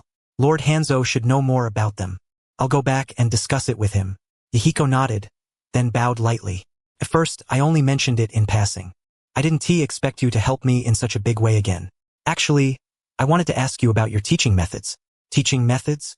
Kyoichi froze for a moment, then thought of the village's situation and Might Gai's taijutsu training squad, and his expression instantly turned strange. No way. Were that whole pack of people still grinding away? How did you manage to make the children so diligent? Amigakure is a small nation, and the children all work very hard, but compared to yours, they're far behind. The usual form of motivation was to instill a sense of crisis. But Konoha had just won a 1-against-3 war, so that clearly did not apply. That was what Yahiko found most baffling. That, first, you need to choose a few people to take the lead in working hard, then establish an incentive system. For example, once they reach a certain stage, you can teach them ninjutsu or have Hanzo personally give them guidance, things like that. People to take the lead in working hard? I don't know if you've ever seen sheep being herded. A flock is usually led by a bellwether. Kyoichi gave him an analogy. Even competitive grinding needed someone to start it first. If no one moved, what was the point of everyone competing in the same fish pond? Yahiko thought about it and immediately understood, nodding again and again, his eyes shining. Anything else? Hold more exams. Exams? What does that mean? Theory, ninjutsu, physical ability, test them once every month. Then reward the ones with high rankings and drag the low-ranking ones into special training. Whatever they lack, make up for it.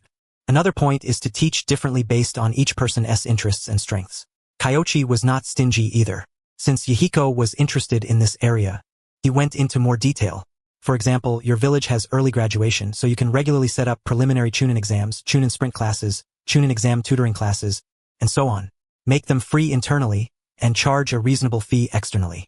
Then have a few small villages hold internal mock Chunin exams together. Wouldn't that build up the atmosphere? With those few lines from Kyoichi, Yahiko kept nodding.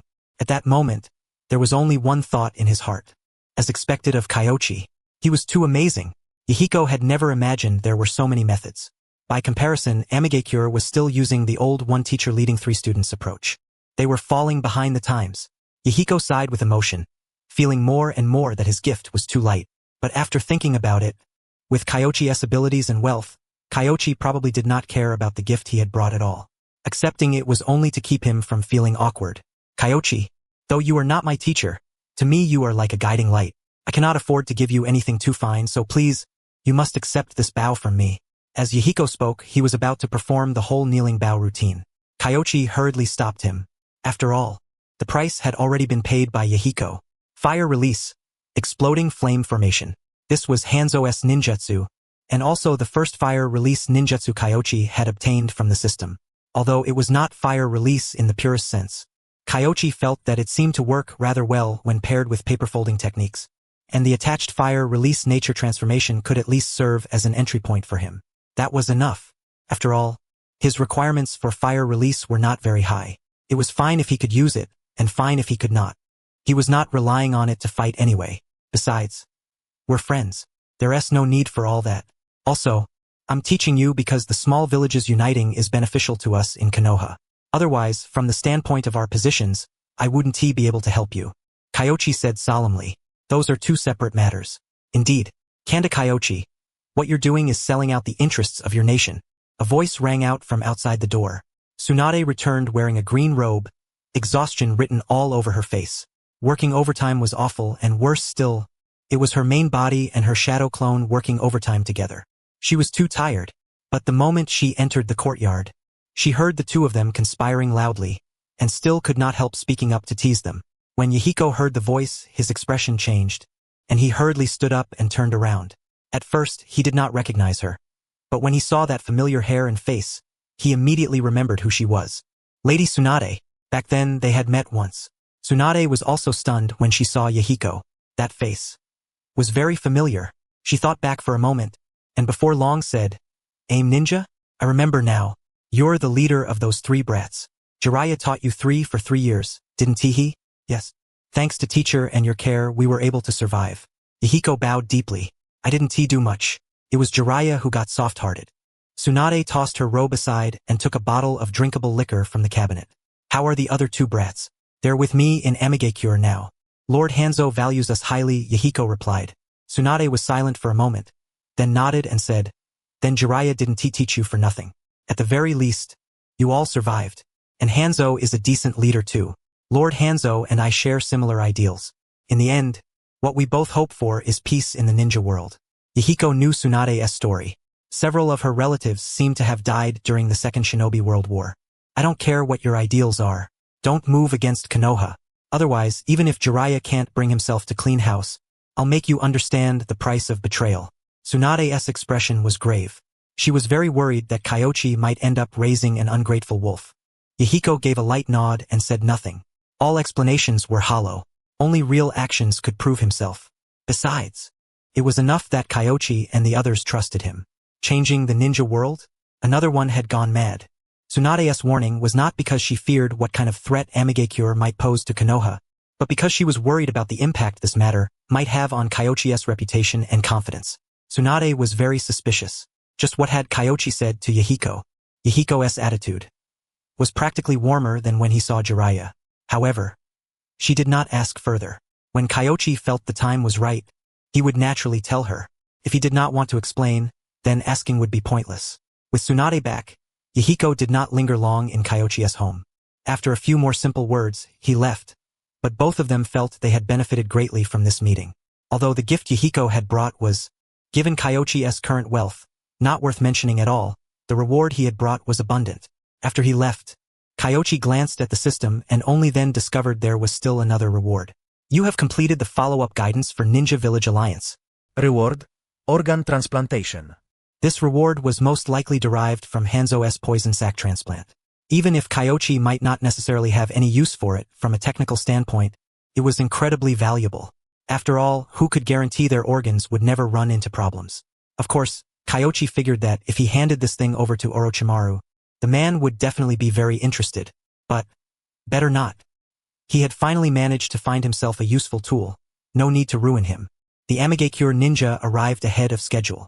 Just from Yahiko's mental state, it was obvious they probably had not gotten much rest along the way. They had really gone all out to reach Konoha as quickly as possible. The next day, Sunagakure arrived as well. Konoha's atmosphere changed all at once. Everyone who had originally been training out on the streets had no choice but to move elsewhere. But the Forest of Death had already been locked down in advance. At first, everyone planned to find some secluded place to hide away and train. But we can leave some people at the school.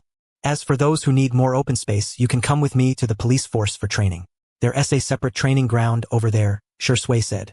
A few people who knew the situation were stunned when they heard that, looking at Shisui in disbelief. The police force? With the clan in such chaos lately, bringing them to the police force. Was that really all right? Shisui, this isn't appropriate, is it? Hana Inuzuka was the first to step forward. Shisui smiled and said, "Don't worry. This was our clan head's idea. Maybe everyone still doesn't know, but from now on, the police force won't be staffed solely by us Uchiha anymore. All ninja will have the chance to join the police force, so you can consider this a chance to take everyone there for a look." The police force is being reorganized? Come to think of it, I've never been over to the police force before. Nice. Everyone, let us go together. Okay? Obito was as carefree as ever, not noticing in the slightest that everyone seemed a little off. Asuma was used to it. This guy was just like that, no brain included. Expecting him to understand the deeper implications of the police force's reorganization was rather difficult.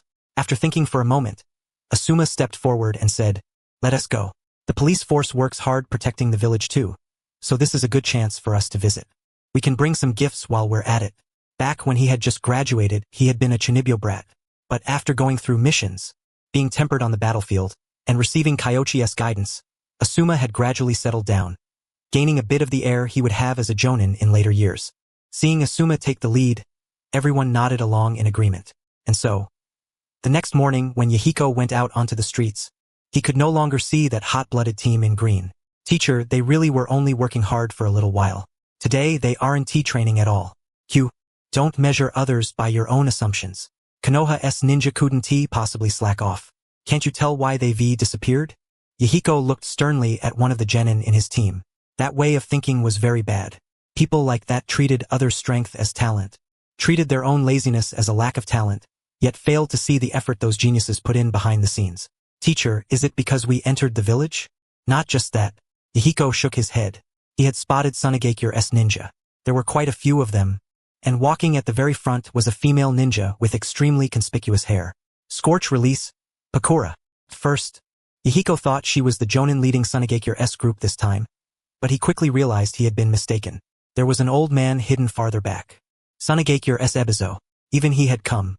No wonder all of Konoha's genin had disappeared. Yahiko's expression turned serious. Ebizo. That guy was practically Sunagakure's Danzo, with hidden intelligence lines spread all across the ninja world. But according to Yahiko's analysis of the intel, Ebizo had nearly withdrawn from the circle of power after Raza took office. So why had he come to Konoha leading a team? He was utterly puzzled. By the afternoon, Iwagakure's ninja had arrived as well. Everyone's really going all out. Sunagakure and the Aimnin set off around the same time, so I can understand them arriving this fast. But Inoki's side rushed over this quickly too. That's impressive. Kyoichi could not help but admire it. The Sunanin had spent 4 days on the road, while Iwagakure had only taken 3, despite the journey being even longer. Inoki personally escorted them to the border. Gecko Ichiki said. He had been responsible for monitoring the Iwanin team the entire way, so he understood their situation best. In order to speed up the group, Inoki had personally led the team and used the lightweight rock technique to help them accelerate. All the ninja reached the border without expending much effort, while Inoki was exhausted half to death. That was how they had managed to get from Iwagakure to Konoha within 3 days. Kyoichi nodded lightly.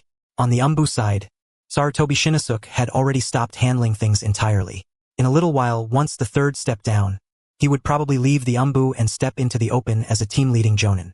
So, with no other choice, Kyoichi had to cover for him. He glanced over the intelligence. Kirigakure would arrive soon as well, no later than tomorrow morning, and the other small villages would more or less all arrive tomorrow too. This speed. Every last one of them was rushing as if their lives depended on it. ISNT, the exam's still 4 or 5 days away. These people are even competing this hard over travel speed. The entire trend of the ninja world has changed. Only Kumogakure is exactly as I imagined. Kyoichi sighed with emotion. Gecko Ichiki held back and said nothing. Captain, the Kumanin already set out yesterday. Today they're almost around the Yugakure area. Huh? These people.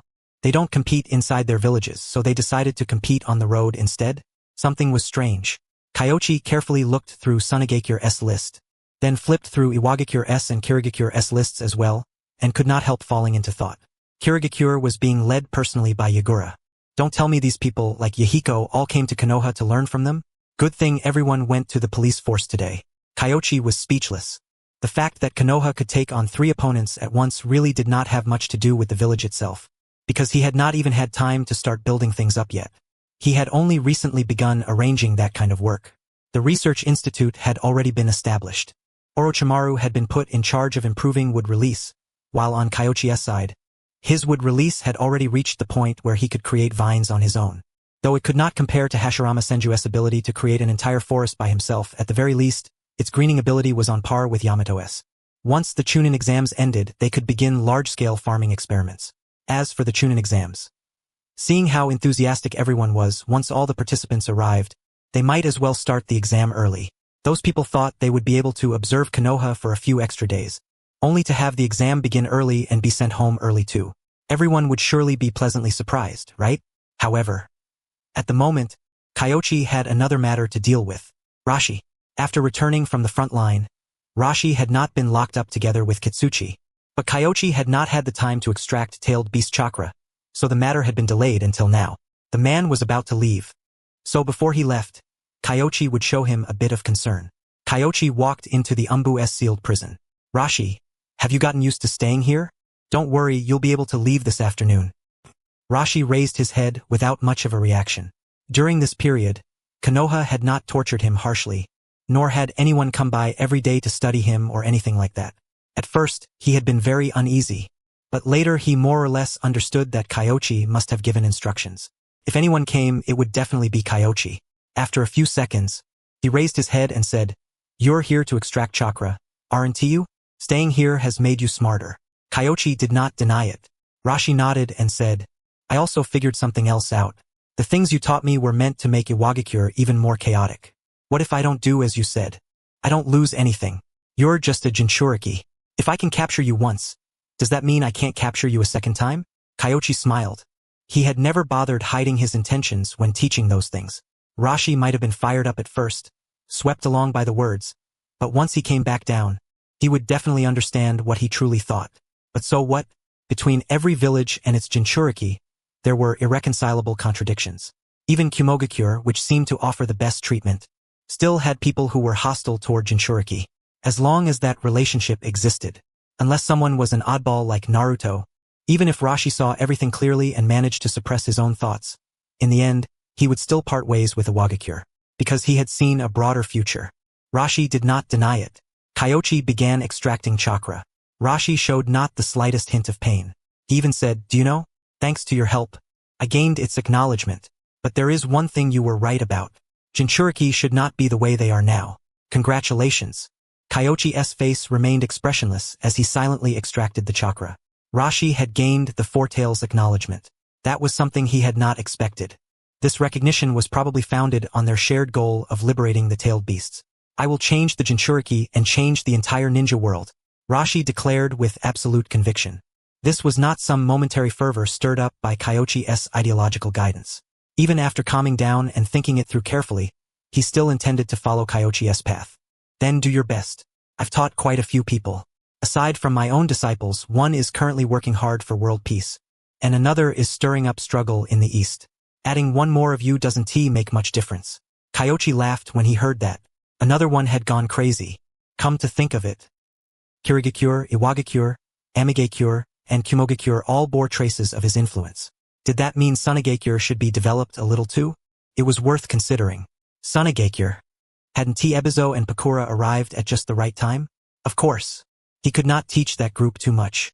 Otherwise, with a bunch of poison researchers who knew what kind of mess they might create, Kyoichi planned to teach them how to govern the desert.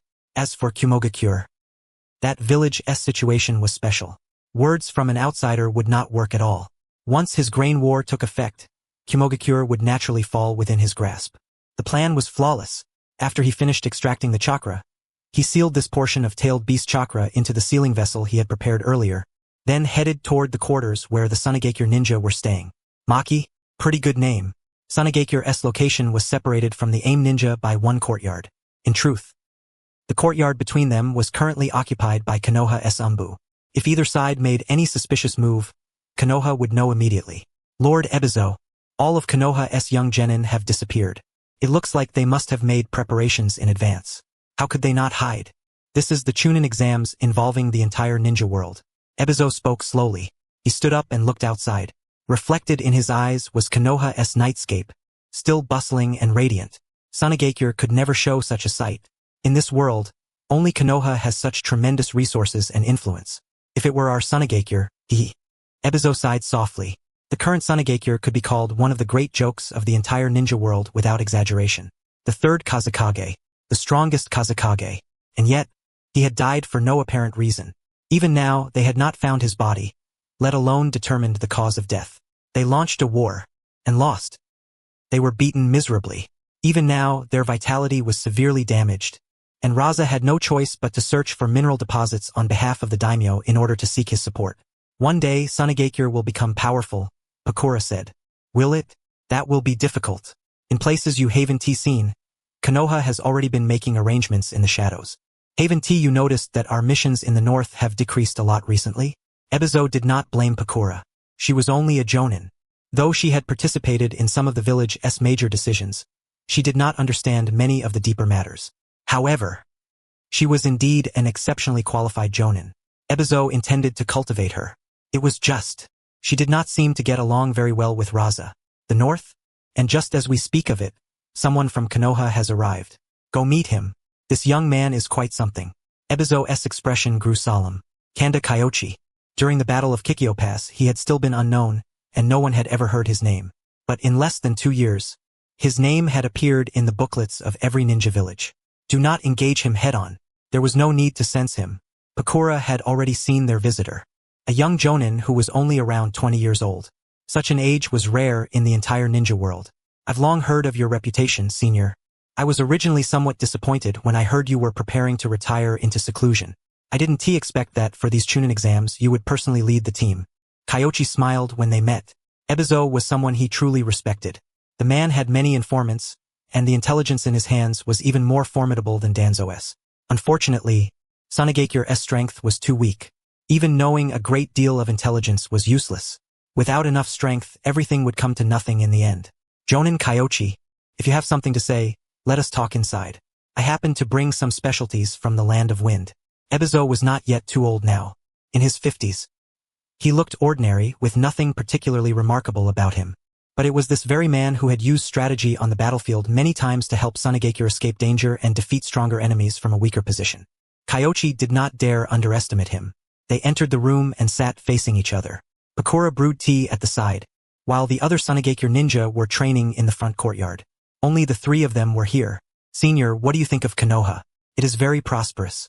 Far more prosperous than Sunagakure, Ebizo answered honestly. Konoha's prosperity is because its environment is good, and its location is not bad either. Behind our village is a vast forest, and that is the site of these Chunin exams. Ebizo remained silent, merely listening. Kyoichi did not stop either.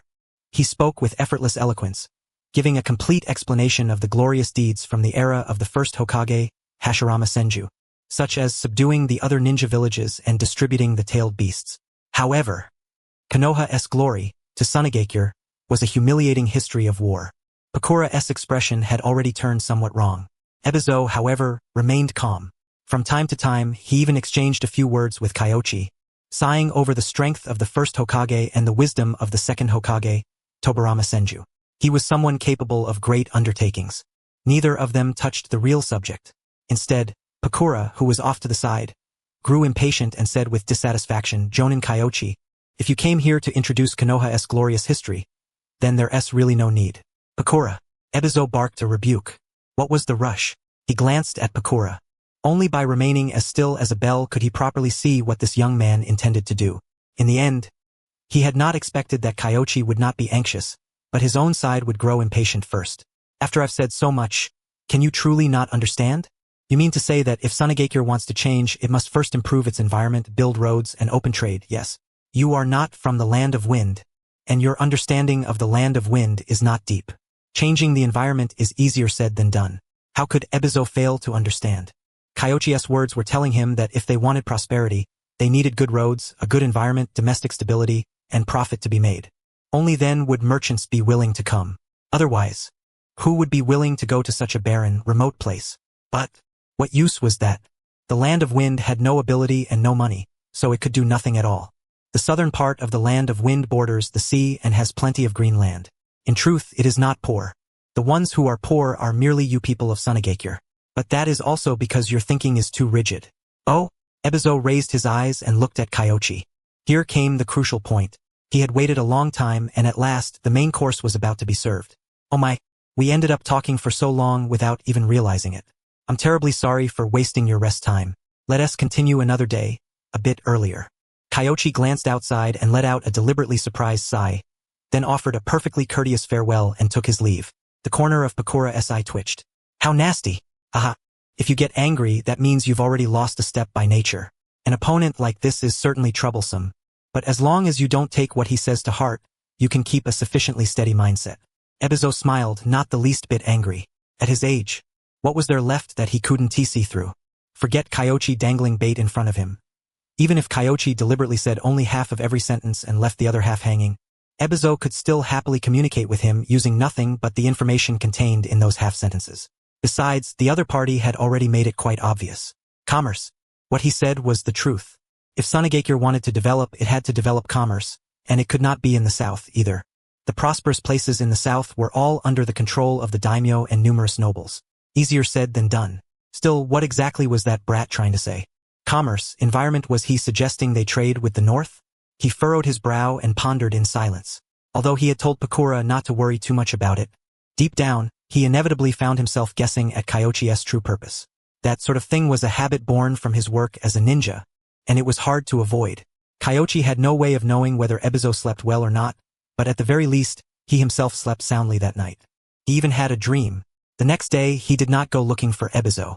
Instead, he pretended to be helping handle the issue of lodgings for ninja from other countries, when in truth, he made a trip to the military police force. The students were training very well over there. As for the matter of the Uchiha, Kyoichi had already learned some of it from the Umbu. Fugaku's handling of it could only be described as brimming with personal flair. In Kyoichi's view, the man was a classic example of someone who wavered endlessly, wanted everything and ended up getting nothing. If he refused to deal with those Uchiha elders, sooner or later he would dig himself a massive pit. But that was fine, too. Now that half of the military police force had already been incorporated into Konoha, if something truly happened to the Uchiha, Konoha naturally would not stand by and do nothing. When that time came, it would be difficult for the Uchiha to preserve their dignity. And besides, if nothing happened to Fugaku, how was Shisui supposed to rise to power? Right now, that guy seemed to be treating Shisui as the next generation successor, But once Itachi grew up and displayed his talent, things might not be so certain anymore. People's thoughts could change. Just like Hayashi, the current him would never imagine that, after his child was born in the future, he would take the initiative to use the power of the caged bird against Hisashi. Kyoichi was handling affairs from every side and had absolutely no time to bother with Ebizo, while Ebizo did not come looking for him either. But as far as Kyoichi knew, he had begun secretly making contact with the AIM ninja. Ebizo thought he was being discreet. In reality, he did not understand that Yahiko was Kyoichi's man. One day, Yahiko connected with his people. The next day, Yahiko sent the news right next door. Ebizo wanted to freeload. Kyoichi did not mind. Sooner or later, he would understand that, in the end, this matter would still come back to Kyoichi's side. And when that time came, Sunagakure would still have to pay the price it owed. On the second day after the IWA ninja arrived, Iwagakure's Jonin came to find Kyoichi, paid off the reward and all forms of compensation in full, and even asked Kyoichi to return that IOU. Kyoichi was very straightforward about it, too. Kitsuchi and Rashi were both released. The two of them had not been held together, so Kitsuchi had no way of knowing exactly what Rashi's situation had been. But the moment they came out and exchanged a glance, both of them felt rather as if they had finally seen the light of day again. Just as things on the IWA ninja's side had wrapped up, Ebizo finally could no longer sit still. He watched cart after cart of goods being pulled over from Iwagakure and assumed that, aside from compensation, the IWA ninja had also come to discuss business. Because of that, he could no longer remain calm. If the IWA ninja had reached an agreement with Konoha, then what need would there be for Sunagakure? Obviously, none. And so, Ebizo came bearing sincerity. Jonin Kyoichi, Lord Ebizo requests that you go discuss the matter you did not finish speaking about before. These are some tokens of sincerity from our Sunagakure to Konoha. A ninja came to Kyoichi's home carrying gifts. Tsunade frowned. What was this brat plotting now? Naturally, she knew a little about Kyoichi's contact with Sunagakure, but she had no idea what exactly he was up to. Still, from the look of things, it seemed Kyoichi had gained the upper hand, while Ebizo was the one who could no longer keep his seat. Understood. Today, I have some matters to discuss with Lady Tsunade, so I'm afraid I won't have much time. Once I'm free another day, I'll definitely come by to seek his guidance. Yes, sir. The ninja nodded and prepared to leave. However, Kyoichi felt that he looked somewhat familiar. You're already a jonin at such a young age. What's your name? The other party fell silent for a moment. Young, if someone else had said that, there would have been nothing wrong with it. But in terms of age, he was about the same as Kyoichi. The other party was already a figure renowned throughout the ninja world, while he was only a special jonin. Because of that, no matter how he looked at it, hearing those words from Kyoichi's mouth felt terribly ironic. After 1 second of silence, he lowered his head and said, My name is Maki. Maki, huh? That's a fine name. You'll definitely become a very strong ninja. Kyoichi narrowed his eyes slightly, then revealed a faint smile. In your presence, no one would dare call himself strong. Please convey Sunagakure's greetings to Lady Tsunade on our behalf. Lord Ebizo is still waiting for me to return. Go on. Once I have time, I'll definitely come by to continue our conversation. Maki Kyoichi, what exactly did you discuss with Sunagakure? In truth, we didn't discuss anything. I only said half of what I was going to say before leaving. Today, I just completed the handover with Iwagakure, so I guess Sunagakure has grown anxious. Kyoichi smiled. He knew Tsunade would definitely ask. So today was the perfect chance to let Ebizo stew for a while first. Once he explained the whole sequence of events, Tsunade could not help laughing as well. She could imagine that tonight, Ebizo would probably have to rack his brains again trying to figure out what exactly was going on. After all, aside from the IWA ninja, almost no outsiders in Konoha knew about the matter of Kitsuchi and Rashi. He was probably still thinking Konoha had formed some sort of agreement with Inoki. Tsunade laughed for a while, then grew serious and asked, What are you planning to do? I didn't explain Yahiko's matter in detail before, so today is the perfect time to talk about it. Kyoichi did not answer directly. Instead, he first told her about how he had helped Yahiko plan an alliance of smaller ninja villages. After hearing it, Tsunade nearly lost her composure. Because the plan sounded extremely feasible. If Amigakure completed an alliance in the west and then swallowed the half-crippled Kusagakure, this small village ninja alliance would become a force of no small strength, lying between the land of fire, the land of wind, and the land of earth. The good side was that they might no longer come into direct conflict with the land of earth. After all, with such a large force there, unless Inoki was blind, he would not dare cut straight into the land of grass and attack Konoha the way he had this time, unless he wanted Iwagakure to die early. However, for Konoha, If this force turned against them and no longer followed the path Kyoichi intended, then in the future it might no longer be 3 or 4 parties besieging Konoha, but 5. Therefore, the first thing Tsunade thought of was danger. And not just the danger to Konoha, there was also the danger to Kyoichi himself. No matter how strong he was, he could not possibly fight 5 enemies alone. In truth, the reason they had been able to defeat 4 countries this time was because Sunagekyur's offensive had been abrupt and had also been resolved first. The later 3-party siege came a year after Sunagekyur's attack, and there had similarly been no close coordination in between, allowing them to be defeated one by one. If they get another chance, they may not be quite so foolish. Kid, one careless move, and you could easily end up dragging yourself down with them. For now, that seems unlikely. Kyoichi shrugged. At present, among the 4 great ninja villages, aside from Sunagekyur, the other 3 villages had not actually suffered losses as devastating as they had originally. But thanks to Kyoichi's maneuvering, both Iwagakure and Kirigakure had stabbed Kumogakure in the back. Kumogakure was powerful. Before the matter of Kumogakure was resolved, those 2 villages would never dare start a war. As for Kumogakure, wasn't he already working on the next step? Forget it. I know about some of the arrangements you've been making lately. As for wood release, Orochimaru should put in the effort. After all, he is quite interested in wood release, and he conducted some rather unsavory research on it in the past. Tsunade frowned as she spoke up to this point. The third had only recently dug up those old accounts of Orochimaru's, and the old man had nearly been so furious that he almost killed Orochimaru on the spot. Though he ultimately hadn't gone that far, even after Orochimaru returned with military achievements to his name, his position had been stripped all the way down. That guy. Hopefully he won't do anything reckless at the research institute. She sighed inwardly, but did not go into detail with Kyoichi. For the time being, she had no intention of interfering with what Kyoichi was doing, because it did indeed sound quite reliable. The only problem was, what if, someday, it grew too powerful to control? For now, the alliance of small ninja villages led by Amigakure could draw away a large portion of the attention, preventing those ninja villages from keeping their eyes fixed on Konoha, their so-called elder brother. After Kyoichi finished explaining things to Tsunade, he slept peacefully once more. Ebizo, on the other hand, was not nearly so comfortable. He kept pondering late into the night just what Kyoichi was trying to do, and Amigakure's attitude was so strange as well. All sorts of signs forced him to suspect whether Amigakure might be leaning toward Konoha. The next day, he tried contacting Yahiko again, and this time Yahiko agreed to meet with him. Lord Ebizo, please let me go instead. If the Aimnin are setting a trap, at least you'll still be here to respond. Pakura was somewhat worried. Ebizo was going alone to meet Yahiko, and she was truly afraid something might happen, but the old man merely waved his hand. What danger could there be? This is Konoha. The entire ninja world will be gathering here.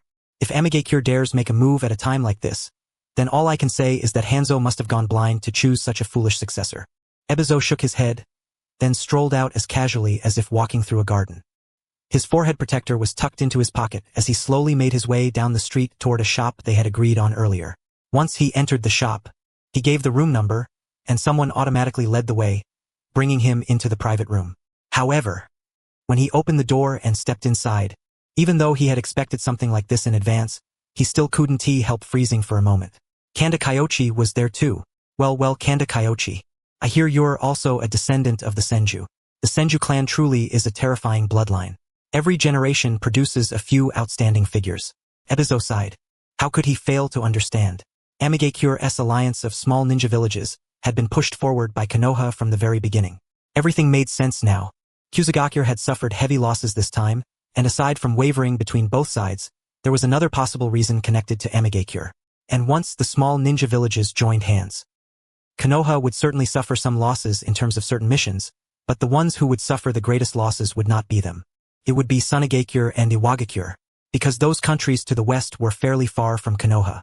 Although some missions did flow over to Konoha, most of those were brought by clients who came in person. The majority of missions, in truth, had been divided up by Sunagekyur and Iwagakure. Such a massive slice of cake. Now that Amigakure had linked itself together with them, naturally there would be nothing left for Sunagekyur or Iwagakure. Senior Ebizo, you flatter me. Your reputation is known throughout the ninja world. Please sit. Today we can continue discussing the topic from before. Kyoichi smiled. He had seen every move Ebizo had made over the past 2 days. At this moment, none of them exposed one another, as though the previous hidden maneuvers had never existed at all, and within a short span of time the atmosphere turned warm and harmonious. Yahiko dealt with them on the surface, but deep down he admired them greatly. This guy Kyoichi. He had clearly known everything long ago, yet he acted as calm as drifting clouds and flowing water. And Ebizo clearly knew that Konoha knew everything, yet he also regained his composure very quickly. They were all foxes. In comparison, he himself seemed rather simple. He sighed to himself for a while, then watched the two of them cross blades verbally without cutting in. The northern part of the Land of Wind is a desert. In the final analysis, it's because of the terrain. Second to that is the lack of sufficient water flow, which has led to severe desertification in that region. Kyoichi said. Ebizo did not deny it and nodded lightly. The northern part of the Land of Wind was desert, while the surrounding area was encircled by mountains. Rainfall was scarce year-round, making it extremely dry. By contrast, the south bordered the sea, and in truth it was not especially poor. It simply paled greatly in comparison to the Land of Fire. After all, the Land of Fire occupied the best piece of land in the entire ninja world. No country could compare with them. Why not carve through the mountains and divert the water? The Land of Rain and the Land of Rivers have so much water every year that it overflows into disaster. And beside the Land of Birds there are lakes. Yet your side is desperately arid. Wouldn't it be enough to let them complement one another? Carve through the mountains and divert the water? Ebizo froze for a moment. That was possible? Yes. Carve through the mountains and divert the water. Is that so difficult for ninja? As long as the Earth Release ninja in your Sunagakure Haven Tea all died off, you should be able to do it. And if worst comes to worst, you can hire us. Kyoichi smiled. Konoha would be very willing to take that business. I see. A megakure. The northern part of the Land of Rivers, the Land of Birds, and us. This forms a circle. Ebizo understood instantly. Once the waterways were connected, transportation would naturally improve. And once this project was completed, the relationship between Sunagakure and the Small Village Alliance would become closer and closer. The final result would be a circle of ninja villages. It's not that I look down on Sunagakure. It's that you are indeed relatively weak, especially after this war. I imagine you should also understand by now that Konoha never made a move against the third Kazekage. In fact, before you started the war, we didn't even know what had happened. Kyoichi said. Yahiko, standing off to the side, cut in at just the right time. Amigakure can also guarantee that we had nothing to do with that matter. The matter of the third Kazekage is still under investigation, so let us set it aside for now. No, what I mean is, have you ever considered that the problem may have come from within your own ranks? With the third Kazekage's strength, how could he have died without a sound? Ebizo was a clever man. With clever people, many things did not need to be stated too explicitly. It was enough to touch on the point and stop there. Ebizo sank into thought. There was, of course, a reason the third Kazekage had always been called the strongest by them. The inventor of magnet release and puppet techniques had been the second Kazekage. Puppet techniques had been inherited by Chiyo, while magnet release had flourished in the hands of the third Kazekage. With magnet release, he countered many ninja, including Sunagakure's puppet masters. But poison? His expression abruptly turned ugly. If it had been one of their own, and poison was involved, then even the third Kazekage might not have been able to defend against it. Within Sunagakure, a ninja who could make the third Kazekage lower his guard, and who had recently had an incident. Sasori? He fell into a long silence. Why had Sasori left? His elder sister must know something. The more he thought about it, the more he felt that what Kyoichi said might be possible. Ebizo gathered his thoughts, then continued. Let us return to the matter of cooperation. If we cooperate with Amigakure, the Land of Birds, and the northern part of the Land of Rivers, what will we, Sunagakure, need to pay? And what can we gain? Sunagakure needs to support us in founding our village. As for what you stand to gain, merchant caravans, an improved climate, and priority consideration for overflow missions we cannot handle. Sunagakure will be given preference, Yahiko said. Ebizo nodded, then turned his gaze toward Kyoichi. He did not believe Kyoichi was doing all this merely to bring this partnership together. Keep the waterways clear, build roads, and once the trade routes are open, allow and protect merchant caravans from the Land of Fire as they enter the Land of Wind. Kyoichi stated his own demands. Also, if you have areas that need greening, you can consider working with us in Konoha. We have a batch of saplings for sale. If that is the case, Sunagakure can accept. As for the saplings, let us discuss that after the water diversion succeeds. Water meant life. Roads too. Even if they could not irrigate the entire north, at the very least, that small circle near those countries could be filled with vitality, and Sunagakure's days would grow a little easier. Besides, weak as they were, they did not actually have many choices. What puzzled Ebizo was this. Konoha was asking for so little. What exactly were they plotting? Madara, it must be you. Would you satisfy this little old man's tiny curiosity? You must want to ask what benefit this brings Konoha, yes? Kyoichi smiled. I have told you about Konoha's history. Ever since the first Hokage, we of Konoha have devoted ourselves to peace in the shinobi world.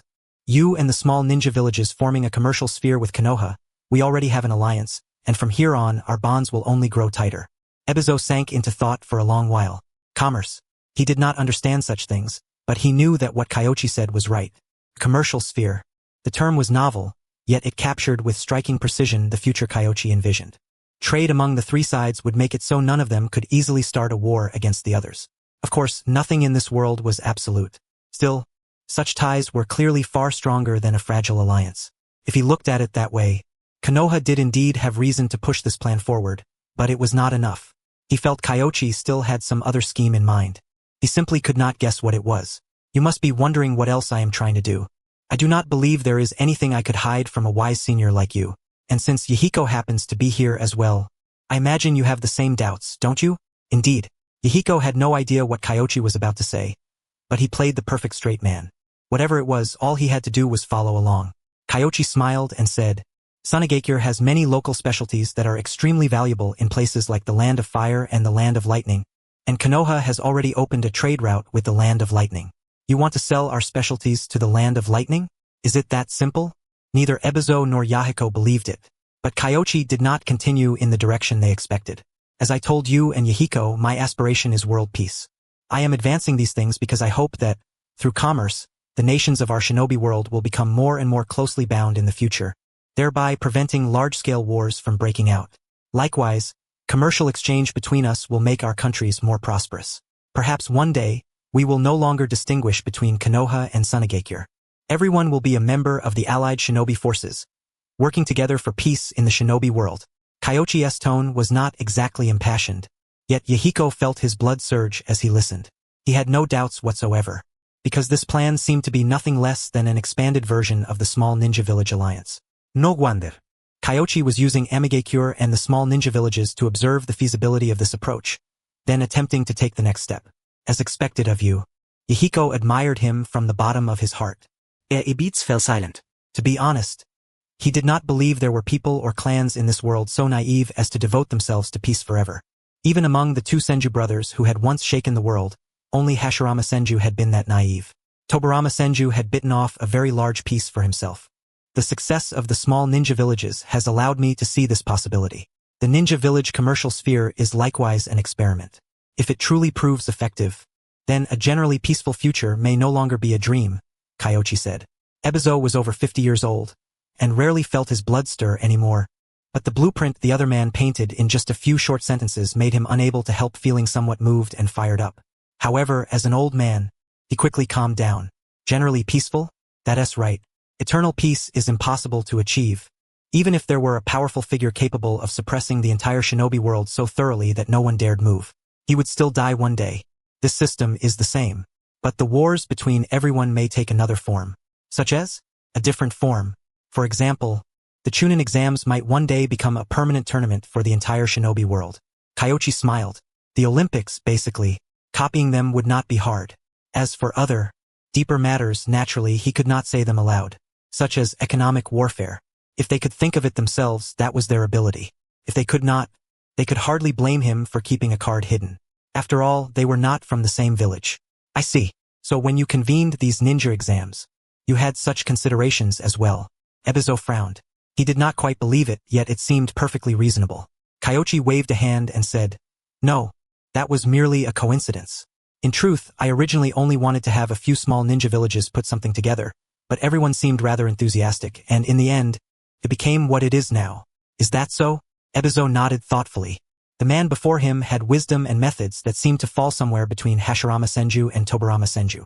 Combined together, that made it all the harder to tell what was true and what was false. No, that was not right. The commercial sphere and peace might all be real, but that did not necessarily mean there were no deeper intentions behind them. Someone like Ebizo could never easily trust another person. In that case, let us strive for the future peace of the shinobi world. Ebizo raised his cup along with Kyoichi and drank a small cup. He did not eat anything. After finishing the wine, He excused himself and left on the grounds that he was feeling unwell. Ebizo's heart was filled with doubts. Yet at this moment, there was no one who could answer them for him. Commerce. Kyoichi had painted an enormous picture, one so tempting even he could not help but salivate over it.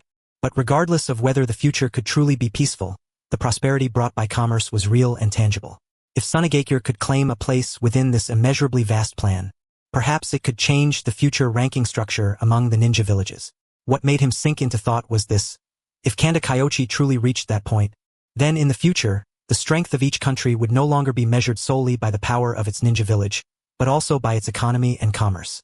Moreover, if commerce across the entire shinobi world rose together, the results it brought would probably be chain reactions as well. This was the part Kyoichi had not mentioned. If the world truly became like that, in what form should ninja transform themselves? Could it be that they would really go open mountains, divert water, and carry out construction? Ebizo found it utterly absurd, yet also felt it was extremely reasonable.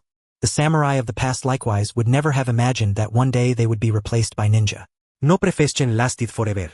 At his age, did he still have to go back and study how to do business and govern a country? Tonight, he felt he would have trouble sleeping again. Such a future was unfamiliar and terrifying. Yet faintly, it also filled him with great anticipation. And if the Chunin exams truly became a stage for great nations to contend against one another, then this exam would likely be unprecedentedly brutal. Kyoichi, if it's as you say, then won't this Chunin exam be extremely brutal? I hadn't originally planned for things to turn out this way, but everyone seemed eager to know just how strong Konoha's next generation really was, and so the situation had evolved into what it was now. After Ebizo left, Kyoichi and Yahiko stopped keeping up appearances. After a round of conversation, Yahiko looked rather worried. In terms of strength, the genin of Amigakure naturally had no way of comparing to those from the major villages. Have your aim ninja focus on staying alive. Don't fight for rankings, and don't get close to Sunagakure. As far as I know, Kirigakure has come in force this time, and Yagura, who is leading the team, is very likely to be the next Mizukage. They're going that far? Yahiko was startled. The next Mizukage had personally come all the way here? That was way too alarming. To be honest, Kyoichi hadn't expected Yagura to lead the team personally either. What he didn't tell Yahiko was that Yagura's squad also included the future fifth. There was also the genin Mangetsu Hozuki, who had mastered Hiramakari, Zabuza Momochi, whose path had been altered and who had become a ninja at this point, and Amuri Ringo, who no longer had the Thunder Blades. The second generation of the 7 ninja swordsmen had still appeared. Only Kisame was missing. This lineup had come with overwhelming momentum. They were clearly aiming for the rankings, and they would most likely target Sunagakure. Yahiko thought it over and did not refute Kyoichi. Amigakure was not yet at the stage where it could fight for fame and profit. When it was time to retreat, they had to retreat. With things developing to this point, the Chunin exams had long since become something quite different. To fight was to die. A small ninja village was fragile, without that much capital to spare. After saying goodbye to Yahiko, Kyoichi returned to the Umbu, and Gekko Ichiki immediately handed over an intelligence scroll. Captain, this is the intel on Kirigakure you requested. Good. Kyoichi took it, opened it, and read through it carefully. This was intelligence Mukai had scouted out. After reading it, his expression turned grave. Among Kirigakure's team, there was indeed someone showing signs of being controlled by Genjutsu, but it wasn't Yagura. It was an ordinary genin. Most likely Madara, right? Kyoichi thought to himself. That guy really couldn't sit still, and it seemed Kirigakure truly had Madara's shadow behind it. No wonder he was later able to so easily put the Three Tails inside Rin. No, wait. With Madara's abilities, how could he fail to realize that Genjutsu might be discovered? Did Zetsu come too? Kyoichi immediately grew wary. Whether it was black Zetsu or white Zetsu, their disguises were not something the Byakugan could see through. And now that ninja from all across the shinobi world had gathered here, it was simply impossible to check them one by one. Captain, should we investigate this genin? Gekko Ichiki asked. No matter how one looked at it, a genin under Genjutsu was bizarre. Let me think. Kyoichi narrowed his eyes, pondering a countermeasure. There was no doubt about it. This was definitely Madara's handiwork. Since he couldn't determine whether there were any other hidden pieces, then first, beat the grass. Whether there was a snake or not was not worth considering. They couldn't find it anyway. With that thought, he handed the scroll to Gekko Ichiki and said, "Give the scroll to Yagura and let Kirigakure handle it themselves. Be careful. Don't reveal yourself." Yes. Gekko Ichiki accepted the scroll and vanished with the body flicker technique. He did not know why Kyoichi was doing this, but he understood one thing. Ask less, do more. There was definitely someone hiding in the dark, and it was most likely Black Zetsu. What a pity. Kyoichi frowned. With such a major commotion, it would be hard for Madara not to notice. Knowing Kyoichi's strength, there was no way Madara would send a white Zetsu over. The genjutsu could not point directly to Madara, but white Zetsu was something with an extremely strong identifying signature. And in the current shinobi world, there were still living beings who knew where those things came from. Madara couldn't possibly be that stupid. As for Black Zetsu, Kyoichi understood that, as he was now, he still couldn't catch Black Zetsu, or even locate him. So clear out the person in plain sight and make Kirigakure vigilant. That was already the best possible outcome. However, Madara quietly using hidden measures at this point in time, could he be aiming at the Uchiha? Would the current Obito be Madara's first choice? No. Madara might observe this Chunin exam. Kyoichi frowned. If that were the case, Shisui might very well become Madara's target. Of course, all of this was Kyoichi projecting and speculating on his own. In reality, he knew very well that it was hard for him to truly understand what Madara was thinking. For the sake of carrying out his plan, Madara could wait for decades while clinging to life. The man was an exceptionally patient old fox. Ability, talent, personality, perhaps none of those were his actual standards. Could it be that, after going around in circles, it would still end up being Obito in the end? This punch is for your dad. Kyoichi did not tell anyone about his guesses. The more people knew, the more would be exposed. Even if the obvious piece was removed, Madara would still be confident that no one knew of his existence. After all, there were far too many people in the world who could use genjutsu. Who would think it was him, Madara Uchiha? But Black Zetsu and Madara. If most people heard something like that, they would think it impossible. Orochimaru excluded. If he knew, there was a high chance he would take the initiative to seek Madara out and chat about immortality, provided Madara was willing to see him, or he could find Madara's current location. If they really could find him, they could just go straight over and pull old Madara's oxygen tube, and the shinobi world could enjoy peace for a good dozen years or so. Unfortunately, the difficulty was far too high. Madara's location was never clearly mentioned in the anime. In Madara's own words, he said he had saved Obito by chance, but such statements weren't necessarily trustworthy. Besides, last time, when Kyoichi was in the Land of Grass, he had practically circled the entire country. Yet in the end, he hadn't sensed anything. At the current stage, finding old Madara would not be easy. Kyoichi felt quite a bit of regret. For now, the mess on Kirigakure's side could only be handled this way. He wasn't too clear on what Madara was trying to do with this move, but no matter what, one genin wouldn't have much impact. As long as a jonin hadn't been controlled, it was fine. After Gekko Ichiki left, he called up the system to check. Earlier, when Ebizo had left, he had heard a notification sound, so there should be a reward. He opened it and looked. Completed the instruction on the economic sphere concept. Evaluation. Good. Reward, puppet crafting technique. Puppet crafting? What the hell? Did the draw go off course? He hadn't even fully researched puppet control yet, and now he had obtained puppet crafting first. Well, fine. Chakra threads could always be studied, substituted, or eventually developed, but puppet crafting truly was a technical craft. From that perspective, he had actually profited. Besides, this thing seemed like it could be applied to his own stone puppets. Not bad. Research Institute Scientific Project 1. Yagura brought his people to settle into the assigned lodgings. He was leading the team, and with him was Chukichi, who was mainly responsible for sensing and reconnaissance, to prevent Konoha or the other ninja villages from making trouble without them knowing. This was something he had learned from Kyoichi. Yagura understood that against an opponent like Kyoichi, it was acceptable to be lacking in strength, but intelligence work absolutely had to be thorough. Otherwise, one wouldn't even know how one died. Are Konoha's Umbu still around? Yes. They should all be under surveillance.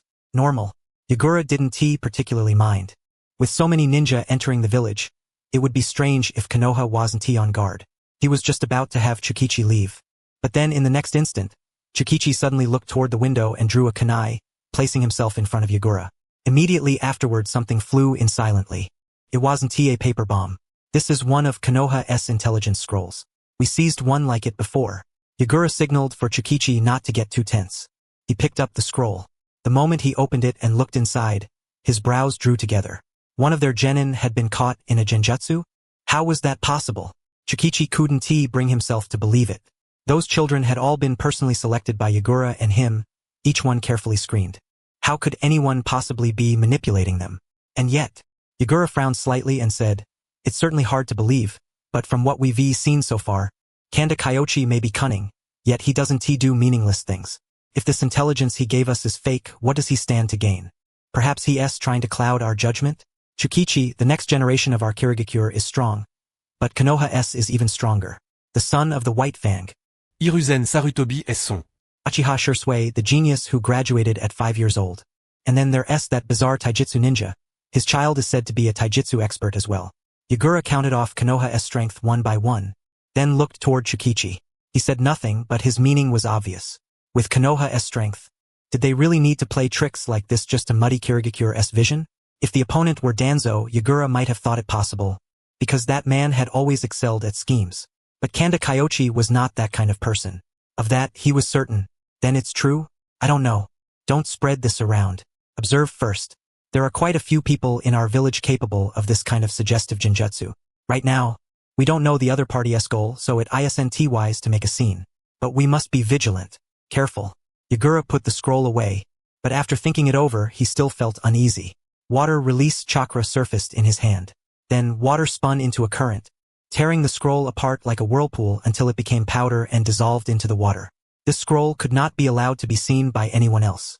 Chukichi understood the gravity of it.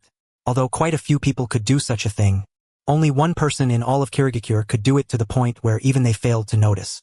The third Mizukage. But why? Yagura and Chukichi couldn't quite understand. If the third Mizukage wanted to accomplish something, there was no need to rely on such methods at all. He could simply tell them directly. Besides, what could a single genin do?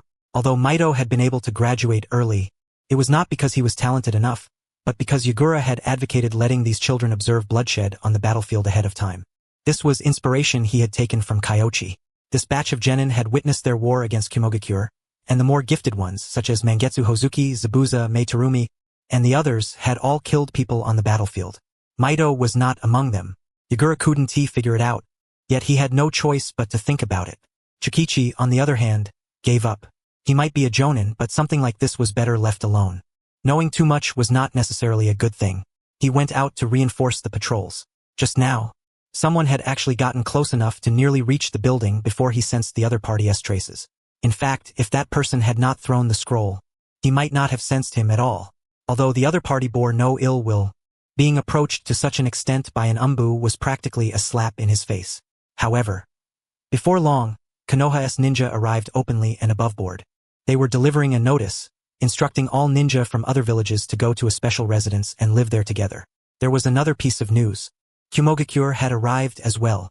This was major news because everyone had heard that the third Raikage had died at the hands of Iwagakure and Konoha, and who had succeeded him as the fourth Raikage was famously hot-tempered. They never imagined that would actually swallow his anger, not only refraining from turning hostile and seeking revenge, but even accepting Konoha's invitation and truly coming to take part in the Chunin exams. Most importantly, he had come in person.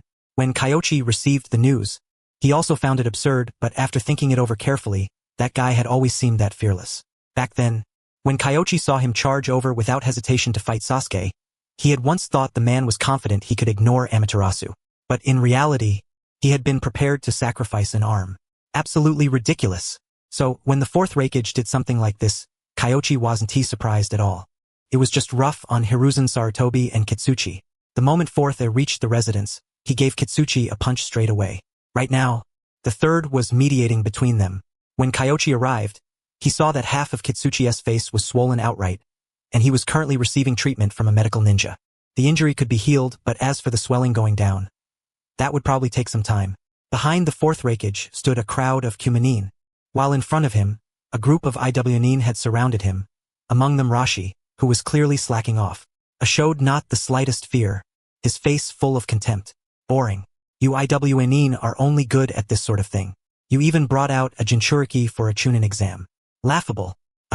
Rashi had been hit by a stray bullet while lying down. Was this something he had wanted to come to? Ahem. Everyone, please do not be so hasty. You have all come from every corner of the ninja world, and we have only just gone through a war.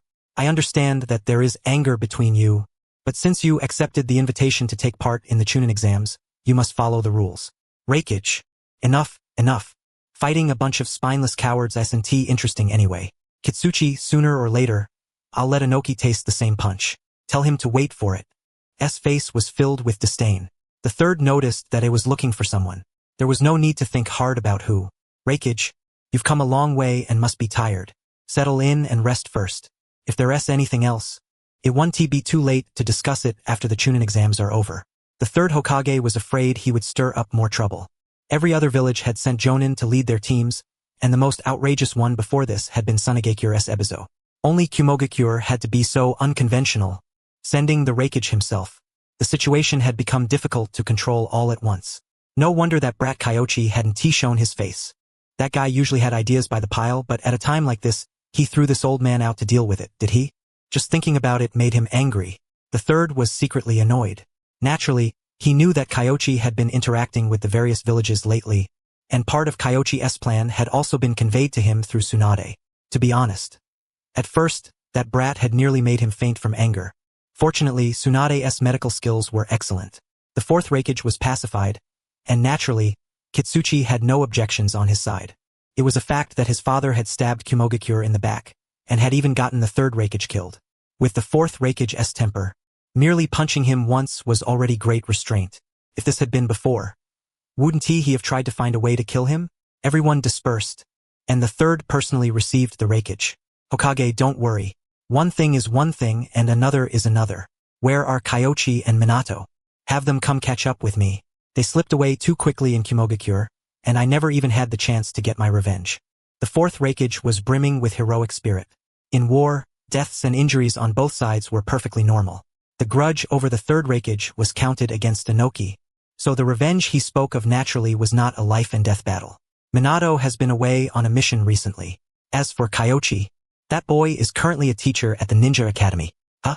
The fourth Raikage froze, his face clearly saying, "Are you kidding me? A powerhouse like that had gone back to the Ninja Academy to be a teacher? Were the standards for teachers that high these days? Really? He really is teaching."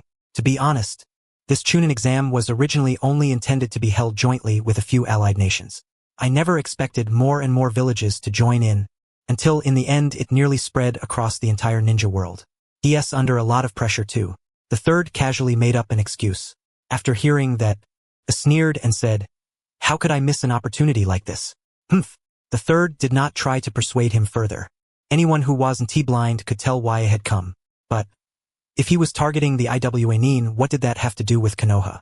Let Inoki be the one to get a headache over it. Kumogakyure's strength this time was nothing to scoff at. If anything, this generation from Iwagakure had something of a gap in its ranks. There were hardly any promising seedlings to be seen. If Kumogakyure decided to go hard on them, there probably would not be a single survivor. He thought it over for a moment. Later, he would have to discuss it with Kyoichi and arrange a little behind-the-scenes manipulation. At the very least, they could not let every last Iwagakure shinobi die in Konoha. That would look far too ugly, and Konoha would have a hard time explaining it as well. Kanda Kyoichi, what a terrifying man. Lord Hokage, if you needed me for something, you could have just sent someone to call me. I never imagined you would come in person. Kyoichi had returned home to research, only to find Hiruzen Sarutobi showing up. That was a bit unexpected. Did he not need to receive a, "Hey, you brat, the moment you got over there you ran off again. Were you that afraid the Raikage would pester you into a duel? And you have the nerve to dump that kind of situation on an old man who is about to retire?" The third was utterly speechless. He had shown up, only to slip away at the last moment and hide at home. What research? He was clearly slacking off because he did not want to face that situation. Kyoichi chuckled and praised the third, saying, "Doesn't that just show how capable you are? Save that routine for someone else. I am already this old. I passed the age where I needed people to praise me a long time ago. Fine, I will not ask about anything else. In any case, you and Tsunade both have your own ideas." The third took out his pipe and was just about to light it for a smoke. But then he remembered this was Kyoichi's home, and there was also a child living here. Silently, he lowered it again. "How are the preparations for the Chunin exams coming along? Now that Kumogakyure, the last to arrive, has been settled in, have you finished preparing when the Chunin exams will begin, how long they will last, and how the venue will be arranged?" The third had not wanted to meddle in these things. However, please rest assured, I have already arranged the entire process for the Chunin exams. This is the proposal. If you are worried, you can take a look. Kyoichi retrieved the proposal from a cabinet in his study. By now, he had basically taken over the Umbu's work, while most of the Hokage's duties had already been handed over to Tsunade. Many trivial matters had not been submitted for the third's review. Hiruzen Sarutobi took it. He noticed that there were quite a few scrolls in Kyoichi's study. Some of them had belonged to the second Hokage, while many more had been added recently. It seemed Kyoichi really had not been idling around at home. He opened the proposal and began reading carefully from the beginning. After a while, the third S expression carried quite a bit of astonishment and confusion. Lord Hokage, if you have any questions, you can say them directly. We can still discuss it now. Not exactly, but this. What is this viewing area? The third was somewhat puzzled. What was the point of creating a viewing area? The daimyo were not attending this time. Viewing. For whom? A viewing area is exactly what the name implies. A place for watching the battles. When the time comes, no. The third answered flatly. In fact, Kyoichi had not even put forward the condition yet. However, he knew what Kyoichi was about to say. Last time, that damn brat had already screwed him over completely. Using the telescope technique in front of so many shinobi had been like roasting him over a furnace. Back then, the moment he thought about his usual conduct, and then thought about everyone else's gazes, he had felt so ashamed he could barely stand it. Do it again? Not even if they beat him to death. Ahem, Lord Hokage, you misunderstand. This time is different from before. This time, it will be cast behind the scenes.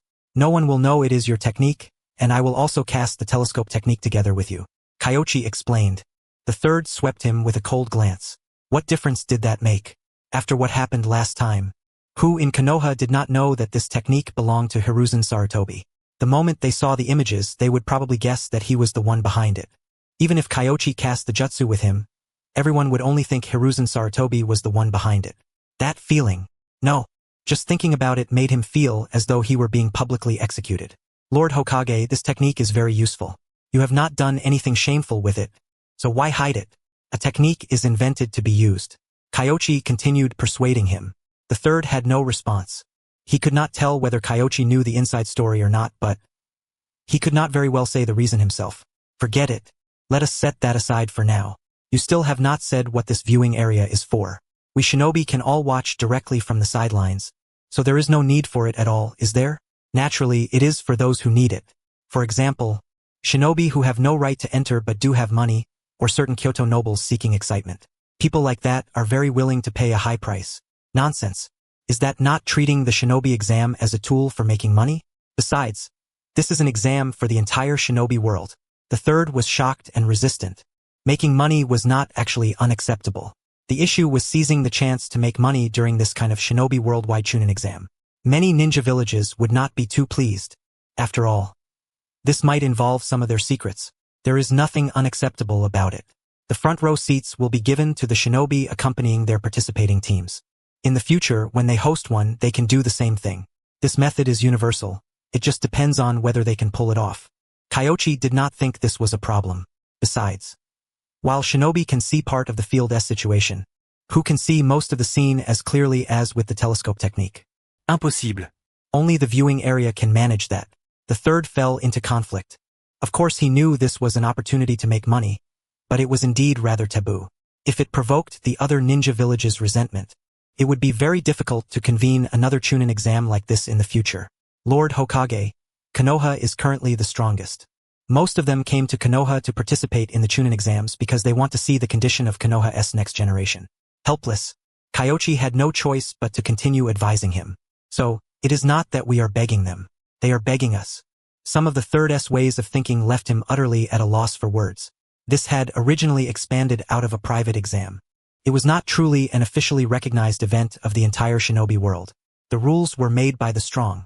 The rules they set now might, in the future, be nothing more than very common methods, not worth mentioning at all. Kyoichi did not think there was any problem. In fact, the other ninja villages would not refuse either, because through the images, while they would indeed lose quite a bit of intelligence, they would likewise obtain a great deal of intelligence, and that was exactly why they had come to participate in the chunin exams in the first place. Why would they not do it? The third S conflict was entirely unnecessary. Hiruzen Sarutobi's side, he truly could not understand it, but the facts had proven that many of Kyoichi's methods often turned out to be right in the end. After thinking it over, he said, "You have already put it into effect, so it cannot be changed now. But my telescope technique is not omnipotent. Do not worry. I will place some Umbu shinobi in hidden spots around the exam site with good lines of sight. Through them, we can switch to most of the scenes. It will not specifically show only Konoha's images. Then fine. If anything happens, I will bear the responsibility." The third S tone was heavy. not only because of the responsibility for this matter but also because he was going to be publicly executed again. Sigh. Why had he invented this technique back then? No, wait. How had this brat found out about it in the first place? It had to be Jiraiya. Only that guy would brag to other people about something like this. The third was furious deep down. It was only because Jiraiya had run fast. Otherwise, he would definitely go drag Jiraiya back and give him a beating today. That blabbermouth. There were still a few things Kyoichi hadn't mentioned about the spectator venue. Namely, that he had also brought in a number of merchant caravans. Of course, those caravans had no right to enter the arena.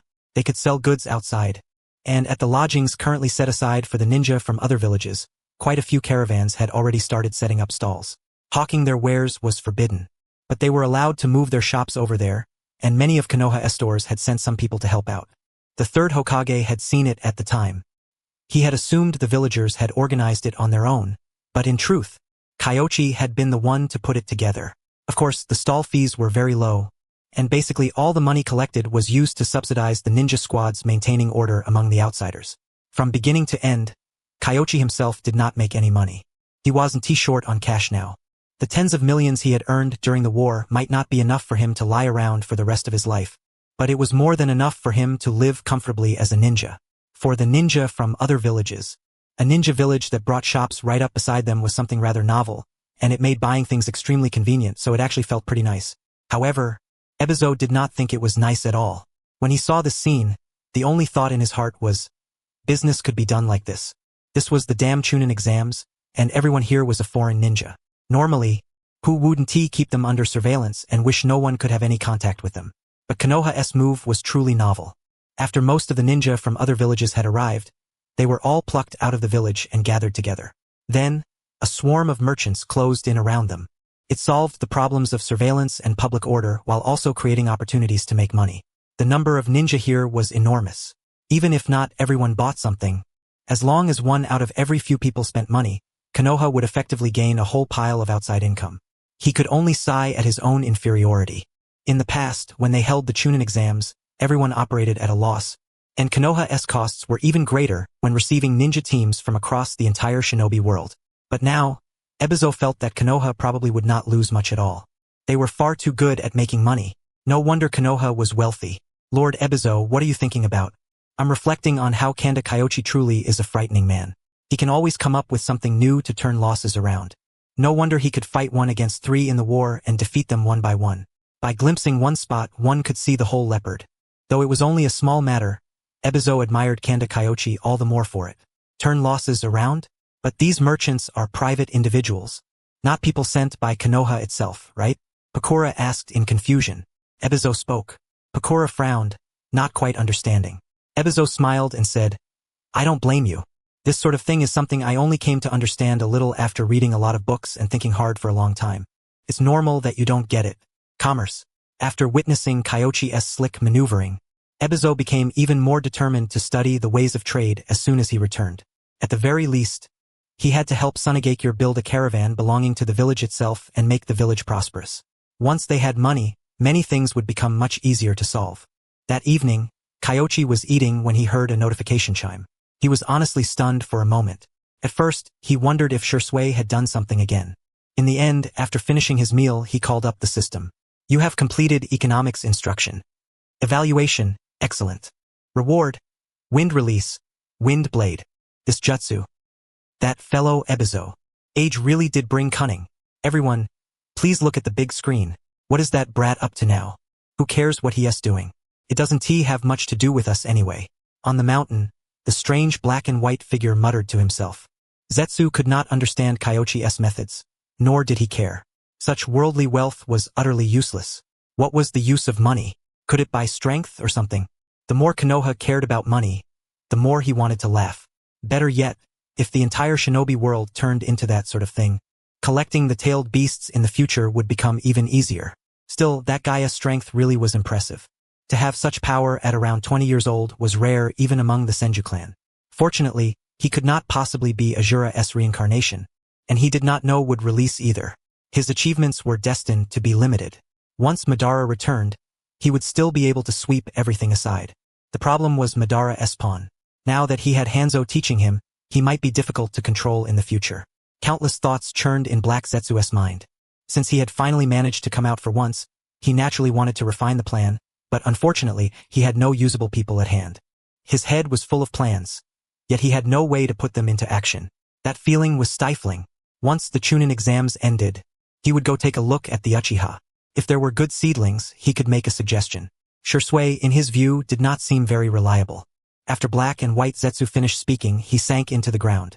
Konoha had many ninja on patrol, including quite a few from the Hyuga clan, but as long as they wanted to hide, even the Hyuga clan's Byakugan could not possibly detect them. As for the one from Kirigakure, that was merely an eye Madara used for observation. It had no real controlling effect, and Madara had not expected that fellow to accomplish anything anyway. It would not matter even if he was discovered. However, they did not know that Kyoichi had actually guessed they might be observing from the shadows, and that they might be paying attention to the Uchiha side. So these past few days, he had not gone to see Shisui at all. At the same time, Shisui had not come to trouble Kyoichi either, because he felt that, as things stood with the Uchiha for the time being, even Kyoichi taking action would be useless. The problem lay purely with the clan head. If they wanted to change the Uchiha, the best method was to wait. Wait until that group of people caused trouble on their own. When the time came, even if Fugaku wanted to let them save face, it would be impossible. Although the ninja from the other villages were staying outside, they could still enter the village to enjoy themselves during the day. Kyoichi had not forbidden them from going out, so during the day, everyone could still see all sorts of different ninja. However, that situation only lasted for the better part of half a day, because the next afternoon, the specific timing for the Chunin exams was announced. It had been moved up by 2 days. The original plan was for the Chunin exams to take place 3 days later, but according to the current arrangement, tomorrow would mark the beginning of the first Chunin exams involving the entire shinobi world, held in the Forest of Death. What Konoha sent over was not only a timetable, but also a rulebook. The rules of the Chunin exams were written out in detail on it. And at that moment, the ninja from every village were all gathered together to study it, because they had never experienced this kind of Chunin exam before. On Kirigakure's side, Yagura quickly understood and handed the scroll to the others, saying, "This is his style. The person who designed this exam should be Kanda Kyoichi." "Lord Yagura, isn't this kind of exam strange? Their isn't even a written exam, and their only one round. What can they possibly see from that? Written theory? There's no need for it at all. This is an assessment method extremely close to the battlefield. No one has any ninja tools, and if they want to obtain any, they must do so through intelligence gathering or combat. But we aren't allowed to have our puppets carry senbon, poison, shuriken, or things like that. Doesn't that mean we'll have to make them on the spot? This is already quite generous. At least they're letting you bring puppets. They aren't making you build those on the spot." Bakura looked toward that genin. If she remembered correctly, his name should be Yura. When they heard this, they immediately found themselves unable to argue. Indeed, everyone had no ninja tools. If the puppet technique were counted as ninja tools, then their puppets would all have to be temporarily banned, and in that case, Sunigakure would be completely finished. So Konoha had already been quite considerate. This, too, was a decision Kyoichi had agonized over for a long time. If puppets could not be used, then in all of Sunigakure, there probably would not be a single genin who could survive. With puppets, at least a few promising seedlings might make it through. Rules could never be made perfectly fair, but at the very least, everyone could benefit from them. The weak saw the advantages of cooperation and lying low, because according to the rules, as long as they endured 2 rounds of Jonin sweeps and made it to the 3rd ring, they would be promoted to Chunin regardless of their ranking. In fact, as long as they could avoid the Jonin's detection, then enter the next ring within 5 minutes after evading the sweep, it would still count as successfully surviving the sweep. It was true that Jonin were powerful, but at the very least, this was a chance. The strong saw a stage on which to show what they could do. There was no doubt about it. This exam was far more terrifying and bloody than an ordinary one-on-one match. It followed the rules of the battlefield completely, and every single person could die. Of course, death was something ninja had long since grown used to seeing. Even in the exams held by their own villages, ninja would die all the same. That sort of thing was extremely difficult to avoid, and the rules Konoha had presented were already quite comprehensive. They would set up rescue teams in every area to save ninja who forfeited or were eliminated, doing everything possible to ensure the examinee's safety. However, what they found rather hard to understand was, what was this spectator venue supposed to be? Providing the ninja outside the field with a sufficient and excellent viewing experience, with the ninja of every village receiving front row seats. What did that mean? Everyone could not help but discuss it. The conditions seemed extremely generous, but something in the wording kept making them feel as if something was off. Front row? If all of them were in the front row, then where did the back row go? Surely they could not have everyone stand in one huge circle around the place. That would be far too strange. No one understood what was going on, and no amount of discussion produced any answer. Not until the second day, when they saw the exam site, did they instantly understand what front row meant. Because the people who came were not only ninja, there were nobles too. The most outrageous part was that the nobles Konoha had invited were not only from the land of fire. For some unknown reason, even nobles from the neighboring land of rivers had been invited over. In addition, there were nobles from the land of waves, the land of hot water, and other countries as well. Their statuses varied and jumbled to an incredible degree. The only thing they had in common was that every last one of these people was extremely wealthy. Good grief!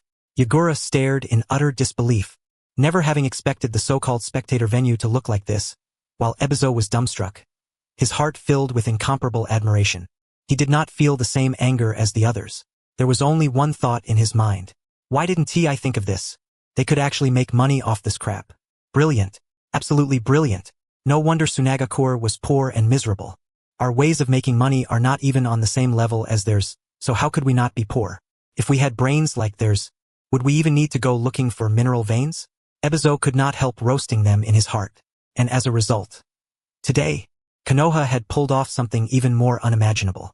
Setting aside the feeling of being fooled, he truly had no choice but to admire Konoha's wild creativity.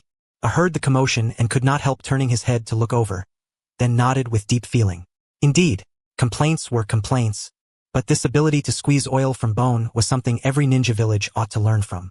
If they learned this trick, putting everything else aside, the village at least would not be too poor, everyone's lives could improve somewhat, and the nobles paying the money would also be delighted to watch an exciting competition.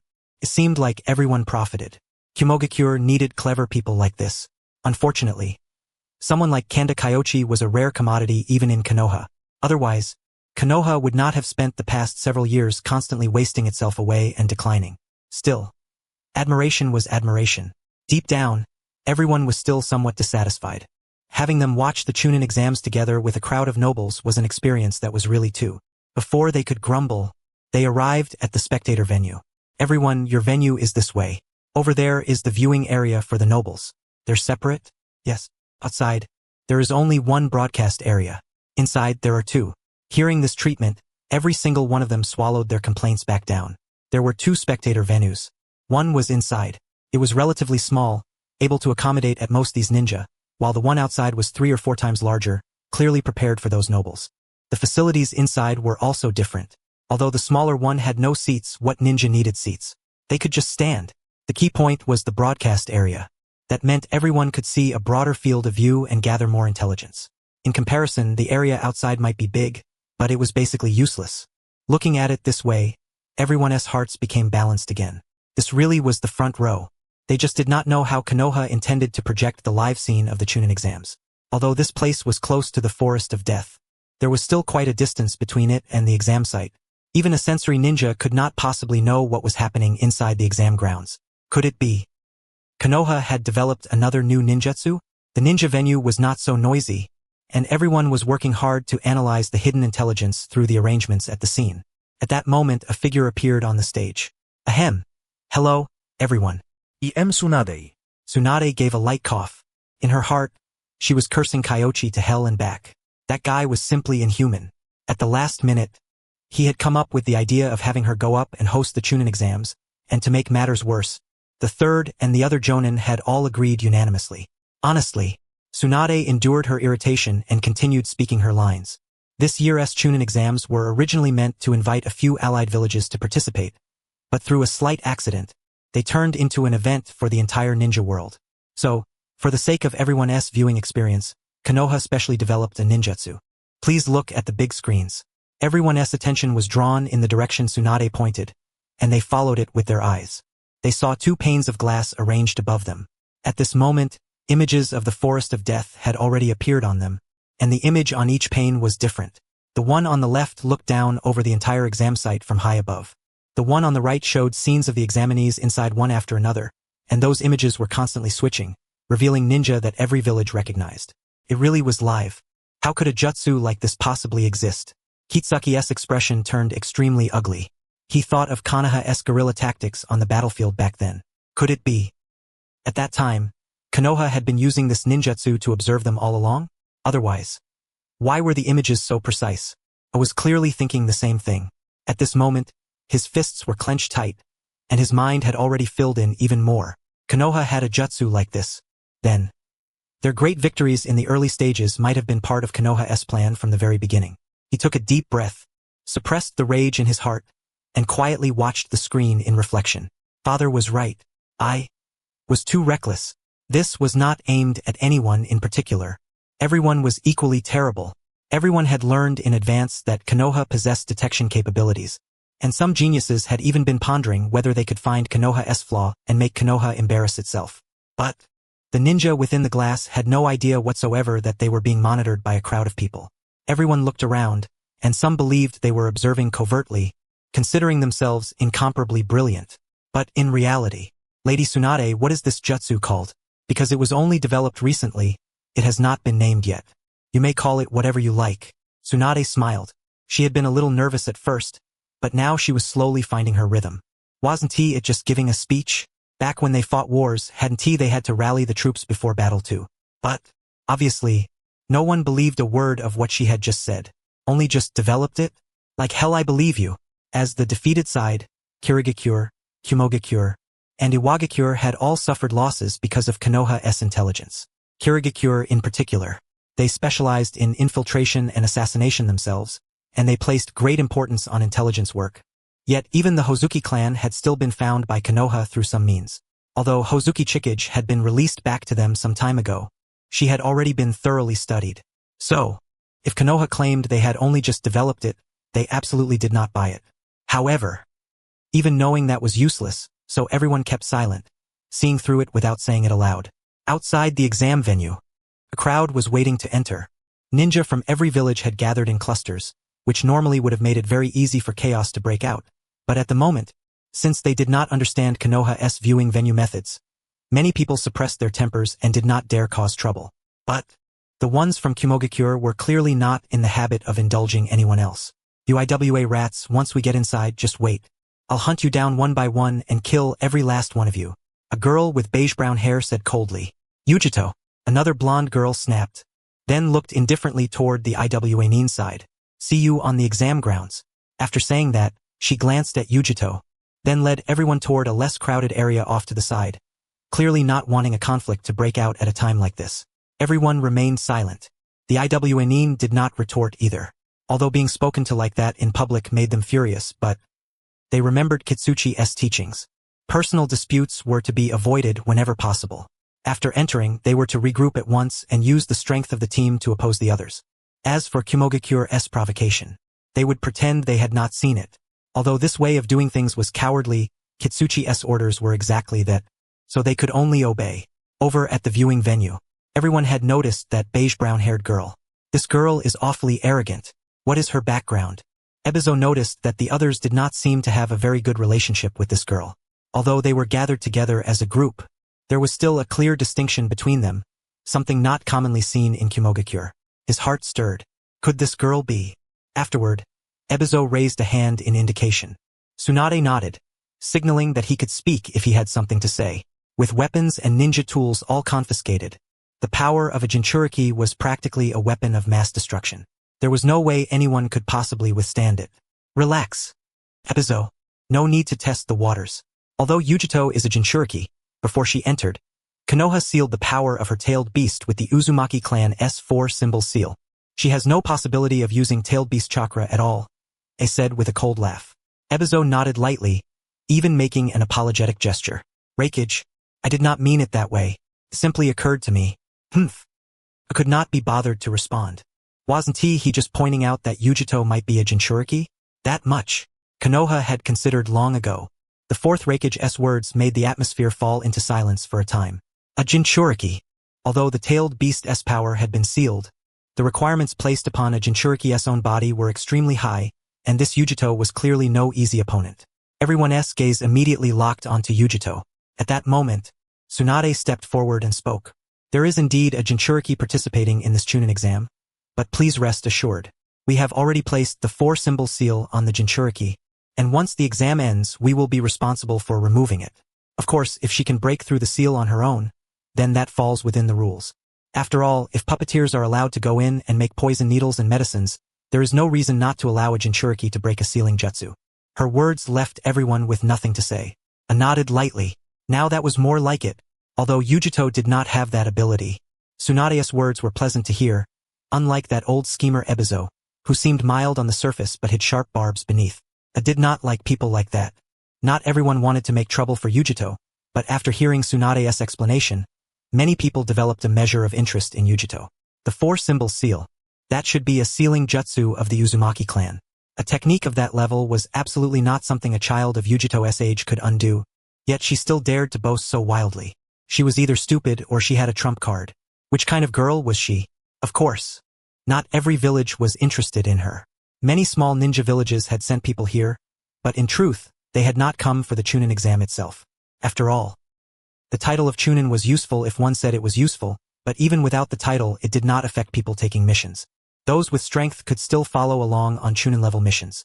If one lacked strength, having the title was nothing but an empty show. Besides, most of the ninja from these small villages had very limited strength. In a large-scale Chunin exam like this, there was no possibility of them being promoted at all. During the tactical briefing before the exam, the Jonin had stated it directly to their students. Do not think about winning, just survive. There were quite a few villages like that, and even Sunagekure's needs were the same. Ebizo's requirements were extremely low. Hold steady and do not die, and that would count as success. On the screen, the exam had not yet begun, but the atmosphere among those genin on the screen was already very tense. Although they had not clashed or tested one another with words, they had been observing one another in secret the whole time. That included Konoha's side. Shisui silently looked around, then quietly made a few hand signs. Everyone understood. These were some coded signs they had learned in passing while training with the police force, and what Shisui meant was, avoid that woman. Kyoichi-kun, was this Yujito sealed by you? Orochimaru watched Yujito on the screen with great interest. He did not think Yujito was foolish. This girl was more likely the latter. No, I had Kushina seal her. The sealing formula inside Yujito's body right now is at the same level of treatment as the Ninetales, so she cannot possibly possess the ability to break through the seal. Ahem, I did not mean it that way. Orochimaru gave a dry laugh. However, hearing that Kushina had sealed her, he indeed felt that Yujito was not very likely to undo the seal by herself, and at once he felt a slight sense of regret. If a tailed beast appeared in an exam like this, surely it would be quite thrilling. She cannot undo it on her own, but Kimogakure's tailed beast seal is incomplete, which has created a rather unique situation, so her physique is stronger than an ordinary person's. Even without the power of the tailed beast, her taijutsu should not be weak. Kyoichi explained. I see. No wonder she dared to step forward and draw attention.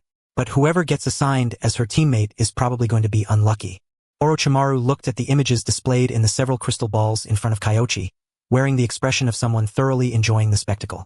He had taken the initiative to ask to come backstage. On one hand, he was too lazy to go to the noisy front area, and on the other hand, it was to put the old man at ease. During this period, the third had brought up old matters in secret with him more than a few times, and between the lines, every word was filled with warning and concern. He truly had lost interest in that experiment. Unfortunately, the old man did not believe him, so there was no helping it. To prevent the old man from thinking he was conducting research in secret during the exam, it was better for him to come out to the stage area. But after arriving here, he discovered that standing backstage and watching every location had its own fair share of charm. At this moment, let each team start drawing lots. There are a few people you should remember to arrange properly. Once the drawing is finished, have them draw the entrance numbers for entering the exam site. Through Katsuyu, Kyoichi contacted the proctors up ahead. He had to admit it. Katsuyu was ridiculously convenient. Orochimaru said nothing from the side, but through the crystal ball he saw the proctor's movements. Backroom manipulation. That was perfectly normal. Too much randomness was not necessarily a good thing. For example, what if promising Kumogakure seedlings like Yujito and Samui ended up assigned together? The Iwanin would probably curse Konoha and suspect they were targeting Iwagakure. By the same token, if Konoha's top-tier ninja like Asuma and Shisui were assigned together, some ninja village would likewise think Konoha had rigged things. Since that was the case, everyone might as well rot together. Promising seedlings, right? Hand them a couple of deadweight teammates, and no one should have any complaints. Take Mangetsu Hozuki, for instance. At this moment, the teammates he had drawn were Meizu and Gozu, the future demon brothers.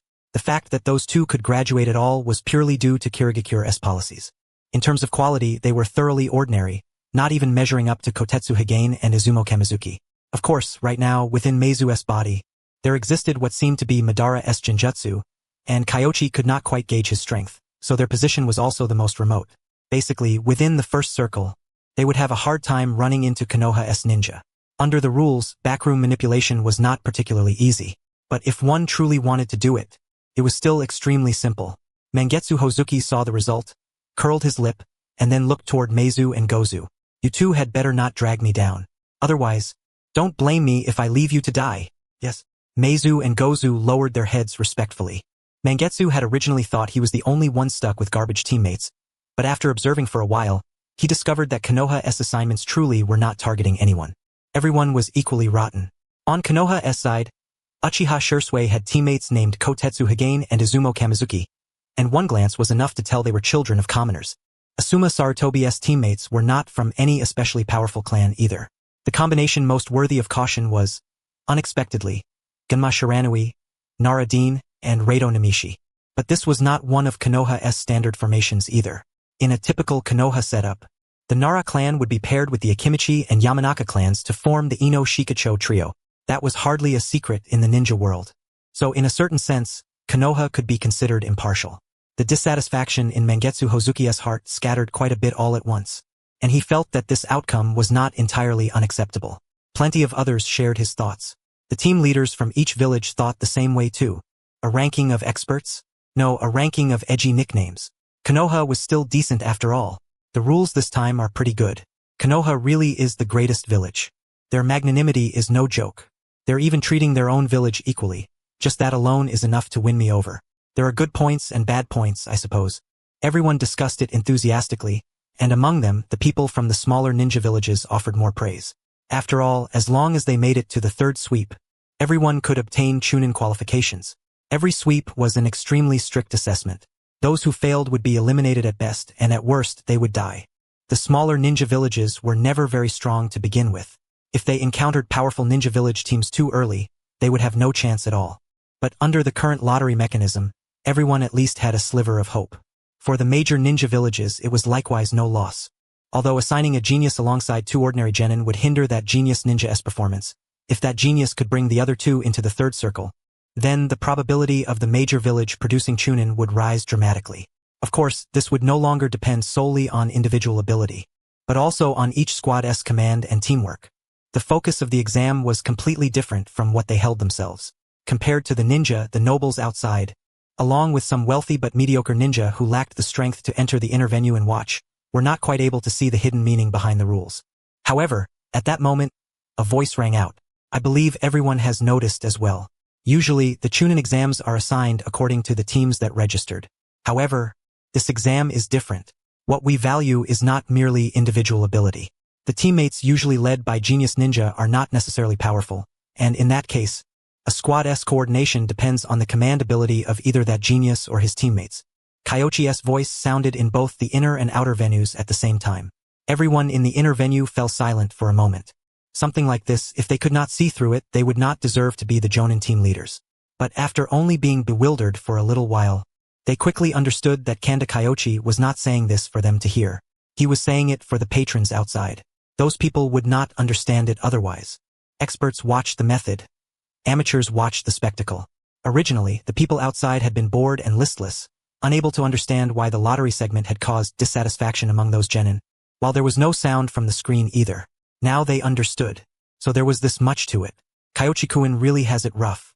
Watching from inside, Orochimaru felt like laughing. This guy Kyoichi really is thorough.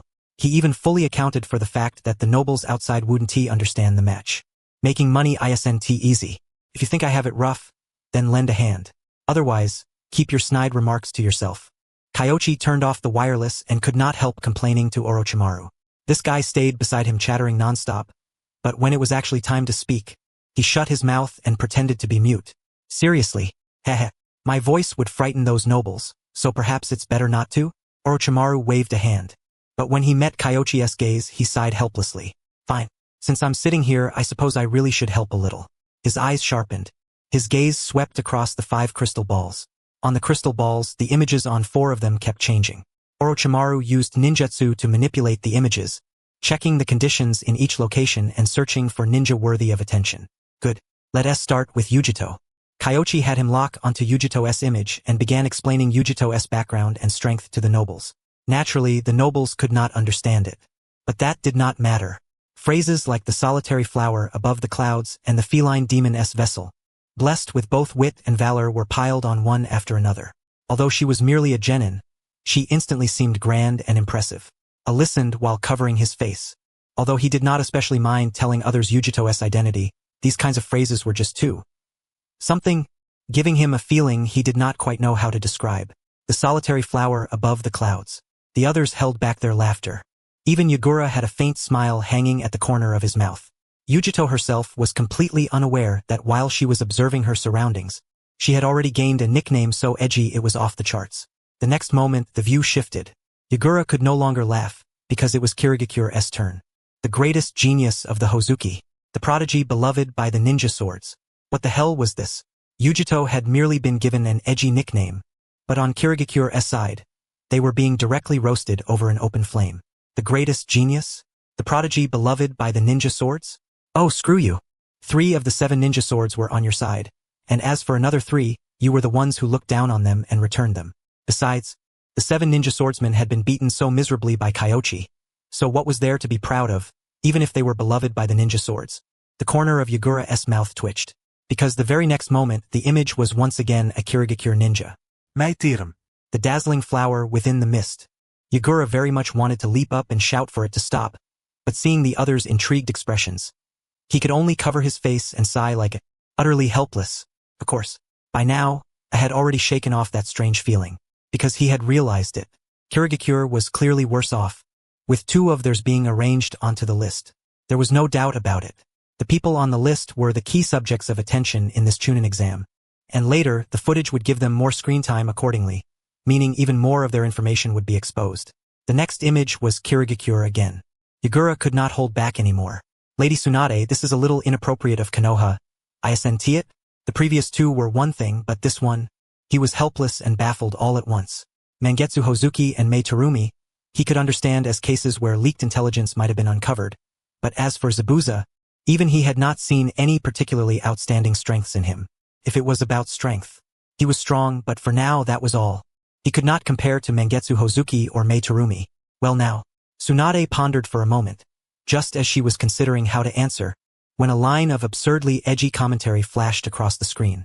An elf in the wind, a dancing swallow, Asuma Sarutobi, Jonin Yagura. As you can see, this was a misunderstanding. The footage landed there simply because your Kirigakure team happened to be in that area as well. Tsunade reacted extremely quickly, immediately explaining the moment she saw the words. Yagura was left speechless. Kanda Kyoichi. This man was genuinely ruthless, even messing with his own disciple. With a nickname like that, Asuma was definitely going to hate him in the future. There were quite a few others on the list afterward.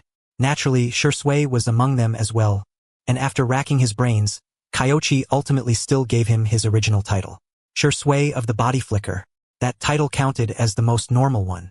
Later on, Kumogakure Samui also made the list, while Iwagakure and Sunagakure were each forcefully assigned 2 spots as well.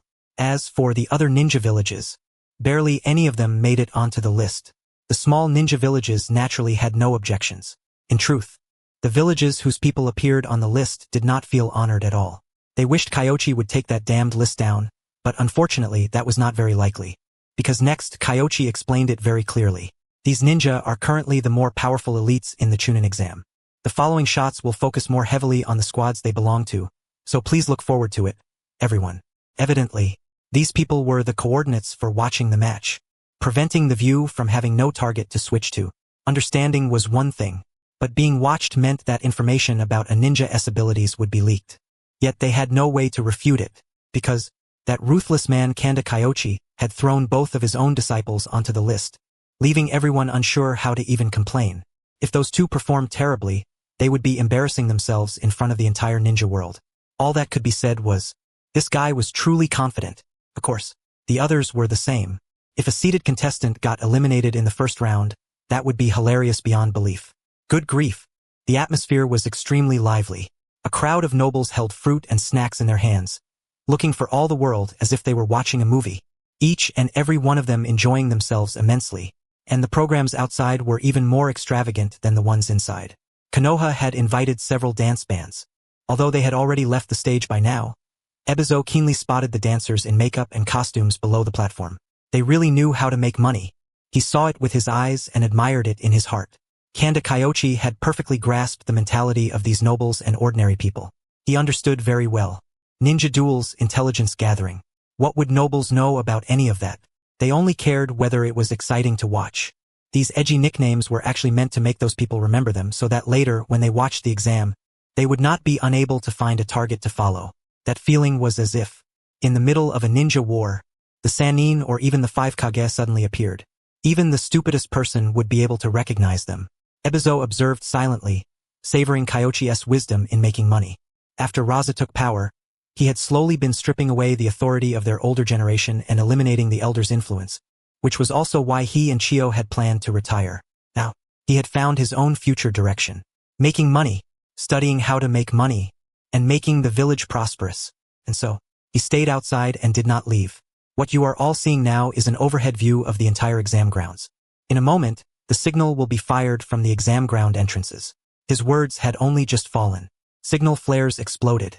There were a total of 20, with 5 teams at each entrance. The instant the fireworks burst open, signs of ninjutsu had already appeared within the image. Mist, water waves, flames, and so on. The teams had only just entered, yet they had already begun clashing. Orochimaru, if you see anyone from the list fighting, immediately switch the image over to them. I'll handle the commentary when the time comes. Very well. Orochimaru licked his lips. The next moment, he switched to Mei Terumi. Her team had unfortunately run into Kumogakure's Samui squad. This was a seated level showdown. What everyone is seeing is the Mei Terumi squad and the Samui squad. The Kumo ninja have clearly studied the hidden mist jutsu and are not panicking at all. They even seem to have locked onto the Mei Terumi squad's escape route. This is Lava Release, a Kekii Genkai ninjutsu. Lava Release? Whether inside or outside the venue, an uproar broke out at once. Kekii Genkai. This Mei Terumi had actually mastered a Kekii Genkai technique. Everyone's gazes toward Kirigakure immediately changed. Mei Terumi had displayed part of her strength. The value of this list instantly rose by quite a bit. Yagura sighed softly. He had known this would happen. Fortunately, Mei Terumi still had another release technique she had not used. He hoped she would not use it. He sighed inwardly. Kekii Genkai, is it? And narrowed his eyes. Kirigakure's foundations were indeed not shallow. They truly could not be underestimated. Hopefully Samui would not get careless. If she stayed calm. Samui immediately led her people in retreat. Very decisive, extremely calm. If every Kumo ninja possessed such calm wisdom, that would be rather terrifying. Who the hell are you mocking? Flew into a rage. Target. The bald man from Iwagakure is eliminated. The Raikage's instruction of his subordinates is clearly very attentive. Samui's judgment is extremely correct. We can see Mei Terumi sighing regretfully. It looks like she is very regretful about letting this opponent escape. What does the Raikage's instruction of his subordinates is very attentive mean? It was obviously praise, so why did it sound somewhat off? Also, this voice was strange yet familiar. It had probably been disguised, but he definitely knew the original voice. Racked his brains, thinking over the source of that voice. He looked up and saw Tsunade above. He remembered. This damn thing. It had to be Orochimaru, right? There was no mistaking it. Damn it. No wonder those words felt so wrong.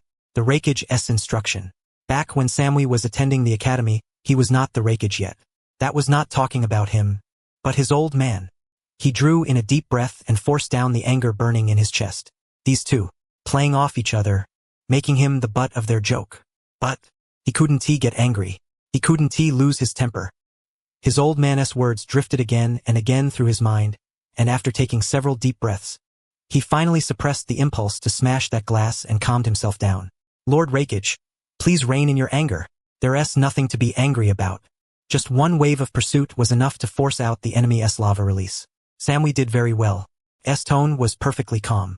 Yagura looked somewhat astonished. This was the Raikage from the intelligence reports? Something was off. He was a little surprised, and then alarm bells began ringing in his heart. Exactly as Kyoichi had set up above. If every Kumo shinobi learned the wisdom of keeping calm, then the Kumo shinobi would become terrifying. because the unity within Kumogakure far surpassed that of the other shinobi villages.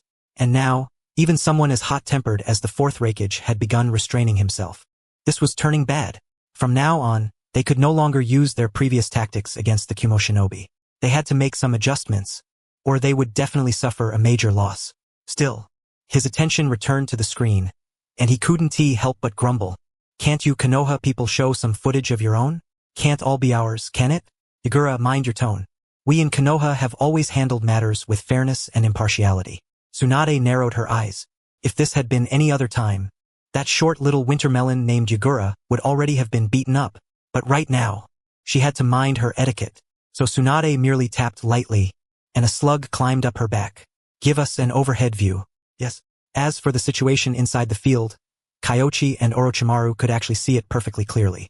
Before Tsunade even spoke, Orochimaru was already adjusting the footage for them. The next moment, 4 viewpoints appeared on the screen at the same time, all of them Konoha teams. Shisui, Asuma, Gama Shiranui, and Aoba Yamashiro were each leading a team, and at that moment, all of them were moving through the forest. Every one of them was extremely fast, as though their objectives were very clear. Since everyone thinks there's something wrong with Konoha, I'll put the footage up. The reason I didn't show it is simple. They haven't encountered any enemies at all. After entering, they immediately split up and fled. Yagura hesitated for a moment and didn't dare keep arguing. He felt that Tsunade's gaze had already turned quite unfriendly. However, may I ask why they look as though they know where the enemy is? Chikichi raised his hand to signal. You're a jonin, so you should know Konoha's reconnaissance methods, shouldn't you? Something like this shouldn't need any explanation at all. After Kyoichi finished speaking, he added another line. Konoha has no intention of targeting anyone in particular. If anyone feels I'm targeting them, then just take it as me targeting them. In other words, I am targeting you, so what are you going to do about it? Of course, Kakashi, various ninja beasts, and the like were the same as puppets and were not prohibited. Every village actually had some of them. It was just that they might not be as powerful as Konoha's. So, if they kept questioning it, they would only make themselves look incompetent. Everyone tacitly shut their mouths. The 2 screens switched rapidly, showing in between some ninja squads being eliminated, most of them from smaller shinobi villages. However, a team from one of the great shinobi villages was about to be eliminated now. The scene shifted. Yujito and her 2 Kumo teammates were sprinting madly all the way, while there didn't seem to be any ninja ahead of them. But, in the next instant, Yujito suddenly leaped forward, her speed rising at an astonishing rate. In the blink of an eye, she used the body flicker technique and arrived at a steep slope up ahead. Then, lightning release, earth run. Beneath the scattering lightning, 3 IWA shinobi emerged from the earth. As expected of the flower of the clouds. Such incredible speed. The audience may not know this, but her squad has been pursuing them all the way from the entrance to here, and now they've finally caught up. Her taijutsu is practically flawless. Her high flexibility allows her to perform unbelievable movements. Also, I'm not sure if everyone noticed, but her fingernails are extremely sharp. There's no power of a tailed beast involved. However, Yujito has modified her own fingernails, making them sharper and more pointed. Even barehanded, when coordinated with her teammates' lightning release ninjutsu, she poses no small threat. This is the proper use of the body. In a single exchange, under the cover of her teammate's lightning release, the IWA shinobi's defensive ninjutsu failed, and then, 1 claw swept past. 2 IWA shinobi had their necks cut. Although the nails didn't claw deeply, blood was still pouring out. Kitsuchi was so tense that he rose to his feet as he watched. Fortunately, Yujito didn't have missed. If those had been ordinary metal weapons, the 2 IWA shinobi would probably have died in that single exchange just now. This person, even without the power of a tailed beast, she actually possessed such terrifying strength. Yujito could not be underestimated. However, the only ones worried were the IWA shinobi. Everyone from the other shinobi villages knew that in the previous war, Inoki had stabbed Kumogakure in the back and worn the 3rd Raikage down to death. So this time, the Kumo shinobi had come to the Chunin exams with the IWA shinobi as their target. Unfortunately, there were quite a few IWA shinobi as well. As long as the IWA shinobi were still alive, and as long as the others didn't go blocking Kumogakure's path, there basically wouldn't be much of a problem. Even if they ran into Kumo shinobi, the Kumo side wouldn't adopt such a bloody stance. After several exchanges, Yujito had already tormented the 3 of them into severe injuries, and all 3 pulled their signal flares. We forfeit. Yujito was very dissatisfied. Her hand had already clamped around one person's throat, and if she had just one more second, she could have crushed his throat bone outright. But someone appeared. Yujito, he has already forfeited. Please let him go. Humph. 3 pieces of trash. Yujito had no choice but to release him. She knew the identity of the person behind her. Minato Namikaze, now called the Yellow Flash by people from many shinobi villages. Kumogakure's great enemy. In the previous war, even A and B had been unable to do anything about his speed. She did not believe she would be faster than him. The Iwagakure squad has forfeited. All 3 have been eliminated. A wave of exclamations came from the outside world, occasionally mixed with excited shouts. These nobles. They spent money precisely to watch real ninja battles. Forget the rest of this exam. This one fight alone had already made them feel thoroughly satisfied and that their tickets had been worth the price. As for Iwagakure, no one cared about their feelings. In reality, Kitsuchi did not feel angry either. He merely let out a soft sigh of relief. In terms of individual strength, the IWA shinobi had never held the advantage to begin with. He had said it in advance. If they met someone they couldn't beat, they were to forfeit decisively. There was nothing shameful about that. Could it possibly be more shameful than being captured and forcing the village to pay money to ransom them back? With him and Rashi setting the floor, what did the genin have to fear? That's right. Kitsuchi had said it exactly that bluntly. So now, the IWA shinobi forfeited without the slightest hesitation. And not just here either. In other places, whenever Kumo shinobi ran into IWA shinobi, they were all ferocious, chasing them all the way without giving them a chance to flee. There were losses, yes, but basically the Kumo shinobi were suppressing the IWA shinobi in battle. After all, lightning release countered earth release, and most IWA shinobi were heavily specialized in one direction. There was no fight to be had. Lord Raikage, according to the rules of the exam, if you fight like this, not many people will be promoted in the end. Why bother? Kumogakure isn't here to compete for promotion slots. This time we came only to fight for our pride. You IWA shinobi had better pray you don't run into us. I let out a cold laugh. Targeting Iwagakure was not his idea alone. It was what every single one of them thought. This was the true strength of Kumogakure. All of them shared the same goal, and every time a crucial battle came around, they could twist themselves into a single unbreakable rope. Watching from the outside, Ebizo could only feel that the world had become utterly surreal. He had originally thought Sunagakure might be the most miserable one in this Chunin exam, but as it turned out, that was not the case. From the way things looked now, with Kumogakure chasing them down so insanely, the odds of Iwagakure lasting until the 3rd ring were extremely low. The key was, Kumogakure had problems of its own too. They had been chasing non-stop, wasting a huge amount of the 1st ring's development time they could have spent searching for ninja tools and supplies. Later, once the 2nd ring and 3rd ring came around, Kumogakure's stamina and ninja tools would gradually start falling behind everyone else's. By then, the gap in everyone's strength would no longer be as overwhelming as it was now. Of course, Kumogakure was still better off than Iwagakure. Not all of them were playing that way. For example, Samui's squad had not appeared again ever since that first encounter. Even Yujito had begun to go quiet. Without a doubt, they were searching for supplies as much as possible. Fierce, but steady. Kumogakure had produced a few fine seedlings. So only we Kumanin are the clowns? The leaders were at least elite jonin, and since they had received the rulebook in advance, everyone understood how this Chunin exam was supposed to be played. But they discovered that even though they had already studied it thoroughly, they were still far inferior to many of Konoha's teams. From beginning to end, aside from Kyoichi taking the initiative to reveal the situation of 4 teams, the other Konoha teams had actually only appeared on screen once. And that one time was when Asuma's squad ran into Samui's squad. Both sides clashed once, realized the other was hard to deal with, and tacitly pulled away without fighting again. In other words, Konoha's squads had, for the most part, actually avoided battle, basically never colliding with any other team in a way that appeared on screen. If this had been earlier, everyone might have suspected Konoha had obtained intelligence in advance. But now, no one was that stupid. Obtained intelligence in advance? Information on items might be possible to get beforehand, but how could they predict the movement routes of the other ninja villages squads? That was simply impossible. The fact that Konoha could avoid these squads clearly meant their intelligence-gathering ability was extremely powerful. 1 squad or 2 squads like that would not be surprising. But every team was like this. And that was very strange. Could it be that Konoha's people used the transformation jutsu to disguise themselves as people from other ninja villages? I remember Konoha has already mastered the hidden mist jutsu. If they used the hidden mist jutsu to disguise themselves as Kirigakure ninja, no one besides Kirigakure ninja would suspect them. Kitsuchi suddenly spoke up out of nowhere. When it came to the hidden mist jutsu, Iwagakure had the deepest impression of all. Back then, who knew how many times they had cursed Kirigakure in their hearts? Therefore, when he saw Konoha's bizarre disappearing act, the thought struck him all at once. The corner of Yagura's mouth twitched when he heard it. That really was possible. The exam grounds were large, yes, but there were so many ninja inside.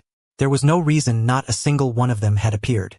The only explanation was that these people had disguised themselves as ninja from other villages. However, after thinking for a moment, he added, it's not just that. If it were only disguise, it still wouldn't be enough. Their ability to gather intelligence is extremely strong. They basically confirmed the situation of the teams in every direction around them. Everyone understood and nodded one after another. If they encountered a strong team while disguised, they might instead end up getting attacked. Tsunade watched without saying a word. Konoha, naturally, had not been idle, just as they had imagined. Most of the ninja on their side had disguised themselves in the style of other villages' ninja, and in the middle of it all, they had even carried out a few assassinations. Time passed rapidly. There was already less than 1 minute left until the first sweep. Everyone hurried toward the edge of the second ring.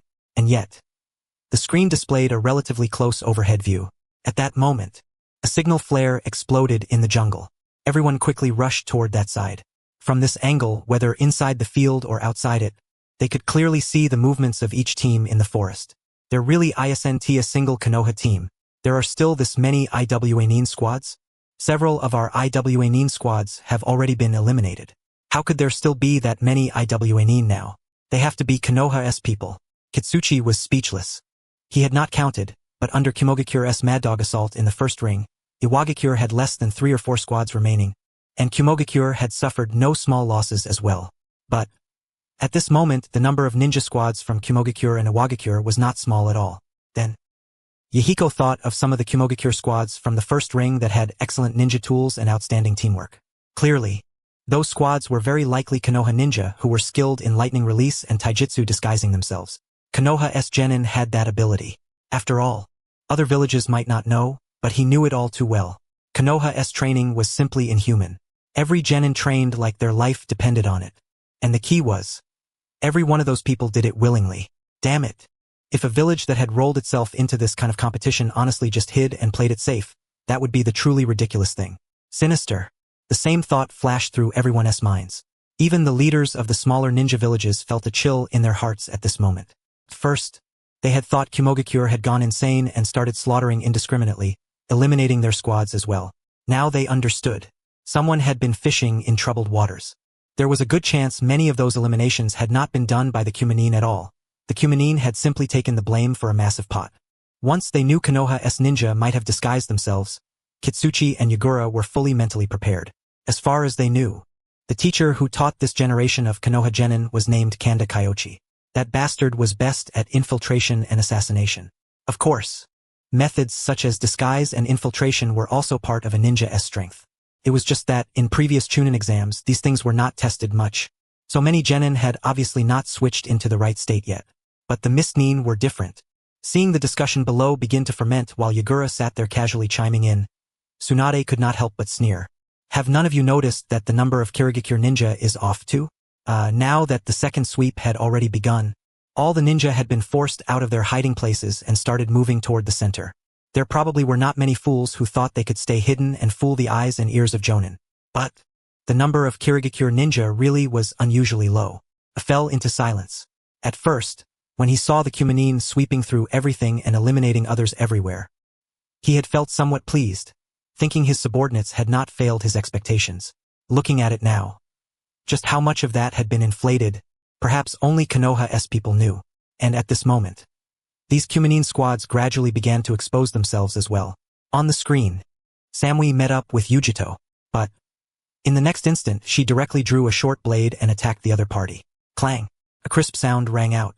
Yujito drew a short blade to block it, leapt away, and then let out a light laugh. Oh, you're pretty alert. I was hoping to assassinate you, but it looks like I'll have to get serious. In the next instant, mist spread everywhere. Maitirum. Samui recognized the owner of the voice. This was the person she had crossed paths with once before.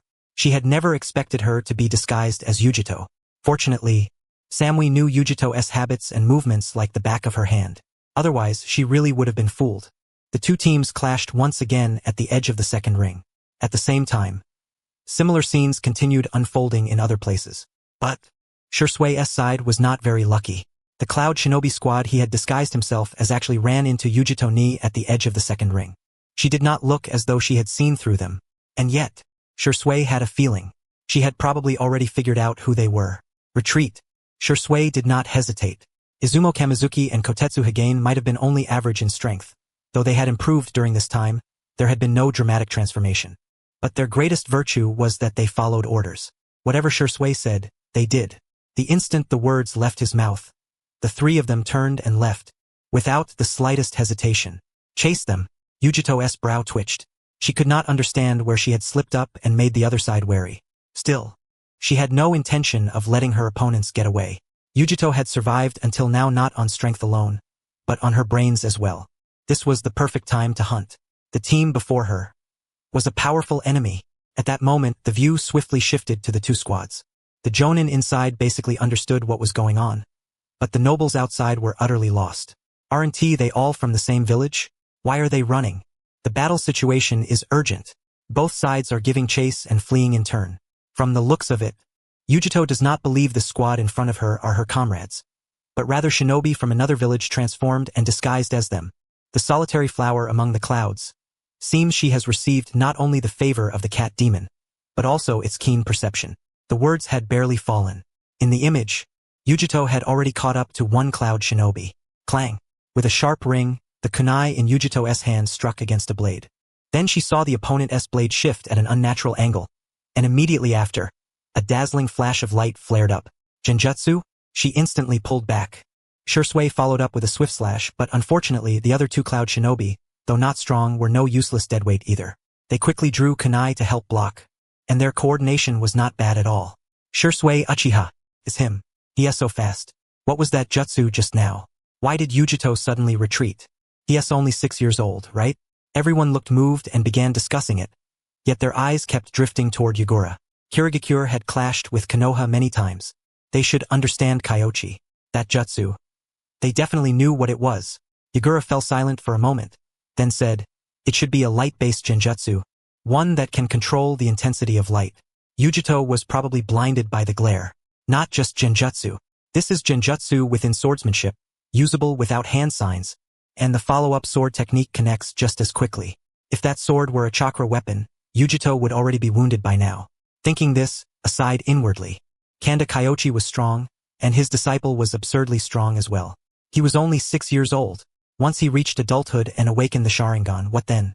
Konoha produces geniuses generation after generation. At the same time, even Black Zetsu, hidden in the shadows, could not help feeling somewhat tempted. Shisui Uchiha. To be honest, Shisui being this strong was something he had not expected. Leaving the Sharingan aside, his swordsmanship, body flicker technique, and taijutsu alone already surpassed many genin children around 10 years old, and his potential had yet to be fully tapped. In a few more years, both his body and spiritual energy would enter their peak growth period. As long as he awakened the Sharingan, Shisui's future would be limitless. But, precisely because he was limitless, Black Zetsu hesitated instead. A precocious genius like this had been influenced far too deeply by Kyoichi. He had very likely already formed his own way of thinking, and changing his ideas would be extremely difficult. There was even a certain possibility that what looked like successful brainwashing would in reality be only an act, followed by a sudden betrayal and backstab. The current Madara simply could not withstand that. After thinking it over, he dismissed the idea of abducting Shisui, being too outstanding. Sometimes made one impossible to target. At this moment, the image remained locked on Shisui's side. Everyone saw that his two teammates had already run far ahead and set up a few simple traps in front to receive him. Only when they saw no pursuers behind him did they finally breathe a sigh of relief. The people outside could not understand it, but those inside were all inwardly shocked. These two genin looked like deadweight, but judging from their performance, their actions were the optimal solution on a battlefield. If Yujito's group continued the pursuit, those traps might not necessarily kill the enemy, but at the very least they would cause the other side some trouble. And the fact that the two of them could complete traps in such a short time showed that their basic skills as shinobi were extremely solid. And these were only civilian shinobi. Just what in the world was Konoha's next generation made of? The jonin from the other ninja villages exchanged looks. Deadweight teammates? This was Kyoichi's teaching showcase. In shinobi warfare, powerful genius jonin were certainly important, but in an actual war, the abilities of the middle and lower ranks, the chunin and genin at the bottom, were just as crucial. It was still hard to tell with Konoha's other teams. But as far as these two were concerned, they would qualify as elite genin in a small ninja village. While in Konoha they seemed to have been randomly assigned to a genius S team. Was that a coincidence? Everyone began paying attention to the other Konoha squads. However, the images they could see came only from the screen. They could not be there in person, so many details could not possibly be covered completely, nor could the view switch to whoever they wished to watch. Everyone must be curious about the strength of my Konoha's other squads, right? Yes. A thunderous shout came from the outer field. Though there were nobles and shinobi from every nation seated outside, the majority were still nobles from the Land of Fire. Since Konoha shinobi had not appeared for so long earlier, they had thought Konoha had already fallen that far behind. So it turned out. They had all disguised themselves as shinobi from other villages and were muddying the waters among the various teams. Once the second ring finished shrinking, everyone was fighting, and naturally the transformation jutsu became difficult to maintain, so their true appearances emerged one after another. And now the image shifted to Asuma's side. Though Asuma was extremely unwilling to admit it, his identity as the Hokage's son made him more famous. For instance, among these nobles of the Land of Fire. They might not know who Shisui was, but they definitely knew Asuma. This is the son of the third Hokage. What was that nickname mentioned earlier again? The sprite in the wind. No idea how strong he is, but as the son of the third and a disciple of Kanda Kyoichi, he shouldn't be bad, right? The nobles were purely watching for entertainment. Ebizo, seated in the outer field, could not help frowning. Nobles were nobles. Too foolish. In a chunin exam like this, every side had standout contestants. Individual strength was far less important than team coordination, and Asuma's two teammates were rather ordinary. Yu and Suzume. Names like that belonged to the commonest of commoners, and their backgrounds were either orphans or children whose parents were not shinobi. Unless they had good talent, their strength would not be too great. If even contestants like these were not weak, then Konoha's next generation would be simply unimaginable. Unfortunately, the opponents they ran into happened to be shinobi from Sunagakure. Ebizo remembered that team was Yura and Odoke's S squad. Those two were both quite capable. One specialized in puppet techniques, the other in wind release ninjutsu. Though the third San shinobi was average in strength, Konoha's team on this side was even worse. Could they win? For some reason, he had absolutely no confidence at all. He even had the feeling that his own village S team would most likely lose. Asuma, what do we do? Do we fight? Fight. You, how is your hidden mist jutsu coming along? I can manage. Good. In a bit, you'll use the hidden mist jutsu, and we'll fight them inside the fog. You two are on support duty. Just help me draw their attention. Yes. After a brief exchange, Asuma waved his hand, and the three of them picked up speed once more. Yura, Odoke's, and Suna followed close behind. Asuma was strong, but they did not think themselves weak either. When they ran into a team they had a chance to eliminate, there was no way they would let it slip by. And yet, after only a few steps, fog. Fall back. Yura immediately sensed something was wrong. Most genin of this generation had lived through war. Their strength might vary, but their vigilance was high, and the moment he noticed the mist in the forest beginning to thicken, he knew something was off. However, just as he tried to retreat, a gust of wind came roaring in from the side. Vacuum wave. Fall back. Yura immediately used his puppet to block it, but the sheer offensive power of wind release ninjutsu was not something a puppet could withstand. The wood release formed by the puppet's arms was sliced apart in an instant. The next moment, Asuma came charging out of the fog. He was fast. They hurriedly dodged. However, in the next instant, several kunai flew in from behind them, forcing them to retreat in haste. But then, one streak of flame after another ran along the steel wires and ignited the kunai. 3 kunai, combined with the dragon fire jutsu, cut off their path of retreat. Dragon fire jutsu. This was the only ninjutsu Suzume had learned during this period. But right now it was proving far from useless. Not only was the 3-man team's retreat blocked, they were also split into 2 sections, and the lines of fire continued slicing through the area, driving Odoke's and Suna away and preventing them from getting close to Yura. The next moment, Asuma used the body flicker to surge forward, the 2 kunai in his hands carrying the wind blades of vacuum wave. Yura controlled his damaged puppet to block him, but how could it possibly hold? Asuma closed in and struck from left and right at the same time. The puppet's hands were instantly severed. Yura immediately abandoned the puppet and fled. He had barely managed to avoid the kunai and the vacuum blades by the skin of his teeth, but a long, narrow gash still appeared on his arm. How is that possible? I clearly dodged it. He could hardly believe it. But, once again, though he seemed to have dodged, he was in fact wounded by the wind blade again. His teammates had already broken through the blockade of the Dragonfire Jutsu and steel wires by then. However, Konoha's two genin moved up as well and tangled them down. Seeing the kunai sweep toward him once more, "I forfeit," he screamed, pulling out a signal flare and setting it off. Asuma's kunai stopped only 2 centimeters from his vital point. He could even feel the invisible wind blade. The next instant, Asuma vanished with the body flicker and pounced toward his teammates. Silence. Ebizo had considered that Asuma's 2 civilian teammates might not be weak, but he had never imagined they would be this strong. Granted, once they entered close combat later on, it was clear that the 2 of them were actually a complete mess in a fight. But the specialized coordination of the hidden mist jutsu and the Dragonfire Jutsu alone was enough to let their squad seize victory in battle. Especially with Asuma's close-range nin taijutsu style, unless they ran into a squad of geniuses, it was basically impossible for them to meet a real opponent. However, where were there any genius squads left now? Every genius had been paired with 2 deadweight teammates.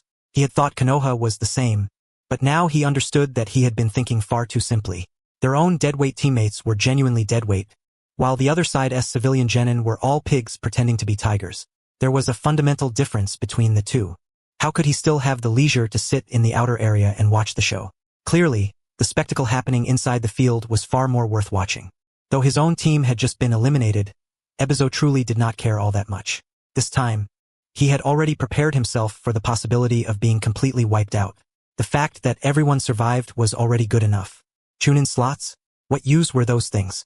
Preserving their lives was the real key. If they lived through this time, they would have better chances next time. But the other ninja villages were a different story. He did not know what Iwagakure was thinking, but Kirigakure had come in aggressively this time, clearly intent on making a name for their village. And now, Konoha had already begun extending its claws. Suzume, you, the 2 most unremarkable names, and yet, at this moment, they had become the best proof of Konoha's strength. If even the most ordinary civilians possessed this level of ability, the others could only be imagined. This generation of Konoha was far too terrifying. Several traces of despair had already risen in his heart. First place? Now he felt that it would already be good enough if Kirigakure could ensure that Mei Terumi, Mangetsu Hozuki, and the others successfully secured slots. As for anything more, he no longer dared to think about it. Konoha's future is bright. A let out a heavy sigh. He still did not know what the upper limit of Konoha's next generation would be, but their lower limit was already frighteningly high. He was not particularly wary of Hiruzen Sarutobi, because although Hiruzen Sarutobi himself was powerful, he did not possess the ability to elevate the village further. He was merely a Hokage who maintained what already existed and preserved the foundation. However, Tsunade, Kanda Kyoichi, the Konoha under their leadership faintly filled with despair. The other side possessed such powerful methods and such deep reserves. And now that Kumogakure had been defeated again, what would they use to wage war against Konoha after more than 10 years? He did not have that confidence. We have to learn. Being inferior to others was not shameful in the slightest. What was shameful was losing. Set aside his desire to compete for victory and began pondering how Konoha had managed to make even its civilians so strong. He kept replaying the battle just now in his mind, and an answer formed in his heart. Focus. Judging from the course of the battle, those 2 Konoha genin were a complete disaster in close combat. They were no match for the Suna ninja at all.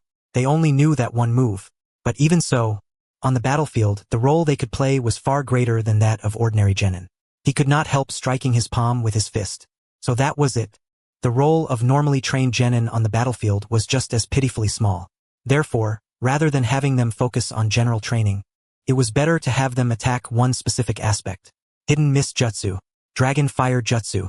These 2 ninjutsu gave Asuma an ideal assassination environment. With that, their purpose was fulfilled. Techniques like these 2 could create solid coordination within any Chunin or Jonin squad. So, Konoha's current strategy was to treat the squad as a whole, cultivating and guiding ninja by squad units, allowing them to form relatively perfect coordination. So that was it. Indeed, that was exactly it. Most genin could not stand on their own, so it was better to let them build coordination, while true geniuses would still naturally emerge under this kind of education. To be honest, after his old man died, he had been rather lost at first. Kyoichi's condition was not enough to launch another war, so revenge was basically impossible. Yet, as for how the village should develop afterward, he had no answer in his heart. Now he understood. Education. Restructuring ninja squads. If they did not reform, they would fall behind. After more than 10 years, Kyoichi would have no way to contend with Konoha at all. Even Iwagakure might learn this model and use ninjutsu diversity to counter Kyoichi. Coming to Konoha was an incredible gain. I was wild with joy inside.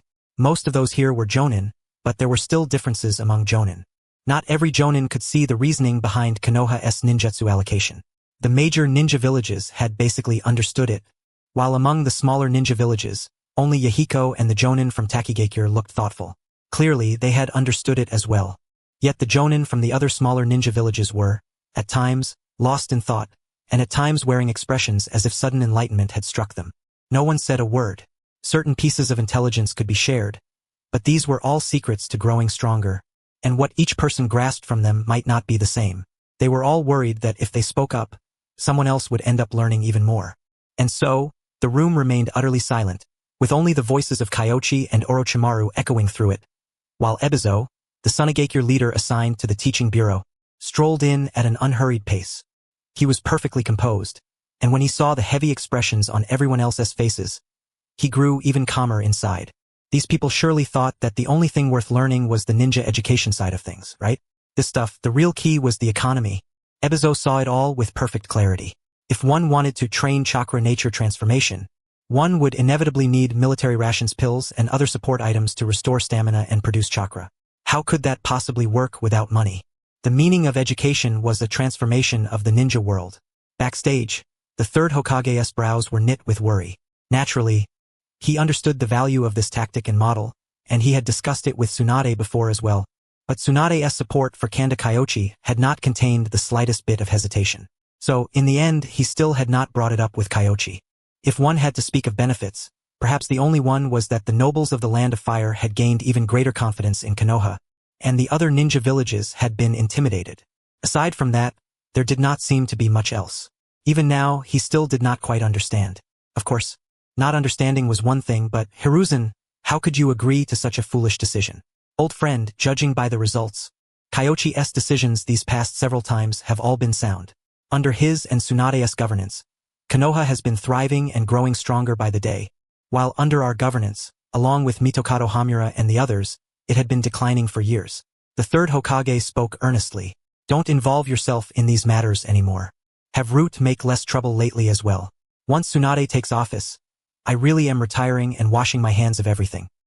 Danzo's face was clouded with displeasure, but he said nothing. He merely glanced at him, then silently left. He truly had come to test the waters. In his mind, although the third Hokage had said he was retiring, he assumed Hiruzen would still later serve as an advisor and participate in the village's governance. He had not expected Sarutobi Hiruzen to genuinely intend to step down. In that case, his strategy truly would have to change. Danzo departed in silence. As for the Chunin exams, he had never intended to meddle in them to begin with. Otherwise, he would not have come to the third Hokage now, he would have gone directly to Tsunade.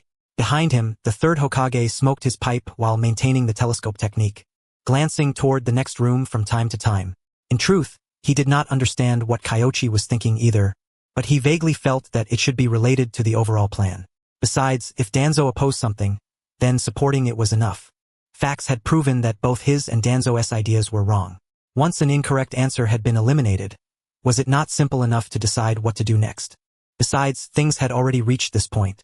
Even if he objected, it would be useless. He pondered inwardly. Still, he had to admit that fellow Kyoichi had trained the genin remarkably well. Although most of them only knew one ninjutsu, they used that one technique well, and with great flexibility. For example, combining kunai with steel wire to perform the three-line dragon flame jutsu was something many Chunin could not manage. However, it had to be said that Suzume's close combat was truly lacking. Even facing a genin from Sunigakure who was not particularly outstanding, she struggled badly. Only her ninja tools and dragon flame jutsu could be considered decent. As for Asuma, the third Hokage could only say that Kyoichi had taught him well. That vacuum blade was truly excellent. Watching it, he grew somewhat cheerful and could not help looking a little longer. Lord Third, if you like Asuma that much, why don't you communicate with him more? Hiding in the shadows and peeking, are we? At least switch the channel and look somewhere else. His side already finished fighting. Kyoichi came over and knocked on the door. The third Hokage came back to his senses, looking rather embarrassed. However, he noticed that the Kyoichi who had come was a shadow clone. Clearly, he was not here merely to remind him of this matter. After all, he had already taught the telescope technique to Orochimaru, and now Orochimaru, he and Kyoichi were all using it. Him slacking off alone did not have much impact at all. Danzo came by just now, didn't he? That old brat really seizes any opportunity to start pointing fingers. Kyoichi could not help grumbling. It was precisely because he had sensed Danzo's presence that he had split off a shadow clone to come take a look. Don't worry. I persuaded him to leave. Persuaded? Come on, old man, don't joke around. If you could persuade Danzo, would Konoha have ended up like this? With that brain of his, even when it comes to political infighting, I think he is stupid. His vision is far too narrow. Ahem. Ahem. The third Hokage coughed several times in succession. Are you insulting Danzo? Or are you secretly taking a jab at me too? Still, he really had no way to refute it. After all, while Konoha had been in his hands, it had nearly been besieged from all sides, and the situation had once deteriorated so badly that they had almost been forced to make batch after batch of children graduate early again. Fortunately, Kyoichi had stepped forward. Otherwise, even now, Konoha might still be at war with the other ninja villages. Lord Hokage, the Research Institute just sent over a report. So now, I intend to explain my plan to you. Kyoichi handed over a scroll. This is the Research Institute's results report. The third Hokage accepted it. After glancing through it a few times, he immediately stood up in a mixture of shock and delight, nearly losing control of the telescope technique. Succeeded? Calm down. Calm down. For now, only one person has mastered it. This is merely the beginning, and the facts prove that the wood release mastered by ordinary people truly has no real compatibility. Kyoichi soothed the old man. The third Hokage shook his head and sighed. Kyoichi, you did not live through that era. In our time, wood release was once a symbol of invincibility. We were so obsessed that we carried out forbidden experiments in an attempt to recreate wood release, but all of them failed. And yet, Kyoichi had not conducted experiments. He had merely researched, analyzed, continuously held cross-discussions, and made attempts, and in the end, he had brought forth wood release. Although it was only an extremely weakened version, its significance was completely different. It was the successful first step. He held the scroll, his emotions extraordinarily stirred. For now, it is only Kazumitsuri Tashiki. No one else has mastered it yet. And the Kazumitsuri clan, like my Kanda clan, are descendants of the Senju, so it does not prove anything. Kyoichi shook his head. He was not too satisfied with this level of progress, because he suspected that Kazumitsuri Tashiki was the father of Kazumitsuri Moegi. Their hair color and bizarre fondness for strange hairstyles were clearly inherited from the same line. The third Hokage passed through his initial excitement, and at this moment he nodded repeatedly, treating this report like a priceless treasure. Only after several seconds did he say, "Continue. Calm down now. Yes. Learning nature transformation does not come without a cost. During this period, our village's expenditure on military rations pills has been several times what it was before, and they have been supplied for free. Military rations pills, the green seedling plan?" After hearing this, the third Hokage fell into thought. Kyoichi had mentioned before that the ultimate goal of the green seedling plan was to use wood release chakra to accelerate the growth of those medicinal herbs and produce mass-produced military rations pills. So, these military rations pills? He somewhat understood now. Kyoichi had set up the spectator venue not merely to earn money in the present, but even more so to earn money in the future, and perhaps even to use mass-produced military rations pills to crush the internal systems of their enemies. This, he truly had not expected. He was stunned for a long while, then said solemnly, "Please continue." Yes, they can also choose not to buy them, but if everyone else buys them and they do not, they will fall behind. That is why we must make this kind of Chunin exam continue. Kyoichi said. In this exam, he had basically achieved fairness for the majority, and he had not tampered too much with the rules. The only unfair part is that they practiced ahead of time. I understand now. This feels like some kind of squad competition. If you do not train this way, you fall behind and cannot maintain your current position, so you have no choice but to compete together? The third came to understand. The premise behind this sort of thing was that Konoha could continue to maintain its lead. The moment it was surpassed by someone else, the rules would be decided by the other villages, and this whole system of theirs would stop working. Kyoichi nodded, yet then gently shook his head and said, "It is not only that. When the other villages grow strong, the next generation will feel pressure and will not end up lying on the merit books of their predecessors, satisfied with themselves. The catfish effect. The other villages are the catfish, keeping the people of Konoha in a constant state of ambition. Of course, if they get caught up to, swallowed up, then they deserve it. Think about it. If the First Lord had kept all the tailed beasts in Konoha back then, would our village have Inoshikacho now? Would we have the ANBU, the military police force, and all these things? War is never good, but I have to admit you are right. The third side. War is bad, but war likewise stimulates everyone's creativity. Were Inoshikacho together from the very beginning? No, they were tempered, nurtured, and gradually developed their coordination over generations of war, which is why the three clans now basically make a point of training their clansmen to work together. There is also the Sarutobi clan S5 style barrage, the second S creation of numerous ninjutsu, and so on. Those jutsu were developed for the sake of overcoming hardship. If all the tailed beasts were in Konoha, Konoha would not be able to bloom in such variety as it does now. It might even look powerful while being weak in truth, because its strength would be built upon Jinchuriki, not its own power. And what if the Jinchuriki went berserk? Of course, that was Tobarama Senju's view. Tailed beasts cannot be relied on, and Jinchuriki are the same. Kyoichi's words made the third recall his teacher's words once again, and he could not help falling silent before letting out a long sigh. This boy had clearly never met Tobarama Senju, yet he seemed more like the successor of Tobarama Senju and Hashirama Senju than the third himself did. That feeling was truly both gratifying and damn infuriating, because he could not help wondering what exactly he had learned after studying under the second for so many years. He was not even as knowledgeable as someone who had only read books. Useless. The third's mentality cracked a little, and he waved his hand to indicate that Kyoichi could leave. He did not particularly want to explain too much, because after returning to the village from the battlefield, the third had actually rarely asked about Kyoichi and Tsunade's affairs. Even when he did, it was only asking, not questioning them or changing the outcome. This time was the same. If Kyoichi did not say it, he had no intention of pressing him further. After all, once the Chunin exams were over, he intended to step down and hand the village over to Tsunade completely. So, after thinking for a moment, he added another sentence. You do not need to overthink it. Of course my thoughts will differ from yours, but that does not mean I will oppose you. If I did not even have that much trust, how could I pass the title of Hokage to Tsunade? Yes, precisely because of that, I hope you understand my intentions. Kyoichi gave a slight bow and dispersed. The third was silent for a moment, then sighed in melancholy. Just now, he had sincerely felt something. Their era had passed.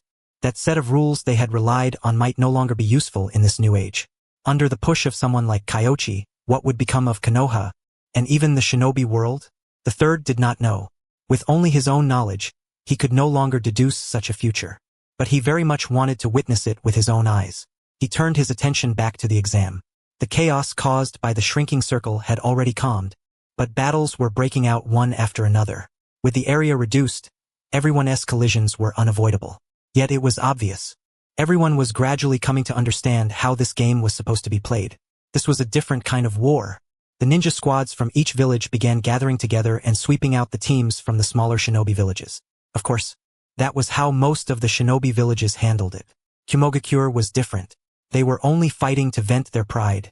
So even though they knew someone had impersonated Cloud Ninja, right now, they were still fighting the Iwagakure squads with great enthusiasm, as if they no longer cared about their results at all. And the one who played the key role was still Samui. She distributed a pile of resources to the other squads, strengthening the Cloud Ninja by quite a bit. Otherwise, after the second circle, they would inevitably have grown exhausted, and some of them might even have been eliminated. If ordinary people want to improve, they have to fight for it. Samui is not bad. To think Kumogakure's educational environment could actually produce a student like this. Incredible. The chaotic battle passed. They could finally catch their breath. Orochimaru had high praise for Samui. Although she was a female ninja, her composure and adaptability were exactly what the Cloud Ninja sorely lacked. As for Yujito, while she was also very intelligent, she was inevitably a bit too arrogant. He did not like her much. There are always a few outliers.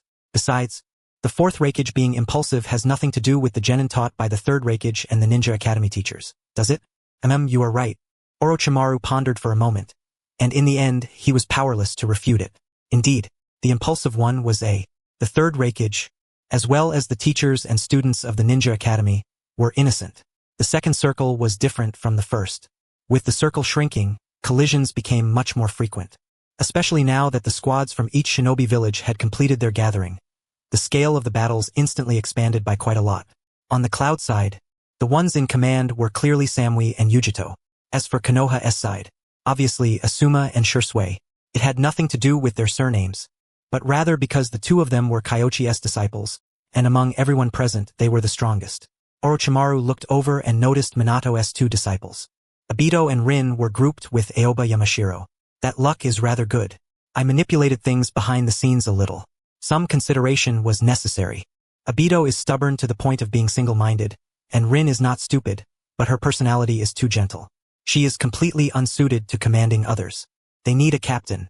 Aoba Yamashiro was undoubtedly the most suitable choice. After all, he had cooperated with Obito once before. Although the result was very painful, at the very least, he understood what kind of person Obito was and had relatively better teamwork with him. After hearing that, Orochimaru laughed despite himself. Obito truly is somewhat well that. However, after smiling, he still spoke honestly. Obito's performance in this exam has been quite good. Several of his ninjutsu have stood out, and some of his active choices in battle have been rather eye-catching. His taijutsu has improved greatly compared to before. You have been paying that much attention to the Uchiha? Kyoichi himself did not even know what Obito's taijutsu had been like before. It was not that he did not care.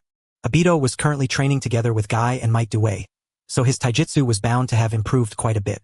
What Kyoichi guided Obito in more was tactical patterns and cooperation patterns. To deal with a blockhead, you had to use a blockhead-s method. He is not flexible, but memorizing things should be within his ability, right? Evidently, Obito had done decently. At the very least, he knew to cast jutsu under the cover of Aoba Yamashiro's crows. In the battle just now, his great fireball had miraculously scored a direct hit on someone. A direct hit from the great fireball. It was only because Konoha's medical standards were high, with the medical ninja and Kyoichi's treatment, as well as Tsunade's treatment, arriving at the first possible moment. Otherwise, there would have been no way to save him. The people from the other villages could only look on and sigh in envy. There was no village that did not want a large-scale healing jutsu like Tsunade's. Unfortunately, in the entire shinobi world, there was only one place that had it and no branch shop elsewhere. Even among those in Konoha who had learned it, there were only Tsunade and Kyoichi. The resources of the second circle began to appear at fixed points. Signal flares were released to mark the locations of the resources. This was also something Kyoichi had proposed. As it turned out, the results were excellent. This time, Kyoichi didn't give them an overhead map of the area ahead, but instead showed the conditions around the 3 crates. From there being no one at first, to a few squads gradually appearing. And then, the squads gathered by the major shinobi villages showed up. Konoha! All the Konoha ninja were here. Yujito led a squad over, intending to see whether there were any scraps worth picking up, only to take one look and find 7 or 8 Konoha squads swarming the place, as if every last one of them had arrived. Though she considered herself strong, she wasn't foolish enough to lead everyone straight to their deaths. So, without the slightest hesitation, she turned around and withdrew. The others were the same. Only Iwagakure and Kirigakure were somewhat reluctant to let it go. They had brought quite a few people, 3 or 4 squads, nearly half of the mist ninja still alive. As for Iwagakure, just like Konoha, aside from one squad sent to lure away the cloud ninja, everyone else was here. What should they do? It was already too late to go for the other resources. Either they preserved their strength and waited for the third circle or they fought. Mei Terumi was still thinking, but in the next instant, she saw that someone had already drawn his blade. Zabuza? The stone ninja Haven T left. I want to give it a try, Zabuza said. Mei Terumi fell silent for a moment, then warned him. The Konoha ninja can use the hidden mist jutsu, and they've studied assassination techniques. You don't have much of a chance. If it doesn't work, then losing is no big deal. I'll just try again next time, Zabuza said. She thought for a moment, then looked toward Zabuza's 2 teammates. The 2 of them remained silent. They didn't want to stay, because as long as they followed the main group, advancing to the third circle was practically guaranteed. There was no need to take such a risk with him. Mei Terumi hesitated briefly, then said, if you need to run, head in this direction. We'll meet you up ahead. Thank you. I appreciate everyone forgiving my selfishness. Zabuza bowed deeply. After that, everyone began to retreat while Zabuza carefully concealed himself. He hid in the water. Even with parasitic destruction insects, the birds would have a hard time noticing him, but Zabuza didn't have the hydrification technique. Hiding in the water meant he could only rely on methods like holding his breath. Without the Byakugan, almost no one could have found him. But in this exam, there were members of the Hyuga branch family participating. One mist ninja didn't leave. He is hiding in the water, but he isn't from the Hozuki clan. What is he trying to do? I have no idea. Hyuga came and looked utterly bewildered. That guy wasn't from the Hozuki clan. Hiding in the water could avoid most sensory methods. Sure, but the Byakugan wasn't included among them. Could it be that the other side didn't even know that much? He probably wants to fish in troubled waters. Asuma glanced in that direction, then shifted his gaze back to the stone ninja squads ahead. 6 stone ninja squads. That was basically everyone from Iwagakure who had survived. But on their side, 8 squads had gathered, and none of them were weak. He didn't think the stone ninja would dare charge in for a head-on clash. The more likely possibility was, watch your feet. They may want to use earth release to alter the terrain. Asuma thought of one possibility. Shisui wasn't here, so he had to take on the responsibility of leading them. The pressure on him was immense, but this was the only possibility he could think of. And in reality, a ninja tool pouch came flying down from the sky. In the next instant, the ground below split open, one section rising while another sank, directly changing the terrain on this side, while the stone ninja prepared to make their move with the hiding like a mole technique. But before they could act, Konoha made its move as well. Throw! Shiranui Genma shouted. Then a pile of kunai were hurled out, each trailing strands of wire behind them. Those wires formed a net directly beneath the package, while the other ends of the kunai sank deep into the trees on the opposite side. The stone ninja had no choice but to use ninjutsu once again to alter the terrain. But another Konoha squad, led by Asuma, was already closing in on them. At the same time, a flock of crows swooped down from the sky, circling around them and disrupting them. However, at that moment, Zabuza rushed out along the river. Someone wants to play the hero. Kyoichi chuckled, teasing from above. One man charging the formation. Was he insane? Even if he was Zabuza and had the bonus of being a named character, Konoha's lineup now wasn't what it used to be. These people had seen blood and received special training. There was no way they would lose their nerve. A mere hidden misjutsu wasn't nearly enough to throw them into chaos. If anything, it gave Konoha a hand. Shiranui Genma instantly changed tactics. Take the package from the air. The stone ninja panicked. But at that moment, from their flank, fireballs came sweeping in like they were blotting out the sky. Great fireball. Wind release. Great breakthrough. The flames from 2 great fireball jutsu merged together, boosted by the effects of wind release. The coordination between Asuma, Obito, and Aoba Yamashiro was almost perfect. A massive wave of fire swept through the surroundings in an instant. The stone ninja hurriedly used earth-style wall to block it. But they were already being attacked on one side by the crows, and now the other side was under assault by flames. For a time, they were thrown into complete disorder and had no way to handle it. Kitsuchi sighed softly. These children had already done very well. Unfortunately, Konoha had truly gone all in on a single resource, seemingly with no intention of seizing any more. Kitsuchi, how unlucky for you. A mocked from the side. You sacrificed one squad to lure away the main cloud force, and in the end you still couldn't secure the resource. In the third circle, the stone ninja are as good as eliminated. Yagura, however, had no time to mock anyone, because Kirigakure's situation was also looking very bad. Zabuza staying behind was definitely hopeless, and he didn't even understand why Zabuza would do something like this. Did it look like he had a chance? Without question. He did not, because Konoha had the Byakugan. Kyoichi couldn't help but admire Zabuza. He wanted to use this method to draw out his own potential. It seemed to have worked.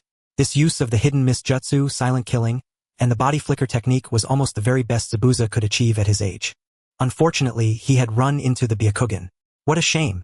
Orochimaru sighed. You seem to understand him quite well. Of course, if ordinary people want to improve faster, they have to force themselves to break through on the edge between life and death. It's extreme, but the method is effective. Unfortunately, without a Kekkei Genkai, without any especially unique talent or ninjutsu, no matter how desperately he fights, no matter how he seeks a breakthrough between life and death, his ceiling is only this high. That is the shinobi world.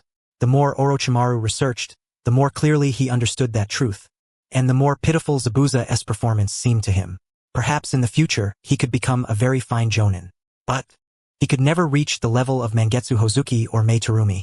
Orochimaru didn't conceal any of these words, speaking them directly during the commentary.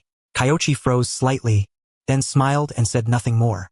Down below, Yagura was stunned for a moment, then sighed and said nothing further. Without a doubt, Zabuza failed. His hand touched the package. But in the next second, the Hyuga clan's 8 trigrams palms arrived. 8 trigrams 16 palms. Though it wasn't 64 palms at the genin level, a mere 16 palms was more than enough. The power of the gentle fist stopped Zabuza right there. He was unable to escape again. Even at the very end, he was still fighting in a wretched, desperate state. But the Konoha side was not exactly made up of pushovers, either. There was no way they would just stand there and watch him put on a one-man show. When it came to wreaking havoc, he was a professional. You stay here and talk with my shadow clone. I'm heading downstairs to take care of something. Huh? Orochimaru was instantly dumbfounded. A shadow clone? What could that thing even do? Besides, Kyoichi's shadow clone was second-hand goods. Kyoichi's chakra definitely was not at full capacity right now. Which meant maintaining the telescope technique would mostly have to rely on him and the third Hokage. Was he kidding? The capable should do more work. I know you can handle it. Besides, what I have to do downstairs is important too.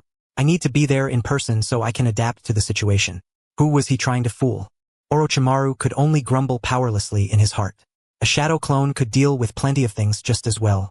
It was simply that the main body found it terribly boring, and instead had to shoulder even more pressure. For something like this, he wanted his real body to slip away too. Unfortunately, at least one person had to stay here. Later, I'll discuss with you some of the developmental trends I see for future ninjutsu. Deal. Orochimaru did not hesitate. To others, the future might be uncertain, but in Orochimaru's eyes, the things Kyoichi was doing now had already begun gradually steering the shinobi world's future toward the direction he himself desired. As for what the future would become, Kyoichi had a say in it. I'll leave the side to you then. Kyoichi smiled, not surprised at all by Orochimaru's decision. When dealing with him, sure enough, luring him in with ninjutsu knowledge was the most direct approach. Everything else was just empty talk. Once the price was named, he was instantly secured. The shadow clone wore a helpless expression, but the fact that Kyoichi exploited his shadow clones was no longer a secret. And this trend was a bad one. Even stronger people like Orochimaru had begun using shadow clones to work. In Kyoichi's words, two people meant double the time, which was a disguised way of extending one's life. Orochimaru felt there was not much wrong with that. He had even begun researching how to use shadow clones without any cost, so he could make even more shadow clones work for him. All one could say was that Kyoichi had set a bad precedent. After the main body left, Orochimaru smiled and said, Kyoichi-kun, how do you think ninjutsu should develop in the future? You think I'm going to tell you? There's no harm in trying. The main body and the shadow clones still have some differences in how they think, especially at certain times. Wouldn't you agree? The corners of Orochimaru's lips lifted slightly. A clone and the main body were not the same emotionally. In a situation like this, the clone was clearly full of resentment, so perhaps he could coax out some information. Kyoichi smiled, nodded, and said, that makes sense. I'm a clone, so what does the main body's promise have to do with me? In that case, shall I talk a little? In my view, the future trend of the shinobi world will definitely center on civilian life and ninjutsu. It feels like we haven't spoken in a long time. Work is more important for now. After Kyoichi's clone finished speaking, he went off with a perfectly serious face to explain the current situation, leaving Orochimaru standing there in disarray. The second time, this guy. Sure enough, a clone and the main body differed slightly in emotion and thought, but their personalities were just as awful, so awful it made one want to beat them up. Orochimaru was confident he could beat a shadow clone.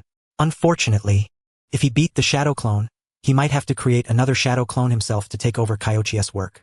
So, he had no choice but to endure it. Still, Kyoichi had not revealed absolutely nothing. Civilian life. That was the trend of the future. By Naruto's era, ninjutsu was basically centered around that aspect, but Kyoichi's view was still somewhat different from Naruto's. Civilian life was indeed necessary. However, one's fists also had to be hard enough.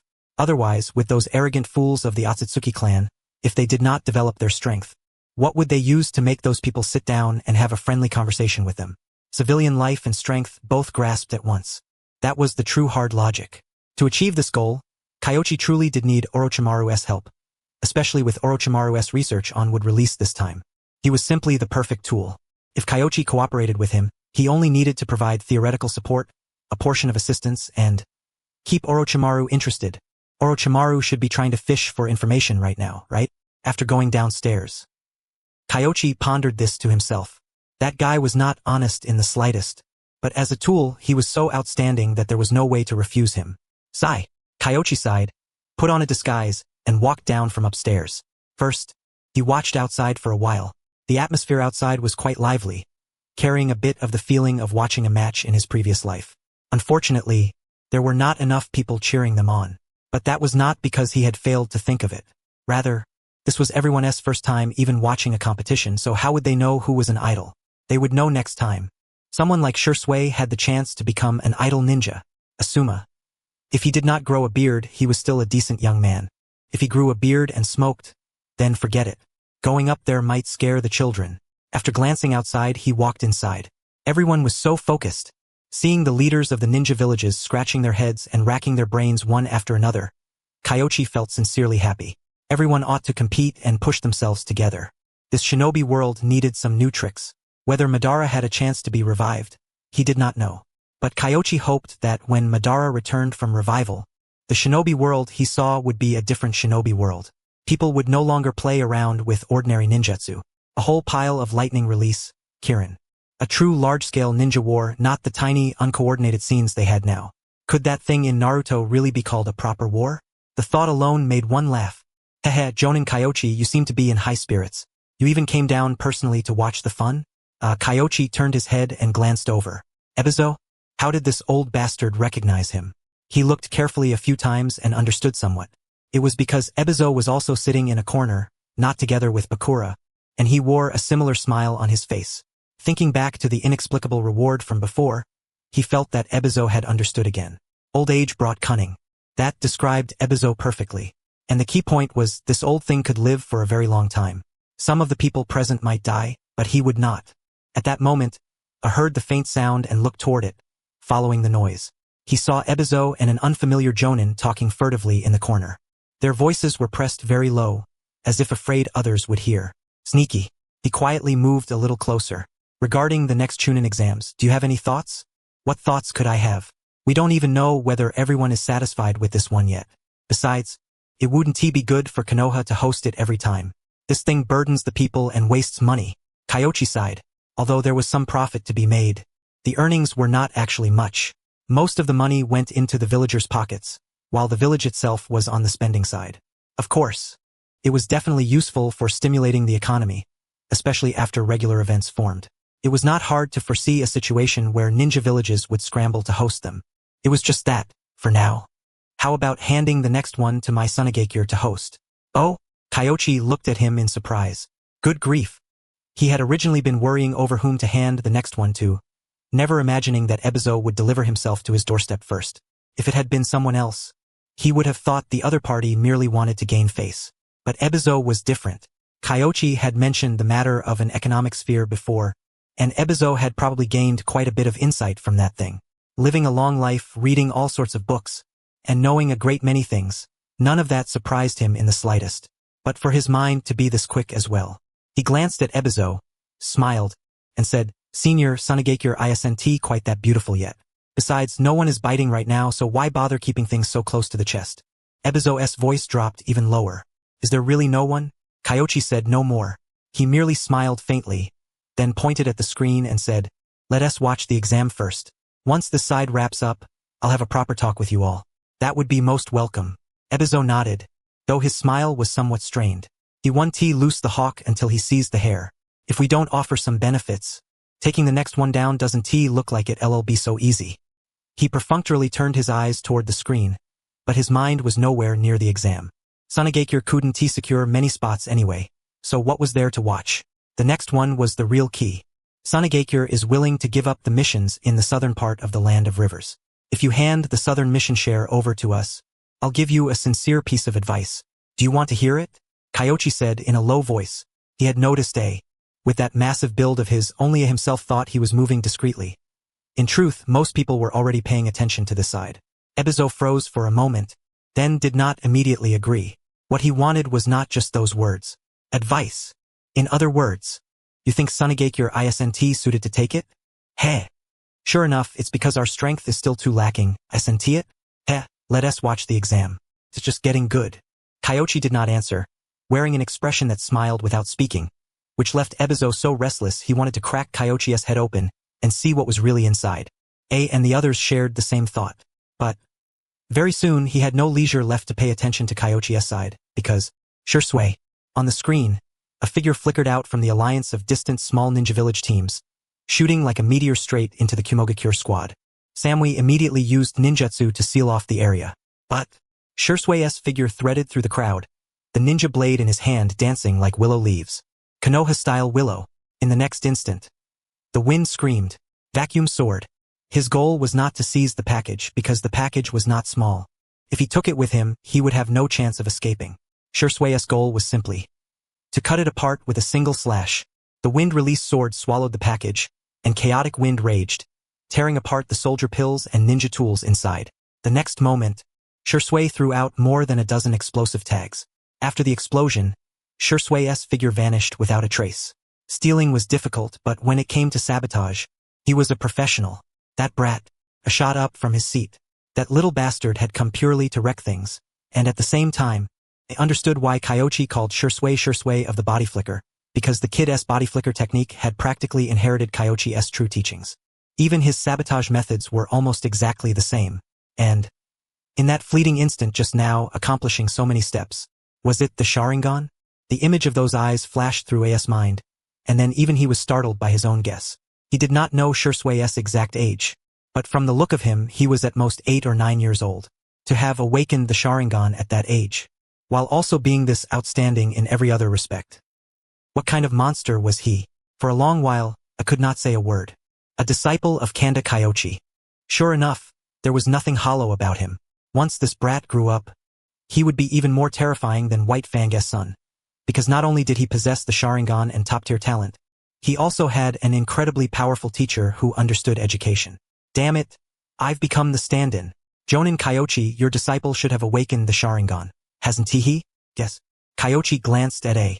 As expected of someone who played with speed, his grasp of speed and reaction time was far too sharp. And by saying it out loud now, there was no guarantee he did not intend to put Shisui over the fire. The Sharingan. And in such a young child, no less. Everyone's eyes turned red with envy. A genius like that. Why did they all belong to Konoha? Konoha produces geniuses in every generation. Truly is enviable. Yahiko sighed. He was not being sarcastic at all. He genuinely admired them.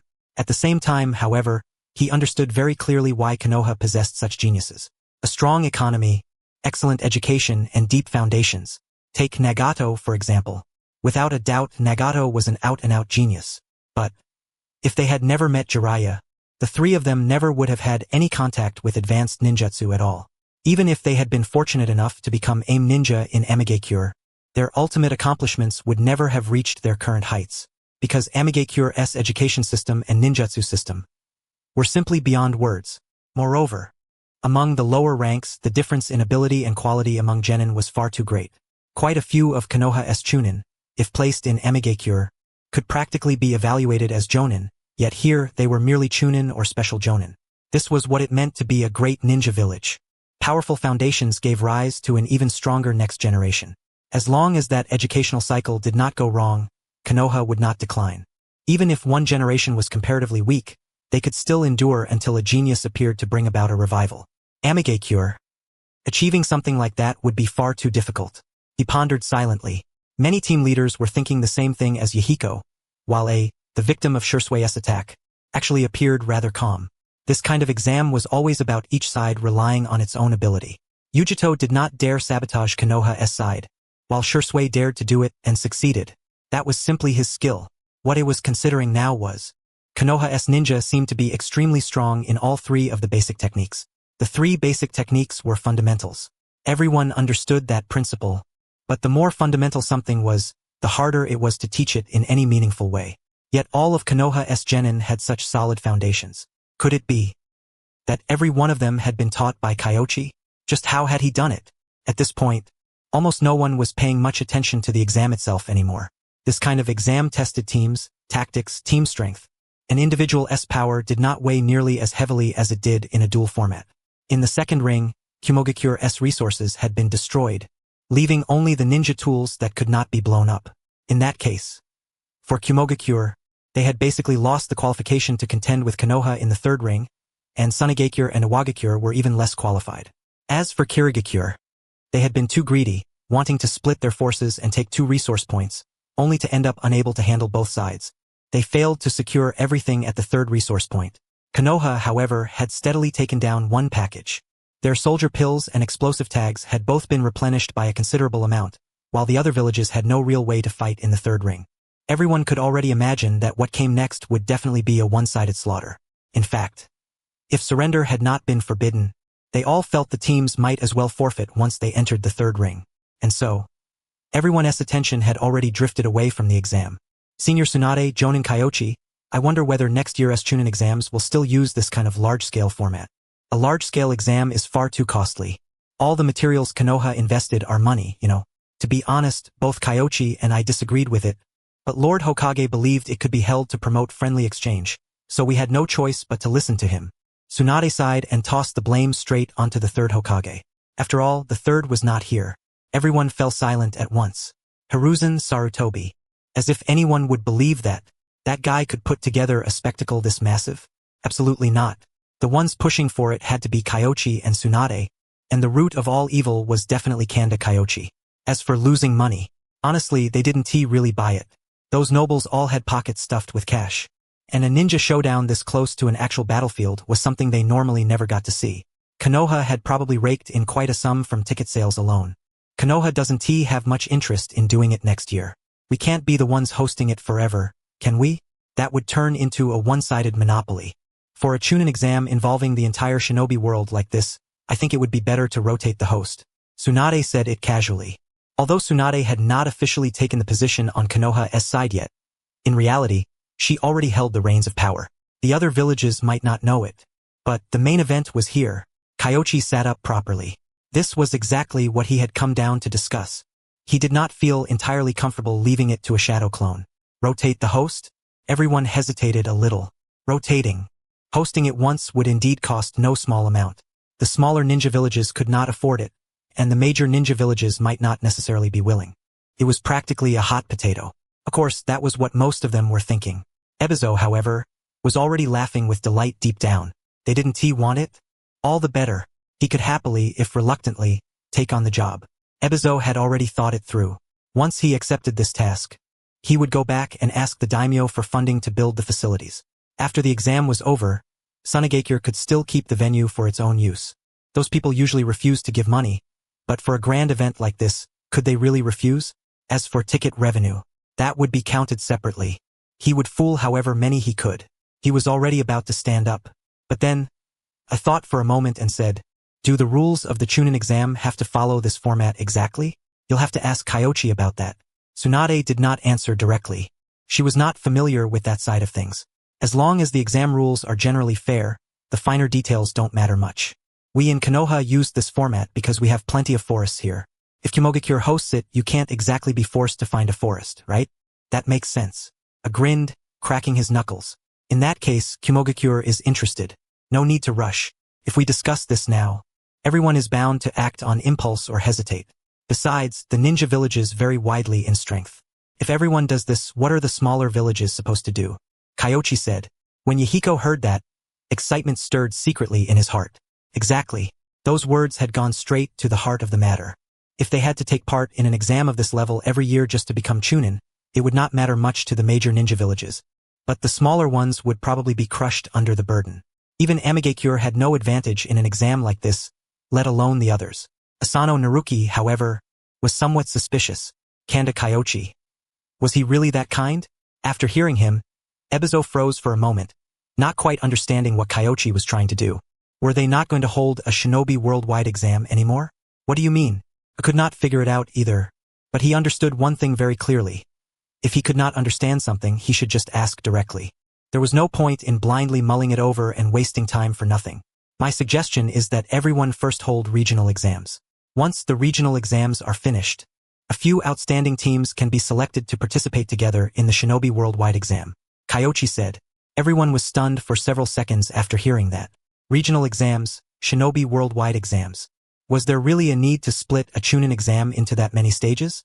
Most of the smaller ninja villages did not understand. But the major ninja villages understood all too well. The Chunin exam was a stage for the nations to interact outside of war, and this method both protected the interests of the smaller ninja villages and satisfied the major ninja villages' need for exchange. However, this method is good. But as time goes on, 1T exchanges across the shinobi world eventually come to a halt. I said, Lord Rakage, there's no need to worry. The ninja who advance to the shinobi world level exam can be funded jointly by everyone, with each village putting forward things that carry symbolic meaning for that village, such as ninja tools, weapons, or puppets. Is that so? Ebizo and the others fell into thought. That idea was rather interesting, especially the part about special rewards. Symbolic meaning. In other words, the symbolism outweighed practical use. They would be honorary rewards, and would not involve village secrets, while regional exams would better suit the interests of smaller villages. After thinking it over carefully, Ebizo said, that works, but how do we decide where it's held? Volunteers. If multiple sides want it, then vote. Kyoichi said. If no one is willing, Konoha is happy to play the fool and shoulder the burden. In that case, I agree. After pondering for a moment, Ebizo was the first to nod in approval. And Kitsuchi could not figure out what he was thinking, but whether it was them or Yagura, they all felt certain that Ebizo had some deeper consideration. And that consideration was money? Was he trying to imitate Konoha? They guessed that it had something to do with money, but they could not guess what exactly Ebizo intended to do. One by one, they looked at each other. After a long while, Yahiko said, Amigakure agrees in principle, but our village is too small. I wonder if Sunagakure would be interested in jointly hosting? Sunagakure is very willing to interact with the AIM ninja. Without external exchange, shutting ourselves away and researching internally will never allow us to improve. Ebizo secretly gave him a thumbs up in his heart. Excellent. He had been worrying about how to draw Amigakure closer. At this moment, he thoroughly understood Kyoichi's thinking. The existence of regional exams would undoubtedly further advance the concept of a ninja village circle. If everyone took the exam together, ties between Sunagakure, Amigakure, and the other ninja villages would become even stronger. If nothing unexpected happens, of course. Yahiko smiled. Kitsuchi furrowed his brow, realizing that things were probably not as simple as he had imagined. But for the moment, he could not figure out what Konoha, Sunagakure, and Amigakure were really up to. Yagura thought for a moment and said, Kirigakure agrees. However, our side is surrounded by sea everywhere and doesn't have many neighboring ninja villages. Would it be possible for us to join Konoha? Are you sure? Kyoichi smiled ambiguously. To be honest, the reason he was pushing regional exams was precisely because he was afraid Konoha would stomp the pond too hard and blow it apart until there were no fish left to play with. But if Kirigakure wanted to deliver itself to his doorstep, he did not mind. After hearing that, Yagura glanced at the screen and saw Konoha's ninja moving in an orderly fashion. Although they were only genin, their coordination was extremely refined. Never mind. We can also host it ourselves. It won't be too different from before anyway. Of course, if any other villages are willing to jointly host with us, Kirigakure would warmly welcome them. Couldn't he afford to provoke them? He backed down. Looked at Kitsuchi, grinned, and said, Is Iwagakure interested in doing it together? Kitsuchi was speechless. Hosting together with Kumogakure, wasn't he that like a lamb walking into a tiger's mouth? He hurriedly shook his head and looked toward Takigakure. But the leader from Takigakure was looking toward Konoha's side instead. After thinking for a moment, he turned to Yahiko and said, Jonin Yahiko, if each of us smaller ninja villages hosts alone, none of us really qualifies. Why don't we pool our strength together? Senior, you're right. I can't believe I didn't think of that. Thank you for the invitation. Amigakure is more than willing. Huh? Damn it. I became the substitute. Are you freaking extorting him? Senior, my apologies. Yahiko bowed apologetically. Ebizo waved a hand and said, No matter. I understand. Sunagakure is also very weak. So if everyone is interested, we can try conducting regional joint exchanges in the future. Thank you very much for your guidance, Senior. Yahiko's etiquette was impeccable. Everyone understood perfectly well.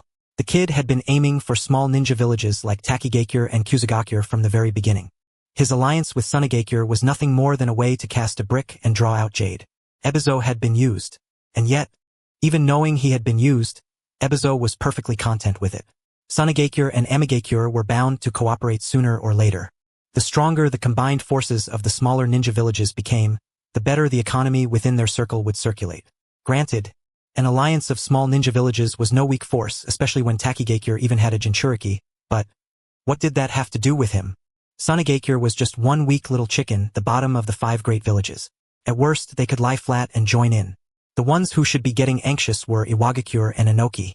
If Takigakure is willing to cooperate with Amigakure, then of course that would be ideal. As for the regional exam, we in Konoha will not interfere. If any of you require professional guidance, Konoha can provide assistance. Really? The small ninja villages were instantly tempted. One by one, they exchanged glances, both delighted and worried. If Konoha was truly willing to offer guidance, then even a little something leaking through the cracks of their fingernails would be enormously beneficial to small ninja villages like theirs. However, who knew whether they were sincere? Of course it is true. Our guidance comes in many forms, and the prices differ as well. Broadly speaking, there are categories such as Jonin guidance, strategic plan guidance, and textbook sales. If you are interested, we can discuss the details later. Jonin guidance? Even A was taken aback. Every Jonin was a pillar of his village. Though the techniques they possessed varied, there was no doubt that all of them were critically important, and every one of them was strictly forbidden from being passed on to outsiders. Did Kyoichi dare violate that taboo? Do not misunderstand. The guidance I am talking about only involves the fundamentals. For example, how to master the 3 basic techniques as solidly as possible and so on. If you are interested, we can discuss it in detail. Kyoichi gave an explanation. Everyone nodded again and again. That made sense. What ninja would dare pass his techniques to outsiders? But fundamentals. I felt his teeth ache. Judging from the level of fundamentals displayed by Konoha's genin, that really was no empty boast. Aside from a few dead-last stragglers, the rest had foundations so solid they were practically monstrous. And as for those few dead-last stragglers, every one of them had a field in which he excelled. It was just that the 2 civilians in the exam could not show everything they had. I took a deep breath. He understood now. Kanda Kyoichi. What a vicious heart. This exam was his stage. He intended to spread that knowledge and raise the strength of the small ninja villages.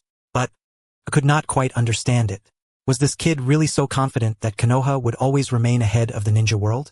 A few of them did not believe it at first, but Tsunade nodded as well, and they were immediately tempted.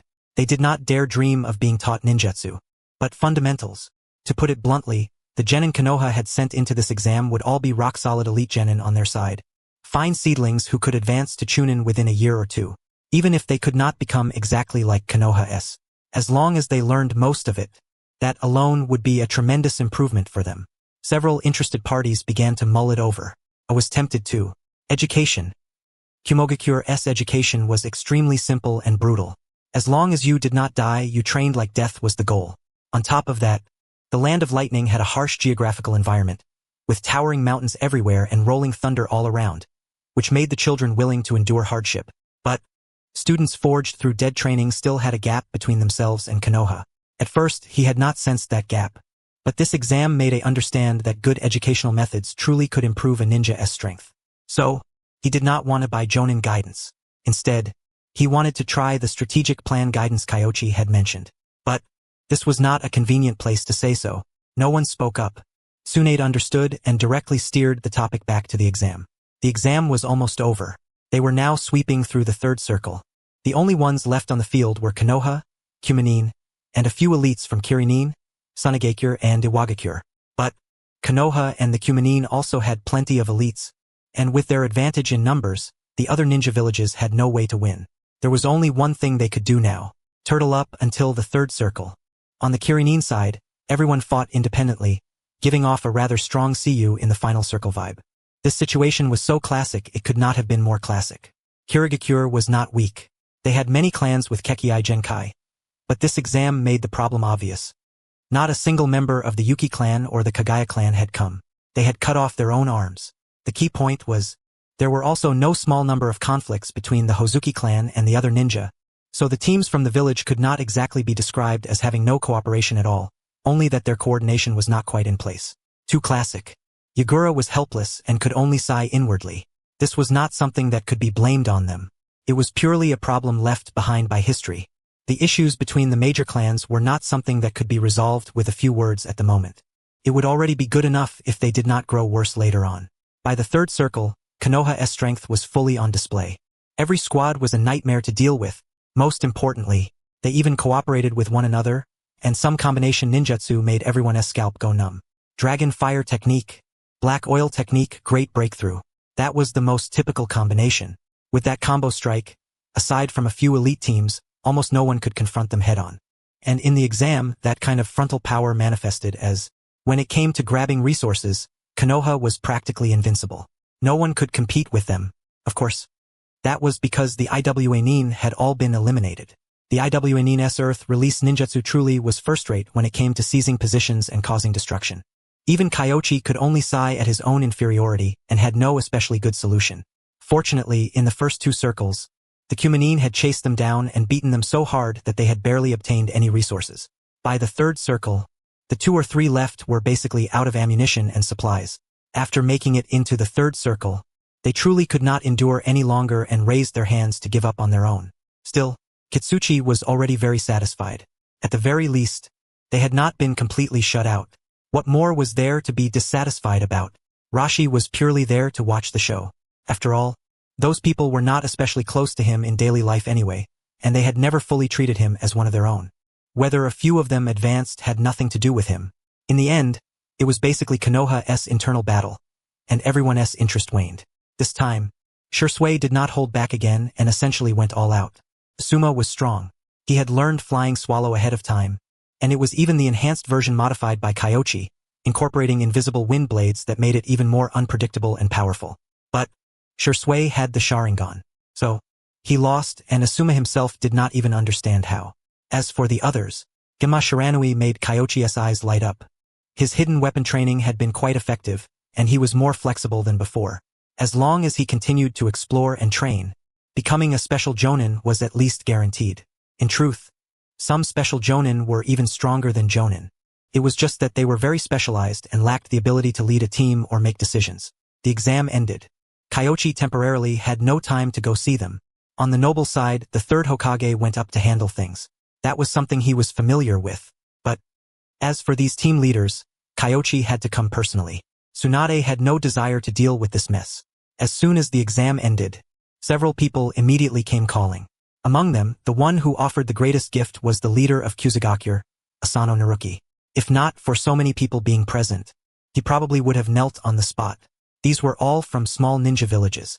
They certainly were interested, but aside from Asano Naruki, none of them could make the decision on their own. And Asano Naruki, that guy was half useless. He was about the same as Fugaku, the type who wavered back and forth, hesitant and indecisive. At the moment, he likewise couldn't make up his mind, even after Kyoichi talked until his mouth went dry. In the end, everyone was very tempted, then said they had to go back and discuss it, because the price really wasn't low. 10 million. For small ninja villages like theirs, how could they possibly afford such a steep price? And besides, it wasn't Kanda Kyoichi personally taking the field, but other teachers coming to instruct them. Could that possibly be the same? Moreover, the time was extremely short. Just the price and the conditions alone were enough to make some of those ninja villages back down. Still, some of them were genuinely considering it. For example, Ugakure. Ugakure had a unique environment, being the most famous hot spring bathing destination in the ninja world. They did have ninja, but they were not particularly warlike. And even the village's leader was merely an ordinary person. So, they had a need but had no way to settle on a decision, while the others were simply asking around. Once they heard the price, they lost most of their interest. After seeing this group of people off, Kyoichi spotted the fourth Hokage not far down the street. The guy's outfit was so eye-catching that it was hard not to notice him. How'd it go? Not a single deal closed, right? I chuckled. Kyoichi looked him over a few times. Then his expression turned solemn. Lord Hokage, you need help. Ha ha ha. Because I lack calm wisdom? I burst out laughing, though his tone carried a hint of irritation. What normal person would come stake out this place looking for me at a time like this? Let me guess. Kumogakure can't possibly be buying the Jonin package. And you wouldn't want the textbooks either, so you're here to buy strategic guidance. As Kyoichi spoke, he pointed inside the house. Let us talk inside. After hearing Kyoichi's words, the fourth Hokage put away that clumsy disguise of an expression, coughed lightly, and followed him through the door. After entering, he looked around. Unfortunately, Ori had already tidied this place up in advance, so anything important was not left outside at all. 20 million. Huh? I slammed the table outright and snapped angrily. You only charged them 10 million for the Jonin package, but you're selling me a plan for 20 million? You looking for a fight? You can't beat me. Also, mind your strength. If you smash my table, I'll make you pay 10 times the price. Kyoichi stared at his hand. This guy, just like Tsunade, had a special hobby of breaking things. His table was cheap, but it could also be very expensive. I choked, his train of thought snapping. Only after mulling it over for 2 seconds did he say, Brat, you think I can't beat you? SNT that only natural? I just don't want to hurt your dignity as Hokage. Also, 20 million. Yes or no, just say the word. How do I know you're not scamming me? Fair point. I'll give you a tiny hint. Kumogakure's situation is different from Konoha's. If you try to copy us wholesale, you'll suffer a huge loss. I knew that, of course. That was exactly why he had come to Kyoichi. He could afford 20 million. But Kyoichi's price was infuriating, clearly treating him like a sucker ripe for slaughter. He wanted to buy it. But he didn't want to get fleeced. Say it. As long as you convince me, I'll definitely pay, I said. Hearing this, Kyoichi took out a sheet of paper and a pen. An IOU. Chakra armor. 5th activation. Ridiculous. The goods hadn't even been delivered. Yet he was being asked to write an IOU and hand over the money first. In all his years, I had never done such a bizarre transaction. The most damning part was that he actually kind of wanted to sign it and see. He fell into hesitation. In terms of strength. Rationally speaking, he felt Kyoichi was indeed somewhat stronger than him. And besides, this was Konoha. If word spread that he had used force to snatch back an IOU, the people from the other ninja villages would laugh their teeth out. So, once he signed, there really would be no room for regret. He sank into deep thought. After a long while, suddenly raised his hand, preparing to slam the table. But the warning about compensation flashed through his mind in an instant, and he immediately set it down gently instead. I'll sign. I picked up the pen and wrote down his name, but after finishing, he pressed one hand onto the paper. If you can't satisfy me, I'll destroy this paper. Fine. After all, you're not a regular customer and don't know my credibility. I'll trust you this once. Kyoichi found himself missing Inoki a little. At the very least, when Inoki paid, he was very straightforward about it. But then he thought about it. The reason his exchanges with Inoki had gone so smoothly seemed to be because his son was a guest in Konoha. Then never mind. Kyoichi organized his thoughts. Then continued, your strengths are nin taijutsu and swordsmanship.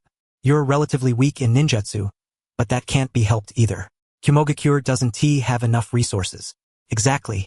After hearing that, I felt this was starting to sound fairly reliable. If Kyoichi had opened by saying nonsense like they should practice several more chakra nature transformations, he absolutely would have gone up and punched him. If they had ninjutsu to train, would they need him to say it?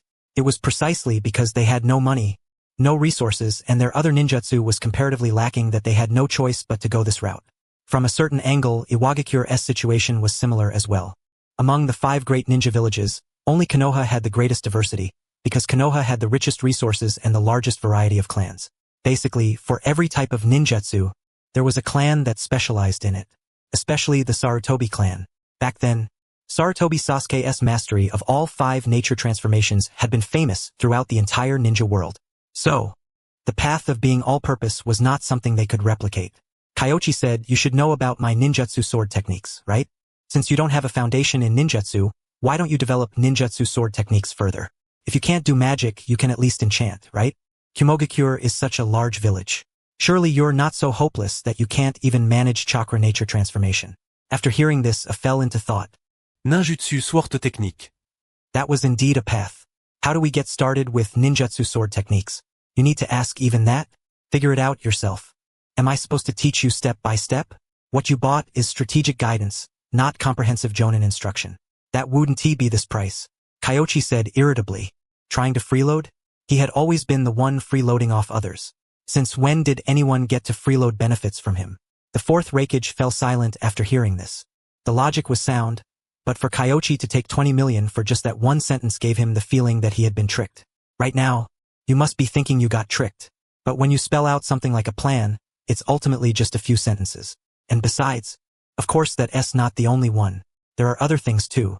If I don't say them, could you figure them out on your own? Kyoichi sneered. I was silent for a moment, then nodded in acknowledgement. When spelled out, a plan really was very simple, but over on their side, not many people delved into ninjutsu sword techniques. Everyone was training taijutsu and lightning release armor. However, lightning release armor had its limitations. It was countered by wind release. Secondly, its reach was short. Your lightning release can clearly pair very well with ninja tools, so why aren't you making use of that? Ordinary iron conducts chakra rather poorly, but its conductivity isn't weak. Lightning release plus ninja tools.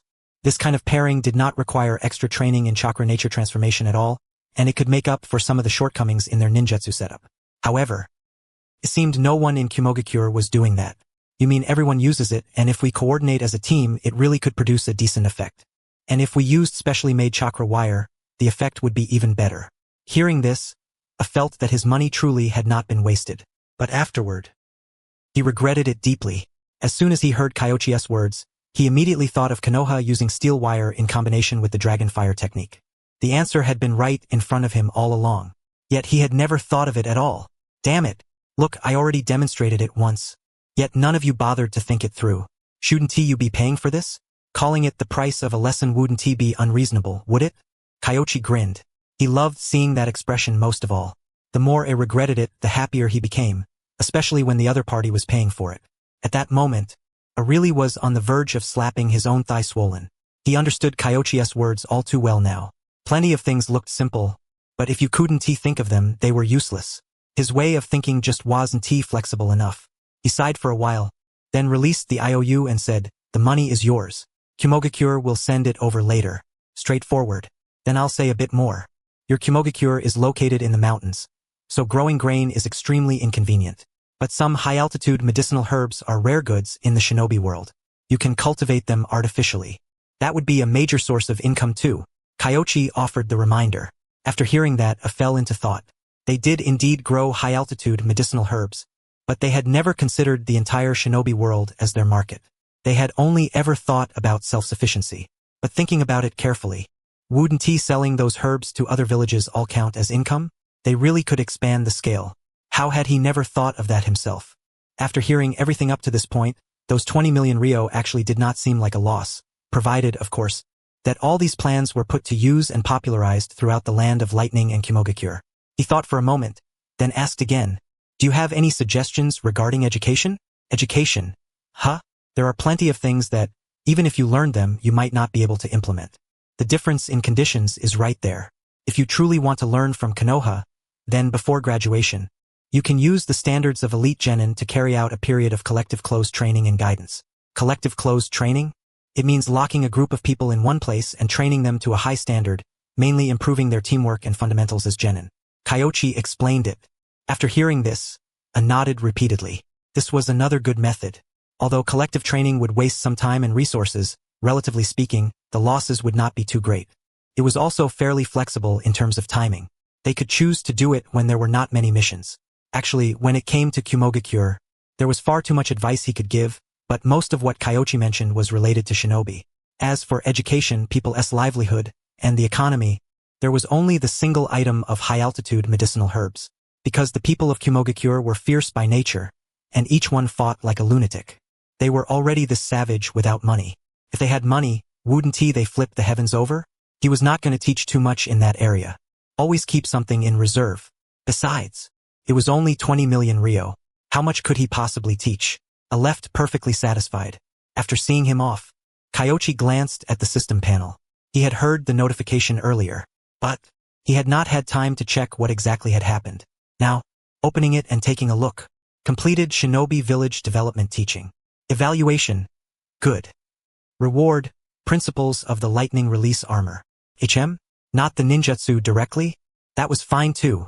Kyoichi thought it over and felt that even just the principles were already a huge gain. In any case, lightning release was not his main method, and he was currently more than sufficient in terms of defense. Moreover, after reading the reward, he felt that just the principles were actually quite good. It gave Kyoichi an idea for the next step of the Seven Heavens breathing method. Defense. The lightning release armor was essentially an expansion of the lightning release chakra mode. Kyoichi understood that much himself as well. But, as for how exactly to achieve it, he had only had a guess before. Now he basically understood. High cellular activity, paired with compressed chakra. This kind of technique should be usable even without lightning release chakra. It was just that it would not achieve such strong compatibility with lightning release. The Seven Heavens breathing method could fit this model. Of course, to reach that step, it would actually no longer be the Seven Heavens breathing method, but rather a jutsu that fused breathing activation, the strength of 100 technique, and a chakra armor mode. If it could be realized, then the fifth stage of the Seven Heavens breathing method would exist. Of course, most importantly, he could also knock off the original version a little and teach it to Shisui, Kakashi, and the others. Thinking of that, he suddenly remembered, after the Chunin exams, he had not yet had the chance to go see those guys. Now, he used chakra sensing to investigate. There were no people from other shinobi villages nearby. It seemed that everyone who wanted to find him had already done so, and those who did not basically would not come. This was just the right time to go see them. The police force. After the exam ended, everyone once again gathered at the Uchiha's private training ground. When Kyoichi arrived, he saw several Uchiha whispering to one another outside. When they saw him arrive, they hurriedly saluted and greeted him, then quickly left. To say that the Uchiha clan held no resentment would be a lie. It was just that those who did have resentment had all been suppressed by Fugaku, Inabi, and the others, especially Inabi. He could be called the ringleader of the younger generation. So, up until now, everyone had been training here without causing any trouble. However, even if they had ideas, they had to hold them in. If they were unconvinced, then at worst they could have a fight. In any case, the integration faction had already been established, and it was impossible for the Uchiha internally to remain a solid block anymore. He walked inside. Shisui and the others were gathered in a circle, seemingly discussing something. What are you doing, teacher? We were analyzing some of the situations from the exam just now, Asuma said as he stood up. Why bother analyzing that stuff? It's not that useful. A simulated war is only a simulation. Can't be the same as a real battlefield. Once you're truly on the battlefield, many of the rules are different. As Kyoichi spoke, he looked toward Asuma. He was not polite either, asking directly, do you know why you lost to Shisui? Because my speed wasn't as fast as Shisui's, Asuma said. I knew you'd think that. Idiot. It's because you were too fast. Huh? Asuma looked completely bewildered, not quite understanding what Kyoichi meant. The others scratched their heads as well, equally confused. Why? Obito was simple-minded, but one good thing about him was that when he did not understand something, he asked directly without feeling embarrassed at all.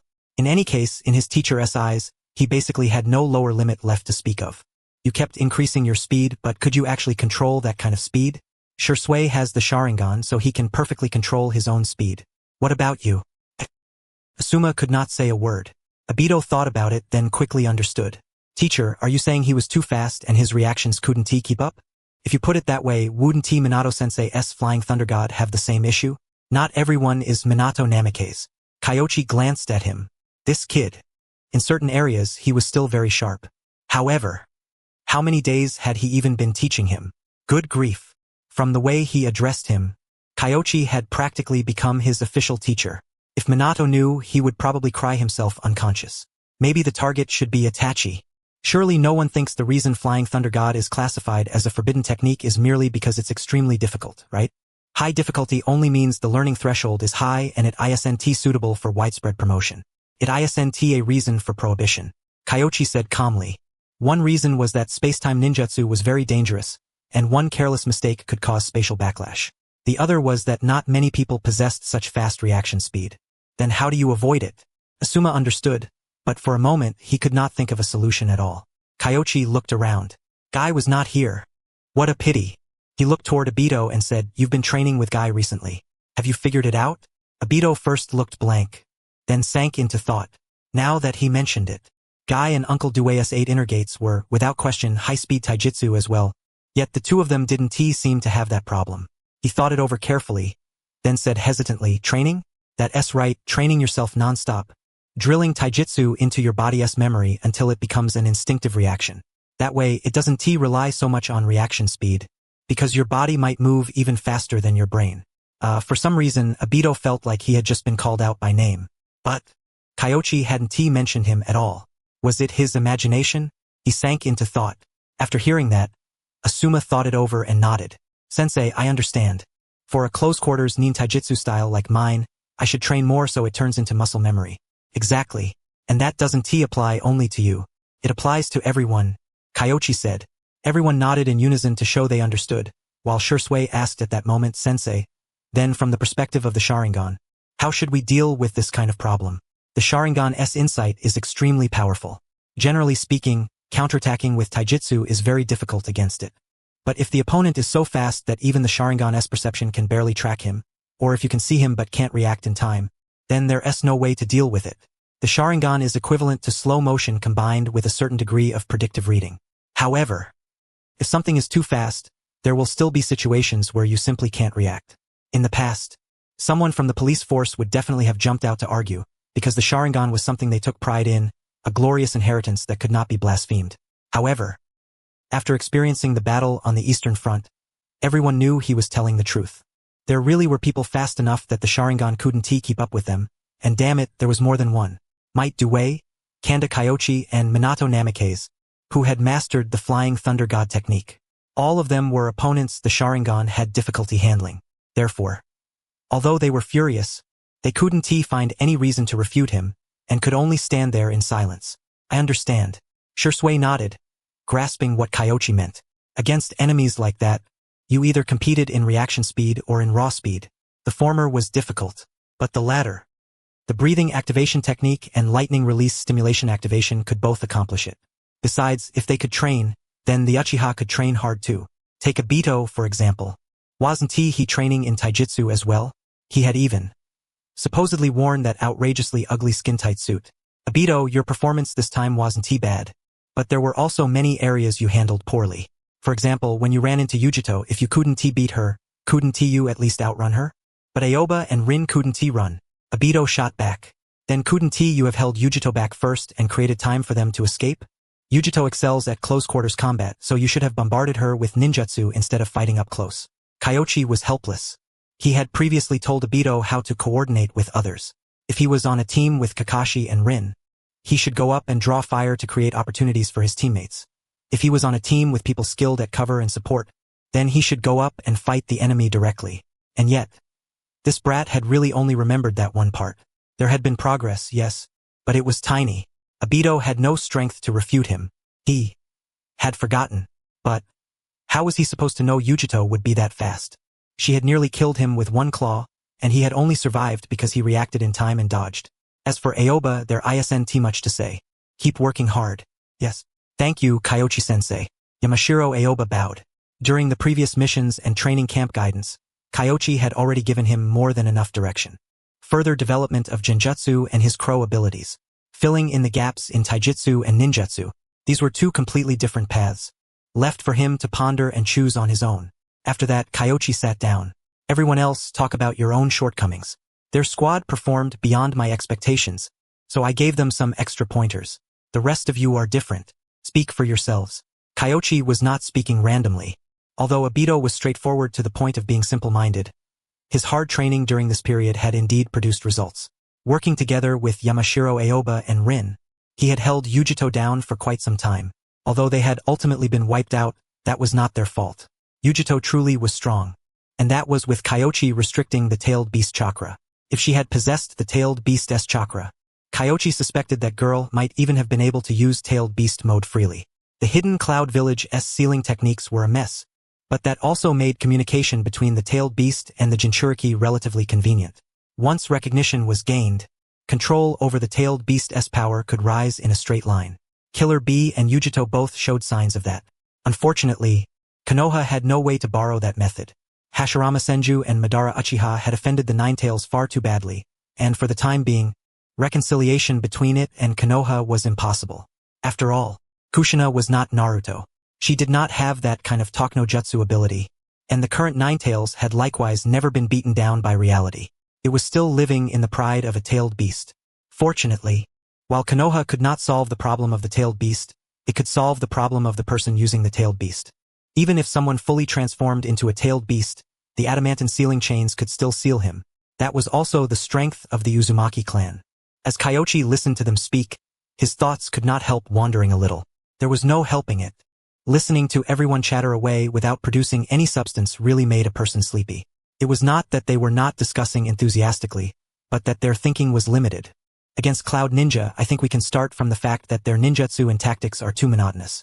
The Hidden Stone Village is the same, but the Hidden Stone Village's defense is too strong, so they're not very easy for us to deal with. That hit the mark. Kyoichi perked up and looked toward the voice. Naradine, one of the Nara clan, no wonder. The people of that clan were all rather sharp-minded. Although this one was not as good as Shikaku or Shikamaru, he counted as outstanding among genin. Very well said, but there is one point you didn't consider. We are improving and the enemy is improving too. A current weakness does not mean this same tactic can still be used in the future. Kyoichi had no choice but to cut in. Rigidly setting tactics in advance was a choice made only when there was truly no other option. The best battle plan was definitely one modified on the spot according to battlefield intelligence. Naradine was stunned for a moment, then nodded and said, "Yes. Thank you for your guidance." Kyoichi-sensei, Shisui had not thought that far. His strengths did not lie in tactical planning, but in responding during battle, so there was nothing much to bring up in that regard. Kyoichi sat there for a while longer and offered a few more reminders. He had originally planned to dismiss them. However, when he stood up and turned his head, he saw Fugaku's bitter gourd of a face in the distance. That old brat. What was he doing? Kyoichi got up and walked over. Fugaku nodded in greeting, squeezing out a faint smile. Keshikun. Lord Hokage previously said that after the Chunin exams end, he will step down and the next Hokage will be elected. I was wondering when the police force's restructuring will truly begin. Also, could some of these children be selected to join the police force? For the time being, let us not consider genin. Kyoichi frowned. He knew the Uchiha had previously had the practice of transferring young ninja into the police force. However, that was back when only the Uchiha were involved, so as an inheritance it naturally had to be done that way. Now the entire Konoha would be contributing people. If they selected genin, they would basically be draining away their potential. After hearing this, Fugaku nodded and said, "That is fine as well. We will follow the village's arrangements. Then what about us, the Uchiha clan?" The same. Kyoichi understood. This guy's goal was to let the Uchiha children enter Jonin squads normally, just like Obito and Shisui. In the end, he had gone out of his way to say all that earlier just for this. Awkward and roundabout. Granted, this was standard procedure for people who played the game of schemes, but Kyoichi didn't too much care for it. So once Tsunade took power, he set about sweeping Hamura Mitokado and Koharu Udatane out the door. And now there was one more, Fugaku. Fine then, once Shisui grew up, kicking that guy down as early as possible would be the right call. Kyoichi felt irritation simmering in his chest. But taking Black Zetsu and Madara into account, he thought it over, leaned in a little closer and offered a reminder. The reorganization of the police force is key, so please pay close attention, Senior Fugaku. If you need any help, just say the word. Yes, I understand. Fugaku nodded. Kyoichi said no more. He went back and chatted with Shisui and the others for a bit, then turned and left. In his view, the more dangerous opposition within the clan ought to be detained somehow, but Fugaku would never agree to that sort of decision. Black Zetsu and Madara were both masters at toying with people's hearts. The Uchiha were probably going to be dragged into a storm of chaos next, and that unrest was not far off. He had to prepare early. Kyoichi narrowed his eyes, left the police force, and returned to the Umbu side. The Uchiha could descend into chaos, but the police force and the Research Institute absolutely could not. Especially the Umbu and Research Institute's materials on would release. They had to be sealed away under strict guard to prevent Black Zetsu from finding an opening. As for the Uchiha, once chaos broke out, he could move in and set things right. He wasn't afraid of Madara and Black Zetsu inciting those Uchiha. What he feared was them not making a move, leaving that festering sore to keep rotting until it became even more disgusting. Still, Kyoichi was almost certain that Madara had come this time to scout for candidates. The old bastard was getting on in years. Besides, Nagato was currently following Hanzo, and Madara had no way to crawl out from underground. Without a convenient tool, the only way he could bring Nagato back onto their intended track in the future was to wait until Yahiko and Hanzo conveniently dropped dead on their own. Shisui, Obito, come to think of it, was there any chance Madara's target was Itachi? The possibility suddenly occurred to Kyoichi. Itachi wasn't even 2 years old yet. At that age, he wouldn't be that hard to take care of, his mind hadn't matured, and he didn't possess his own ideas yet. He was basically a blank sheet of paper. By comparison, the current Obito had been trained by him into something a little crooked.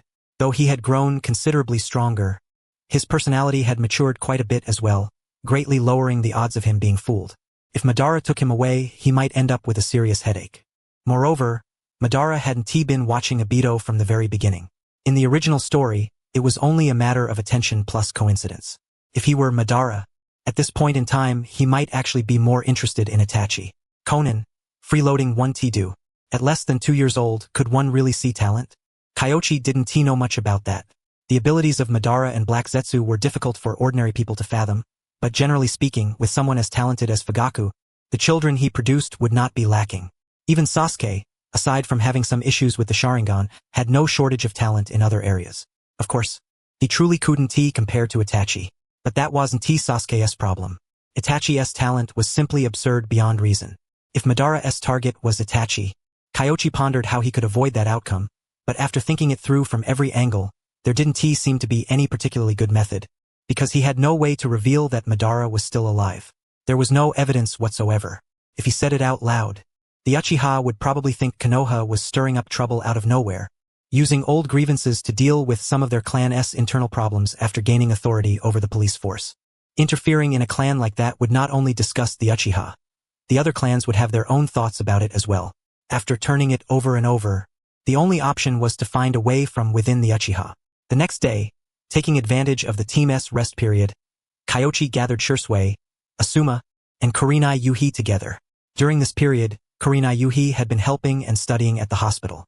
Her taijutsu and genjutsu hadn't improved much, but she had filled in some gaps in her knowledge of medical ninjutsu. Her medical ninjutsu had also become more refined. Kyoichi gave her a little guidance, then assigned Asuma a training task, before walking alone with Shisui to a relatively secluded spot. Sensei, do you have something you want to tell me? Not exactly. It's just that I was busy with the Chunin exams before, so I never had much time to talk with you about the situation of the Uchiha clan. What do you think of your clan's current state? Kyoichi patted the ground, signaling for him to sit and not be so formal. Shisui nodded, then sat down across from him. This question he didn't know how to answer. After organizing his thoughts, Shisui said, I don't think it's very good. Although clan head Fugaku laid everything out with the old faction and stripped them of their authority, there are still quite a few people from the old faction within the clan. Their connections are deeply rooted. If they aren't dealt with thoroughly, there may be future trouble. There will be future trouble. Have they made any moves? Kyoichi did not deny it. Fugaku's personality was the typical kind that wanted everything. As a result, in the end, he often ended up with nothing. It would have been better to cut through the mess with one swift stroke from the very beginning and settle everything cleanly in a single step. Shisui thought for a moment, then shook his head. I don't know. I've been busy with the Chunin exams lately, and Inabi and Tekka have gradually grown closer to clan head Fugaku as well. I see. Kyoichi narrowed his eyes. That was within expectations. After all, Shisui was only 6 years old. No matter how much of a genius he was, he could not outweigh the status of clan head, especially now that Fugaku had begun absorbing some of Shisui's ideas, carrying out sweeping reforms within the Uchiha clan, and personally teaching Shisui. He looked every bit like he was grooming him to become the next generation successor. It was only natural for those people to attach themselves to him. However, Fugaku was so enthusiastic about doing all this, yet had never thought to be a little harsher toward the older generation. That was honestly somewhat absurd. Shisui sighed and said, Sensei, lately I've come to understand some of your words even more deeply. You were absolutely right. As a leader, one needs not only methods and decisiveness, but also a certain level of strength. Without strength, others can abandon him at any time. Inabi and the others are exactly like that. Still, the one thing that comforted Shisui was that Obito still acknowledged and encouraged him like the simple-minded fool he always was. What left him helpless was that Obito seemed to have no feelings at all about the changes within the clan. That guy's recognition of Uchiha probably only extended to his family and the Sharingan. Shisui sighed inwardly. A faint smile appeared on Kyoichi's face. After going through that experience once, Shisui had truly grown. He was now developing toward becoming a qualified Uchiha clan head, and it was highly unlikely that he would be fooled by Uchiha Madara. So the probability of this disciple of his becoming Madara's target was virtually zero. Obito and Itachi were possible. As for the former, as long as his brain was washed clean, all Madara would need to do was set up one event to make him awaken the Sharingan, and he could be used perfectly. As for the latter, Madara could raise him from childhood and instill his own way of thinking into him. Each had its advantages. After pondering for a moment, he said to Shisui, How is Fugaku's child? Itachi? He is very smart, but he also has it hard. Clan head Fugaku's demands are extremely high. He was already treating him very strictly when he was just over 1 year old. Shisui felt somewhat sorry for Itachi. From his perspective, Fugaku was not a good clan head, nor was he a good father. He had no idea what Itachi needed. His mind contained only his own pursuits. Then you might as well get closer to him. When you're training him and giving him guidance, teach him some knowledge along the way, Kyoichi said. This was the only method he could think of. It could have a certain effect without arousing the wariness of the Uchiha and the other clans, making them think Konoha was interfering in a clan's internal affairs. Shisui stood there in a daze for a long while after hearing that. Teacher, this is asking me to change Itachi's way of thinking? I'm not asking you to directly change the way he thinks. I'm asking you to teach him knowledge, to give him the ability to understand right from wrong. He is almost 2 years old now. If he is bright, he can start learning. Kyoichi figured that if Shisui did this, Fugaku would probably be clapping in welcome. After all, according to the original course of events, Fugaku had taken Itachi to the battlefield to see blood when he was 4, directly making the child question the meaning of life and even consider suicide for a time. It was practically a beast-level move. Teaching him early to distinguish right from wrong would absolutely do more good than harm. Shisui felt deeply ashamed.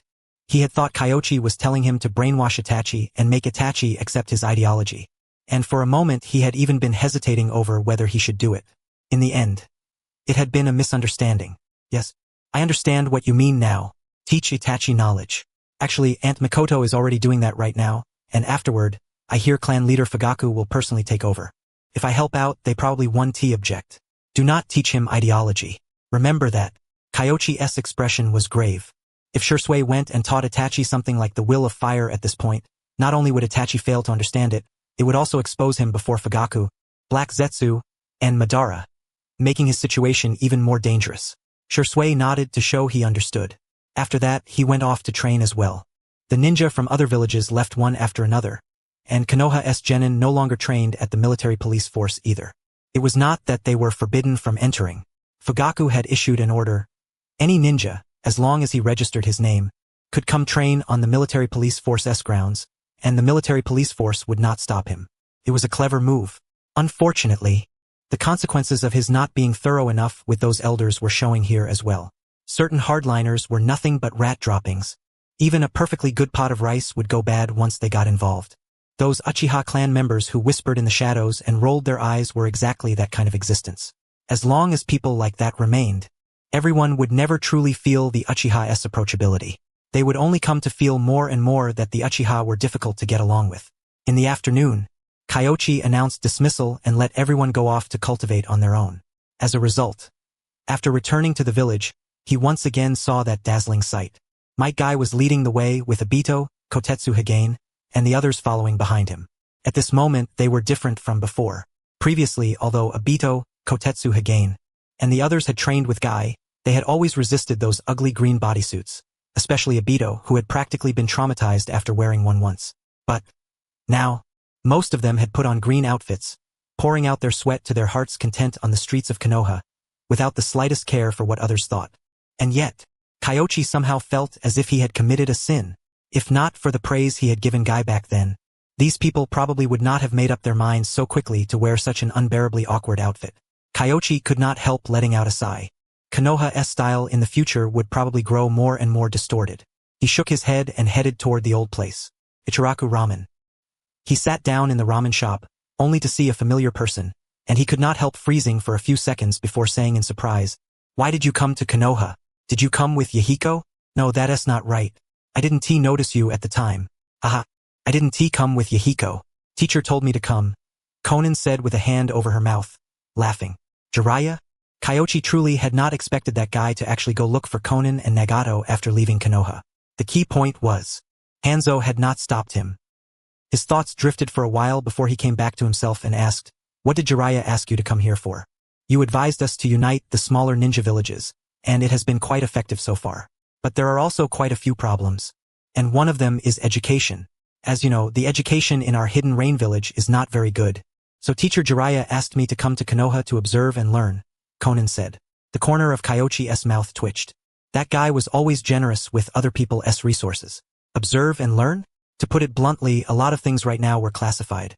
On top of that, he had only just announced paid guidance, and here came someone looking to freeload. Was that appropriate? "Your ramen." "Thank you." Konan accepted it gratefully. Afterward, she said to Kyoichi, "Teacher said you often come to Ichiraku Ramen, so he told me to wait here. I didn't expect you to really show up. Have you seen Yahiko?" "I have. I know what you mean. The fee isn't a problem." Konan was quite wealthy. Those small nations did not have ninja villages, but none of them were exactly poor. They simply lacked a path for advancement. Some countries had even spent large sums in the past to support useless wandering ninja who had run over from the land of rivers. By comparison, as long as there was a chance to establish a ninja village, what did this little bit of money matter? That's good. I just set the rules, so breaking them right away wouldn't be too great. Ahem, let us eat first. After we finish, I'll take you to meet Lady Tsunade, and we can discuss the details then. At this point, Kyoichi could not help smiling. You came at just the right time. In a few days, Lady Tsunade will be taking over. You'll be able to witness our Konoha's change of leadership. Really? Doesn't that make her the first female Kage in the ninja world? Konan had been about to pick up her chopsticks and start eating. But the moment she heard that, her interest was instantly piqued again, to the point that she did not even want to eat the noodles anymore. A female Hokage. Unprecedented. Although Konan had a detached nature, even she could not help feeling a trace of longing at this moment. A female Kage. How wonderful. Lady Tsunade is famous in Konoha. All of us are very happy that she can take over. Before Kyoichi could say anything, Tuchi cut in while making ramen. His admiration for Tsunade was clearly heartfelt. Why stay at an inn? Come to my place. It's not like you're the one becoming Hokage. Besides, Tsunade refused to help you people back then. Didn't she? What are you getting so excited about? Kyoichi could not help teasing her. What do you know? This is the first female ninja to become a Kage.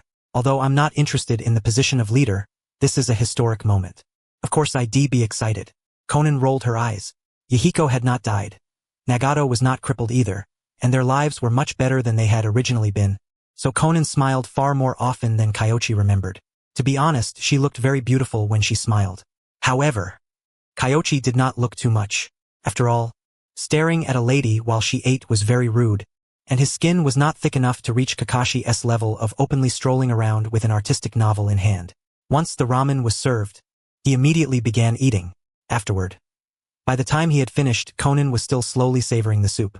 Seeing him stop, her face immediately flushed slightly as she said, "Sorry, Konoha's ramen is just too delicious. Tuchi's cooking is one of a kind. Even in Konoha, you don't see it often. Ha ha ha, Kyoichi, you're too kind. If you like it, come often. Next time I'll make you something different." Tuchi chuckled and did not argue. When it came to ramen, he still had some confidence. Even that junior apprentice brother of his was absolutely no match for him. "Yes, thank you very much." Konan hurriedly thanked him. No wonder Kyoichi liked coming here for ramen. It was delicious and inexpensive, and she had the feeling she could eat it forever without getting tired of it. Unfortunately, there were no ramen shops at all in the hidden rain village. She looked outside with a little envy. Konoha's sky was blue, the breeze gentle and the sun bright, and even the rain over the years had always been just right. It was not like the hidden rain village, where it rained every single day. Only after leaving the shop did Kyoichi ask again, "How has Jiraiya been lately? Teacher happened to run into us by chance." "He didn't stay in the land of rain for very long," Konan said. "By chance? Do you believe that? There's no way something that convenient just happened. That guy may be shameless as anything, but sometimes he gets weirdly awkward and refuses to say what he really feels outright." Kyoichi curled his lip. Before leaving the village, Jiraiya had even gone out of his way to ask him out drinking, saying things like he didn't dare go see them. And in the end, if he wanted to go, he should have just gone. Yet he still claimed it was a chance encounter. Konan pressed her lips together and laughed softly, a trace of reminiscence surfacing on her face. Only after several seconds did she say, "Sensei just isn't good with words, but we all understand. What's he been doing lately? He seems to be writing a book.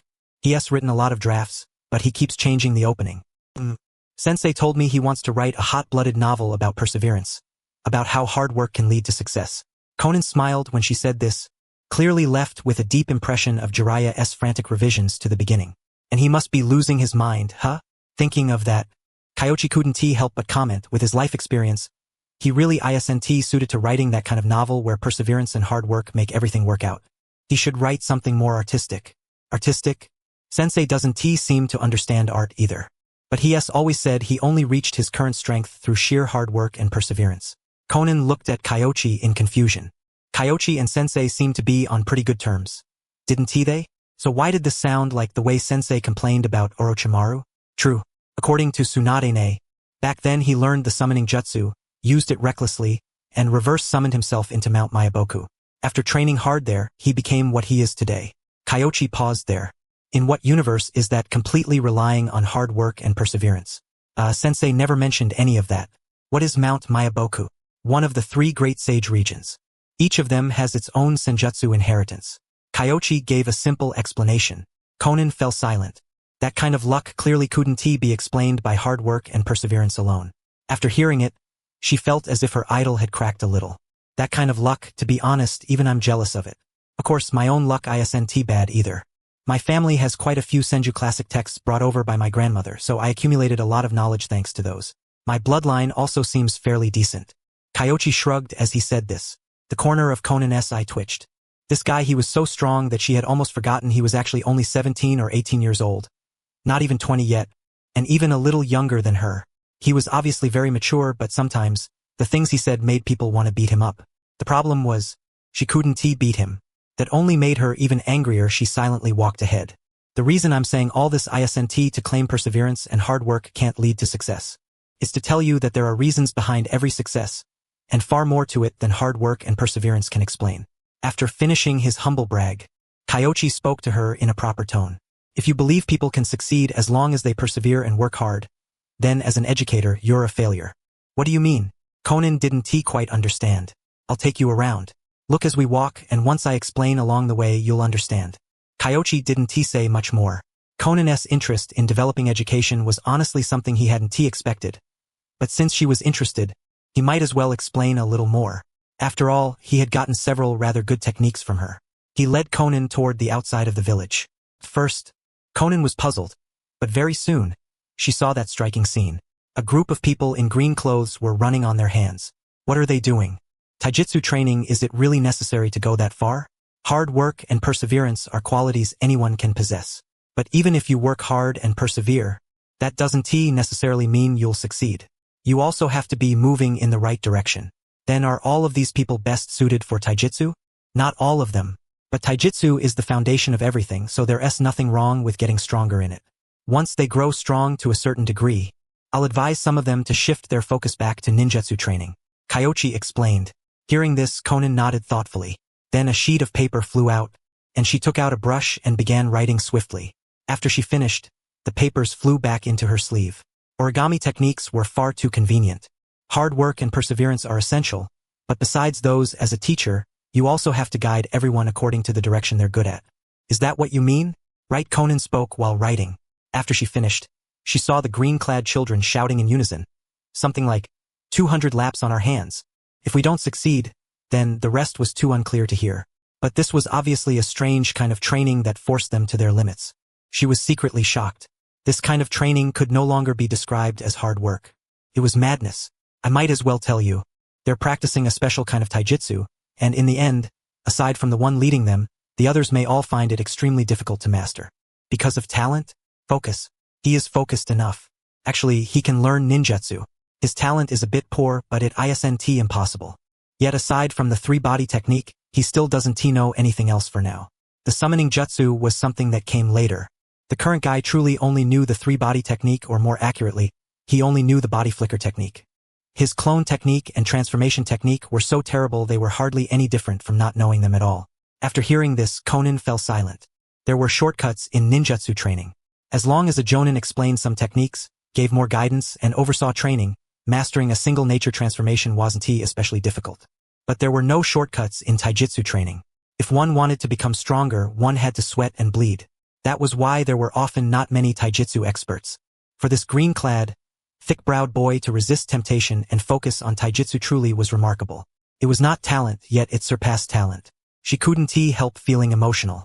Konoha was already so powerful, yet there were still so many people desperately training. Even when there was no path, they would carve one out. In contrast, Amigakure it was weak, yet everyone expected someone else to save them. That way of thinking was wrong. Looks like you've gained something. Because Kyoichi had heard the notification chime. I understand now why Konoha was able to withstand so many countries in this war. You are strong. Yet you've always had the heart to keep striving. The atmosphere within the village is very positive and upward moving, while Amigakure is hard to even describe. Konan sighed. Kyoichi knew. That kind of situation was basically giving up. After all, before Kyoichi introduced Yahiko to Hanzo, Hanzo himself had already been in an endless state of giving up. If even the leader was like that, then the people beneath him were even more so. Those below imitate those above. How could the atmosphere possibly be good? Since you already understand the importance of atmosphere, then after you go back, the first thing you need to do is build up that atmosphere. Gather a batch of proactive, ambitious students, give them sufficient resources, and raise them into examples for others. Kyoichi said, the fast and slow class system, since he had sold it once already, it didn't matter if he gave it away for free this time. Of course, the main thing was that this method was useful and highly adaptable. It was especially suitable for a situation like Amigakure's. Concentrate resources right. Right now, you're helping someone else build a village and teach students. So first, organizing a group of elites is more important than having a crowd of slightly stronger genin. There's even that kind of thinking. If I consider it carefully, it does seem to be true. Konan quickly wrote those words down. This was too crucial. Thank goodness Sensei had pointed her toward Konoha, And thank goodness Kyoichi happened to be selling guidance lessons here. Otherwise, how could she possibly have received so much advice? Of course she understood very well that Kyoichi would never explain things in this much detail to others.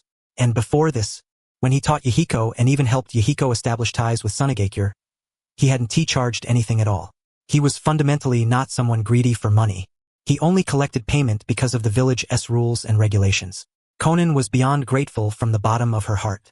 She committed all of it to memory and still wanted to ask more. But Kyoichi stretched lazily. Let us call it here for today. Tomorrow, I'll take you to the Ninja Academy for some practical training. I'll pick out a few students for you to teach, and you can get a feel for it yourself. That might not be such a good idea, right? Konan's voice even stumbled. A teacher? She wasn't ready for that at all. There's nothing wrong with it. Your strength is at least on the level of a special jonin, which is more than enough to be their teacher. Have a little confidence. Plenty of things aren't something you can learn just by talking or listening. You have to experience them for yourself. Yes, I understand. Then I'll be in your care. It's no trouble. They just happen to be short on teachers. Originally, they hadn't been, but they had recently enrolled new students, and many chunin were busy clearing out the backlog of accumulated missions. Quite a few were also tied up with matters surrounding the Hokage succession, so a shortage of hands was inevitable. The moment Konan thought about having to teach tomorrow, her whole body grew tense, her hands cold. She followed Kyoichi as they walked, and only after a good while did she finally come back to herself. Why was she following him? Kyoichi was going home. Was she supposed to live at his place too? Konan's cheeks flushed faintly as she said, Kyoichi, then I won't disturb you any longer. I'll go back and think over what I should teach tomorrow. Do you have somewhere to stay? If it's an inn, you might as well stay at my place. The inns may be packed lately. I still have plenty of empty rooms, and you'll probably be staying for quite a while, right? That the people living there are Lady Tsunade and one of her nieces. The other is an adopted orphan. Their living areas are separate from mine. That's not what I meant, then let us go. Kyoichi gave Konan no chance to refuse, because they had actually already arrived home. He knocked on the door, and Shizen came running over to open it. Lord Kyoichi, who is this? Konan. She has been sent by Amigakure to Konoha for exchange and study. She'll be staying at our house for the time being. Yes, I'll make arrangements right away. Tsunade. Slack off, and enjoy it to the fullest. Kyoichi's home was not considered large by Konoha standards. At most, it was enough for a family to live in. The reason it felt so spacious now was still because of the war. Konan was very reserved. Yahiko and Nagato were family, while Kyoichi clearly did not fall into that category. This was her first time staying in a stranger's home. However, Kyoichi brought up a few topics, and after getting the conversation going, Konan quickly warmed up and stopped being nervous. She was not exactly talkative. Even so, she did not seem particularly guarded against Kyoichi either, answering whatever he asked with striking honesty. If Kyoichi had wanted to extract intelligence about the Land of Rain, he probably would have already gotten it by now. Of course, he had no real use for that sort of thing. The Land of Rain was too small, and its environment was very peculiar. There was only a very short period each year when the sun could be seen. The rest of the time, it was all rain. Thanks to that, Amigakure had a very large lake. Moreover, even the northern part of the Land of Rivers had been dragged into flooding disasters, and basically no nobles lived in the north. That was also why Kyoichi had suggested that they help the Land of Rivers establish a ninja village in the north. After chatting casually for a while, Kyoichi brought up Amigakure's school. What was your school like before? Before? Amigakure's school from back then honestly didn't make much difference whether it existed or not. They would basically teach for a period of time, then send the students onto the battlefield. Konan answered. Kyoichi nodded in understanding after hearing that. With that sort of model, everyone they produced would be self-taught, rough-and-tumble types. It wasn't as if elites could not emerge from it, but the relative probability was fairly low. It had the distinct feeling that whether someone became strong or weak depended entirely on some kind of mutation. There was no helping it.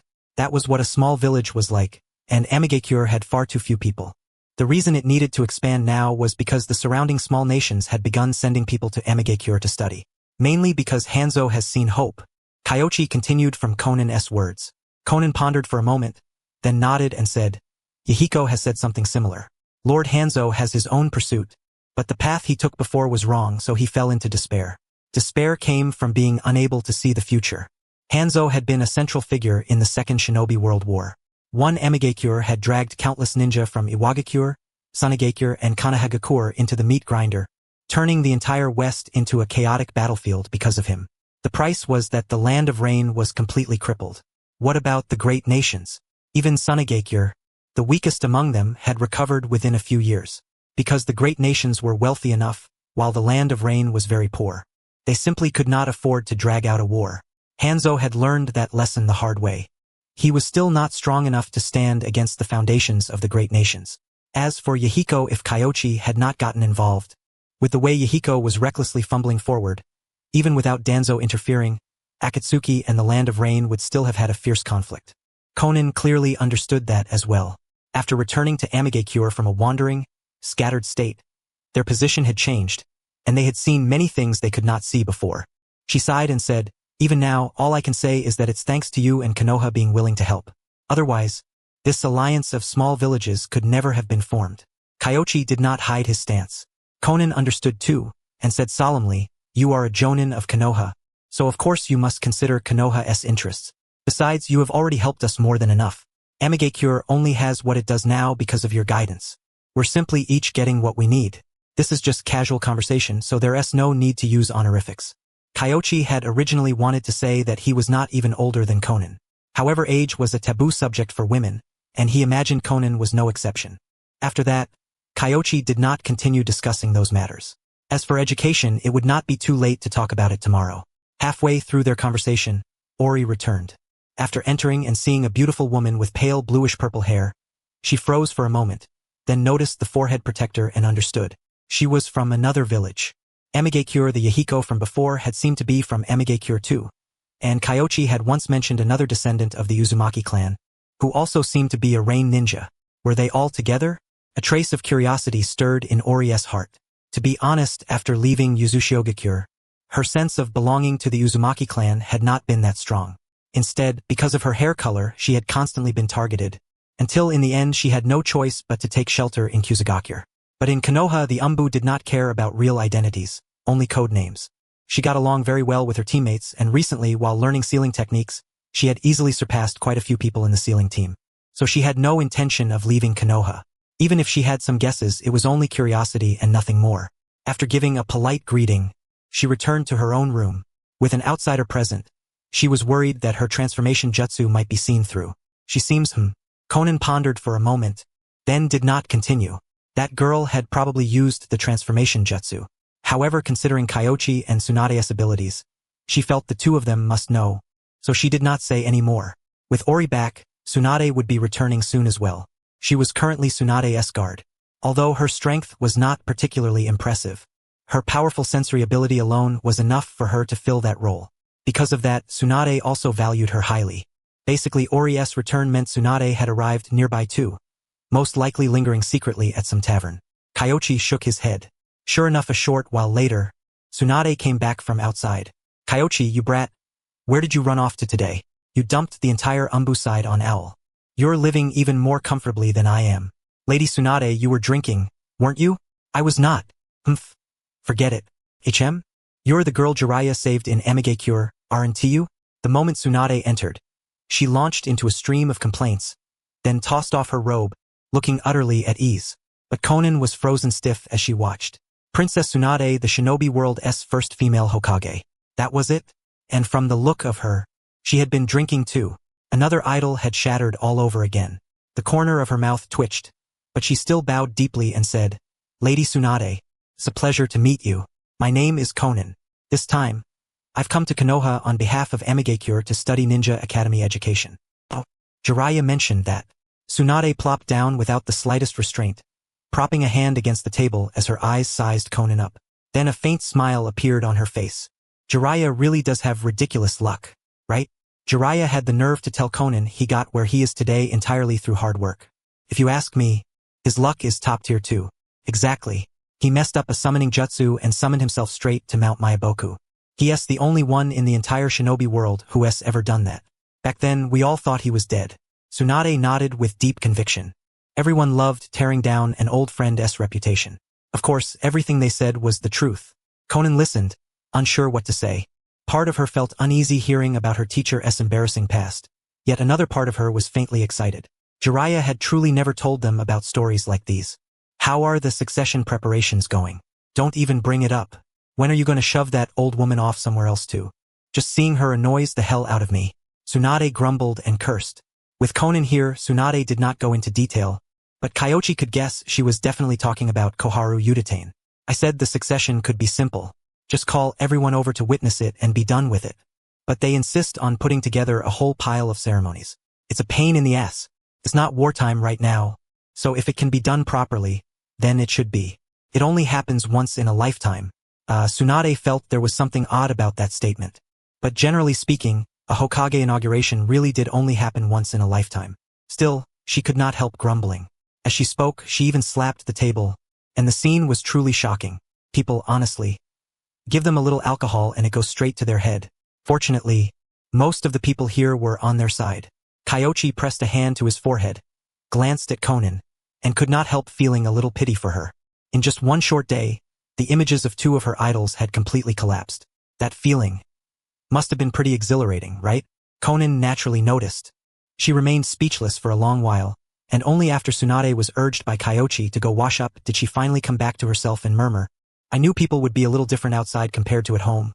But this is way too absurd. By outside, do you mean outside the village?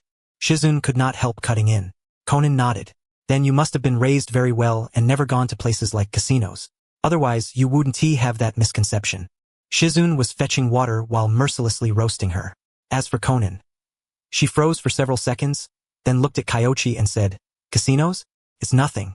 Tsunade is a legend in casinos. There used to be only one legend, and now there are two. A casino legend? After hearing that, Konan could not help imagining it, then sighed with admiration. I'm so envious. Powerful shinobi can leave their legends behind in any field. I'm going to water the plants. Shizun almost could not hold it in. She was afraid that if she stayed any longer, she would burst out laughing, and that would be very bad, especially in front of an outsider. So, better to make herself scarce. Kyoichi also had no idea how to respond.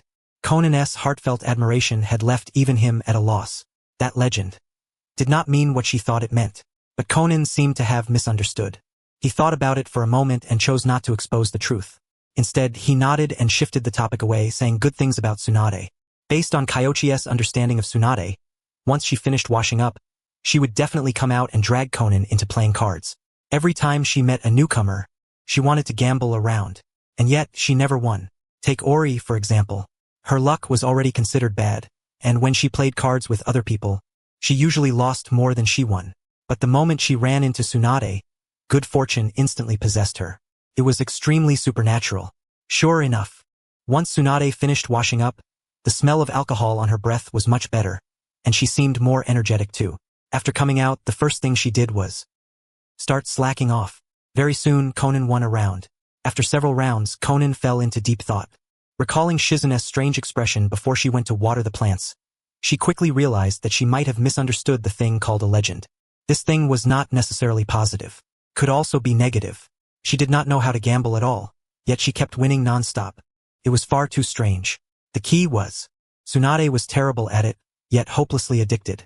She had clearly lost miserably, yet she remained delighted and insisted on continuing. Looking at Lady Tsunade's expression. No way, did she actually think she could win? Kyoichi came out of the study to pour water, and when he saw this scene, he immediately failed to hold back and laughed aloud. Every time Tsunade met a newcomer who did not know how to play, she was always brimming with enthusiasm, but every single time, she lost so badly it was painful to watch. Meanwhile, the other party would be just as baffled, doubting life itself. This scene was honestly something of a classic. That was satisfying. Sigh, I'm done. Tsunade, thoroughly content, happily yet painfully tossed down the gambling money, while Konan stood there holding the cash, completely disheveled in the wind. This money. So this was gambling? A small tip every day. Tsunade had gotten her fill. She had not touched cards in more than 10 days, and every time she passed by a casino, her hands itched terribly. Unfortunately, as the next Hokage, she had to maintain a certain image. Of course. The key point was that Konoha's casinos did not dare let her stay. Everyone knew Tsunade could not possibly win money, and as Hokage, it would not be good for her to owe debts. Even if she did owe debts, they would not dare go collect them.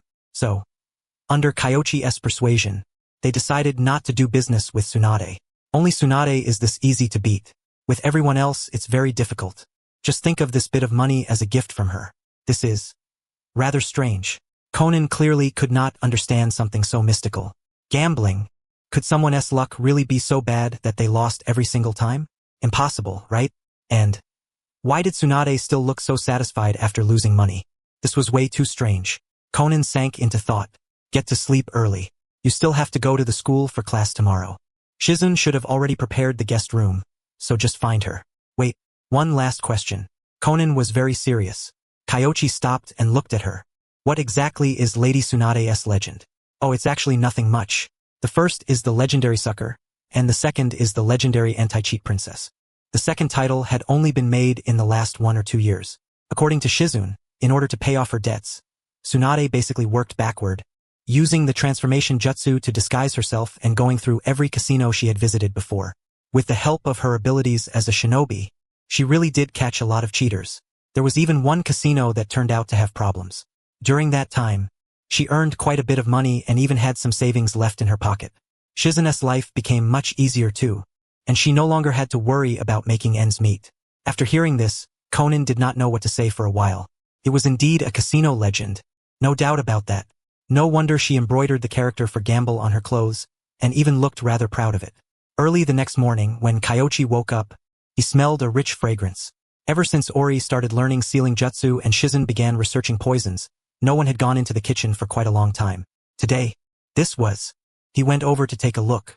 Conan was wearing an apron, steaming breakfast inside. You're awake? It's almost ready. Let us eat breakfast before we go together. She smiled sweetly. Kyoichi broke into a cold sweat, letting a guest cook in his kitchen. This was definitely a first.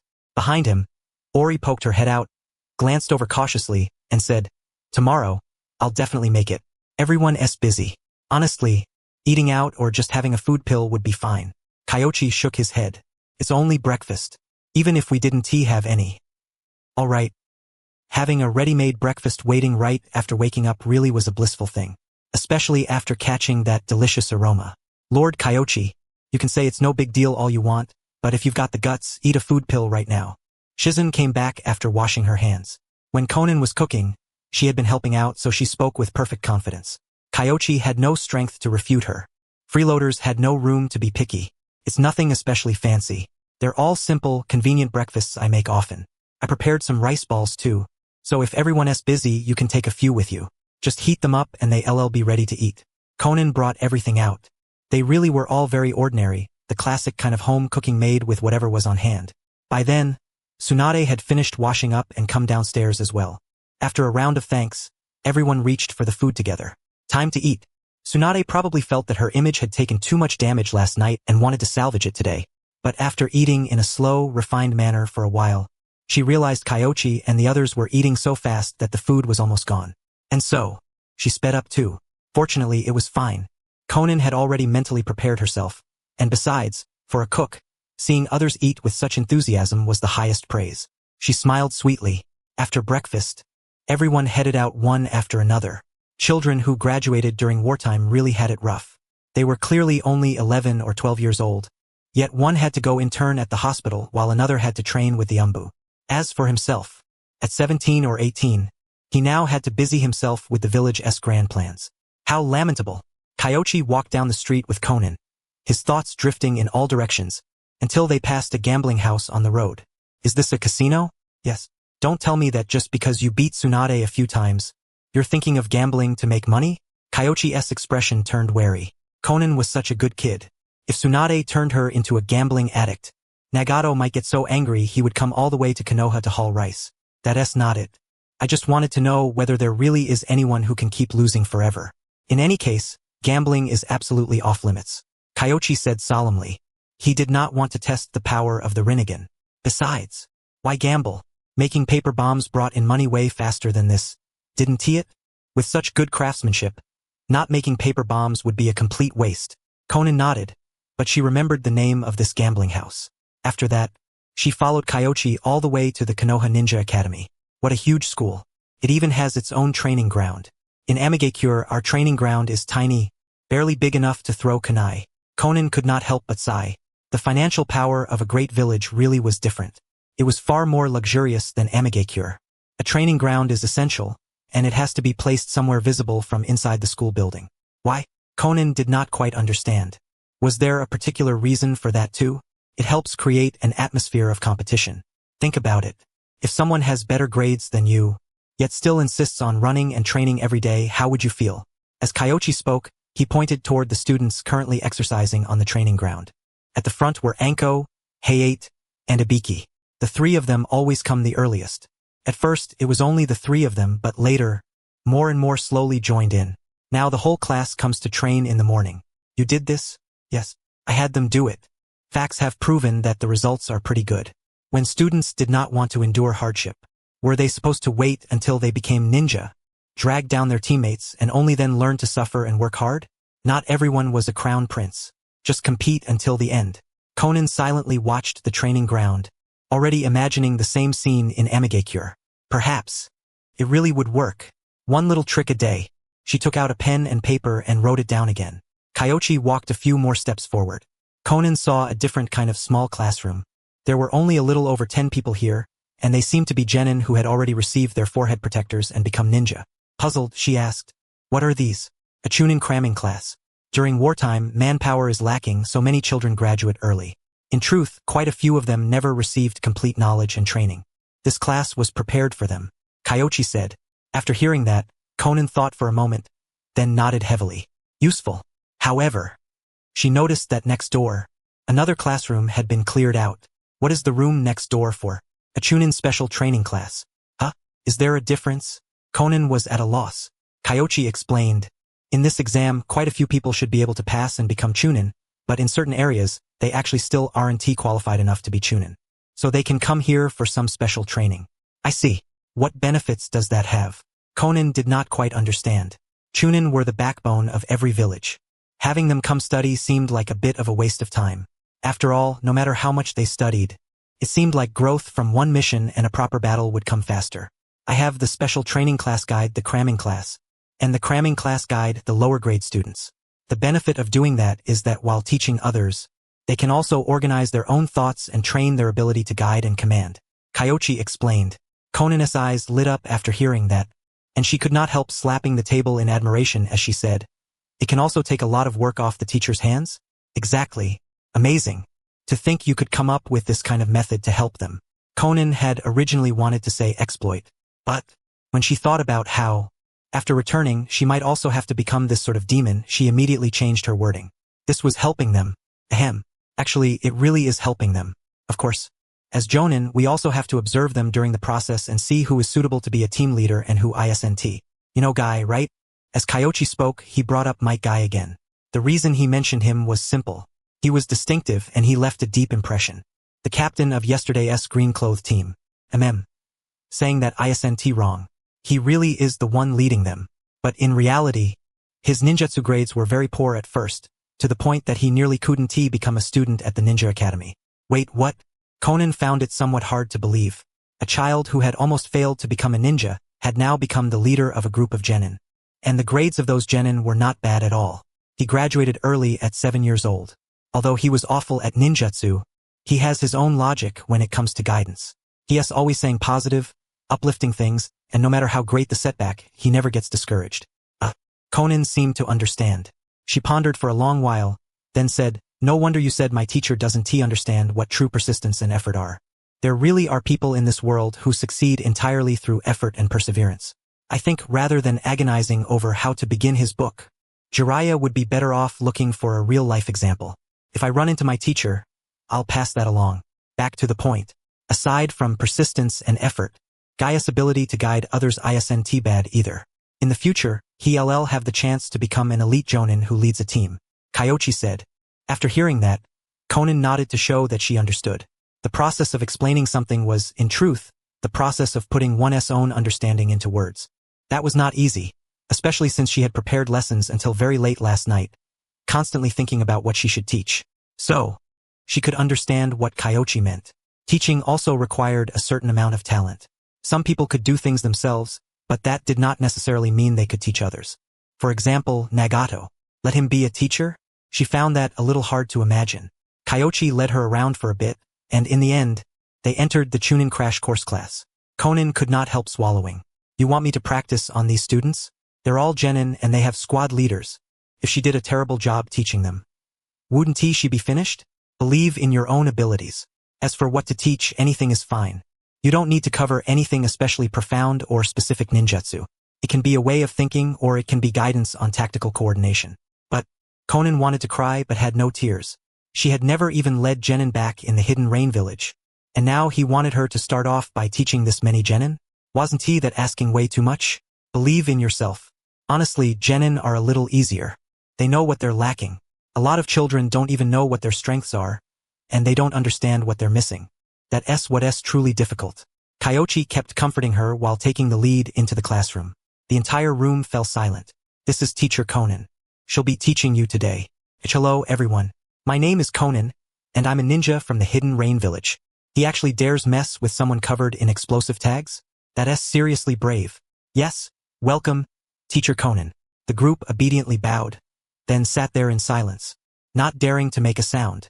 The atmosphere was so quiet it was terrifying, and Konan's face went a few shades paler. What was going on? She was feeling rather uneasy, but Kyoichi knew exactly what these people were like. After all, he had come up from being a student himself. It wasn't that they were unhappy. It was because he was here, and for a moment they didn't know how to react. After all, most of this batch were genin who had failed to make it to the third round of this exam. Either that or they were pure freeloaders. Kyoichi swept his gaze around the room and said, "It's impossible for everyone to pass the Chunin exams. In this format, strength is one part of it, but luck is also one part. Of course, some of you who did pass were dragged back by me as well. Reflect on that yourselves. Some people lowered their heads. Although these people had passed and were qualified to become Chunin, everyone knew how they had managed it. Pure freeloading. People like Suzume and you had basically been carried through while lying down. In terms of ability, they had not reached the standard of a Chunin at all, so they had to come back for more training and make up for their shortcomings. The previous training had only been a stopgap measure. Of course, they would be sent to the Chunin special training class later. For now, there simply wasn't a suitable teacher. Hearing Kyoichi's verdict, everyone let out a breath of relief one by one. Konan, you teach here. I still have matters to handle over there. Huh? Konan was dumbfounded. He was just throwing her here and leaving. Kyoichi gave her an encouraging look, then swiftly slipped away. Konan went completely wooden. Looking at the dozen or so students below, she could not help taking a deep breath. A dozen or so. Just think of them as rain ninja. After Kyoichi left, and after a long while had passed, the classroom suddenly grew lively. Teacher Konan, are you a ninja from the hidden rain village? How did you meet Teacher Kyoichi? Could you tell us about it? I really want to hear. A female teacher. And one from the hidden rain village at that. On top of that, it looked as though Konan and Kyoichi knew each other. Everyone had a heart that loved gossip. All the more so for these kids. When Kyoichi taught them, each and every one of them behaved perfectly. But when they met Konan, who looked gentle and easy to talk to, that was a different story. I came from the hidden rain village for exchange and study, and Kyoichi-kun is in charge of receiving me. Although I haven't been a jonin for very long, I'll do my best to teach these lessons well during this time. Konan did not directly say that she was very familiar with Kyoichi, nor did she mention that her teacher was Jiraiya, for fear that her identity would affect Kyoichi and Jiraiya's reputation in Konoha. After saying that, she gradually calmed down. Just think of them as those unruly kids from Dawn. It's nothing major. However, what should she teach? Konan did not have much of an idea. After pondering for a long while, Kyoichi's words surfaced in her mind. After weighing them for a moment, she sat down and said, I'm not that much older than all of you, so just think of this as chatting casually with a friend. Yay! Teacher, what is the hidden rain village like? Is it pretty? It's a country where it rains all year round. As for whether it's pretty, it definitely isn't as beautiful and magnificent as Konoha. Even the jonin of our hidden rain village might not necessarily be as strong as your chunin. Konan spoke modestly. Really? I don't believe that. A rather discordant voice rang out. Konan looked toward the sound. That emblem. He was from the Uchiha, right? Sure enough, people from this clan were hard to deal with. When she had chatted with those other children before, no one had said anything like this. Konan grumbled inwardly for a bit, then kept a smile on her face and said, There is indeed a gap between small villages and great villages. Many things cannot be measured by the same standard. That is also where the hidden rain village needs to learn. In the office, Kyoichi was observing with the telescope technique and could not help shaking his head lightly. Konan was too soft. However, it was still hard to say for now. Hopefully, he would not need to step in and save the situation. As for Obito, nothing this guy did would surprise him. Like Naruto, he was a ninja full of unpredictability. In this Chunin exam he had performed pretty well. Together with Aoba Yamashiro and Rin, his teamwork had counted as making it into the third round. But he had still been dragged over here. The reason was simple. This guy had failed to properly check for traps several times, and only discovered and removed them after Aoba Yamashiro reminded him. And now, Konan's words were clearly self-deprecating, but if this guy believed them, the result would probably be rather miserable. Then Obito stood up and said, "Teacher, something suddenly came up. Could I ask for leave?" Non. Konan narrowed her eyes, and her expression gradually turned dangerous. Only, Obito clearly had not noticed. It really is something. His thought was, if he was going to be taught by a rain ninja, he might as well go find Kakashi, Guy, or train by himself. Staying here and chatting was simply a waste of time. Still, he did have a brain. He could not say that out loud. "You're trying to skip class, aren't you?" Of course not." Obito hurriedly denied it, then carefully glanced around. "Teacher Kyoichi probably wasn't here, right? Don't worry, Kyoichi isn't here. Although I haven't been a jonin for very long, and there is a sizable gap between the jonin of the Hidden Rain Village and Konoha, I should still have the ability to teach you." As Konan spoke, she smiled. "If you can escape from the classroom, I'll approve your leave slip, and you have to come here during this period." "Really?" Obito's eyes lit up. Konan's smile grew even brighter. Sure enough, he wanted to skip class. "You little brat. Toss out the bait, and he bites immediately." She nodded. "Really? The same goes for all of you." "Yay!" Everyone quickly stood up, preparing to climb out through the windows. But in the next instant, they saw a pile of white paper fly out from Konan's body, and the entire classroom was instantly submerged in paper. Endless sheets of paper surrounded the entire classroom in a flash. In the blink of an eye, the whole classroom had turned into a prison. All of the people who had stood up just now were sealed off and hung up by chains formed from paper, each of them struggling in midair. Dance of the Shikigami. Paper prison. Obito was still struggling, but in the next instant, paper fluttered beside him and formed Konan's shape. "Take a look at your body. You still dare to move so violently, little guy? I truly admire your courage and nerve." "What? I can definitely—" "Aha!" Obito had just been about to say that he was not afraid and could definitely break free and escape. But in the next instant, he screamed in terror. A pile of explosive tags. "No. This was a genjutsu, right? In his heart. It's real. How do you know what I'm thinking?" "Heh. As a jonin, I may not have the kind of strength your Konohagakure Jonin Kyoichi and Jonin Minato do, but I can't possibly be that hopeless. I do have a few tricks up my sleeve." Konan smiled faintly, but in reality, Obito's thoughts were written all over his face. There was no need to guess at all. Obito turned his head away, his heart burning with grief and indignation. Damn it! Sooner or later, one day, no, someday he would definitely defeat this woman. I hadn't figured out what to teach you before, but now I have.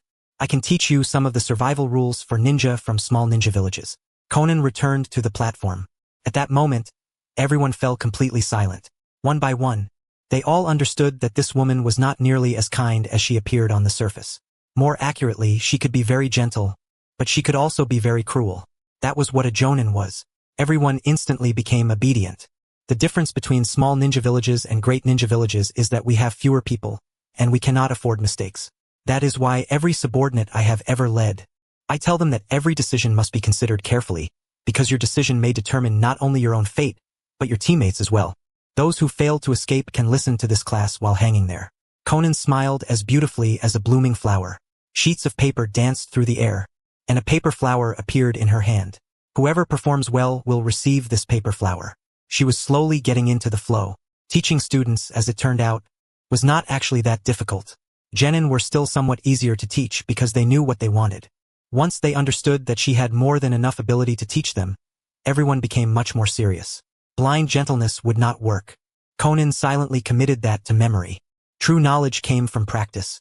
She now very much agreed with Kyoichi's words, and agreed even more with those words of experience Kyoichi had spoken before.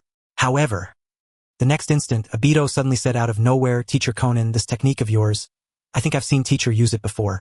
And you're still saying there's nothing between you and teacher Kyoichi? Even a secret technique like this, A sheet of paper sealed his mouth shut. Konan swept her gaze around and found that everyone was merely curious, with not much else in their expressions. Only then did she let out a breath of relief in her heart and say calmly, "Origami is something I created myself. Jonin Kyoichi also happened to research it and develop it. That is all." "Yes." Everyone nodded in unison. A big fist meant solid reasoning. No one dared refute her, and the only one who did dare now had his mouth sealed shut. Good. Let us continue. Where were we just now? Oh right. Every decision must be considered carefully. So speaking is the same. If you say the wrong thing, you will be punished. If you make the wrong decision on the battlefield, you will lose your life. The stronger you are, the more you must understand that. Conan brought the topic back on track. Naturally, this was not Amigakure-s philosophy, but a viewpoint Conan had summarized herself and had always taught her subordinates. Be responsible for yourself, and be responsible for your teammates. In the office, Kyoichi smiled, put away the crystal ball and then stretched lazily. It seemed he could slack off for just a little while, then go to the research institute and see how Orochimaru's research was coming along. The exam had ended 2 days ago, so he should have resumed his research by now, right? Grass release had already succeeded. However, if they wanted to promote it, they still had to lower the threshold further. If only the Senju line could master it, that threshold was still too high. Kyoichi was thinking about it too, but he had not produced any particularly good results. In truth, he did have one method. Cultivate Hashirama-s cells into a tree. Then Guide would release energy from within that tree. There were many benefits to doing this. As for the drawbacks, Hashirama-s cells could be stolen too easily, spread too easily, and ultimately trigger terrifying consequences. Kyoichi did not dare be the one to start down that road. Conan's secret technique for getting rich? Manufacturing paper bombs. Lord Kyoichi, what brings you here? What about the Ninja Academy? Someone is covering the class today. Also, with the Chunin exams over, once the Hokage inauguration ceremony has passed, we'll formally separate work and training schedules, and do everything possible to give every Chunin under 15 years old a chance to receive training. Huh? The cat-masked Umbu ninja was instantly startled. Because Mukai was also under 15 years old. The Umbu and the military police force don't count. But your anti-genjutsu training needs to be picked up too. A while ago, you were practicing sealing jutsu, so I didn't T-push you. Now you can't let it fall behind. Yes. Mukai lowered his head. His resistance to genjutsu was indeed rather weak. Although he possessed the Byakugan, it only allowed him to see the trajectory of another person's genjutsu. Could not help him protect himself. Has anything particularly urgent come up recently? Kyoichi asked. Captain Owl said he could handle most of it, but this one was not something he could decide on. He needs you to review it personally.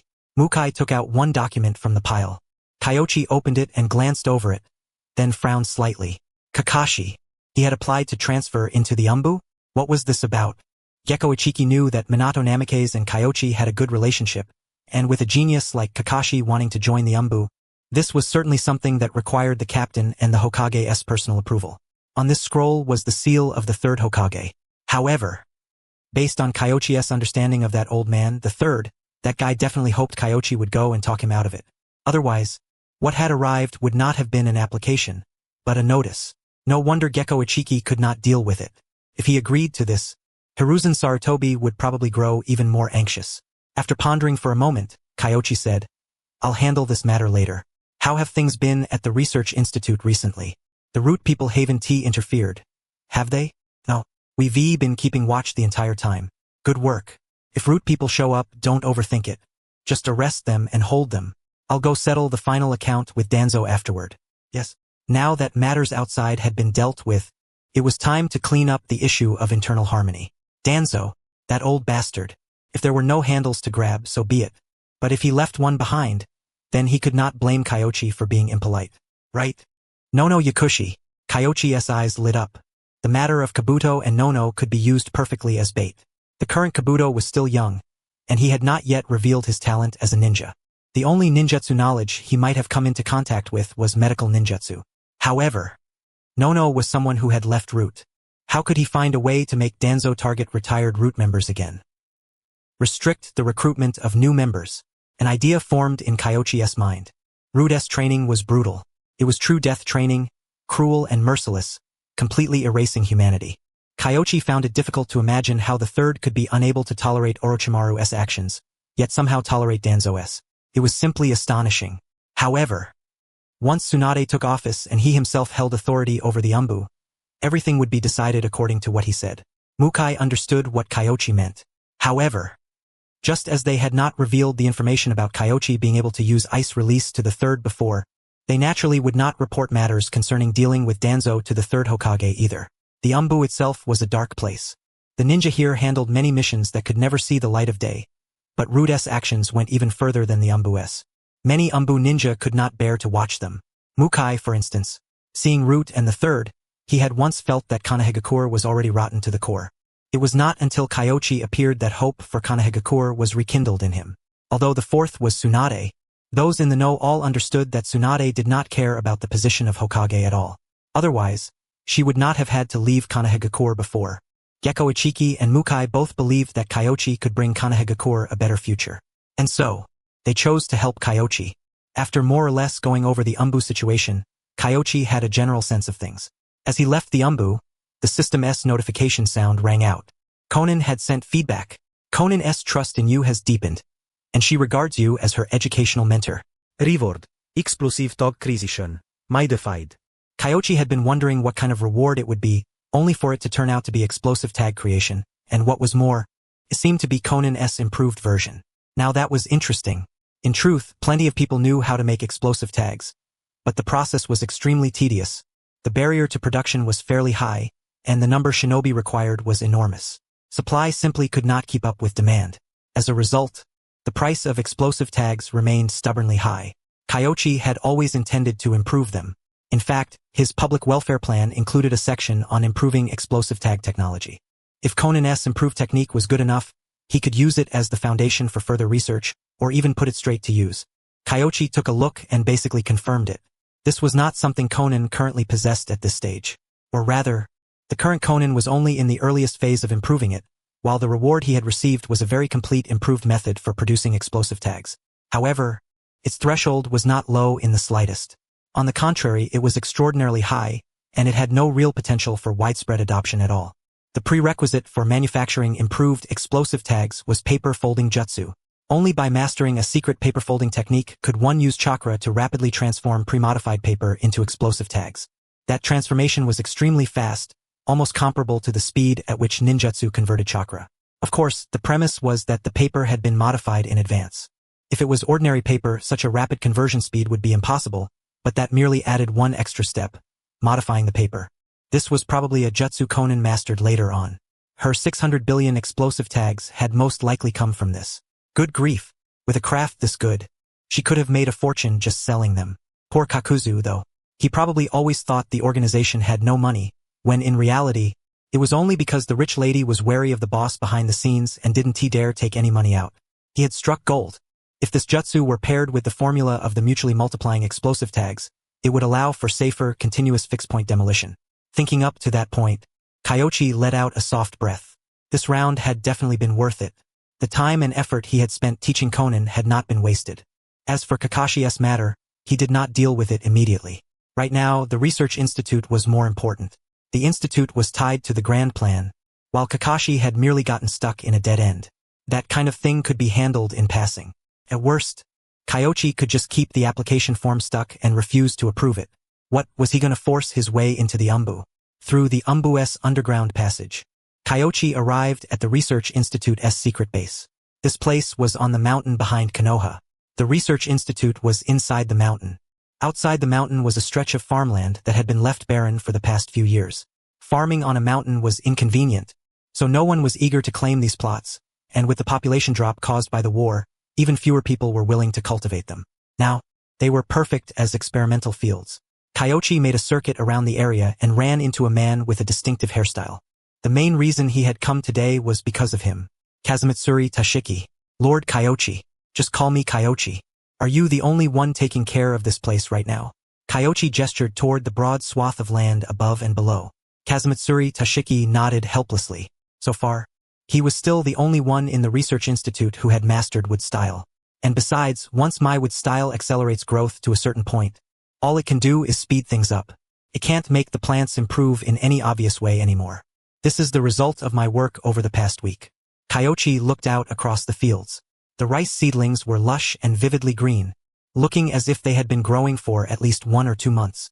In reality, though, they had been planted less than a week ago. There's no need to rush too much. If they grow too fast, that's actually bad. They won't be able to produce qualified rice grains. You've tried it? Kazumitsuri Tashiki knew that Kyoichi was the first person to master wood style through his own ability. and he had heard that Kyoichi's wood style already possessed a certain degree of combat capability. He simply did not know whether that was true. In the end, the rice grains that formed were either empty husks or far from full. More haste, less speed. That's incredible. Kazumitsuri Tashiki sounded somewhat envious. He had heard the implication behind Kyoichi's words. Kyoichi could force rice to mature rapidly within a short period of time. But rice produced that way would actually turn out like that instead. Keep working at it. This kind of wood style may not have combat ability, but its effects aren't limited to public welfare. Lord Kyoichi, sigh, please don't joke with me. Kazumitsuri Tashiki's eyes lit up, only to dim again almost immediately. Although he had only been able to learn wood style because he had been selected for the research institute, to be honest, this kind of wood style was more than just a little different from what he had imagined. As a Konoha shinobi, as a descendant of the Senju, who wouldn't he want to possess true wood style? Unfortunately, that was incredibly difficult. But judging from Kyoichi's meaning, it seemed that even this level of wood style could be used in battle. How was that possible? A shinobi's battle has never been limited to direct confrontation. Green seedlings cannot fight, but at the same time, they are also the most inconspicuous things in forests and in the wild. As Kyoichi spoke, his fingers brushed over a seedling. Kazumitsuri Tashiki froze for a moment. He had been caring for this rice seedling all along, so he knew its condition better than anyone. He could confirm that Kyoichi had not accelerated its growth. And yet, in his perception, this seedling had undergone a different kind of change. Now, it will help me sense the surroundings. A sensory jutsu. Kazumitsuri Tashiki grew a little excited, understanding what Kyoichi meant. Some people would guard against insects or flying birds, but no one would guard against an unremarkable sapling or rice seedling. If those could be turned into one's own eyes, then the surroundings of the research institute would become as solid as a fortress. Don't tell anyone. Kyoichi handed him a scroll and warned him in a low voice, then headed into the research institute. Yes. Kazumitsuri Tashiki nodded heavily. This was a second layer of surveillance. If people found out about it, its effectiveness would be greatly reduced. This jutsu was something Kyoichi had fused and modified based on wood style and the rain tiger at will technique. Maintaining it required the consumption of some chakra, so he had written all the points that needed attention in detail inside the scroll. As a research institute, no amount of careful arrangement was unnecessary. After taking care of the most important matter, Kyoichi finally went to look for Orochimaru. However, when he found Orochimaru, he discovered that Orochimaru was not conducting research. Instead, he was lying on a stone balcony in the research institute where sunlight could reach, resting. How curious. You're actually not researching. Did the Chunin exams wear you out that badly? No. The simpler work has all been divided among my clones, while I only need to act at crucial moments and plan the research properly in my head. Your shadow clones are going to hate you. Heh. Orochimaru smiled without saying a word. This guy really doesn't have the slightest self-awareness of a pioneer. Going after Danzo? Now that you mention it, I'm wide awake. Since you actually have time to come to the research institute, has your jutsu research produced results? A little. Kyoichi nodded. Orochimaru instantly sat up. He still looked somewhat listless, but he was far more spirited than before. After he sat upright, Kyoichi looked at his face and could not help frowning. Like this, anyone who didn't know better would think you were Gaara. What happened to you? A small price paid by my shadow clones. Not worth mentioning. Let's talk about the ninjutsu first. How do you plan to adjust wood style? There's no way for now.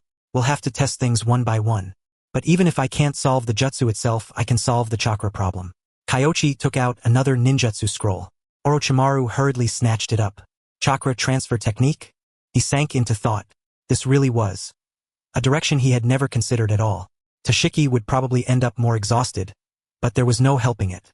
At present, the only one who had mastered wood release was him, or had someone new appeared. Not for the time being. Orochimaru shook his head.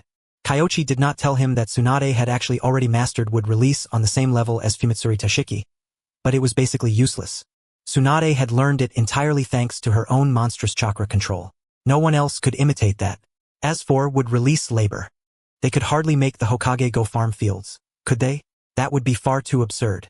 After Orochimaru finished reading, he pondered for a moment, then nodded and said, "It is feasible for now.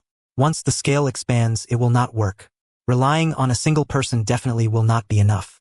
That is why you need to get moving. Even a production team donkey would not dare rest as much as you do." Huh? Orochimaru shot him a sidelong glance. "Young man. 2 years ago you would already be dead by now, but now, there was no helping it. He could not beat him. He could not be bothered with Kyoichi and silently put the scroll away, then said indifferently, "Anything else? If there is nothing else, do not disturb my thinking." "There is. Do you have any thoughts about Danzo? HM? Orochimaru instantly perked up again. "Danzo, now that you mention him, I am wide awake. You are not afraid the old man will come settle accounts with you?" Orochimaru licked his lips, his voice carrying a faint rasp. It was true that he and Danzo had previously been collaborators, but that man had also pinned no small number of blames on him. If there were a chance to kill him, Orochimaru would not mind lending a hand. It has not reached that point yet. Do you have a list of former Root members? Part of 1. Orochimaru thought for a moment and mentally pieced together part of Kyoichi's plan. Cut off Root's blood supply. The reason Root had been able to replenish its manpower before was, on the one hand, because Konoha's oversight had been lax, and on the other, because they truly did have places from which they could draw fresh blood. But now, part of the Yamanaka clan and the Aburame clan had been reassigned to the police force, and the Umbu were under Kyoichi's control. Aside from existing members, it would be extremely difficult for Danzo to recruit anyone new. However, even if Danzo brought old members back into Root, it would probably be hard to use that as an excuse to do anything to Root, right? Orochimaru did not quite understand Kyoichi's thinking, but after pondering for a moment, he still spoke the few names he knew. Among them was Nono Yakushi. Nono Yakushi. I remember she runs an orphanage, one that specifically takes in orphans whose parents died in the war. Yes. Orochimaru nodded lightly. He had a fairly deep impression of Nono. After all, there were very few female ninja who became Root members, and Nono had also been an exceptionally outstanding spy ninja within Root. Danzo had mentioned her plenty of times. Unfortunately, Nono was a ninja with an unshakable will. Once she decided to leave, she had no intention of returning. But after thinking it over, Orochimaru suddenly felt that a retired ninja like Nono would be very easy to pull back in. She had something she cared about. The orphanage. The more emotions one had, the easier one was to control. That was Danzo's philosophy. That was why every member of Root needed to sever their humanity. When it came to threatening people, Danzo was far too practiced. You intend to use them to find fault with Danzo? That depends on whether he takes the bait. As long as I cut off his source of new recruits, he is bound to make a move. But if he stays completely still the entire time, then it will be troublesome. Kyoichi committed those names to memory. Later, he would have the Umbu place all of them under surveillance. As long as Danzo made contact with them, he would expose a flaw sooner or later, especially the orphanage, a group of war orphans, many of whom were not even originally from Konoha. What a perfect target. Following his own line of thought, Orochimaru calculated things out and found that Danzo really might do exactly that. He could not help licking his lips, then gave a cold laugh and said, "If you are going to make a move, you may as well call me along. My reputation is already rotten anyway. It would not hurt for it to rot a little further in the old man's eyes." That was not what I meant. Do not overthink it. Kyoichi truly had not come looking for Orochimaru to serve as a scapegoat. Besides, Orochimaru did not honestly think he could carry a pot that heavy. Did he? If they could monitor Root, then the Umbu had to be involved. Could only be a trap set by Kyoichi. If Orochimaru stepped forward to take the blame, it would instead make others look down on him, Kanda Kyoichi. Besides, what did taking out one Danzo amount to? In the anime, Kyoichi had never been able to see where Danzo's contributions were. His greatest contribution might have been successfully forcing Akatsuki onto the path that Obito and Madara needed, causing Nagato to successfully become Pain. Kyoichi had no intention of making Orochimaru take the blame, and Orochimaru did not insist. After all, he was not that self-debasing. Inside Root, Danzo looked at several letters, his expression exceedingly dark. Kanda Kyoichi, that man had gone too far. Tsunade had not even taken office yet, and while she was only temporarily controlling part of the authority, she had directly used the police force to make the Aburame clan cut ties with Root. As for the Yamanaka clan, although they had not joined the police force, Inoichi Yamanaka had sent a handwritten letter. The meaning was much the same, roughly stating that they would no longer provide manpower to Root. Tsunade Kanda Kyoichi without Root's existence. Konoha will soon be targeted by the other villages working together and stripped clean. You will definitely regret this. He resentfully crushed the letters into shreds. However, the immediate key issue was that Kanda Kyoichi had cut off Root's source of members, and even some Root members from the Aburame and Yamanaka clans had already withdrawn from Root. Their numbers had not been great to begin with. Now, less than half of Root remained. Lord Danzo, what should we do? First, recall some of the scattered members who withdrew, especially those who are currently not in Konoha. We will go to ground and develop slowly in the shadows. Sooner or later, I will return. Leaning on his sword, Danzo silently walked out of Root's base. He was going to the Shimura clan to speak with Shimura Kohei. Now that Root was facing such calamity, if he wanted to weather this crisis, he would probably have no choice but to rely on the clan's strength. However, when Danzo returned to the Shimura clan, what he saw was Shimura Kohei with a grave expression, along with several clan elders. Kohei, Danzo, we said this before. The Shimura clan has no intention of involving itself in matters between you and the village. Secretly supporting you was already the absolute limit. Otherwise, just give up. Even you all think I was wrong? Danzo's expression was cold. Kohei sighed, sounding rather speechless. Danzo, this has nothing to do with right or wrong. If we truly must say it, whoever can make Konoha stronger is the one who is right. The grand and open path will always surpass the path of darkness. The Shimura clan does not wish to take a side road. I understand. The Shimura clan could not be relied upon either. Fine then. He would proceed according to his own methods. First, pull back a portion of the retired members and accumulate strength in secret. Sooner or later, he would prove that he was the one who had been right. Danzo thought this to himself. He headed toward Root, his decision now completely made. For the time being, he would lie low, secretly gather new members, and preserve his strength. Once the time was ripe, he would return. However, Danzo did not realize that his very first step was already wrong. Looking for old members? After obtaining the list, Kyoichi had immediately sent people out. He did not need to keep watch on too many people. Nono's side alone would be enough. Old members returning wouldn't be enough to cost Danzo his life. But coercing children into joining the Root organization and subjecting them to inhuman training? Now that was another story. You old bastard. I may not be able to deal with Black Zetsu, but you think I can't handle you? Kyoichi didn't take Danzo all that seriously. The man had spent too long lurking in the shadows. There wasn't a single ounce of grandeur in the way he did things. All he knew were schemes and dirty tricks. He was fundamentally unfit to shoulder any real responsibility. After leaving the research facility, Kyoichi returned to the academy. Conan was still in class. Kyoichi checked on the situation with the telescope technique, then began writing out the future plan for the Chunin class. Chunin re-education definitely had to be arranged. But when it came to scheduling, it had to be staggered around missions. They were ninjas, after all. There was no way they could stay in the village every single day. That would be an enormous waste. Kyoichi pondered for a moment, then quickly began writing with a flurry of strokes. He had a direction now. If he modified systems like KPI and academic credits, wouldn't that be perfect? Just let them compete. This kind of competition was healthy. The ninja profession was one where people risked their lives. Learning one more ninjutsu or one more piece of knowledge was only beneficial to a ninja, never harmful, and most ninjas wouldn't refuse such an opportunity. Of course, couldn't be too rigid either. After mulling it over again and again, Kyoichi removed several of the harsher clauses, leaving only annual training assessments and class hour requirements for ordinary ninjas under the age of 15. The rest could be added later. As for a genius like Kakashi, there was no need to waste resources on him for the time being. You're a good ninja. But Kakashi's problem was honestly a bit of a headache. The kid had gotten over it, only for the result of figuring things out to be him deciding he wasn't suited for team combat and wanting to transfer into the ANBU as a ninja instead. The problem was, the ANBU needed cooperation too. Could it be that, during the Chunin exams these past few days, pairing him with the ANBU had made Kakashi feel like he could do it after all? Kyoichi mulled it over inwardly. Everything had come piling up at once. Fortunately, he didn't need to worry about the Hokage inauguration ceremony himself.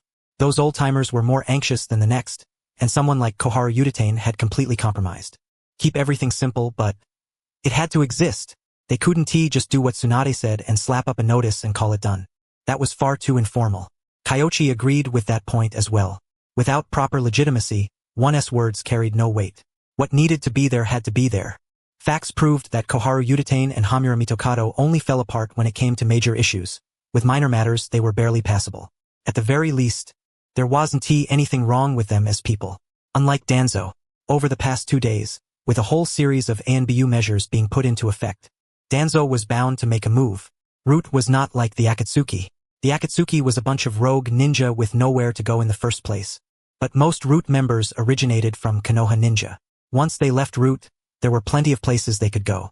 Why hang themselves from Danzo's tree? The members from the Aburame clan and the Yamanaka clan all thought that way. So after their clan heads spoke to them, they swiftly chose to withdraw from the organization. Danzo still had quite a few subordinates left, but the true elites had all returned to their respective clans. Even if one lay low, one still had to develop. Otherwise, if you played the pig for too long, you would truly become a pig. The board had already been set. All that was missing was an opportunity, leaving Konoha. If Kyoichi didn't leave Konoha, Danzo would never dare make any move. He had to let Danzo feel that there was a sliver of room to struggle. Only then would he act. And that opportunity lay with Konan. Kyoichi drew circles on the map. The land of rain, the land of birds, the northern part of the land of rivers and Sunagakure. The 4 places connected into one stretch. Once Konan finished her internship here, he could use the chance to leave Konoha with her and wait for the fish to bite. With the plan made, all that remained now was the Hokage inauguration ceremony. At noon, when it was nearly time for school to let out, Kyoichi went to the classroom again. Konan was rendered speechless when she saw him. This guy. His timing really was impeccable. The moment class was about to end, he showed up, as if terrified he might miss something. However, after teaching up to this point, she was no longer afraid at all. At first, she had felt that teaching genin might be difficult, but after experiencing it, she discovered that these genin were actually quite easy to guide, provided she knew the answers to the questions they asked. If she couldn't answer, then it would be very awkward. Fortunately, among this batch, there was no one who put Konan in that kind of difficult position.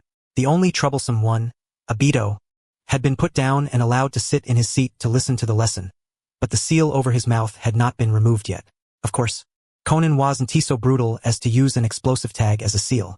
Even so, when Obito came out, his legs were a little weak. After class ended, his first instinct was to run, yet he didn't dare.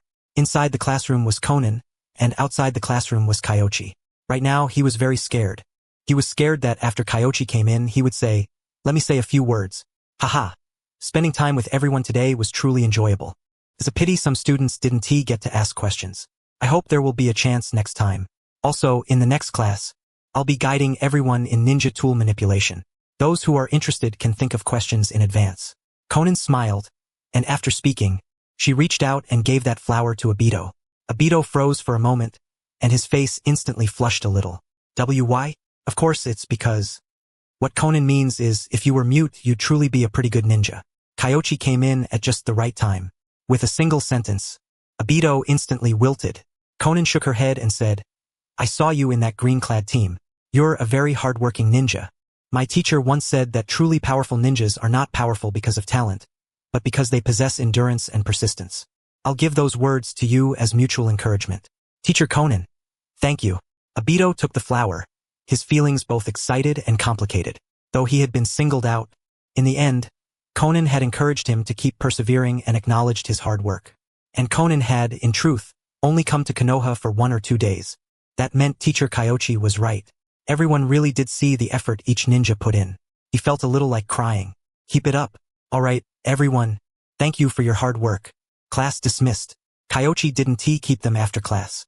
They were all ninjas and would take responsibility for their own futures. There was no need for him to nag them. After class ended, Konan finally feigned anger and said, "You brought me here, then just threw me aside and ran off by yourself. Do you think that was appropriate?" "Ahem. Something came up at the last minute. I couldn't help it." TCH. Konan didn't believe him at all. Something came up at the last minute? He had already planned yesterday to bring her here to cover the class. A scheme prepared a full day in advance. If that counted as last minute, then there really were ghosts in the world. Did he think she was an idiot? Kyoichi didn't explain. At a time like this, the more he explained, the worse it would look. Besides, he really had planned it in advance. If you were going to take a beating, stand up straight for it. Fortunately, Konan didn't say much more. She only complained a little before dropping it. Kyoichi didn't immediately bring up the matter of accompanying her to Amigakure. Without Minato's flying thunder god technique, it would be very difficult for him to return swiftly to Konoha from Amigakure. The next day, Konan went to class as usual. Although she knew Kyoichi had been somewhat coaxing her into it, she truly had felt a certain joy in teaching. Seeing those children's smiles was like seeing the future itself. Unfortunately, that future did not belong to Amigakure, but to Konoha. These children were all very strong. Amigakure's genin couldn't compare to them at all. Every single one of them had a solid foundation, and Obito was even one of the top students among them in taijutsu and ninjutsu. Of course, she understood very clearly that this batch of students had been screened in the first place. Those who were certain to advance to Chunin were basically not among them. Everyone left behind was either a genin or deadweight. She still hadn't seen Konoha's true elites. To be honest, saying she wasn't curious would be a lie, but she hadn't come here to gather intelligence. Secondly, how strong Konoha was had absolutely nothing to do with Amigakure. With Konoha's current strength, defeating Amigakure would be laughably easy. The two villages weren't even on the same level as shinobi villages, and she even suspected that the smaller shinobi villages forming an alliance still wouldn't be enough to match Konoha. Even with Sunagakure added in, Konoha was simply too powerful. The more she learned, the more wary she became. Even among the great shinobi villages there were gaps. Meanwhile, on the other side, Kyoichi was discussing the matter of fishing with Tsunade. Tsunade hadn't agreed at first, but she couldn't withstand Kyoichi's repeated persuasion, so she had no choice but to agree. Once they finished discussing business, Kyoichi sat down and glanced outside. The Hokage building had been fully arranged. All that was missing was the timing. The Hokage succession ceremony is tomorrow? Yeah. Like I said, I could just go up there and say a few words, but they insisted on making such a production out of it. With my charisma, don't you think if I just stand there, the crowd will start cheering? Tsunade patted her chest, brimming with confidence. Kyoichi's eyelid twitched wildly. Stop patting. That sight is way too overwhelming. It's not that hard, really. Just say a few encouraging words and you'll be fine. By the way, since you've been researching psychological medicine, haven't you tried counseling Kakashi a little? How did he end up wanting to join the Umbu? Don't even get me started. That child. Tsunade sat in her chair, pondering for a long while before speaking in a heavy tone. All I can say is that medicine isn't omnipotent. Of course, it's also possible that the omnipotent medicine just hasn't been discovered by me yet. Looks like I'll have to step in myself. Later I'll take him, Shisui and Korina Yuhi along for a little stroll through Amigakure. You're taking Shisui? Tsunade frowned. A 6-year-old with the Sharingan. Talent like that was genuinely frightening, and she was a little worried. Don't worry. With me there basically won't be any problem. Besides, staying in the village is what's most dangerous. Kyoichi added inwardly. Tsunade thought it over, and that was true enough. Kyoichi had already been able to clash head-on with the third Raikage and the third Tsuchikage, so Hanzo would have even less of a chance of killing him, because the field's Hanzo excelled in overlapped heavily with Kyoichi's water style, poison, swordsmanship. These were all among Kyoichi's strongest specialties. The only troublesome part might be the salamander, but Kyoichi was fast on his feet. So, after thinking about it, she agreed, then added one more sentence. If you get the chance, help me beat Hanzo up. Back then, he defeated us and even forced that Sannin title onto us. Damn it. If I hadn't been unable to beat him at the time, I would have gone up and punched him myself. The more Tsunade recalled it, the angrier she became. To outsiders, the title of Sannin might have seemed like an honor, a legend, but in her eyes, it wasn't even as endearing as the legendary Sucker. After all, Sucker was a title she had gambled her way into, match by match. If I get the chance, I'll definitely help you pay him back. Kyoichi smiled. He wasn't sure about Hanzo in his prime, but the current Hanzo? Kyoichi truly wasn't afraid. Even if several of him came, it would be the same. The only irritating thing was the poison gas. After all, if there was poison gas, the 7-day breathing method couldn't be used. Oh right, if you run into Jiraiya, pass a message to him for me. Konoha's reputation finally improved a little, so tell him not to ruin the reputation of the Sannin and Konoha while he's out there. Tsunade didn't think that, with Kyoichi's level of vigilance, he still wouldn't know about Jiraiya's little hobbies by now, so she didn't bother hiding it at all. What Kyoichi was thinking, though, was that even if he went now, he probably wouldn't run into him. Jiraiya was hardly the type to sit still, and after finally leaving Konoha with his personality, how could he possibly not go to the land of hot water? That place was a holy land of hot springs. Tsunade clearly knew that too, so she had only said it offhandedly. In the end, she was just as wild when she was outside, gambling, racking up debts and dodging creditors. At those times, she had certainly never thought about Konoha's reputation or anything like that. The Sannin were all cut from the same cloth. In Konoha, they still had some reservations, but once they got outside, each of them came alive and became a whole different person. Misunderstanding. Weakness refers to you. Kakashi's problem, of course, wasn't he giving only the village a headache. The one suffering an even bigger headache was his teacher, Minato Namikaze. Minato had been very busy lately. In the original timeline, he would still have been running all over the battlefield at this point, serving as a firefighter. But now that the war had ended early, logically speaking, he should have had some free time. Reality wasn't like that. The Chunin exams had needed him to put out fires, and after he had finally gotten through the Chunin exams, all sorts of missions needed him again. By comparison, Kakashi had been rather idle. Lately, there hadn't been any missions suited for the squad to go out on, so Obito and Rin had been studying in the village the whole time, while Kakashi had absolutely no idea what he should be doing and had entered a period of confusion in his life. Once a person became lost, all kinds of thoughts started multiplying. For example, joining the Umbu. When Kyoichi came out of the Hokage building, he saw someone he didn't often see. Kushina. Kyoichi.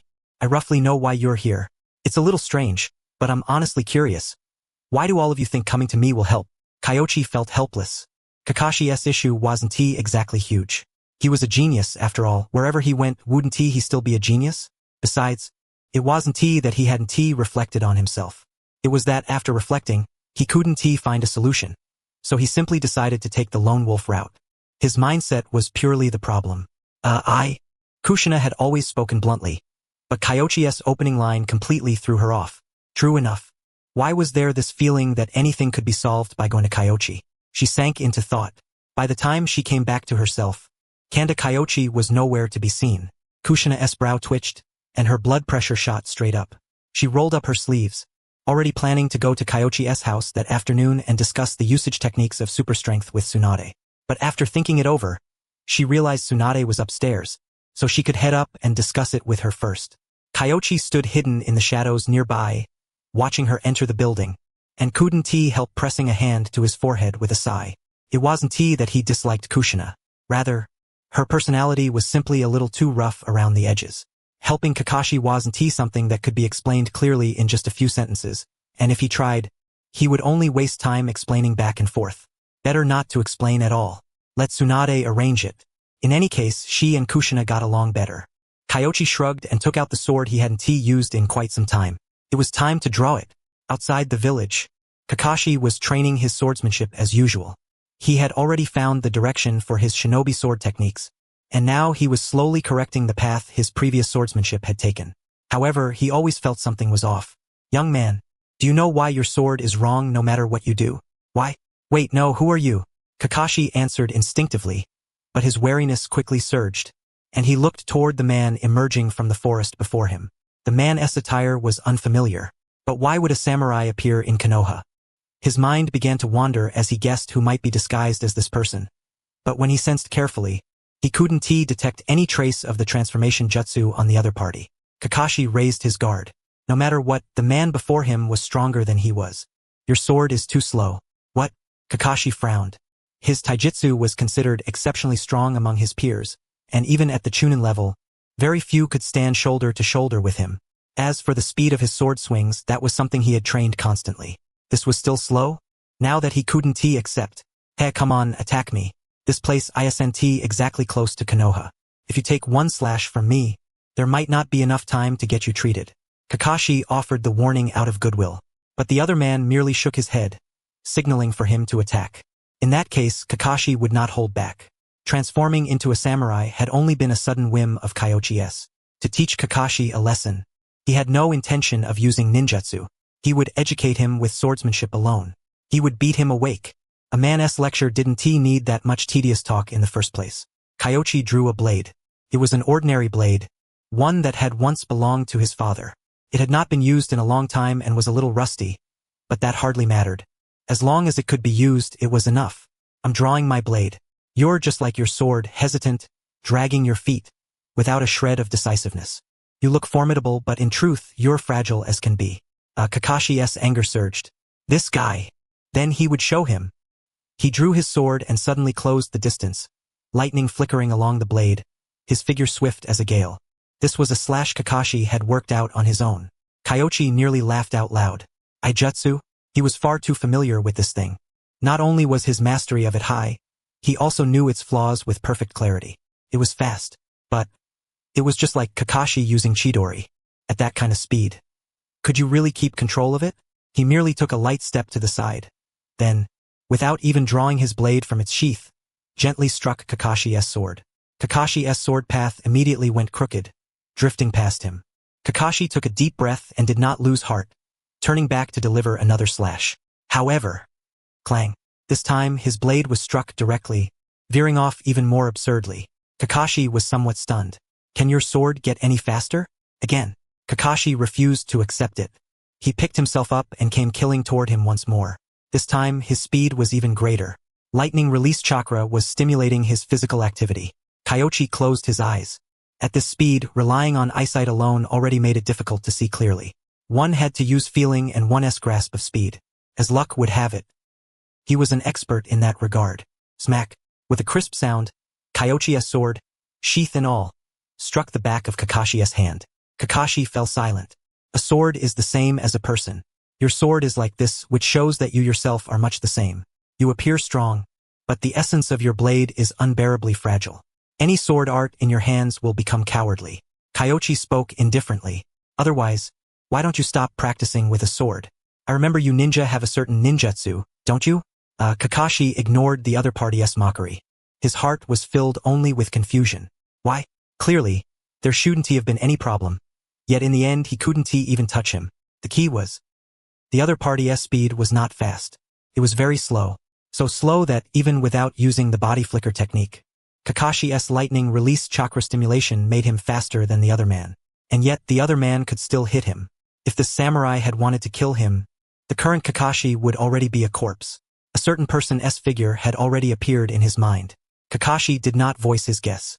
The person before him bore him no hostility, and there was meaning hidden within his words. So the important point was not who the other party was, but what those words meant. I am fragile. Have you ever eaten a radish? I have. Kakashi nodded. A radish looks very hard, but once it has been cooked, it becomes extremely soft and mushy. With some people, you usually can't tell whether they're fragile or not, but at the critical moment, it becomes obvious. Kakashi's blood pressure rose a little. The other party had not named anyone, but Kakashi somehow felt that every single sentence was striking his sore spots, making him extremely irritated. He wanted to draw his blade and cut him down on the spot. Have you ever eaten an egg? I have. Kakashi gnashed his teeth. He knew what came next would not be anything pleasant. But, unexpectedly, he really wanted to know. An egg is very fragile before it's cooked. Can be broken casually. But after it's cooked, it becomes much harder than before. It might even still be harder than a radish after the radish has been boiled to mush. And when it goes bad, it stinks worse than a radish and becomes far more destructive. Kyoichi continued speaking. Kakashi had no words to answer with. The radish was probably hinting at his father. But the egg? Who was that? His teacher? Impossible. How could Minato Namikaze be an egg? Someone connected to him, someone who originally seemed very fragile. Obito? Kakashi's blood pressure continued to climb. Saying Tsukumo was fragile left him with nothing to say. After all, his father had indeed committed suicide. But saying he was inferior to Obito, who was he trying to insult? You don't believe it? That makes sense. Who would believe that someone who is usually inferior to you could explode with power greater than yours at the critical moment? Your egg is your teammate, Isn-Tihi? Kakashi fell silent, then nodded. Kyoichi smiled. Then it seems you lack understanding of your teammate. You don't even know what kind of person your teammate truly is. What a failure. Back when I was a samurai, I made sure to thoroughly understand every person who stood behind me. Kyoichi continued mocking him. When dealing with Kakashi, one could not indulge him. Before, he had not had the spare time to bother with him. Now, it was just right to have a detailed discussion with him. About what trash was. And the radish? Asking what he already knew. Kakashi grumbled inwardly, then forced out a sentence with difficulty. My father. From the sound of it, you hold no small amount of resentment toward him. Interested in telling me in detail what he was like in your eyes? Kyoichi said. He was very weak and he was unworthy of being a ninja. For some reason, in front of this stranger, Kakashi could not help speaking his true thoughts, and he described Tsukumo's image and circumstances in his heart. After Kyoichi finished listening, his fingers gently stroked the sword sheath. Not surprising in the slightest. In Kakashi's eyes, Tsukumo had committed suicide because he was weak, so his evaluation was radish. His movements stopped. You may have misunderstood something. The radish I was talking about was actually you. Your father was a great ninja. He chose to save his own comrades, and likewise paid the price for his own mistake. He died because of rumors, but I do not believe rumors alone could bring down a samurai like him. Kyoichi said. Kakashi raised his brows and said defiantly, why? He saved his comrades because his principles led him to make that choice. But similarly, because of his choice, consequences that were impossible to estimate were created, causing many people to lose their partners. Kyoichi paused here. People always have to pay the price for their choices. There may have been many reasons for your father's death, but the greatest reason was himself. If Tsukumo had not wanted to die, no one could have forced him to. Having spoken to this point, however, he suddenly sighed and said, "What is truly lamentable is that good people pay for their choices, while bad people do not. If your father had been selfish enough, he would not have died either." Kyoichi added one sentence in his heart. Whether directly or indirectly, the number of people who had died at Danzo's hands was absolutely far greater than the number of ninja who had died because of Tsukumo's single mission failure. To say nothing of the fact that Tsukumo had carried out many S-rank missions and saved many ninja. Did good people deserve to have guns pointed at them? He did not accept that. That was why Kyoichi was going to get rid of Danzo. "I have returned, for the sake of those who could not." "Alright, ninja. Think it over yourself. I'm leaving." "You!" Kakashi really wanted to ask Kyoichi point blank, "Isn't your damn home right here in Konoha? What are you even pretending for?" But, remembering the state of mind he had just been in, and some of the things Tsunade had said, he kept silent. Though he knew the other person was Kanda Kyoichi, the different appearance really did give off a different impression. If it were Kyoichi, he probably wouldn't have said this much. It was just strange. Kakashi fell silent. After a moment he asked, "May I ask a few more questions?" "Go ahead." Kyoichi sat back down. If he was willing to communicate, that was a good thing. The type he hated most was the shut-in weirdo who had completely given up.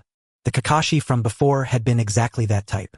He had to admit it, his idea of throwing on an outer disguise had been absolutely brilliant. With a strange person like Kakashi, if Kyoichi himself had stepped in directly, Kakashi might have resisted even harder. It was basically his rebellious phase kicking in. Kakashi remained silent for a long while, then said, "I have a friend. Ever since he became a ninja, he hasn't really had any friends, and he never seems able to work well with everyone else. Would it be better for everyone if he left? This friend you're talking about is you. Isn't it? If you see through it, you're not supposed to say it. Didn't I also avoid exposing the fact that you know I'm Kanda Kyoichi?" Kakashi felt a little like flipping the table, but when he thought about how easily the other party had defeated him, he silently nodded without saying a word. He endured it.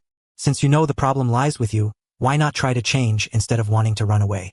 Kyoichi honestly found Kakashi's way of thinking baffling. In truth, he had quite a few opinions about the Kakashi from the original course of events as well. It was one thing for others to mistreat Naruto, but Kakashi, as Minato Namake's student, had never once thought to take care of him. Just because of what the third and Danzo said.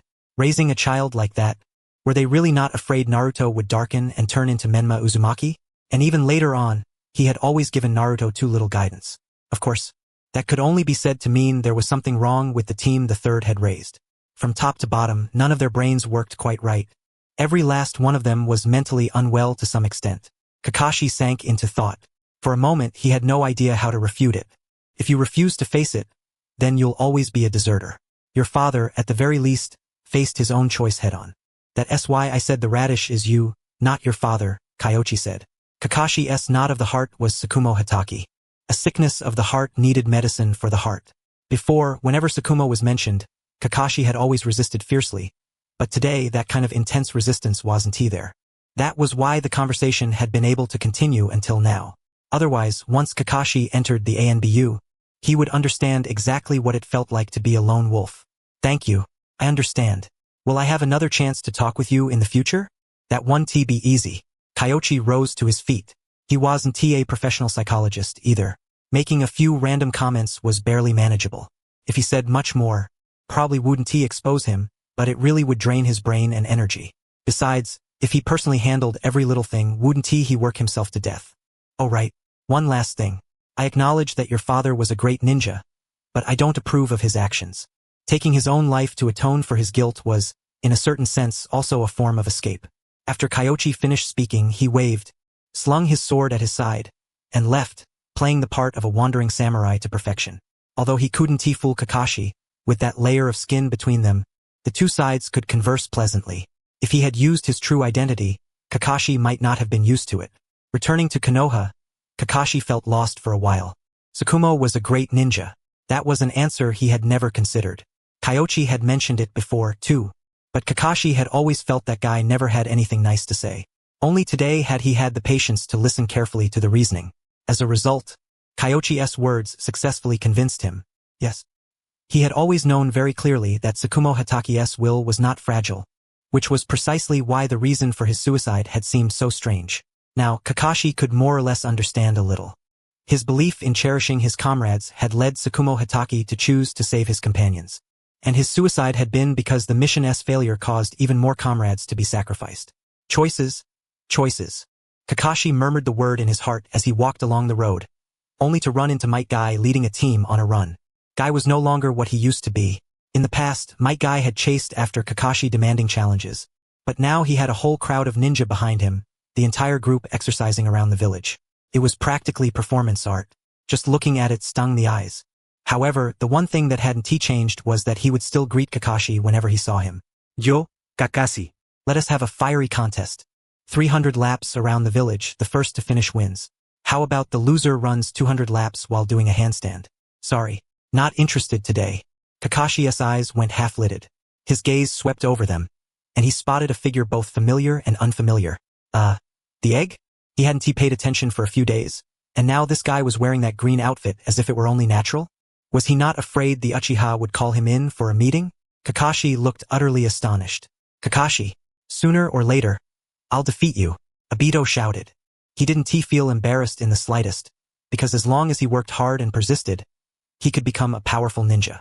That was what Konan-sensei's teacher had said. Yeah. Good luck. Kakashi left with half-lidded eyes. After taking 2 steps, he suddenly looked back at Obito, and Kyoichi's words flashed through his mind. Someone who usually seemed weak might perhaps be even stronger when the crucial moment came. And some people. He didn't ask Obito the question about choosing comrades. There was no point. He could talk big too. Only when they truly encountered it would they understand who was the egg and who was the radish. However, there was one thing that could be confirmed now. He came to the Hokage building and bowed deeply to Tsunade. Lady Tsunade, I'm very sorry for causing you trouble. As for my application to join the ANBU, I'd like to think it over a little more. No need to think it over. In truth, Kyoichi never approved it in the first place. Oh right. There's a mission in a few days that will require you to come along. We'll explain the details to you then. Huh? Yes. Kakashi froze for a moment, took back his application and then suddenly understood. Indeed, if the application had been approved, Kyoichi-sensei wouldn't have needed to come waste words on him. Kakashi's matter was temporarily over. With the application withdrawn, at least in the near future, Kushina and the others wouldn't come bother him anymore. Kyoichi was in the ANBU, looking over the feedback sent back from all around. Danzo really had made a move. How many people does Root have in total? Captain, Root is one of our ANBU squads. By rights, it should have 17 people, but Danzo's subordinates definitely add up to far more than that. Even now, with the Aburame clan and the Yamanaka clan withdrawing their members, the number is still over the limit, Gekko Ichiki said. Don't move against them yet. With just these reasons, there's still no way to kill off Root. Kyoichi tossed the intelligence aside. Merely recalling a portion of Root's old members would, at most, force Danzo to lie low for a while. Afterward, trying to kill Danzo would become even more troublesome. A guy like that, once you made a move, you had to take his life, and it had to be in a way that left Koharu Yuditane, the third, and Hamura Mitokado with no room to plead for him. Kyoichi already had a rough plan in mind. One was Kabuto Yakushi, and the other was Yamato. Orochimaru had now been stripped down to nothing, with basically all of his authority gone. Even in the research institute, Hamura Mitokado was watching him. That was the price paid for his research. As for Danzo, for tomorrow's succession ceremony, make absolutely certain security is airtight. Have the Umbu clear out the operatives from the surrounding villages. As for the Uchiha, No surveillance. leave them completely open. Yes, sir. Gekko Ichiboku scratched his head, but still nodded and accepted the order. Everything was ready. All that remained was for the wind to rise. Kyoichi narrowed his eyes. Danzo, Black Zetsu, Madara. Come on, all of you jump out together. Only after cleaning you up can we properly expand outward. Especially Madara. If Uchiha Madara could leave even the faintest trace behind and let him track it back to his lair, that would be perfect, though the odds of that were vanishingly low. But even at worst, the Uchiha problem could be resolved. Kyoichi mulled it over in his heart. When he returned home, Konan no longer had her initial excitement. The admiration she had felt before had vanished without a trace in just 2 or 3 short days. Tsunade's image at home made it truly impossible to feel worshipful. If anything, it left one with complicated emotions. The number 1 female ninja, the number 1 medical ninja. And yet, this was what she was like. That sense of a shattered image left Konan unable to muster any enthusiasm at all. But, seeing Tsunade on the stage, draped in the Hokage cloak, she still felt something like, what an incredibly cool female ninja. I'm in love. as expected of Princess Tsunade. Weren't you completely uninterested before? Because I dragged you straight into the abyss from the very beginning. So the Tsunade you came to know was only one-sided. Kyoichi smiled. Konan thought about it, then nodded in agreement. Indeed. It was all Kyoichi's fault. Oh, and Shizune's too. If you admire her that much, go back and compete with Yahiko for the position. No, I only envy that gallant bearing of theirs. I can never become like them. Besides, helping Yahiko has been my dream ever since I was little. Konan smiled sweetly and stopped speaking with Kyoichi, instead focusing her gaze above. After the war, I lost sight of my goal for a time and wandered the ninja world, where I saw countless deaths and unrest. Tsunade walked to the front of the stage, and below, it was so quiet that no one spoke. She turned and looked toward the Hokage rock.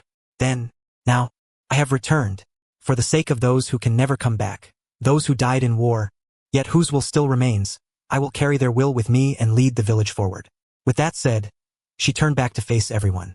She removed her hood, a smile appearing on her face as her blonde hair danced in the wind. Starting today, I will govern Konoha. I am the fourth Hokage. Cheers erupted from below. As Konan listened, she could not help sinking into reminiscence. For the sake of those who can never come back. You wrote those lines, didn't you? Lady Tsunade. I feel like she couldn't have said something like that. Maybe only the last sentence was written by her. After Konan finished speaking, she smiled. It was truly well said. Thank you. Why are you thanking me? There are many people in Amigakure who want change. Bad spirits must be abolished. But some good wills and spirits must be inherited and carried forward. Only then will they not have died in vain. As Konan spoke, she closed her eyes. Before her eyes, it was as if the many ninja of Amigakure flashed past. However, unfortunately, at that moment, another burst of cheering rose from below, cutting off her thoughts. At a time like this, don't think too much. A seamless handoff, model worker Namikaze Minato. The fourth Hokage, Tsunade. The villagers all support her so much. Will her portrait appear over there in the future too? Konan said, pointing toward the distant Hokage rock. Of course. Kyoichi nodded. Every official Hokage's likeness appears on the Hokage rock. Certain disgraces are the exception. Unlike Minato, there was no one who would question Tsunade's rise to the position. Her identity, experience, ability, and status, every single one was overwhelmingly superior. In Konoha of the same era, no one could stand shoulder to shoulder with her, including Orochimaru and Jiraiya. Leaving aside her identity as the first Hokage's granddaughter, the medical ninja reforms she had advanced and implemented alone had benefited countless people. Many had survived because of Tsunade's measures, to say nothing of the many others who had lived because of Tsunade's own medical ninjutsu. Therefore, Tsunade had always been the best candidate for Hokage. It was just that, most of the time, this matter was not something the third could decide on his own. For others, if they could become Hokage, why would they not? But, for Tsunade, her problem had always been, why should I become Hokage? Hashirama Senju and Tobirama Senju both became Hokage. Yet in the end, both of them died. Even Hashirama Senju could hardly be called someone who met a peaceful end, because he originally could have lived much longer. Nawaki and Dan also wanted to become Hokage. And so, now they were dead too. Because of that, Tsunade could not find meaning in becoming Hokage. She did not like that position, even if it was within easy reach. Until Kyoichi appeared. The reason she had returned to Konoha to become Hokage now was only so that Kyoichi's policies could be implemented completely and effectively, allowing Konoha to develop in the direction Kyoichi hoped for. Of course, she herself also held a few expectations for such a future. That was the true reason Tsunade had come back. And these things, outsiders found them hard to understand. Even Kyoichi had only guessed that Tsunade might have returned from outside because of him. But as for what she was truly thinking, how could he possibly know all of it? Tsunade had never said it. Kyoichi looked upward, a trace of nostalgic emotion flashing through his eyes.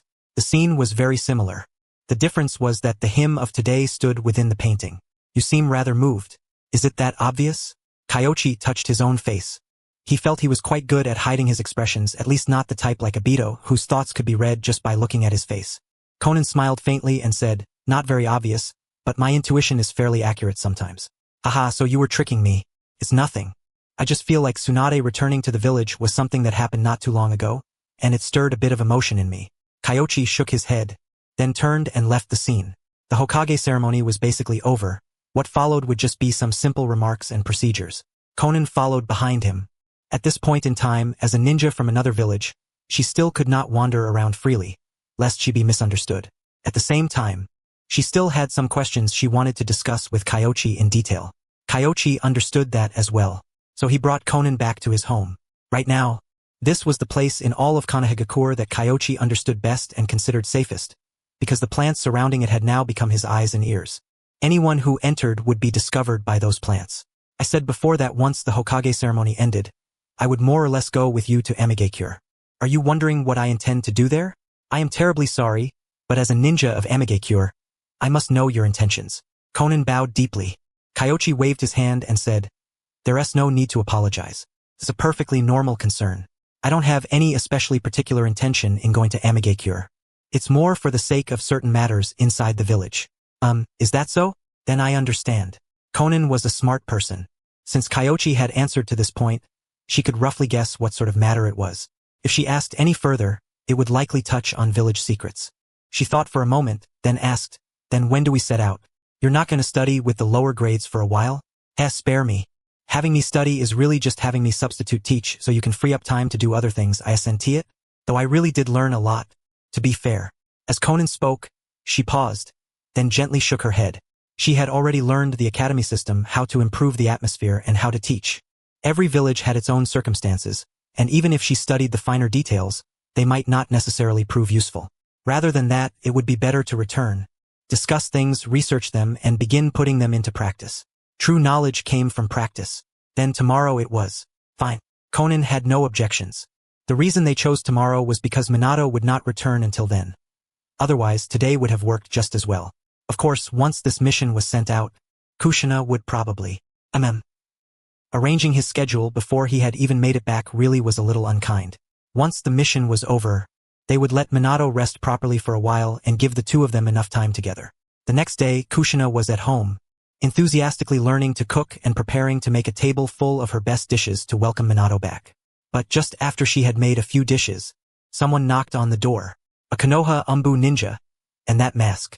She vaguely remembered the other party's code name. Present. Kyoichi's most trusted squad captain. Lady Kushina. You're Owl, right? Did something happen in the village? Kushina wiped her hands. Gecko Ichiki caught the smell drifting from inside, and his expression shifted ever so slightly. That smell was truly terrifying. He felt a little relieved on Minato Namake's behalf. Good thing Minato had not returned. Otherwise, after wearing himself out on the road, if he came home and ate something like this, he would definitely end up in the hospital, wouldn't he? Such thoughts wandered through Gecko Ichiki's mind. Then he said, Lord Minato originally returned to the village, but he received a sudden mission and had no choice but to head out again, so he will be unable to come home for the time being. Are you kidding me? Minato hasn't been home for even a single day this month, and I finally went through all the trouble of trying to cook. Veins bulged on Kushina's forehead. She looked like she might start hitting someone in the very next instant. The corner of Gecko Ichiki's mouth twitched. That temper really had not changed one bit. He bowed lightly and said, I am terribly sorry, but there truly is no helping it. This mission is one only Minato can complete. I cannot disclose the details.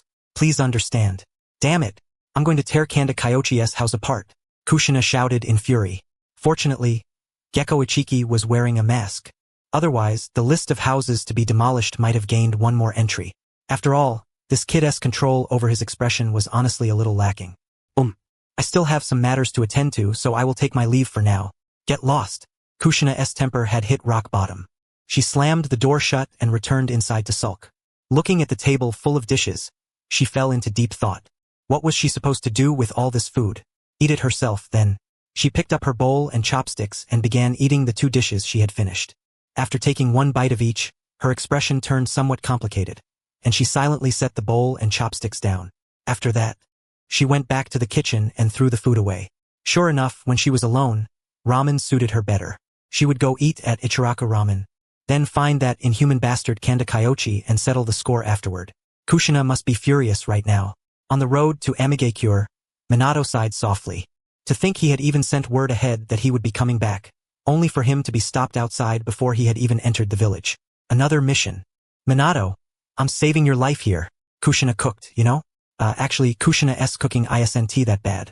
Minato said it without much confidence. Kushina's cooking skills. It was not that she had no talent, only that her talent for cooking could be called average. The real issue was that Minato's own cooking skills were too good, so he usually handled the meals at home, and Kushina basically never had much chance to touch the kitchenware. If she personally cooked, she had probably gone out to eat by now, right? That would be best. Otherwise, Minato was somewhat worried. Don't worry, she went out to eat. She probably went to Ichiraku Ramen. Speaking of which, Tsunade's cooking is awful too. Good thing Shizune and the others are at home.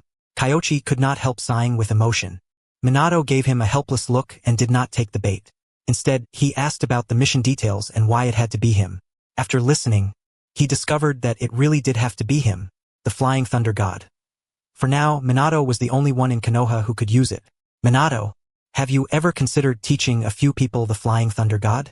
It's too difficult. Minato sighed. As someone who had learned the Flying Thunder God himself, he understood its difficulty better than anyone. There were far too many requirements. An ordinary person could not possibly learn it at all, and even if he did, the risks would be enormous. He might not necessarily be able to master it properly. One person alone might not work. But what if 3 or 4 people used it together as a team? Used it as a team? Then what meaning would, actually, that might be worth trying.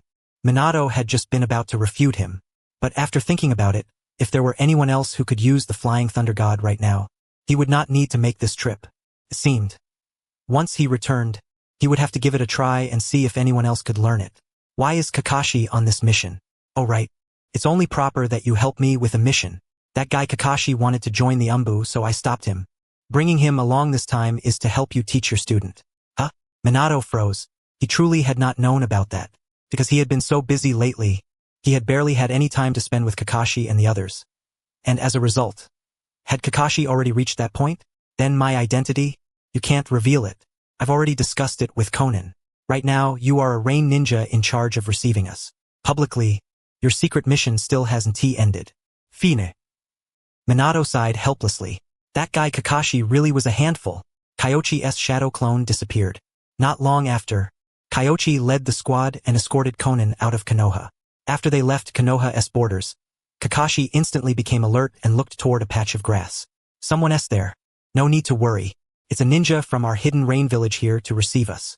Since it's inconvenient for him to enter Konoha, he has been waiting here. Yes. My name is Mizuwa, a chunin of the hidden rain village. Lady Conan, these people are? They be going to the hidden rain village with me for exchange and study. I see. Thank you very much. A rain ninja could actually make it here? A trace of suspicion arose in Kakashi's heart. With the samurai as a precedent, he now found many things suspicious, as though they were wearing disguises, especially people like this, who appeared suddenly and did not seem entirely reasonable. However, he did not ask.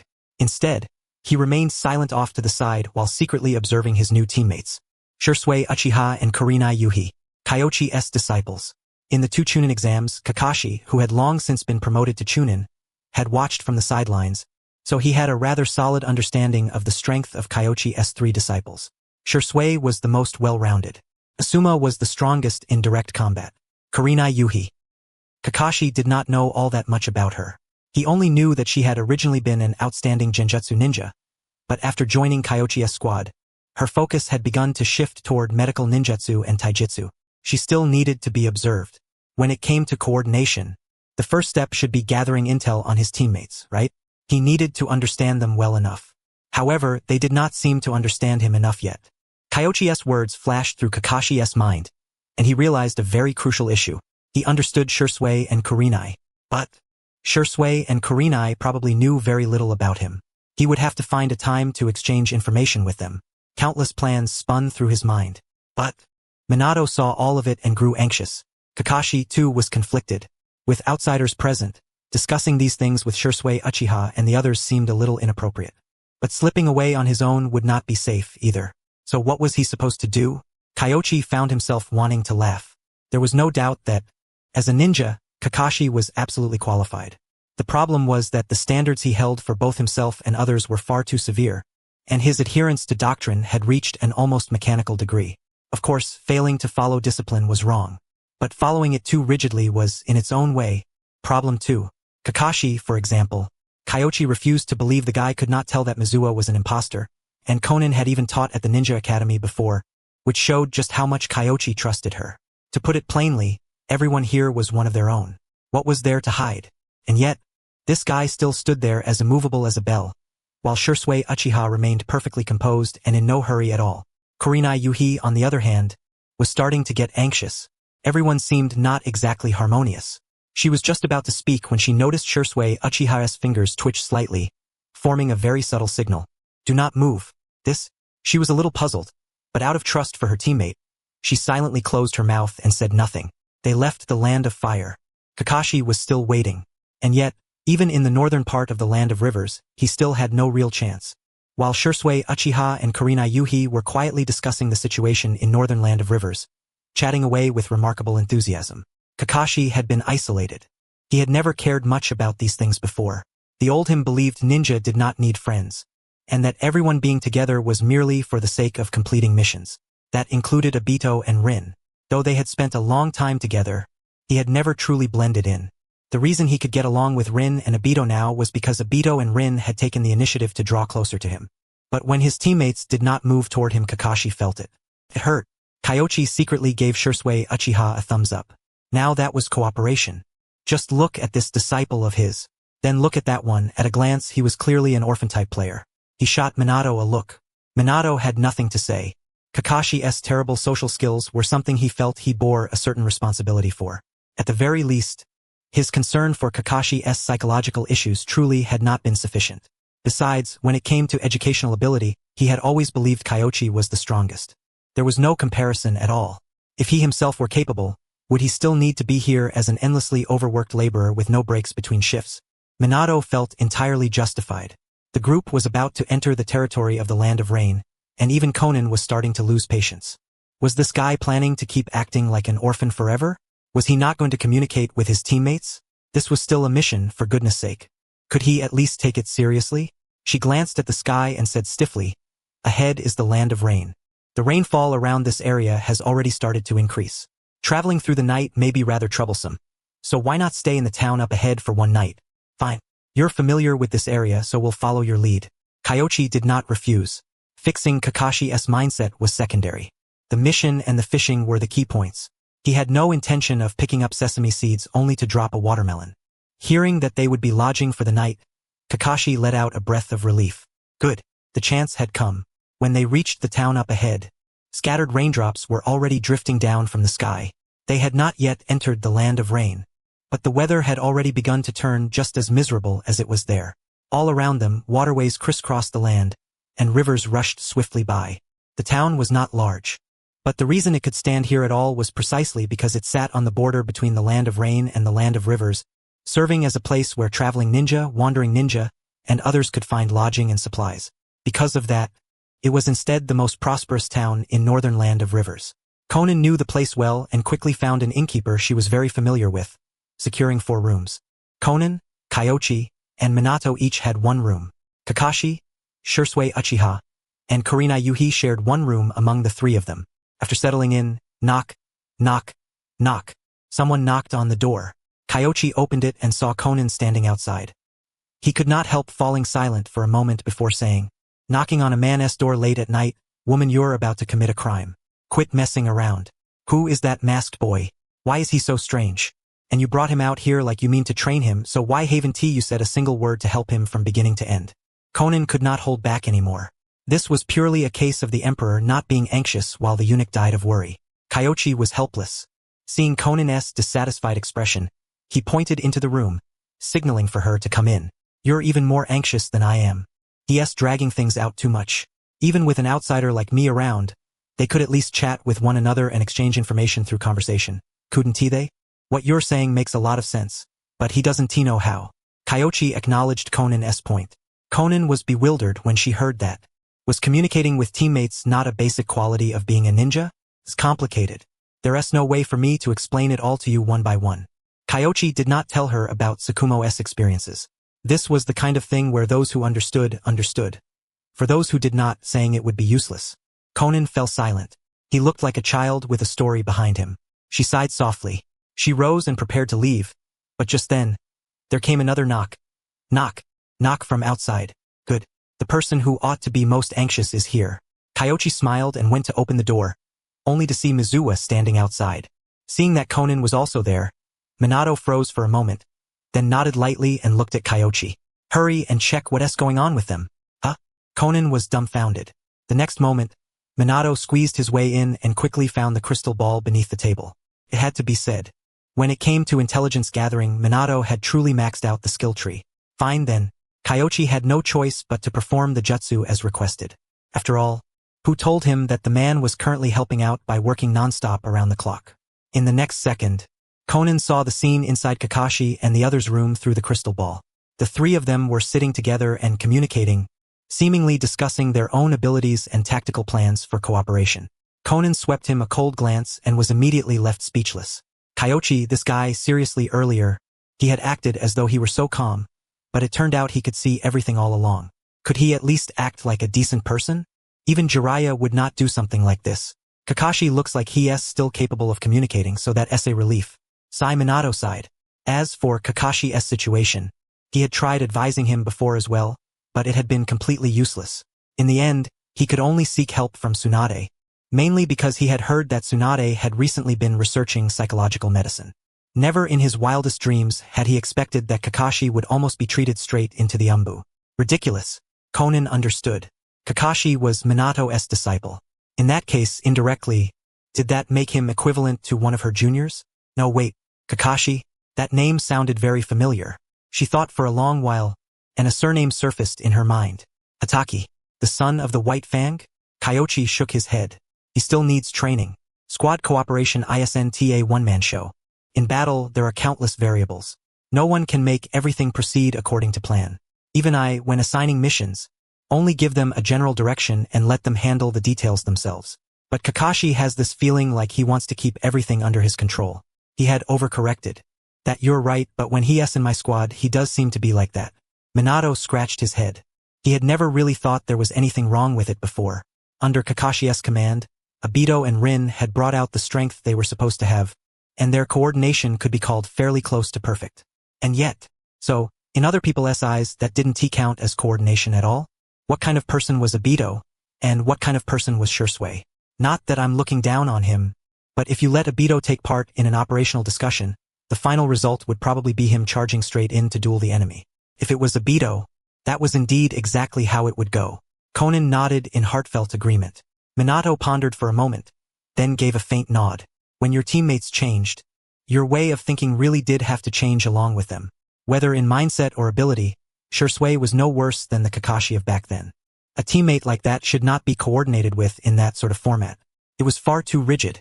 Looking at it that way, it seemed he himself had problems too. Minato sank into self-reflection, while Kyoichi watched for a while and practically wanted to yawn. Kakashi, right about now, probably still thought his tactics were exquisitely clever. He had taken the weather and the environment into account. At his age, being able to consider that much was quite impressive.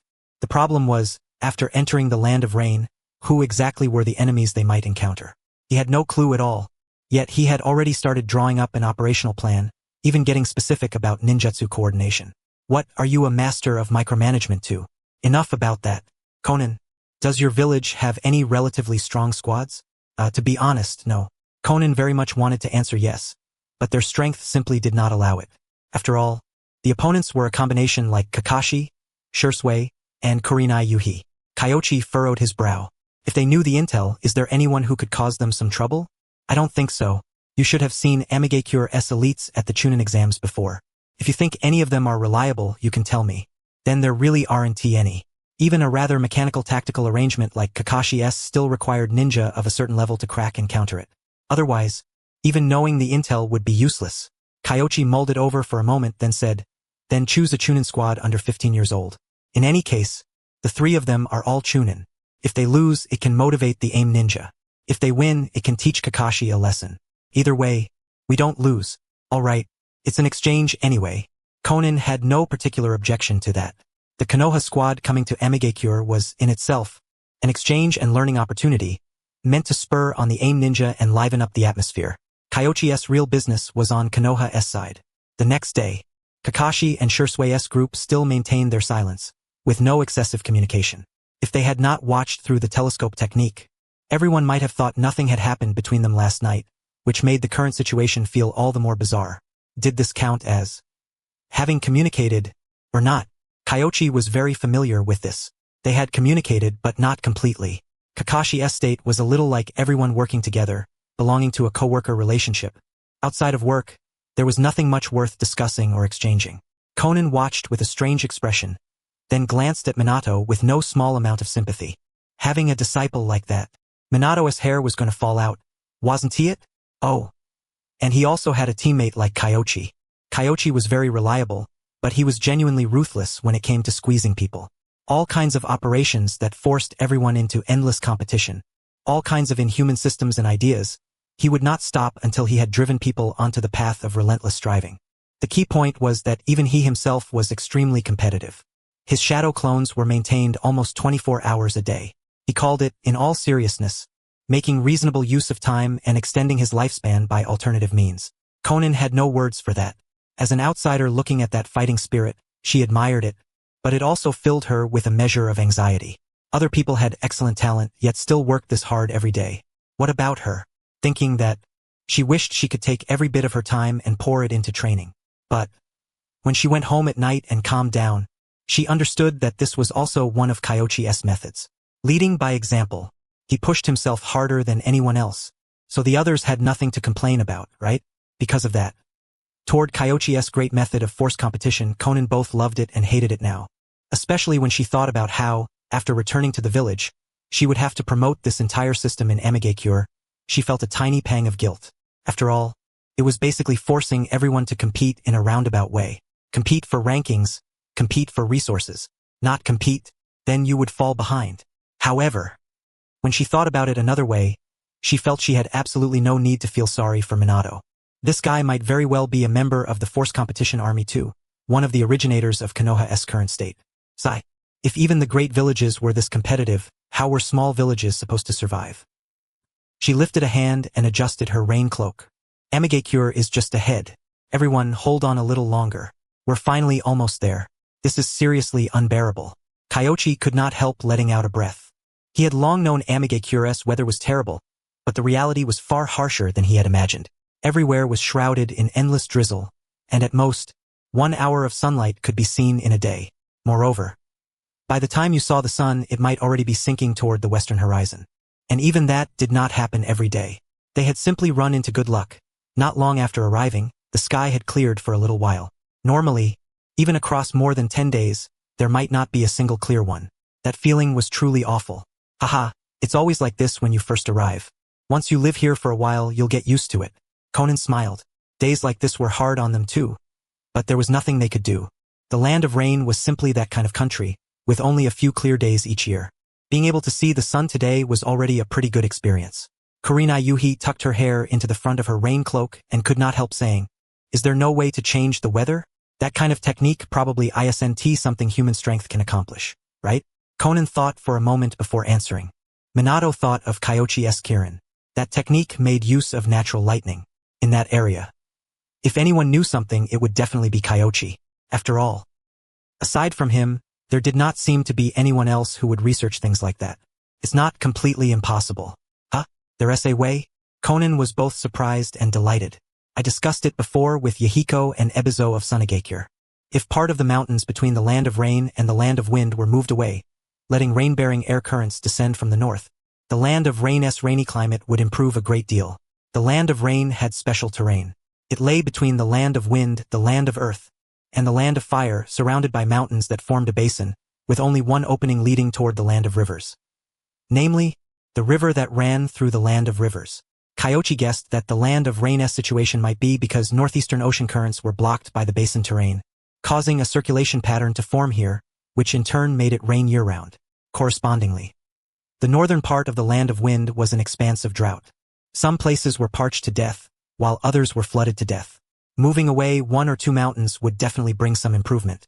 Of course, it could only be called a slight improvement. It would still rain when it was supposed to rain. And after hearing that example, Conan fell silent on the spot. Move mountains? Something like that, even for ninja, was, oh wait, there really were people who could do it. Conan thought of the famous Valley of the End in the Land of Fire and swallowed back the words that had nearly slipped out. But strength of that level probably no longer existed in this world. Did it? Conan wavered between hope and worry. The fact that the Land of Rain had a chance to improve was a good thing, but that chance was simply far too slim. Kyoichi smiled. When it comes to moving mountains and overturning seas, who in the ninja world can compare to Iwagakure? Once the great shinobi world era arrives, the final path for that group from Iwagakure will basically be construction and civil engineering. One tiet? When the time comes, spend a little money. Hire a crew to carve through the mountains. Wouldn't that be simple and effortless? For a nation, anything that can be solved with money is hardly a problem at all. Especially since the land of rain, the land of birds, and the land of rivers aren't poor countries by any means. On the contrary, they're all rather wealthy. The land of rain's greatest problem has never been its economy. It's its population. Before long, a stretch of peculiar buildings appeared before their eyes. They were utterly different from the architecture of Konoha. Most of the houses here were cast from steel, giving them a style unlike anything else, yet filled with a strange beauty all the same. Welcome to Amigakure. Konan turned around and gestured toward this forest of steel. Amigakure. Kakashi could not exactly call it unfamiliar. He had come to the land of rain on missions before and had once seen it from afar. Of course, that feeling could not compare at all to observing it up close. Not coming? Do you all enjoy getting rained on? Kyoichi walked a few steps, then, seeing no one following, turned back and looked at them oddly. Konan was speechless. She had wanted to show off the beauty of her hometown. Unfortunately, someone clearly did not appreciate it. Damn it! She silently followed after him, while Minato gave an awkward smile and said, "Let us settle in first. They've come all this way, so they must be exhausted. Let us go." Kyoichi walked at the very front. His eyes narrowed slightly. This rain felt familiar. Rain Tiger at will technique? Very similar. Relatively speaking, though, it was rather crude. It should be a technique still in the process of experimentation and improvement. Kyoichi understood at once. With Hanzo guiding him now, it was only natural that Nagato's strength would grow faster than it originally had. Without Danzo interfering, Hanzo probably would not do something like that. After all, he was counting on Yahiko to succeed him. Kyoichi mulled it over inwardly. As for Konoha, though, Danzo's side should have made a move by now. The chakra of Katsuyu that had appeared earlier was probably here to deliver a message. After following Konan back to their lodging, he immediately went inside and summoned Katsuyu. Katsuyu brought an intelligence scroll. However, what surprised Kyoichi was that the intelligence was not about Danzo, but about the Uchiha. Those elders had moved first. The Uchiha elders were gathering at Naka Shrine. Kyoichi was somewhat astonished. Though he had long guessed they would not behave themselves, he had not expected those people to take action outright after he had only been gone for 2 days. Rushing to bite the bait, of course you would. Black Zetsu? When old men rebel, most of them take the tortoise approach. Very few are iron-blooded and decisive. To act this swiftly and decisively, there had to be someone guiding them from behind. However, Black Zetsu might not necessarily be unaware of his own intentions. It was also highly possible that he was simply going with the flow, reaping benefits from it, while the only ones to suffer losses would be the Uchiha clan. Kyoichi pondered for a moment and roughly understood Black Zetsu's and Madara's mindset. They did not feel much attachment to the Uchiha clan, especially Black Zetsu. As long as the infinite Tsukuyomi plan could be achieved, forget a few dead Uchiha, even if every last one of them died, from top to bottom, what would that have to do with him? They were descendants of Hagoromo Otsutsuki anyway. Ruining them would not hurt him in the slightest. If their positions were reversed, Kyoichi might think the same way. He picked up his brush and began writing a reply. After finishing it, he had Katsuyu take it back to Konoha. Hold position and do nothing. It was not the thief stealing that worried you, but the thief constantly keeping you in mind. Kyoichi did not care who Black Zetsu and Madara wanted. But with their eyes fixed on Konoha all this time, he truly had no way to act freely. Especially the research institute. There was a lot of research he could not take to the institute right now precisely because he feared Black Zetsu would notice that place. Once the chaos was over and Madara had obtained the person he needed, Kyoichi would be able to begin the next step of his own plan as well. In truth, Madara at this moment was still agonizing over exactly whom to choose. Who do you think would be better? Shisui has been taken away, and even if he were in Konoha, I would not recommend him. He is too intelligent. It would be very easy for him to turn into something like Nagato is now.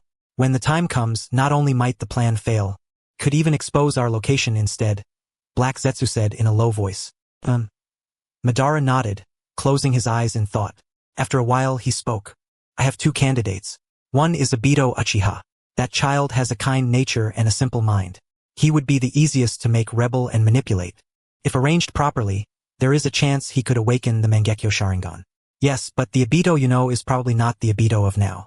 Recently, Kanda Kyoichi arranged a series of educational lessons for him and instilled many things in him, Black Zetsu said. Indeed, if not for that, there would only be one candidate. So my other choice is that son of Fugaku Uchiha. His talent should be quite good as well. I understand your choice. Itachi, then. He is still young, and his age is just right. We can teach him from childhood and shape him into what we want him to be. After Madara finished speaking, he closed his eyes and sat wearily in the chair. With the demonic statue of the outer path, he would not die yet. However, his aged body had already lost any possibility of leaving this place, and once he was discovered. Fortunately, he had made multiple arrangements, making it almost impossible for this place to be found. Otherwise, Madara would have to consider killing himself right now and letting Black Zetsu go into hiding. Naka Shrine. Several Uchiha elders were gathered together. This was the shrine of the Uchiha clan. Before joining Konoha, they had always lived along the Naka River. Yet now it had become the secret gathering place of their clan. That fellow Fugaku has been completely brainwashed. We cannot count on him to revive the Uchiha. Didn't we already discuss this once before? We would lie low and wait for an opportunity, wouldn't we? The one who spoke was the Uchiha's former Grand Elder, Uchiha K. He had been the previous leader, but his stance was to hold position and wait for an opportunity to arrive. However, that opportunity clearly had not arrived yet. The opportunity has already come. Konoha appears strong right now, but in reality, many Jonin have left the village because of the missions that piled up recently. Uchiha Nori paused there for a moment. Elder K frowned, waiting for him to continue. The day before yesterday, Kanda Kyoichi left Konoha. Minato Namikaze has not returned yet. Many of the other Jonin are currently on missions, while the Umbu have been constantly transferring personnel because of the root organization. How do you know all this? Uchiha K felt something was wrong. This was classified information. It was possible even the squad leaders of the Umbu did not know it. And Uchiha Nori's status within the clan was not particularly high. Otherwise, Fugaku would not have dared to make a move against him. In everyone's eyes, that fellow had merely wanted to pick on a pushover, and Nori had just happened to step forward and run straight into the line of fire. Otherwise, with Fugaku's personality, he might not necessarily have dared to act. And now, in such a short time, Uchiha Nori had actually obtained some unbelievable intelligence. Naturally, everyone had to doubt its authenticity. My intelligence is absolutely true. As for the source, in any case, it was not Danzo, Uchiha Nori said solemnly. Everyone fell silent. Not Danzo. Then who had leaked the intelligence? Could it possibly have been Kanda Kyoichi? That would be far too terrifying. And that guy really was capable of doing it. The more Uchiha K thought about it, the more frightened he became. With a measure of vigilance, he said, if it wasn't Danzo, could it have been Kanda Kyoichi deliberately leaking it in the hope that we would take the bait? It wasn't him either. Uchiha Nori smiled. I extracted it with Genjutsu. No one realized I was the one who did it. Uchiha Megumi looked at him with suspicion. It wasn't that he was looking down on him. He truly didn't think this clansman was that strong. Granted, when he was young, the man's Genjutsu had been quite impressive, but he was old now, after all. His physical functions, chakra, and everything else were all in decline. I know you don't believe me. That's fine. I can show you. The moment Uchiha Nori finished speaking, the tomo in his eyes began to spin. In the next instant, everyone felt as if they had been plunged into an endless inferno of unrelenting hellfire, boundless flames scorching them from every side. Worse still, the burning sensation and the pain were so vivid that it was nearly impossible to tell illusion from reality. The most terrifying part was that they realized they couldn't dispel it. What level of Genjutsu was this? How was this possible? Uchiha Megumi found it a little impossible to accept. This guy had always been inferior to him, so why had his Genjutsu suddenly advanced by leaps and bounds, to the point that he was even stronger than him now? No, this kind of Genjutsu. Could it be? You awakened the legendary Mangekyo Sharingan? Not quite yet. But recently, I discovered that my ocular power has grown much stronger. The only reason you can't break free is because both my ocular power and my Genjutsu are stronger than yours. I really have to thank Fugaku Uchiha. Without him, how could I possibly have obtained the power I have now? Uchiha Nori released the Genjutsu and laughed wildly without restraint. Everyone fell silent. That day, when Uchiha Nori had been beaten and thrown out, they had still thought him pitiful. But looking at him now, the pitiful ones were instead themselves. This man had suffered humiliation, but at the very least, he had glimpsed the edge of the Mangekyo. As for them, they could only watch helplessly as they aged, walking step by step toward death. Is this what gives you confidence? Uchiha Megumi sighed. It wasn't the Mangekyo, but that kind of power was already terrifying. However, he still didn't believe Uchiha Nori could succeed. Because what he had to oppose now was not merely Fugaku Uchiha and the others, but also the village of Konoha. Of course not. It's still far too early to rely on this to overthrow Konoha's rule. My idea is that we leave Konoha, go somewhere else to develop and survive, and establish our own village. Uchiha Nori revealed his true intention. He looked at everyone and said, "We shouldn't bring too many people. Which of you intends to come with me?" This was a deadly question. Old men became shrewd with age. Which one of these elders didn't understand the trick behind it? If they truly opposed him, then perhaps today they would die right here. But leaving the village, was that really reliable? In the village, at least the latter half of their lives could still be somewhat comfortable. If they went outside and failed to establish a village only to be caught and killed as rogue ninja, or encountered enemies coveting the Sharingan, their hearts wavered. Old brothers, we don't have much time left to hesitate. Back then, I didn't leave with Lord Madara, and I still regret it to this day. Now another opportunity has been placed before all of you. Are you really going to choose to stay again? Uchiha Nori's madness was fully exposed. This was basically an explicit warning. Madara might have had that kind of patience back then, but he did not. Nori, are you serious? Of course. I'm also going to take Fugaku's son with me. I'll teach him until he becomes a man, and then return to wipe out Konoha's Uchiha. Ha ha ha ha. He burst into several rounds of wild laughter. Everyone had only one feeling. This man had gone insane. And worse, it was the kind of insanity that still possessed reason, the sort that sent chills down one's spine. And they had no way to refuse. Refusing meant death. The Uchiha making the first move was something not even Kyoichi had expected, and Danzo had absolutely not expected it either. So at this moment, Danzo was also ecstatic. With the Uchiha drawing fire, his side's sense of safety had greatly increased. However, Danzo had still underestimated Kyoichi's fixation on him. In reality, Kyoichi didn't care about the Uchiha at all right now, no matter how much trouble Madara caused. Surely it wouldn't go so far as slaughtering the entire Uchiha clan, right? In Madara's current condition, if he really tried to pull off something like that, Kyoichi would laugh himself to death. Unfortunately, in order to prevent Madara from realizing that he had noticed Itachi might be in danger, he hadn't been able to leave a flying Raijin mark in advance. Madara would definitely recognize that thing. After all, Izuna had died to that technique, so Madara's impression of it couldn't possibly be any deeper. However, Kyoichi still couldn't immediately return to Konoha at the moment. If he went back, all the fish would be scared away. Danzo still hadn't made his move. He had only contacted a portion of the more marginal retired members of Root and had not yet touched the keybait, Yakushi Nono and Kabuto Yakushi. In addition, Yamato's whereabouts had not yet been found either. As long as one of those two conditions was met, it would be enough. Both sides were competing in patience. After arriving at Amigakure, Kyoichi and the others did not go to meet Hanzo first. Instead, they walked around Amigakure, took a rough look around, and waited for a day.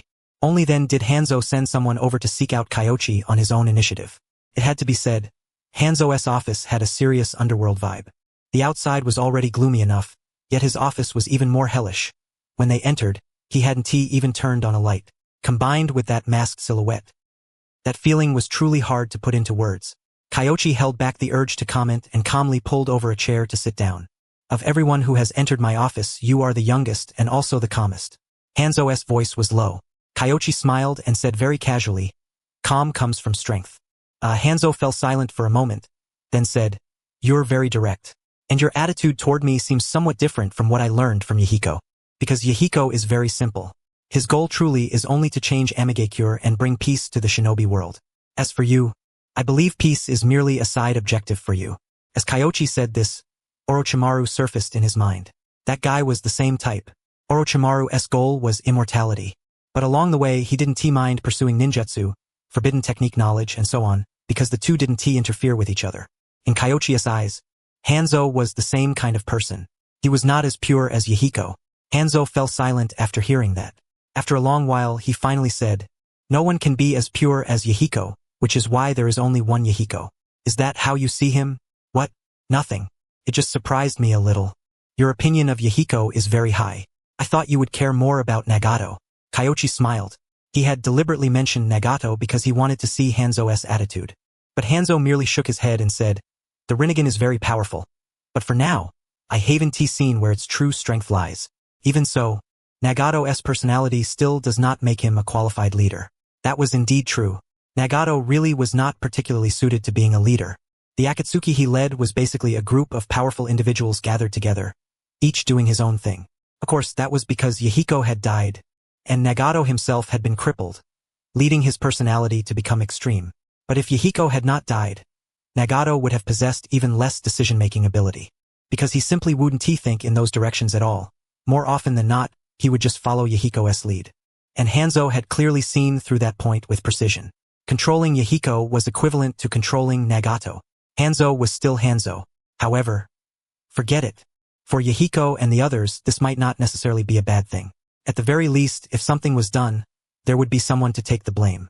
Just like Hiruzen Sarutobi. He did not interfere in Yahiko's decisions. The village's decisions were practically all handed over to Yahiko. I've always wanted to sit down and talk with you, but looking at things now, it seems there's no need. The only reason you gave Yahiko advice was because you believed that even if Amigakure joined forces with Tsunagakure and the others, Konoha would still win. After Hanzo finished speaking, silence settled for a moment before he let out a long sigh. That pride carved into the very bones of the Senju clan. It's been a long time since I last felt it. My apologies, but I have to correct you on one point. This has nothing to do with the Senju clan. I simply have confidence in the village, and even more than that, I believe my friends, my comrades, would never betray me. It's the same. There is something I would like to ask your guidance on. Hanzo had no interest in wasting words on an argument. He looked at Kyoichi, and for a moment it was as if he were seeing Hashirama Senju and Tobarama Senju from years past. Proud, powerful, and brimming with talent. Two had already been more than enough, and now, in this generation of the Senju, another had appeared. Though he did not bear the Senju name. Please go ahead. If we open waterways and improve the environment in the northern part of the Land of Wind, what happens if the Land of Wind becomes too powerful and, in turn, uses the shinobi village circle to swallow us up? Hanzo said. He had seen the hidden concern within it. The smaller shinobi villages could use Tsunagakure's momentum to secure their footing, but Tsunagakure could likewise turn the tables and use that very chance to devour the entire shinobi village circle. Once you control the water source, 1T matters in the Land of Wind be decided by you? But I do have one small suggestion. When opening the water source, don't give them too much. Restrict the Land of Wind? Not only that, the Land of Rain has abundant rainfall, but once mountain roads and waterways are opened, the climate may very well change because of it. If the waterways are carved too wide, then in the future, the Land of Rivers may suffer unforeseen changes as a result, Kyoichi explained. If artificial rivers were dug, the flow of water would be divided away, and the rivers of the Land of Rivers would be affected. If the rivers were opened too wide, changes in course or even depletion could both occur. In that case, how would the Land of Rivers ever agree? Hanzo was not stupid. He had simply failed to consider the Land of Rivers at first, because the Land of Rivers was too weak. With his level of strength, it was difficult for him to think from their side. The foundation of the small shinobi village alliance is the smaller shinobi villages, not Tsunagakure or Amigakure. I believe that if you proceed according to that principle, the alliance should remain stable. I have learned much. Hanzo rose and bowed, his respect unmistakable. There were many things Hanzo might not necessarily have failed to understand. It was just that, as the leader of Amigakure, there were many things he would not think of. For example, the Land of Rivers. It was a nation without a shinobi village. Why would he consider the harm this matter might bring to countries that had no shinobi village? But if one considered the entire small shinobi village alliance, then without question, the interests of both the smaller shinobi villages and their nations had to be taken into account. One could not simply keep staring at Tsunagakure's side. They could afford to sour relations with Tsunagakure, but the smaller shinobi villages were his base. No matter what, that base could not be allowed to collapse. I simply don't want you to truly be swallowed by Tsunagakure, that's all. Kyoichi smiled. Hanzo nodded lightly without saying more, then sat down and said, The 4 people you brought with you? Are you planning to have them hold an exchange with Amigakure? As a side matter, yes. Kyoichi nodded. Hanzo pondered for a moment, then understood that Kyoichi likely had some kind of arrangement inside the village, and that this trip out was merely meant to provoke certain conflicts within it. This man seemed young, yet he truly could not be underestimated in the slightest. His sharpness was hidden deep. Hanzo sighed inwardly. If Yahiko had even half of Kanda Kyoichi's skill in such methods, Hanzo would be grinning from ear to ear. However, on second thought, if Yahiko truly did have half of Kyoichi's ability, then the one sitting in this position right now probably would not be Hanzo himself. Thinking that, he could not help but smile, though there was a trace of ruefulness in it. Naturally, he had also learned the news that the 3rd Hokage had stepped down and Tsunade had succeeded him. Although Hiruzen Sarutobi did not represent the era itself, he was a miniature reflection of it, and even the once overbearing third Hokage had now become nothing more than a mound of earth. Hanzo deeply felt the impact of the tides of the age. Perhaps, in the not-too-distant future, he too would have to face the same choice. Step down, and hand power over to the young. But not now. Yahiko was still far too immature. He needed to watch a little longer. With his thoughts reaching that point, Hanzo brought them back to the proper track and fully clarified the road ahead. Stabilized the small shinobi village alliance. As for how it would grow stronger afterward, that was no longer his affair. That was Yahiko's task. Every time I see Yahiko and the others, I feel that Amigekure's future is full of promise.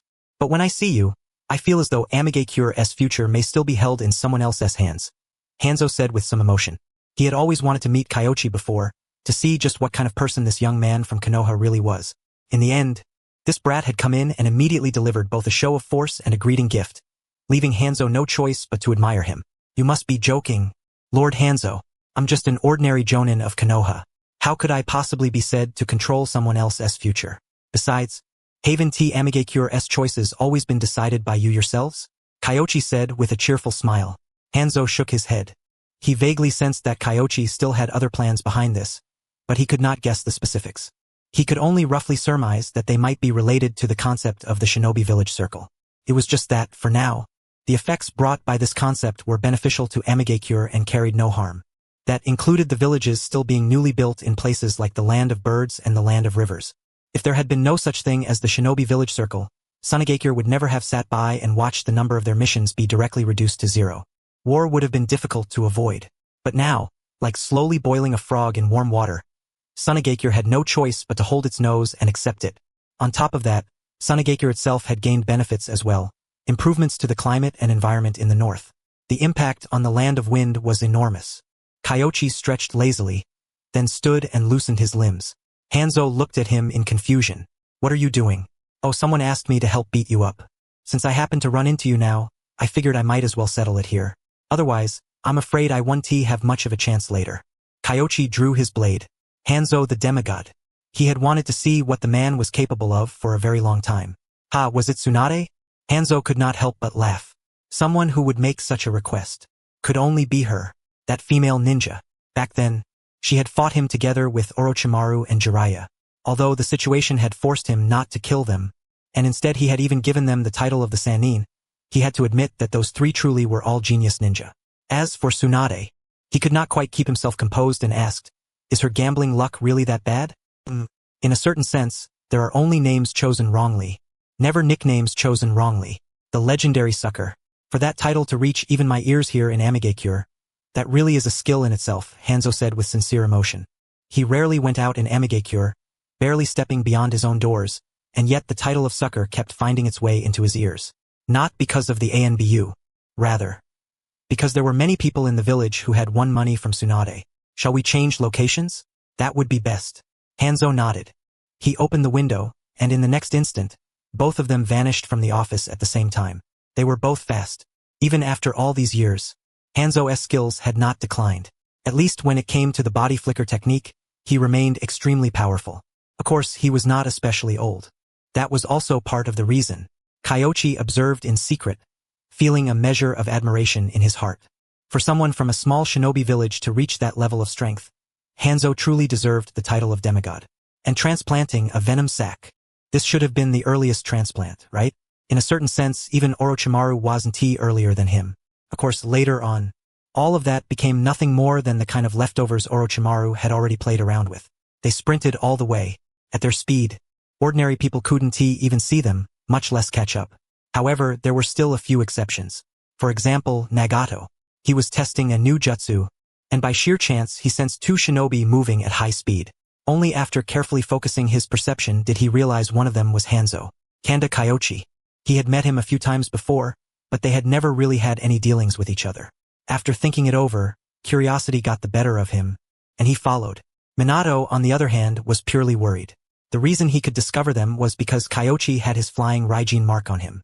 In short, a moment later, Kyoichi followed Hanzo to the battlefield, and both of them noticed the tail following behind them.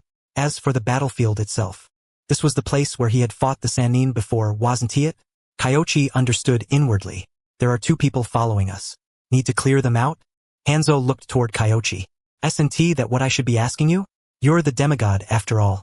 If you lose to me, that would be rather unfortunate. Kyoichi smiled. A trash talk segment? He wasn't afraid of that. A young man losing to a demigod who had been famous for ages was nothing shameful. But if Hanzo lost, then he would truly lose face in spectacular fashion. After hearing that, Hanzo fell silent for a moment, then shook his head and said, "Make your move." Fine. Kyoichi drew two swords. One was the sword of the thunder god, while the other was a weapon forged from chakra metal.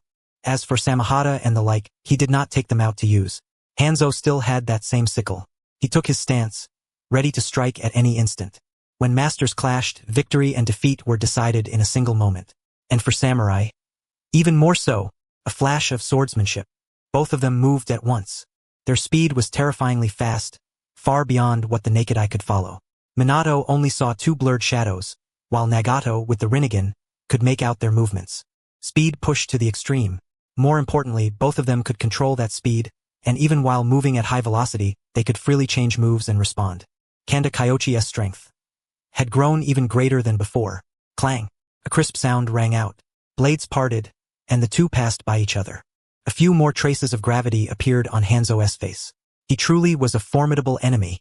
However, I had never experienced your swordsmanship before, but judging from that move, you're not as strong as I imagined. Kyoichi sighed. Hanzo's swordsmanship was fast, but after all these years, he still only had that one move without the slightest innovation or growth.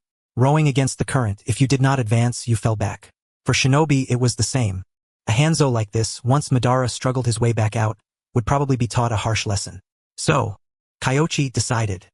I'll do it first. I'm getting serious now. Hanzo did not speak, and the expression beneath his mask could not be seen. But Kyoichi could feel that he had become more serious. Good. In the next instant, Kyoichi used the body flicker again. Hanzo was just about to strike when every hair on his body stood on end. He instantly retreated, only to see a pillar of water slashing toward him head-on. Fast! And there was electricity coiling around it as well. Ninja swordsmanship? He swiftly fell back. But a figure appeared behind him. Such speed. Hanzo had no time to think. He rapidly formed hand signs. Several explosive tags rose beneath his feet, and he vanished with a body flicker. However, the explosive tags detonated. A wind sword came cutting through, carrying a wave of fire. At the same time, Kyoichi charged out completely unharmed. A flicker of doubt crossed Hanzo's mind, and then he noticed the black coloration over Kyoichi's entire body slowly receding. Earth Spear? Hanzo understood inwardly. At high speed, it was inevitable that one could not react perfectly, but if paired with various defensive techniques, there was nothing to fear. A very good response. He retreated while forming hand signs, and in an instant, surging waves of water rushed toward Kyoichi, while Hanzo himself charged at Kyoichi at the same time. The water failed to slow him down, but in the next moment he discovered that Kyoichi had not been affected either. And as Kyoichi formed hand signs, the water Hanzo had created instantly transformed into a massive whirlpool, with water blades hidden beneath the chaotic currents. Though Hanzo could control them freely, he still had no choice but to avoid them. Suffocating. He even began to suspect, for a moment, whether this brat had prepared specifically to counter him in advance. Of course. He had heard a little of Kyoichi's reputation in water release as well, so very quickly Hanzo dismissed that thought himself. After comparing their abilities, he realized that if he did not use poison techniques, he really might not be able to do anything to Kyoichi. However, the instant Kyoichi broke through, he swung his sickle, the chain coiling toward Kyoichi's body while the blade arced back in an eerie curve. The key was, his speed was incredibly fast. An ordinary person would never be able to dodge in time. This was his trump card. However, in the next moment, he saw Kyoichi's speed rise once again, instantly surpassing the speed of his sickle. In that instant, his skin had already felt a bone-piercing chill. That was the sensation of a blade's edge. It had been a long time. A very, very long time since he had felt something like this. Standing on the line between life and death, he was somewhat stunned. Kyoichi put away his blade. Hanzo had grown dull. After going so long without experiencing a battle of life and death, his body's reactions had declined considerably, and he was no longer very accustomed to high-speed combat. Of course. Even with his strength diminished, he was still not someone an ordinary person could force into such a state. Only those who had reached the speed and strength of Kyoichi and Minato could expose the parts of Hanzo that had declined. And when masters clashed, even those few flaws were enough to be fatal. No wonder Mifune could defeat him. Power was a fine thing, but it corroded a person, making him no longer strong. I'm leaving. Kyoichi used the body flicker and returned toward Amigakure. Had he grown weaker? Hanzo stood wordlessly in the rain, not knowing how to answer. But at this point, Kyoichi no longer needed an answer. Hanzo had lost. Nagato had considered the possibility that Hanzo might not be Kyoichi's match. After all, Kyoichi's strength was indeed formidable. But he had not expected Kyoichi to win so cleanly. Of course, Hanzo's strength was still immense. It was just that Nagato felt he truly did not possess the kind of oppressive presence the descriptions had claimed. Although Hanzo had not used poison yet, that sort of toxin was not of much use when dealing with Kage-level powerhouses. So, if one were to say Hanzo still had some hidden trump card he had not used. As far as Nagato understood, there was none. He simply was not his opponent. Kyoichi countered him too hard. Over here, there were only Nagato and another Konoha shinobi. In terms of reputation, unless Kyoichi took the initiative to spread the word, the impact would not be too great. But what Hanzo cared about was not that. It was Kyoichi's words. Power would corrode a person. These past years, Hanzo had no choice but to admit that ever since the Second Shinobi World War, he had rarely involved himself in external affairs, and he had barely trained his own swordsmanship either. Just as Kyoichi had said, his swordsmanship had not changed in a very long time.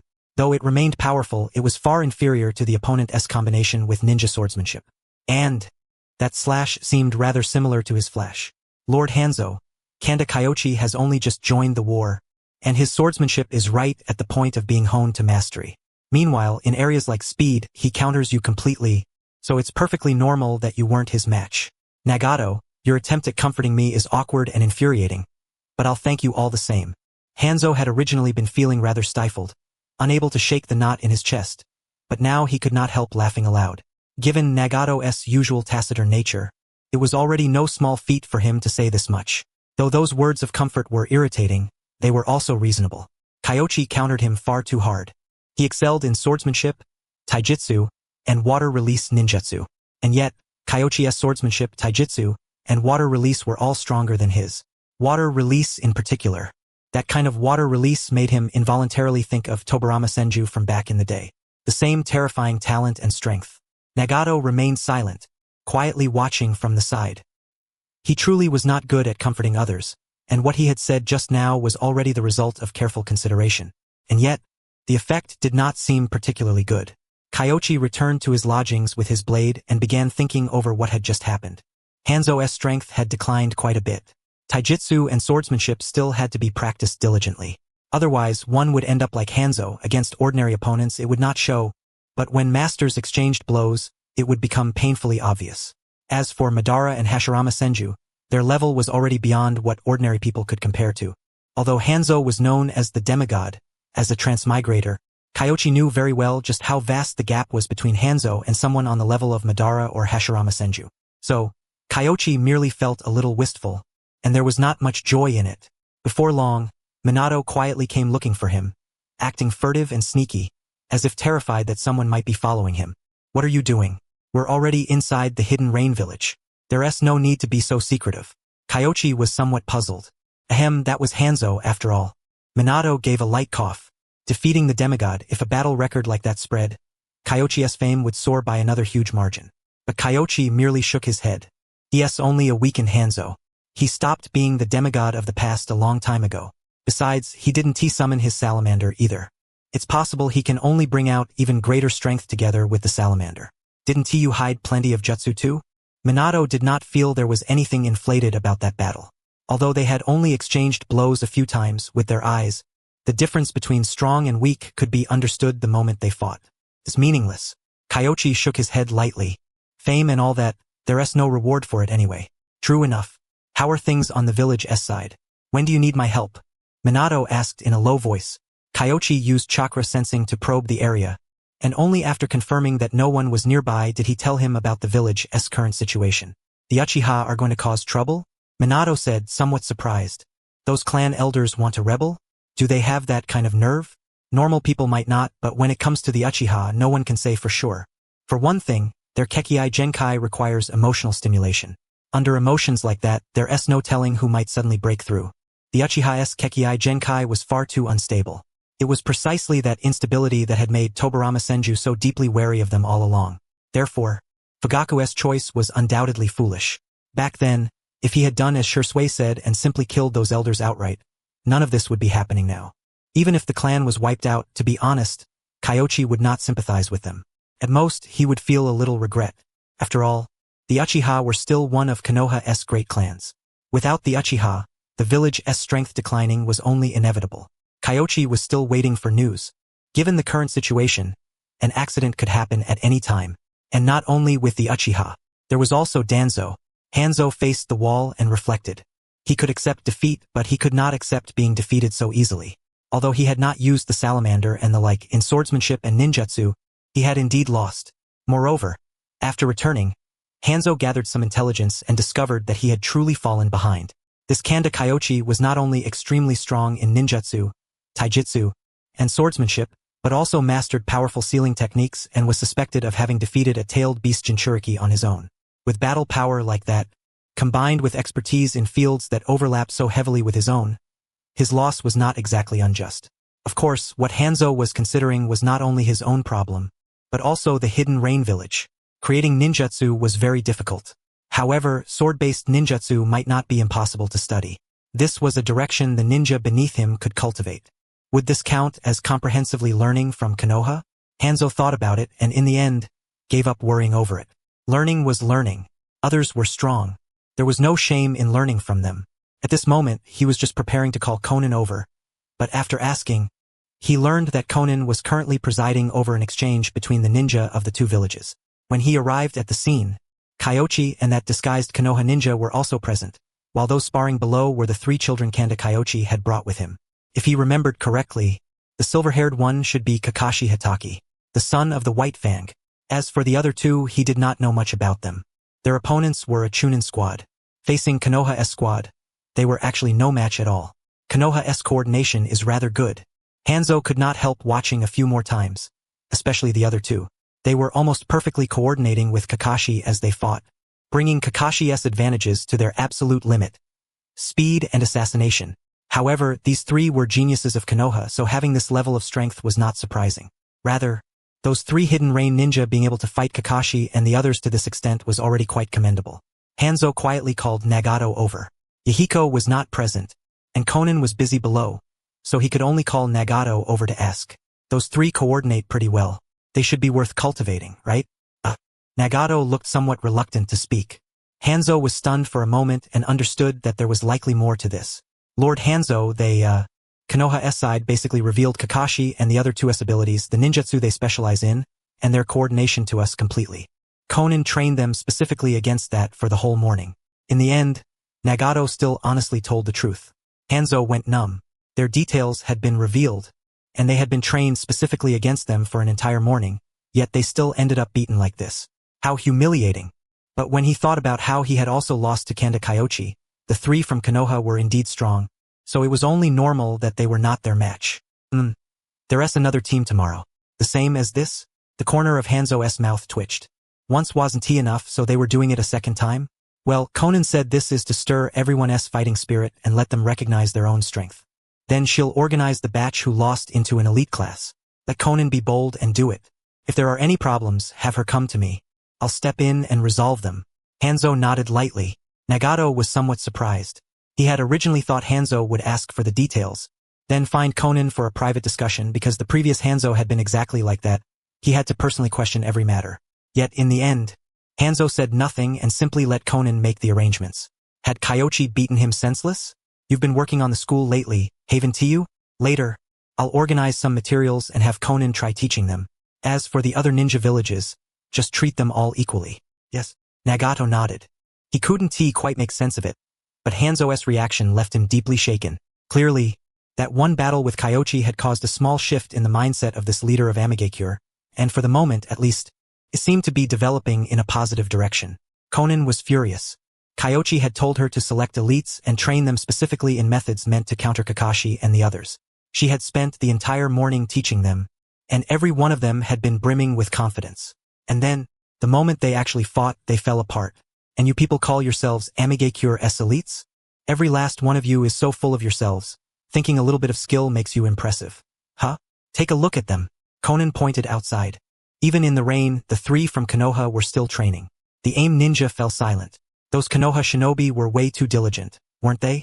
And besides, for some reason, the AIM ninja who had gone to take part in the Chunin exams this time had also become unusually hardworking after returning to the village. Was Konoha really that terrifying? Squad 2, begin training. Tomorrow you people continue. Yes. Conan left with a cold expression. But in truth, though she had gone, her paper clone was still secretly observing from the shadows. Those Chunin had begun training as well. Good. Conan felt greatly encouraged. A good beginning was half the battle. The foundation was there. Improving the atmosphere in Amigakure was only a matter of time. Just then, she also received good news from Nagato. Hanzo did not intend to interfere, and would instead let her handle it as she saw fit. Before this, she had never been given such treatment.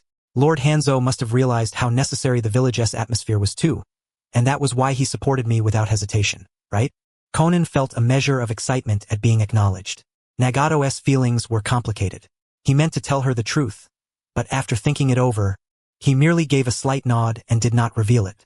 After all, the truth was a little hard to know how to put into words. Was he supposed to tell Conan that Hanzo had been utterly thrashed by Kyoichi, and after returning, his whole temperament had changed? If he hadn't seen it with his own eyes, no one in Amigakure would have believed it. That night, Hanzo wrote furiously. He had come to understand that, as he aged and the new generation grew stronger, his own strength would sooner or later be surpassed by those who came after him. However, as long as his way of thinking did not fall behind, he could still lead Amigakure onward.